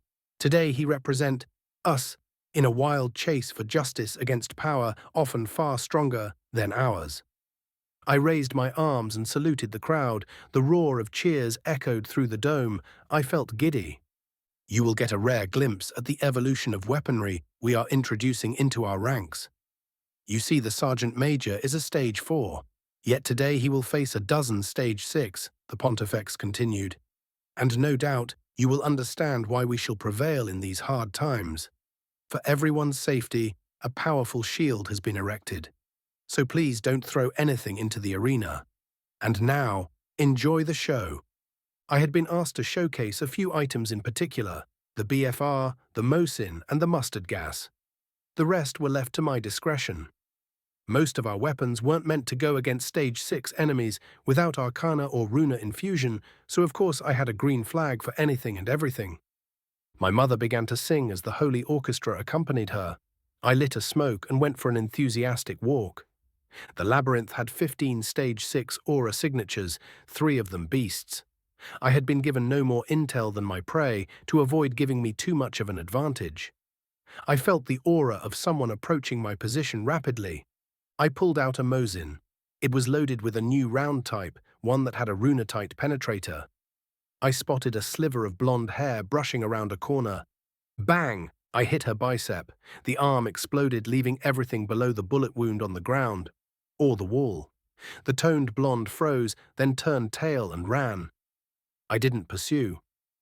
Apparently, the Sergeant Major is in a good mood today, the Pope chirped over the music. Lady Castabricus only lost an arm and is running for her life. But the exterminator isn't going after her. What could he be thinking? I felt another aura nearby. Finnegan Gildor, a man who ran an underground slave market known for atrocities that would make Attila the Hun blush. I used my aura to silence the crunching of glass beneath my boots and muffle all sound around me. He should be just ahead. I readied a punch, revving the little steam engine to maximum RPM. Boom! My clawed hand punched through the wall, missing him by a hair. I retracted it and smashed through the obstacle as the little shit ran for it. I squeezed the claw through the narrow gap and aimed the Mosin awkwardly. I took a quick shot, missed him, but came close. I discarded the garbage rod back into my inventory. I let him run.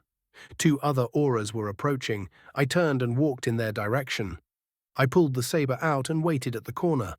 As they came alongside me, I raised the blade to head height and flicked a quick slash, decapitating the first one cleanly. The second hurled stone spears in a panic while clumsily retreating. Fast casting and incredible reaction time, no doubt in the best I'd seen. I blocked and dodged the onslaught with my metal arm, sparks and stone chips flying. I stepped in close and grabbed her by the neck with the claw. In a last-ditch effort, she tried to detonate her mana core, rapidly condensing fire mana inside it. I simply slammed her skull against the wall. She bursted into flames. Normally, I'd never go that far. But the nobles selected all had something in common. Their crimes targeted children, and I had no pity for people who hurt kids. Her body turned to ash. Her mana core rolled to my feet, intact and filled to the brim. A few more seconds, and I might have been in real trouble. I turned my attention back to my first mark, Finnegan, the man who had sold Korvax and Ravnica. I walked at a steady pace, steam hissing from my arm as the RPMS slowed down. My mark had crossed paths with another aura and gone into hiding. The second aura chose to cast a wide-range fire spell and was now unknowingly running straight toward me. "Come on, Gildor," I said, projecting my voice from a different angle. "You're the smart one, right?" The administrator thought ahead, knew this day would come. I walked closer. "You should have run when the bells rang. Not walked into our party like a pig to slaughter. Now you're in trouble, aren't you? You thought you were untouchable just because you were rich. But bullets don't discriminate." I sent my voice right to his ears. I wanted him miserable, paralyzed, while I hunted the one about to incinerate the rest of my targets. Another aura winked out as someone yelped from afar, taken by a beast. I turned the corner. There he was, the man casting the giant fire spell that now covered most of the maze. He smiled, spell activated. Oh, hell no. I pulled the BFR and fired at his chest. Bang! The round connected and exploded in a fireball. Parts of the wall behind him melted into slag and glass. Where his chest had been was now a gaping fist-sized hole. I still wasn't sure if the thermobaric function worked, but at least it was lethal. His aura dissipated. Fire mana went wild, starting a spreading inferno, but then the chest began sucking it all back in like a hell-forged vacuum. Blood mana and air twisted into a dense ball inside the gaping hole. Pop. The air thinned around me. I spat my smoke on the ground and flicked my mask on, then slid the dense mana ball into my inventory. I'd take a look at it with Lily later. The crowd was stunned by what I'd just done. I climbed up on a broken pillar to rile them up a bit. My mark was already making his way toward me on his own. I raised the still smoking pistol high into the sky. The crowd went wild. I waited patiently for Gildor to peek through the rubble. I wanted him to see me. His eyes went wide with terror as he realized where he was, and that I had noticed him.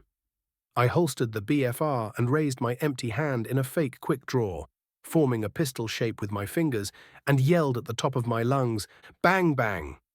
He flinched and dodged like it was real. I laughed. Then he turned and started to run as the crowd had laughed it with me. "You thought this was a game. It isn't. It's a lesson. And failure means extinction." He slipped and fell, impaling one of his eyes on a jagged shard of glass. I caught up just as he tried to get up, lifting him off the ground like a kitten. "Stage 6, I scoffed. "You're more disappointing than poutine with shredded cheese." I let the insult settle in. "I'll let you crawl," I said, dropping him gently back onto the glass. Then I aimed the claw arm at his legs and took a few steps back. I'd loaded birdshot to disrupt spellcasting, but it looked like I'd found another use for it. Bang! I peppered his legs good with arcana-infused shot. Now the glass would tear through him like butter. "Look at him go!" Aurelia's voice rang out from the stands, magically amplified for the crowd. "Behold one of the Empire's chosen." I must say, that insult got me craving some dwarven cuisine. Anyone else? The crowd laughed. I got hungry. I watched Gildor crawl into a corner and sob. A pack of beasts was closing in. Good. Job done. I moved on to the next targets. The survivors had grouped into 2 clusters now. I picked the closest one and made my way over, slowly. I glanced at my watch. 1957, Saturday, August 8072. Still half an hour left to work with. Perfect. I circled around the group silently, punching walls and dropping cans of mustard gas all around them. Then I made my way to the ambush point they'd set up. The moment I rounded the corner, a massive blade of wind and water tore toward me. I fired the second barrel of my forearm. The shot dispersed the blade halfway between us, peppering the caster a bit, but not enough to finish her. I kept walking. A spear came flying at the side of my head. I caught it with the claw. Crack. Oops, I broke your toy. But 2-on-1. How noble of you. I stepped back toward where I came from. The last one jumped from behind a pillar, launching a dagger that glanced armlessly against the coach's shoulder. Catch and kill me if you can, then. I took a few more steps back, then turned and ran back to my trap. The idiots took the bait. They started casting long spells, dumping all the mana they could into flashy attacks. I dodged most of them and used the triplet to counterspell the dangerous ones. They quickly lost steam, starting to cough violently and falling on their knees. Their skin blistered, their lungs burned, their scalp melted. Their screams echoed for a minute before death took them. This wasn't your standard issue mustard gas. Definitely not. Might need a better name. Skin Melter 8000 has a nice ring to it. Mosin?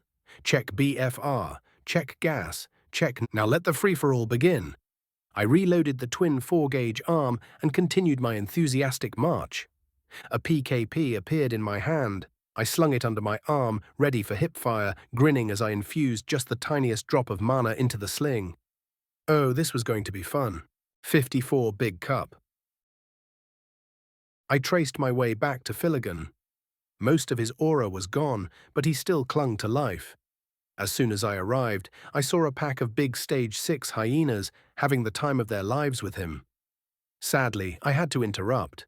I sprayed the beasts with a long salvo, not enough to pierce their hides, but enough to hurt and force them back from me and their meal. I grabbed Gildor's long hair with the claw and ran, the hyenas chasing me. Whenever they got too close, I sprayed them again, forcing a stalemate. 100 meters ahead, past the corner, the quartet was waiting. I dodged a few spell traps they'd set. Did these idiots not realize mana glows? As soon as I rounded the corner, I threw Gildor at them and kept running straight. The hyenas lunged after their new meal, leaving me alone. Now that my targets were distracted, I could work. I stopped at a corner and pulled out 2 multi-flashbang grenades. I traced my way through the maze until a single wall separated us, then punched a hole straight through. I tossed the 2 flashbangs and a tear gas canister inside, then ran further and punched myself a new passage, muting the sound around me. Above the wall, the barrage of spells and powerful impacts slowed to a crawl. No doubt they were impaired. I dashed toward them, BFR in hand. 4 bullets left, 4 nobles left. They stood side by side, backs turned, blindly slinging spells at the hyenas that barked and snapped at their magic. I aimed at their hearts. Bang, bang, bang, bang. The effects of the unpowered rounds varied wildly. The Sabbat mithril dart destroyed the heart, but lacked the force to punch through the chest. The Runa core round exploded on contact, mana and runa violently mixing, leaving a foot-wide cavity around the heart. The HE fire core didn't penetrate, but it seared the back of the Stage 6 heretic badly. The twin core round, 1 runa, 1 holy mana, mimicked the runa round at first. Then, golden flames erupted, rapidly consuming the corpse. Interesting. The one scorched by the HE round turned. The spell he'd been aiming at the hyenas twisted toward me, launching a rock pillar. I blocked but still got blasted through multiple walls. The taste of iron filled my mouth as I finally managed a breath. My lungs burned, broken ribs for sure, maybe a punctured lung. Ears ringing, head pounding, I staggered upright only to take a stone-clad kick to the chin. My jaw snapped as I went airborne, then slammed down, a stone spear driving through my back. He was good. He gripped my neck with a stone-covered hand, lifting me for the crowd to see. In the end, you're still a worthless, weak shithead, exterminator. I want to see your face while you die. Take that ugly mask off, would you? Sure, I rasped, flicking the mask aside. I stared at him defiantly. But hear me out for a second before killing me, will you? I'm not dying. Not yesterday, not today, not tomorrow. Your mum should have left a stain on the sheets instead of society, and I'm going to enjoy watching you crawl like your best buddy while I correct that mistake." He shanked my heart mid-sentence, but I kept talking. I was getting used to it by now, and to be fair, compared to having your soul torn apart, this wasn't so bad. Still, the fact that he cut me off mid-sentence was more than annoying, so I decided to cut his arrogance down a bit. I pointed my fist at his manhood. Fuck, this guy literally had a hard-on right now. Degenerate piece of shit. He grabbed my metal fist with his other hand and ripped off the prosthesis. "Not so smug now, are we?" he taunted. The arena was silent. I could feel Aurelia's aura at work, moving the waves to create harmonics that carried our voices even to those outside. Bang! His lower anatomy took a full salvo of 10-gauge birdshot as the triplet 2.0 appeared in my gloved hand. My rage had subconsciously filled the shot with Runa. He tried to block, but at this distance it was impossible, even for him. The grasp on my neck loosened a bit, but the weirdo only smiled. "Hostie de crise de calice de chien sale de bout de vierge du tabarnak, gros dégueulasse d'hostie de ciboire de Saint-Sacrament, de calice de pédo. Je vais chier sur ton âme," he spat, my voice getting louder and louder, Runa starting to permeate my skin. Crack. I felt the bones behind my neck snap like twigs mid-sentence, but my arcana-filled body didn't care. Not about that, not about the fist-sized hole in my chest. Waves of golden energy pulsed so hard, the walls around me shattered. My saber appeared in my hand. The mithril alloy blade plunged into the noble's heart. I twisted and slashed, rage filling my soul. The audacity of this asshole. The blade slid out of his ribcage like butter. "How in the abyss are you still able to move?" he grumbled, blood gurgling out the corner of his mouth. We both collapsed to the floor as his grasp on my neck finally released. With a loud snap, I forced my arcana to surge around my body, pulling everything back into place and holding it there until I could get proper healing. How my body survived, I had no damn clue. But right now, I was just glad I had that power. Slowly, I dragged myself back to my feet. From a pouch, I pulled out a thin brass tube, cracked the wax seal, and slid out a pain-killing smoke. I clenched it in the corner of my mouth and lit it with a spark from my index finger, pulling in long drags that only made the pain in my ribcage stand out sharper. A distinct taste of lychee filling my mouth. I raised my arm, stump and all, toward the sky. Aurelia's voice cut through the ringing in my ears, but her words were as blurry as my vision. Probably a concussion. The walls of the maze collapsed into the ground, melting into glass shards. At the same time, cages of the same material snared the surviving beasts, guiding them back to their cells. Aurelia flew down from the platform where she had been watching, wings flaring as tendrils of light spilled out and wrapped around me. The glow burrowed into my skin, stitching bone, muscle, and sinew back together with divine precision. When the light faded, she was standing before me, the stein in her hands. Her aura still carried our voices across the crowd. "Well, that was an impressive performance," she said. "You've won your bet.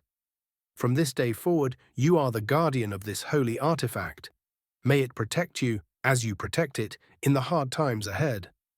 I grabbed the stein and raised it before the crowd. The massive wooden cup flared to life, glowing so bright it blinded both me and the thousands watching. A flurry of impossible colors rippled outward, and the Colosseum fell into stunned silence. When I opened my eyes again, the arena was gone. Aurelia, the Pope, the roaring crowd, all of it had vanished. Instead, I stood alone in an endless plain, my single arm raised to the sky holding nothing. A calm river flowed ahead of me, and a single massive willow tree stood in the center of the field, its branches swaying gently in a breeze.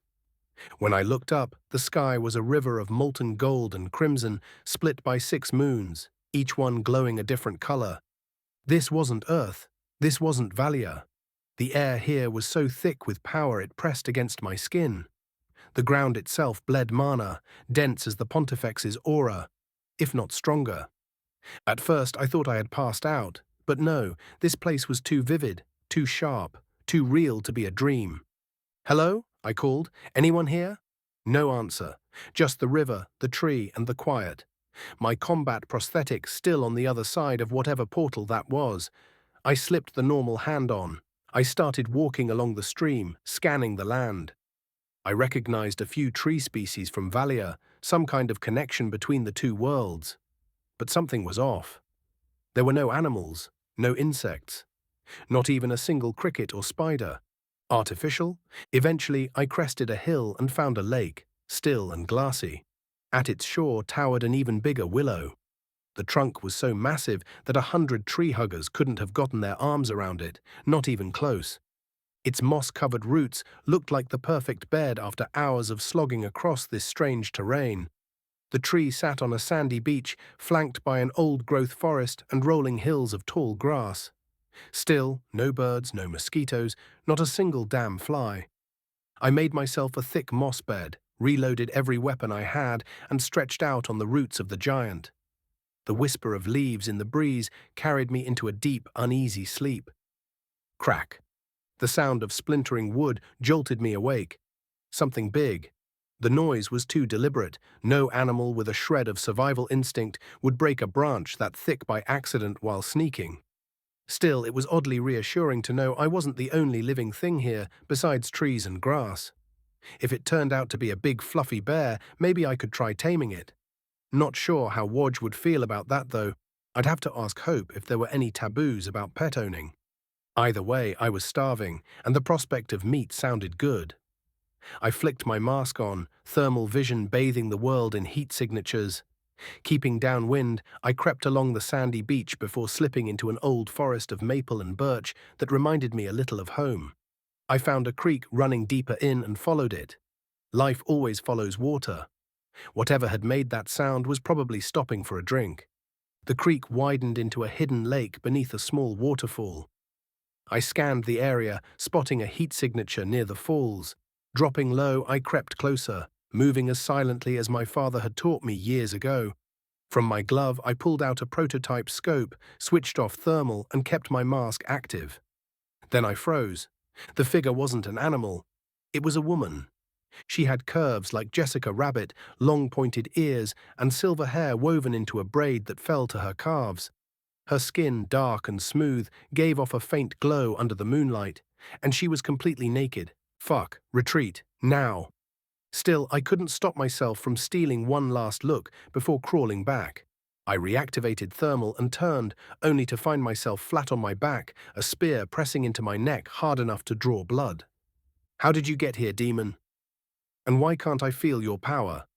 Her voice carried authority, calm and deadly. First off, I ain't no demon. Second, I got here holding a mug.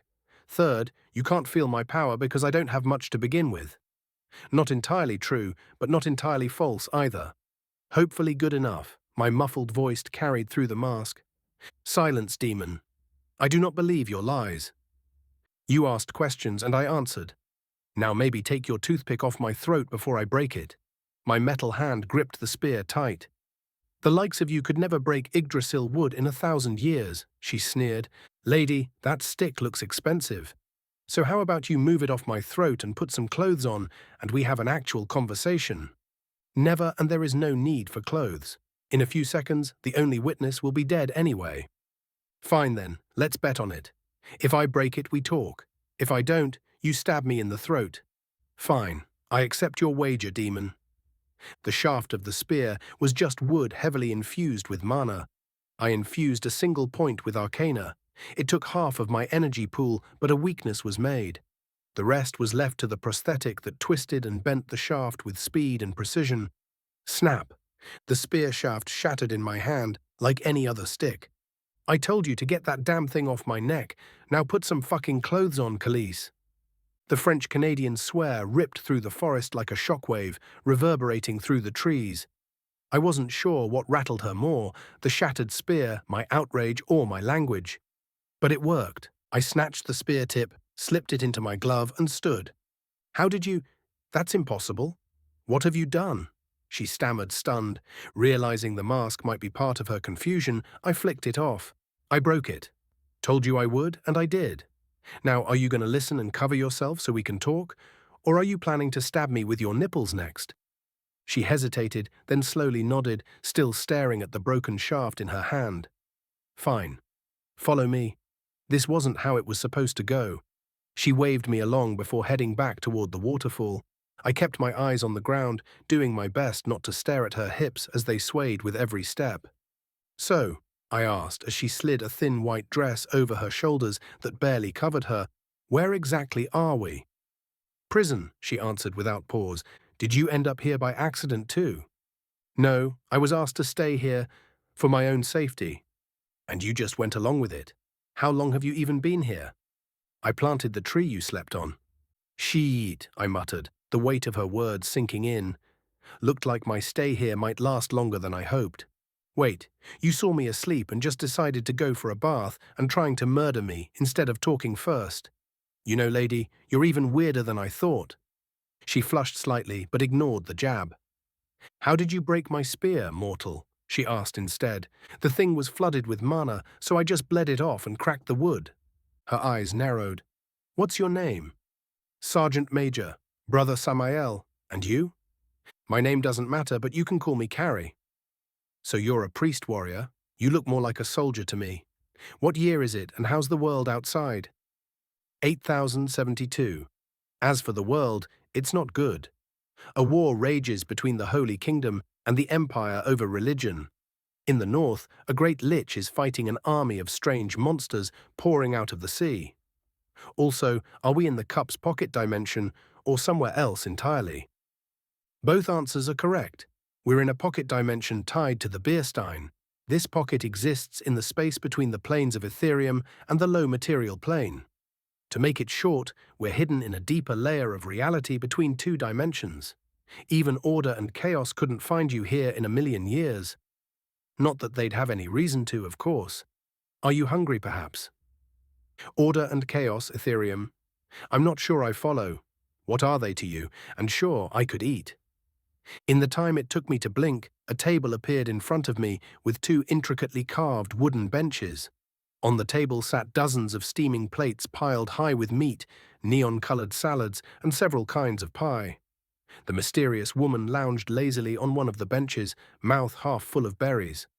Are you coming, or are you going to stare all day? Took me forever to prepare this, so you better enjoy it. Do you know what gods are? Well, a year ago I'd have said they were just a coping mechanism. But I guess here they're real. Maybe all-powerful beings, immortal, evolved past a certain point. I tried. Close enough, but still far from the truth. You've heard of stages, right? How if you actively absorb ambient mana, you grow stronger. Well, stages and level are a thing, yes, but the ambient mana absorption. I guess now I have... Wow, what do they even teach you nowadays? She muttered, still stuffing her mouth. I grabbed a plate and dug into a barely cooked, juicy leg of something tender. I tried to go to school, but then the war broke out and I got dragged into it. Fought to survive, to secure some kind of future. Magic's still new to me, and I can't use it like others do, so I have to improvise. Honestly, more than half the books I read were dogshit propaganda. Let's start with the basics and work up. You are indeed something special, and wow, you really don't have a core at all. How peculiar. Still, I guess this knowledge will apply to you in one way or another. Power cores are an artificial organ that we grow with sedimentary mana crystallization, building something like a road system. When a layer completes, the crystals align, everything connects, and more traffic power can flow through. That's a breakthrough. At that point, your core is at peak performance.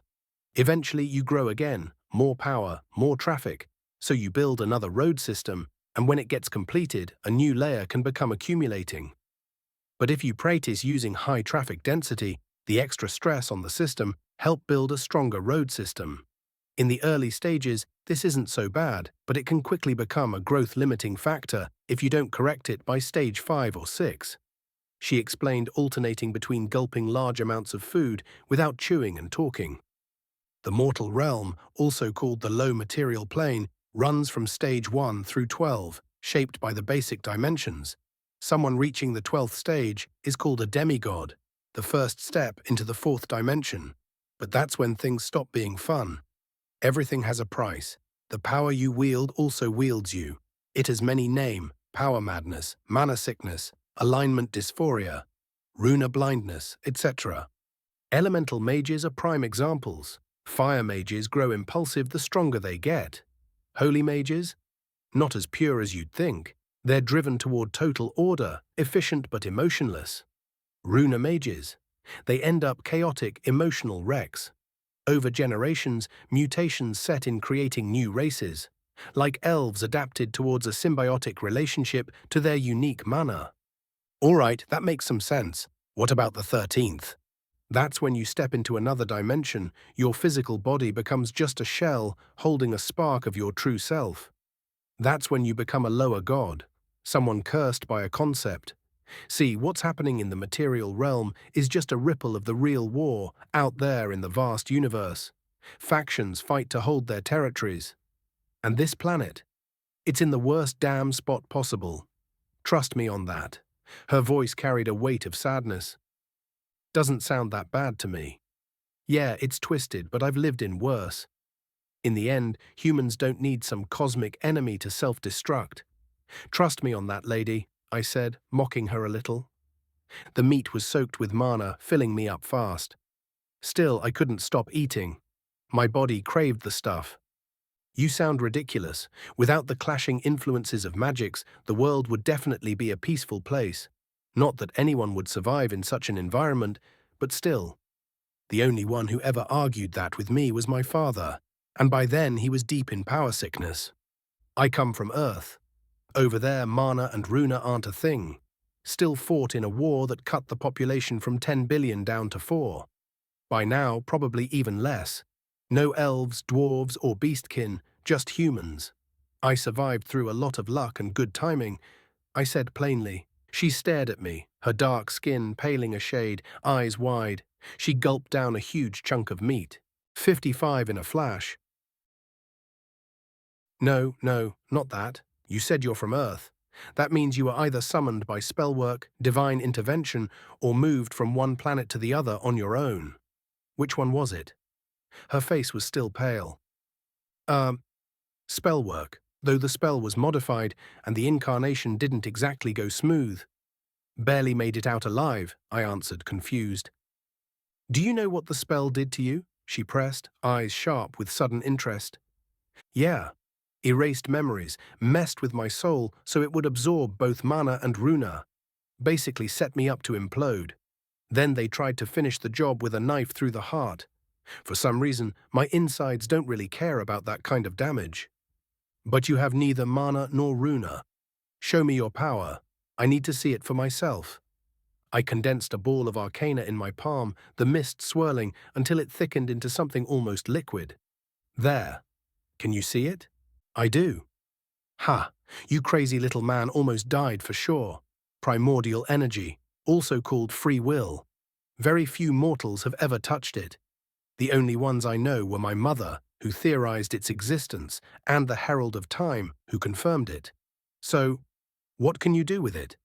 She leaned over the table, staring at the arcana sphere like it was the last cookie on Earth. Well, I can convert arcana into mana and runa at will. I can also infuse it into objects to mess with aligned energies, like I did with your toothpick. And apparently it keeps my body from dying, though I have no clue how or why. It just keeps me stitched together. I can tell you why. Free will is tied to, you guessed it, willpower. If you don't accept death's embrace, then it won't accept it either. You stay alive. Disruption and conversion are interesting, effects I wasn't aware of. Anything else? I haven't exactly had the luxury of running lab tests, but that's what I've figured out so far. Oh, and I manipulate power instead of using runes. Anything else worth telling me? I shot back. Well, I don't know the details, but time, gravity, and something called system are also connected to it. Don't mess with time, though. Slip up and you'll spend eternity lost in the void. Noted. But I can think of a few fun uses for gravity. Anything else you can share, Miss Carey? Sadly, no. If my mother were alive, she could have helped. But she died when I was in my 20s. I'm sorry. Don't be. She wanted to die, and it was a long time ago. Said it was necessary for her plan to succeed. And don't ask me what that plan was. The less we know, the better. Knowledge itself influences reality, and if I knew anything, the others could use it against her. Well, sounds like you've got one hell of a fucked up family. Any brothers and sisters to add to the mix? Yep. 3 brothers, 3 sisters that I know of. And where are they now? Stuck in prison, same as me. See those 6 moons? Each one's got one of them locked away, bound by riddles that can't be solved. Mad creations of 2 lunatics. What kind of riddles? Not that I don't enjoy your company, but I've got a war to fight outside this place. Sound just like him too. Who really are you? She asked, her eyes looking troubled. I'm me, and it's all that matters. So what's the riddle then? We can chat once we are out.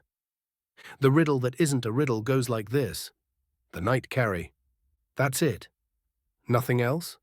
Sounds like the answer's wisdom, or something along those lines. Pretty easy, honestly. I've tried every logical answer, in every language I know. None of them worked. What language was it written in? Orcish. Why? So it goes. La nuit porte.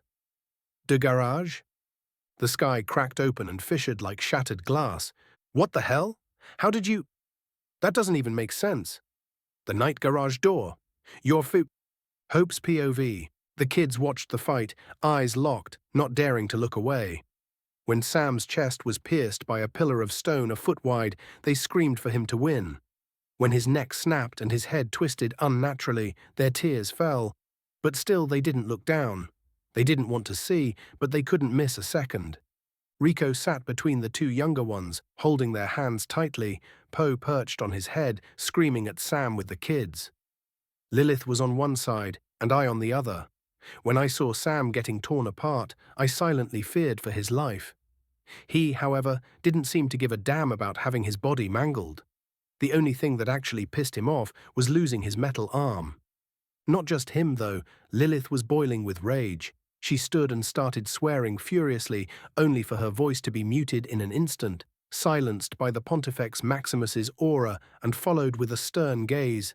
Lilith didn't even realize and kept shouting soundlessly. Then the head of the Order looked at me, her voice carrying on a whisper only I could hear. Assassins, 2, no, 3. Daggers, poison, crossbows, 4 sweet to your right, S3. I tapped Lilith's shoulder and leaned to her ear. Keep an extra eye open. I'm going to the bathroom. I'll be back in 10. I gave one last look at the battle junkie himbo in the arena, doing everything I could to keep my composure.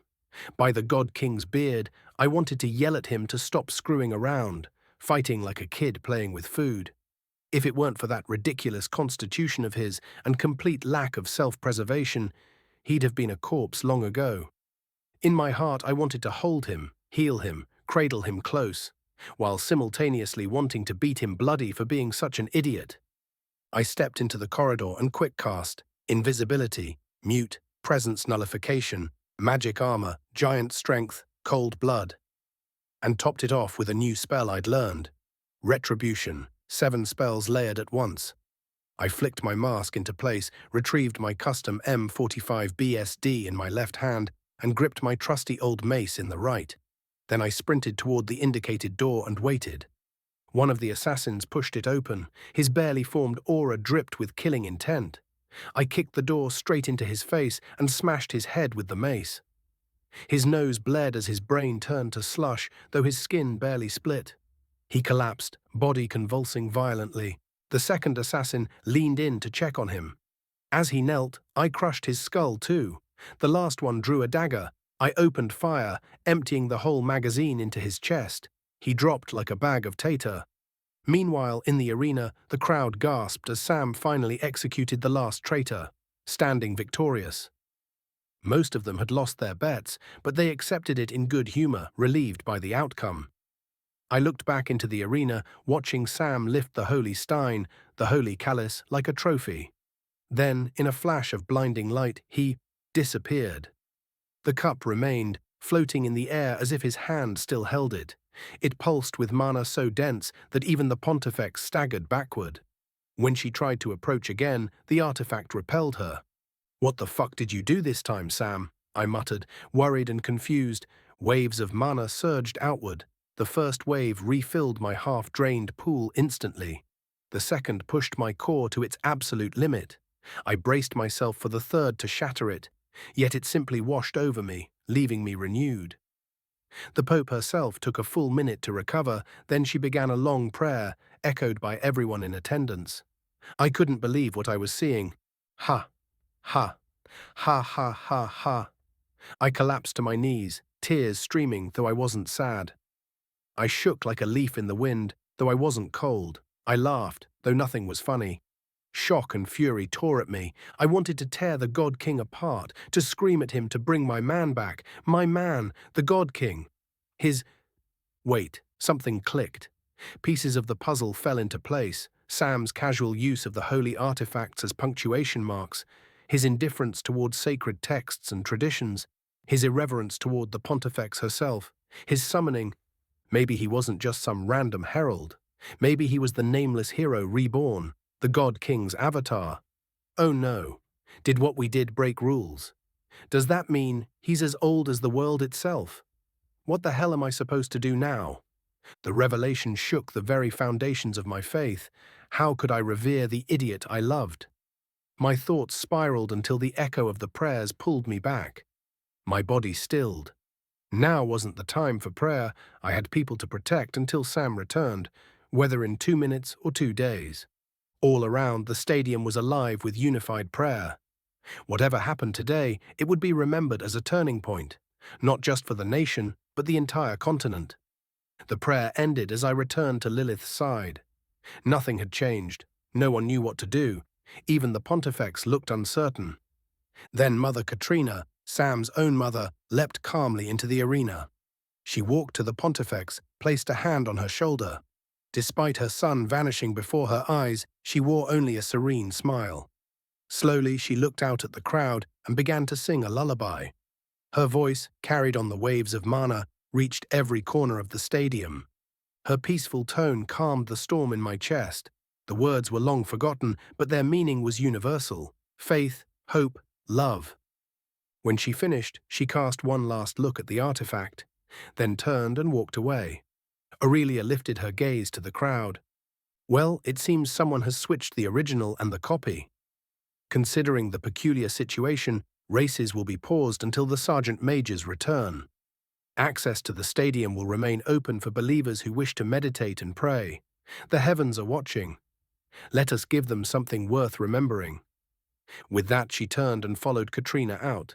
Lilith's point of view, Friday, September 4th, 8072. Almost 4 weeks had passed since the relic had activated in the arena. By now, people from across the country flocked to the stadium to pray. All who came close, those who had never managed a breakthrough or were long past their prime, had their lives forever changed as their bodies were bathed in benevolent mana. Many were cured of old pains, many more experienced a leap in power. The churches in the capital overflowed, every inn's filled to the brim. As much as I would have loved to linger there, I knew all too well that my time couldn't be wasted. So I worked my ass off instead. After the mana waves hit us, both Hope and I had surged to the threshold of our cores, overflowing with energy that made sleep nearly impossible. Rico had awakened his core for the first time, 4 years ahead of when it should have happened, burning his clothes to ash in the process. Katrina checked the 2 younger ones, but their runa hadn't changed. The strangest part was how far the effect stretched. The saturation could be felt across the entire country and likely beyond. Beasts and civilians alike were growing stronger at alarming rates. Creatures that normally capped at Stage 2 were suddenly pushing into Stage 3. I had a monitor in the workshop tracking atmospheric etheric density. I checked it every hour. Before, it had sat steady at 23%. Now it read 31%. A request came from the Pontifex herself to accelerate firearms development. The border might have been under control, but the situation still worsened by the day. My latest project was a rifle named the AVT, chambered in 7.62 by 54R, the same round as the light arms we already supplied the church. Alongside it, 2 heavier weapons firing the new .50 BMG, the M2 Browning and the Macmillan TAC-50. I was adjusting the vehicle mounting system to fit the M2 when a shiver crawled down my spine. I dropped my tools, grabbed a prototype rifle, and bolted for the elevator. The entire factory floor had gone silent, everyone staring at the ceiling with nervous eyes.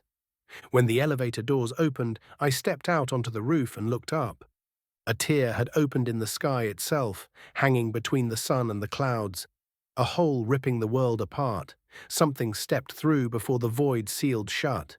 It grew rapidly, light breaking across its surface in prismatic colors. It fell toward the capital, 6 rings spinning around each other, radiating mana so strong I felt it from miles away. Stronger even than that damned cup that had swallowed my future husband. The kids were with Katrina on the playground. She looked at me, still calm. "What's that?" I asked.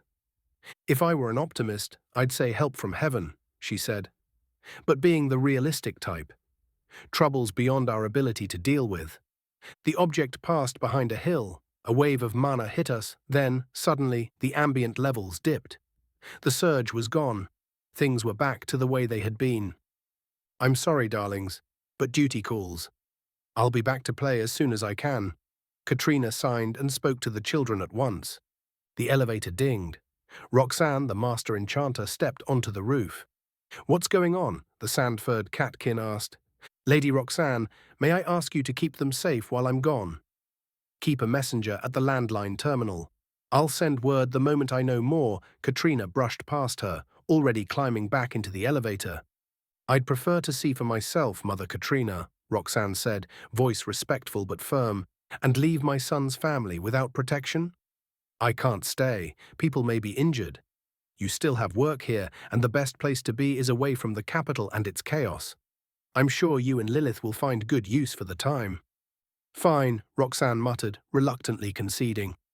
Rico took his siblings by the hand and led them toward the house. He was far too young to act so grown, but one thing was certain. He clung to his role as big brother with religious fervor.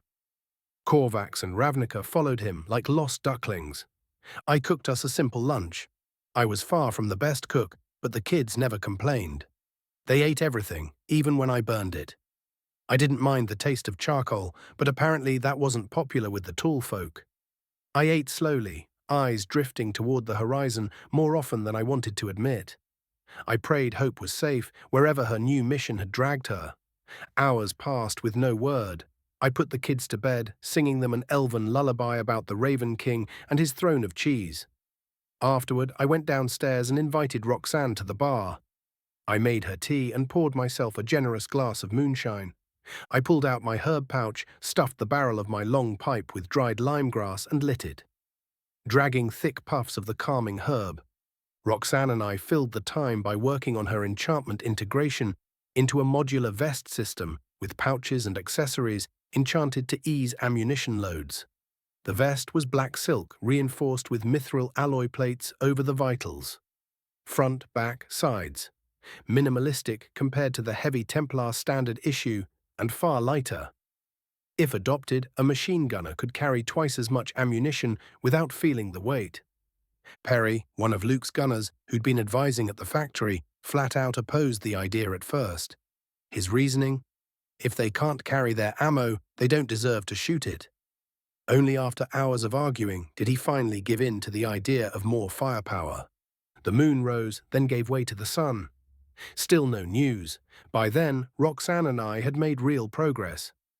We could set the first 1,000 vests into production by day's end, assuming the Oksana's shop was still running. Then came the knock. I hurried to the door. A tall orc woman stood there, out of breath. She thrust a scroll into my hands. Roxanne leaned over my shoulder, standing on tiptoes to read as I unfurled it. "Thank you, Christelle. Could you please send word that we're coming?" "Immediately, madame," the young orc said, accent thick, before sprinting back the way she came. I exhaled, already bracing myself. Today was going to be a long one. 56 battle maps. Lilith's POV continued. As soon as the elevator doors opened to the underground parking, I bolted toward my new ride. Roxanne followed close behind, her eyes widening in disbelief as she spotted the beast waiting for us. The giant steel-threaded wheels came off the half-track production line. Suspension ran on electromagnets taken from a luxury train wagon prototype. The body was cobbled together from recycled prototype parts, with sheet metal riveted over a tubular cage that was still visible inside the cab. Not a single piece shared the same paint job. The missing hood left the bigger version of my prototype rotary steam core engine exposed, pumping out 1,500 horsepower. The massive machined mithril engine using every inch of space available. The interior wasn't finished, but everything needed to drive was in place. It could seat 3 in both the front and rear rows and carry 2,000 pounds in the back without issue. For now, the space was filled with a mobile toolset I'd built for field repairs and a prototype telegraph that used elusive radio waves. I flicked a few switches, warming the engine and building pressure. Gibby, Marcus, and Victoria came sprinting out of the stairwell, scanning the vehicles to see which one I'd chosen. When they heard the whistle of my engine, they locked onto me and ran full tilt for the truck. "Get in! We'll chat on the way," I yelled. "No seatbelts yet, but I installed an oh shit bar you can grab." Gibby snatched the radio helmet out of my hands. "Just drive, Fireball. I'll listen in and tell you if anything comes through." She slapped it on her head. "Is this thing safe?" Roxanne asked, eyeing the contraption like it was stitched together out of the hopes and dreams of a mad artificer. "Safe. Number. But it's fast," I answered with a wide grin. Once everyone was inside, I engaged the transmission and rolled toward the exit. The moment we cleared the factory doors, I floored it. Gravel and dirt exploded behind us as Roxanne and Marcus screamed like terrified kids watching an undead crawl out of its grave. "Slow down," Marcus shouted. Gibby just cackled manically with me. Victoria didn't flinch, not even bothering to grab the bar. We tore down the maintenance trail along the railroad toward the capital, slowing only when we had to weave around repair crews. Workers froze mid-task, staring wide-eyed at the machine tearing past them. Nothing like this had ever touched these lands. I couldn't help but feel annoyed that it didn't happen with the family on board. Sam had probably never seen a vehicle like this in his old world, but I knew damn well he'd loved it. The power delivery was almost immediate and made acceleration a breeze. Looking at the speedometer, I saw a steady 140 kilometers per hour. Sadly, I was limited by the wheels, but this was still acceptable results for tight dirt roads. We reached the city in less than half the time the train would have taken. I eased off once we were inside the walls. Most streets were empty, but the closer we got to the stadium, the more packed they became. Crowds crushed together, desperate to get closer. Paladins quickly formed a corridor for us, clearing a path through the sea of bodies. The truck drew plenty of attention, but that worked in our favor. Marcus and Roxanne disembarked first, both of them swearing at me that I was crazy and other stuff I didn't bother registering. Gibby got out and pinched Marcus into apologizing. Victoria, on her part, was in her seat, looking confused. She looked around, then stumbled out of the car and emptied her stomach in front of a paladin that dodged the reflux Maya hair. We left the car in the paladin's care and made our way inside. Aurelia and Katrina intercepted us before we even reached the center. "What the fuck was that thing in the sky?" Gibby blurted, skipping pleasantries. "That, young lady, I believe was a god," the Pontifex answered flatly. She looked unperturbed by the situation, but her tone indicated otherwise. "And what about Sam?" I asked. "We don't know. He was there, then he wasn't," Katrina said. Her left arm was covered in scabs she kept scratching absent-mindedly. "Let's start at the beginning." "What happened first?" Marcus asked.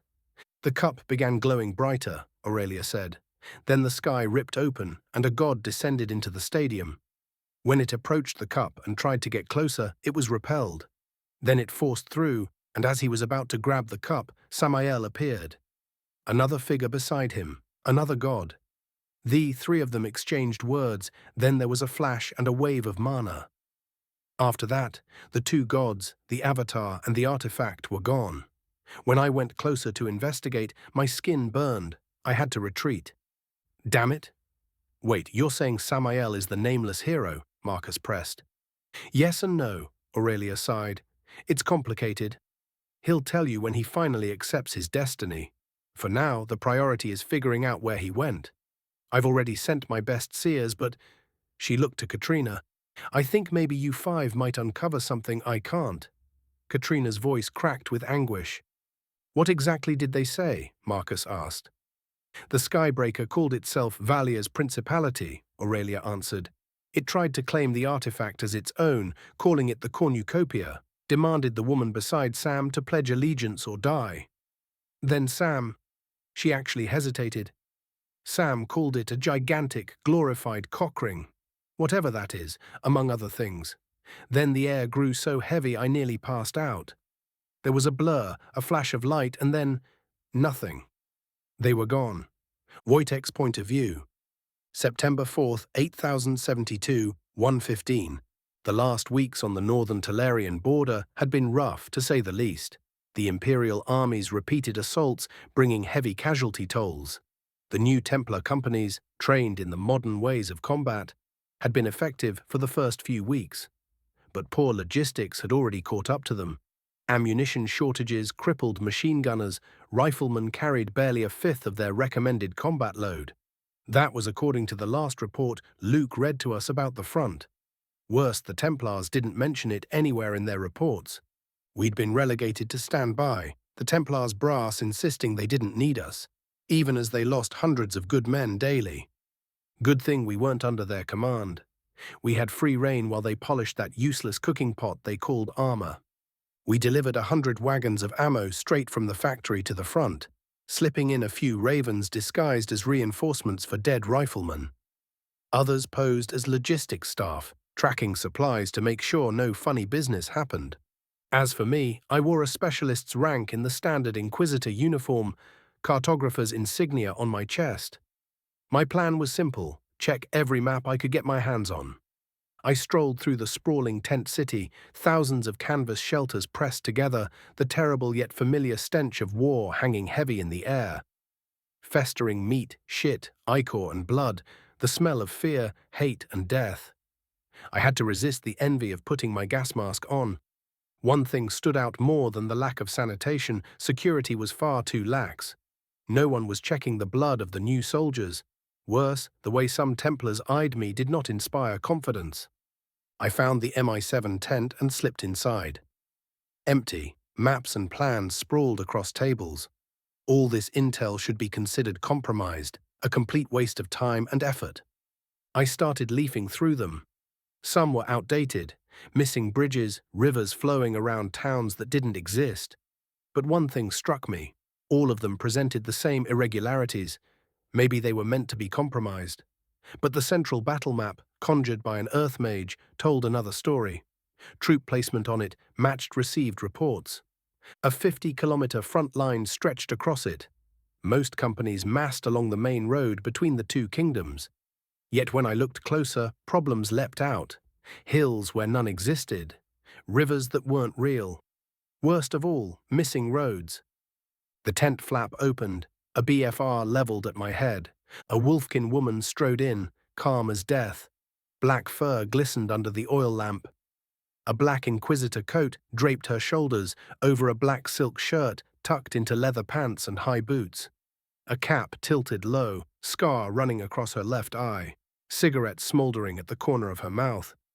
"Hands in the air, fluffy boy," she drawled. "What are you doing snooping around my stuff like a lost cub?" "Well, Mama Wolf," I said, slowly raising my hands. "If you don't know, that means that's beyond your clearance. Wouldn't mind if you pointed your pistol at the enemy instead. Name's Theodore. I'm a cartographer." "Nothing on this front line is beyond my clearance, Mr. Cartographer." She pulled out a crystal tablet and pen with her free hand, slapping them onto the table without lowering the pistol. "Anyone told you lately you're no fun? If not, consider it done." I pricked my finger, let a drop of blood fall onto the tablet. It flashed bright blue, then showed the MI7 emblem, stamped CLASSIFIED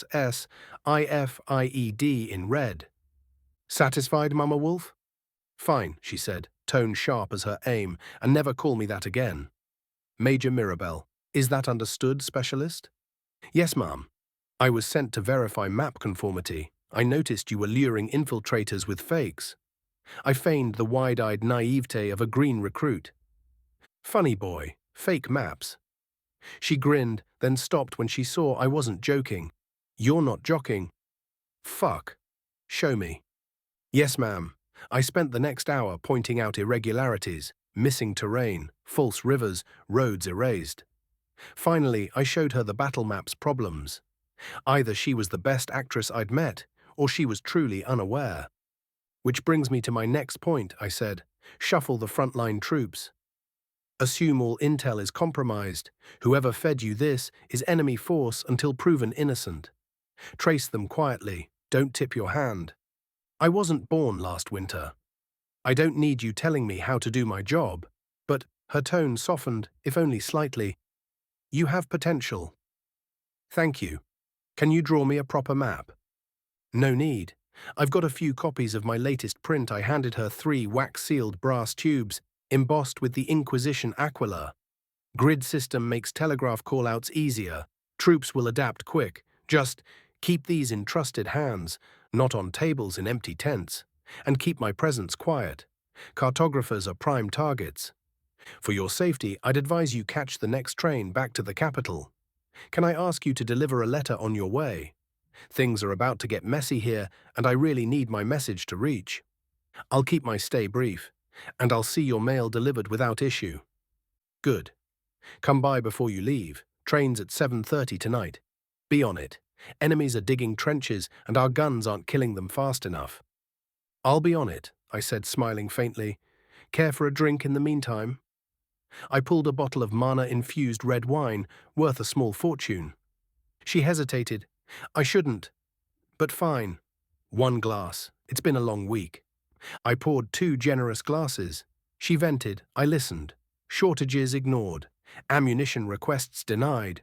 Old generals calling bullets too expensive or dishonorable. Arrogance rotting the old guard, even as new riflemen developed unique spells combining their powers with their weapons and gaining in power faster than any generation before. The culture gap widened daily. Only a handful of old companies had modernized after fighting alongside the Snow Falcons. The rest were still clinging to rusted traditions. The only bright news, after the arena miracle, she'd seen some of the faithless drift back to belief, the last event having cemented their faith as the right one. We drank, brunched, and then I excused myself to check the Templars' maps. Letter of introduction from Major Mirabelle in hand. I walked toward the tall blue tent where a few Templars leaned over the battle map. One of them caught my eye, a tall dwarf, more than 5.5 feet, clad in articulated armor of pure mithril, not alloy. Every plate, even the smallest, was etched with runes and geometric shapes, while both pauldrons bore purity seals. His short white hair was neatly combed, and his long braided beard reached down to his stomach. If there are no more questions, I'll head to the infirmary. Oh, Inquisitor, what good wind brings you here? Said the general, turning toward me. Greetings, General. I would like a minute to review a few documents, mainly to verify the spelling of several towns on the maps. I extended a hand, which he shook before I presented him with the letter from Mirabelle. He opened it, quickly scanned the contents, then turned to a soldier nearby. Corporal Matteo, fetch Specialist Fergus. He handed the letter back to me. The best man to answer your map questions will be here shortly. Inquisitor Theodore, feel free to peruse in my absence. Everyone else dismissed. I began with the battle map. Indeed, the same exact mistakes. Turning to the paper maps, I found the same irregularities. I kept silent, pretending not to notice, as their map specialist entered the tent, closely watched by a Templar. The cartographer was a man around 50, his bald head gleaming above a thick, rolled black mustache. He looked malnourished, sleep-deprived, and reeked of fear. Thank you for your time, Corporal Matteo. I'm impressed by how orderly these maps are classified. It made my work a piece of cake, and it is much appreciated. May I have a moment with Specialist Fergus to discuss private affairs? I asked the old Templar. Whatever, he muttered, leaving the tent. I pulled a purity seal out of my pocket and sent my mana in it. A basic privacy shell quickly formed around us. Now we can talk. These maps yours? I asked. No, of course not. They're the ones the HQ provides. Why? You've got good penmanship. All of them look the same. I can recognize that, but they're fake, and your sleeve is covered in ink. Hard to buy new tunics on the front, isn't it? So here's the deal. Either you tell me who told you to change the maps and get a second chance, or you die a slow, miserable death in an Inquisition cell. I'll count to 3. After that, your chance is gone. I have nothing, he stammered, trembling. 1. Please, I know nothing. 2. Wait, please, wait. I started folding my third finger. Please, if I speak, I'll be demoted, or worse. He said it was an MI7 operation to catch spies. Your orders are overruled. Who told you to do it? High rank? How many are working with him? I asked, lighting a thick cigar before putting a hand on my BFR. Yes, Inquisitor. It's the deployed Templar's second-in-command, Chief Warrant Officer Stanley, he whispered, glancing around nervously. You build those battle maps too? I asked flatly. Yes, sir. Go pack your things. You're getting transferred where you will actually serve the greater good of our nation. You'll be on a train with me. As soon as you have your stuff, go to the station and wait. If someone asks, tell them you're being moved to another camp. If you're not there or try to flee, you will be captured and sent to the capital. I heard they were going to reopen for the game soon. If you mention a word of any of this to anyone, you will be trialed for treason. Understood? I said, grabbing his wrist and clipping a tracking bracelet around it. Yes, sir. He saluted shakily before bolting from the tent. My mind reeled, running through possibilities. The falsified maps weren't random. They were meant to hide something. The numbers didn't line up. Enemy strength surpassed us, but still fell short of Sam's predictions. 500,000 stood against our 200,000, half of which were new companies. The enemy camp sat well within range of our rail artillery. So where had the rest of their army gone? That's when it hit me. This place was royally fucked. It wasn't missing features on the map. It was right in front of me. A seasonal swamp marked as normal one, dry this time of year. Nobody wanted to mention it. Nobody wanted to be the unlucky bastard sleeping in a bug-infested bog. But that swamp was wide enough for an army to pass unseen and unheard. Treason, conspiracies and worse, laziness combined, set to doom them, unless they acted fast. I just hoped others didn't find as much shit as I did. I stepped out of the tent, drawing on one of Miss Gibby's cigars, sweet honey cake and creamy coffee bursting across my tongue. That's when I felt it. The tingle at the back of my neck. Danger. I scanned everywhere, nothing from the front, nothing from the rear. Then I looked up. The sky had torn open. A ball of gold descended towards the capital. That's what my naked eyes saw. Through the monocle on my left eye, the truth was worse. 6 giant golden rings covered in eyes, arms, legs, bird wings, emanating mana so bright it surpassed the monocle's reading capacity. Tendrils of light wrapped something at their center, shrouded in raw power too dense to see. It plummeted toward the Talarian capital. A few moments later, a wave of mana filled my pool, and the ambient density snapped back to normal. Every good thing has an end. My belt buckle vibrated. Emergency retreat, train. Of course. I ran, found Fergus on the way, and barked that his gear would be shipped. He was too shocked to argue. Bells rang. Water spells burst over burning tents. Sabotage. Explosions followed in quick succession. Ammo dumps. I dragged Fergus by the wrist, half running, half hauling him. Ravens converged at the station. Infiltrators arrived too, some dragging prisoners, others hauling sacks. The armored combat train rolled in, azure ravens sprinting alongside to secure the perimeter. No one being allowed near the armored train without being blood-checked first. A medical check would come as soon as the emergency would be done. The people we had grabbed were separated into 2 groups, traitors and resources. Any infiltrators caught across no man's land would have to flee north until nightfall, as it meant the enemy camp might get shelled. We still had a slim window to act. Otherwise, our defenses would be crushed between 2 walls of enemies with nowhere to flee. Would the Imperials wait until night to strike? Were they even this close? Would they use the confusion of the burning camp to hit us immediately? No rear defenses existed. The armored train was our only ace, and it was right in front of me. Then the guns thundered. Every cannon opened up on the swamp. Mortars pounded non-stop, incendiaries turning thick brush into a roaring inferno. Shells ripped trees apart, carving deep craters. White plumes of steam rose, water mages fighting the flames kilometers deep inside the woods. A lot of them.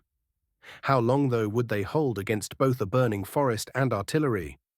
I sprinted to the command wagon. Inside were Captain Luke, Warrant Louise, Sergeant Chloe and Sasha, and Thomas the train's captain, a 5-foot dwarf with bulging arms, braided beard, bald crown, and grease-stained coveralls. They're being sandwiched while a portion of the army keeps heading south toward the capital. We'll deal as much damage as we can, then roll to Hill 7988 for a gas interception while they are contained within the valleys. Let's use a sleeping agent and take their leaders alive. We'll just disarm the rest and come back to hunt them down later if they don't retreat. Play it right, we get a win. Any questions? Sergeant Wojtek? Any new details? Luke said, calm but firm. No need. I'm late with my intel anyway. There are traitors among the Templar high ranks. Chief Warrant Officer Stanley, the second in command, in working for the enemy. Most of the Imperial Army is in that forest. Burn it to the ground. There is also a few other locations where smaller contingent of traitors might have been traveling that will need to be patrolled. Already started on the burns. And seriously, there too, I see. That's rough, Chloe said, grinning.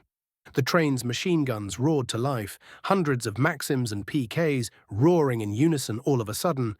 The enemies were starting to flush out already. Today was going to be a long one. 57 Sarathiel. Samael's point of view. The sky cracked open like glass under a hammer, fissures spilling light like the morning sun.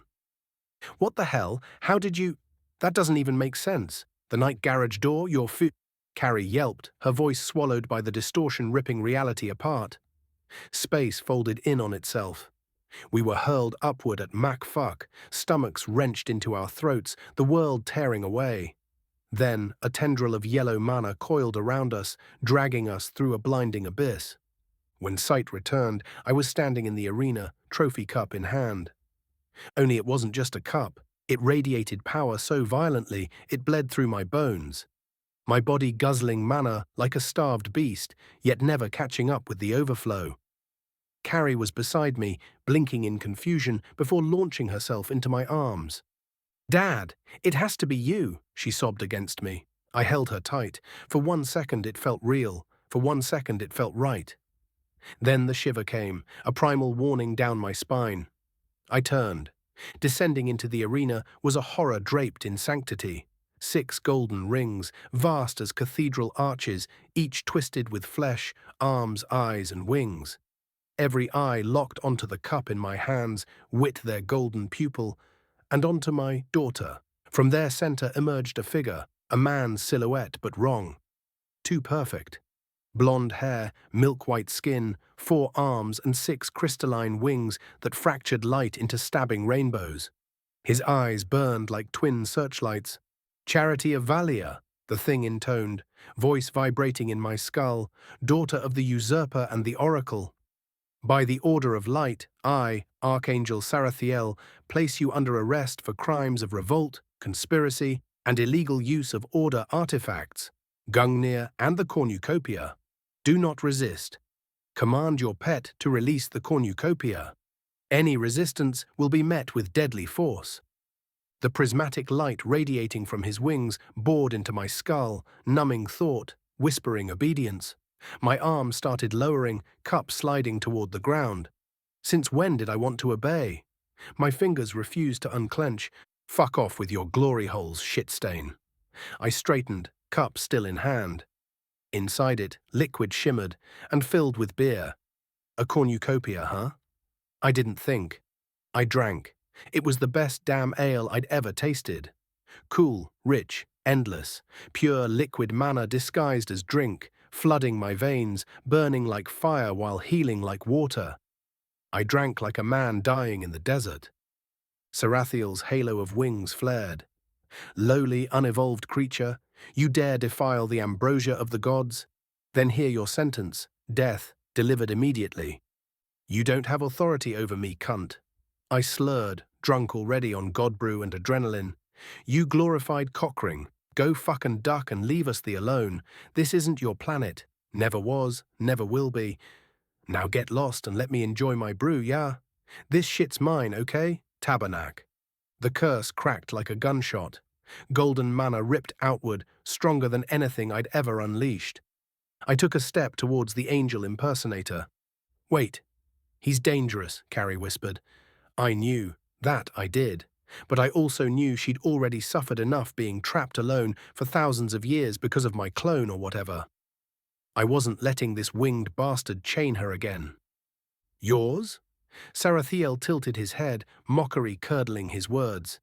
You, a powerless, coreless, crawling human, barely more than a monkey, owning this? I see. I finally understand why she keeps you around. Amusement. The 6 rings closed, forming a halo that swallowed the arena. Light detonated. When my vision cleared, Carrie was gone. I was trapped inside a seamless white sphere, no walls, no windows, just endless blank and pressure. The air was wrong, my skin crawled.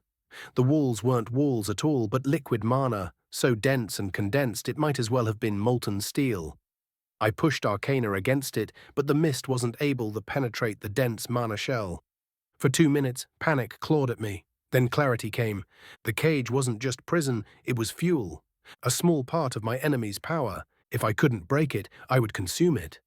I sat, legs folding into a meditation stance, hands clutching the cornucopia, heart pounding with dread. And I pulled. Slowly, carefully, drinking the impossible flow of mana that bled from the walls, dragging it inside me like molten metal. I chose to survive. It resisted, refusing to yield as I desperately pried fragments of its power away. Because if I didn't, there'd be no later to regret it. At first it was a trickle, a thread of power seeping into me, thickening my arcana, packing it denser inside my flesh. I clung to it, pulled harder. It fought back, tried to isolate me. When it realized it didn't work, it tried to drown me. The trickle became a torrent. The torrent became a flood, yet the prison didn't falter, not even a flicker. The shell still brimming with power. It tried to burn me with a power overload. A free buffet then. The ambrosia in my gut stirred, leaking pure mana into my bloodstream, mixing with the torrent rushing up my legs. Within minutes, I was bloated with power. 10 minutes in, silver streaks steamed from my skin, arcana leaking through my pores. My body couldn't hold another drop, but the flood refused to stop. I tried to stop it, but it pushed harder. The overflow keeping me from dumping the overpressure. Cramps tore through my muscles, bones screamed, my soul felt like it was unraveling thread by thread. If I didn't do something soon, I would burst. There had to be a way. This couldn't be this body's limit. Then it hit me. I wasn't missing power, I was missing structure, a core. I needed one. I pictured a vortex where my heart used to be before it was turned to pulp. The power condensed there, but wouldn't solidify. The pain kept mounting, white-hot claws raking through flesh and soul alike. I dug into my coat with shaking hands, pulled out a stage 6 core the size of a fist, the one I'd ripped from a sixer in the arena. I drained it dry. Then I pulled my knife. 1 second of hesitation, then steel bit into my own chest, reopening a hole that was already barely holding on after getting it pulverized a few days ago. Fighting my instinct, begging me to obey and stop resisting, I forced the core into the wound, shoving it into the pulped ruin where my heart should have been, and willed the vortex to latch onto it. I saw cracks forming on the back of my hand, like mud in the sun, a thick grey fog seeping out of it. I felt a dense layer of arcana coating the core, spinning around and through it. Power pooled, but didn't integrate. It just sat there, a foreign battery. Of course, not enough. I needed to make it mine. How far would I have to go to overtake the mana flow? No, it needed to focus on solving the problem. The core needed to be a part of me. I didn't want to concentrate all of my power in a single spot. A battery would become a weakness. I needed a way to process and distribute power over my whole body. A heart. That was the image that came to my mind. I focused every ounce of attention inward, molding arcana and core crystal into the shape of a beating heart. Slowly, agonizingly, the core began to move, taking a new shape. Veins of power spread through me like glowing roots. With each faint pulse of the newborn heart, blood carried arcana into my body. The pain dulled, but quickly doubled down. Not nearly enough. The vortex inside my chest churned, every shred of grey mist in my body being sent to the new organ and coming out as condensed droplets of liquid arcana, then surging back into my bloodstream. It worked. My absorption rate spiked, dragging in mana faster and faster. Still, the barrier didn't budge, augmenting the output of power, still trying to burn me down. I needed more. The crystal lattice of the heart was unstable, weak. I needed reinforcement. I pulled almost every stage 5 and 6 core I'd collected, saving only 2 6er and the weird implosion core for emergencies and analysis. One by one, I shoved them into the still gaping wound, draining them clean, crushing them into a fine powder with my arcana and fusing their powdered remains into my flesh. The heart stabilized, pulsing stronger. With 8 cores left of material, I made my choice, 5 into my back, arm and legs, 1 fused into my neck and the last 2 into my eyes. No way was I gambling with my brain, not yet. Pain ripped through me as arcana thickened my bones, fusing in the bone marrow. My vision was blurred, every bit of material having somehow fused into me, but I didn't have time to think about what I just did as pressure climbed. Absorption accelerated 100-fold, a jolt of pain accompanying it, but I grew incrementally more powerful. The barrier pushed and rised in power for a while before finally it flickered for a fraction of a second. Had I reached the maximum output? Just enough to keep me from forcing it out of it. I struck at it, left hand wrapped in arcana. My fist didn't leave even a shallow dent, not nearly enough power. So I sat back down and pulled harder. My blood grew heavier, thicker with arcana. Organs swelled with it. Every chamber of me was overflowing, except one. The brain. I hesitated. I knew what that risk meant: seizures, madness, lobotomy from the inside out. But hesitation wouldn't save me, so it would do even less for Carrie. Better live with regrets than not live at all. I opened the floodgate, plunging one of the immersing core next to my new heart before dismantling it and sending the material towards my brain. It soaked up power like a sponge, greedier than the rest of me combined. The torrent poured in until it stuttered. Assimilation slowed to a crawl. A built-in limit. A safety lock. Worse, the ambrosia inside me had burned out. My stomach was empty, panic clawed my throat. I snatched up the cornucopia and drank like a dying man. Gulp after gulp, mana-laced ale searing down my throat. My stomach filled, the power surged. I kept drinking, not daring to breathe. If I didn't get out of here, Carrie would die. She was strong, but that crystalline freak was her equal, if not stronger, and I'd left her unarmed. If anything happened to her, it would be because of me. The torrent rose up my spine, spilled into my skull, drowning it in light. I fell to my knees, feeling the power moving chaotically inside of my head. I needed to reinforce my brain even more, otherwise I would go mad or die. I begrudgingly pulled the last core and stuck inside my chest, focusing to both stay conscious and move the material towards my brain. The agony made me lose track of time, but eventually the pain was subsided by an euphoria. My body drank the power without restraint, turning the liquid mana into the grey, oily substance that was condensed arcana. I opened my eyes. Blinding. Colours stabbed into me, brilliant and violent, filling the chamber. My prison was no longer white. It was alive, every inch crawling with runes the size of insects. Thousands. Millions. Moving in impossible fractal geometric patterns, weaving together into sigils I couldn't begin to name, forming everything, getting identified and classified by the universal language of runes. Raw data. My vision twisted, pathways cracking open in my brain to process it. The overload tore into me, splitting me with the worst headache imaginable. Bloody tears dripping from the corner of my eyes. Had I gone too far? Too fast? I could only hope that the pain would be temporary. I fell to my knees, the taste of iron flooding my lips as violent convulsions seized my body. My muscles locked, jerking me like a puppet, and fire burned through my veins. I clenched my eyes shut. My skin grew wet, but it wasn't sweat. I forced myself to breathe through the spasms, each inhale a struggle against the agony tearing me apart. It felt like an eternity before the convulsions finally ebbed. When I opened my eyes, I almost wished I hadn't.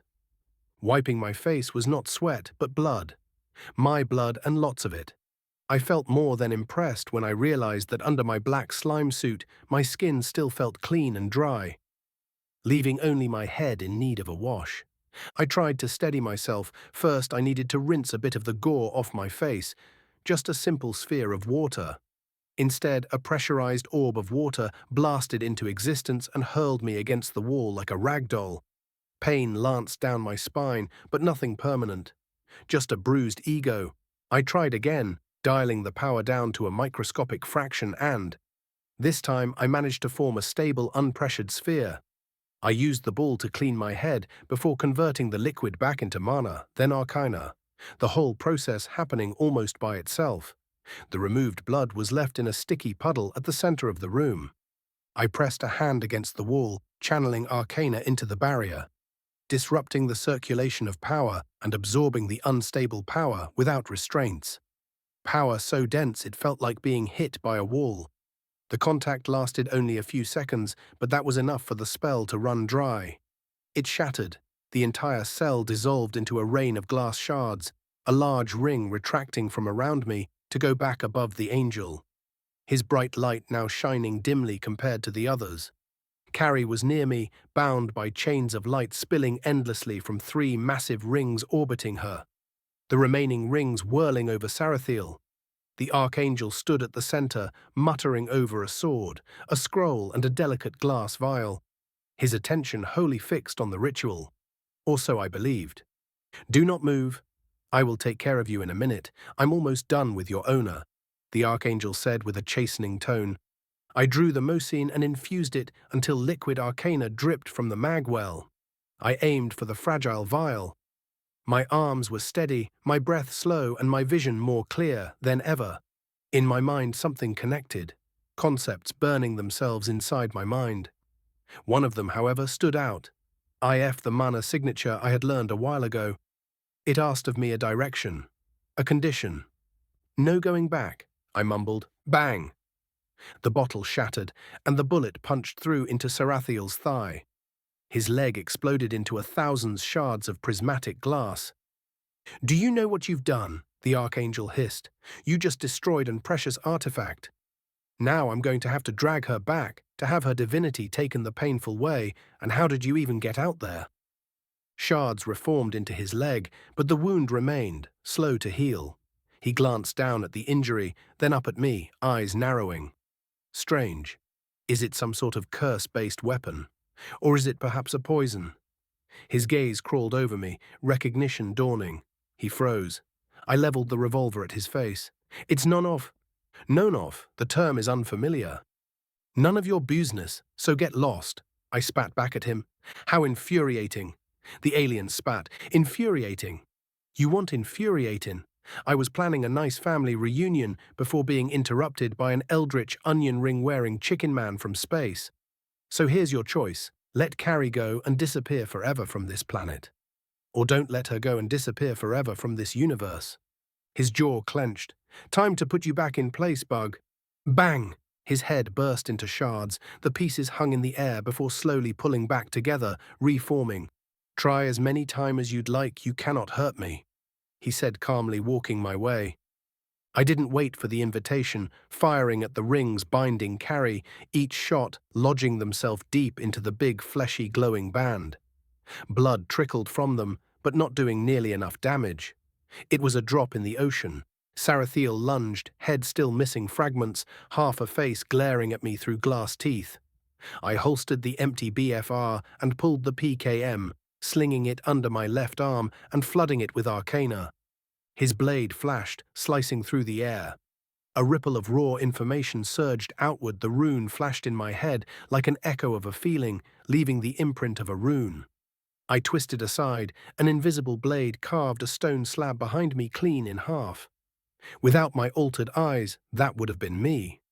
"What is your name, human?" he demanded, his strikes now frenzied, each one tearing through the air, half visible, half invisible.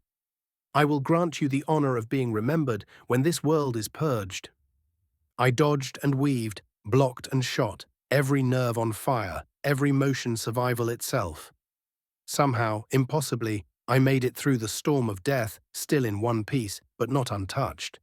My skin bearing witness of a dozen close calls etched deep in it. The irony that I get to fight you before the Chaos Lord that landed a while ago, I taunted, trying to keep him talking, anything to slow the endless barrage of slashes. Impossible.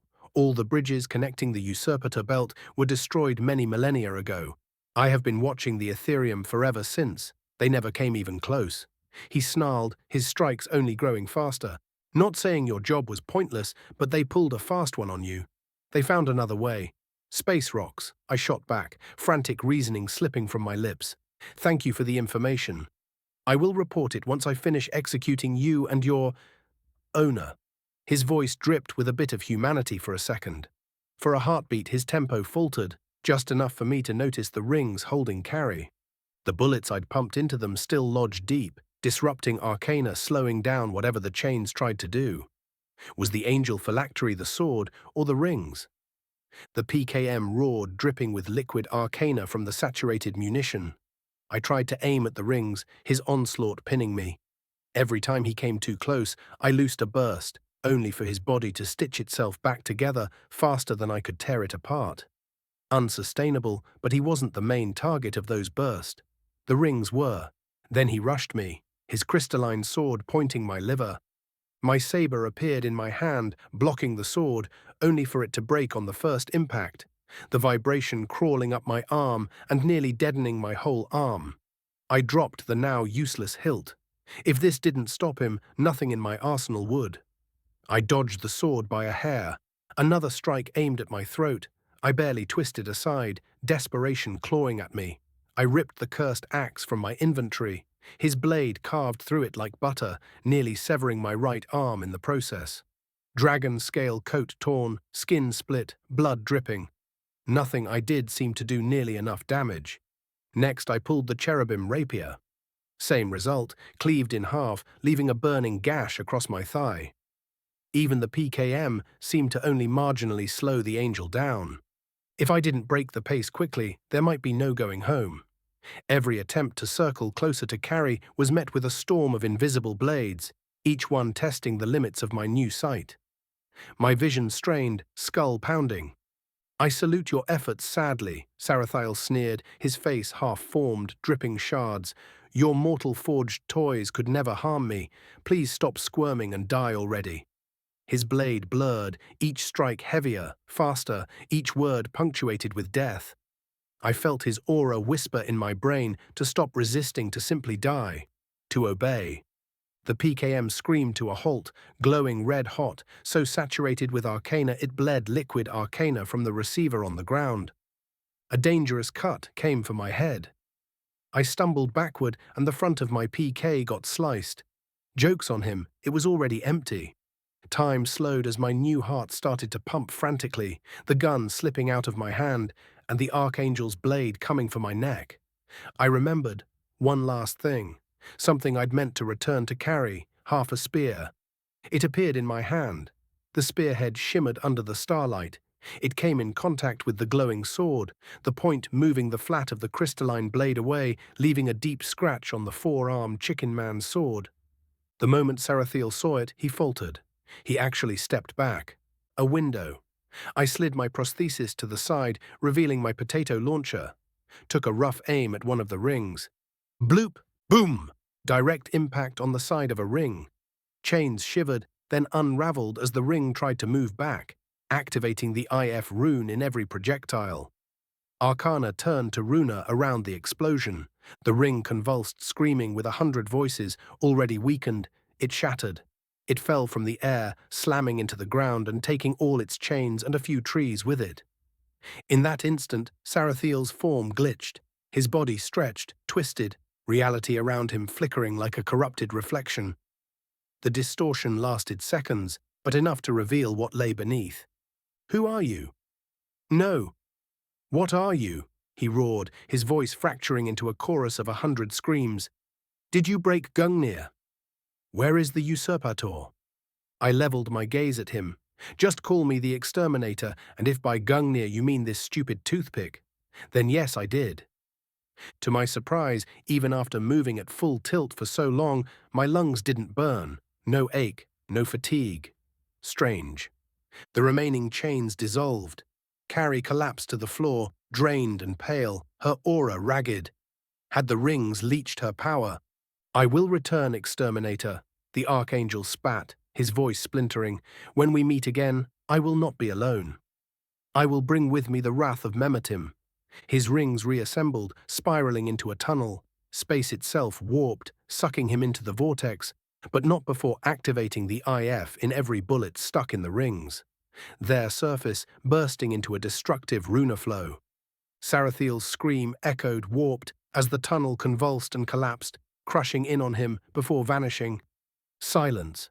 I staggered to Carrie, who was struggling to her feet, swaying like a drunk. I caught her under the arm, hauling her against me as the spear dissolved back into the glove, a smoke appearing at the corner of my mouth. "You gonna make it?" I muttered. Her eyes burned weakly into mine. "How the hell did you escape a ring spell and repel that thing?" she asked, stealing the cigarette. I exhaled hard, forcing a grin I didn't feel. "Long story. Let's sit down, and I'll tell you how I broke out." I answered, pulling myself another roll. We limped toward the fallen ring together. I peeled the cup out, and we drank as I started to tell her my crazy adventure to save the day. 58 cherry. And so I sucked the power out of the magic cage by liking it like a hard candy. Nearly burned myself to a crisp doing it. Then I made it mine. After that, I soaked the bullets in that power and gave him hell. "That doesn't explain anything," Carrie snapped, panic bleeding through her voice. "There's no way you can exert authority over someone else's mana, and someone with such disproportionate power compared to yours. Ridiculous. How the hell did you not burst? Look at yourself in a mirror, your body's cracking and spilling power and… Wait, you look different. Taller? Is that a pulse? What did you do in that spell?" "I did what was necessary to secure a temporary win," I said, taking a long drag. "And yes, that's a pulse. You could say I improvised with what I had and made myself a custom heart, among other things. That's not how it works. Stop joking around. I'm serious. You need to rest, or this damage will become permanent." "Not gonna lie, some time off would be welcome." I exhaled, the smoke curling in the strange sky. "So where are we, and how the hell do we get home?" "The Ethereum plane," she said. "Once I get some power back, I can send us to the material, but stay on guard. This place is not safe." "What should I look forward to?" I asked. "Old gods, immortals, survivors of the Great War, and if luck isn't on our side, beyonders. I don't know how that angel got here. Maybe he got stuck here when the bridges collapsed. Or maybe they rediscovered the secrets of teleportation. Doesn't matter, be extremely careful and never drop your guard." "Well, I feel targeted," a raspy old voice said behind us. I rolled, Triplet 2.0 snapping free into my hand, and Carrie leveled Gungnir's head at the intruder. Leaning over where I had stood a moment ago, on a figure wrapped in a filthy, ragged cloak, her skin bound with dirt-stained linen, an old lady with white curly hair. I caught a breeze of what smelled like the beach for a second before getting attacked by the smell of lavender. "Carrie?" I asked. "Don't know her either," she said.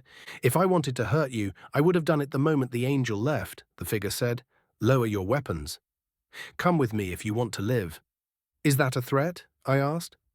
"No, it's a fact. Chanting those artifacts sends ripples across the plane. You're loud as a war bell and as strong as a mouse. You've got 2 other artifacts on you. It's a miracle you made it this far." The old voice had an edge of dry amusement. "She's right," Carrie sighed. "Do you have a name, Grandma?" I asked the woman. "Call me Grandma Cherry."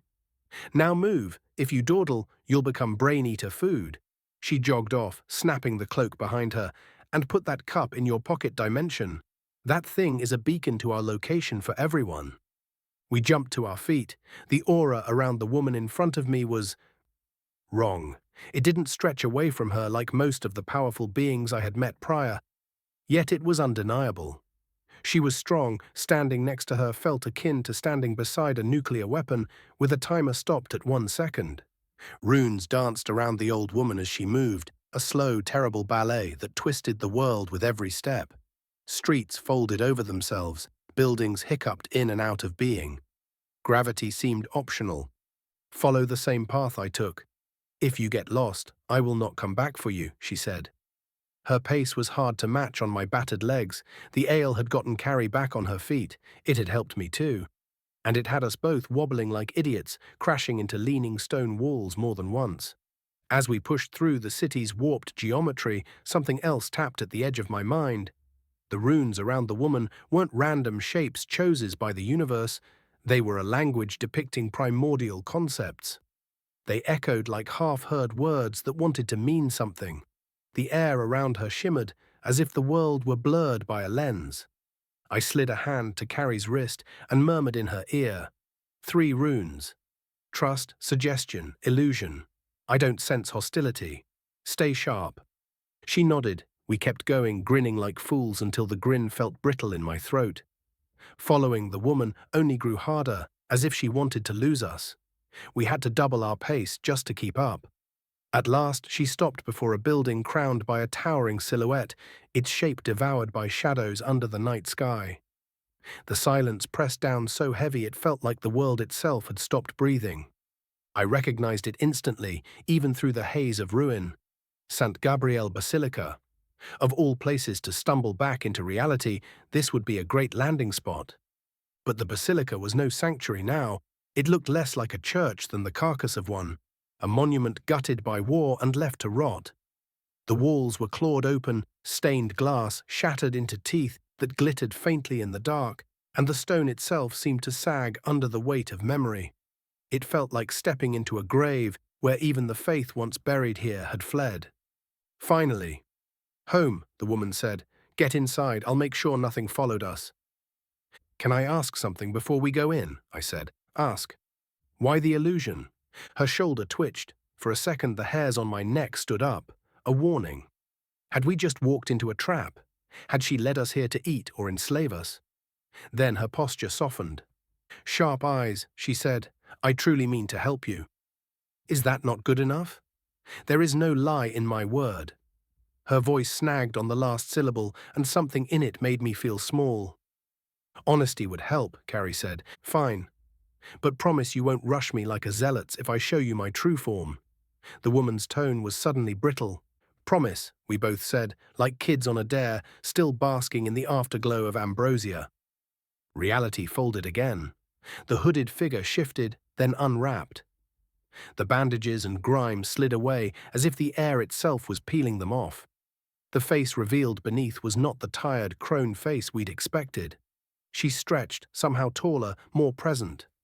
Her skin was the color of storm-deep ocean, dark and glossy. Her eyes burned a cold white, 2 moons set into a night sky. Her hair was a literal luminous jellyfish floating and glowing. Every rune that had whispered to me snapped into focus. The illusion rune faded away. The world around her went quiet in that way the world goes before something very large moves. My throat tightened. Fear licked up my spine, pure, raw, immediate, not of violence, exactly, of consequence, of a thing that understood scales of harm I couldn't measure. She inclined her head, those white eyes unreadable. "Call me what you like, but call me carefully." "Good enough for me," Carrie said, heading into the church without a second though. "Honestly, I expected something spookier. Mom, you look more human than some of the humans I've fought lately." I turned to follow Carrie inside. "Spookier? By the old gods, is the material plane that terrible nowadays?" "And thank you," Cherry answered with a faint laugh. The moment I stepped across the threshold, a torrential rain began hammering down outside. The interior was drowned in darkness.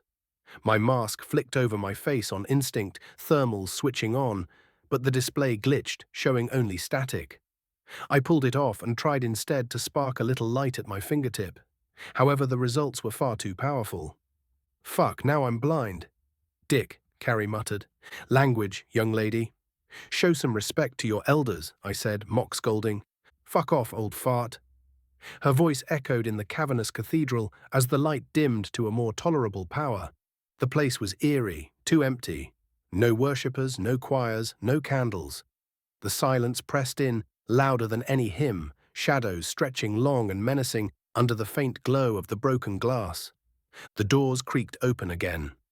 Cherry's silhouette filled the frame, her figure backlit by the strange sky. The light bled around her like a halo, her glowing eyes cutting through the gloom. Her hair shimmered with 1,000 shifting colors.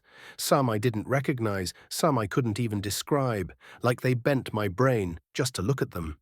She closed the doors behind her, the faint luminescence of her jellyfish strands painting the walls in soft, otherworldly hues. "First, the infirmary," she said. "That young man needs treatment. After that, you both should eat and rest. If you wish to use the cornucopia, I'll show you a chamber underground, sealed and isolated. Do not draw it out anywhere else, understood? I did not bring here, just to see it destroyed by the impulsiveness of two young immortals. Understood. I'll tell you if, and when, I plan to use it. But right now, I think I need a bed more than medical attention." The archangel barely scratched me, I lied, my voice casual. The truth was I didn't want Cherry poking too close. I already felt exposed. And soon enough, back in the capital, I could have two of the greatest healers in Talaria patch me up. "No, she's absolutely right," Carrie said, her eyes scanning my body. Her expression shifted to alarm as she took in the wounds. "Fine," I grumbled, surrendering. At least the infirmary was closer than Aurelia's office. We followed Cherry down a long corridor for 10 minutes before arriving at a chamber lined with a dozen beds. One wall was nothing but cabinets of glass bottles, every cork sealed neatly in wax. "Young lady, could you help him undress?" Cherry asked Carrie. "No need, but I will keep my dignity covered." My clothes were shredded, even my nice dragon coat. Underneath, the slime suit had already patched itself back to full, eating my blood. I let it peel from my arm and torso. The suit moved far faster then, when I first had it. The oily rubber acted like my old Inquisitor coat, pulling mana from skin, but it was different, alive, liquid, runeless. As it slipped off, a cold truth hit me. I'd taken far more damage than I'd thought. Stab wounds pocked my right arm and torso, long slashes cut deep through flesh and bone, many of which should have resulted in instant amputation. If my arcana had run dry in the fight, I'd have fallen to pieces. A shiver crawled down my spine at how close I'd come. The room's air bit like a knife. "Oh, wow." Interesting, Cherry's voice bubbled, clinical and fascinated. "You should be dead for sure with those wounds." Let me see. Her fingers moved fast. I count 20, no, 21 bones cut with surgical precision, 2 with less care, 30 places that need stitching. Your back's twisted and... Did you break your neck recently? Bones are healing crooked. You'll need a new arm. Finding a match won't be easy around here, but we might find a match on the fallen ring. Oh my. What happened to you? You have no core and... Is that organ crystallization? That's bad. Severe. You should be paraplegic. It's a miracle you stand. It's fine. Really. Stitch me up, the rest will heal. The grin was a poor prop. Crystallization. Carrie's voice tightened as she stepped closer, staring like she could see my insides. You did this to yourself, didn't you? I had to. I did what was necessary to secure a tomorrow. Besides, it felt right. Like something I was supposed to do. Hard to explain. Fine. Really. You almost burned your fucking soul out, and it's fine. It's not fine at all. It's not a game. Just be careful. This is a very dangerous condition. It's a cursed gift. It might make you more powerful, but the stronger you get, the faster it grows. First, you get joint pain and stiffness. Then mana crystals form around your heart and leak into your bloodstream, bleeding you from the inside. If you survive the bleeding long enough, crystals climb into your brain and shred whatever soft tissue is left, until your soul can't move your body or control your power. It slows you or it stops you. You end up a vegetable. And because time affects the strong less, that state can stretch for ages. There is no beating it. That is what happens normally, yes. But hear me out. You forget that we do not share the same normal. Pretty sure this stuff can't harm me. If there is too much crystal in my blood, I'll just do some workout and sweat it out, I said with a grin, pointlessly trying to cheer her up and getting the opposite reaction. Cherry's tentacle hair uncoiled as an awkward silence filled the room. Two runic circles appeared around Cherry's short fingers. Tendrils of water and earth braided together over my wounds. She went one wound at a time. Debris was washed away. She then welded the bone together. Stitching was done the old way, since the risks of me absorbing the suture by accident were high. When she reached my legs, we found a slash that would have taken a limb clean off right above the knee. Carrie stepped out while Cherry checked for anything else. The damage sustained were far larger than expected. Most gods would have died from the damage you sustained. Angelic blades disrupt mana and runa flow, Cherry said, steady, almost tired. The pain you felt would have felled most. You're a tough cookie. Thanks, Grandma Cherry. I managed a weak smile. Keep your head on your shoulders, okay? Her voice lost its rasp. How long until you can go back to the material, or until a search party finds you? A few hours, I think. I kept it vague. Cherry's eyes, those impossible moons, studied me. Good. The sooner you're home, the safer you are. Now that the young lady is gone, may I ask you a few questions? She asked, runes slid around her, leaving impressions in my thoughts. Trust, suggestion, illusion. They tugged at the edges of my mind. Sure, I said. Two things first. Stop trying to sneak spells on me, and I'll listen to your questions. I don't promise answers. Very sharp. Her smile was almost kind. First, what year was it on the material plane when you left? Her gaze drilled like a surgeon's scalpel, peering into bone and memory. 8072, although I have no idea if they changed the calendar at any point. They probably did, but who knows when. What planet were you born on? I was born on Valia. My mother's pregnancy story was traumatizing, but I also remember another life, on another planet. You are sharp, Grandma. So you are from one of the 7 colonies of the King's Belt, most likely. Cherry tilted her head. Your fighting capacity is incredible for someone so weak. Of what are you the herald? I do not see myself as the herald of anything, neither do I want to be, even though some call me the herald of change. I just happened to fix a few inefficiencies, and some saw it as something bigger. My turn? What is the King's Belt, and what role does it play in history? Sweat prickled down my spine as her gaze bore into me. She nodded slowly. I'm not sure you will understand, but I'll keep it simple. Stop me if I lose you. We live in a galaxy containing billions of stars. Long ago, the ancients colonized any planet that could sustain life in this galaxy. They built bridges in the ethereal, linking every colony into a crown of worlds around the galactic center, like a spider web. Then the ancients disappeared. For a while, the worlds prospered, but the Order of Light rose, forging an empire of thousands of worlds.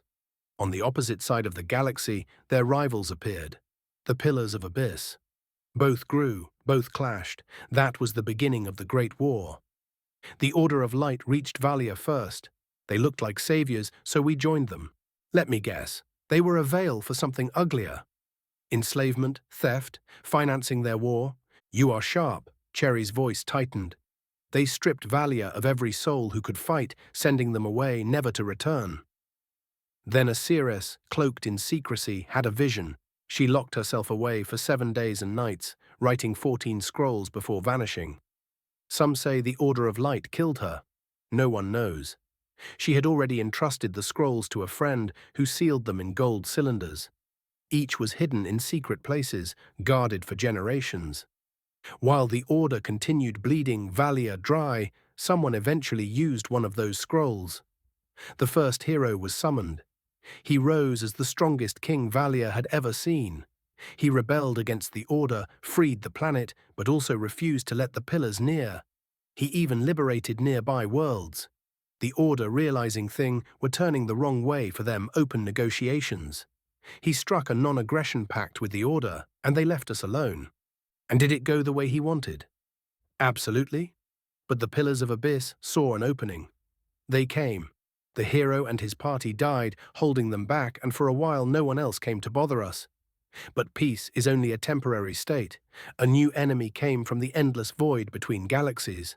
The colonies were scorched by endless demonic waves. With no choice, the people begged the Order to return. They agreed, but demanded half our provisions and material and our allegiance. 7 planets fell into famine. Billions died. Then demons from beyond the galaxy started attacking the worlds living on the edge of the galaxy, fighting both Order and Pillars, seizing the rim worlds and pushing inward. That left the King's Belt trapped, horrors from the void at our backs, the Order on one flank, the Pillars on the other. It's not hopeless. There's still up, down and forward. I forced optimism. I was starting to understand how royally fucked this planet was. But one thing was clear to me. What they needed wasn't a king or a hero. They needed a way to fend for themselves. The hero and king approach had been tried. It didn't work, so there was no purpose in trying it again. They needed something that could turn the tables. Say fuck to the strange system rules of that galaxy. If any random farmer could shoot down an angel, then maybe they would have a chance. Only time will tell. Cherry's eyes softened, then sharpened again. Any other questions? Is there magic on every planet? Of course. Magic is universal energy. The planet's core absorbs it, refines it, and ties soul to body. Without it, a world could not host life with souls. A world without magic would be a dead husk, its people soulless and dumber than stone. But I'm alive. A single exception. Her gaze cut into me. Your existence is unique. The binding forces that hold your soul to flesh are beyond my knowledge, and now, done. Your bones are set, but give them months of light work. Push too hard, and they'll snap again. So everyone in the galaxy can use magic? I asked, skirting the real question. Was I still in the Milky Way? Rates vary by colony. The closer to the center of galaxy, you are the stronger the mana, she said. But yes, magic is everywhere. Now come. Your friend waits.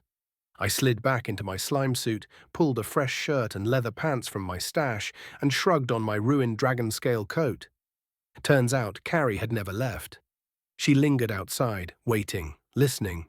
So, Grandma, did you know him? Carrie asked as we both came out the infirmary. 59 General Princess.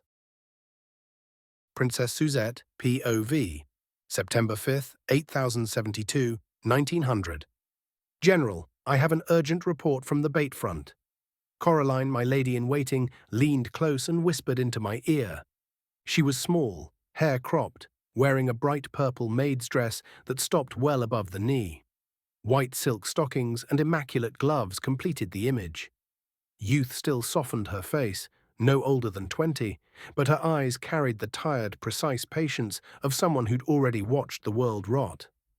She'd been at my side for 2 years, ever since the last lady-in-waiting was caught speaking Orcish to a goblin slave. I'm listening. A complication occurred. A strange giant metal serpent, armed with unknown weaponry, entered the battle. It appeared on the Iron Road just before we could destroy a stretch of it. The all-out assault began, and the serpent turned what should have been their weak flank into an impenetrable fortress. Their weapons give no mana signature. Our shields can't lock them out. It's a massacre. They've set the dry swamp on fire. The serpent's long-range guns reach beyond 10 kilometers, explosions comparable to high Stage 5 spells. They've fielded special weapons that damage Stage 6 knights, used sparingly. Templars who remained loyal to us were activated. The bait succeeded. The enemy mobilized their best, including their ace, we believe. Good. I pinched the map with slow fingers. Send word. Focus everything on destroying that metal serpent. I don't want that monster disrupting our advance. Understood. There's a second report. Coraline's voice dropped. 2 days ahead along the road we expected, there's a new town. It's where everything is built. Large workshops, complex foundries. Locals either won't talk or don't know more. Scouts said the place seemed to have 3 lightly fortified workshops. The metal road is a straight line to that town. A soft grin ghosted across my mouth that I quickly suppressed. Fortune had a perverse sense of taste. Convenient, I said. Move the main force forward along that road, but keep them hidden in the woods. We will not waste men on a march under watch. Hit the town before the old order can react. Cavalry from the rear, infantry from the front, cut communication, cut reinforcements, send wyvern riders to destroy more sections of the metal road and to keep an eye on both sides for more metal snakes or enemy reinforcement. The Templars will be stalled for a while, but we can't expect the same for the Paladins. If we can seize those workshops, we sever their war machine and gain a relatively defendable position to mount an offensive of the Talarian capital. I had gambled hard. Leaving 1,000,000 weaker troops to pin the Templars stationed at the borders was a risk that could have bled us dry. We still had 1.5 million men, enough, but against these new weapons, numbers are a blunt instrument. Trenches bought time and slowed attrition, but the land is a minefield of traps. Every step comes with a price. If our embedded messenger hadn't sabotaged their supply schedules the way he did, the Templars' attention would never have been fixed where we wanted it. "Relay orders," I told Coraline. She dipped into a bow and was gone. 2 days were a blur of dusk rides, clandestine councils, and hurried planning. We moved at a deliberately measured tempo, marching by night, sleeping in short hours at midday, that our men would have strength left when the sun rose on the attack. Dawn would be our cavalry's blade. Dawn would decide whether we took a town with light or heavy casualties. There was a weight in my chest I could not name. I had seen what conquest did to towns. Widows made whores overnight, fields turned to ash, families stripped of dignity and heirloom. I understood the inertia of tradition. The men would want to vent, to take what they thought they were owed.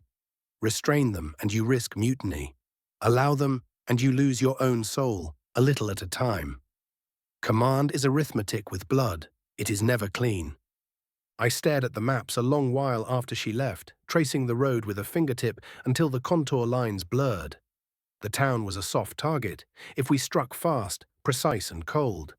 If we delayed, the old order would pour iron into it and make a fortress of the foundries. Either way, there would be slaughter. I folded my cloak tighter and listened to the winded pause between two distant cannonades, like the world holding its breath before the throwing of a spear. Coraline dressed me in plate armor. I had to forgo the breastplate and backplate in favor of mail. The stupid belly bulge made the normal cuirass impossible to close. I'd thought, 6 times, of driving a blade into my own stomach to destroy the thing my father wanted most. I could not find the force, not from fear for my life, but from a stubborn hope. Maybe it would be a boy who would break the curse on my blood, who would let my father rise and leave the empire in my hands. Stupid. I knew it was stupid. When Coraline finished tying the last straps and securing my weapons, I stepped out of the tent and mounted my warhorse. The beast had 3 pairs of legs as big as a man. It was gentler than its size promised. It had been my refuge for years. Coraline handed me my heavy glaive with trembling fingers. "Good luck, General," she said, a sharp salute. "Let's hope they have full pantries," I answered.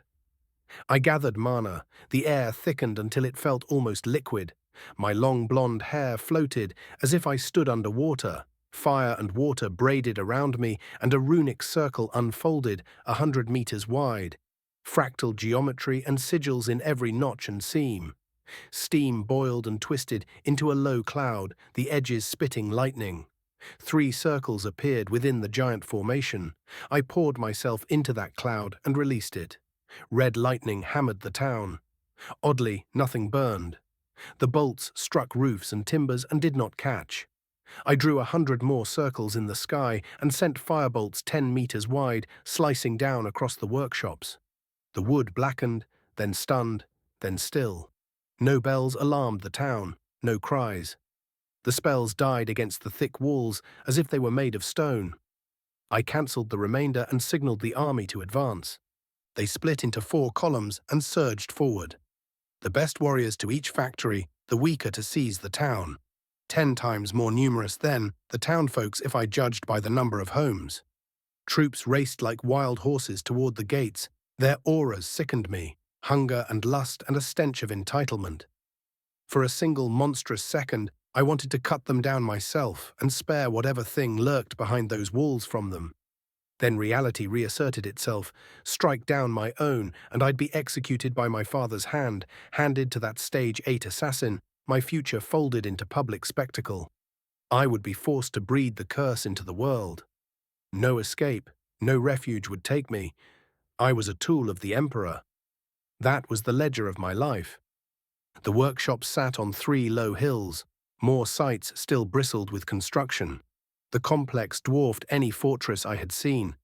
Twin usages, it seemed: industry and defense. Plumes of white smoke rose from central chimneys, star-shaped buildings suggested a defensive purpose. Long series of flagpoles rising from the roofs, numbering in hundreds, short, pointless metal spears of all sizes poking out of every wall of the workshop and town. Even so, with our numbers and spellcraft, any fortress should fall like a house of cards. No whistle announced our charge. A single red flare bloomed above us, ominous in its stillness. I could feel no mana from it. Then more blast of smoke crawled up the enemy flagpoles. A high, whistling shriek split the air. I slammed a dense water shield around me and Coraline, making it as hard as I could in an instant. Something slammed into the shield beside us, a blunt force like a stone wall. I stayed upright by dint of stubborn will. Coraline was not so lucky. She hit the ground and didn't rise. "General, I can't feel my legs," she whimpered, breathless between sobs. I turned. Both legs were there, broken around a tree trunk, bone and bark fused in an ugly angle. Her spine had folded, blood feathered her dress. The world narrowed to the bright, horrific geometry of bone. Every training, every command, every map and plan. None of it mattered when a friend lay broken at your feet. The surge of power I had drawn moments before thinned like a drained tide. Rage and the cold knife of panic met under my ribs. There was no time for mourning. Orders still needed to be given. Men would die faster if I faltered. But the image of Coraline, bent and helpless, was a weight I could not shrug. I forced my voice out through the hollow in my chest. "Hold on. Help is coming. Do not close your eyes." My words were a thread. I wrapped it around my own resolve. Around me, the front staggered as the first of their true weapons announced themselves, long-range strikes that punched through shields like knives through paper, and a silence after each impact like the breath sucked out of a room. The workshops, built for war and warped into fortresses, were already answering with counter-flashes that bit the air with heat and a smell like iron and old blood. There were no clean victories here. Only the calculus of sacrifice and the hard, bitter taste of what winning cost. I tightened my hand on the glaive and swallowed the bile that rose in my throat. My foot soldiers were on my left, my cavalry would try the hills on the right. If we could seize the workshops, if we took the heart of their production, then maybe, just maybe, the rest would follow. But Coraline's broken back smoked in my vision like a brand. The sickness of choice, of being both leader and prisoner to my father's designs, pressed against my lungs. I breathed in, slow, because the army needed a steady voice. I would not let my people see me crumple. Not now, not here. "Move," I ordered, and the world answered with the thunder of thousands of boots and the wrenching moan of war engines. More shells fell. I sent sheets of water upward to strike them mid-air, but the explosions only fed on the impact and grew worse, sending shrapnel far deeper into our line than they would have otherwise. Buildings on the town's edge lit up with machines that threw death by the dozen. Ranged weapons that chewed men into confetti in the blink of an eye. The 3 star-shaped fortresses flared to life and spewed unrestrained fire across our formations. Blood and metal rained, the approach that should have been simple ground into a crawl of bodies, gore and glass. My spells couldn't bite through those walls. Whatever enchantment held that town made it fireproof and damn near immune to the kinds of assaults I knew. Men who made it inside vanished from my senses the instant they crossed the threshold as machines barked their thunder at them. A silence that felt like being robbed of breath. The streets themselves were traps, hidden emplacements, pressure plates, mines and traps of all kind. The whole place was a defensive formation, masquerading as a village, engineered to bleed attackers dry, made to endure the brunt of forces far surpassing our own. There was no turning back. A shell hit close enough that the ground spat dirt into my face, but for some reason didn't detonate. A slow, white smoke fountained out of its seam and drifted across the line.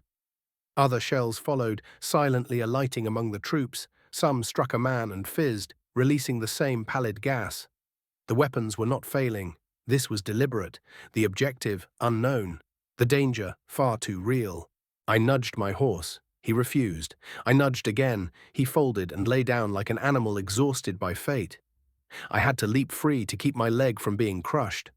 Around me, soldiers halted mid-step and dropped as though someone had cut the strings that animated them. Faces slackened, eyes clouded. They didn't fall from wounds. They were poisoned into stillness, not magic. Poison. Invisible, clinical, designed to stop a formation cold. Not on my watch, I said, but the words were small against the roar of the siege. I carved 9 giant runic pillars from the earth, each one erupting from soil and stone and levitating into the sky. They swung horizontal like spears and screamed toward the enemy flagpoles, 3 pillars per fortress, a hammering, unstoppable volley. 2 of the fortresses took direct hits, some of the flagpoles bent and twisted like twigs. The center fortress answered with something older and meaner. A shimmering shield blinked into being and ate the next wave, leaving tempers and dust where iron should have held. Again, 9 pillars. Again, wave after wave. My mana refilled almost as fast as I spent it. The pool was a hot, hungry thing now, and I fed it until the backs of my head burned. Still the center defenses held. Their walls were thicker than any masonry I'd seen. Meters of composite that simply soaked up stone javelins and returned nothing. My mages outflanked and threw everything they had, rock darts that thunked and died in the skin of those buildings. Every impact looked like defeat. More people kept falling asleep. The assassin in our ranks reveled in it. I could feel him, a tiny ecstatic pulse of aura, the kind that feeds on collapse. He was the size of a worm compared to the forces arrayed, but his joy tasted like bile. If these bombs were magical, I could have torn them from the sky. These weren't. They were mundane, ugly, and mortal, which made them worse. There were too many of them, and they were everywhere. Gas spread like a slow winter. Medics moved through the stunned ranks and sloshed smelling salts under noses, pounding backs. A few came back to life, more did not. Their effort was futile as medics started to fall into the poison-induced slumber. The freshly awakened joining them a few seconds later. You could see the calculus in the faces of commanders, either push and die to the traps, or stall and be picked apart. Both paths were a slaughter. I found the focus. I drew a storm out of the very air, a hard, cold gust that rolled the noxious miasma back toward the town. The wind hit like a wall and reversed the drift of smoke for a heartbeat. Men coughed, rallied, and began to move. That half-second saved lives and bought us momentum. Still, the center giant's towers did not fail. Their shield flickered and dug back into being. My pillars smashed into pole and bone again and again, but the poles were built on wards that made my effort futile. The fortresses were not just workshop, they were fortifications designed to stop an army. The fruit of a paranoiac artificer. I had no illusions left. This was a fight of attrition waged in a place built to swallow attrition. We had hit whatever god direction had made this town and paid for understanding with blood. I tightened my grip on the glaive and forced my voice over the shouting and the boom. Medics, move back until the gas dissipate. The rest push to the gates. When we get inside, their firing angles are useless. My order tried to be a promise. Whether it was true or not didn't matter. I only knew that a formation can die from cowardice or from courage, and I would not let my people die by my hesitation. The sky above the star-shaped buildings shivered, and something like a machine laughed in the distance. The expected soft target, the supposed workshop town, turned out to be anything but soft. Had they built it for this exact purpose? If someone here had a precognitive seer, they'd have known we would strike a few days prior. Still, the defense didn't match any old order doctrine or known weaponry. I almost wished I didn't have to kill the artificer who made this. I would have rather enslaved them, forced them to fortify our northern borders. But my father would never allow it. He says technology is the root of societal decay. Even so, I could not help being mesmerized by the brutal efficiency of these tools. No use lingering. We must go all out now, or most of my army will be pulverized. How could so many weak people offer such resistance? Amazing. I watched an explosion bloom nearby, hot enough to shred anyone stage 4 and under inside 30 meters. It had been so long since I felt the raw thrill of battle. A laugh escaped me, soft at first, then rolling into something darker. Ha, ha ha, ha ha ha. Joy climbed my throat like flame. Maybe today someone would finally kill me and end the farce of my line. Maybe they'd destroy that damned prophecy. If power wouldn't deliver me, death would. I shouldered my glaive, donned my helmet, and stepped away from the sleeping horse. Time to dance. I ran toward the town with abandon. Dozens of runic circles stacked themselves around me, layering protections and effects until I felt like a walking bastion. A shell landed at my feet. I vaulted it as the blast hurled me forward at breakneck speed. I twisted in the air, using momentum, and drove on, passing the frontmost soldiers like a spear through water. A small black tube on a rooftop roared at me. I rolled, slammed a rock wall into the emplacement, and locked the weapon mid-salvo. My air shield flared as the explosion shredded it. Wind and grit scoured my face. Runatite dust hung in the smoke. Interesting. Had it not been for my recent advance in power, that murderous device would have torn my flesh like wet paper. Hope, then, was high and brittle. I saw a face through a peephole, an elderly goblin, eyes blown wide with fear. Weakness is a sin, my father's voice told me. I shoved the glaive through the goblin's mouth. His head came free on the blade, a fountain of red. The limp body hit the paving with a wet slap, violently spurting blood on the ground and wall. I vaulted the building's edge and dropped into the street. The streets were engineered to funnel attackers into fire cones. Brilliant. A barrage of projectiles bloomed from across the intersecting alleys, every shot aimed, every volley rehearsed. This town was a rat trap. Civilians didn't run. They were part of the trap, worse than my armed men. Their stillness carved the slaughter lines. I lashed a runic formation into the air, channeling an home-brewed ice bomb toward the middle fortress. If it struck from above, the heart of that complex might be neutralized for good, shooting down the massive flagpole weapon. A giant icicle fell from the cloud and shattered against the target. Humidity in the air flash froze and ballooned into a growing ice sphere that crawled and ate the roof of the building. For a heartbeat, the fortress flinched, turning silent, then everything came at me. Blades of magic and metal the size of spears stitched the air. I deflected one with the whip of my glaive and threw up wind barriers that bit another salvo into shards. Projectiles multiplied and swarmed. They came so fast I could hardly track them. The street became a funnel of death, and I was the pin. Thousands of projectiles all aimed at one target. Me. If I could draw their fire away from my men, that would be a win. That had to be enough, so I danced on the edge of being eaten by the town, pushing, pulling, ripping holes and sealing them, while the sky rained steel and the ground spat fire. A primal fear grabbed my heart, telling me to run and hide or die trying. Yet it only brought a smile to my face. An aura emerged from within the fortress. Pontifex Maximus Aurelia. So she was here all along. Good, today might finally be my last. I lunged towards her, but I was already late, as the assassin had somehow blinked from the midst of our rank to behind the Pope. No, I yelled with anger, but it was pointless. They were already engaged in a fight to the death. Fuck. My best opportunity for a quick death quickly slipping out of my hand. 60 Warden. Samael's point of view. So, Grandma, did you know him? Carrie asked as I came out of the infirmary with Cherry. I knew him 3 times. Would you like some tea? I think I still have a few leaves left for special occasions, ones that haven't turned to dust, she answered with a warm smile. Tea sounds amazing. I've actually been perfecting a few unique blends over the last few thousand years. If you'd like, I could leave you with a supply to thank you for your hospitality, Carrie offered. Lovely. I would be honored. Cherry's tone brightened, and the tendrils of her hair flickered with soft pink and blue light.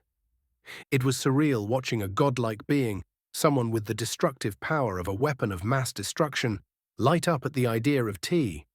But in retrospect, it wasn't even the weirdest thing I'd seen today, let alone this year. We made our way to the cafeteria.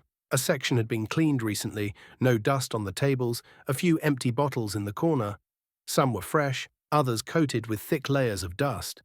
A kettle and 2 cups waited near a fire pit whose coal still looked newly stirred. Tables and chairs had been broken neatly into a pile of firewood. I'll get a fire started, Give me a minute, Cherry said. She tossed a few chair legs over a handful of chips, then ripped a couple of pages from a book. She drew out a small metal box that opened with the iconic snap of a Zippo. Inside, a fire core had been carved into a conic shape. But unlike modern practice, she didn't push mana into it. She just pressed a button. Partially electric. My fingers itched to study it. I pulled out a smoke and grinned at her. Could I borrow your fire for a minute, Grandma?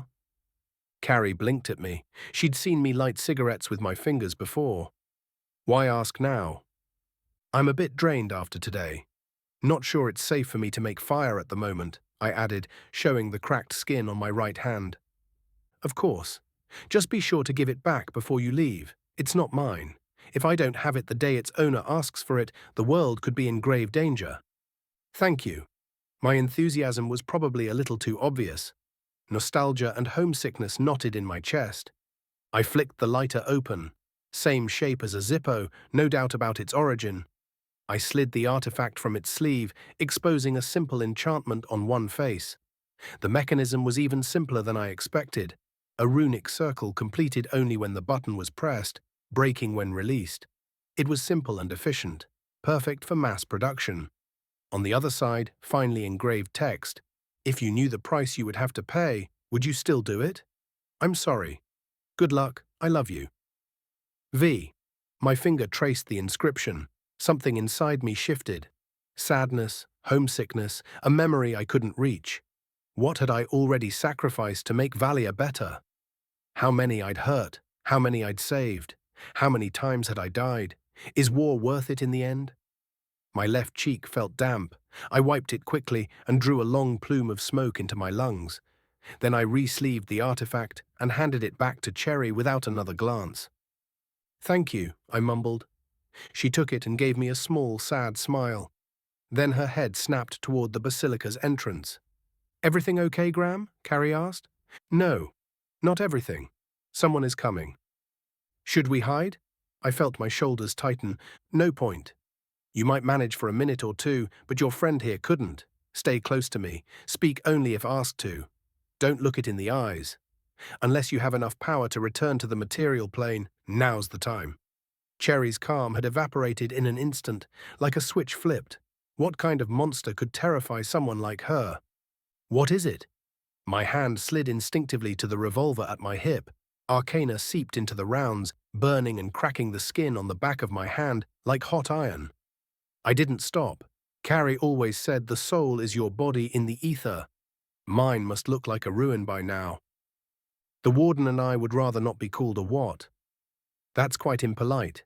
I see you're having a tea party without inviting me. The voice came from behind me, low and soft, but heavy with violence. I wanted to turn, but my body locked. Instinct screamed play dead. My heart hammered erratically, cold sweat running down my face, black smoke coiled around my ankle. I darted a glance at Cherry. She too was frozen.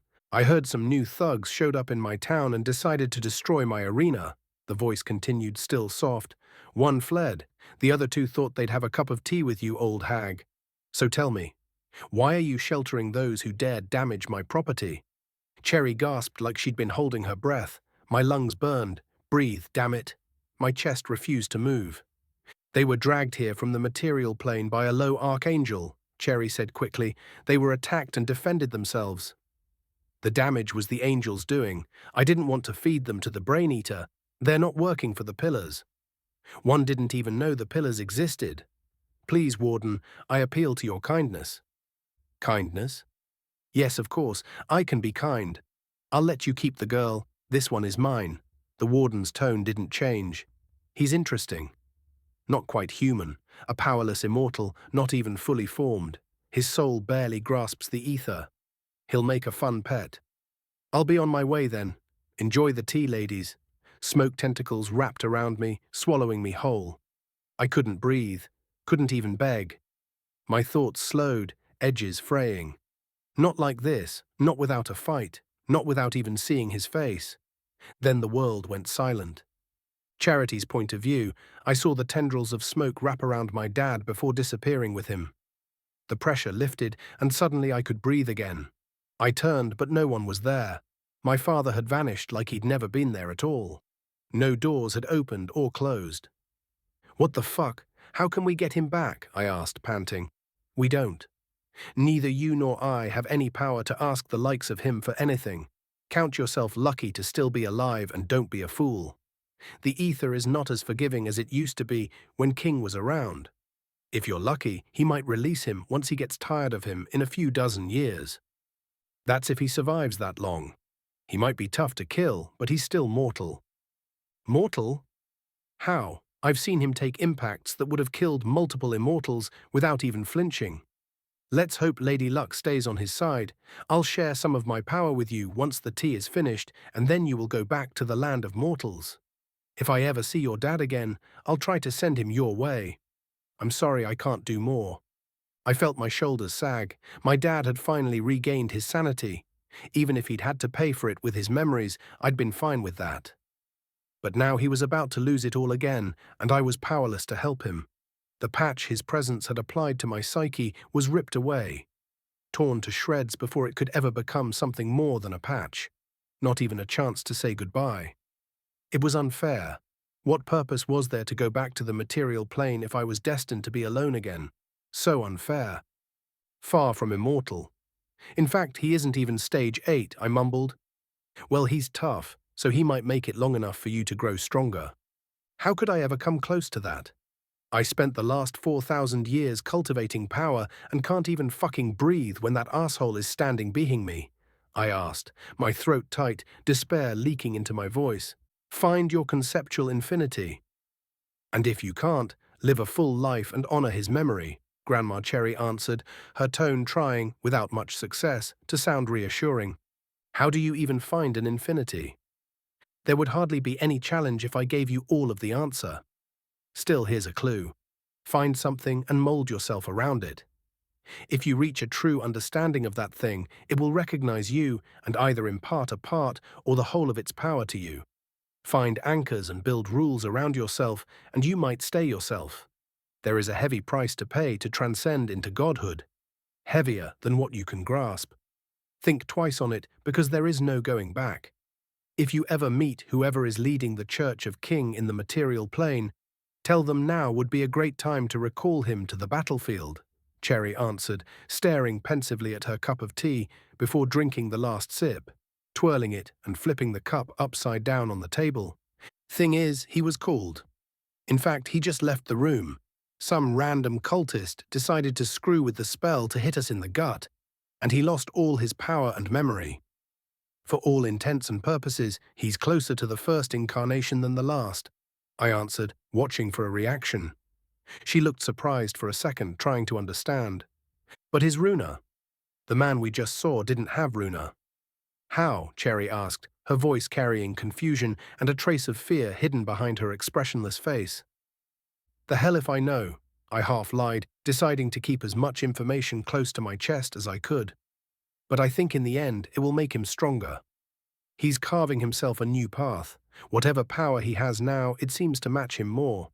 He's using his brain for a change. Let's just hope I can become strong enough to free him before he breaks. I stirred my cup 3 times, thinking about my dad's situation, then flipped it upside down on the table before revealing the tea leaves. They formed a shape reminding me of the number 13. I looked at Cherry's leaves. They had formed almost the exact same shape. Does 13 mean something to you? It might reference December, but it could have another meaning entirely. Not a lucky number if my memory serves me right, I asked Cherry. Not the month. The incarnation. If time were here, I could ask her what she knows, but I haven't seen her in an eternity. Any clue she would have left would be in the material plane. But her prophecy was made so long ago, it was probably forgotten by everyone but the first 12 kings, and their memories got wiped clean. Cherry answered, her shoulders lowering. Why don't you come to the material plane with me? I'm sure it would be nicer than being stuck here, I proposed, hopeful to have an ally. Sadly, I can't. But allow me to leave you with a parting gift. Cherry pulled on one of the tendrils of light emanating from the jellyfish that was her hair, its shape distorted, forming a chain of glass-like material with a glowing pink pearl that reminded me of a sun setting on the sea, the size of a grape. a way to find me if you ever get lost around here again, and a little surprise if you're ever in trouble. I'm sorry I can't do more for you. Thank you. I'll make sure to bring you more tea next time I pass by, I answered with a smile, pulling out a large bag filled to the brim with leaves tied in neat bundles. I let her put the necklace around my neck. While she did so, she filled my mana pool enough for me to get out of here. Her hair seemed to glow a bit dimmer. I gave her a hug, thanked her again, and went to a room that looked like it used to be a teleporter room. Let's hope this goes well. Bye, Grandma. See you soon, Dad, I added under my breath. It had been a long time since I had made a planar portal, but after about an hour of building the circle, I managed to create a stable passage, strong enough to let one person pass at the cost of almost my whole mana pool. I emerged in an office with a table wired to strange boxes, making beeping noises. The portal had cut the table in two, and guards were already filling the room, pointing swords, spears, and guns, like the ones my father used on the Angel. However, something was horribly wrong. They were weak and filled with fear. Worse, I could feel no immortal within the range of my aura, and only a few stage 10 or higher buried deep under the city. The mana in the air was also abnormally thin. This didn't bode well. Had the planet core been depleted? A gigantic problem that could shorten the lifespan of everyone and send many promising warriors to an early death. Stretching my aura, I realized that barely a tenth of the population had even reached the second stage in the city I was. Horror settled in me. If the demons were to send an invasion force, this country would be stomped in a single day. I desire to speak with your leader, mortals. I am not your enemy.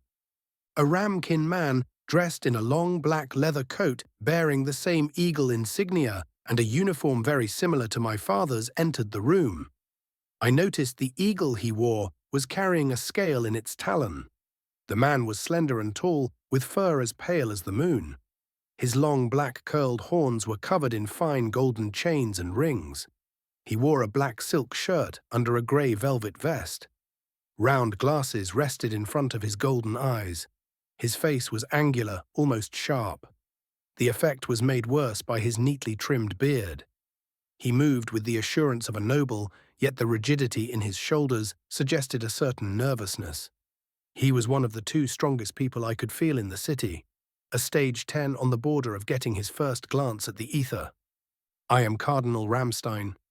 Who do I have the honor of speaking with? He asked politely, bowing with respect. Please call me Carrie. I bring news about, Sam, tall guy, green eyes, brown hair. Would appreciate it if you lowered the weaponry. I hesitated. I wasn't sure if calling him king or hero here and now was the best idea. I saw the expression on the man's face harden. The soldiers shifted nervously, glancing at each other. Where is the sergeant major? Are you holding him hostage? Did you kill him? The cardinal asked, his tone hard. It's a long story and I've had a bad day. I'm starving, so how about we sit around a table and talk over a meal? Please? These guys were nervous, but I could respect their resolve. Most of them were stage 3 or 4, still holding their weapons on a stage 12. With a snap of my fingers, I could probably kill everyone here, Cardinal included. Answer my question first, he said, his feet moving to place him in a defendable stance. I did not kill or kidnap Sam. We fought side by side. Now I would really appreciate if you lowered you blasters away from my face.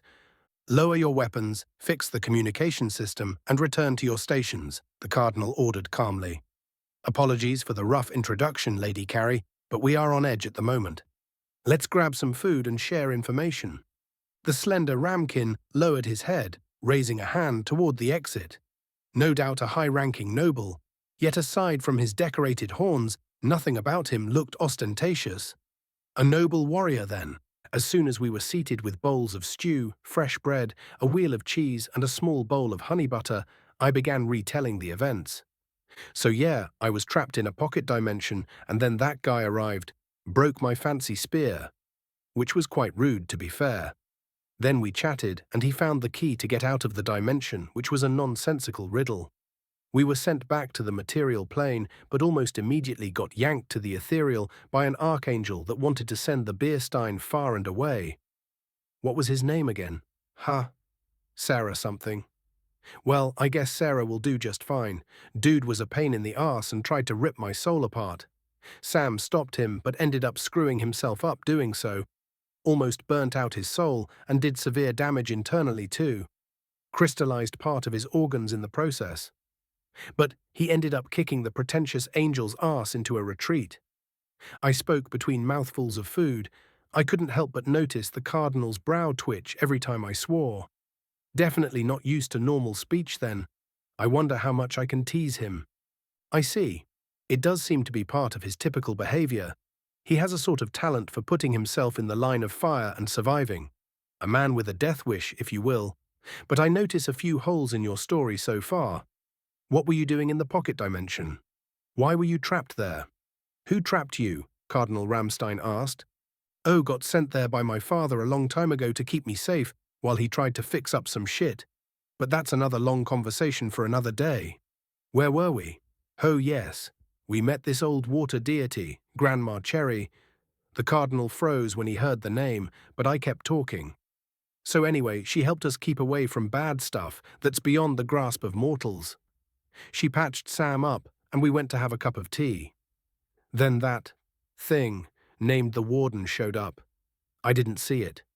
Couldn't even fucking breathe in its presence. His presence alone was enough to paralyze me. Hell, even the water goddess had trouble breathing in his presence. It grabbed Sam, and disappeared. Now I'm looking for clues about old prophecies and conceptual shit. I finished with a sigh. This Cherry, could you describe her to me? Hair like a light jellyfish, eyes like moons, water affinity and powerful, I said, stuffing a piece of bread slathered with honey butter into my mouth. I had missed how good food could be. I felt a tear roll down my cheek. Why was I even crying? Was it the food? The stress? Freedom? Probably all of the above, if I was honest with myself. So she's still alive. Interesting. If it's not a problem, I would like you to stay in the Basilica for the time being. The Pontifex Maximus is presently occupied, but should be back within the week. However, until she gives her approval, we can't allow you access to the Hall of the Seers. I saw the shadow of an idea cross the Cardinal's eyes, but he seemed to shake it off. Is there no way to accelerate the process?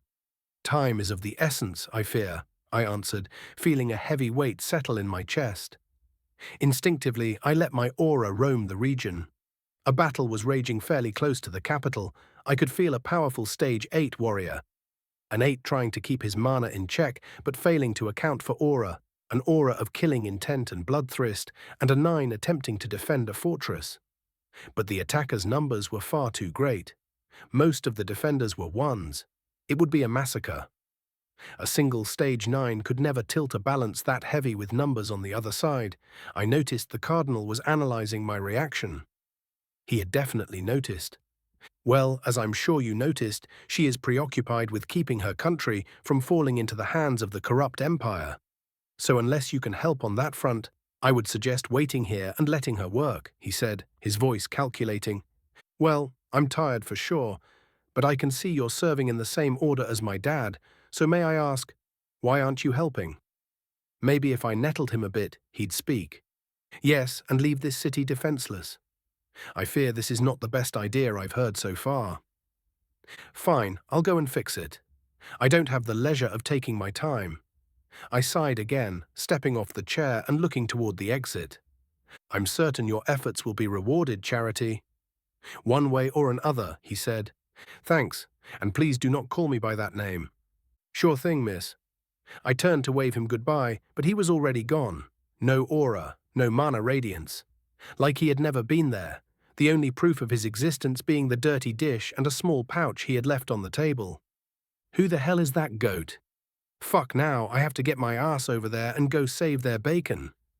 I'm not even sure I remember how to ride a horse. 61 Battle of Factory Hill. I extended my aura to scan the region as I made my way toward the Basilica's front gate. I noticed a fortress nearby, but no troops were leaving to aid the besieged town. A barrier blocked my probe, yet even with the number of assailants, 50,000 soldiers wouldn't change a thing. They were probably trying to manage their losses. Still, something felt off. People were too calm, like they had absolute faith in the single high-stage warrior defending them. Or maybe they had an ace hidden somewhere. It was still early in the battle. None of the big shot had made a move yet. My aura brushed against something resting at the bottom of the sea, but water monsters weren't a priority. I extended farther, past the battlefield to the very edge of my perception. 7 Pegasi riders, moving in formation, strong auras, disciplined. But the moment my presence touched them, a barrier flared to life, cutting me off.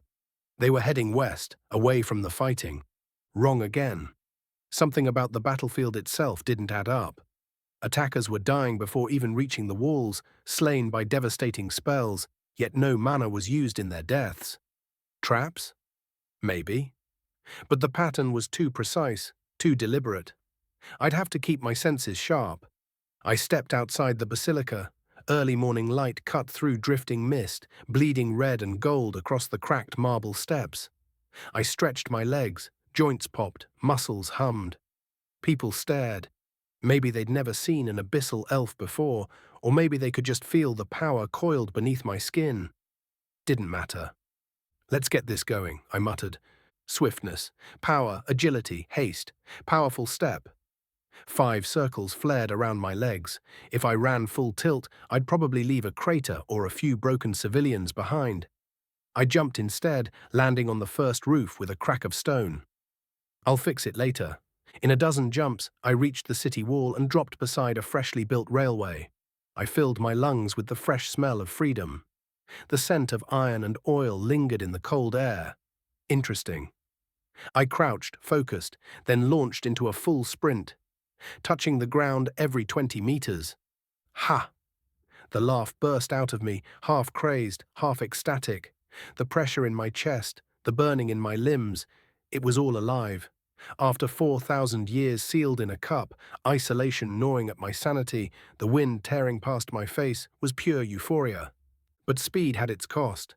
Shield, I barked, too late, a wet crack followed by an unpleasant splat.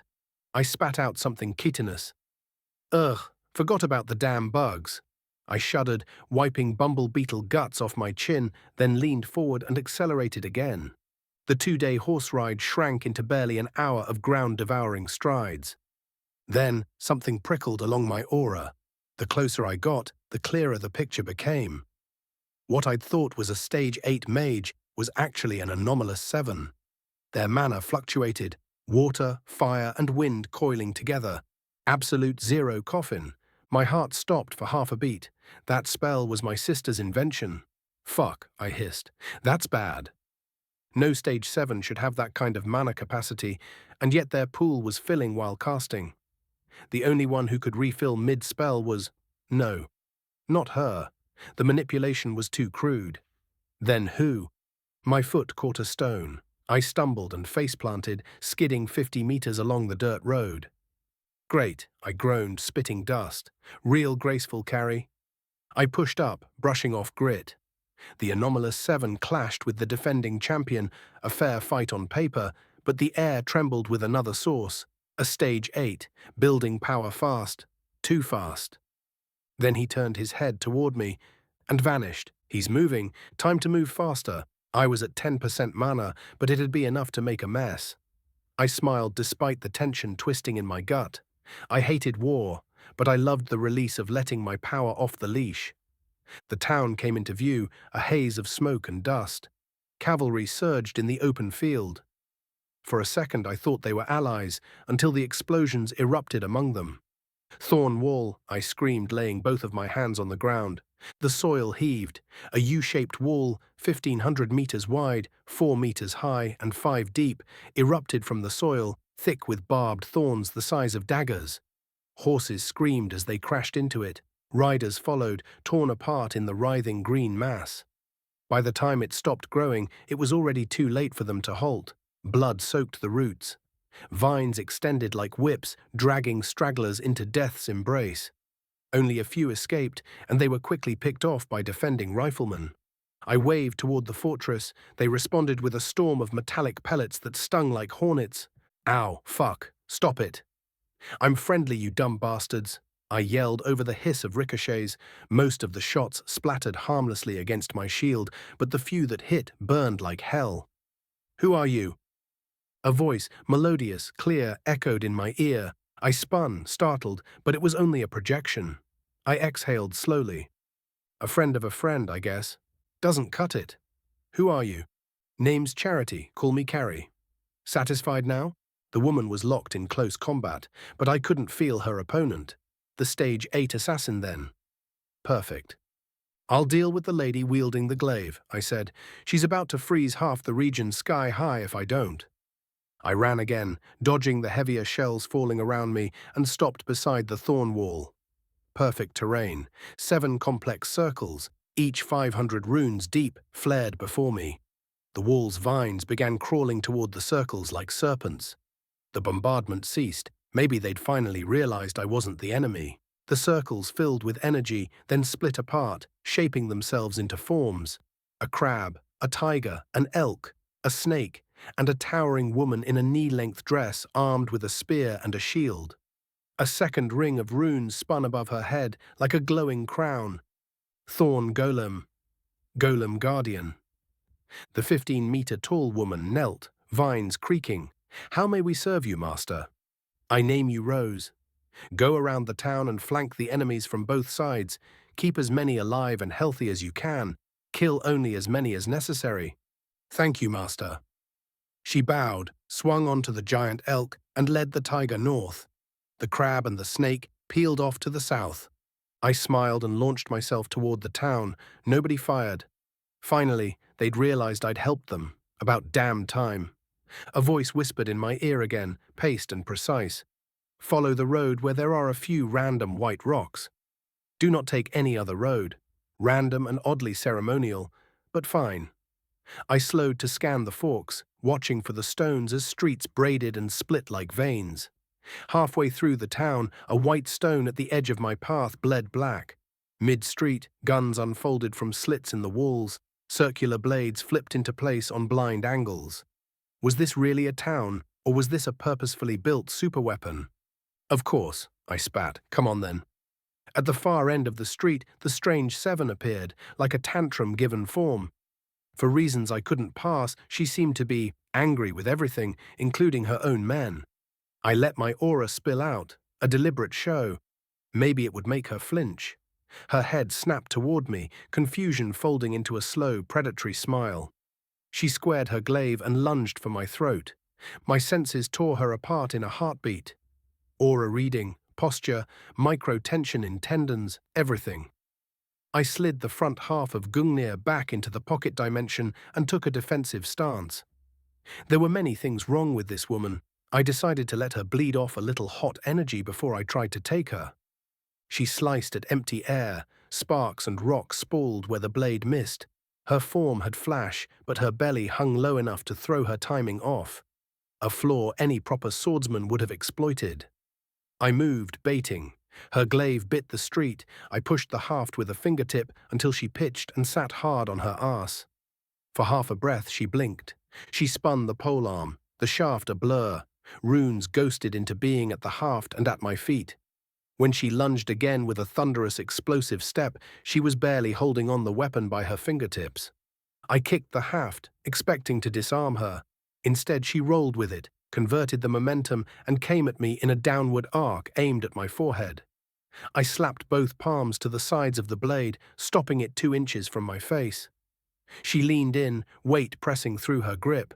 I pulled, her arms extended, balance collapsed. I stepped into her center and drove a clean kick into the inside of her thigh, harder than intended, and sent her sprawling, leg flying, face to the cobbles. The rune at my boot erupted into a column of fire that my shield redirected. Heat licked my face. The street smelled of burnt stone and singed cloth. I stepped back and let her get up. Finishing her quick would be neat. Draining her reserves first would be smarter. She rose and came again, an unrelenting storm of blade work. I parried, dodged, absorbed. I was shaping the dance to wear her down until a stone pillar shoved through the side of a building and slammed into my ribs. The impact threw me off balance. She saw the opening and dove for my throat, but a root snagged her foot. Momentum betrayed her. She cursed and recovered, the polearm flashing as the haft ignited with another ring of runes. The blade heated, her assaults doubled in speed, forcing me to use my gauntleted hand to catch and redirect. A well-timed kick landed in my stomach. I let the inertia carry me backward to breathe, to reset. Behind her, the stage 9 still clashed with a different opponent. The sparks and mana flares marked a brutal, even exchange. The 9 had already burned a third of their pool. Nearby, gigantic green golems carved through enemy lines. I felt the flanks begin to waver as the golems tore holes in the formations, killing dozens in every swipe and being impervious to any attack stage 6 and under. I dodged a wide arc at my nape and chose a different tack, reasoning. "You really can't win this, young woman," I said, voice calm in the teeth of the fight. "It's senseless to keep getting hurt." She sliced to prove me wrong. I stepped into the cut and deliberately did not evade. Her blade slammed into my left ribs. It pinched. The blade didn't even draw blood. I gave her an apologetic smile. The crowd's eyes were like pinpricks. The town hummed with hidden mechanisms. Somewhere inside, something else was waiting.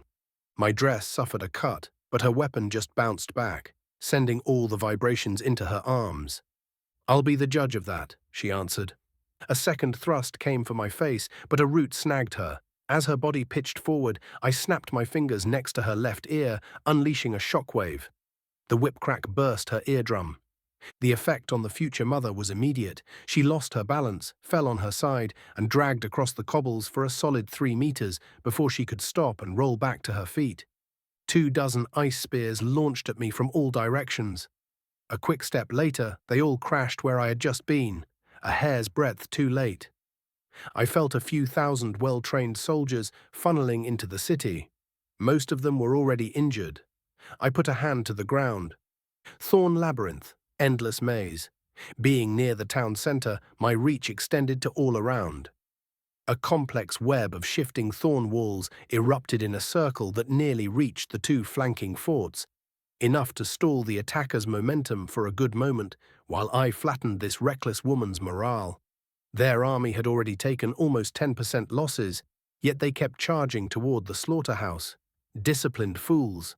I caught a glimpse of the 9 in the sky, a young woman with 2 great white wings, wearing a battle dress with polished, pure mithril armor layered over it. In her hands was a massive bow, no visible quiver. A black smoke-clad swordsman dove from a rooftop, using little black clouds as steps to reach her. The glaive-wielding girl tried to exploit my distraction, but she'd become an open book. I leaned left, then right, letting the weapon sail less than an inch from me. I kicked a stone at her forehead, barely containing a chuckle as it surprised her. Realizing her weapon couldn't reach me, she switched tactics and began to retreat toward her men. "Not so fast, little butterfly," I said, reproving like a teacher. A vein bulged on her forehead at the jibe. She threw the glaive at me and pulled 2 swords. I caught the haft with my left hand, twirled it and planted the tip into the paving. The head bit deep into a rock and held.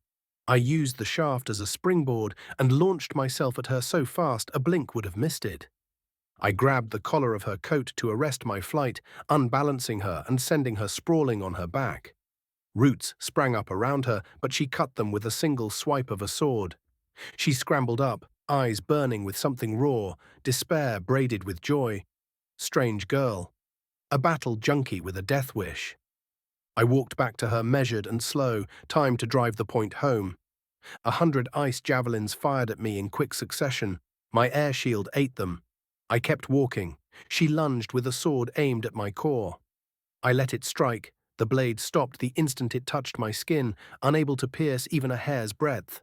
Her eyes widened as realization knifed through her. She was far out of her depth.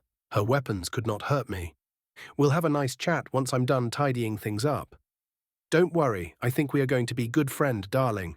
Could you release that roof spell?" "It's quite inconvenient," I said politely, to show some measure of respect. "Fuck off. I won't release it.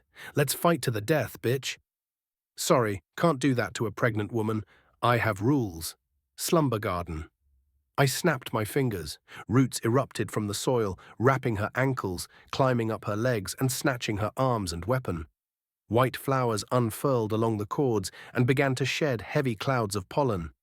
"Fucking kill me," she screamed, desperation choking the word, her eyes tearing up. "Fine. Dispel your ice castle and I will," I said, pulling Gungnir into my hand.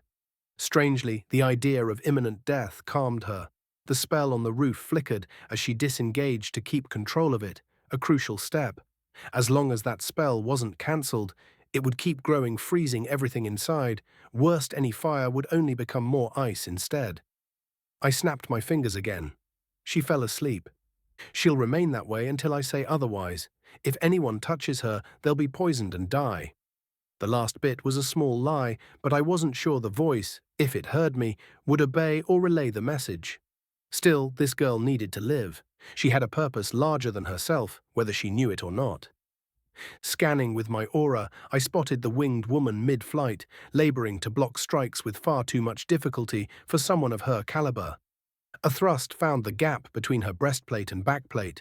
She took distance. 4 runic rings bloomed and knotted themselves across the wound, knitting flesh and metal in a laundry list of light. That was surgery, but it was only the tip of the iceberg. She was doing surgery on herself mid-fight. So many great talents, yet so little power. Her opponent moved with mechanical precision, a soul blade apprentice, an assassin type whose vampiric runa feeds on the victim's soul, stealing a piece of them to fuel the wielder. The organization that trained such men still existed. The thought curdled my blood. Another slash connected, a savage backhand that sheared one of her wings clean. Even if the wing regrew, it would never bear flight like before. The 9 dropped from the sky, head first, a ragdoll with feathers fanned and useless. The soul blade dove in, pleasure leaking off his aura like oil. I felt his power coalesce over the sword, a dark miasma that thrummed in my skull like a tuning fork tuned to wrongness. Physical wounds could be healed. A wounded soul, that had other laws. I ripped the glaive from the paving and hurled it toward the 8. Then I launched after it, feet eating air. Lily's mattress, Dryad's wings. The ground split under the fallen 9. Roots erupted from the earth and from the falling bird lady's shoulder blades, painfully forming wooden wings and broad green leaves. She screamed as the spell rooted into her bone marrow and threaded into her vertebrae. The pain was a white-hot line, but the wing flexed. It was a crude things, made of bark, flower, and leaf, but it could take abuse. Vines took control of the still good wing. The soul blade didn't hesitate. He pushed down through his cloud of miasma, a living meteor. Blade aimed true for the 9's core. The glaive sliced his ankle. Cyrus wind. A gust slammed from the falling girl, slowing her descent a moment before she fell onto a thick flower mattress. I shoved my body forward so Gungnir's tip met the falling assassin. The impact rang up my arm. I kicked. His shield took the brunt. The dent screamed through metal and sent him reeling into stone. He whispered, a dozen voices in one breath. His skin bleached with miasma as he burned pieces of his own soul for fuel. A dozen dark blades tore free of the cloud and coalesced. 2 clone figures formed from the pooling blackness. He was a suicide rocket of corrupted power, far too dangerous to leave breathing. Sakura's vampiric blossom. Roots exploded up and snaked around the 3 figures. Blades fell, but every cut birthed another root. A tree wrapped a clone like a strangling lover. Blood wept from the bark, red flowers bursting in horrible beauty. The flying blades dwindled, the mirrors wavered, then vanished like smoke after a pyre. The assassin's miasma dissolved into the wind. For a second I just stood there, chest heaving and palms smeared with soil and arcana. 3 of the main threats were broken. The field might breathe again. Except my reserves whispered at me, under 2%. The ambient mana was a thin broth. An army still marched, a million souls moving toward us like a tide that did not care if we were stones. The town held, a miracle of stubbornness and luck.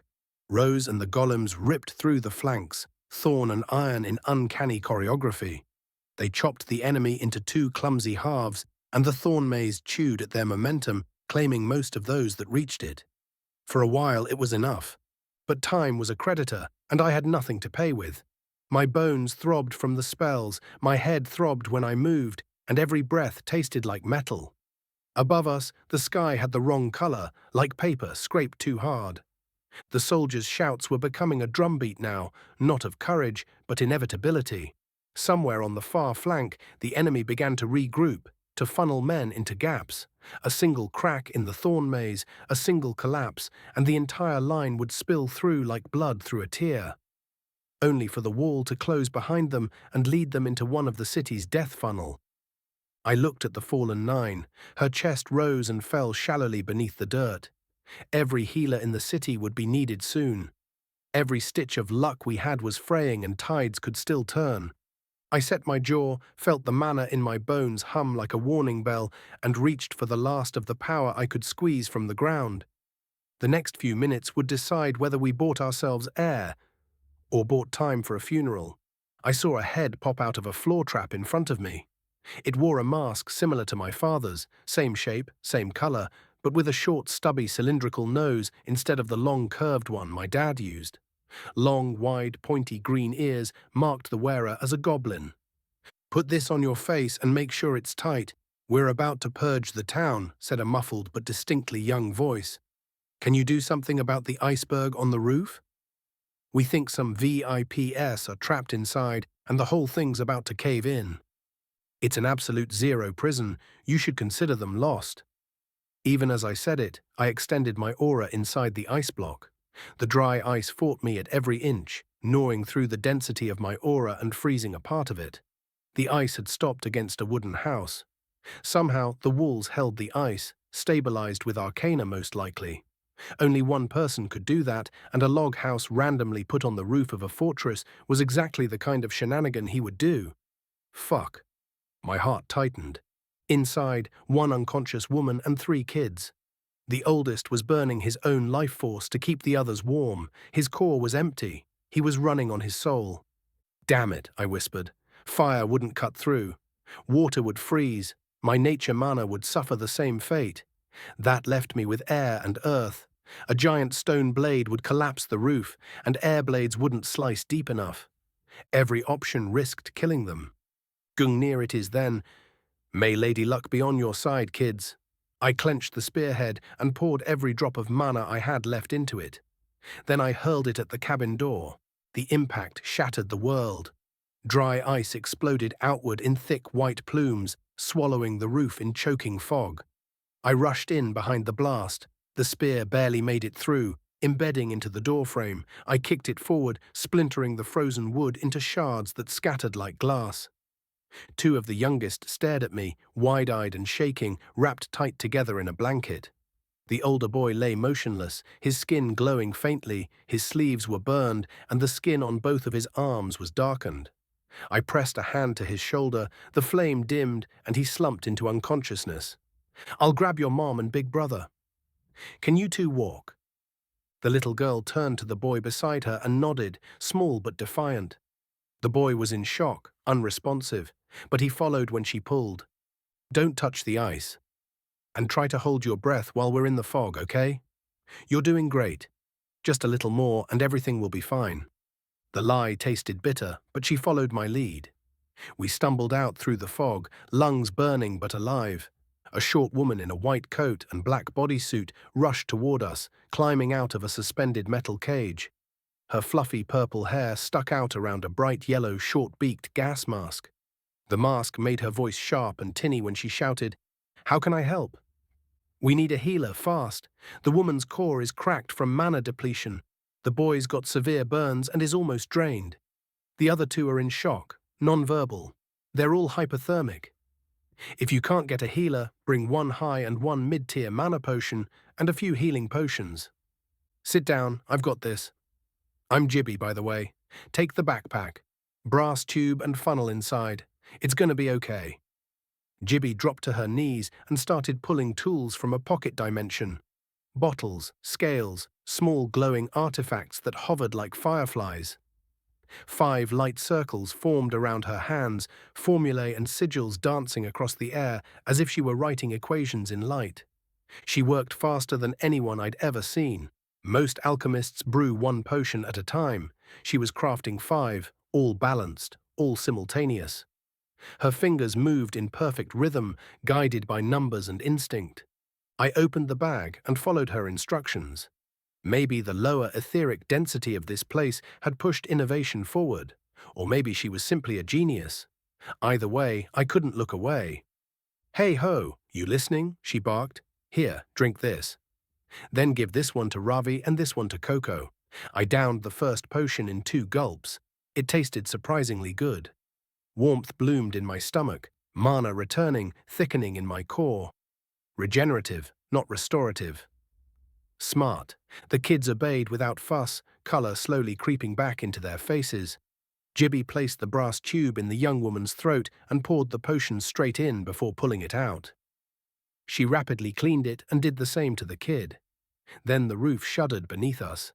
Metal groaned, a distorted scream as beams bent under weight. Stone vines. I slammed both palms to the roof. The runes flared. Every ounce of mana I had left tore out of me in one violent rush. Until some of it came back, I would be as mortal as any of them. Why did I? The world tilted. My body felt light, weightless. And then everything went dark. 62 first defeat. Wojtek's point of view. The sound of artillery and machine gun fire rattled the wagons as dark smoke swallowed the rising sun, painting a scene of pain and misery. Thousands fell, and thousands more took their place, each one eager to step from the brazier straight into the bark of rifles. The frontal assault wasn't faring well, saved only by our improvised supply run. Yet something felt off, wrong. Then I realized what was missing. The comm speaker had gone silent. The Morse code that was a constant background noise had gone quiet. 2 long strides brought me to the machine. The power light still burned. The signal was gone. Rails cut, most likely. "Damn it," I muttered. How far ahead did the Battle Princess plan this assault? And where the hell was Sam? We needed him the most. "We've lost comms," I said, forcing my voice steady. "Rails are cut between here and Factory 1. Until we can fix them, we're on our own. We don't know how bad the damage is or how many made it through the gaps in the border defense." "What worries me," Louise added, "is the Battle Princess hasn't been seen anywhere. Either she's baiting us or she's somewhere else entirely. Judging by the reports, I'd bet the latter." "Honey, please remind me never to go anywhere without the gun trucks," Luke muttered, massaging the bridge of his nose with his mechanical hand. "If we leave, these guys are screwed," Chloe said flatly. "We hold the fort." She'd cut her blonde hair short, practical, but it framed her face in a way that somehow made her look even more striking. A Swedish K was strapped across her chest, 2 taped magazines, and a BFR on her left hip. Sasha hefted her PKM, 10 rings on her fingers, 9 filled with ammo, the 10th with explosives. Louise carried her Winchester 1895 and BFR. Luke had 2 revolvers and a pair of sabers.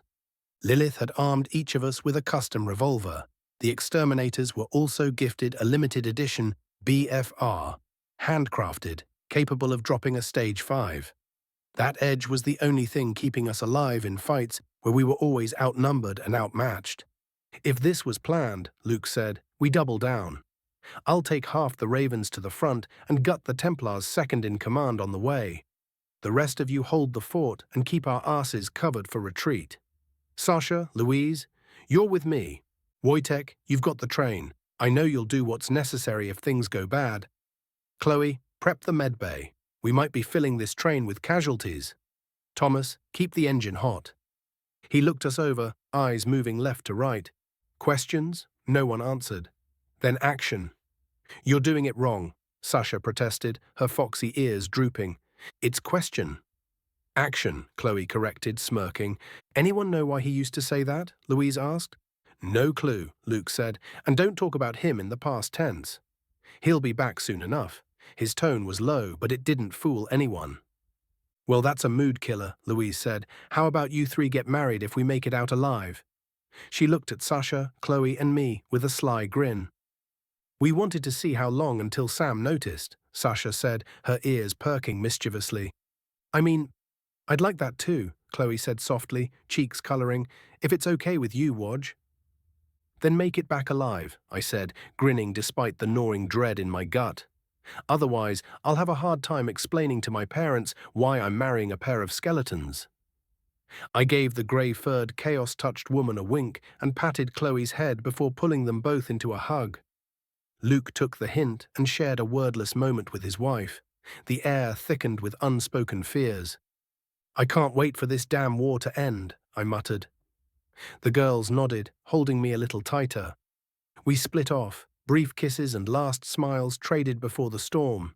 I headed toward the artillery wagons. My gut told me things were about to go from bad to batshit insane. I still didn't understand why Luke had left me in command instead of Louise. But his experience with the Inquisition dwarfed my short life as an adventurer before joining the Inquisition less than a year ago. I made my way to the command station. "Good morning, Sarge," said Corporal George, a mountain of an orc built like a siege engine. 7 feet tall, grey-skinned, square jaw, 2 tusks peeking from his lips. His thick Valachian accent rolled over the chaos like gravel. He handed me a tin cup of coffee, steam curling through the gun smoke. "Morning, Frank." "Thank you." "Sit rep?" I asked, taking a sip and pulling a fresh cigar from my coat. "I think most of their mages are getting drained trying to keep the forest from burning them alive," he said. "All in all, we're doing okay. We can sustain fire for a few more hours, maybe a couple of days if we switch to slow fire. No need. We have to force a retreat as fast as possible. This might only be part of the problem we're facing. Raise the periscope and warm the mana density lens. Let's switch pace and keep them guessing. Ready the prototype rounds, CBTB-1A. Time to see what Gibby's and Lilith's combined ideas could do compared to Sam's purely magicless methods." I leaned over the map table, checking the last set of fire orders. Everything in order. The crew had done an excellent job in my absence, and for a moment I felt proud to serve alongside such professionals. I took another sip of coffee, dragging clouds as I analyzed the map, searching for the missing piece that was nagging at me. Then I went to the periscope and scanned the horizon, sky, ground, and forest. What I saw made my blood boil. Templars were fighting Templars, a betrayal. Multiple companies had switched sides, their banners turning mid-battle. The infighting had just begun. They wore red armbands, and their banners were painted red in blood. I slammed the intercom switch. "Attention, everyone. There are traitor companies among the Templars. They've started an open rebellion, attacking loyalists." The front began to collapse. Warriors were now fighting enemies ahead and behind. The situation had gone from bad, but manageable, to full FUBAR in minutes. "Ravens, 1st Platoon, Units 6 through 10. We hold the fort. Be ready to dismount and reinforce them if needed," I ordered through the brass cone before returning to the lens. Luke had just dismounted with 500 soldiers, a minuscule force in the scale of this war, but every one of them was seasoned and well-equipped. Many had spent good coin upgrading their gear through the Inquisition's approved catalogue. Most carried scoped rifles or light machine guns stored in pocket rings, ready to deploy in seconds. The church had struck a deal with Oksana Workshop and the Deus Ex Machina shop, granting us access to advanced gear at discounted rates. The latest addition was the Winchester 1895 lever-action rifle, chambered in 7.62 by 54R, expensive but beloved. Each came with a standardized rail system for optics and attachments, sparking endless debates among troops about the best loadout. Everyone agreed on one thing: if they could afford it, they'd replace their Mosin. The rifle was rugged, yes, but crude compared to what kept appearing in the catalogue. "Carpet the forest with the experimental ammo," I ordered. Orders were relayed, and 20 seconds later, bang! All barrels fired in perfect synchrony, Rocky the train on its rails. Through the lens, I watched the explosions ripple across the forest. Each shell split into 1,000 smaller bombs high in the sky, before every smaller bomb splitting in 100 more, sucking the air away before igniting it. The vacuum hit like a fist, popping my eardrums. So that's what carpet bombing thermobaric meant. Interesting. When the dust settled, silence fell. The forest was dead. No sound, no mana signatures. "Holy shit," Frank whispered, eyes wide. "What the hell was that?" "Damn," I muttered. The artillery crew started to clap and cheer. Are we cheating, Sarge? This feels hardly fair, Frank said, a small grin twitching at the corner of his mouth. This is war, Frank. Fair's for losers. We're ravens. We don't lose. And if you ask me, sending millions to fight Talaria wasn't fair either. We're just leveling the field, figuratively and literally. I downed the rest of my coffee. Through the periscope, I saw Luke's force engaging the rebel Templars. Some of the enemy were powerhouses, far beyond our Stage 6 elites. But our people could still punch holes clean through a Stage 5 skull. Sam's friends in the Azure Ravens all carried a box of experimental ammunition for emergencies like this. Still, how had so many traitors slipped through under our noses? The defensive line broke, enemy units poured into the camp, chaos reigned, the traitors' surprise had worn off, but not before carving open wounds that spelled doom. Then on the horizon, movement. Wyvern riders, 1,000 of them. Leading them, 10 powerful mages, each at the peak of Stage 6, mounted on beasts, just as deadly. Birds, shoot them down before they reach the front. Spells screamed through the air, stone spears punched through the train's reinforced armor like paper, shredding artillery crews in their wake. Guns barked, cutting wyverns from the sky. They changed their formation, the weak in front, absorbing damage for the heavy hitters in the rear. As long as we had the train, we had a chance to win. Luke was clashing with the rebellious Templars second in command. The general was nowhere to be seen. Had he been assassinated, or had he fled? Switch to X-14 rounds in the 200mm and ABF in the 88mm. All cannons on the Wyvern wing. Mobile machine guns move north, fixed Maxims keep your eyes peeled south side. I heard the supply guys running, swapping munitions and tactics. Cannons rattled, then the ground lurched and my wagon tipped onto its side. I groaned, found my cigar beside my head, grabbed it and took a puff before asking, "Any serious injuries?" "A bruised ego over here," Frank said, pointing at the coffee stain on his crotch. A few muffled laughs echoed. The rest of the crew were shaken but upright. "Dismount. Get a look at the situation. Look for injured staff and burn every map and document you can't salvage. Corporal with me. Emergency roof exit, now." The Wyverns had found us. That was the nail in their plan. Now we were on the back foot.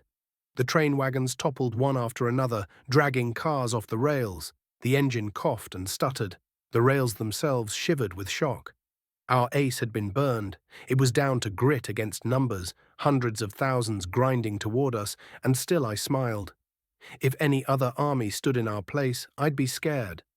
But these gritty Azure Ravens lived for this kind of odds. This would be a glorious, ugly fight. "Salvage any gun you can, leave the rest. Give our brothers and sisters a hand," I roared. We moved like a living machine. Detach guns, pull ammo, triage the wounded. The train crew, hardened for derailments, worked like they'd rehearsed for apocalypse. A few were injured, but by a miracle, none were dead. Loyalists rallied around us. The Wyvern riders loosened their formation. There was a Stage 7 hidden among them, and that made the creatures cautious. Then, east of the wreckage, something else rose, 7 auras, sudden and bright. Pegasi riders, paladins. One Stage 7, the rest were 6s. Not all hope was lost then. This had become a battle of attrition, our supplies versus their numbers. If the powerhouses on our side held, we might get out. If not, we'd be ground. Use the train as a shooting platform. Loyalist Templars form a security cordon around the field infirmary. New company rifle teams deploy alongside the Ravens. Nobody argued. They moved. But the silence from Factory 1 still didn't sit right. If the enemy pulled other key warriors away, the scale could tip fast. Spells began to fracture in mid-air, massive magics colliding and being intercepted in the space of a heartbeat. Wyvern leaders and paladin Pegasi clashed above us. Lesser Wyvern knights, Stage 4 and 5, detached and strafed the camp, setting tents ablaze and catching men by surprise with arrows and bursts of magic. I kept sweeping the field for a clue, something that would break the enemy's rhythm. Luke was locked in combat. Louise and Sasha were holding back a flood of foes. Pink explosions erupting from her direction as Louise took out stronger opponents with precision. Ravens were thin across the line, pushing through pockets of resistance. rallying our forces. An arrow sang past my face and nicked my left ear. Pain flared. The mounted archer spun away, but machine gun fire found him and ripped him from his saddle. A fire spell and an ice spell met in the sky over the camp, colliding in a chorus of death. Debris rained down without regard for friend or foe. Then a dark column crawled over the eastern horizon. I focused with my monocle and felt my stomach drop. Thousands upon thousands of birds, each bearing dark runes. All machine guns. Focus on that cloud, I barked. The order propagated like a shockwave. Hundreds of barrels turned as one and opened up. Birds exploded on impact, feathers and gore raining like confetti. It bought us a sliver of breathing room, but at a cost. The ground troops lost that volume of fire support. The bird cloud hadn't been an ordinary assault. It was a weapon shaped to sap attention and rip reserves from the field. We could see the math collapsing. More enemies, fewer effective guns. Wyverns circled, fell, reformed. Pegasi dove and rose. The air smelled of cordite, char, and something copper-sweet. Men shouted. A Templar screamed a prayer in a voice I will never forget. Over it all, the world felt thin, like a page on which the next line had not yet been written, and the pen poised to bleed black ink. I roared for the third time, issuing orders that would change the geometry of the battlefield, trying to force a choice, break the line or die a little faster. Every decision now paid in lives. And then, through the smoke, through the panic, I saw her. She appeared like a memory of thunder, a small figure riding a huge ragged griffin, cloaked in dust and blood. Her armor was mismatched plates, salvaged, welded, and painted black. Her weapon a giant scythe. She wore a bandolier of strange items that none of us recognized. She was no paladin, no Templar. She was a new kind of problem. Her eyes found me, and for a breath the world narrowed to the two of us. She lifted a hand, not a salute, not a greeting, but a single terrible command. Around her, men who had been faltering straightened as if pulled by a string. Those who had been about to flee found their feet. The loyalist companies hesitated. She wasn't there to save our skins. She was there to remind us of the deeper rule of war. Good people don't always win. Power is everything. Her griffin dove. The sky ripped open with the roar of machine guns and wings. I felt something prickle along the back of my neck, the sense that the day's balance had been tipped in an instant.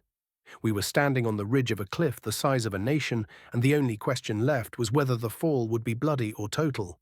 Then the first of the Pegasi broke from the fight and surged toward the new rider, not to attack, but to answer a call none of us had heard. The call of the warrior, to fight and live another day or die trying. In that instant, the battlefield became smaller, tighter, decisions condensed to clearest form, move left or right, hold or break. I tightened my jaw and gave the order nobody wanted to hear. Prepare for the counterstrike, every last round. Bathe them in the holy fire of our war machines. We were about to see whether grit could match guile, whether a few stubborn men and women, armed with desperate resolve and a handful of tricks, could carve a sliver of victory out of a day designed to swallow them.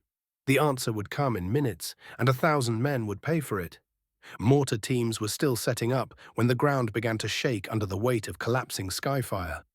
Wyverns and Pegasi clashed above, and every time two spells met mid-air, the pressure wave slammed into us like a hammer. Dirt leapt off the ground. Shrapnel cut through the wind. Men and women screamed, and I couldn't tell if they were angry or terrified. We couldn't fire. Our best munitions were chemical, and half our allies still didn't have masks. I stared at the crates labeled CB-17, mustard variant, and for a fleeting second I wondered if mercy had a place in this kind of war. Then the air screamed. Fire met ice overhead, detonating in a storm of shards. It rained down like razors, slicing through tents, spell barriers, and people. You could tell how strong someone was by how quickly they died. 4s and 5s fell first, 7s burned slower. The attrition was obscene. And yet through it, Chloe's voice cut clean and steady, commanding the medics like a conductor in hell's orchestra. Left sector, lungs and legs, she barked, stepping over a bleeding knight without breaking stride. She had blood on her face, sweat on her brow, and the kind of composure only someone too tired to feel fear could manage. Chloe, I shouted over the roar, ready for retreat. Prioritize mobility. Quarter-hour tops. If they can't be moved, they die here. She nodded without looking up. Understood. Priority mobility. Make them walk or carry them, but make them ready. The rest, you know the rules. Patch and pray. The medics moved like ghosts. Tourniquets went on. Morphine and potions were rationed. Holy light flickered weakly from trembling hands. The ground steamed from blood and alchemical runoff. The air reeked of ozone, burnt hair, and something metallic, like pennies and ash. Then came the shriek. A bird swarm tore through the clouds, a black tide blotting out the last hint of daylight. They dove, screaming, not natural sounds, but something shaped by runes and hate. The first wave exploded on impact. Acid and gore rained down. Flesh and armor hissed as they dissolved. I ripped a PKM from my ring and opened fire. The barrel lit up in seconds, tracer rounds painting green ribbons across the sky. Feathers and fire. "Light 'em up," someone screamed. Triplet shotguns barked beside me. Firearms howled as magic fused into the metal, lightning bursts, freezing blasts, concussive bolts. The air turned liquid with gunfire, and then one bird got too close. It exploded at head level.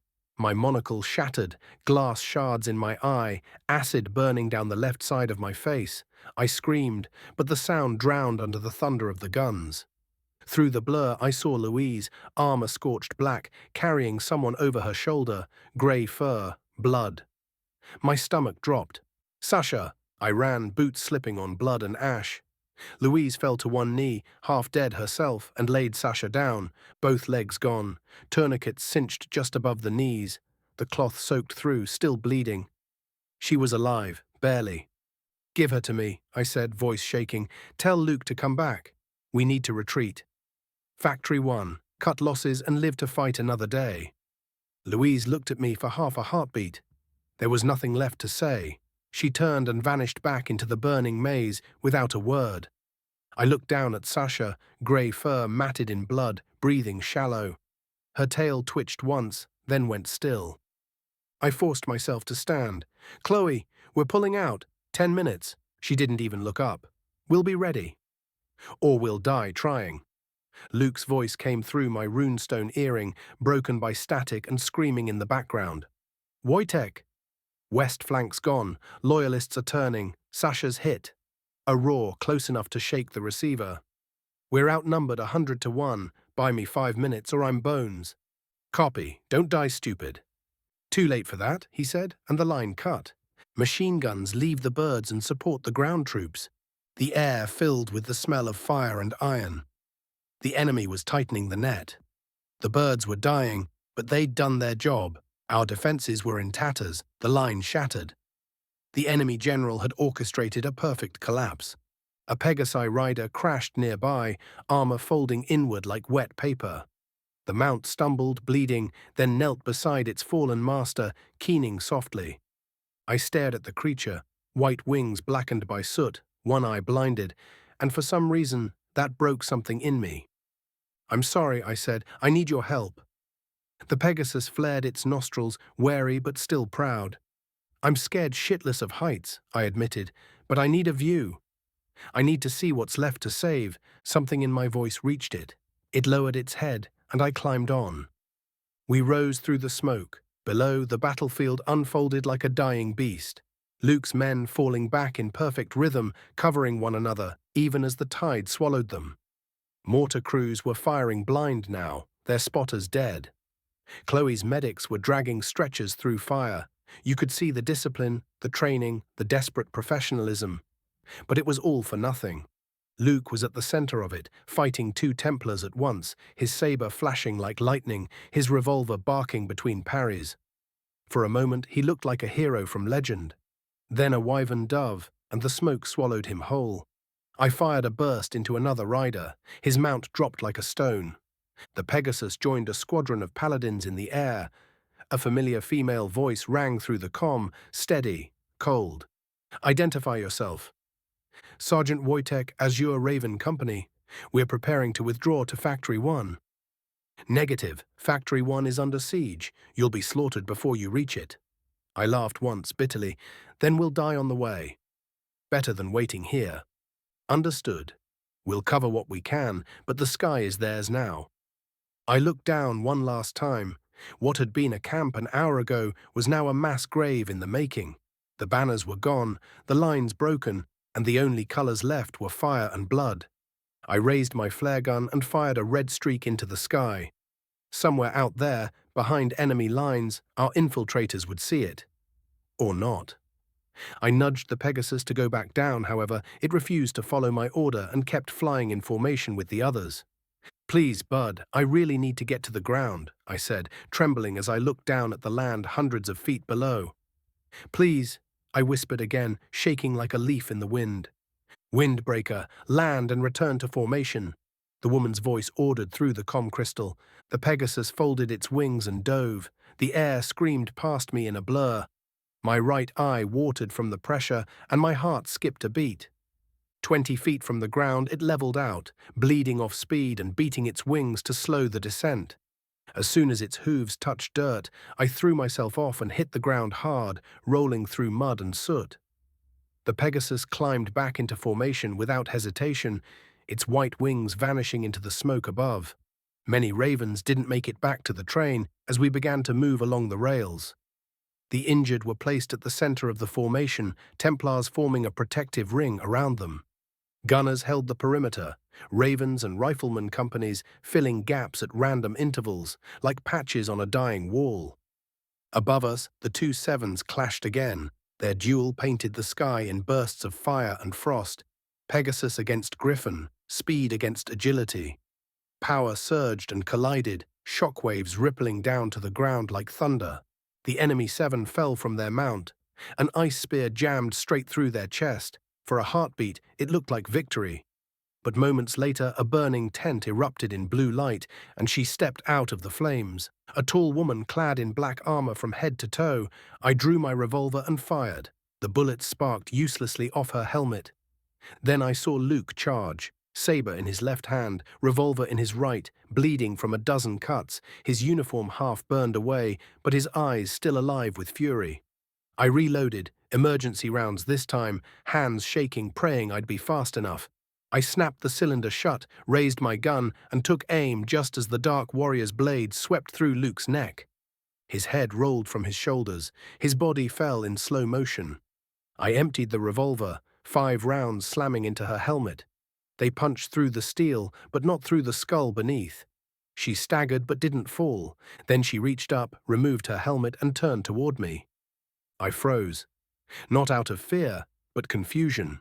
Golden eyes, dark horns, snow-white fur, she looked like Hope. Same angular face, same aura of danger, only the jewelry was different. A small ribbon of blood flowing from her forehead. Did Hope betray us? Or was this her reflection from hell? A wall of ice spikes erupted between us, cutting the field in two. The woman leapt backward and caught the reins of her grip-on as it swept low overhead. She mounted in one smooth motion, wings beating once, before the beast vanished into the smoke. What the hell just happened? Troops began filing away in blocks, organized chaos under the bark of machine guns and rifles keeping the enemy at bay. The Wyvern riders were retreating now. Only 3 paladins remained alive, the 7 and 2 6s. I had no idea where my friends were, whether they were dead, captured, or buried under the ruins. I could only hope. Shaking myself out of the haze, I went back to work, barking orders, rallying survivors, forcing the retreat to hold shape before it turned into a rout. We were about to march 100 kilometers on foot, hauling thousands of wounded through hostile terrain under constant pursuit. The war wasn't over, not even close. But the cost had just become clearer to any of us who still carried false hopes. War is ugly, and today marked the Azure Ravens' first defeat. 63 retreat. September 4th, 8072, 2000 hours. Organizing the wounded had been a curse and a miracle at once. We were moving, slow, stubborn, loud and ragged column dragging itself toward Factory 1. Our only hope for shelter. The enemy's assault didn't ease. Bullets and spells braided through the smoke from every direction. They'd encircled us, I marched at the head of the column, flinging belts of ammo to whoever had heads to take them, keeping the PKMs singing until the barrel glowed a tired yellow, then counting out the 10-second cooldown by feel. The custom mitral alloy, enchanted barrel had cost a fortune, but it was more sustainable than having the barrels replaced all the time. Time lapse was just perfect to do some spell work. The railway ahead was a red carpet of corpses. We walked over rib cages and snapped femurs as if crossing a field of rotten timbers. Our numbers were a fraction of what they'd been at dawn, barely a few thousand now, and 500,000 stalked behind us. I clung to a stupid private hope that the timed fuse in the artillery wagon would go off at the right moment, that some senior enemy officer would come nose first into our bomb and pay with his head.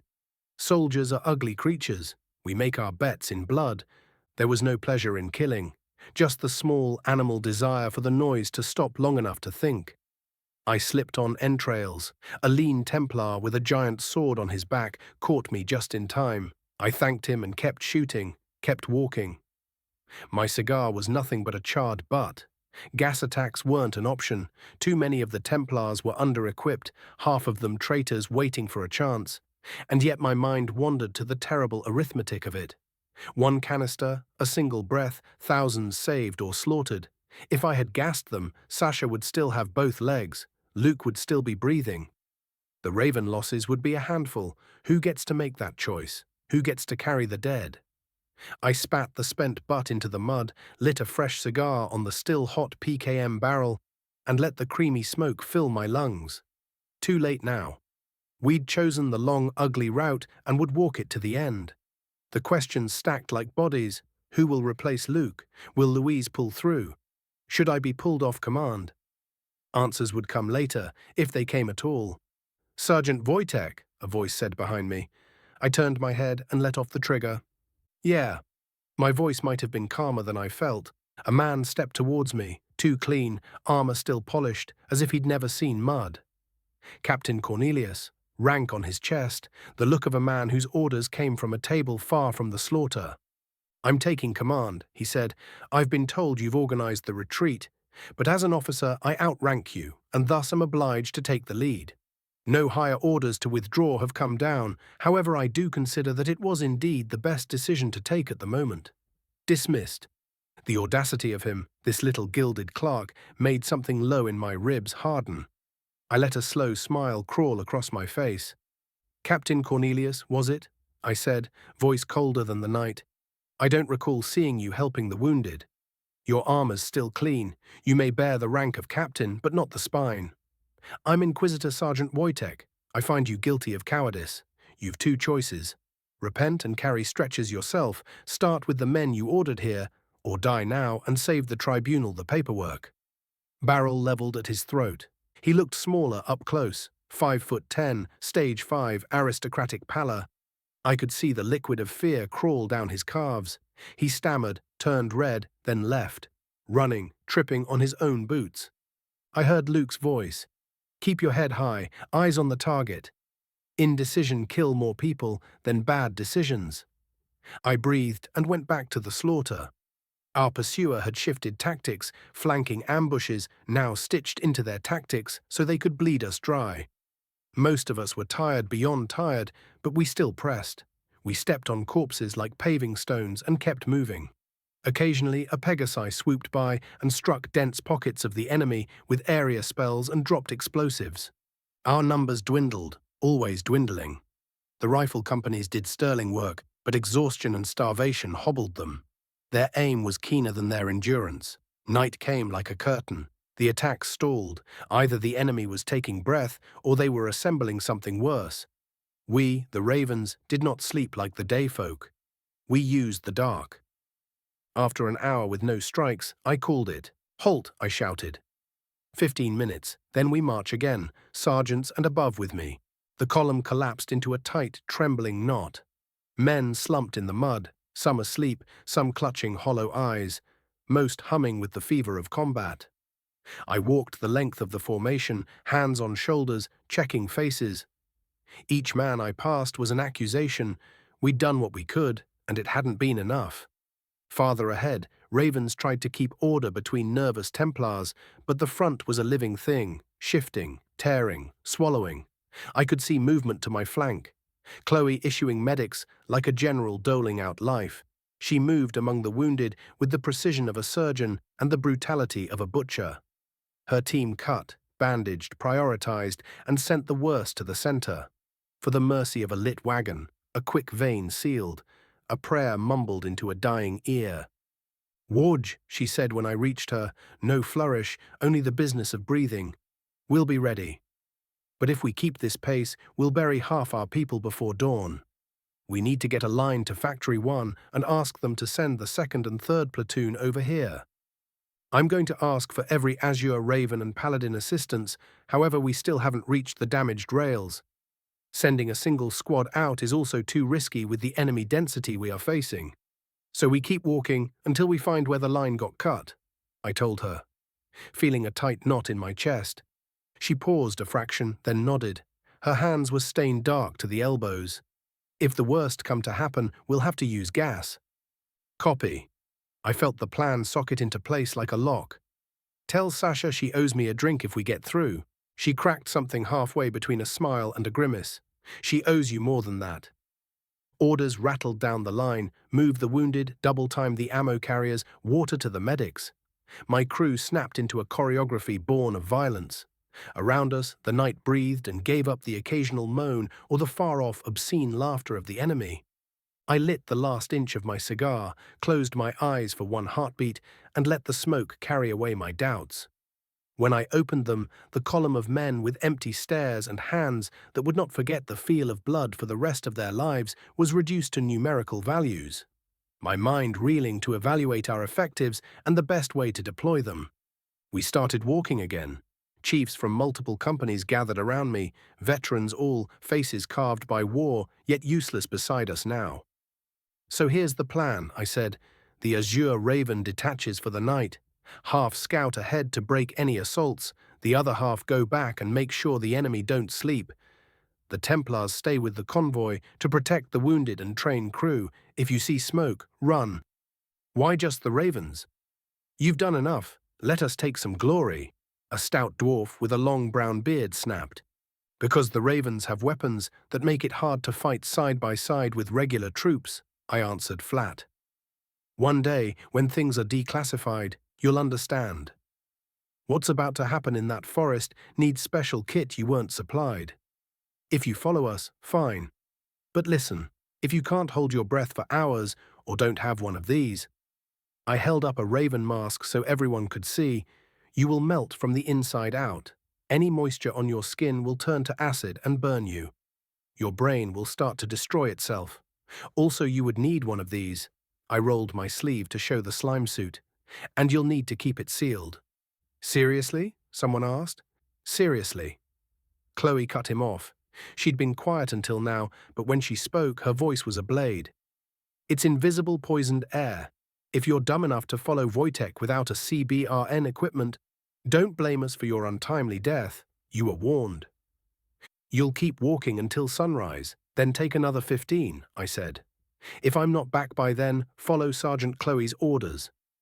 Minimize stalling. Once you're inside Factory 1, you'll be able to rest."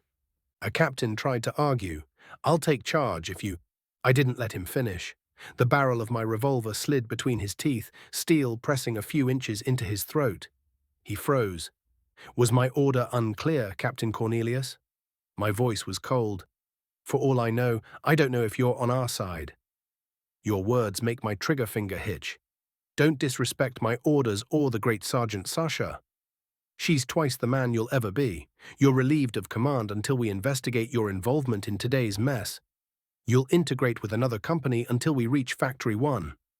He sputtered. I shoved the barrel harder. The color bled out of his face, defiance crumpling into defeat. "Good," I said, holstering. "Raven's assault squad. After the break, we move south, then west through the woods. Masks on. We're done playing fair tonight. I doubt their mages have the strength left to send that smoke kilometers ahead anymore.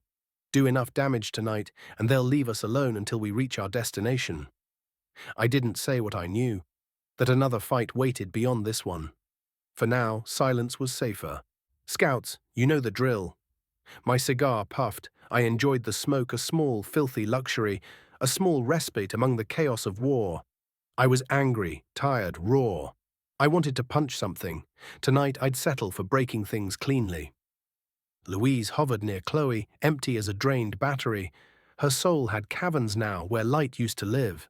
Sasha was strapped to her back like a broken prize, arms hung loose, eyes closed. Louise moved, but she wasn't present. "Louise, look after Sasha and Chloe if I don't come back," I told her. The words fell small. She stared at the sky. Her voice was flat, melodic, gone. "A new moon has joined the stars." I looked up. A second moon had slipped over the clouds. It was a bright and soft green, almost looking like an eye with a small blue spot at its center. It shouldn't have been there, but it was. Terrifying, obscene, impossible. It felt like a message from something far older than us. My mouth tightened. For one reckless second I thought of Sam. Those stupid green eyes. However, it could also be a monstrous spell. The kind that wiped nations. I needed to confirm. Having lost my enchanted monocle, it was hard to get a better sight at the phenomena. I had my new 1895 scoped good glass in a bad world. I pulled it out of storage and raised it, swung the crosshair across that lime green disc, and muttered, "Well, I'll be damned. That's a fucking new moon." A few others glanced up. A shiver ran like a live wire through the column. "The God King's wishing us a good hunt," I said, loud enough for the nearest ranks to hear. Perception matters. Whether the men chose blessing or omen could tip the first minutes. The first words of an old prayer slipped past my lips automatically. "May the king be my shepherd, destiny be generous, time heal my wounds, and death longing for me another day." The rest blurred into the mud and the dead. 10 minutes later, a scout came stumbling out of the dark. "Enemy camp found, sir. Day cavalry is stopping for the night. We'll ride in morning." A night cavalry company bearing this way and small platoons assault squad also seemed to be readying a harassment campaign. "Too bad they won't get the chance," someone muttered. "Masks on."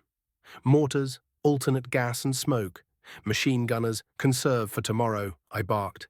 "We'll hit the camp, break them, then salt the earth with pitfalls and tripwires. Don't dawdle on the kill count, you can't add that high." Chloe moved out like a blade, her medics running across the edge of the tree line, soot and blood on their tired faces, one of them carrying a man missing half an arm. She met my gaze for a second, gave the nod that meant keep moving. Chloe's hands never stopped. She triaged, barked and mended like a machine built from pity and bone. Seeing her there steadied a small, necessary part of me. We moved like shadows. Thermals helped, but the technology had some drawbacks. It can't see through glass, fire and ice mages can counter it, and worst, it doesn't see magic. We kept one eye unactivated for that reason. We hit the camp while the men queued for stew. Hundreds of rifles spat in unison, tents were painted red. Grenades stitched the night with explosions and plumes of smoke. When my belt ran dry, I tossed a smoke and vanished with the others. They chased and triggered daisy-chained explosives, fell into pitfalls lined with compacted dirt and stone stalagmites. We reformed a few hundred meters away. Everyone seemed surprisingly calm, while mortars screamed over us. Strange that the safest they had felt today was walking in a cloud of gas that could kill them in at least 10 horrible different ways. The enemy flailed in the grey fog, shields up, spells flaring without the explosive ordnance they expected. 2 Stage 6s huddled in a command tent ahead. I loaded emergency rounds into the revolver, the rare and expensive type runner-tight cord sabot rounds. I lobbed a caustic canister into a group by the stew carts. The screams erupted like an orchestra of bone-chilling death and misery. The 6s went out of the tent, but I was ready, and 2 well-placed shot send them back to dreamland. I emptied my belt and we moved back into the deep woods. Moving another few hundred meters, we set charges in the tree lines and attacked again. 2 minutes, then we ghosted into the trees. A few chased, most died in the traps. One didn't. A spear arced and found my back. It punched through coat and armor, the tip stuck out near my gut. I didn't slow. I hauled the shaft, left only a few inches, then snapped it off and kept running. The slime sealed around the wound, keeping most on my blood inside and safe from the gases. I turned a bit to the side, just in time to see him trip a line and be turned to red mist. Pain flared white hot. I tasted iron. I hoped Chloe's team wasn't dry. If she was, I'd be bleeding slow and hard. A rifleman glanced at me with his thermals, blood blooming bright in the scope. "You gonna be okay, Sarge?" he asked. "Just a flesh wound." "Keep moving." I reloaded my PKM while walking. "Aye, aye, Sarge." Around us, the night was orchestral chaos, mortars, explosions, men screaming in futile coordination, and firearms barking. Luke's voice came, faint on a crackling line. "Hold the line or we don't get to Factory 1. "Understood," I hissed. We were a ragging knot of people, all trying to pretend the rope wouldn't snap. Luke was gone. Chloe kept running medical patches like miracles. We were not winning, but we weren't surrendering. We moved to the next area and staged the wood line. The cavalry command tent had been set up, and a single Stage 6 was inside with a few 5s. However, they weren't in good shape, having suffered the brunt of the gas attack for a few hours already. We opened fire, launched firebolts at tents, bullets and frags at everybody, and gas in key areas to make staying in the camp a dangerous task. Some earth mages had erected walls around some of the tents, however it didn't stop gas. I emptied a 250-round belt in wide arcs that chewed at people and horses without regards. I threw a frag and dipped. I turned and saw the warrior on my tail, an Imperial captain or whatever their equivalent was. A Stage 6 woman, tall, and were it not for the welts scarring her skin, she might have been beautiful. I drew my revolver and fired just as her blade cleaved the head off a Raven machine gunner, blood spraying across the trees like red mist. The shot was perfect, center mass, but her sword came up just in time, deflecting it from her heart. The round tore into her shoulder instead. She caught blood and stared at me with red eyes. Dodging the bullet cost her attention, though, and the moment her eyes left the ground, 2 stone-spiked cylinder caught her foot and pulled her inside the ground. She screamed as she was crushed into pulp and dragged ever deeper in the trap. I hesitated, but decided to be kind and ended her suffering with a bullet to the head, the best mercy I could offer her. I rushed back to the troops. We regrouped and pushed further down the rail line for another strike, this time far deeper in their formation. That's where we found their logistics caravan, halted and stranded, the soldiers they were meant to resupply already dead or dying. We hit it hard, repeating the strike and tossing incendiaries onto the horse-drawn carriages. It went against the old knightly codes of war, but there was no honor left to give the Empire after what they'd done to Wallachia. I had no remorse. We launched attack after attack, never giving them a moment to breathe. Each strike was swift, decisive, surgical. We'd become the war's equivalent of assassins, and the Imperials were our oblivious victims. I didn't like war. War had just cost me a great friend, and so much more. But I couldn't deny the grim satisfaction burning in my chest, knowing that pain was finally being dealt back in kind. Fuck around and find out, as Sam used to say. The onslaught continued. I checked my watch. September 5th, 8072, 0400. I pressed my whistle against the air vent of my mask and blew a single sharp note. "Last strike, then we dip," I said, launching a gas grenade deep into the enemy camp. The whole column of enemy coming our way would not be able to pursue their assault, mostly due to their chain of command being slaughtered and most of their effectives having been exposed to the gases. If there were laws to war, this would have been a crime. But there weren't, and slavers didn't deserve mercy anyway. Their ability to pursue us was gone, burned out with their supply lines. All that was left between us and survival was the siege army ahead. We didn't run straight back to our troops. Instead, we fanned out and turned the forest into a nightmare, tripwires, pits, booby traps, until we'd spent 3/4 of our supply. I still had 2 pocket rings, bigger than the standard issue, a gift from my old adventurer party and a keepsake from my grandfather. Inside were 2 of our most expensive 200mm warheads. I'd never fired them, and probably never would. Lilith and Gibby couldn't even guess how big the blast would be, and knowing them, that was reason enough to save them for the end of the world.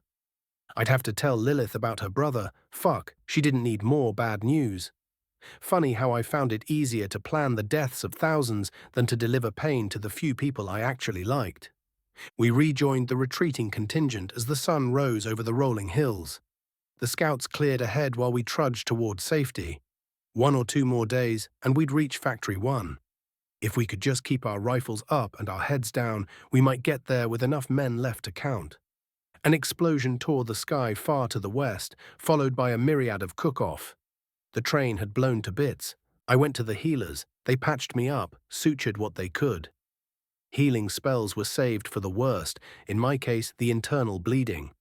The medic pulled shards of glass from my face and wrapped my left eye in a fresh bandage. He handed me a brass case with smokes inside. 2 now, he said. 1 every 4 hours. Until you get real medical attention. At least the army behind us had stopped the chase. Now all I could hope for was that the siege defense was going better than the front. Otherwise the road home would be painted red. I made my way to the front of the column, waiting for the scouts' report. The battle princess, they said she fought like a storm with a mind. Cunning didn't begin to describe her as a general. I just prayed she wasn't still in fighting shape. Otherwise, well, it wouldn't be our problem for long. My mind didn't get much time to drift before a scout came running up, panting hard. Sarge! Hostiles incoming from the east. Estimates say a few 100,000, moving fast. They're pushing along the rails and through the forest. Most are injured. No sign of the battle princess yet. Well, shit. At least they're not coming from behind. Good work, specialist. Tell the scouts to go all out and wait for us to join. Permission to use non-lethal gas to try and move them away from the rails. Yes, Sergeant. I turned to the others. Everyone, listen up. Enemies coming from the front. Keep your eyes open and never stop moving. Arrow formation, machine guns to the front, rifles cover the flanks and rear. A few 100,000. Just that. 64 birdcage. Samael's point of view, I felt like I was floating in space, my mind drifting toward the sweet memories of my last excursion in the city with the family. The memory held a warmth inside it. I felt cold. Why did I feel cold? I didn't know. Good morning, pet. I hope you've slept well, echoed a voice in my mind. Each word enunciated with clarity, like someone speaking through a radio. He had an accent, though I couldn't place it. My eyes opened as I choked on water. I was lying prone, naked inside a giant birdcage. The bottom of the cage was covered in 6 inches of water. A single candle lighting the inside of the cage. I coughed, trying to clear my lungs as I got to my knees. My, oh my. Such an impolite pet. I didn't give you permission to stand, the voice cooed. 100 dark, watery hands forced me back down. My head was shoved under the surface. I tried to hold my breath, to fight my way up, but the harder I struggled, the stronger the pressure became. I stopped resisting, but the hands held firm. Then my lungs filled with water. I pushed again, desperate to survive, to breathe. No point. Worse still, I didn't even pass out from the lack of oxygen. Was it tied to my brain crystallization? I was forced to drown in perpetuity. My power wouldn't obey me. It was like being stuck in a dream. I tried to fight, to resist, but nothing. I stopped moving, strength gone from my muscles. I had to survive, no matter the price. People were waiting for me. Good. You can kneel. The pressure on my back vanished. I wanted to move, but my body refused to obey. Something coiled around my hair and lifted me out of the water. A tendril of smoke slithered up my leg, wrapping around my chest before forcing its way down my throat. I felt it fill every alveolus in my lungs. Then it pulled out. I puked what felt like a bucket of water. My lungs burned as I tried to remember how to breathe. I needed to keep my head cool. Bend, but don't break. Now kneel, pet. The voice belched with impatience. The tendril dropped me. I caught myself just in time to protect my head from the fall. I forced myself to kneel, barely. I didn't want to relive the drowning. I'm a generous god. Satisfy me and you'll be free. The voice echoed from inside my skull. I nodded. I'm dying for a good story to pass the time. So you and I are going to have a little fun. We'll relive some of the key memories that made you who you are in no particular order. I can smell dark secrets hidden in you. Darkness wrapped around me, and my vision blurred. Earth, New European Coalition, Megalopoly. June 12, 2049, 23:30. The cabin of the Valkyrie, a quadcopter troop carrier, shook from an RPG impact. Door open in 5, 4, 3, 2, 1, go, G-O, go, Captain Bryce yelled over comms. We ran out onto the roof of what we believed was the main hideout of a cyber-hacking terrorist group, a group that sold disasters. In reality, it was a cover for an enemy three-letter agency hacking lab. I checked my gear, a boombox by Q, a Glock 17, atmospheric helmet with thermal and night vision, AI targeting assistant linked to our drone swarm, a wave scrambler, and plenty of explosives. Deploying Hive, I said, pulling the switch that released the drones from my back. I'm connected to their security feed, deactivating alarms. They forgot about wired entries. Noobs, transferring AI to Black Cell, the captain muttered, performing some digital voodoo on his tablet. Leclerc and Gagnon were already clearing corridors, 5 armed drones flying in front and behind them, scanning and searching. I joined up. Everyone inside was out cold. The oxygen levels in the building had been hacked, dropping them into unconsciousness as we swept floor by floor, gathering intel with wireless devices that copied every digital files into an isolated hard drive on our back. Demolition charges were placed on every support beam and server tower by the drones. Then we regrouped on the roof, recalled the drones, and within minutes we were gone. 5 minutes later, a ball of fire and smoke bloomed in the distance. Tomorrow's news would call it a meth lab explosion. They'd weave some story about squatters in a condemned building. 2 days later, no one would remember. Birdcage. Well, guilt. A lie told to an entire population. You evaded your crimes, pushed the blame. A professional killer, an assassin, a liar. Still, this isn't what I want to see. I want to look beyond that annoying seal. Guilt? Number. If I had to do it again, I wouldn't change a thing. I fixed problems made by villainous people. And I'd appreciate it if you'd just let me go and leave my past alone, I said, glaring at the wall of smoke across the cage. You even lie to yourself, pet. Let's wash that dirty mouth. I was thrown down into the water, forced to drown all over again. The water burned like acid. I fought with everything I had, but it only made the pain worse. I burned from the inside out before finally passing out. I awoke suspended over the water. My body healed, then plunged back into the acid. I lost count of how many times it happened, but eventually the warden grew bored and searched for more memories. I welcomed the reprieve. Earth, Canada, Bunker 666. January 28, 2054, 0430. Morning, Sarge, said Major O'Brien, climbing out of his metal coffin, a chair meant to connect directly to the brainstem, giving us control over drones, the rare kind encrypted directly by the human mind. The only encryption strong enough to resist the Hive Queen, a rogue AI that had seized control of the net, and with it, nearly every military installation on Earth. 99% of the world's drones now answered to her. My dad once called it a cyberpunk dystopia over the phone, right before a drone blew up his apartment. A wave scrambler saved me, diverting the strike meant for my flat into the park across the street. The Hive Queen's solution to inequality was simple: put everyone on equal footing. For her, that meant putting everyone in cages with the bare minimum to survive. Anyone with the potential to resist was executed. Nations that once fought each other now stood united against her. But what could you do against an infinite swarm of drones capable of every deadly mission imaginable? She controlled the automated factories, printing more by the hour. Humanity had 3 shots left, 2 plans in motion and 1 last resort. All that remained was cunning. Morning, Jack. How'd it go? I asked the man holding humanity's fate in his hands, the only one who had fooled the Hive Queen more than once and lived to tell the tale. A daredevil with a death wish and a computer wizard. Humanity's best hope.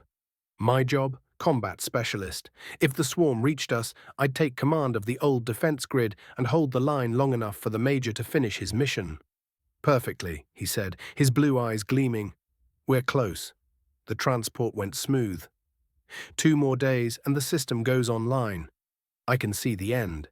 Once this is over, I don't think I'll ever step foot in a city again, I said with a grin.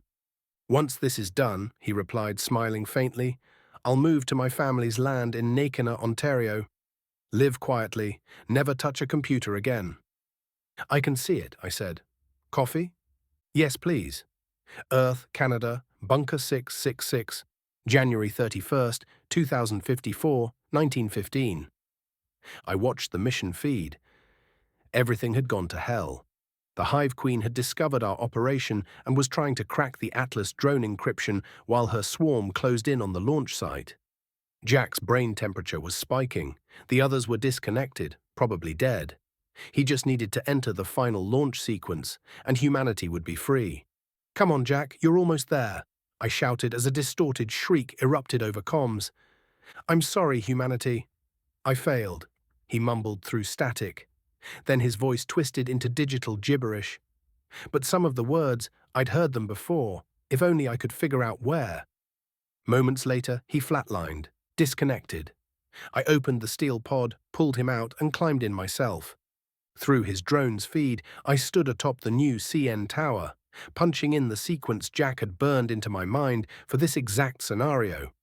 The final password, Cicada 3301. I pressed the small blue button.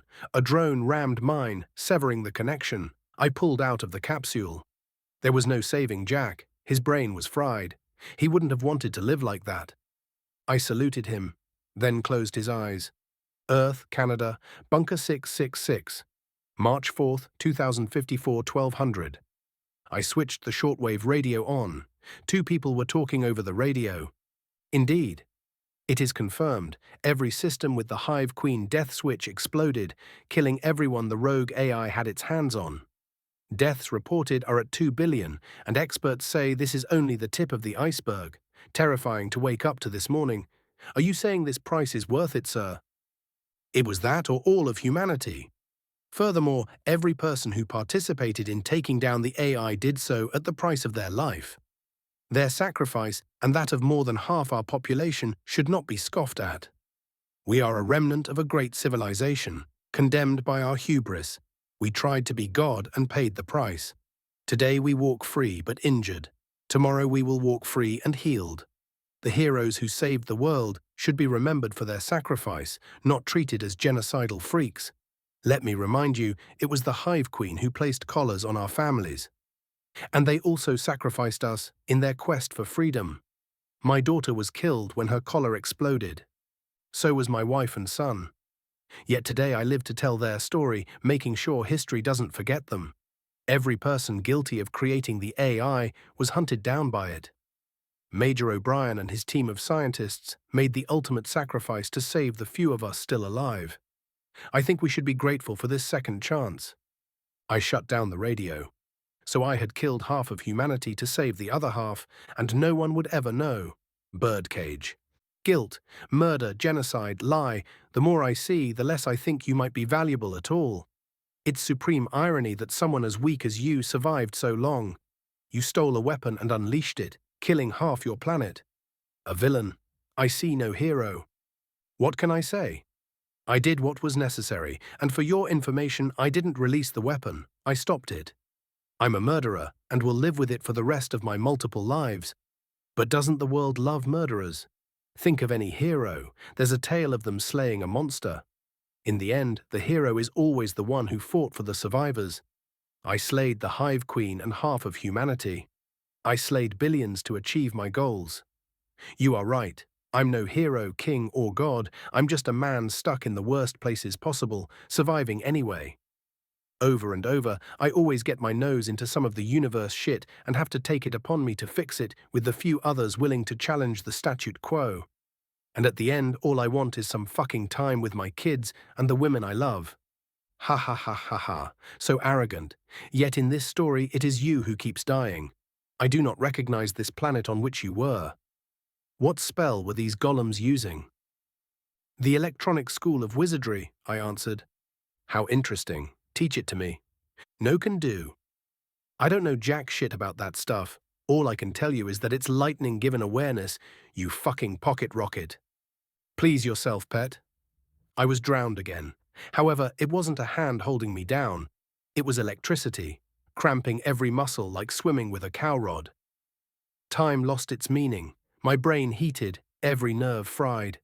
Then I was above the pool, healed. Again, again, again. Each jolt burned my soul, not just my body. My eyes closed as electricity coursed through my veins. Hallucinations, fluffy hair the color of sunset, eyes blue like the sky, a smile that melted my heart. Braided white hair, amber eyes that made me feel safe. Another person beside them, obscured in thick mist, pink eyes with vertical irises. I didn't know them, yet I could tell I loved her. The strangest feeling in the world. Earth, Canada, Vermont Province. May 11th, 2050, 9:45. The M1301, a heavily modified pickup optimized for troop transport, was flying down a dirt road. How the hell did some fucking hacker get inside the most secure government server system? Major Bryce asked Captain O'Brien on the helmet comms. Probably a Trojan. Doesn't matter anymore. The cat's out of the bag. The world is her hostage, Jack answered. So every bot we used during operations is now an enemy? I asked the computer nerd who had just arrived from DARPA. We still have a few highly encrypted drones, but using them comes with a high risk of brain injuries. Your estimation is accurate, the captain answered. Is the AI working with the Nex axis? Corporal Gagnon asked. No. In fact, the Nexus axis was hit harder than us in the grand scheme. But this is still a worst-case scenario. A single logical error was enough to cause this whole situation. If another happens, that might spell our end, O'Brien said. To think the world would be united and World War III stopped by a fucking clanker, Leclerc added from behind the wheel. Leclerc, 5.5 feet tall, a woman from Saguenay, world champion in the junior rally division before she enlisted at 18. Auburn hair, blue eyes, she was now 25, yet still a corporal, preferring hands-on work over office life. There's a sort of sad irony to it all. If the Hive Queen offered good living conditions, I might have said it was the best option, Bryce said. She doesn't. Not like she'd keep any of us alive. Can't even surrender if we get trapped, O'Brien commented, brows low with concern. At least the choice is clear. No second guessing. Can't surrender, it's do or die, Gagnon stated. Then I saw something hovering over a tree in the distance. I pointed my microwave gun at it, trying to fry it without success. The bouncing vehicle made targeting impossible. She found us, I yelled. Scramble the waves, Gagnon said. On it, Bryce yelled. 5 more minutes before we reach the RVP, Leclerc said, flooring it. Drones came from every direction. We shot them down with electronic warfare guns and shotguns, sending flocks plummeting, followed by explosions. Yet the number of drones only increased. I spotted a few white streaks in the sky. Flares. Flares deployed, Gagnon said. Mounted tubes on the truck shot in every direction. Explosions ripped the ground around us, rocking the wheels of the lightweight troop carrier. But miraculously, the truck stayed mostly intact. Deploy the decoys, Bryce ordered. Deploying decoy, I answered, sending a flock of optical cable drones, decades old and modified by O'Brien. Each had a wave scrambler, optical camouflage, a projector shooting our truck's image on the ground, and smoke grenades. The last one projected scrambled lines and random colors on us. The great part, the fake truck was impervious to damage, holding attention for a long time. There was something about the fear a hive of drones could put in your bones. Even now, the buzzing noise instilled a deep sense of dread. Birdcage. I woke with a gulp of water in my lungs. I coughed and kneeled. See, told you, I grumbled. You were right, but that doesn't make this attitude acceptable, pet. It changes nothing about who you are. Sorry, but after being chased by a swarm for years, drowning isn't the scariest death. Boring. If you think that's a swarm, let me educate you, pet. I shall impart what a swarm is and enjoy every bit of it. Who even are you, Warden? I asked, looking down. The water had transformed into a swarm of shadowy bugs. Not the cute kind, every single one more terrifying than the last. It's in the name, really. So you're fine with the demons in the north and have a problem with me kicking an angel in the balls. Sounds like you want to see this planet end. Are you tired, Warden? Are you working for the pillars? I fell. Spiders and bugs climbed and crawled on me. In my ears, nose, mouth, everywhere. Ate my eyeballs, stung and bit.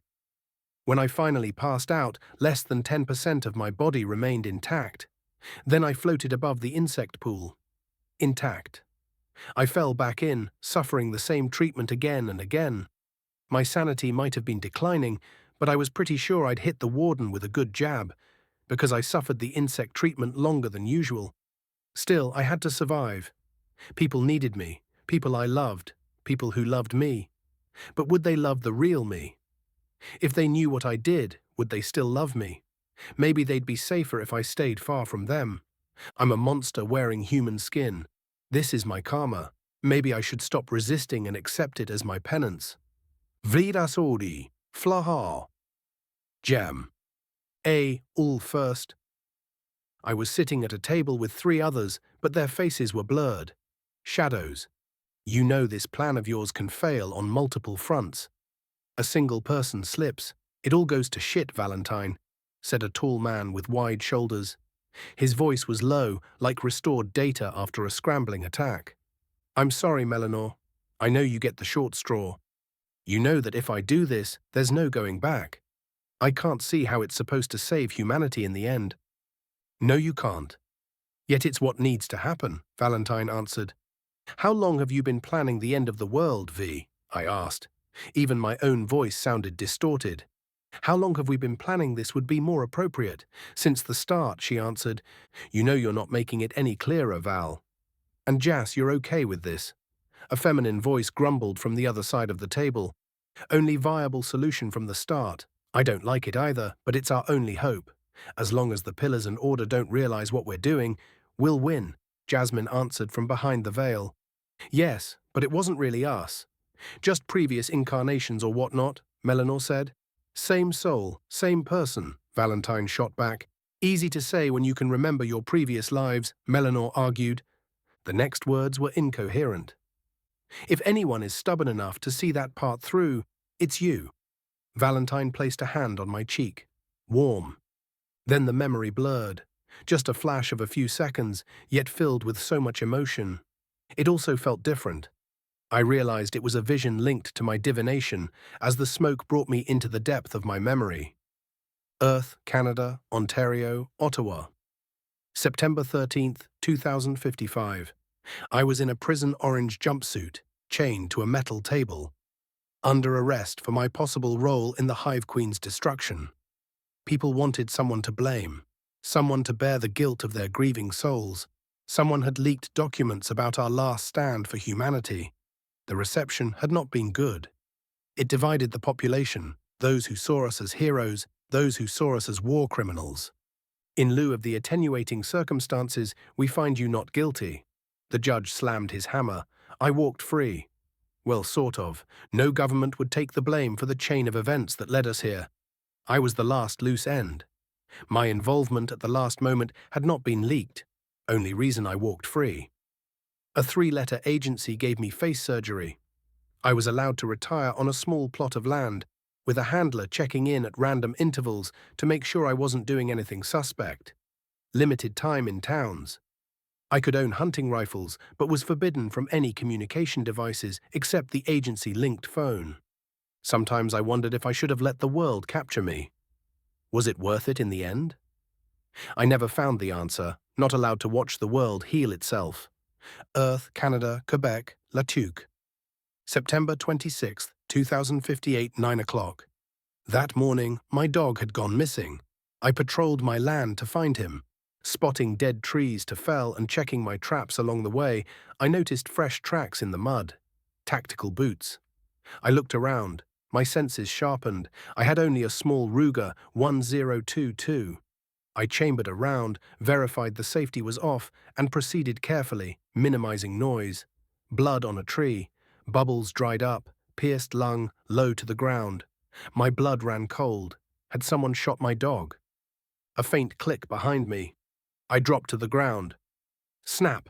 I rolled, taking cover behind a large stone. A bullet nicked my scalp, barely missing my brain. I rolled away, taking cover. A suppressed rifle. Had someone discovered the truth, or had the agency revoked my stay of execution? I threw a rock at the rifleman, 30 meters in front, hidden on a small cliff. Takatakatak. Projectiles pelted my position from the flank. A round punched my leg. I turned and saw another shooter. A man in hunting camo, an old-school tactical helmet, and a fully suppressed AR-15. 300 blackout judging by the sound. We saw each other simultaneously. I was faster, headshot. Crawled to him, checked his gear, radio, plate carrier under camo coat. I scavenged the gear, reloaded, and crawled away as footsteps approached. US pre-war civilian equipment. Private assassin. I waited, wedged between rocks. Another set of footsteps from the opposite side. Slowly slid the earpiece in. Stay silent. Yoldir is on the run, a voice with a thick Texan accent said on the radio. Mike is dead.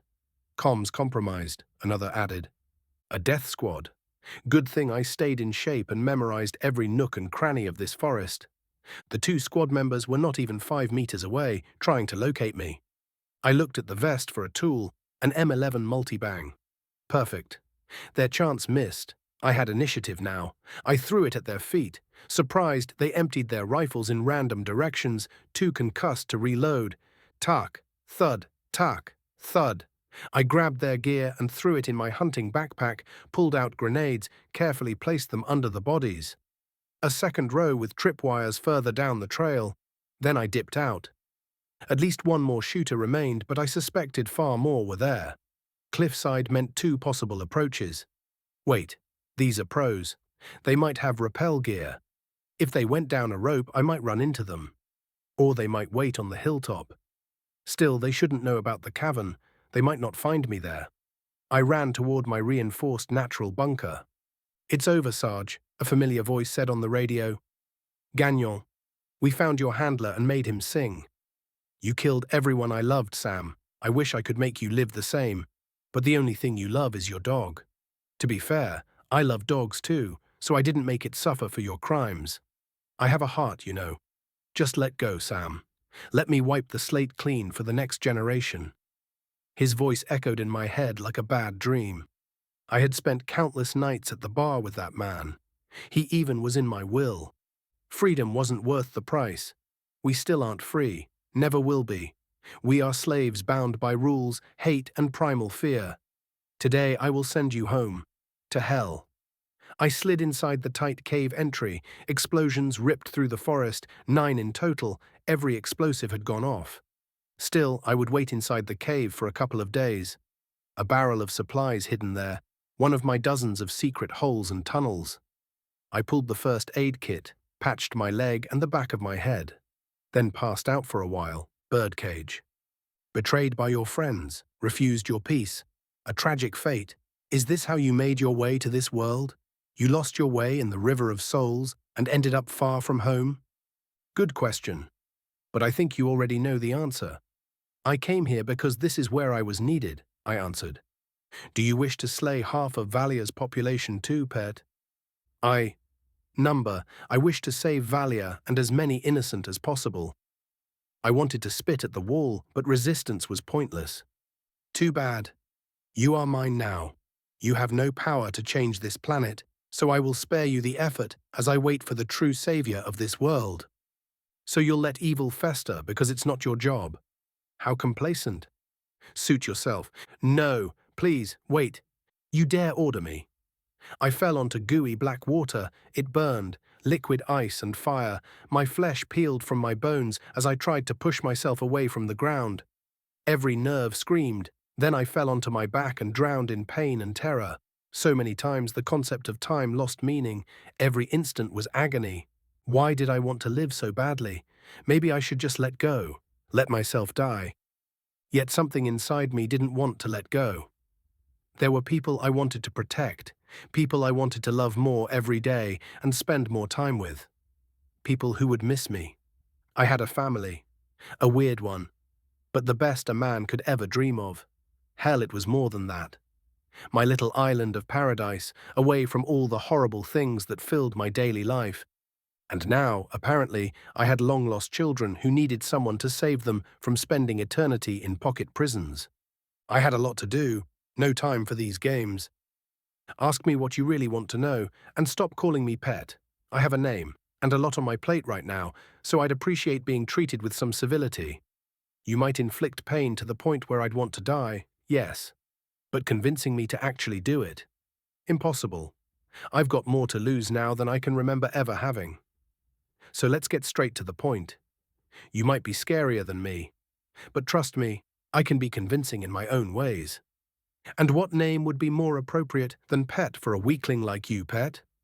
Sam, Samuel, Samael, or maybe my titles, Sergeant Major, Inquisitor, Exterminator, or the ones others keep trying to stick to me, King of Talaria, though I'm really not into that whole ruling thing, Herald of Change. Hell, some even want me to rule more than a nation. Any of those will do just fine. Avatar of the God King is another. Slayer of Humanity, people back on Earth liked that one. Honestly, there are so many I've lost track. Look, at my more fresh memories on Valia, if you're not working for the Pillars or the Order of Light, you'll probably enjoy the story a lot more than I did living it. I think I will. But for a man with so many names and titles, what's one more, Pet? I could swear I saw the smoke beyond the cage curl into something that looked like a giant, uncanny smile. 65 hold for assist. Wojtek POV, September 5th, 8072, 7:45. As soon as we reached the scouts, they moved back to join formation. The moment they did, the wall erupted in a cacophony of merciless gunfire. The enemy wasn't moving in formation. In fact, they looked surprised to see us coming their way. As the battle reignited, I spotted the broken rails just under the advancing army. They weren't on an interception mission, they were in full panic. A retreat. They were fleeing, and we were in their way. The thing is, I didn't know who they were running from. The local Templar chapter was already understaffed from the war. The few left in the fort were supposed to be non-combatants, seers, record keepers. Did the church deploy the big guns? Send the thinly stretched paladins and ravens to fend off the assault? They wouldn't inspire that much fear. The only options I could think of were that either Sam had come back from wherever he'd gone, dragging along some new crazy pet, or Lilith and Gibby had deployed a project so secret they hadn't told anyone about it, including me. I hoped for the former, because if it was the latter, our troubles were only beginning. See those rails over there? As soon as we're over, I want someone to establish a comm line and tell me what the fuck is going on. We push until we have that line, I barked. My barrel cooled as I sent waves of earth crashing into the incoming ranks. From the height of my stage 4, it was only enough to trip a few weaker soldiers, but that was enough. They fell, dragging more with them, until a pile of bodies grew. Then more ran over the fallen, trampling their allies to death. It was a mad stampede of highly trained soldiers, far too many for us to expect victory. After nightfall, the paladins had left, and no news had come our way since. I'd expected the worst, and this forbidding sight only made that dread worse by the second. The regular troops started to run out of ammunition and began feeding off the Raven's supply of belted rounds. The water-cooled Maxims worked tirelessly, well adapted to this kind of sustained fire. PKM gunners rotated through barrels quickly. We'd stalled their advance, but gaining ground was a Herculean task. The ones who passed us on the forest side didn't turn to flank, they just kept running. Soon we heard them triggering booby traps, yet they kept charging forward, using the dead to map a route through the killing field. It took us until noon to reach the broken rail, barely a few hundred meters separating us. We held. When the enemy realized we weren't pursuing, that we weren't here to chase them, they began rerouting through the forest. The hail of bullets falling on them like hay at harvest convinced the rest to do the same for a while. Half of them had probably already passed, or passed away. Once the line was finally established, I grabbed the interrupter and listening device and started tapping. Sergeant Wojtek, message, heavy casualties. Frontline broken, train destroyed, need assist ASAP, location railside, kilometer 22 west. Request firing mission, kilometer 20, HE. Well received. Help is on way. Artillery request denied. Hold on. I was glad not everyone could hear or understand the conversation. It would have been one more nail in an already shattered morale's coffin. Push request higher. Artillery needed now. Negative, better option. Hold for assist. I ripped the headset off and threw it to the comm specialist. Keep an ear out. Help's coming. We hold and pray they're fast enough. Minutes stretched into agony. We tried to stay alive, but the casualties mounted as the enemy clawed their ground back. Slowly, surely, we were being pushed. But the message had gone through. Help was on the way. We just needed to survive the storm. Machine guns started to fall silent, one after another, running dry. Only a few of the Raven's gunners still had ammo left. I fired my last belt, regretting not having spent more coin on pocket rings to store more, praying I would have the chance to live long enough to do so. I pulled my 1895 and started lining up heads, every shot taking down at least 2. 5 rounds gone. I opened the action, slammed another clip on top, pushed the ammo in, ripped the stripper clip off and closed the lever. I shot my 5-shot once more, then placed a hand on the ground, summoning a runic circle. A wave of energy rolled out, sending enemies tumbling. Another reload, another round of fire. The situation grew desperate as the distance between us and the Imperial soldiers closed. Spears began to fly, skewering Templars and Inquisitors alike. Some were intercepted mid-air by our still-fresh old-school Templars. They still had plenty of roles to fill in this war. The few that made it within their range never stayed alive long enough to regret it. Then I felt it, the shift. The enemy's frenzy grew, despair seeping into their aura. They were trapped between us and whatever was coming from behind. I expected Factory 1 to deploy one of the new heavy war trains, but nothing came over the chaos until I saw it. The source of their terror. 2 giant creatures made of vines covered in dagger-long thorns, a crab and a tiger, both 20-something feet tall, ripping through Imperial soldiers with uncanny speed. Vines snapped like whips, wrapping around victims, pulling them into a bloody embrace, ripping out their cores and tossing the bodies to the ground, where crimson roots dragged them under. The creatures took giant leaps over the army to make their way to us. The hundreds they killed were just unlucky to be at the wrong place or the wrong time. The hair on my neck stood on end. Ask HQ if this is their help or if we're truly fucked. My knees felt weak and shaky. Already on it. Allied, don't shoot. I relayed the order at the top of my lungs, a wave of relief washing over me. The cavalry has finally arrived. Hurrah! Hurrah! Voices echoed behind me. Whoever made those golems had to be one hell of a powerhouse. An elf, probably. Those things could stand equal to a stage 7. The battle finally started to die down. The creatures leapt over the fleeing enemies to join us. Vines erupted from the ground around the formation, dragging any stragglers into the dirt. Not just powerful, high utility too. I was dying to meet the summoner and ask what other tricks those golems had. Definitely a high level of cognition to actively defend a formation like that. We kept moving along the rail, escorted by the 2 giants and their wall of vines. Softer ones carried the wounded and slower soldiers, letting us gain some speed. We reported the situation, and an hour of calm later, a heavy armored train arrived with a second unarmored cargo train in tow. We boarded quickly and were taken back to Factory 1. Medics were already on board, tending to the most wounded. We had made it, by some divine providence. Our numbers would be counted once we dismounted and the dead tallied. As we neared the town, I saw a massive wall of vines surrounding it. The same magic as the golems. What the fuck? Did the elves send all their top mages to save us? Impossible. They'd never leave their nation that exposed. As the train got closer, the wall arched open, forming a passage for us. So the wall itself was a nature golem too. Did an immortal or a god descend from the heavens? Was it linked to the new moon? Too many questions, too few answers.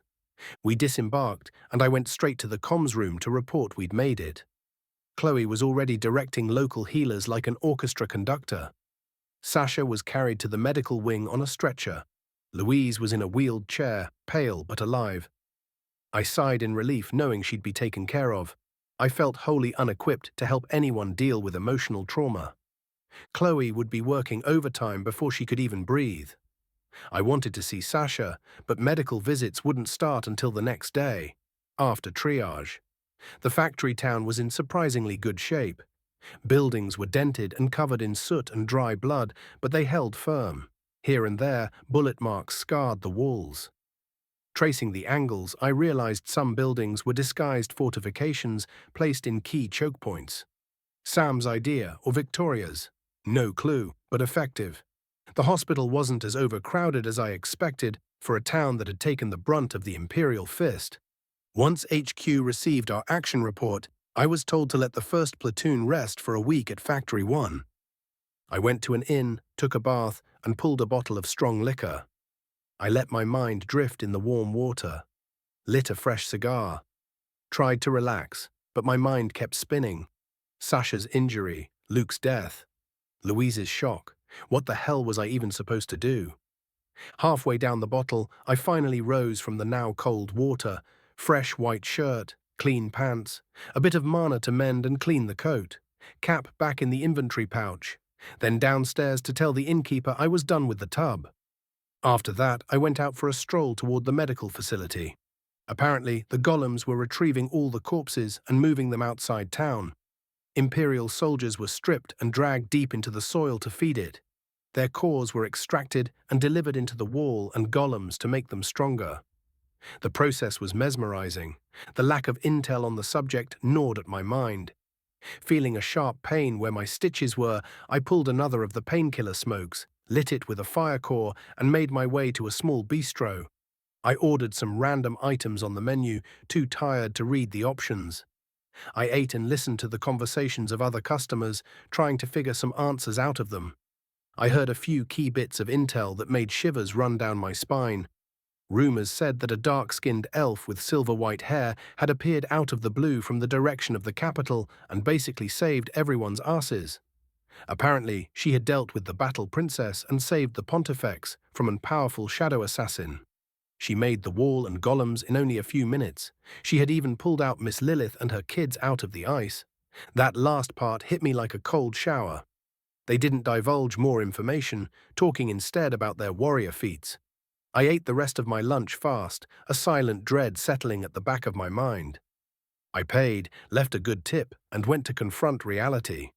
I started walking up the road toward the factory and Lilith's home. I had to keep myself from dragging my feet.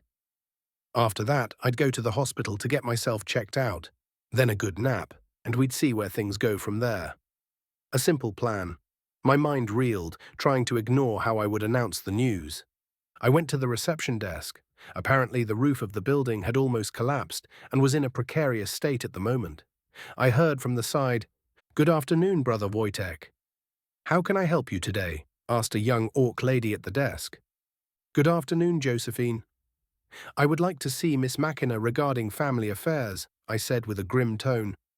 "I'm sorry, brother." "However, Miss Machina is presently in a coma," Josephine answered, her eyes darkening. "Fuck. And the kids? Are they all right?"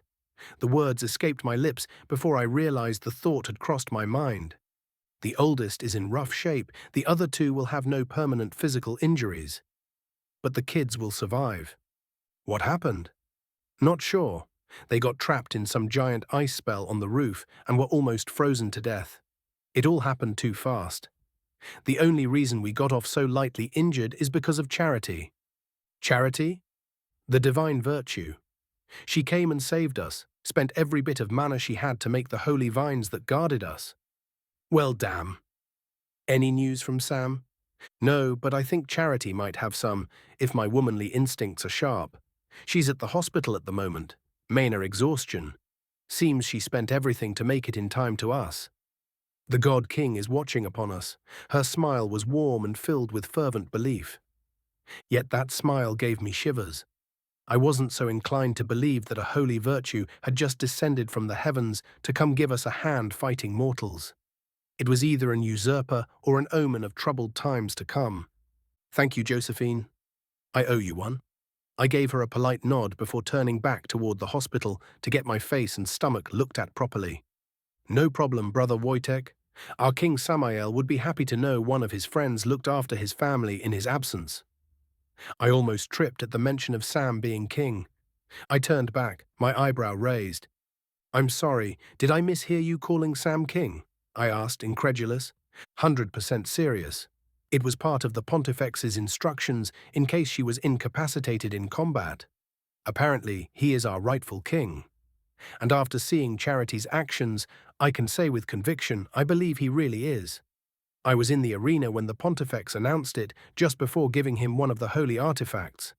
But so much happened in quick succession after that people just forgot, and it became more of a rumor. But seriously, can you look me in the eyes, Inquisitor, and tell me he isn't our one true new king? Her words had me pensive. Sam being the Avatar kind of made sense in some ways, but he had none of the nameless hero's power or knowledge.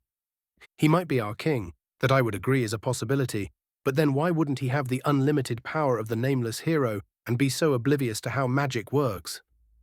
Maybe the legends were off a bit on the power growth. Think about it. Have you ever seen anyone grow powerful faster than him? He defeated a dozen Stage 6 warriors on his own and fought against a Stage 7, and lived to tell the tale, while having power only equivalent to a Stage 4. Isn't that the kind of stuff legends and heroes are made of, Inquisitor? I will not pronounce myself until I've had a long discussion with the man in question. Hope is good, but blind belief is dangerous. Still, if he isn't the Avatar, he's definitely at least one of his heralds. Careful words that fit the last intel I had without overextending into what I didn't know as fact. Have a pleasant afternoon, Inquisitor, Josephine said with a wry smile. You too, Josephine. You too. My walk to the hospital was spent thinking about the fact that Sam might be far more important a person than I first believed him to be. However, too much didn't match what the Avatar was said to be, so I decided to put that theory aside. Still, if the Pontifex did recognize him, there might be far more information I wasn't privy to. Once I arrived in the hospital lobby and explained the reason for my visit, I was scolded by a doctor for not having gone straight to them with the other injured soldiers at the train station and brought to a room where a healer took a look inside me, then scolded me again for not coming sooner. I had apparently reopened on the inside and was bleeding out. I shrugged it off and let the expert work. Once my stomach injury was done being looked at, the young otter kin boy unwrapped my head and examined my left eye. Sadly, it was a complete loss. It had been melted by acid along with the upper left quadrant of my face, exposing some bone. Parts of my lips had fallen off too. I hadn't even realized. Glass, pus, and burnt flesh were meticulously removed. I decided to stay conscious for the short surgery. Most of the nerves had already been fried by the acid anyway, so the pain wasn't unbearable. Once every dead tissue was removed to reduce the chance of necrosis, the healer used his magic to help the wound form a thin layer of skin. I was given a tube of cream and a few rolls of bandages with instructions on how to take care of the wound. If the optical nerve was still intact, I might be able to get myself a prosthetic eye that could be enchanted to match what my monocle did. Only problem, I'd have to go back home to my family to get such an eye, and if I went to see them, they might try to keep me from going back to battle. We couldn't afford that. I was given a room in the hospital for the night, as they wanted to make sure my stomach held up in the morning. I didn't argue, and instead asked if I could go see a few of my battle buddies while I was here. The doctor accepted and gave me the room numbers for both Sasha and Chloe. However, he didn't give me Lilith's number, saying he'd check with higher-ups and give it to me in the morning if they approved. Good enough. I made my way to Louise first. Right now, Chloe and I were the closest thing to an adult family member she had conscious and within the borders. When I arrived in her room, she was asleep. Her eyes were smudged with dried tears. I left a cigar on her desk and left the room to go see Sasha, my future wife, saved by my friend's insistence on having tourniquets integrated into his company battle uniform. I had believed it ridiculous at first, but after a single battle, I'd understood perfectly why they were there. Sam's foresight into the horror of war had just saved Sasha and so many others. I opened the door to her room and saw Chloe there asleep, leaning on Sasha's bed, still covered in blood. Sasha was awake, reading a book, her legs covered under the blanket. I waved at her. I felt my heart grow a bit lighter. "Hello, my dear future wives," I whispered, going in and offering her a smile. Seeing both of them alive after this far too long day seemed like the greatest blessing imaginable. Sasha's eyes filled with water when she saw me, but her smile melted any ice that still brewed around my heart. We had made it. We had lived to fight another day. We hugged and exchanged a shy kiss on the lips. Then I told her everything I knew so far, and the news about Sam being announced as the king didn't surprise her one bit. Apparently, she had already made such a prediction with Chloe and Louise a while ago. Eventually, when Chloe awoke, she went to the showers and cleaned herself before returning. I gave them my room number and went to take a nap there. When I arrived in my room, someone was inside, a tall and lean orc, his deep green skin having hues of blue. He turned, and I finally recognized Marcus. We exchanged a handshake, and he told me about the battle in detail. I then did the same for my side. He thanked me and left soon after. As soon as my head hit the pillow, I was out cold. 66 Blaze and Celeste. Rico's point of view, I awoke in a white room. I was lying on a hospital bed. Judging by the sounds outside, there were a lot of injured people, and the staff was running low. I tried to move, but the blanket was too heavy. Looking down, I saw 2 children lying on my small chest. I was a child too. It took me some time to remember everything that had happened, my mind reeling, trying to understand why I was in a bed. An instant later, the memories washed over me like rain. I remembered Korvax and Ravnica, the 2 most important people in the world. My responsibilities. They were safe and healthy. Relief washed over me. But then I thought of Lilith. Was she okay? She had burned all her mana, and when she passed out, I took the relay, keeping us all as warm as I could for as long as I could. But I couldn't remember anything after that. If I could move the kids to the side, I'd go get some information. Knowing Korvax was a hard sleeper, it might be possible. I slowly moved him to the side, using him to take my place under Ravi. Every movement was slow and calculated. No mistakes could be made. They needed rest. It took me 10 minutes of careful maneuvering, but it was a success. I took the saline out and used a gauze to hold the drip of blood, grabbed my clothes, and made my way to the toilet. They must have had me plugged in for a while, since it took forever to empty the warm liquid out. Much better, I mumbled to myself. Then I made my way into the corridor, looking at the files hooked to the doors. The written language of this world was a nightmare to memorize. In fact, most of this world was nightmare-worthy. Not that I missed my home world at all, although what I'd seen here put a lot of what I'd learned into perspective. The fact that parents were the ones taking care of their children was a strange concept, but I agreed it wasn't a bad way of doing things. My first family on Valia was kind, but I made a few slip-ups, and soon they went to see the local priest. He checked my status, then tried to tell my parents I was cursed and that he would take care of me instead. They refused, which surprised me.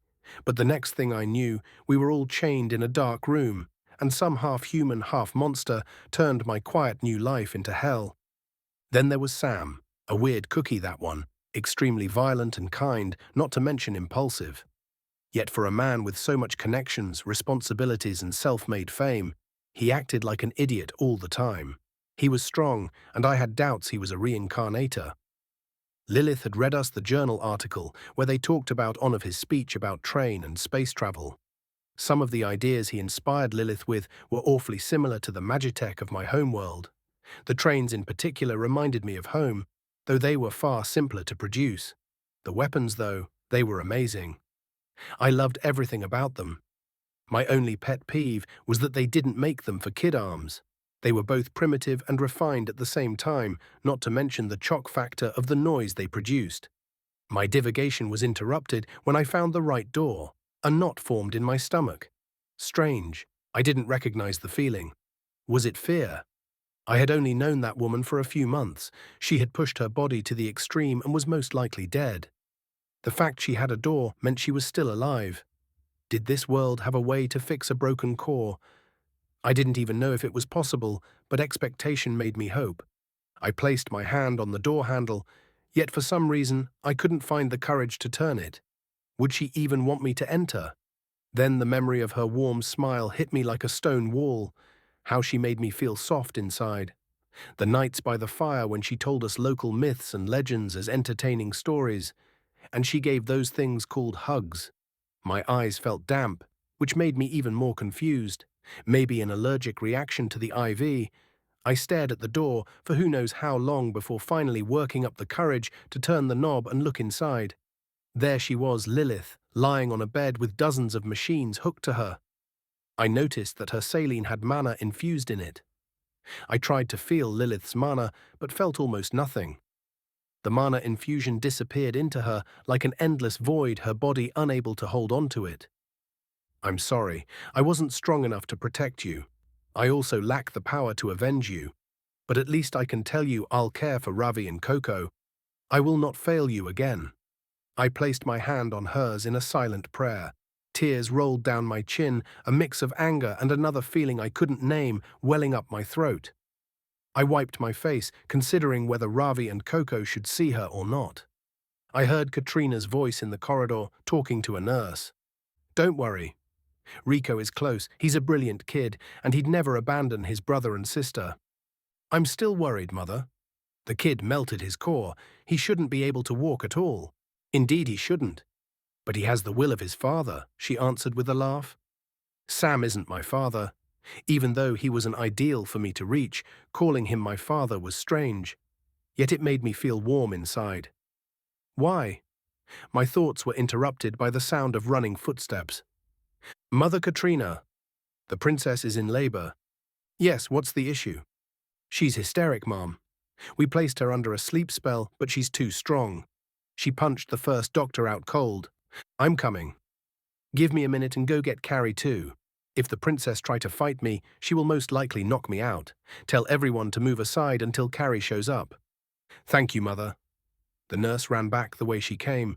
The door opened. I froze like a burglar caught stealing the crown. Good afternoon, Rico. It's okay, I'm not here to scold you. My shoulders loosened a bit. She's in tough shape. I don't want to lie to you because I believe you're far more brilliant than you show. She might not survive. She's in limbo between life and death. Her core is gone. We're trying to feed her mana so her soul won't flutter away, but it's not working. I cannot tell you what destiny has in reserve for her, but death doesn't seem to want her yet. So there's still hope to be had. Talking about hope, she should arrive at the hospital in a few hours with Lilith's parents. Lilith's brother died in the battle a couple of days ago, and they got the news, so her parents might be rough. Please don't take it personally. Understood. I'll be on my best behavior. I took a step toward Katrina, but my knees buckled. I felt dizzy and my vision blurred. My chest felt tight and hot around my core. Eddie? Katrina asked, raising her voice a bit, but still calm. Yes, Mother Katrina?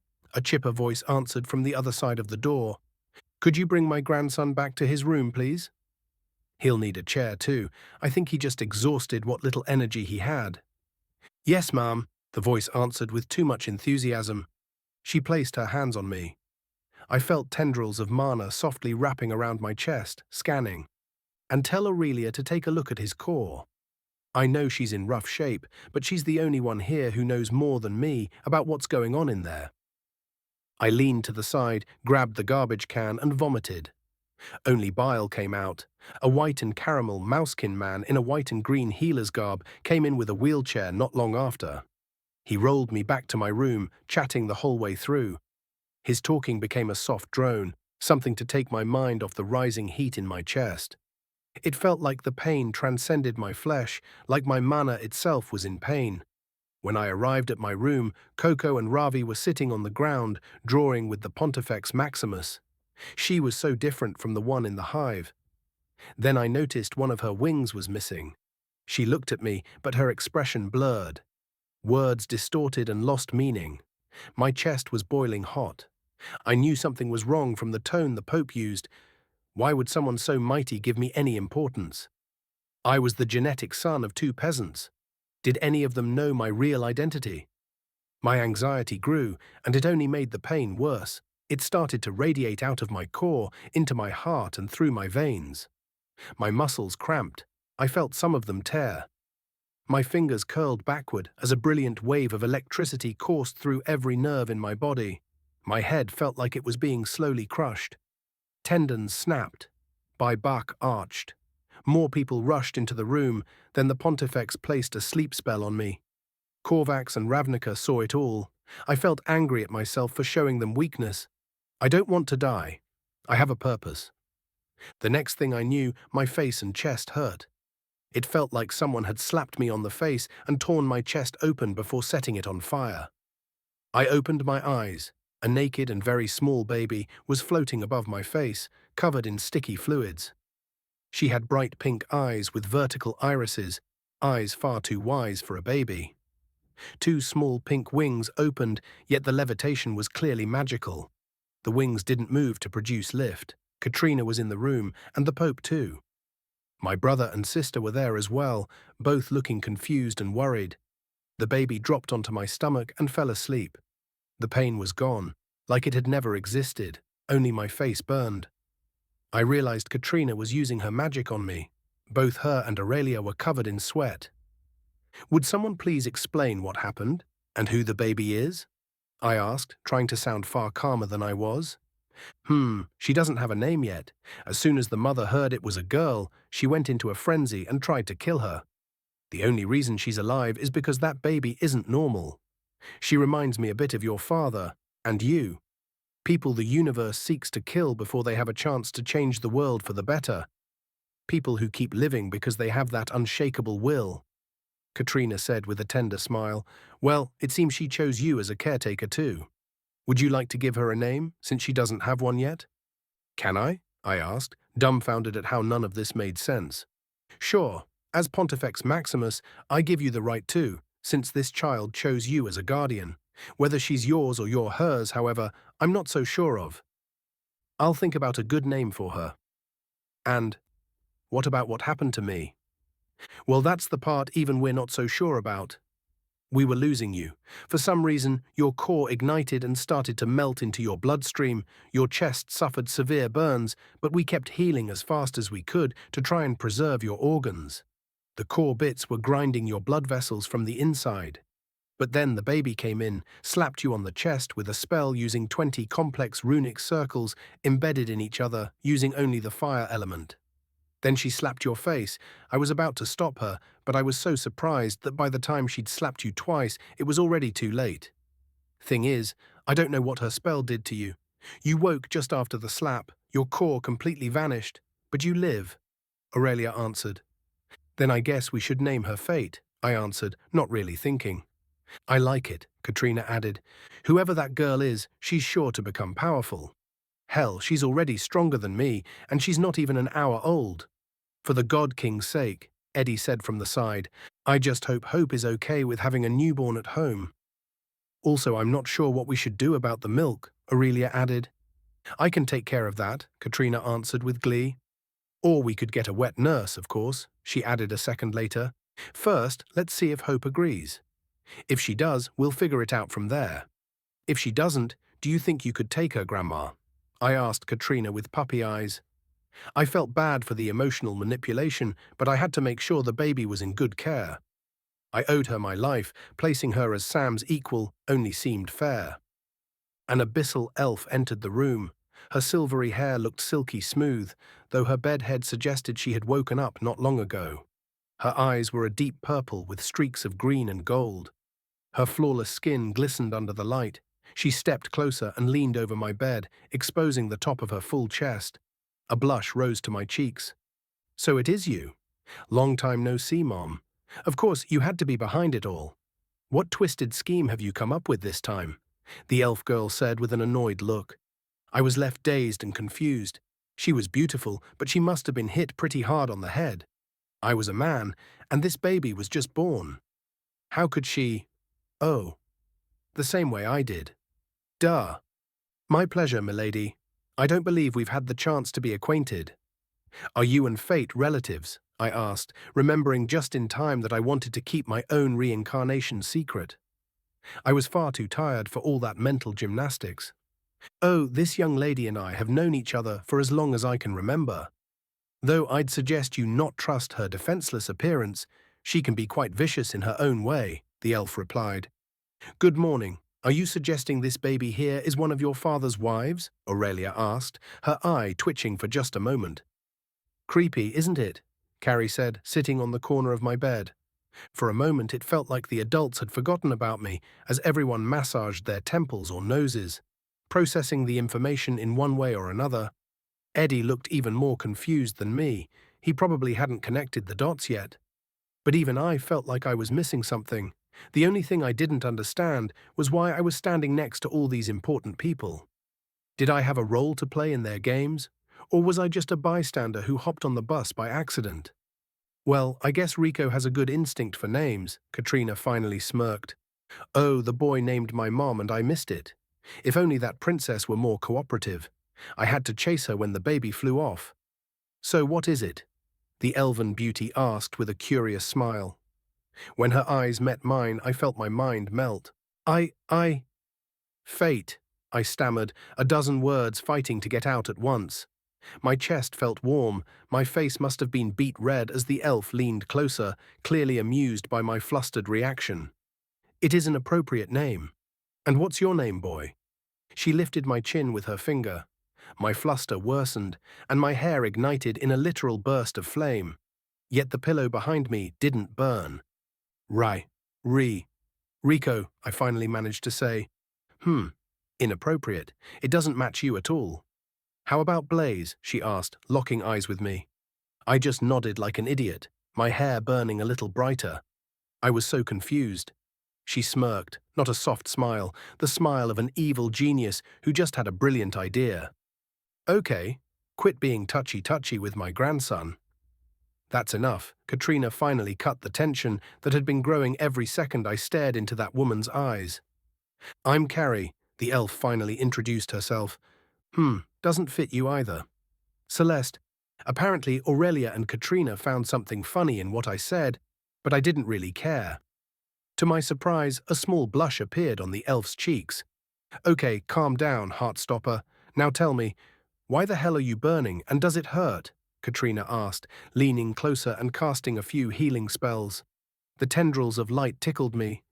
No, in fact it kind of feels nice. I'm sure if Fate could talk, she could tell us what's going on exactly, but I think we'll have to wait a while for that. I took a deep breath, then asked what was really on my mind. With all the powerful people in this room, does anyone have any idea how to save Lilith and fix her core? Who is this Lilith, and what's wrong with her core? Celeste asked. Our King Samael's fiancée, Aurelia answered. For some reason, she sounded defiant. Katrina's shoulders stiffened at the word king, and Celeste froze at fiancé. Does he have many other lovers? Celeste asked suddenly, sounding distant. Only one other woman, Aurelia said smugly. They also adopted 3 children, one of whom your mother is laying on. I guess that would make you both brother and sister then. My heart sank and jumped at the same time, glad I'd have a reason to see her again. But sad. My hair sputtered, a puff of smoke leaving a dark ring on the ceiling. I'm so sorry, I don't control the flame yet. I'm sorry, I stammered, flustered and worried I'd set my bed on fire while sleeping. It's okay, don't worry about it, Katrina said with a warm smile. All her earlier hostility was gone in an instant. I looked at Celeste, and she was pouting. Seeing her expression made me burst out laughing. It broke the awkward tension in the room. That doesn't answer my first question, I said. Does anyone have a solution for her core? I looked at Katrina, then Aurelia. Both averted their eyes. When I looked at Celeste, my heart skipped a beat. She met my gaze. The best, and probably only, core expert in this world is sleeping on you right now, Celeste said. Fate's by far the biggest brain when it comes to magic in the King's Belt. Whether she can or will do something, I can't tell. She follows strange secret rules, always has. They're more a pain in the arse than anything, especially for her. Yet somehow every weird thing she does ends up having a reason. You should consider yourself privileged she used her magic to save you, but it also means that you are a part of her greater plan, which also means you will face serious danger, Blaze. Her tone noticeably darkened as she told the last part. Considering she was born less than an hour ago, we should let her get her strength back first, Aurelia said after a pause. We'll try to find a way for non-verbal communication with her. As soon as she's ready, we'll bring her to Lilith. Let's pray to the God King that she has a solution. I could only hope Lilith would make it out okay. The weight of the day settled in, emotional fatigue, worry and exhaustion. I felt lighter, my eyes heavy. I was just about to fall asleep when someone knocked at the door. It opened immediately after, the person not waiting for an answer. It was Hope. She looked tired and worried. When she saw, mean tears started rolling off her angular face. She smiled at me. I looked at her. Guilt gnawed at my soul, and I looked down. My fiery hair changed to a dark crimson. She walked toward me. I wanted to disappear in the sheets. I had failed her. Celeste moved away from the bed. Then two arms wrapped me in a tight, warm hug. The dam broke. Every bottled emotions breaking free. I cried. It was ugly. 67 abyssal void. Sam's point of view, I had lost track of time. The warden kept teasing and torturing me every time a snippet of my life ended. He judged everything, every moment of my existence, as either good or evil. By then, I'd abandoned any hope of running out. I was growing tired of being a bad pet. Whether I had been here a week or 100 years, I couldn't tell. All I knew was that I was growing weaker, slowly and painfully. My will to live was shaky at best. The warden had avoided every memory that showed my family. In a twisted way, he skipped all the key moments that could prove what I claimed. After taking his sweet time to examine every last second of the past year and my reincarnation, he still didn't believe me. The feeling of having him watch my memories was hard to describe. It felt like my mind was being forcibly pulled toward things, and when a memory was selected, I relived it, pain and all. But in reality, I never left the cage. My mind was being twisted, like under a spell. It left the memories partially blurred around some details, making them harder to recall. "You've made bold claims, pet, but I see very little proof," he said, his voice like oil over gravel. "The only thing that hints at you being the avatar of a dead god is that you spoke to the artifacts, and they answered your call. In this new life of yours, you seem to attract trouble like a flame does moths. If you wish, you could be free. All you have to do is abandon your will to live. Still, I grow bored. Entertain me. The man you pretend to be once played music. Play me my favorite song, and I'll let you go free." Only the shadow of his enormous mouth could be seen through the veil of smoke. "May I have an instrument to play?" I asked, forcing a crooked smile that carried just a hint of madness. "I haven't practiced with the prosthesis, so I can't guarantee perfection, but a piano or a guitar would be a nice change from dying on repeat." "How many times has it been now?" "Pretty sure at least 2. "Ha ha ha.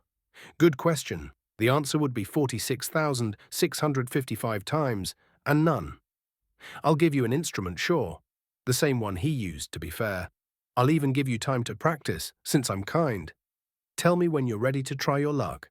I looked around but saw nothing. I kept searching, still nothing. "So just my voice then?" "Trust me, I'm not that good of a singer. At least give me something to accompany myself with." "Fine," he sighed. "But if you damage it, I'll be extra creative with your discipline." No pet of mine would misbehave now, would they? For the first time, the floor drained, revealing the metal beneath. The same floor over which I'd died countless times. And there it was. An object. A piano. The kind that would cost an arm and a leg. A simple bench beside it. It sat at the center of the cage like an omen of what might come if the warden didn't like my song. But which one could it be? There were so many. The wrong notes would probably earn me a harsh punishment. But at least I'd get to hear something other than my own thoughts and the warden's voice. I tested the keys one by one. The piano was tuned. The sound gave me shivers. I stretched my fingers. I had died so many times I wasn't sure I even remembered how to play. Still, I reveled in the first new sound I'd heard in ages. Sometimes I almost believed the warden was part of my own psychosis, that I had never left the cage, that these memories were artificial, delirium from a mind trapped within itself. My fingers began to move, recalling melodies I'd forgotten, but my hands hadn't. I felt glee for the first time in forever. The music stirred something deep inside. I played song after song, humming nonsense where words escaped me. I couldn't remember which songs were which or what they meant. Sometimes I even doubted I'd ever had a family or a home outside this cage. But now I had music, and a piano. I didn't speak to the warden. It was my first break since my arrival, and I would stretch it as long as I could. However, every good thing ends. "Stop," he ordered suddenly. I froze instantly, knowing better than to resist. "Play that song you were playing, the one before." Yes, Warden, I answered. At least I didn't have to search for which one he wanted. I made a note in my head, trying to recall every detail of that melody. For some reason, I had moonlight in my mind. Maybe in French. Clair de lune. Yeah, that might be it. If it had words, I couldn't remember them and didn't bother to. Well, that wasn't half bad, he said after I finished. Wasn't the right song, though. Keep searching. My morale was crushed. I went with another one. Song after song, I played and sang. At least I had music. I played until my fingers were bloodied, then kept playing. Pain didn't mean anything anymore. Music had meaning without words. In fact, if I looked at the piano as I played, I could see the smallest runes etched on each note. So music had a runic form. How strange. Maybe everything had one if you looked closely enough. I kept playing. Eventually, one of my fingers snapped. I kept playing, and more followed. Yet never did the music stop. I was now playing with only my metal arm, as every finger on my right hand had been mashed to a pulp. Eventually, the warden stopped me again. What he said next left me stunned. You have played long enough. The sound isn't as beautiful when you only have 5 fingers. Of course, I answered, confused. The piano disappeared. The water reappeared and filled the cage. I drowned. This time, the drowning didn't last for hours, only a few minutes. My brain had stopped processing drowning as dangerous a while ago. You can only do things a certain amount of times before they lose their thrill. Apparently, death was one of those things. I waited for the water to hit my chest, then emptied my lungs and took it in. I wanted to die quickly so I could play again. Soon I was standing naked next to the piano. I didn't say a word. I sat back down and played more songs, but eventually I ran out. I finally stopped playing for the first time. I stared at the piano. It had been cleaned with my death. I looked at the instrument, pondering what to play next, but there were no more songs that wanted to come out of my fingers. No more song I could remember. I placed my hands over the keys. There was one more thing that could be played on this piano. One thing I hadn't played, one I had never played or heard before. My heart, my feelings, my own song. Where to begin? War. War was my first true love, a twisted, ungracious love. One that became a fundamental part of my identity. A drug addiction. The chords reverberated, the rhythm stiff, militaristic, descending into a more chaotic tone. The melody simple, yet echoing a sense of déjà vu. Growing more frantic as every mission got more dangerous. After people tried to kill me for so long, it was lightning and bad luck that finally did it. The melody grew sharper before slowing down. The somber tone filled with regret. A silence, a moment to let the emotions sink in. Pain, that's how I awoke for the first time in this twisted world. The same military melody from the start returned, but softer. The low notes struck sharp to echo the pain I felt. I felt something move. I didn't care. I wanted to finish my opus, a second melody mixed with the first. A sense of confusion growing. I remembered there was someone who helped me first. A mother, kind and gentle, an angel. I couldn't remember her face, but I remembered how she felt. The first hint of the second melody echoed, melodious, harmonious, filled with love and vitality. It was cut short by the first melody, death and violence. Anger seeped into the notes, another silence to mark another death. A new melody, a new life, soft, encouraging tones. Love, lust, and envy. The melody became fast and staccato as my fingers raced across the keys, as if I were an author at a keyboard or a scientist at the brink of discovery. It was more than notes. Every key had a feeling, a purpose, a time.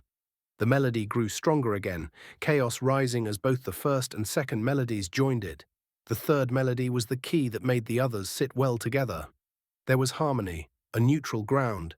The new melody, built from the three, was both soft and harsh, echoing notes of pain and sacrifice, of death glorified by warriors and grieved by the friends, of love and trust. Finally, the three melodies parted ways, leaving a single fourth melody repeating upon itself, short and annoying. That was the birdcage. Then a last melody, my will to see it through, to be free, weak yet echoing stronger than the fourth. I closed the piano, then turned to the warden and waited. It's not the same song, the warden said, the smile shrinking by the second. But it is the right song. How was he going to kill me this time? My mind wandered as I stayed silent. I had already spoken. I agree there is a chance you might actually be him. However, I cannot recognize such a pitiful man as a king. I will let you go free, sure. However, I will not send you back to the material plane. The first option, you stay here a bit longer and gain the power to go back by yourself. The second, I drop you somewhere and let you fend for yourself. You'd probably fall into the hands of the brain eaters in an hour or two. Maybe less, considering your mental state and physical body. I would honestly feel terrible if I ended up being the reason you failed, and I'd prefer they not get their hands on anyone. I'd probably end up fighting one or two of your wives, and I'd rather not. Last time was enough. My wives? I ain't remarried yet. How come you know them? Oh right, memory wipe. It's kind of funny for me, though, to think that you would not take it upon yourself to learn more about your past while so much evidence of it lies in front of your eyes. Is it denial or a complete lack of care? The warden asked. I don't really know what to say. I had better things to do than dwell on a past I didn't remember when I was trying to survive the present and build a future. Knowing the little I do about myself, I'm pretty sure I did some good and some bad. I probably always had a reason behind the bad I did too, but saying so doesn't make me a better person. I'm not a good person. I'd qualify myself as neutral at best. And that whole thing about me being a god is weirding me out. I'm just a dude. Mwahahaha. Denial then, the warden erupted. Who are they then? My so-called wives? Do you know their names? I asked defiantly. Oh no, I'll let you figure it out yourself. There would be no fun otherwise. Which choice will you make? Will you stay and learn what I can teach you, or will you go home? How long will it take? If you really put in your best effort, maybe a few years. I can't wait that long. Is there no faster way?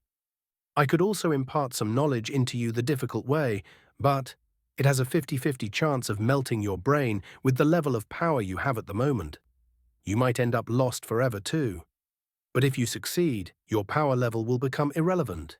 You'll be able to bypass the normal way of travel between planes and go back to where you belong. And what would I learn? Every rune of shadow will be imparted into your brain like the notes of a piano. It is a power that might serve you well in these lower stages of your life and will surely grow with you. Once you learn them, you'll understand. Fuck it, fine, do that. I'm tough. I'll make it through one way or another. Your death, fallen king. Look at me, Samael, and gaze upon the concept of the abyssal void. I saw the silhouette of a wolf staring at me. An eye opened from a vertical crease on his forehead. It was dark, so dark it drank all the light in the room. It drank me. I was plunged into the most absolute darkness, floating in nothingness, weightless and without air, and from it I caught glimpses of runes. As soon as I noticed them, they noticed me in return.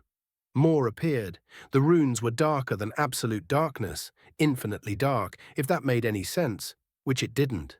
More runes kept appearing, filling the void until no space was left around me.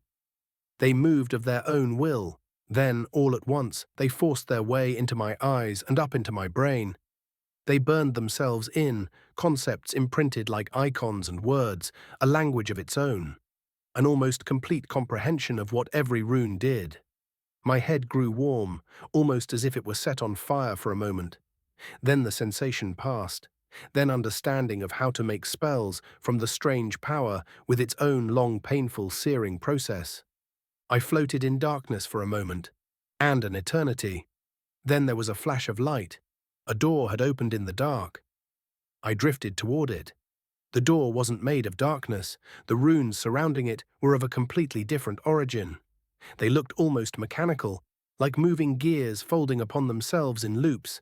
I noticed they were composed of arcana. When I neared the door, a voice came through. A woman's voice. Sam, I miss you, my love. Keep living, and destiny will make sure one day you can fulfill that promise you made to us. One last time. The door closed. I didn't see who was on the other side. Her voice echoed in my mind. I wanted to reopen that door and chase after her. But only the void remained.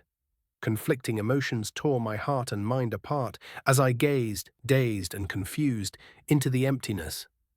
Then the runes emerged again from the darkness and resumed their assault on my mind.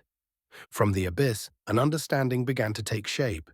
This power wasn't mana, runa, or arcana. It was conceptual.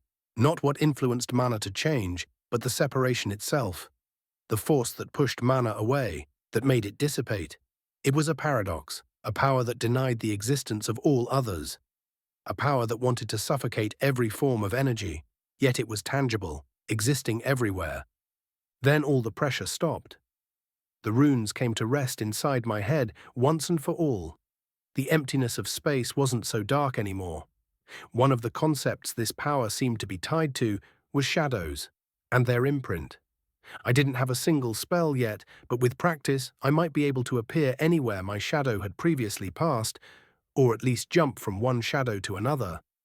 I just needed to figure out the spelling required to formulate a spell that could send me back to the material plane. That's when I realized I was out of the birdcage.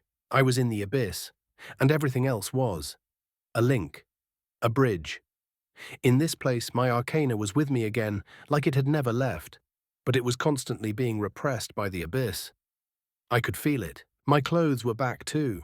I tried to lift my arm to pull out the cornucopia, but it didn't obey. It felt thin.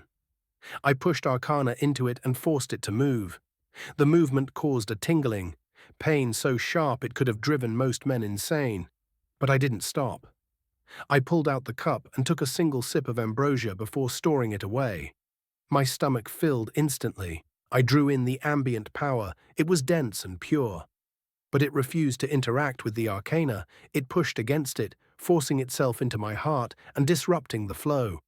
Everything went to shit as both powers ignored each other, tangling the rhythm of my own life force. I needed to fix that, fast, before my soul tore itself apart. What were my options? Split my circulatory system in two? Bad idea. Maybe use the lungs and skin instead. Breathe the abyss through my skin while oxygen went through the lungs. Make the blood going to the heart abyss-based, while the blood going out stayed normal. Less intrusive. I liked that better. So force the void into the skin instead. What cause did I have to work with? Only that weird flesh one from the arena. Really wanted to study that. Also really not sure I should make that thing a part of me. Yeah, let's not do that. Oh right, there's a damn good core in my coat, I think. The coat needed stitching anyway. I pulled the stage 7 core out of my dragon skin coat. I held it in my hand. Wait, maybe I should make the power a part of my prosthetic instead of me.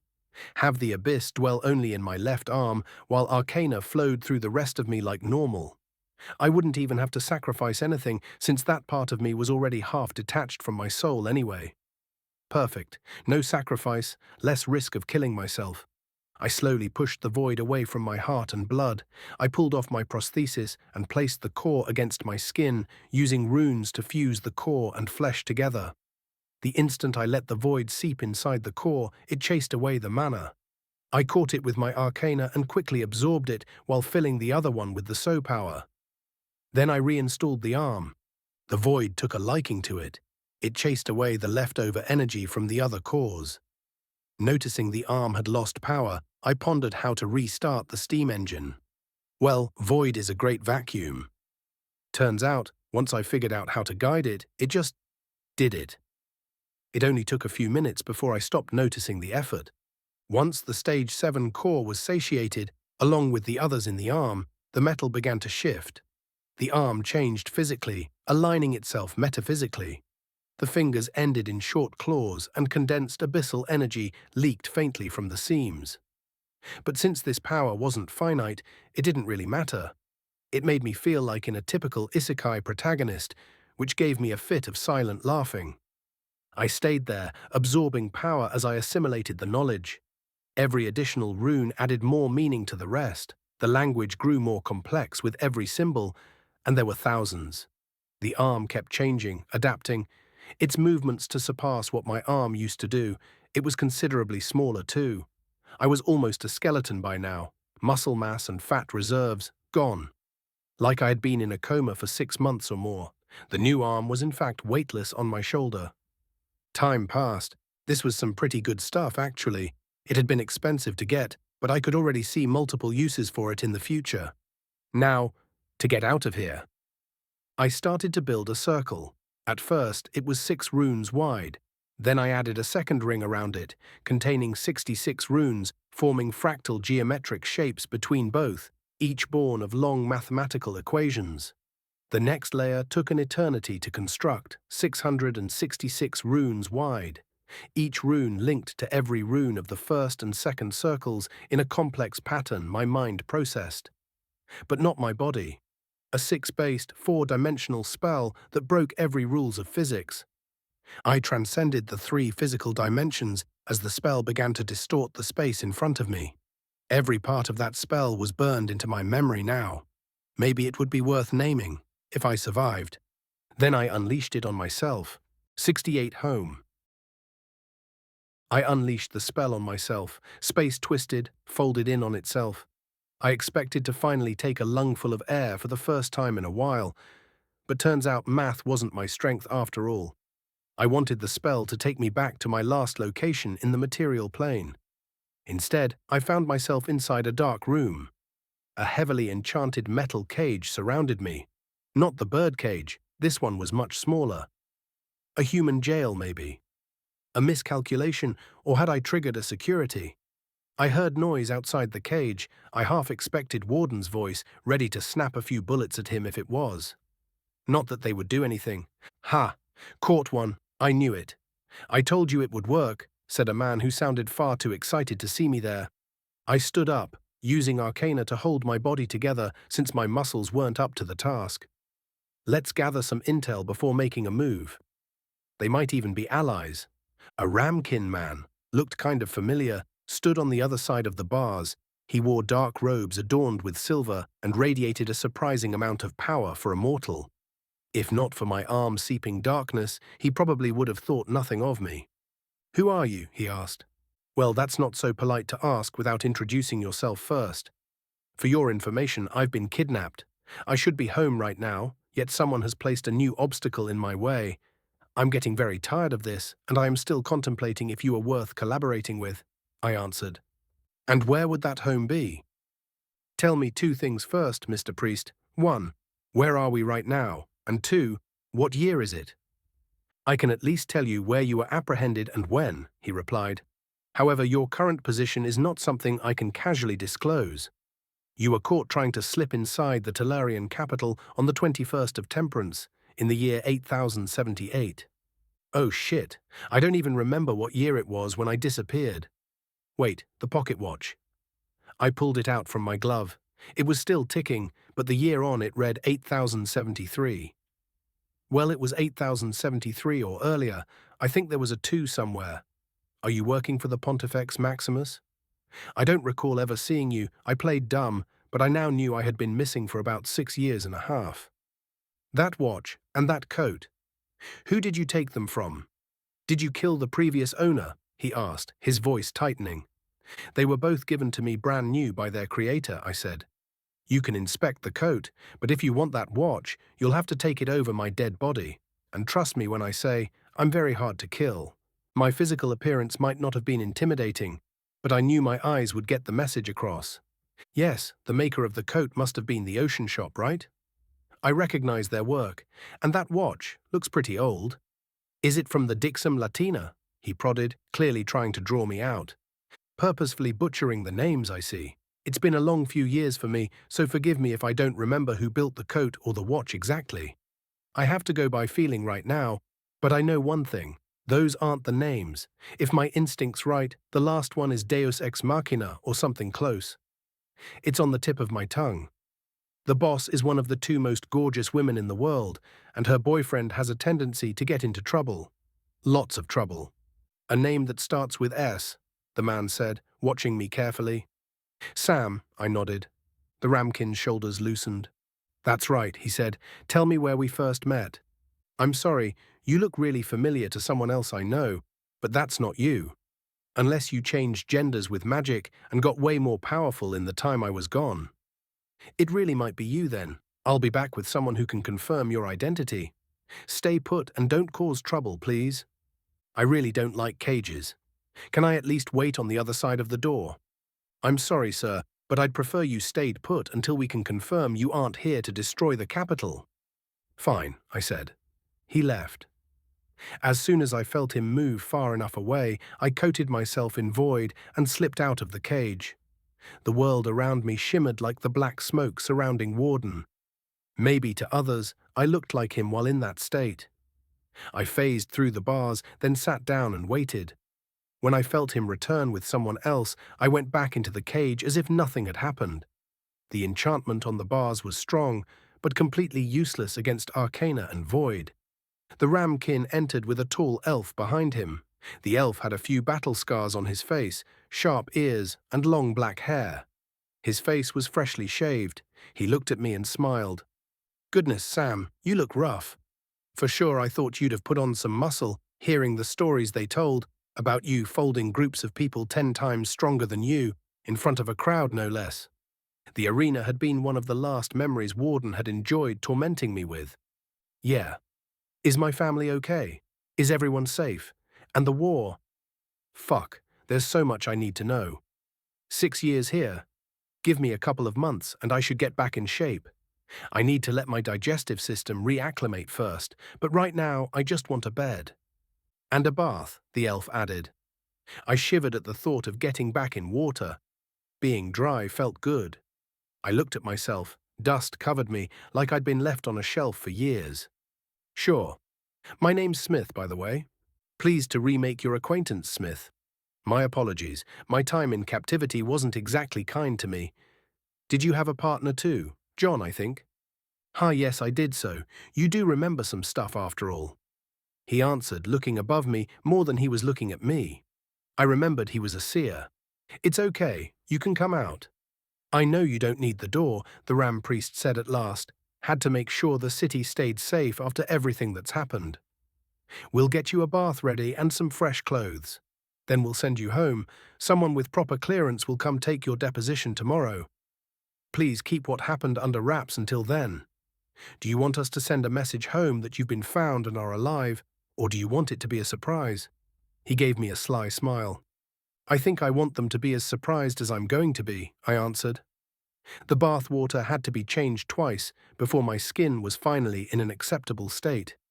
I trimmed my long beard down to a shorter one that wouldn't interfere with the gas mask but still hid how lean I'd become. I tied my long hair back and slipped into a warm linen shirt. A winter coat was given to me since the dragon skin one would draw too much attention, especially caked in blood as it was. The replacement was cheap but warm wool. Fresh wool socks and the same old boots. At least those still fit perfectly. I pulled out my magic beer stein and tried to summon something like a nutrition shake that wouldn't taste like death. The first attempt produced something like creamy fruit gravy. Absolutely not. The second one resembled a warm protein milkshake. It tasted good, and even better cold. I filled a bottle with it so I wouldn't have to pull out the artifact every half hour during recovery. I'd forgotten how nice it felt to wear clean clothes. So damn nice. Smith waited outside once I was done. We got into a sleek black car with chrome accents and 2 small flags on the front. Turned out we were outside the capital. The cell had been in a chapel beyond the walls. How they'd caught me, I had no idea. Maybe they intercepted me mid-teleport. Maybe this is just where I happened to reappear with my calculation being off somewhere. Some kind of enchantment barrier over the capital, perhaps. By the way, Smith, who was that guy? He never told me his name. Well, normally I wouldn't be allowed to say, Smith replied, grinning. But you're the king, so I guess it's fine to tell you. He winked. He's Cardinal Ramstein, a top dog. He's also Hope's father. That name stirred something deep inside me. Images flashed. Hope's beautiful, kind, playful smile. I missed her so much it hurt. Then Lilith's face appeared in my mind, her name resurfacing. The kids I'd adopted. I was finally going home. I just hoped they hadn't married someone else. Would anyone even be there? Had they all moved on, forgotten me, or assumed I was dead? Wait a minute, how the hell do you know Aurelia wanted me to be king? I asked him, realizing he had just given a clue I was a trouble for real now. Ho, everyone knows. You might have been too concussed to hear the Pontifex Maximus in the arena, but after what you did with the cup, she announced you. Then the Vine Princess showed up just in time to save the Pope, saying you sent her and had been captured. Then the Miracle Baby showed up saying you are the true king and would come back. Ho, and the new moon that made the mana grow stronger too. You changed too many things too fast for people not to notice, Sam. Not only that, but you are already intertwined with Talarian royalty. Hope is as close to a princess we have here. She is quite elusive, and that is the only reason you dodged so much of the flack your union would have caused before you were announced. She swindled me while I was concussed. This is hardly fair, I mumbled. Aren't you the one who wrote War Isn't Fair as an introduction line to your training booklet? Yup, I laughed. And Smith did too. Only 2 hours passed before we reached the town that had once been my home. Twice I had to ask the driver to stop so I could step outside and puke from nerves. Only bile came out. I found a pack of dried smokes in my pocket dimension and chain smoked through the rest of the ride. I probably could have traveled faster by wrapping myself in void and bending space around me. But honestly, the car ride was a nice reprieve. A small delay before I had to face reality again. My hands were shaking. Somehow, this was more terrifying than all the deaths I'd suffered. I didn't look outside, just stared at my hands as the car moved. During the bath, I'd noticed how thin I looked. In fact, I looked like someone who had just crawled out of one of the Hive Queen's work colonies. But still, I lived. I could rebuild my body, surpass what I'd been before. Maybe it was time to stop the whole Inquisition thing. Lay low. There was no reason to keep fighting when I could finally spend time with the people I loved instead. There was no anger left in my soul anymore. Only anxiety. Maybe I could be a recluse king who only spent time with his family and didn't do the politics. The car stopped. I looked over at Smith. "You're home, Sam. Be safe," he said, offering me his hand. I shook it and stepped out of the car. The factory walls looked different than when I'd left, dented in some places, showing repairs in others. New weapons hung where I didn't remember any before. I stepped into the reception hall, ignoring the staff, and went straight to the elevator. I pulled out my key and inserted it. 2 full turns, and the elevator began its slow climb down toward me. The receptionist had left her desk, walking closer, then froze when she saw the key. Not many people had one of those when I'd left. Only family and the most trusted friends. I stepped into the cage and pressed the up button. The minute it took to rise felt like forever, and not long enough. Then the cage stopped, and the door slid open. I stepped out. Things looked different. Furniture had been moved, not much, but enough to notice. The tree on the rooftop had grown unnaturally large. Was this even the same place? An alternate reality? Even the house itself seemed to have shifted a few meters east, like it had been destroyed and rebuilt. I scanned the area with my aura. 3 people were inside. I took another step forward and froze. Something moved, not perceptible through aura, but I felt it, disturbing the void around it. Someone was staring at me, a large revolver aimed at my head. A woman. I could feel the curves of her body by how they displaced the emptiness. I turned my head and smiled. "You know, I think this is the first time I've sensed you before you surprised me. Guess today I'm the one doing the surprising." I spoke loud enough for her to hear. The weapon didn't lower, but the figure stepped closer. Then the gun vanished, and I was suddenly embraced by an invisible ghost. The invisibility shimmered away, revealing a beautiful woman in a thick winter dress. White hair braided behind her head. Golden eyes locked on mine. Her horns, curly, longer than I remembered, still had the small cuffs I'd bought her years ago. She looked a little curvier, fuller, but still just as breathtaking as the first day I'd met her. "Is it really you?" she asked softly. I just nodded. "Sam." Her voice cracked slightly. "Come inside. We have a lot to catch up on." Her right hand touched my cheek, soft, warm. My heart melted under her touch, but her eyes, they told another story, something colder, buried deep behind the affection. Guilt? Her hand smelled faintly of whiskey. Had she been drinking? It was still early in the day. "The kids will be with their tutor for another hour," she said. "That gives us some time to talk before they see you." She held my hand tight and pulled me inside. "Wait," I said, the knot in my stomach tightening. "If there's a tutor, that means—" "Rico." Is he and Lilith's at work, right? No. Rico's 17 now, Hope said, her tone quiet.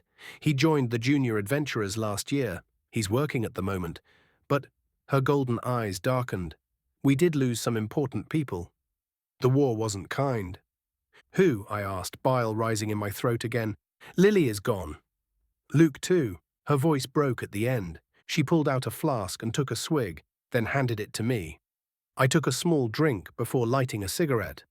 Hope reached into her coat and produced Lilith's stout pipe, filling it with her favorite herb mix. How? I asked quietly. They both died during a battle less than a year after you were gone. Lily had to use all her magic to try to save the kids from freezing to death when a spell hit the factory. Rico almost died too. It changed him. He's powerful. Reminds me of you most days. After that day, he met Charity. They have a really strange relationship. After they first met, they both decided to change their names. Rico became Blaze and she became Celeste. Katrina and I have been keeping a tight eye on them, but they're respecting the strict rules we set. After the battle, we kept Lily on life support, but her soul departed. The body died soon after. Her eyes were wet. Mine too. I was too late. I had broken my promise. Lilith was gone, and I couldn't even say goodbye properly. Anger brewed from the madness inside me, a rage, a desire for vengeance. Who did it? I asked, noticing Runa seeping out of my skin before pulling it back in. No, Sam. It's complicated. I'm not the best person to tell you all the details. It's fucking twisted, Sam. It was one of your descendants. Not only that, she did it while pregnant with your old wife. I fucking don't understand, Sam. I just wanted a normal life with kids and the two people I loved most. Then it all went to ashes. You were gone. Then Lily was gone. And I was left alone with 3 kids, a weird-ass elf telling me she was your daughter from 4,000 years ago, and an archmagus in the body of a baby performing miracles across the country, erecting magic barriers that defy the laws of magic itself, telling me she's also my wife. Lily's parents are mad at me, saying it's all my fault for dragging her into this war and turning her into an arms dealer. And I'm just tired, Sam. I'm so fucking tired. I don't know what to do anymore. It's all too much. None of it makes any sense, Lilith said. I dragged her into a hug.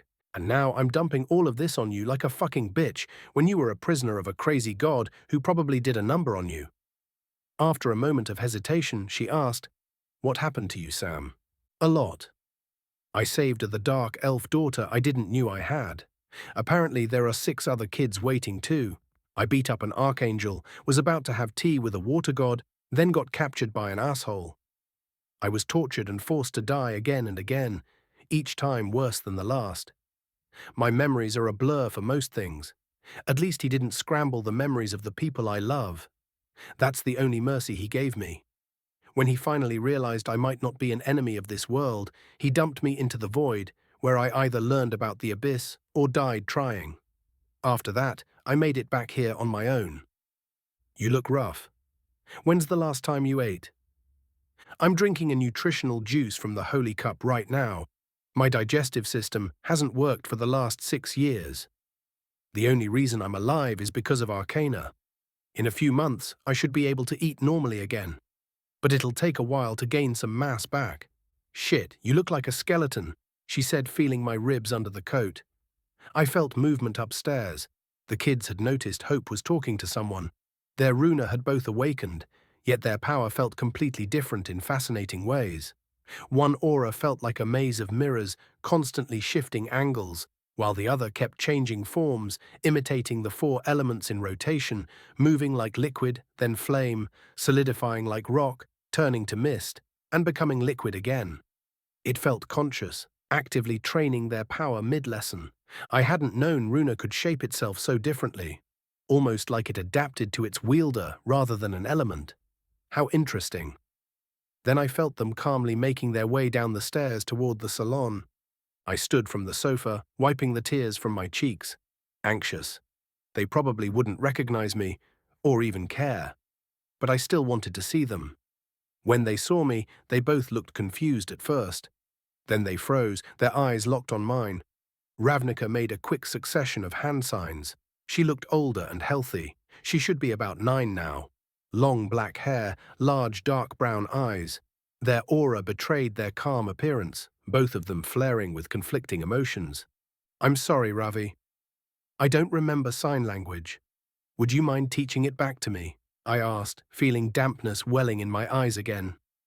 Korvac stood beside her. He looked stronger too, tall for his age, with dark brown hair and glasses. His eyes were striking, one blue-green, the other yellow-green. Ravi's aura was the maze, Coco's the form-changing one. You look thin, he finally said, and you two look like you've eaten well these last few years. I see you've also got some muscle, Korvax, I answered, with a smile that hid the madness simmering under my skin. There was a void in the room. One of that wasn't based around the abyss, but rather around the heart. Yet I was a part of that void that was back. He smiled back. Ravi was asking where you've been, Hope mentioned. I was sent to a secret dimension to free a girl who's apparently my daughter. Got out, then fought an angry angel, but just when I was about to make my way back, I got captured by an evil god who trapped me in a magic birdcage and treated me really bad. I just got out today, I answered, trying to sound unconcerned about the trauma that might be lying dormant. Lily died while you were gone, Korvax added. My jaw clenched and tears rolled from my eyes. I looked him in the eyes and nodded. I just learned that a moment ago, yes. I didn't know what else to say. I looked at the ceiling, trying to suck the humidity back into my eyeballs.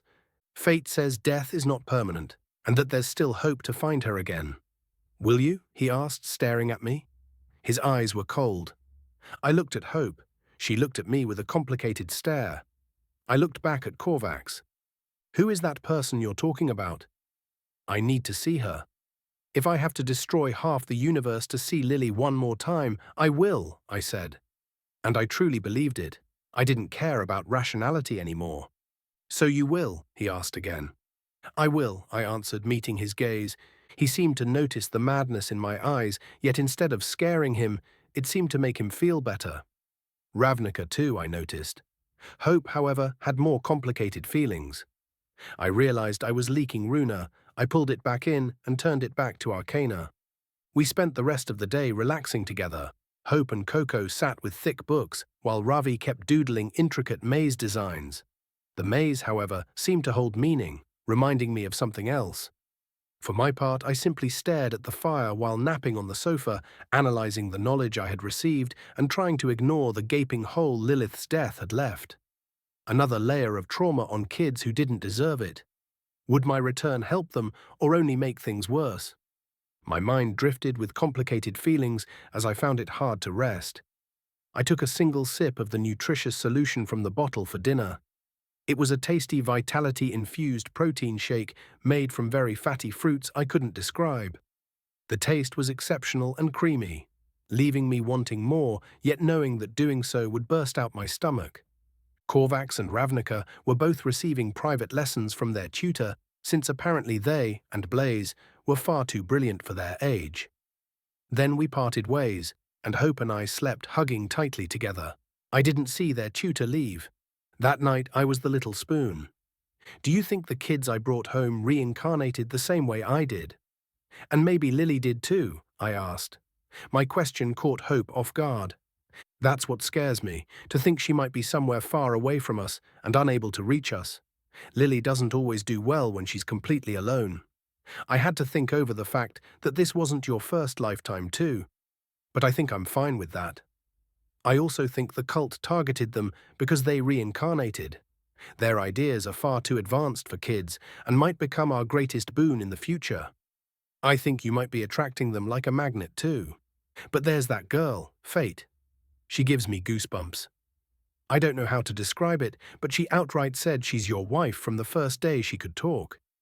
And now it's a 6-year-old kid saying that. It's so weird and revolting. It makes me mad every time. I can't even say Lily and I were your wives, yet this kid was yelling that she was. She also talked to me before Lily died. She told me what would happen days before it did. Told me that I was kind and would place her back on the way. She creeps me out and makes no sense. Whose kid is it? I asked, tensing up. That's the thing. She's the daughter of Melanor and his own daughter. He apparently kept a whole bloodline alive that way. It's a miracle the mother isn't physically twisted by the incest. I can't say the same for her brain. The kid's part dragon, like the Emperor too. The mother's still detained at the moment and uncooperative. Due to her reputation and strength, she'll stay in jail until we can trade her back. She's the one who killed her. Sounds like she's been giving you a hard time. Maybe a public execution would be better. She's dangerous, but fate said that she needed to stay alive. That's the one always getting on my nerves. It also pisses me off that she was right about you just showing up one day out of the blue, without even a call to let us ready ourselves for your arrival, Hope mumbled softly. Phone? There are phones now? Last time I was here there were only telegraphs, so I didn't think about it since. A lot changed while you were gone. I'm sorry, I told her, knowing I couldn't promise it wouldn't reopen old wounds. Was it worth it? She asked. The first and last parts were the only ones really worth anything. Saving Carrie, sorry Celeste, and learning the power of the abyss. I would have loved to skip the in-between, but honestly, I'd rather have stayed here all along. The only reason I got that void power was to make it back here in the first place. She didn't answer, only hugged me tighter. She had been asleep for an hour when I remembered that my ring kept me from proper sleep. Yet I didn't take it off, fearing the consequences on my body in its current state. Instead, I explored the concept of the abyss further while meditating. In the cell, I had wrapped myself in the void, which allowed me to move through solid objects. I believed I might be able to use that in combat if I trained my control and timing, allowing me to ignore impacts completely instead of just holding myself together with arcana. Not that I wanted to throw myself into combat immediately, but I knew I'd have to fight again and wanted to be ready when that time came. Maybe I could devise a spell that would feed on ambient void, blocking any physical or magical attack, moving at a certain speed or higher. However, before going to war, something else needed to be addressed. Something I suspected was our top priority. Carrie wasn't alone. She had brothers and sisters in the same situation. If the key to their cell was anything like the first one, they would be linked to things only I knew. If Carrie was stronger than me in magic, then I had no doubt she could hold the front while I liberated the rest of the family. Still, I was really worried about that 6-year-old girl named Fate. Warden had told me he knew the wives I had as a god, so she might really be an avatar. But that didn't mean I wanted a relationship with a kid. That very notion only disgusted me. There was only one woman for me now, one I would do everything to protect until we could reunite with Lilith. It also felt like Hope had deliberately held back some information. Yet I had no way of finding it out. Years of precious time wasted because of the whim of a mad dog. I explored the runes linked to shadows and void mirrors next. My physical body wasn't completely resting either. I was massaging every muscle group with arcana, trying to loosen them up and stimulate blood flow, while my eyes scanned the world around me. My new sight showed me that the material plane was filled with its own network of ambient runes, most of them mana, but a few being runa. There was a measurable amount of magic acting naturally in the world at every instant and everywhere. Each new rune etched itself into my mind. Every time I saw the same rune again, it added more understanding, new data to analyze slowly and meticulously. This was the most fundamental magic of the world, making it extremely powerful by sheer scale alone. I came to realize that everything moved with purpose, in harmony, almost as if a god were leading an orchestra that spanned an entire planet, maybe more. I needed to explore every utility linked to every rune and its combinations. I knew how weak I was now, I knew who my enemies were, and how strong they would be. They'd no doubt bring armies of their own. I had to prepare for a war against heaven and hell while conquering this planet. My options were limited. The only hope I saw was to unite every nation and launch them into an industrial revolution, forcing everyone to learn how to fight. The guns didn't yet have the power needed for such a war, so I'd need to find another solution. Still, they'd be enough to unite the continent. With Lilith, we had lost our best artificer, the one who understood my vision and had the desire to make it reality. I would need to take a closer look at what the business was doing. The fact that Talaria had pushed the Empire back past their borders multiple times and was now slowly gaining territory was an impressive feat of might.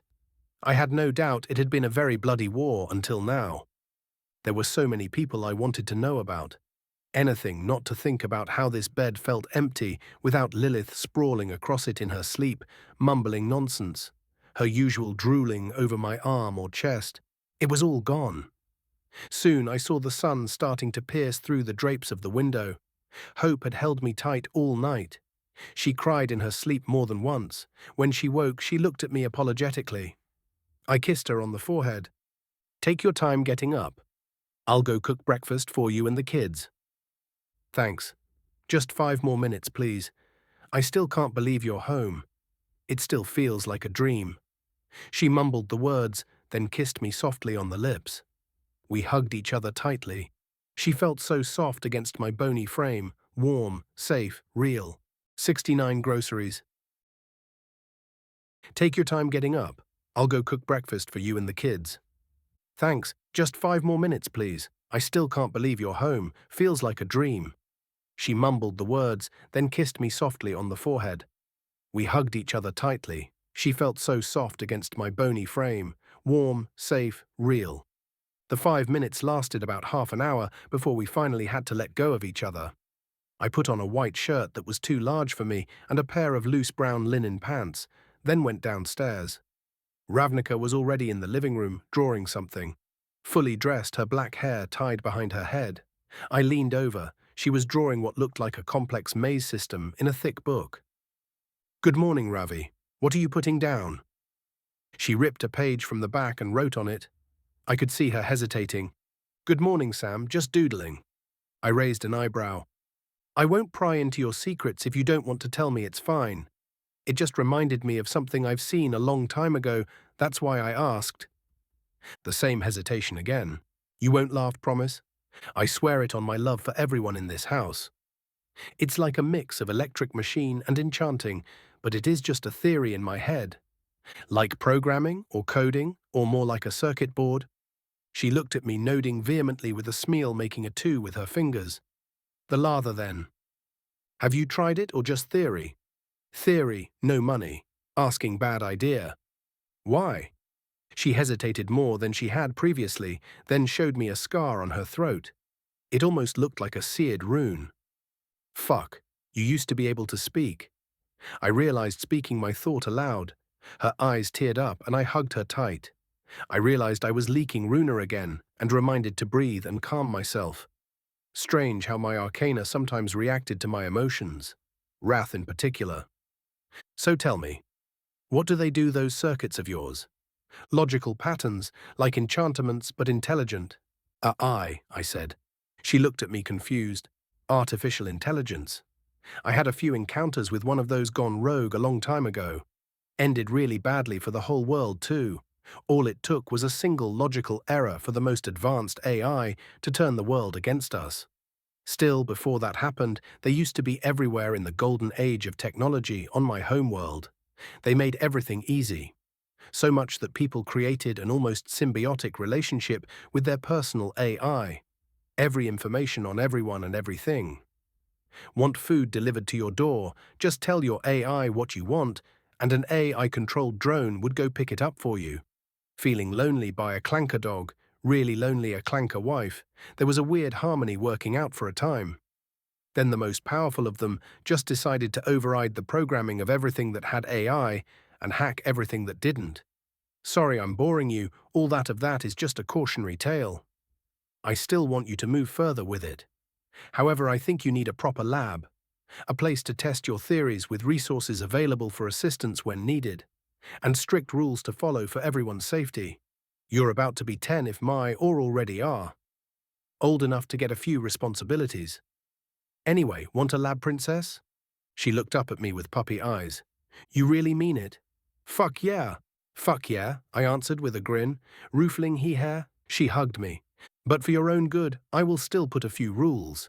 No skipping diner for work and no sleeping at the lab. No self-replicating AI or enchant that can change the programming of other enchant. More rules might be added if you abuse my leniency." She grined and it made me a bit fuzzy inside. "Of course. I'll have to ask that goblin girl with the fuzzy hair if she has a spot free." Otherwise, we'll have to build it from scratch. By the way, do you have any idea what Coco might want? I'd feel bad giving you a lab and not him something too. If Rye Blaze was here, I'd get him something as well. Probably should get Hope something too. I don't think Celeste would want a gift from me. I think it might still be a bit too soon. I hope the Inquisition has kept my payroll going. I wouldn't want us to lose the house. You're dumb. Korvax loves animals. I'm sure your pancakes are more than enough to make Mom happy. She snickered. I felt a twang in my chest. I was happy. Ravi felt safe enough to call Hope Mom. Or was it emotional manipulation? Ravi wouldn't do that just to secure a lab. She knew I'd give it to her anyway. Still, I didn't want to break the moment. I patted her head, earning an annoyed grunt, and went to start cooking. I pulled out some taters and a sort of spicy garlic. 2 ostrich-sized eggs, one for scrambled eggs, the other for an ungodly amount of waffles and pancakes. I cooked bacon and sausages on the side, glazing the bacon with maple syrup. The taters were diced and pan-fried. Ravi came into the kitchen first and started the coffee. She poured herself a cup of coffee first and prepared one for Hope and Korvax. We had offered me one, but I needed to keep the protein shake for now. She placed the plates of warm food on the table, stole a piece of bacon, and ran off laughing to go get everyone. Korvax still had pillow marks on his face, while Hope came in wearing a light layer of makeup and a beautiful red dress with an open back. She looked more mature than in my memories of long ago. More grounded, the light caught on her white hair and into her golden eyes. She was stunningly beautiful. They all looked at the meal with starving eyes. "What are you waiting for? Ravi made you coffee. Hurry before it's cold." I nudged them. They started eating like it was their first meal in weeks. "When's the last time you guys ate?" I asked, taking a sip of my shake. "Yesterday. But Hope isn't the best cook, and she's flat out refused multiple times to have a chef. Something about being a housewife." Korvax choked mid-sentence as Hope shoved a sausage in his mouth. She was bright red. "It's still better than 5 years ago." Korvax translated for his sister after biting at the chunk of meat. "Really? I'm pretty sure when I met your mother she fed me well, although she might just have grabbed the chapel's food now that I think about it. How did you two meet?" "I was on mission undercover in the Empire before the war. We wanted to see if the cult was trying to instigate a war with Wallachia, or if the plan they were working on was a larger scaled. I was doing a few things, including the weekly prayer song at the graveyard. I was in the middle of my prayer when I saw one of the corpses start to twitch. He looked like a fresh one, a muscular, naked man with a stabbed heart laying on his side. I don't know why, but instead of finishing the prayer or crushing his brain, I examined it from behind. I decided to make sure he was dead. And he awakened as a zombie, and Sam came up to save you." Korvax ended the story. "Not exactly, no. Turns out she was the one who saved my ass." "Sam, please language in front of the kids." "So you saved him?" Korvax asked, seeming to have his world flipped upside down. "That she sure did," I answered. "So you are from the Empire, Sam?" Korvax asked. "I mean, I guess I was born there, so yeah." The rest of the morning was spent bantering, telling more stories about my past to the kids, and talking about the cold weather. By the time the meal was done, every plate was empty, and none of them could move for half an hour. Their appetite caught me off guard. I'd make sure to feed them well while I recovered. I spent the next 2 hours with Ravi, relearning some sign language, while Hope showed Korvax how to fight with sticks. His movements were slow but precise. How long had they been training? Not that I opposed it, far from it. It was something I'd wanted for them, though I always thought Lilith would have disapproved. But things were different now. The kids carried years of trauma and loss in their eyes. They wanted to grow strong, to protect themselves instead of relying on others. I focused on Ravi, trying to remember the last sequence of motions. It came back fast, like riding a bike. Within 2 hours, I could hold a simple conversation and spell words I didn't know. Enough to talk with her. She was kind enough to sign slowly for me. I told her she talked to me like a dumb dog, and it got a laugh out of her. Her smile put me at ease, but behind it I could feel the weight of secrets. People came out of the elevator, a middle-aged, pudgy man, short and dressed like a purple pimp, jewelry and cane included. He was accompanied by a woman with one black wing and one white, and another woman with curly brown hair and bright green eyes. They started walking toward the house. "I'm sorry, Princess, work calls, and I think your grandma just showed up. Don't mind if I go say hi?" She tightened her grip once more before signing for me to go. I draped myself in abyss and pulled on the universe, letting go of the void as I appeared in front of the trio. All three took a step back as I reappeared, auras flaring. Then Katrina jumped into my arms. Arcana held me firm, otherwise I would have folded. We exchanged pleasantries. The man, Cladius, seemed more interested in my powers than in my adventures. Apparently, he was the kid's private tutor. I wasn't sure whether that was good or bad, but if they trusted him, he must be competent enough. The bird woman, Aurelia, looked exhausted. Dark circles framed her eyes, and she seemed thin. I led them inside, where Katrina, my mother, who still looked the same age as me, took it upon herself to give me a medical check. She was horrified by what she found, heartbroken at every discovery. My atrophied muscles, my almost mummified organs. Still, she was glad I hadn't gone wild stuffing myself with food. When she found the crystallization, she froze. She dug deeper, tracing how far it went, and grew pale when she discovered that parts of my brain had also turned to crystal. She analyzed further and found that for some reason my body didn't react the same way others did. It was almost as if it was meant to be that way. Smooth connections between bone and crystal, no sharp edges to lacerate the brain or vessels.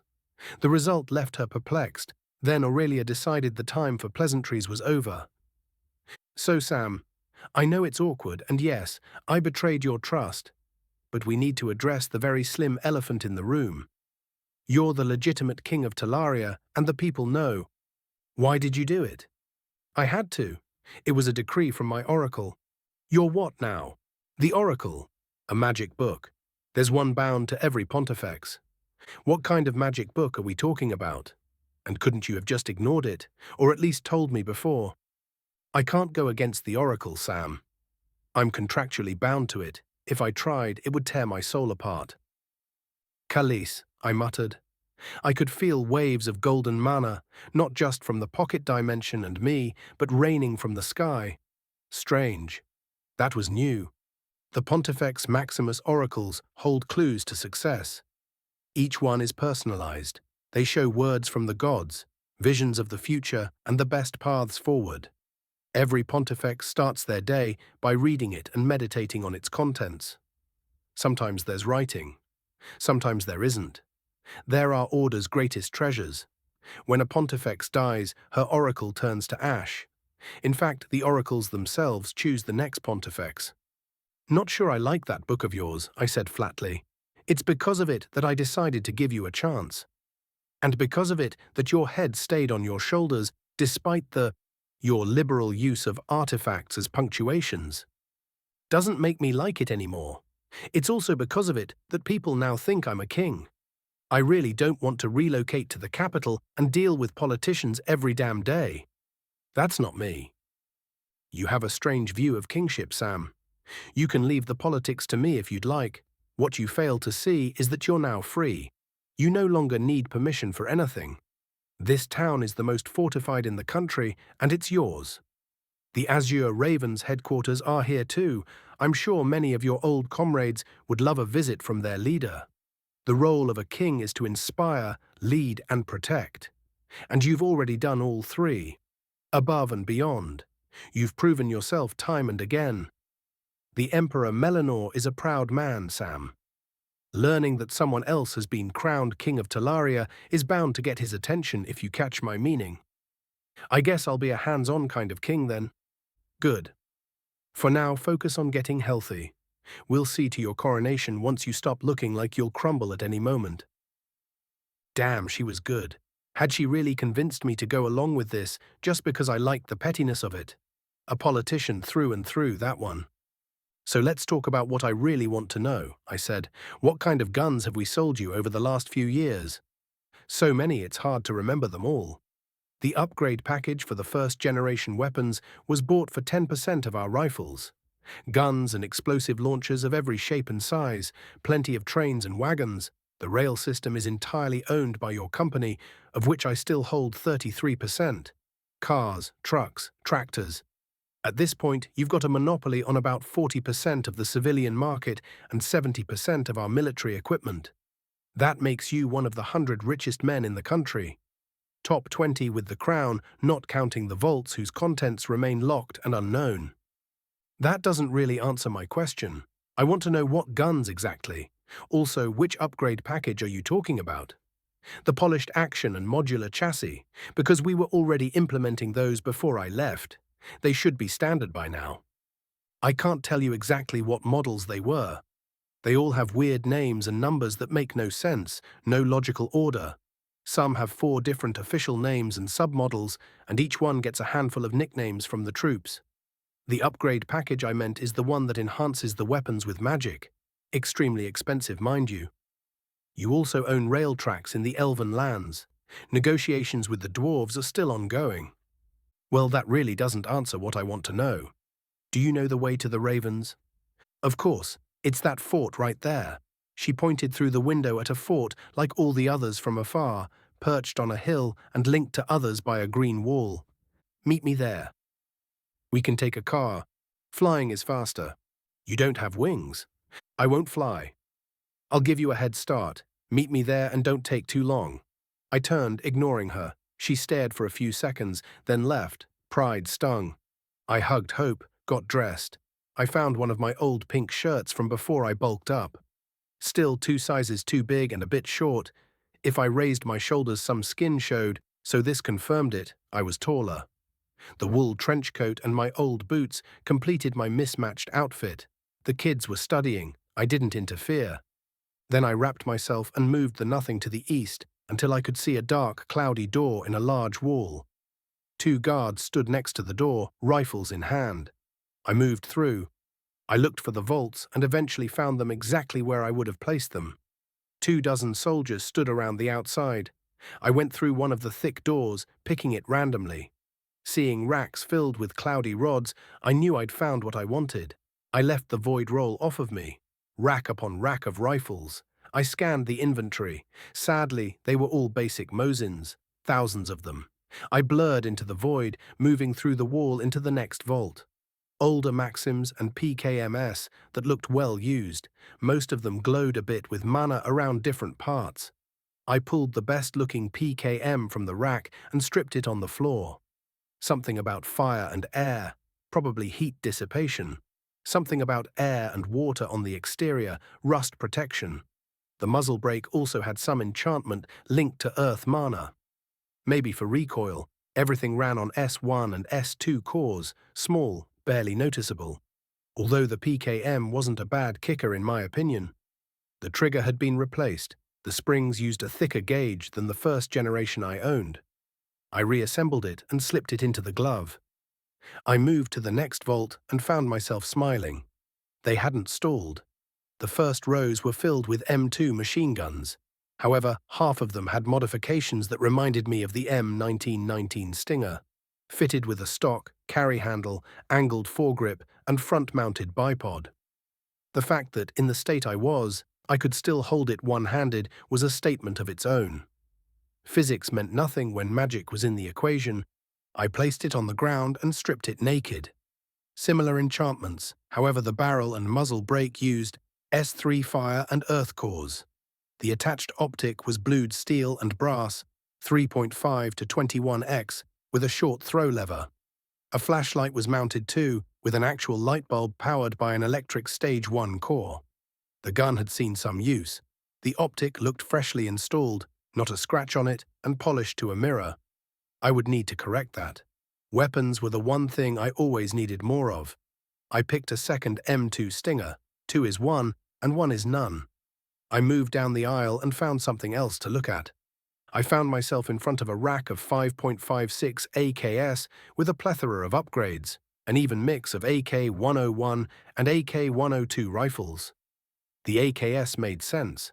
The stamped steel receiver was cheap to produce and required little tech while offering good reliability and acceptable accuracy. I would have preferred an AR-15, but they were still a good choice. I picked 2, made a function test on both, and they passed without issues. I pocketed them and continued down the aisle. The next find was a gold nugget, the AK-50, a later produced American .50 BMG-AK. I picked 5 of those just in case. I had trouble trusting smaller ammo to do the trick against what I fought. Maybe they'd found a way to produce cheap and powerful munition, but I highly doubted it. Lilith's loss might be enough to tilt the scales against us. We had lost the most brilliant engineer this world had ever seen. I even noticed that the newer weapons she hadn't worked on were mere replicas of items in the Dreamancy files, while Lily's had a bit of flair. Little changes here and there that made her weapon often better than the originals. Even her most basic Mosin had that little touch of foresight into what they would evolve to become. Moving down, I found crates of Glock 18C, PP-19, SVDS, RPG-7, and 88mm mortars. I pocketed a few of each, taking a whole crate of probably 100 pistols. Then I moved to the next vault, broken guns. I started reading the tags of freshly arrived broken weapons. No catastrophic failures. Most broken parts were normal wear and tear. At least the quality control was good, which is more than a lot of companies on Earth had in the early weapon industry. Especially the 3D printed service rifles, those always sucked, and I'd had the privilege to try almost every single one. I noticed a few broken rifles that weren't in the previous vaults and understood. I had been looking at the basic stuff while a few top-shelf rifles were still available. Had Luke implemented the Tier 1 unit already? Fuck, he was gone too. I hoped Louise was doing okay. Did she take the lead of the Raven, or did someone else? I noticed an 8.6mm Blackout AR-10 with S4 and S5 cores, a 20mm Anzio with a bent barrel and S6 Earth cores, a few lever action rifles that looked cool but would take space better used elsewhere.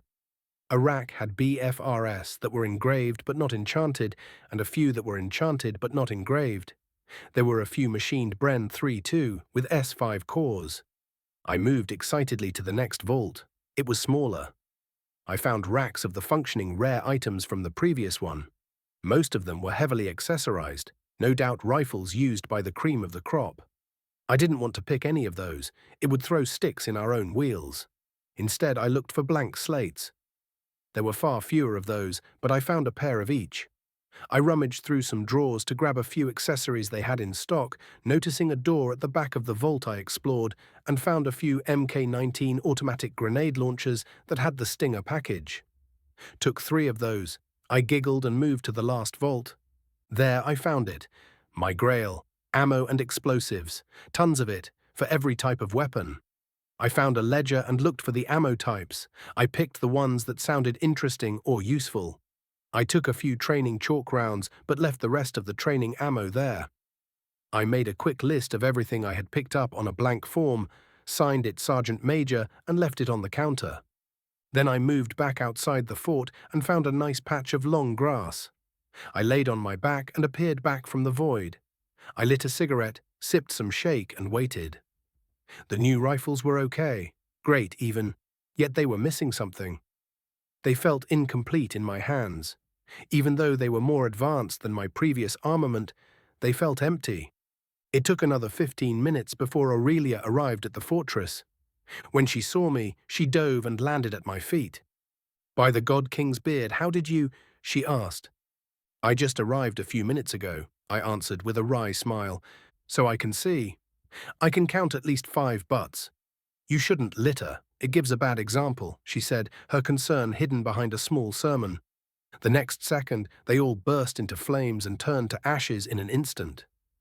"Satisfied?" "I guess that's fine," she said, massaging the bridge of her nose. I felt the aura of the guards tensing up at the Pontifex's arrival. Then they were confused. Was she talking to an animal or something? When I stood, they tensed up again. I heard one of them check the chamber of his rifle. They looked at Aurelia, then at me again. Noticing she wasn't hostile, they relaxed, finally shaking off their stupor and saluting the Pontifex. Both guards on duty had AK-102 rifles. "Good morning, gentlemen. We are here for an unscheduled visit," she said, after returning the military salute. "Good morning, Pontifex," the higher-ranking one answered. I couldn't see details from the void, so I finally got a first glimpse of their uniforms. Green-brown hooded trench coats with black silk lining and small hexagonal plates sewn between the layers, large pockets on the outside. A black aquila on the left chest. A raven with wings spread, clutching a belt of ammo, embroidered in black and gold on the upper shoulder. 3 chevrons placed lower designated the higher-up as a sergeant. The boots were the same as mine. They wore thick green wool shirts, brown leather pants, and the same black slime suit I had, peeking a bit from their collars. They also seemed to wear a leather chest rig with various items attached. The sergeant looked extremely nervous. "This is just an off-the-books visit to say hi to old friends." "Not an inspection," I told the NCO, who looked like he wanted to disappear as soon as possible. "Ha, yes, of course. We are honored to receive you and your guest, Pontifex Maximus." "Private Kenzie," he said, turning to the other soldier. The private, a dog-kin man with blonde hair that reminded me of a golden retriever, pulled out a crystal tablet and a silver stiletto that radiated with magic. "May I have your hand, sir?" "I'm sorry, Private, I don't swing that way," I answered. "Please, soldier, you should refrain from mixing duty and personal life," Aurelia added. The sergeant behind him laughed, and the private looked both extremely flustered. "Not like that. I meant, show me your hand, please." Of course, of course."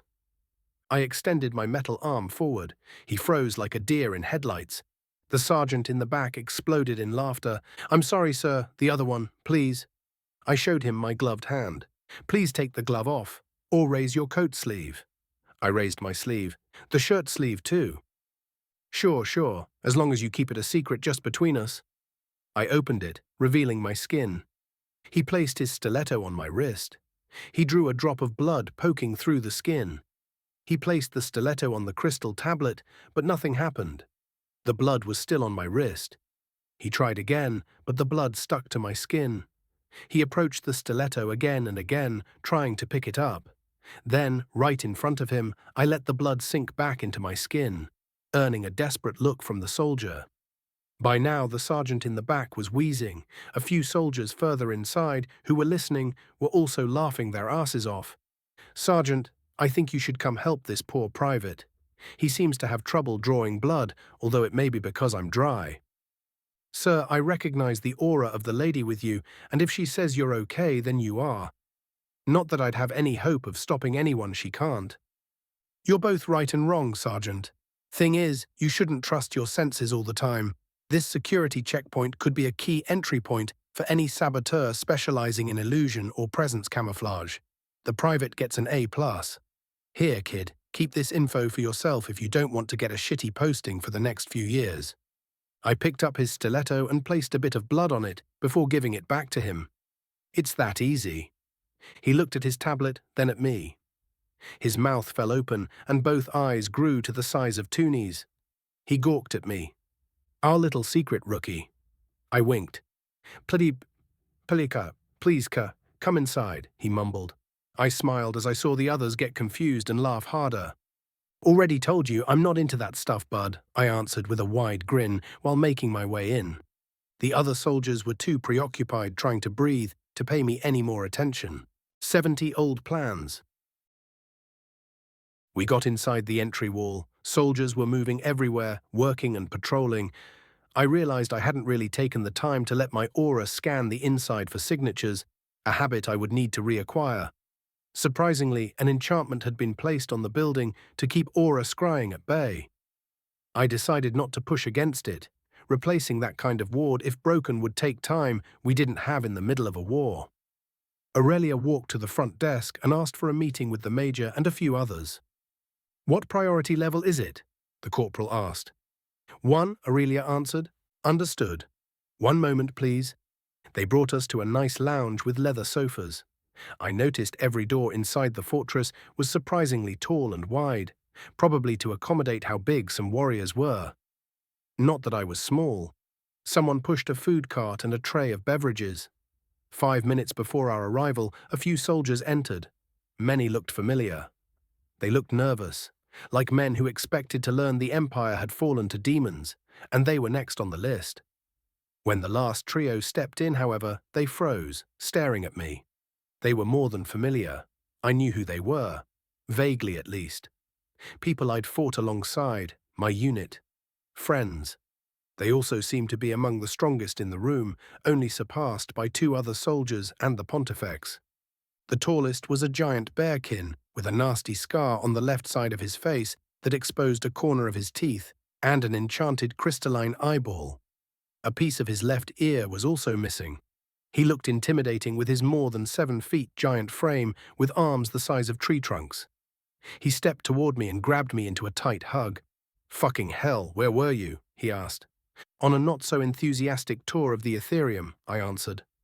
A tall blonde girl, generous curves barely hidden under a short silk dress, hair braided behind her head, pulled the bear away. The next to hug me was a grey fox-kin girl with both legs missing. Her prosthetics were clearly augmented for combat. She was lean, petite compared to the others, barely 6 feet tall, and smiled at me with a mischievous grin that nudged some memories. "So you finally made it home. There's a lot of new changes, but wait till you see the new guns. We just received some top-shelf prototypes. I can't wait to try them. I had a pair put aside by the armorer just for me. If you want, I'll let you have one," she said, bright smile. "I would love to. I heard some of the top-shelf stuff was enchanted. What does it do?" "Shoots twice harder, reduces wind disruption, better heat dissipation, rust resistance, and improves reliability." "That's the ones I have off the top of my head," she answered. "Shoots harder? How? Stronger powder and barrel for more kick, or something else?" "No, the muzzle brake actually uses the kick to give the bullet extra speed while almost negating recoil. Some earth magic enchant." "That's crazy. Twice the bullet speed and no recoil. So that's why 5.56 is now viable." "Makes sense. Twice the speed is what the lower Gen 2 rifles did. The really good stuff goes far beyond that. To think such lethality could be augmented to that level with a single enchantment took everyone by surprise." "Since when did you arrive?" the blonde asked. "Damn, that's really good. Appeared back yesterday. I must apologize. Your names are a bit blurry in my memory, but I do recognize you. I fought by your side. I know I trust you and you are my friends. And put us in trouble more times than you can imagine, yes. I'm Sasha, and this is Chloe and Wojtek. Must have been a rough time to forget our names completely. You're so skinny. You have no idea. Anyway, we're just here to say hi. I just arrived yesterday, in fact. Still catching up on everything that happened," I said, tone low. "A lot did, sadly. Emperor Melanor went paranoid after we tried to assassinate him when he tried to catch fate. After that, failed miserably, we lost a ton of ground and he retreated into his palace. We try to save as many civilians as we can, but their warriors, even if they surrender, are killed on sight. They're not like us anymore. They've become something new. They use bioengineering to augment themselves in different ways. Chimeras were theory testing, now they're full tilt. Every member of their military is heavily augmented. Not all pleasant. We should get you re-equipped. I don't want one of those getting on you without a good cannon in your hands. Although they might try to keep you in an office for a while, Mr. King." "Kindly fuck off. I didn't want to be king, bud. I'm just doing it just to spite a few pricks," I answered. "Ha ha ha ha. That's so you," Sasha clapped. Chloe seemed less enthusiastic. Wojtek frowned. "Pretty sure I could cheat my way out of a fight with him anyway," I said, smug-faced. "No, Sam, you couldn't. That man can appear behind you in the snap of a finger. Celeste barely got out of her fight with him alive, and she is far stronger than you or I. There's a rumor he was strong enough to snap Gungnir in half, Sam. You have to get far stronger if you want to beat him," Woj said, his tone reprimanding. "Actually, the spear snapping was my fault. Didn't think it was that special. Anyway, sorry to tell you that, big boy, but opinions are just that, and I keep mine."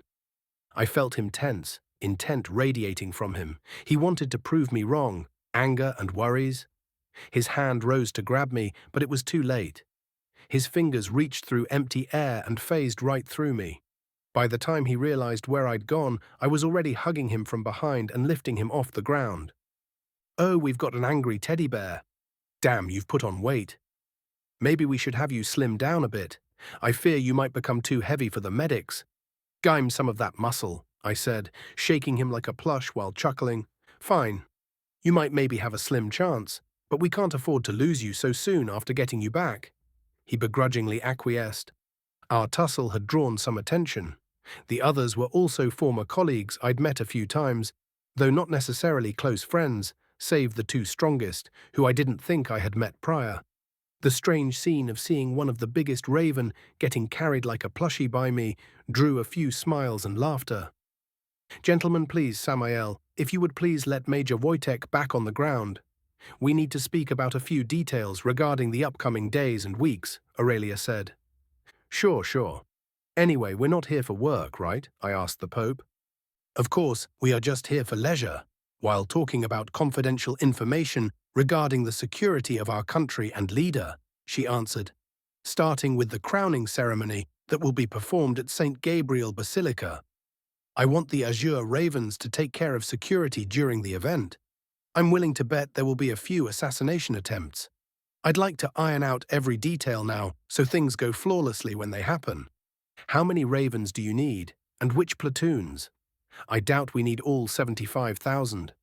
A few Tier 1 and Tier 3 units with Paladin backing in the sky should suffice, answered Wojtek, lighting a fresh cigar and serving himself a cup of coffee. Wait a minute, I stopped them both. I wasn't kidding when I said I just came in to say hi, to see a few old friends. I need a few weeks, or at least days, to get my head in order.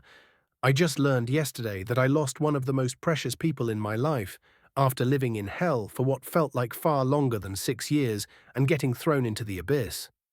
So excuse me if it takes time, but I think that's excusable. If you want to talk about serious stuff, wait until I'm gone at least. Right now, the war with the Empire is pretty low on my priority list. Wojtek moved toward the tall window and opened it. Something came through, a giant black raven. It landed right in front of me, its head level with my chest, nearly 5 feet high. Oh, hi, bird. Hi, human, the bird answered, voice distorted but eerily close to human speech. Are you Poe? Yes, he croaked. I smiled. Do you recognize me? Yes, Mom, the raven replied. Chloe and Sasha erupted in laughter. It's good to see you, old friend, I said, rubbing the end of his beak softly. Mom gone. Pop back, the bird finished.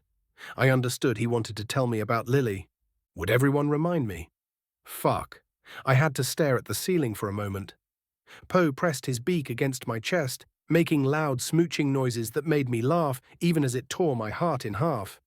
Yeah, I know. We'll find her back, bud. Where were you, Poe? I didn't know you could get that big, I asked to change the subject.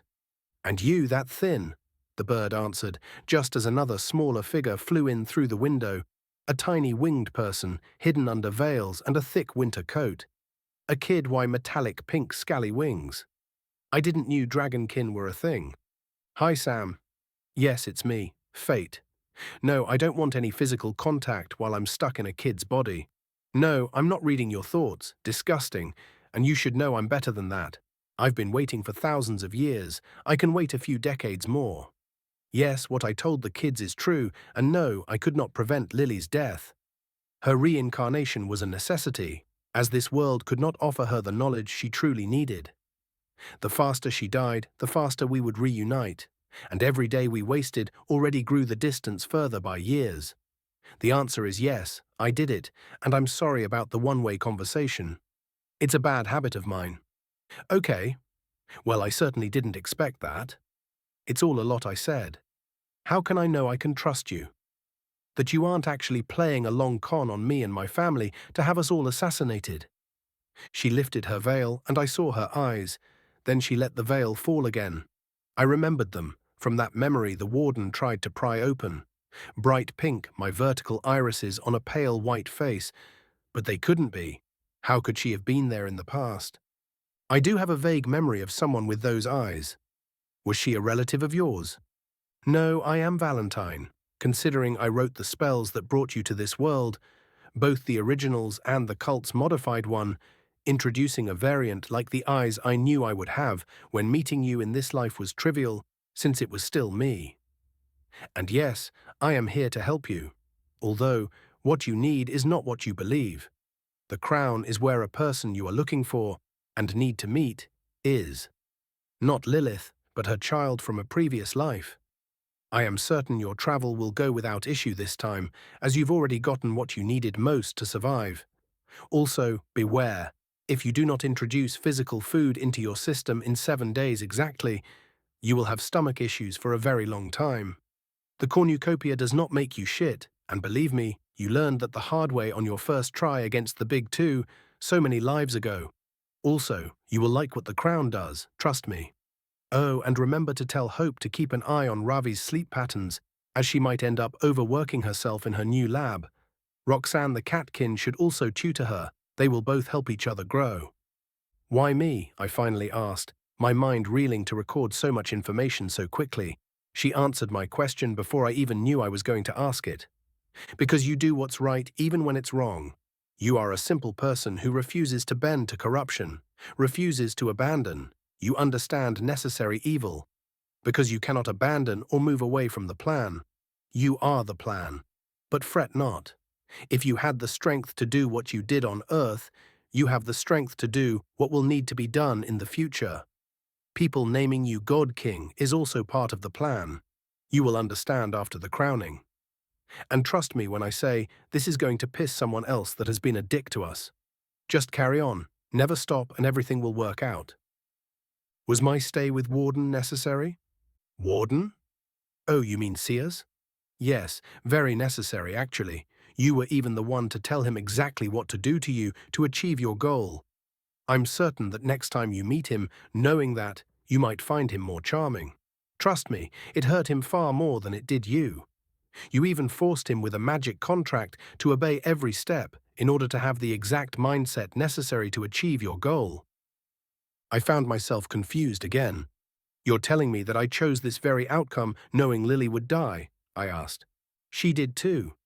She was there when we made the plan from the start, so if you want to see her back, get with the program and start pushing things forward. Or we won't see her ever again. Tabernac, I deflated. So Lily was in on it in her previous life too, knowing what would come. A push of golden mana emanated from my whole body. Not yet. Faith first, she answered, to my question that wasn't one yet. That's you, Wojtek said, confused. No, Faith, with an H at the end. Oh, sorry. Kind of confusing, he mumbled apologetically. Oh, please, you think you're confused. Think about me, walking in the steps of my own shadows from thousands of years ago while having no clue what really happened or what the fuck I'm doing. No one ever said that ascension was easy, the draconic kid answered patiently. Ha, ha ha, ha ha ha ha ha. I laughed, a laugh filled with madness in pain. Fuck it, I would freeze hell before letting go of my love for Lilith. I resolved myself to getting back to work, as there was no escaping it apparently. The rest of the afternoon was spent looking at maps, planning the next factory fort complex's locations, tactical positioning, attack plans on the wider scale. Apparently, the MI7 Ravens were now the ones leading the Templars completely, after a bloody rebellion to join the Empire cost them more than half of their remaining forces. Most of them defecting to the Empire, while others committed suicide attacks on key infrastructures and military officers. Turns out, the Empire had corrupted far more people than we had anticipated. The new way of war didn't please many of them, going against their romantic idea of what a battle should be. I didn't grieve their loss, as they were the reason implementation had been so slow. Turns out the Inquisition had a need for a larger military element, and the Ravens had grown to fit that role, becoming the main element of the MI7 operations, no longer just an experimental company for new weapons. They were now responsible for communications and had become a precision tool used to tilt the war wherever needed. Every Templar commander now having a Raven attached to them to supervise operations. The Empire had adapted too, using complex trench, tunnel and bunker systems along the lines, trying to stay out of sight of our barrels. They had also implemented new magical technology in the form of staves that amplified casting power, resulting in longer ranges, but limited to only a few spells. However, when it came to range, we were still far beyond their reach. Chemical warfare was also going all out on the battlefields, but the Empire had started using magic spells to protect themselves from the agents. However, it was a drain on their concentration and mana pool. The front was a constant meat grinder, and the only way we could hold it was by enlisting people from S1 into the Templars. Many were against the idea at first, but their opinions were irrelevant in the face of concrete results that had been pilling for the last 7 years. Now it was just seen as standard. The whole army had switched to the new gear, though warriors often kept a few melee weapons on hand for when shit hit the fan. Still, at the moment, we had the upper hand. We killed them by the thousands with minimal casualties. However, they always tried to recover the corpses to make bigger monsters, replenishing their stock of the population living near their side of the front. The supplies were often intercepted, however that was stopped, as they simply started eating their comrades without a care in the world. In a way, they were more monstrous than the Lich up north, who had apparently reached S10 and was ruling over Wallachia. Demons had taken over part of the empire, grabbing the southwest coastal province that connected them to the Elven territories as their own domain. Apparently, their appearance had started to shift too, although reports were conflicting on that subject. However, Elaria, the Elven kingdom, was on edge as they prepared for war with demons. The other nations had stayed out of the bloodbath for now, though they had ceased most of their trade with the Empire, opting to sell their goods to us instead. It was a time ripe with chaos and opportunity. Citizens had started to buy bolt and lever action rifles for hunting.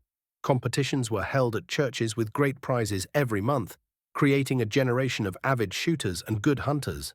Adventurers of lower stages also loved the weapon. It was, in fact, a long psyop to get people to arm themselves with their own money. A well-armed population was a great deterrent against invasions. However, commercial rifles and munitions were closely monitored. For now, only ball ammo was allowed for average citizens, while adventurers could request limited quantities of higher penetration ammo through their guild. The best adventurers that had great reputations and been vetted by the guild and the Inquisition were allowed access to a private catalogue. They were not allowed to sell what they bought as the technology was still highly confidential. The adventurer guilds had been prospering as powerful magic beasts were more common now. They rose to the challenge, requiring assistance only rarely for investigation purposes mostly. We spent the next few days planning for the crowning. Messages were sent all over Talaria that the king-to-be was back. I made sure to spend a few hours with the kids and Hope every day, helping Ravi set up her lab. Turns out Korvax didn't ask for a pet at all. He instead asked me for guns and enough ammo to train daily. I decided to train him personally and would give him the guns permanently if he showed proficiency and discipline that satisfied my standards. He was more than happy at that. Poe followed me almost everywhere, but Fate had gone off to do other things she wouldn't speak of. In a way, that suited me fine. She weirded me out. Korvax would be arriving 2 days before the coronation with Celeste and the Dwarven ambassadors. Messengers were sent to announce the news to everyone but the Empire. Fate had apparently sent word months ago to ensure representatives from the Wildlands and the Kingdom of Stone would be present. The ceremony would happen at the San Gabriel Basilica, followed by games in the Colosseum. I would participate in the games, in a non-lethal combat against a champion of the Wildlands, Fate predicted. The city would celebrate for a few days, and plans would move to the next gear. This was my best shot at getting a ton of people on board with the Industrial Revolution. Fate had her own plans, so I left that to her. In the meantime, my body started to regain muscle, my organs slowly coming back to life. The shake was doing miracles, and soon a thin layer of muscle started to build itself. My bones regained some of their density too. I made sure to spend as much time at home as I could, cooking breakfast and dinner every day. Friends came for a surprise welcome party on the last day of the year, the winter solstice. I made food for an army and it was devoured. I ended up cooking for batches before no one could eat anymore. Due to my physical condition, I didn't drink. But Hope made sure to drink for 2. I was the topic on everyone's tongue at the moment, but I decided to let it slip as it was quite understandable. Many people were present. Some I recognized more than others. Still, the vibes were good. Hope ended up passed out in Ravi's bed, clinging to the desperate girl who could extricate herself from Hope's death grip. Time flew, and soon we were the day before Blaze and Celeste's arrival.